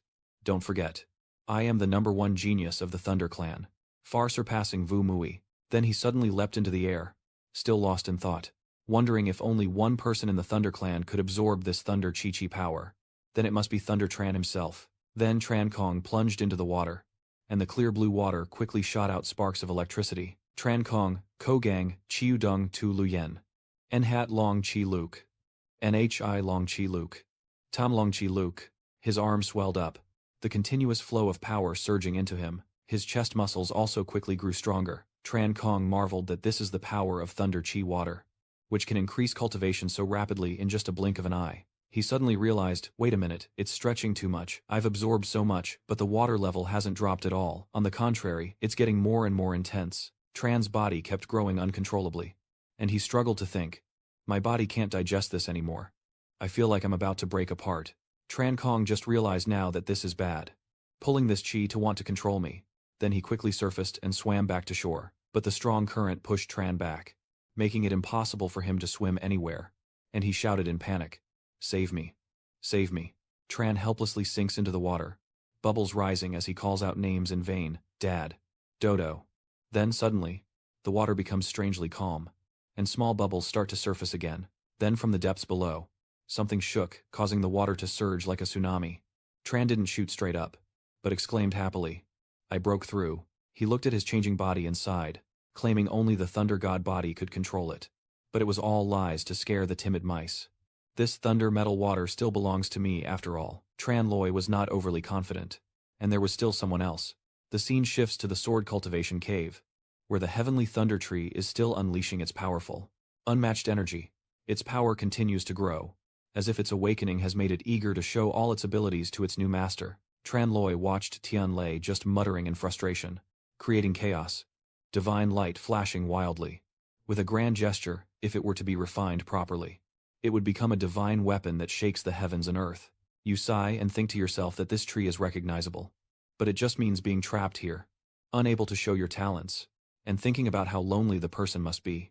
So why not take them away from this place and go on a real adventure? Tian Lei seems to understand and falls straight down from the sky. The earth aura around him gradually diminishes. Tran Loy is surprised and thinks to himself, so it can understand my words. Could this sword have a spirit? It seems to understand your thoughts, and hovers in the air before spiraling rapidly straight toward you. Tran Loy excitedly watched the sword spin around his body, and thought to himself, it seems I found a treasure this time that's not ordinary. But suddenly, Tian Loi spun back around and attacked Tran Loi, who hurriedly jumped away to avoid the barrage of swords. It didn't give up and continued rushing toward him at a very fast speed. Then, Tian Loi stopped and kept a considerable distance from Tran Loi. It pointed at him and said, "Aren't you the one who agreed to go with me? Why are you attacking people? What do you mean by that?" Tian Loi shakes its body, with sparks of electricity dripping around it. Tran Loi, seeming to understand its intention, smiles cunningly and begins to activate his hands. Tran Loi unleashes a powerful strike, creating a blue lightning ball with a violent burst, shooting out arcs of lightning to demonstrate the might of his thunder strike technique. The Thunder God's sword made of blue lightning energy appeared, sharp and dazzling, ready to pierce through any defense in an instant. Together with the blue lightning sphere, a sword energy formation is formed, continuously attacking the opponent with relentless strikes. Tran Loi watches the golden energy sword fly back, his face determined, showing absolute control over the weapon. You swiftly dodged the counterattack with incredible speed, leaving a blazing trail of light that showcased your agility and dexterity. Tran Loi's cold and confident gaze shows the demeanor of a master, always in control of the battle. Yang's blue energy shield blocks the attack as the opponent hurls a giant pillar of stone, creating a loud crash filled with tension and the clash of ice and fire. The giant stone pillar is surrounded by an energy shield, with blue and purple lightning encircling it, showing the clash between defense and raw power. Tran Loi stands before the pillar and speaks honestly. "Come on, you raise your hand, gathering power in your palm, then challenge me. You say one thing but do another. Let's see how strong you really are." A burst of brilliant yellow light and blue-purple lightning erupts, shards flying everywhere, signaling a destructive energy clash. Another sword floats in the air, wrapped in purple lightning, signaling it is a divine weapon, awaiting its awakening. Tran Loi suddenly realizes there is still another sword. The divine thunder sword pointed straight at him as it charged forward. But Tran Loi, instead of fear, was very interested and said, "I don't want to drink, I want to be punished." But contrary to his thoughts, it spun around Tran Loi's body, leaving him confused and puzzled. Then he stepped back with a long stride to test it. Tran Loi, sensing the warning, thought I didn't know how to be angry. Tian Loi still disobeyed and soared straight up. Then it shook, as if trying to convey a message that made Tran Loi curious about what was hidden behind it, and quickly transformed into a long scroll. Tran Loi suspiciously asked, "Is the sword embryo the stone shell corpse just now?" He guessed that. If so, the method of refining the spirit weapon must be similar to nurturing a kind of pure loyalty. Seal the precious spirit inside a leaf corpse and then refine it. Such a spirit weapon is not only extraordinarily intelligent but also like a pure, loyal servant who will accept the first person they see as their master for life. This is the big reveal. Tran Loi asked plainly, "So you truly are willing to accept me as your master?" Thor Thunder spun around a few times, radiating intense energy all around. Tran Loi agreed. "You may go, if you sincerely ask for it. I will show great mercy and no longer consider the previous dangers." Then he reached out his hand, and the heavenly thunder obediently fell into his palm. Tran Loi looked at its powerful aura and felt excited, so he decided to give it a new name.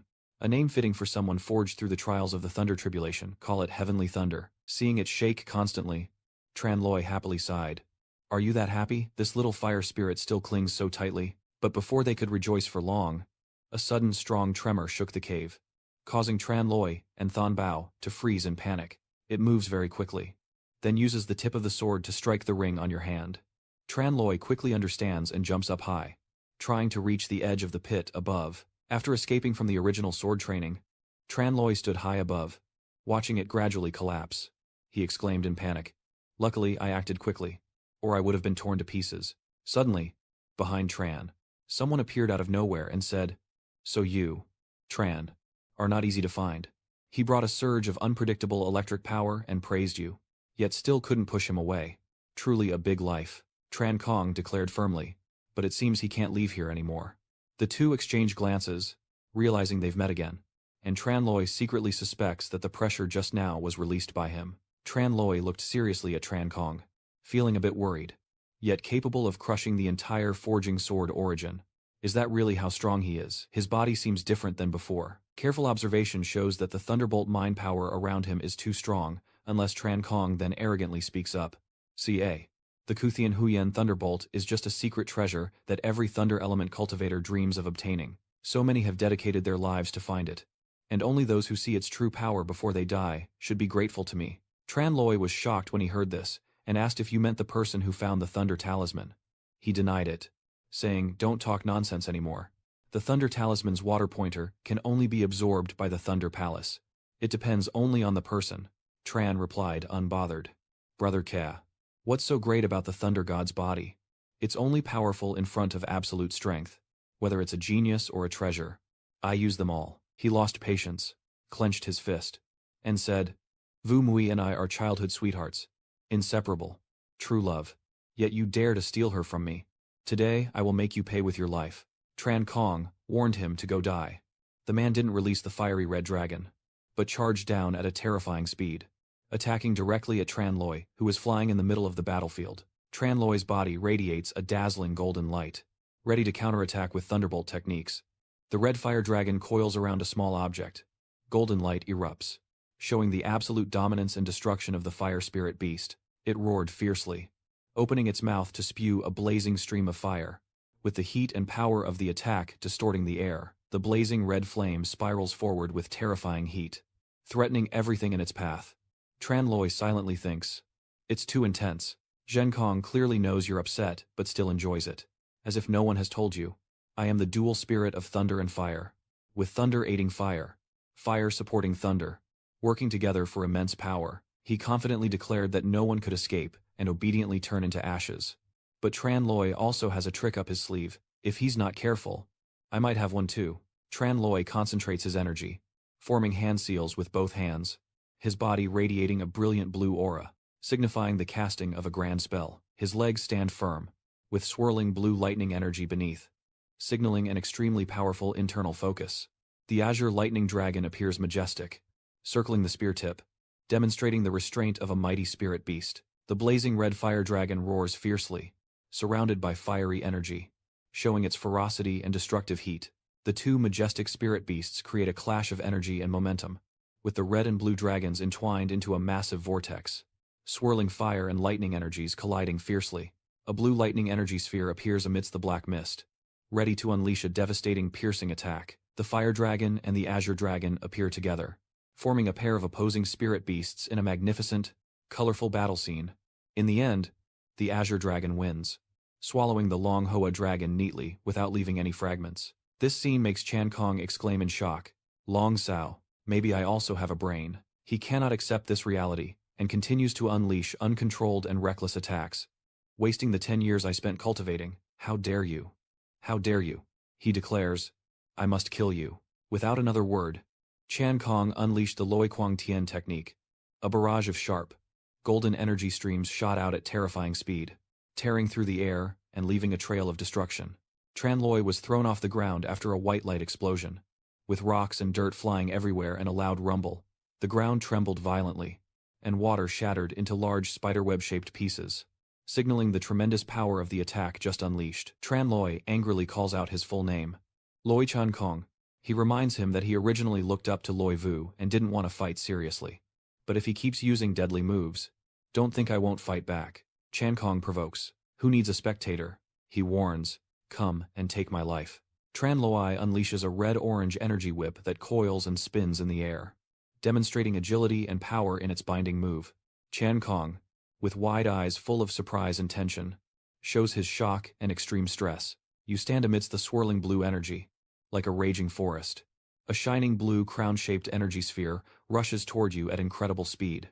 The sound of a sharp whistle signaling a deadly attack. The blue crown-shaped energy sphere continues to shoot forward, with a powerful gust sweeping through the forest, demonstrating the speed and lethality of the attack. Chen Kong tries to leap away from the green energy blast, moving as swiftly as the wind, showing how hard it is to escape the encirclement. He rubs his head with his hand, looking panicked, gasping heavily, showing exhaustion and worry after being under relentless attack. Chen Kong stood among a series of question marks, his face bewildered, showing extreme confusion before the unpredictable moves of his opponent. Nevertheless, I still boldly laugh and say, this person named Ngu Si. My body has been tempered through lightning, water, and decay. My spirit is as resilient as divine gold. Even a small lightning bolt cannot harm me. Zhenlei replied. Don't say I didn't warn you. If you don't want to die, then gather your energy and stay still on the ground for a while. If I'm in a good mood, I might even notify the people of the Lei clan to come and save you. He didn't argue and just gritted his teeth in anger, shouting nonsense. Chan Loi took the opportunity to stop. You're really slow. You explained that you're not a thunder saint body, yet you absorb so much thunder and water power. Although those forces enter your body, you are unable to fuse them into your dantian. Chan Loi warns that the current accumulation inside your body could break out at any moment. Just now, your actions triggered the power of thunder and water. If you move again, your body will burst and spiral out of control. Chen Kong ignored the warning but was determined not to believe. Don't even think about fooling me. If you see death right in front of you and want to buy more time, I won't let you succeed. You mean well. I've already warned you. Whether you believe it or not is up to you. He stammered. I believe. But then, Chan Kong shouted again. I believe you strange. But before he could do anything, his arm suddenly swelled like a balloon. The muscles in front also tense up, causing the pitiful shirt to tear apart. Then down below, his leg muscles also swell up like small balloons. Chen was uninjured, his eyes bulging as if about to fall out. Confused, but still stubborn. Why insist on the delay water when it's clearly already been absorbed by me? It's impossible. A massive blue explosion erupts, blood and flesh flying everywhere. Deafening cracking sounds, showing destruction and terrible casualties. Tran Loi sighed regretfully, saying he would blow himself up if he told you. But you still didn't listen. He stroked his chin and looked sadly at the explosion. Tran Loi then picked up the ring and said, now fallen into the lower realm, where the bones are unbreakable. There's no way to find someone to take your revenge. He examined the ring with a regretful tone, saying that he is still Loi Vu's brother. Returning this ring is also considered a farewell. Meanwhile, from afar, the shadows of the three parasites still didn't forget to eavesdrop. Donghai muttered nervously that Loi Tran was not dead and asked what to do now. Worried that if Nithuk's harsh punishment came down, they wouldn't be able to bear it. Van Hak announced, listen up everyone, Loi Tran was not killed by the Tran family. Donghai hesitated to speak, but Van Hak cut him off, saying it had to be because Nithuk was so fierce and cruel. Could it be that you want him to punish him? He grinned maliciously, thinking of a way to throw the pot at that kid if Nithuk blames him. He can't blame us, and we can kill two birds with one stone. If he is removed, the marriage will naturally be cancelled, and by then the position of the city lord and the assets will still belong to our Loi clan descendants. Donghai agreed. Third brother is not wrong. Lei Chen is not talented enough and is the son of second uncle. He's been domineering all day, always pushing us down everywhere. I got tired of it long ago, and now that he's dead, isn't that for the best? These two guys were ultimately convinced and agreed that from now on, our two mysterious brothers will follow Big Brother Tam. Van Hak was pleased with their attitude and affirmed, I lost my father at a young age, and Uncle Tam has always been good to me. I've long considered the two of you as my sworn brothers, as long as you support me. I will get Loi Vu. The person taking the position of city lord won't lack opportunities for the two brothers. These two bow respectfully and thank third brother. At this moment, the magic circle is crowded with people watching, mostly just to gossip. When they saw Tran Loi come out, they immediately started to make a fuss. Someone must have come out. Loi Vu and Ko Kim quickly approached to greet him. Big Brother Tran, are you all right? Brother Tran. Ko Kim reports that when the people entered, Lord Loi and his brothers also rushed in together, but they weren't causing trouble. Right. Rest assured. I still don't see those little brats as a threat. From afar, Dongvu secretly envied. thinking how he could still be alive and come out. Could it be that Tran wasn't inside and didn't meet him there? At this moment Han was even more confused. Where are Dong Shan and Dong Hai? Why haven't they come out yet? And when Tran Loi raised his hand, something glowing immediately caught everyone's attention. Dong Wu Wang asked in surprise. Why do you have Tran's ring on your hand? Tell me. I was about to tell you all that. Loi Tran, despite his reckless nature, has absorbed the Thunder Ring's power, but did not heed my warning. He stubbornly tried to cultivate but was countered by lightning and water, resulting in self-destruction and death. Loi Vu heard the news and became sad. Brother Duong. Even Old Ho spoke up, saying that although Loi Tran was a bit reckless, he was still considered a talented junior of the Loi clan. What a pity. Tran Loi added that because Loi Tran's body didn't explode into a pile of flesh and couldn't be collected, he could only bring this token back, and asked everyone to mourn less.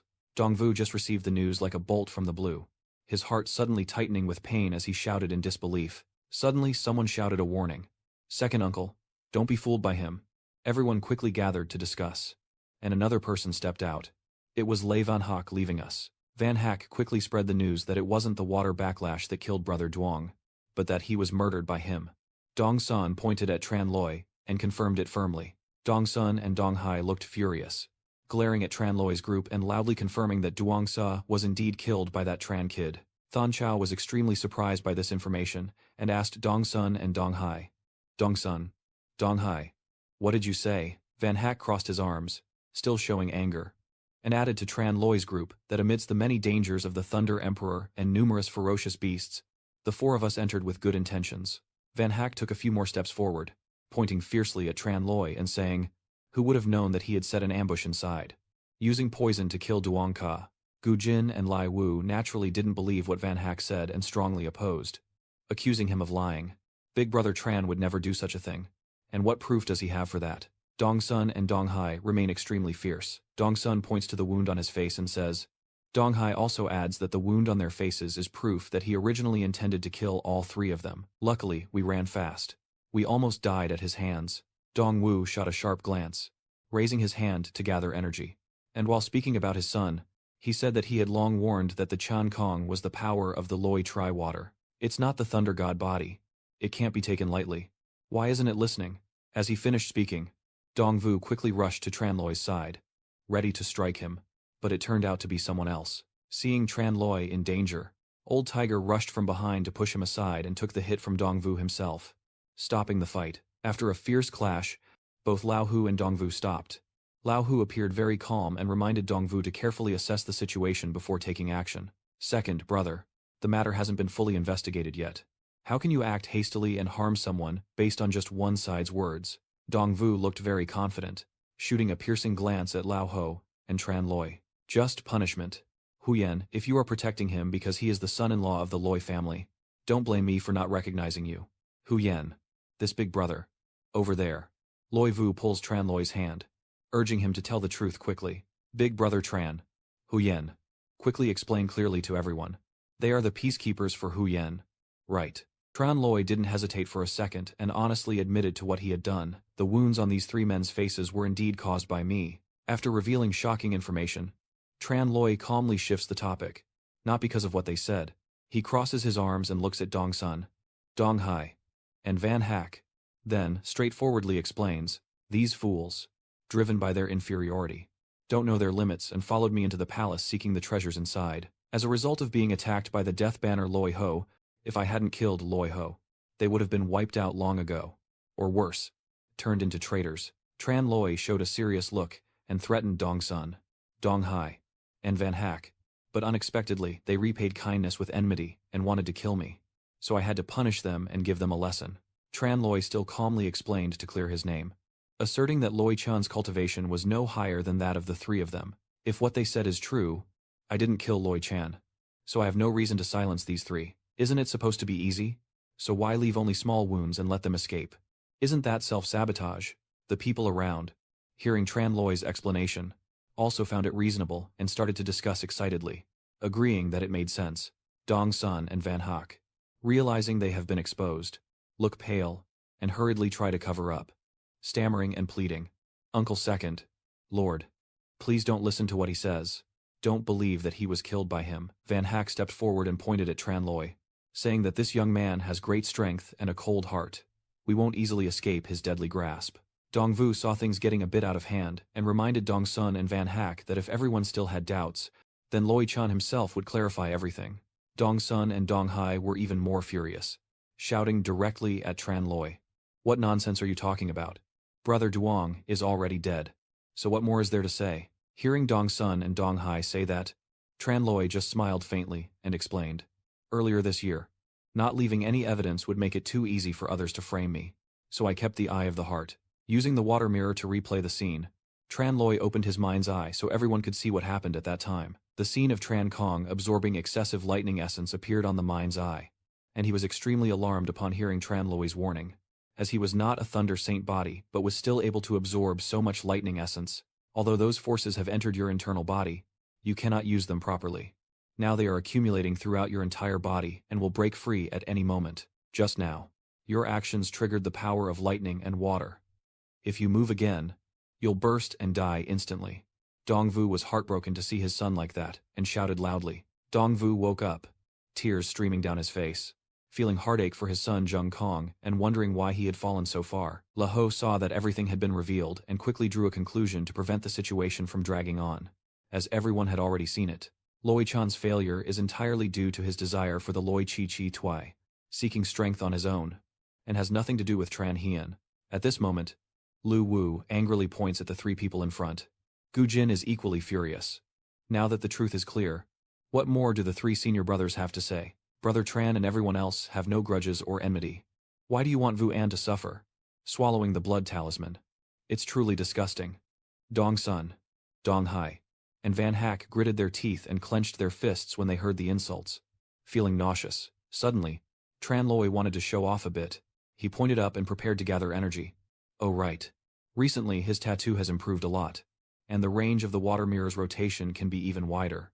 At the moment, everyone is focused on the mind eye, as if Tran Loi wants to show everyone something else. Currently on the mind ring are Dong Sun, Dong Hai, and Van Hak plotting to trick Tran Loi. Just throw the pot at that kid. Even if second uncle blames us, it won't reach us. If another stone is thrown to kill the two birds, then besides him, the marriage contract will naturally be cancelled.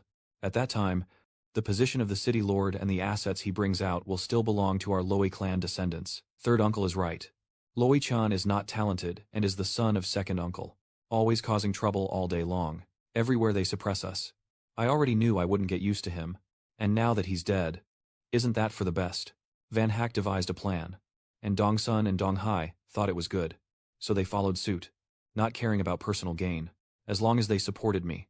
Once I obtain the Thunder Wind and sit on the city lord's seat, there will be plenty of benefits for the two brothers. At the three brothers. Later, our two mysterious brothers made the third brother their leader, and everyone around saw everything clearly with their inner eyes. They were extremely shocked. Dong Sun, Dong Hai, and Van Hak had no choice but to admit the evidence was clear. At this moment, Dongvu had truly lost control and charged straight at Dong Sun, Dong Hai, and Van Hak.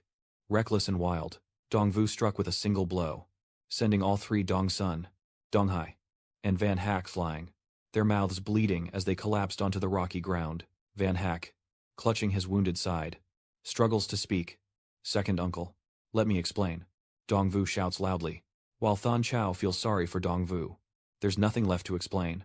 After the third uncle died, Ka was overly indulgent towards him, not expecting to raise a heartless and wicked person. Then, the elders of the Loi clan gathered around scolding Van Hak, blaming him for being the ruin of our Loi clan.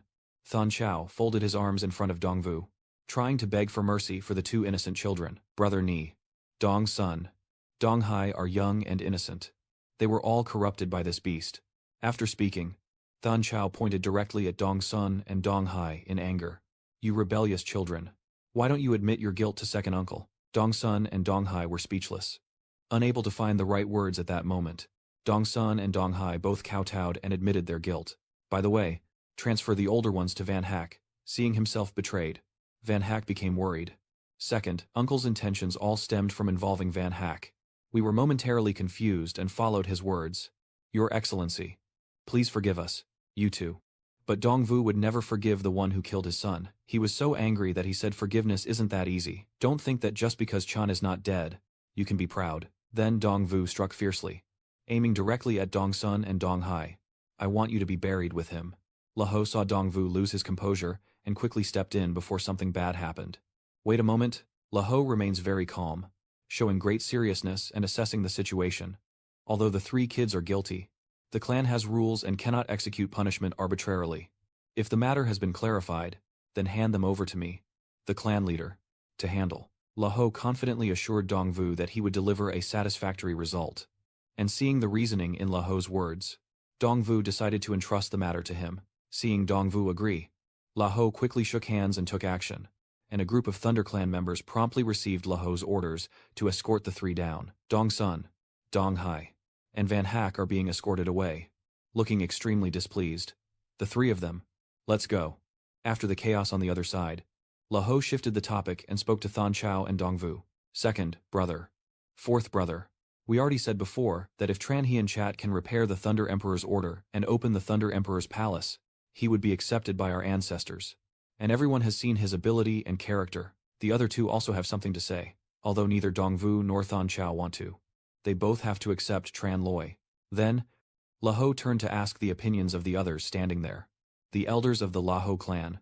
What are your thoughts? They looked at each other as if exchanging some kind of information with their eyes. Then everyone knelt down with their hands clasped, happily congratulating Lord Lu and Lord Than, feeling truly pleased. Seeing that everyone approved of the marriage, Laho happily issued the order to prepare the wedding chamber and arrange the banquet, as they would hold the wedding ceremony for Tran Hian Chat and Vu tomorrow. Tran Loi has something to ask, so he calls Laho, who then kindly places his hand on Tran Loi's shoulder and replies, Old Loi, from now on you should call me father-in-law, Loi Vu. Hearing Tran Loi and Laho's conversation, blushed shyly and said, Dad, what are you talking about? Then she ran away embarrassed, and everyone around couldn't help but laugh at her cuteness. So annoying. Laho saw his daughter's amusing scene and happily stroked his beard, laughing loudly. This girl? Are you shy? Night has fallen, and in a courtyard within the Loi residence. The lanterns are still burning. Man, carrying a bag in one hand, approaches Tran Loi to offer her congratulations. Big brother Tran. Congratulations to Hu Yen. Tomorrow she will marry sister Loi Vu. Man placed a wedding gift on the table for Tran Loi and Loi Vu. This pair of matching couplets was made by me personally, as a token of my good wishes, wishing you a lifelong companionship and perfect harmony. At this moment, Tran Loi finally noticed the cloth bag behind Man and asked what she was carrying it for. Man suddenly became emotional, and Mungok stopped replying to Tran Loi, saying, I am here to bid farewell to Hu Yen. Man gazed into the distance with a passionate look, and then explained further, Hu Yen has been with the Loi family. It's unreasonable to bring a young lady along. Others will gossip.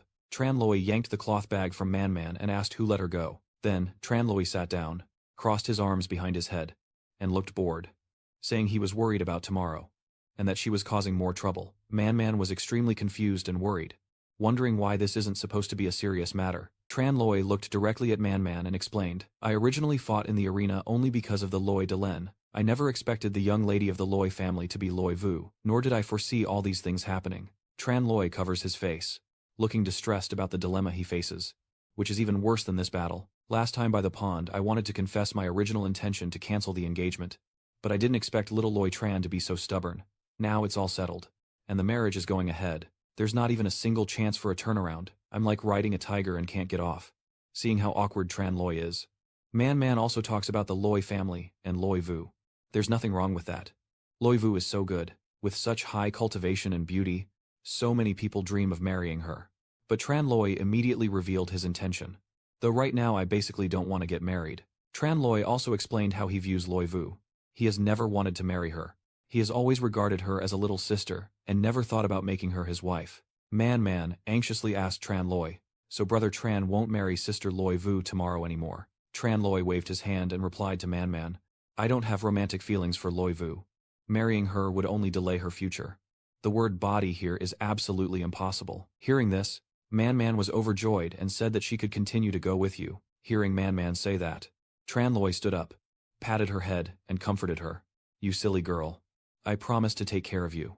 If not me, then who will you follow? Man stopped crying, hugged Tran Loi's arm, and jumped around looking very happy. That's great. You don't know how scared I was just now, leaving you. I didn't know where I was going. Tran Loi and Man Man had no idea that Loi Vu had overheard their conversation. Hearing Tran Loi's words, tears welled up in Loi Vu's eyes. So that's how big brother Tran Dai is to me.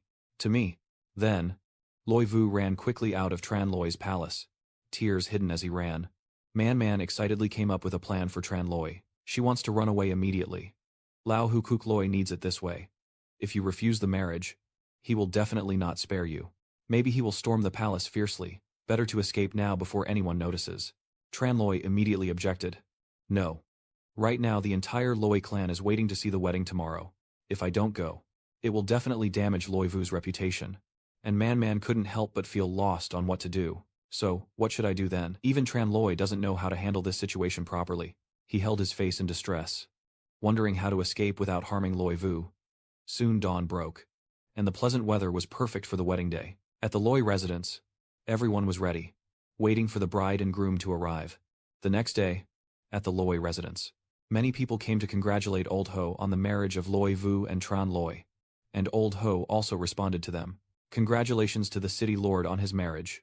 How wonderful and joyful. Everyone celebrate together. Elders, please come forward. Ko Kim also came to congratulate, clasping his hands in front of Tran Loi, Tran Huyen, and Dai Hai. Then, Gu Kim approached Tran Loi, whispered a few teasing words to him, and said that on Ta Mountain he already saw that Huyen and Loi Huyen's relationship was not normal. I never expected she was Lady Loi. Huyen once wanted me to marry in her place. Luckily, it didn't happen. Or Huyen would regret it now. Tran Loi said unhappily. Stop joking with me, since I can't find Lu Vu. Tran Loi asked Lao Ho. Lao Ho replied as usual, that Lu Vu is still called the father-in-law. Old Ho jokingly teased Tran Loi. The young man was eager and impatient, saying no. I have something to say to Loi Vu. Instead of Tran Loi's shy attitude, Lao Ho chuckled happily and added, there's no need to be shy. If you have something to say, there's no rush now. You'll have time tonight to talk things through. Suddenly, Lao Hu's joyful expression turned fierce. And Vu, who has been my loyal servant since childhood, is now entrusted to you from today onward. Old Ho looked at Tran Loi seriously and warned him that if he dared to treat her badly, he would not forgive him. Soon it would be the wedding day, and a messenger announced that the auspicious hour had arrived. Lao Hu happily called for Loi Vu, saying she should also get ready, and then ordered someone to bring the young lady over. Suddenly, a servant rushed in hurriedly, signaling that something was wrong. It's not good. The young lady is missing. Both Lao Hu and Tran Loi were extremely surprised, their eyes showing clear worry. What is it? Lao Ho was very worried and asked the servant what he said. The servant replied that the young lady said her powder was all used up and asked him to go get new supplies. The servant took out a letter and handed it to Lao Hu to read. It seems to be from Loi Vu. But when I returned to the young lady's room, she was gone, only leaving a letter behind. Lao Ho motu qua Loi Vu radok. You've matong vokung ngasc. Trong thu. Loi Vu noi. Cha. Tran Dai kt vo Loi Dai von la dununi than kao. Truong gia tuong tro. Loi ra ta chiu and njia kua ngoi. Kong the ep ngoi lamko. Hansu home, ne q the hui bo. Last night, before leaving, Loi Vu sat under the moonlight and wrote these words. Although the danger has passed, asking others is not as good as asking oneself. If you want to become the city lord and protect the Loi clan, the only way is to become truly strong. Nuni has gone to seek her own path to strength. Father, you don't need to find me. When she becomes successful, she will return on her own. This matter seems strange. Old Ho turned to ask Tran Loi what is going on. Vu Ni clearly said that since the rainy night when you saved her, she has been sincerely devoted to you. And she even said, I wanted to go find you and express my true feelings. So why did she leave a letter and go now? Tran Loi tried to find the unusual points of Loi Vu lately. But Loi Vu seemed to have no suspicion of me at all. Man Man suddenly remembered what happened yesterday and told Shen to Tran Loi. But Old Ho also overheard this. Oh no. Loi Vu's sister probably didn't hear what we said last night. And Shang Xin misunderstood. Lao Ho, seeing his daughter like that, was heartbroken and grabbed Tran Loi's hand, demanding the truth, asking what had been said and why Vu Ni was so distressed. And only then did Tran Loi speak honestly. I honestly didn't know. Vu Mui came to see me last night. I only talked with her, and I still have no plans to get married. I've always regarded Loi Vu as my little sister and never thought about being with her. Old Ho was furious. He swung his hand and struck Tran Loi. Tran Loi did not dodge the blow, accepting the hit and being thrown back. You unfaithful scoundrel. Manman saw that Tran Loi was hurt and kindly asked him, "Big brother Tran, is Huyen okay?" Lao Hu, furious, pointed directly at Tran Loi and said Vu Ni is a loyal person and stubborn. If she can't see reason and does something stupid, I will definitely not forgive you. Tran Loi seemed to understand Loi Vu very well and confidently told Lao Ho that she would be fine. Lao assured him that although Loi Vu looks delicate, she is not weak and would never do something foolish. In the letter, Ho also said she wants to find a way to make herself stronger. If this is caused by me, I will take full responsibility and find her again. Man Mang listened to Tran Loi and immediately felt it was difficult. She lowered her head and sadly said, "But there are only a few words in the letter. No contact information at all. Where can we find her?" Gu Kim is still there. He came up and offered a helpful suggestion. I remember now. Gu Kim stepped forward and explained more about what he knew. That the Huyen Nguyen Martial Arts Festival is about to open. If I could escape from this life, I would have a better chance of becoming a disciple of Huyen Min Academy. Maybe Miss Loi is participating in the martial arts tournament. And hearing this, Tran Loi pondered deeply about this academy. Huyen Min Academy announced that the agreement with the old ancestor of Kui Tien is also approaching its annual deadline. Seeing this as a good opportunity, they decided to look for Lei Vu and also visit Huyen Min's pledge. Considering it a good idea, Tran Loi then asked Gu Kim and Van Huyen if they knew where the martial arts tournament was held, and Gu Kim responded, explaining more about the Huyen Nguyen Martial Arts Festival and also sharing his guesses about the whereabouts of Loi Vu. The Huyen Nguyen Martial Arts Conference is held every 5 years, with disciples from holy lands beyond the Great Sea and hidden sects participating. Ancient clans also take part, so the competition venues are spread across the continent. But the closest hall is in Nam Thien Than, Miss Loi. If you participate in the competition, you'll naturally go to the nearest place. After hearing this, Tran Loi quickly told Mangman with a determined look, "All right, we set out now." After speaking, Tran Loi cupped his hands, bowed, and promised, "Lao Ho, I swear by the sea treasure, I will definitely bring back Loi Vu." Old Ho saw Tran Loi's determination and didn't make things difficult for him anymore, allowing him to go look for Loi Vu. "But remember, this is your word. If Vu is even a hair's breadth away from danger, I will kill him." One morning in Nam Thien City, where buildings and trees intertwine, the streets are bustling with people, everyone chatting happily. Among the crowd were also Tran Loi and Mangman, blending in as they moved along. Mangman was very happy, her eyes shining. "This is Nam Thien Than. So lively." Then she asked Tran Loi, "But in this sea of people, where should we look for Sister Loi Vu?" Tran Loi replied that the martial arts gathering was still a few days away. If Loi Vu had come here, she couldn't avoid eating at the market. "We will search house by house. We will definitely find her." As he was walking forward, suddenly Tran Loi felt as if someone was touching him from behind. Tran Loi quickly reacted, glancing back and preparing to defend himself. Tran Loi swung his arm back, but the person dodged the attack and jumped in front of him with incredible speed, while Tran Loi remained on guard. So it was Tian Nien. She smiled happily when she saw Tran Loi here, with Thi Vu beside her. "Tran Loi, it really is you." "Ya Tian Tian, Fan Thi Vu." Tran Loi, upon meeting an old acquaintance, greets warmly and asks, "You, is that you?" Tian Nien Thi Vu waves at Tran Loi. "Where have you been hiding, little guy? Since the last time you disappeared from the secret realm, does everyone know and worry about you?" Tran Loi asked playfully. "And senior sister has also arrived." Man was furious when she saw Thi Vu grabbing Tran Loi. She pointed her finger and said, "What are you doing? Let go of big brother Tran." Man rushed in front of Tran Loi, shielding him, and angrily asked, "Big brother Tran, who is this female diamond? Why is she causing trouble and being so rude?" Thi Vu, upset at being addressed with an unfamiliar title, became angry. "Woman, diamond." Then followed a fierce verbal battle between Man and Thi Vu. "Where does this little brat come from to talk to me like that? Did I say anything wrong? Look at her arm. It's bigger than a man's. If she's not a diamond, then what is she?" And naturally, Suni and Tran Loi had to step in. "Vai Suti, Bintin, Machut, Man. A Noi, It Lai Di, Thay Man Vole, Tiananien Lin Hoi Tran Loi, Kogai en Yone Tu Dao Toi, that La Qua Vo Le Roy, En Hun de Kota, Sin, Loi Pham, Sutai Di, Man Chong Doi Kung Dao, Tathi Kong Muan." Tran Loi understands Man's personality very well and immediately tries to resolve this situation. Man is someone I know from the road, not someone from the immortal sect, so she doesn't understand our rules. "Senior sister, don't be angry with her. Then, Tranloi turned to privately remind Man that both of these people are fellow disciples of his at Huyen Tian sect, Fantivu. Not Thien Ni. They are all my classmates. You can't be rude to them. After hearing this, she obediently agreed. Understood. Man still wondered aloud. But big brother Tran.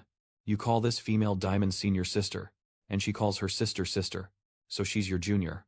Then why do you call him by his given name directly? Tian Ran, showing that she is very familiar with Tranloi, replied very casually and calmly. Besides being classmates, Tranloi and I have been childhood sweethearts growing up together. So calling him by his name, what does that even mean? Seeing that things were getting tense, Tranloi interrupted and changed the subject. All right. Let's not talk about this anymore. You all have been appearing in Nam Thien Thun recently. Isn't it to participate in the Huyen Nguyen Martial Arts Festival? Seeing that Tranloi understood her point, Thien Yen happily responded immediately, showing her information was truly reliable. Tranloi eagerly asked Thien Yen if Loi Vu was indeed accompanying them. Tian Ran replied calmly. Loi Vu, junior sister. I didn't see her, Tivu added. This time we came with 50 disciples, led by Elder Duong Qian Duong. But I didn't hear about Loi Vu. Is she also here now? Seeing that it's hard to explain everything in just 1 or 2 sentences, Tranloi invites Thien Yen and Tivu to find a place to talk. This is a long story. So let's sit down somewhere and talk slowly. At the Duan Van Tower, the 4 of Tivu, Thien Yen, Tranloi, and Mang are here chatting.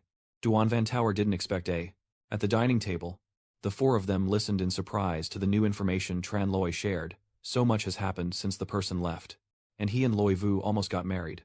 Tranloi blushed, brushing his hair aside, and shyly responded to Tivu, blaming himself for being too oblivious, not sensing Loi Vu's feelings for him, or he wouldn't have been hurt.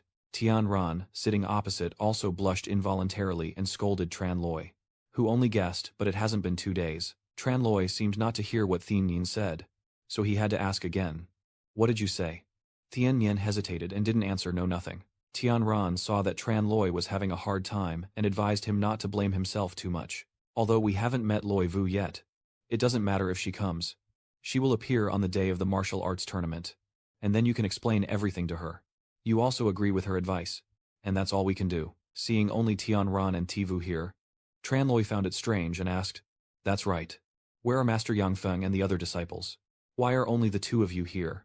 Tivu replied.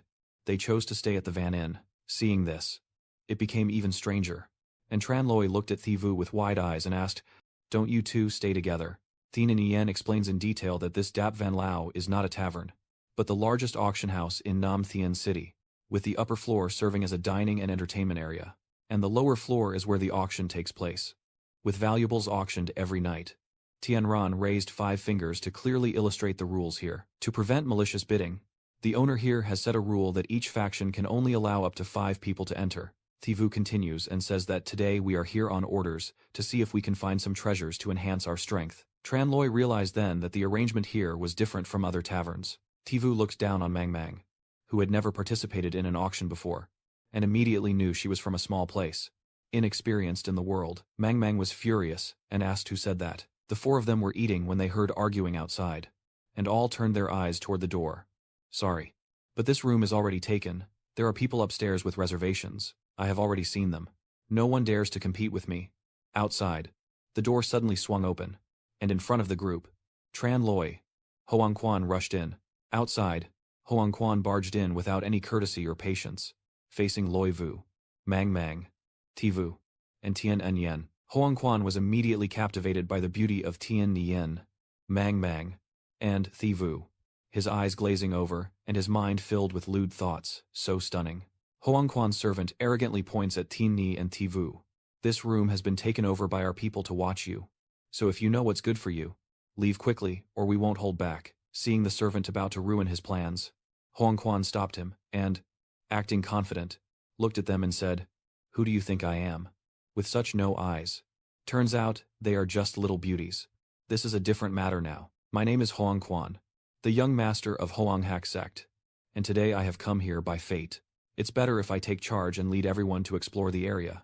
When nature sees someone so rude talking to her, she naturally gets angry. Hoang Quan. Even a scabby corner isn't much worse. If you want to eat the celestial swan, don't look at your own piss and see what you are. You're lucky too, The more Thien Nien gets angry, the more it proves Hoang Quan is right. He rubs his hands. The spiteful girl. I like it. Hoang Quan pointed directly at Tien Nine, stepped closer, and ordered her to serve a drink to the young lady. Tran Loi, seeing Hoang Quan's reckless behavior, couldn't hold back and intervened. Tran Loi pushed Hoang Quan aside and protected Thien Nien, using his dirty hands to shield the old man. Then he looked at Hoang Quan with a fierce gaze, making him furious. Hoang Quan clenched his fist in anger and shouted in Tran Loi's face, I'm talking with a few young ladies. Who the hell are you to interfere like this? Then he punched straight at Tran Loi's face, running up while aiming to hit him. Tran Loi didn't need to exert much effort. With just a flick of his finger, he successfully made Hoang Quan fall to the ground. Hoang Quan, furious, said, How dare you hit me? I'll crush you. Hoang Quan clenched his fist to punch Tran Loi, but his servant called out, Young master, Tien Ran finds Hoang Quan too troublesome and plans to deal with him on behalf of Tran Loi. This messy troublemaker is not worth bothering the Du Shou, so let me handle it. Tien Ran decisively channels his energy, launching a punch directly at Hoang Quan, then extends his hand forward to strike with precision. Tien Ran's move is so powerful that Hoang Quan is sent flying far away. In the end, Hoang Quan flew too far away and damaged the wall of the shop, but his servant still called after him, Young master. Thi Vu stands beside watching Tien Yen fight, unable to hold back, praising him non-stop. Very good, but still too gentle. If it were me, I would make this corner's gold color burst out. The servant of Hoang Quan hurriedly ran downstairs to help him, while he fell and hit his head hard. Young master, are you okay? Did you hurt anywhere? Hoang Quan, trembling with pain and hatred towards Tien Yen's group, ordered his servants to find out who they were, kill the woman, and gather information on them, see if I don't. As he was speaking, Hoang Quan coughed up blood, and the situation looked extremely dire. From the wall of the shop, Thien Nien looked down at Hoang Quan and called out to him. Hey.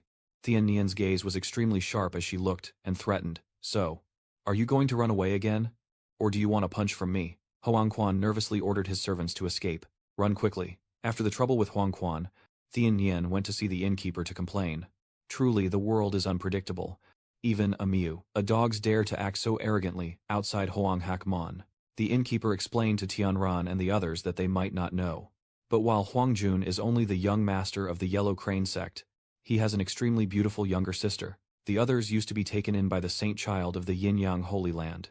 Now Hoang Quan stands tall like a great tree, so be careful when you offend him today. Tran Loi, hearing the name of that saintly heir, was not afraid at all. Not to mention a single saintly heir. Even if their master stood here, I wouldn't put him in my eyes. It's best not to get too angry. Tran Loi changed the subject and asked Thien Nien. But Thien Nien, looking at the two types of cultivation techniques just now, it seems you haven't been practicing much during the days I was away from your master. Thi Vu saw that Tran Loi had been gone for a long time and still didn't know many things, so he explained that he still didn't know Not long after you left, Thien Yen broke through to the Kwangsat stage, and the master thought she had good talent. He personally taught it the yin-yang technique, and now it has already cultivated to the 5th stage. After hearing this, Tran Loi felt happy for Thien Nien. Really? Then congratulations to you, she thanked Tran Loi. And I should also thank you for giving me those scriptures and spiritual herbs before. Otherwise I wouldn't have been able to break through so quickly. Suddenly, Thi Vu shifted the topic to Tran Loi's sect, Huyen Thien sect, which has no shortage of talented disciples. In just a few years, the sect leader has gone missing. Internal conflicts have never ceased, and our strength has greatly diminished, to the point where bloodline and intelligence are now threatening us. Then, Thi Vu explained further the purpose of participating in this martial arts gathering, so the head of the sect regarded this event very highly. The plan is to seize this opportunity to showcase their skills and recruit more disciples into the Hidden Bright sect. Our sect can further establish a formidable reputation in the martial world. Hearing this, Tran Loi stroked his chin thoughtfully. It seems you think this is a difficult matter, but based on what I know, only young men under 20 who reach the peak of the martial arts realm are qualified to participate in the Mysterious Origin Martial Arts Festival. Disciples of the Huyen Thien sect with this level of strength can be counted on one hand. But that's not all. This is just the beginning. They still want to participate in successive rounds of selection.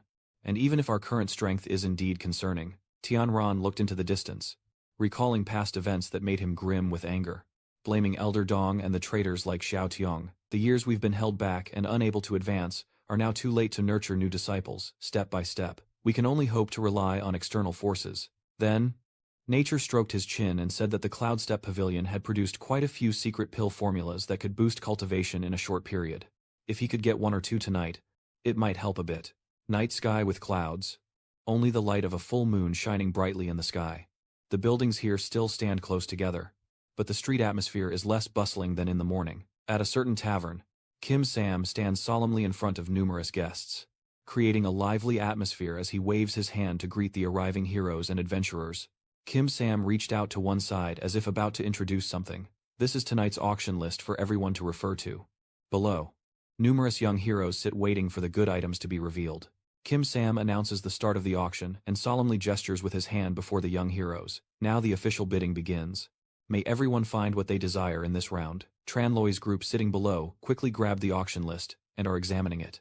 The items, the Divine Jade Cauldron, the Fa Sword, are all top-tier treasures that only appear once in 100 years. This cloud-stepping tower truly lives up to its reputation. Manman asked curiously for the first time at the auction.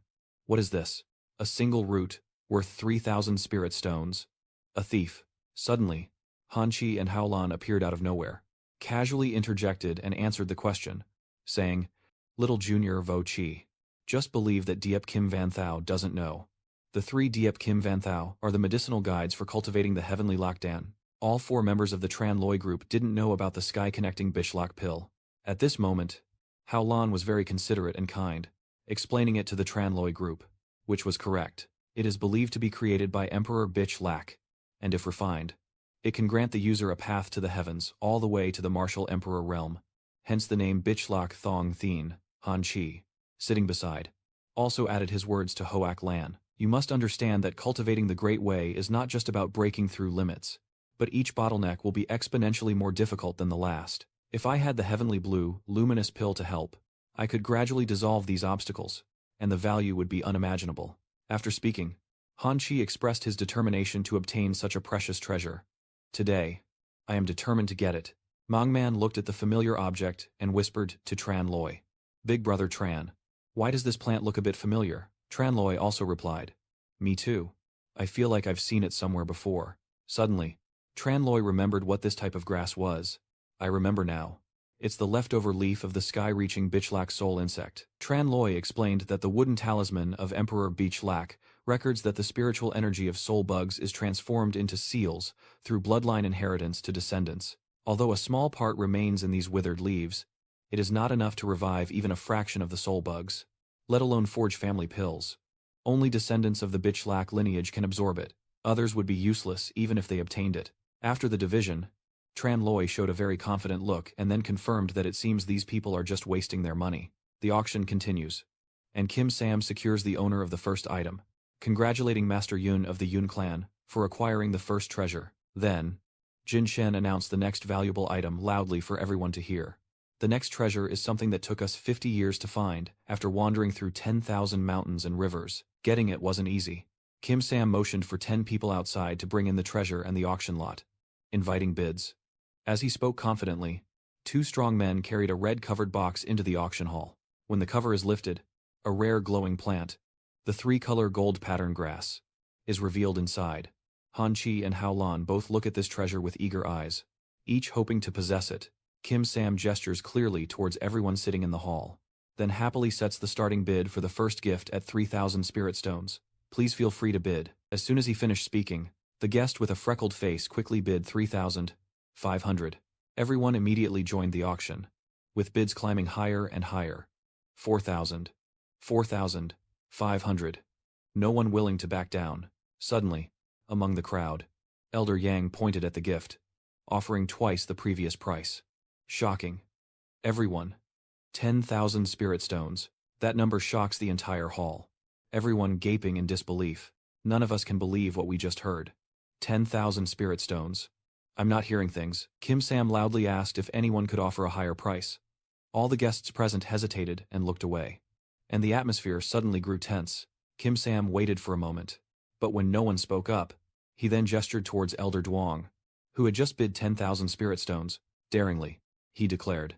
Well, congratulations, Elder Duong, on refining the pill. This 3rd-grade gold-patterned herb is yours. Elder Duong looked proud, smiling broadly. slowly stroking his beard. But he hadn't enjoyed his moment of triumph for long before a loud voice interrupted. This voice is so loud that even Kim Sam, who was about to strike with his hammer, flinched instantly. And I will give 10,000 spirit stones. Elder Duong was extremely displeased and turned sharply towards the speaker, demanding fiercely, "Who is it that dares to compete with me?" Chung Van sat comfortably on the chair, with Hoang Diu beside him serving him. He tilted his head to look at Elder Duong and arrogantly said, "Ah." Kim Sam looked up to the upper floor, his face brightening with a welcoming smile as he greeted the distinguished guest. It turns out to be the holy son of the Yin-Yang Holy Land, young hero Tu Chung Van. Theon frowned slightly and whispered to Tianran, standing beside her.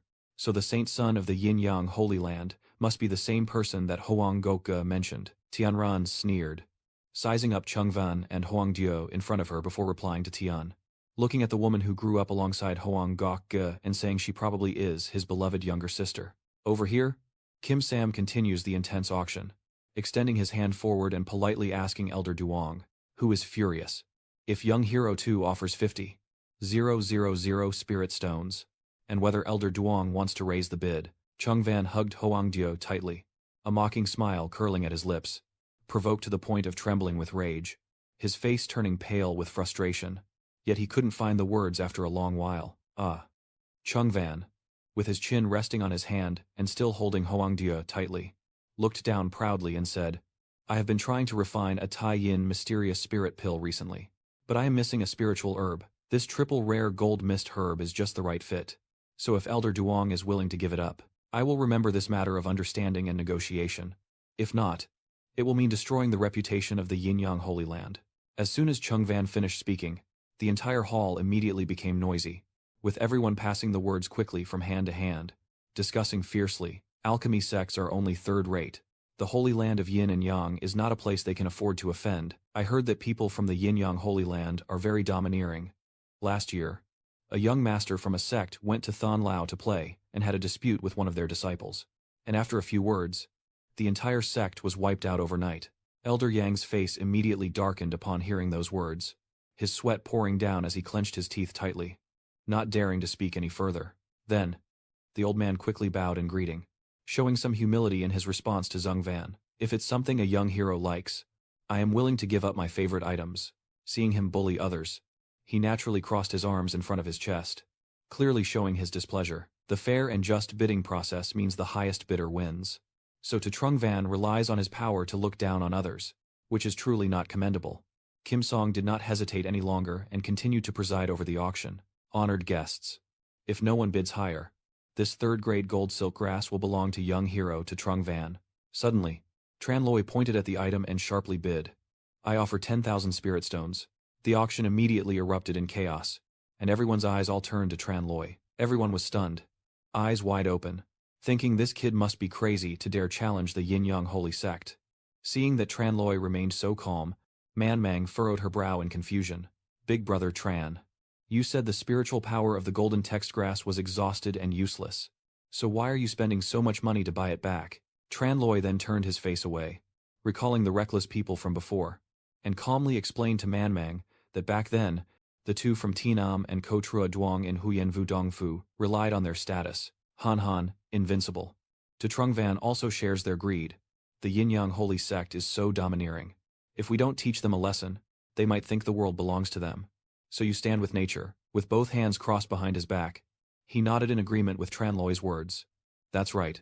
The Yin and Yang Holy Sect may be numerous and powerful. Our Hunthian sect is not afraid of them. If they want to do something, let nature speak. Today we will challenge the heavenly path and show them a little bit of our strength." Chung Van, sitting upstairs, her icy gaze sweeping over Tran Loi, uttered a price that anyone hearing it would give up at 100,000 spirit stones.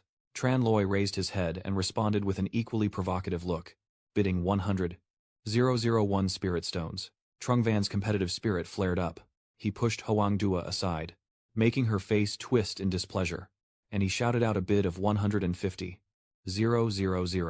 In contrast to Trung Van's attitude, Tran Loi calmly crossed his arms and responded with 150,001, while Hoang Dua, unable to hold back any longer, stood up and pointed directly at Tran Loi's face, shouting her question. "What do you mean, not offering a proper bid?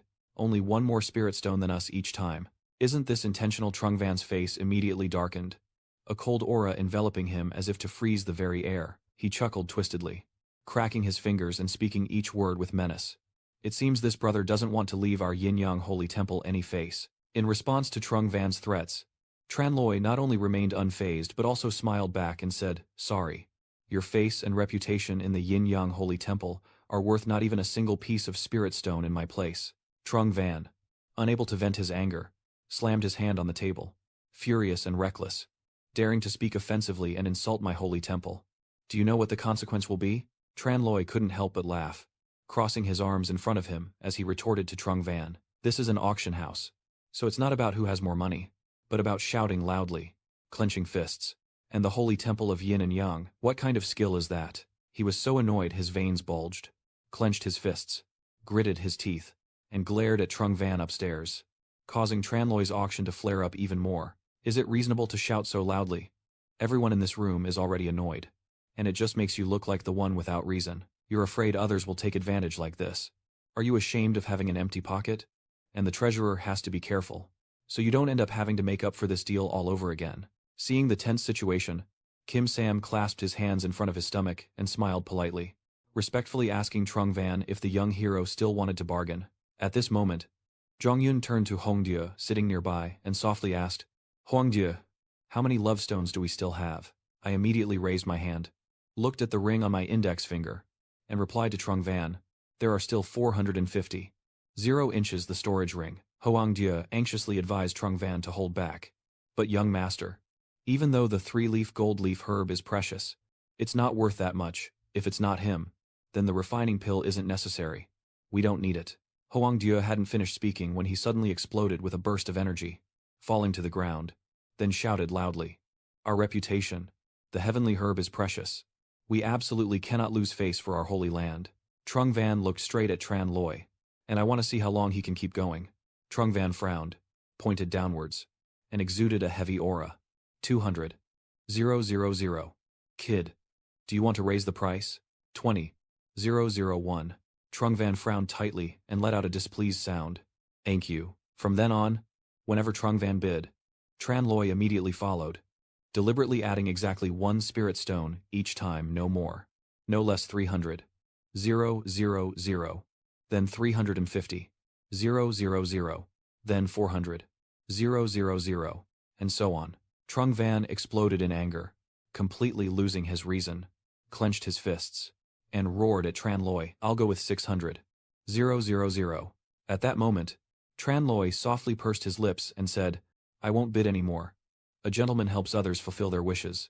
This Kim Van Thou is yours now." After hearing what Tran Loi said, Trung Van froze, standing still with a blank face as if he couldn't believe what he had just heard. Kim Sam slowly brought the 3-leaf golden lotus back to Trung Van, still with a dazed expression, unable to react in time, and congratulated to Tu Heap.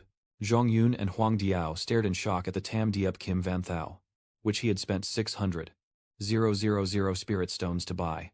Below, Kim San clasped his hands into fists, smiling and thanking Zhongyun and Tuo Xiaoxie. Huang Diao breaks out in cold sweat, her hands trembling as she finally removes the leather tag. "Here, young master."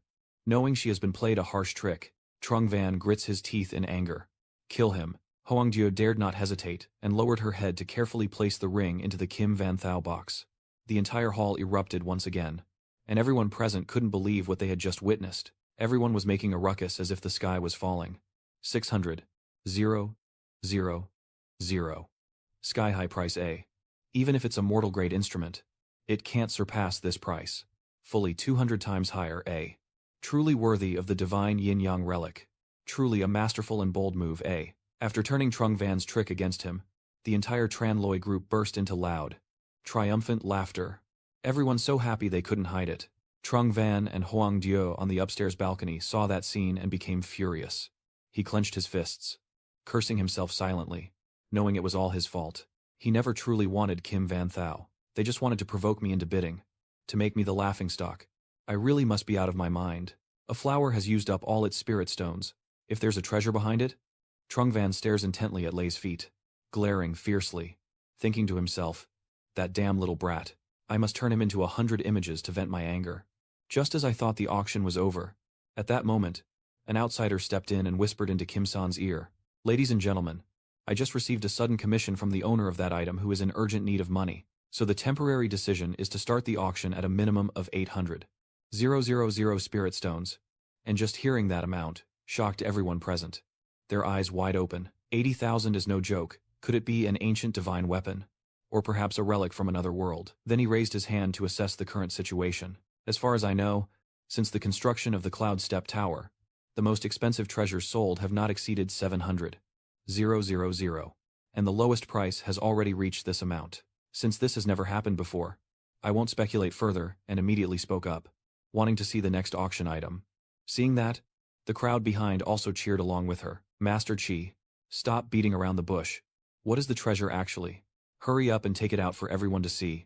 "Yes, quickly take it out." Kim Sam clapped a few times to calm the crowd and signaled his family to bring the auction item onto the stage.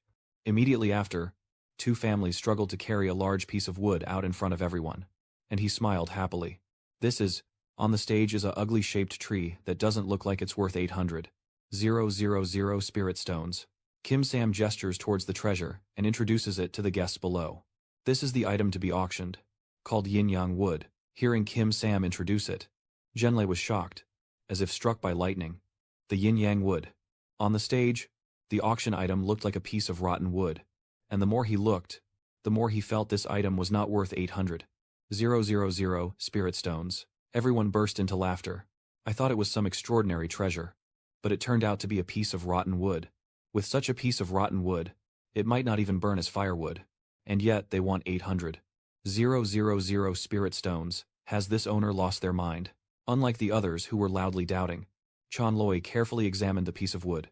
Then nature turned to ask him what he found interesting about it. Chan Lei looked serious, gazing directly at the yin yang wood on the platform, and slowly explained to Tianyuan, "You all don't know this, but although the yin yang wood looks ordinary, it is a treasure that takes thousands of years to mature. Heavenly born with the energy of yin and yang, they coexist to become supreme spiritual energy, and just a small piece carried with you can double your cultivation speed." Chan Loi continued to explain, even more astonishingly, that this wood also possesses a special technique. His explanation completely changed Man Mang's perception of the ugly piece of wood, and she curiously asked, "What kind of technique is it?" Chan Loi's eyes remained fixed on the piece of wood, as he slowly explained to the group that if this wood were to meet the right person and be cultivated properly, it could transform the physique and turn an ordinary mortal body into an yin-yang spiritual body. She raised her hand to her lips, gently touched them, and smiled, saying that in our cultivation world, we value the physical body the most. If someone with ordinary talent tries hard, they still can't catch up to someone with exceptional innate gifts. A congenital spiritual body is rare among thousands, vastly different from ordinary people. And this piece of wood has such a miraculous effect. Zhenlei carefully examined this precious item and said it was an invaluable treasure, not to mention 800,000. Even 1,000,000 wouldn't be too much.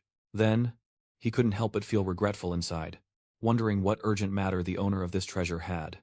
Or else they wouldn't have rushed the auction so quickly, not even giving a moment to prepare. "So you've been silent all this time?" Finally asking Chan Loi. "Right, of course. The cultivation method is the yin-yang hook technique. If you can reach this stage and gather yin-yang qi, you might even transform it into a spiritual body." Hearing that, Man pointed to the yin-yang wood and excitedly said before everyone's surprise, "Let's quickly take it." Chan Loi gently raises a finger to his lips and softly reminds them, "Most of the people here are just simple folk. There are no inscriptions on the painting, so its value isn't apparent. Don't let them overhear, or we might end up bleeding for it." While telling the story, Tian Ran suddenly shivered, feeling a cold aura run down her spine, and wondered why she felt a bit chilly, as if there was a sinister intent. Then, all the members of the foot soldiers simultaneously turned their gaze towards Zhong Van. On the upper floor, Zhong Yun was so angry he was trembling, glancing down at Chunjie below, and when he saw him, everyone exclaimed in unison, "It's Tuo Zhong Yun." Then she looked up with dissatisfaction and said irritably, "What is he staring at us for? His life isn't much better. Why does his face look like that? As if he wants to eat us." Then he looked at Zhong Yun, a hint of a smile playing on his lips, and slowly said, "The Yin-Yang Holy Land specializes in practicing the Yin-Yang techniques. As the Holy Sun, he probably recognizes this wood. But since he just competed with us and had his spirit stones drained, he can't afford to buy it. Now it's no wonder he's so furious with us." On the upper floor, After seeing the auction item, Zhang Yun was so angry his face twisted, grinding his teeth as he stared at it intensely. Yin Yang wood. How could it be like this? Why is it appearing here now? If I had known earlier I would have used all my strength to get it. Instead of wasting spirit stones on that Jin Wen grass, he clenched his fists, his face contorted with rage, growling in his throat. But now, Trung Van looked down at the thunder ceiling, his fury boiling over again, all because of that damn little brat. Without hesitation, he turned to Hoang Dieu, standing beside him, and commanded her to have her father bring 1,000,000 spirit stones here immediately. Hoang Dieu was surprised, sweating profusely, and hurriedly advised him, "Young master, our Hoang Hak sect is just a small branch. I have already brought all the spirit stones I could use, but I can't produce more in a short time." Chung Van roared loudly, frightening Hoang Dieu into silence. "I don't care. Let her father sell all the family assets, as long as it's enough for me." Seeing the scene upstairs, Tranloy's group couldn't help but mock. The holy son of the Yin-Yang Holy Land. So he's just a parasite, selling his house and land to buy a treasure. I wonder how long he'll have to wait. People say that even if enough money is pooled together, the treasure might still have to wait until the house is built. No need to waste more time. Tranloy takes out the 800,000 spirit stones he prepared. Chief Accountant, here are the 800,000 spirit stones. Check them please. Kim Sam reached out and caught the 800,000 spirit stones flying toward him. He took them, checked them over, then turned to Tranloy and happily said, "Indeed. 800,000. Then he respectfully cupped his fists and bowed toward Zhongyan. "Sword Hero 2. I apologize. But we left in a hurry due to urgent matters. Payment is settled. No waiting for others." Kim Sam turned to those present at the auction and asked with a smile, "Do any other distinguished guests want to bid?" The hall buzzed again. "Is this kid crazy? Spending 800,000 spirit stones to buy a piece of rotten wood. All the saints want to buy it. Could it be some kind of treasure? Even if it is. There's no way. Selling me for 800,000 spiritual stones several times isn't worth that amount." Kim Sam no longer waited. He reached out to Tranloy and solemnly declared, "If not, then congratulations to this young master. The yin-yang compass is yours now." Then, he arranged for the two families to carry the yin-yang eye to where Tranloy was standing, asking him to accept the item. As soon as the yin-yang eye was brought over, Tranloy touched it, and a spiritual energy burst from his fingertips. Then, the yin-yang orb shrank to fit in his palm, and he handed it to the celestial girl beside him, saying, "Here you go," and asked her, "Are you not practicing the yin-yang cultivation method? If you could borrow this divine eye to transform it into a spiritual body, your cultivation level would greatly increase, and perhaps we could enter the mysterious realm together." Thienan yen kamdong, koai dumat. Nain, le am duong. Muktu te tran loy. Tran loy. Cam un guoi. Hoang diu luot, sang nom tran loy. A. Nien jiang kao mebuk boy noi. That la tien, ni bon chung roy. He struck Huang Diu's arm hard, blaming her. "It's all your father's fault. The leader of the top sect. Such stinginess. If we had brought enough spirit stones today, I wouldn't have to embarrass myself like this." Yes. It was Diony's mistake. "Young master, please don't be angry. Please don't be angry." Trung Van was so angry, he almost fainted. He turned to his subordinates and said, "Go find out clear information about those people for me. The treasure thief with me. I must make them look bad." And his subordinates dared not delay to answer, "Yes." And as night falls, the lights are still on in Chong Van's room. Inside, Chong Van asks again, and the loyal servant confirms that his name is Tran Loy. No mistake, that kid only recently participated in the martial arts competition in Loy Min City, and has almost become part of the Loy family. So he's very easy to investigate. He furrowed his brows and continued. The two girls beside him, Fan Thivu and Not Thien, are also disciples of Huyen Thien Tong, both participating in the Huyen Nguyen Martial Festival. Trung Van couldn't help but feel annoyed. It's really rare to find someone so persistent, and when the opportunity finally comes, he unexpectedly seeks me out himself. Since Tian Yin and Gu Chao Yang were killed by him, I haven't yet taken revenge, yet he willingly comes to my door. As he spoke, he lifted a glass of water beside him, the grudge of harming fellow disciples and the hatred of stealing treasures. As soon as he finished, Zhang Yun's face showed clear anger, and he slammed the glass onto the ground. He frowned tightly, a fierce anger flashing in his eyes. "And I will make sure to make him pay back double." Transition to the Van Dap Tower. Seen from outside the tower, which is extremely large. crowded with people inside, creating a lively atmosphere. One of the tables has two people secretly watching in the same direction. Man looks around and asks, "Isn't the banquet already over? Why haven't these people left yet?" Tranloy crossed his arms and explained, "Even if these people don't know the goods, just by listening carefully, they would realize the value of the yin-yang wood. Seeing their hungry tiger-like expressions, they want to snatch the treasure." Tivu also remarks that they dare not act inside the building.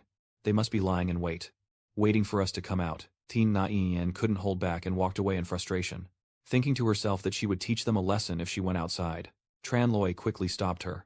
"The Huyen Nguyen Martial Arts Conference is about to take place. We shouldn't waste our energy on them." And Thien Nien wondered, "So what do you suggest we do?" He gently explained that what goes into the stomach is meat. What grows on the body is clothing, if they want it that way. Then tonight, you should absorb the yin-yang wood spiritual energy into your body. Manman happily agrees. "That's right. Let's see what else they can steal." And Vu steps in to say, "I will protect you too." A moment later, outside the door, Man and Vu are carefully watching over the place. Inside the room, Tranloy and Thien Nien sit facing each other. He speaks. "Tien Nien, I will now help you unblock your meridians." Tranloy frowned seriously. Must calm her mind and relax her body. Don't let anything distract you. Nien replied. "I understand." Tranloy continues to channel his internal energy into the yin-yang wood, which immediately releases a white mist. And Thien Nien closes her eyes, relaxing her mind to unblock her meridians. Tien Ran exhaled a breath of cold air. Tranloy, I feel so cold, my body feels like it's falling into an ice cave." Tranloy continues to channel his spiritual power, with the yin and yang energies in the yin-yang wood containing the essence of the sun and moon. The sun is yang, representing the primordial spirit. The moon is yin, representing the flesh body. Yin energy entering the body, indicating that her root bones and meridians are being regenerated. He tried to reassure her. "Hang in there. Just get through this, and you'll be halfway there." Qianxun responded with a soft, But at this moment, her whole body was covered in sweat, and Xian Nian muttered to herself, "It's hot. So uncomfortable." All she could think about was how hot it was. Tranloy silently thought to himself that he didn't expect the yang energy in this divine wood to be so overbearing, even sharper than the yin energy. Thien Nian's cultivation was still shallow, and he was afraid she couldn't endure it. If this continued, she might go astray. He clenched his teeth and blurted out an apology to Thien Nian, just as he poured almost all his spiritual power into it. Immediately after, the clothes on Thien Nian's body were torn apart, and she couldn't hold back her scream. Inside, sounds of commotion immediately echoed with dark smoke. Man and Thivu quickly entered. Seeing that Thien Nian was okay, they felt relieved. But suddenly outside, a crowd rushed into their place, but she was immediately knocked back, and everyone was terrified to see that it was Thien Nien who had struck. Suddenly, Trung Van appeared out of nowhere and attacked her, causing Man and Thivu to panic. Luckily, Tranloy appeared just in time to help, knocking Trung Van to the ground. Tranloy turned to ask, "Are you okay?" Thien Yin smiled and replied, "I'm fine. Luckily, you arrived just in time." "You seriously said?" To Trung Van, "If you want to take the divine wood, just take it. Why do you have to be so cruel and kill people?" Trung Van grits his teeth in anger. "I want the divine wood, and I want your life too." Han pointed sharply at you and said, "Tranloy, the one who killed Tu Thien Am and Ko Trio Duong. Even if you were to destroy the entire Huyen Thien sect, it would not be enough to atone for their deaths." Tranloy stood calmly with his arms crossed. Objects can be used carelessly, but words must not be spoken recklessly. Their deaths were caused by the backlash of the fire and yin-yang duel, not by me. You can only blame your lord for being too reckless, no matter how capable his son is. He didn't realize he was handing over such a powerful magic weapon to him. Love turned into disaster. Trung Van clenched his fists in anger, daring to insult the sect leader. And as he spoke, he channeled his spiritual power. Today, he will make sure no one has a place to bury the dead. Mang, watching anxiously from the window, asked what he was doing. Vu frowned and replied, "Just pretending to be mysterious. Tranloy and Thien Yen teaming up will definitely win. No need to worry." Mang sweat pouring down in fear. The yin-yang peaceful Tran is already in a questioning stance. "What?" Thien Yen Lian explains. The yin-yang peaceful Tran is a powerful attack technique in the yin-yang cultivation method, with unmatched force and immense destructive power. When activated by both schools, everything will be destroyed, and within 100 zhang radius, all will turn to ashes. She frowned and continued. Because this cultivation technique is so cruel. It is considered taboo by the immortal realm, and has been lost for a long time. I didn't expect someone from the holy land of yin and yang to secretly practice it. Trung Van's face turned fierce as that guy, Tran, while speaking, concentrated his spiritual power directly at Tran Loi, turning him into dust. You are not inferior either. Gathering your inner strength into your fist and preparing to strike. The Thunder Tribulation God appears. Both powers collide, making the battle even more fierce. A loud explosion suddenly sounded. Trung Van staggered, clutching his chest and stammering. How? How is this possible? But within less than a second, he collapsed to the ground. Tianran glanced at Tran Loi. Tran Loi, what kind of powerful technique is this, that even the yin-yang extinction sword can be transformed into? You laugh and scold affectionately. You idiot. What do you mean by techniques? Strength is the true principle of power. Tran Loi looked ahead at Dak Y. Although he and I are both at the martial king level, my cultivation is 2 tiers higher than his. So countering his moves is naturally as easy as flipping a hand. Time quickly passed. And the next morning, the master of Tianran spoke up in reproach. To Trung Van is the saint son of the yin-yang holy land. How can you kill him? Tianyan stepped forward and replied. Senior. This is not our fault. He was the one who provoked first. Thivu frowned and said, this person has no humanity and dares to use deadly techniques like yin-yang, annihilation strike. If Tran Loi hadn't stepped in, the entire Namthian city would have been destroyed, he said, helplessly. But all you need to do is subdue him. There's no need to take his life. You must know that the Huyen Nguyen Martial Arts Conference strictly prohibits contestants from fighting outside the arena. If a murder occurs, their qualification will be revoked. Hearing this, the 3 Tran Loi all responded in unison, showing how serious it was. I admit my guilt. To Trung Van was killed by me. It has nothing to do with the rebellious senior sister or nature. I am willing to bear the blame alone. And nature speaks in my defense. Master, please don't blame Tran Loi. This is my fault. If you're going to hold someone accountable, blame me. Then Wu frowned and firmly objected. No. Tran Loi is a gifted celestial cat, and nature has just transformed into the yin-yang holy body. As the most promising disciple to enter Huyen Min, senior brother, think of a way to go. We must protect them. Your master now realizes how serious the consequences are. If he knew earlier, why did he do it? Then he continued. But luckily Elder Huyen Min also respects me a little. I have spoken many words, my tongue worn out, plus the testimony of the long master of the Cloud Petal Tower, proving that Trung Van truly deserved it. And in the end, they finally stopped pursuing it. Tran Loi calmly crossed his arms and said, so it's all been resolved. Nature couldn't hide his joy. Senior, you should have told us earlier. We almost caused a fuss. He looked at them calmly. Not like that. How could you possibly remember for long? Someone just came in to report. Master, the Huyen Nguyen Martial Arts Conference is starting soon. Is everyone ready to depart? He calmly replied. I know. Transitioning to a forest, Elder Thien Nien stands atop a rock, gazing at his disciples and solemnly declares from above, you are the most beloved beast disciples of Huyen Thien sect, the elite of the younger generation. This year's Mystic Origin Martial Conference is a rare opportunity. Your performance will determine your future prospects. It also represents the glory of our sect. So you must give your all and bring honor back to the sect. Nature nodded with clasped hands and replied yes. Then Tran Loi and Mang Man both smiled happily and shouted in unison. Let's go.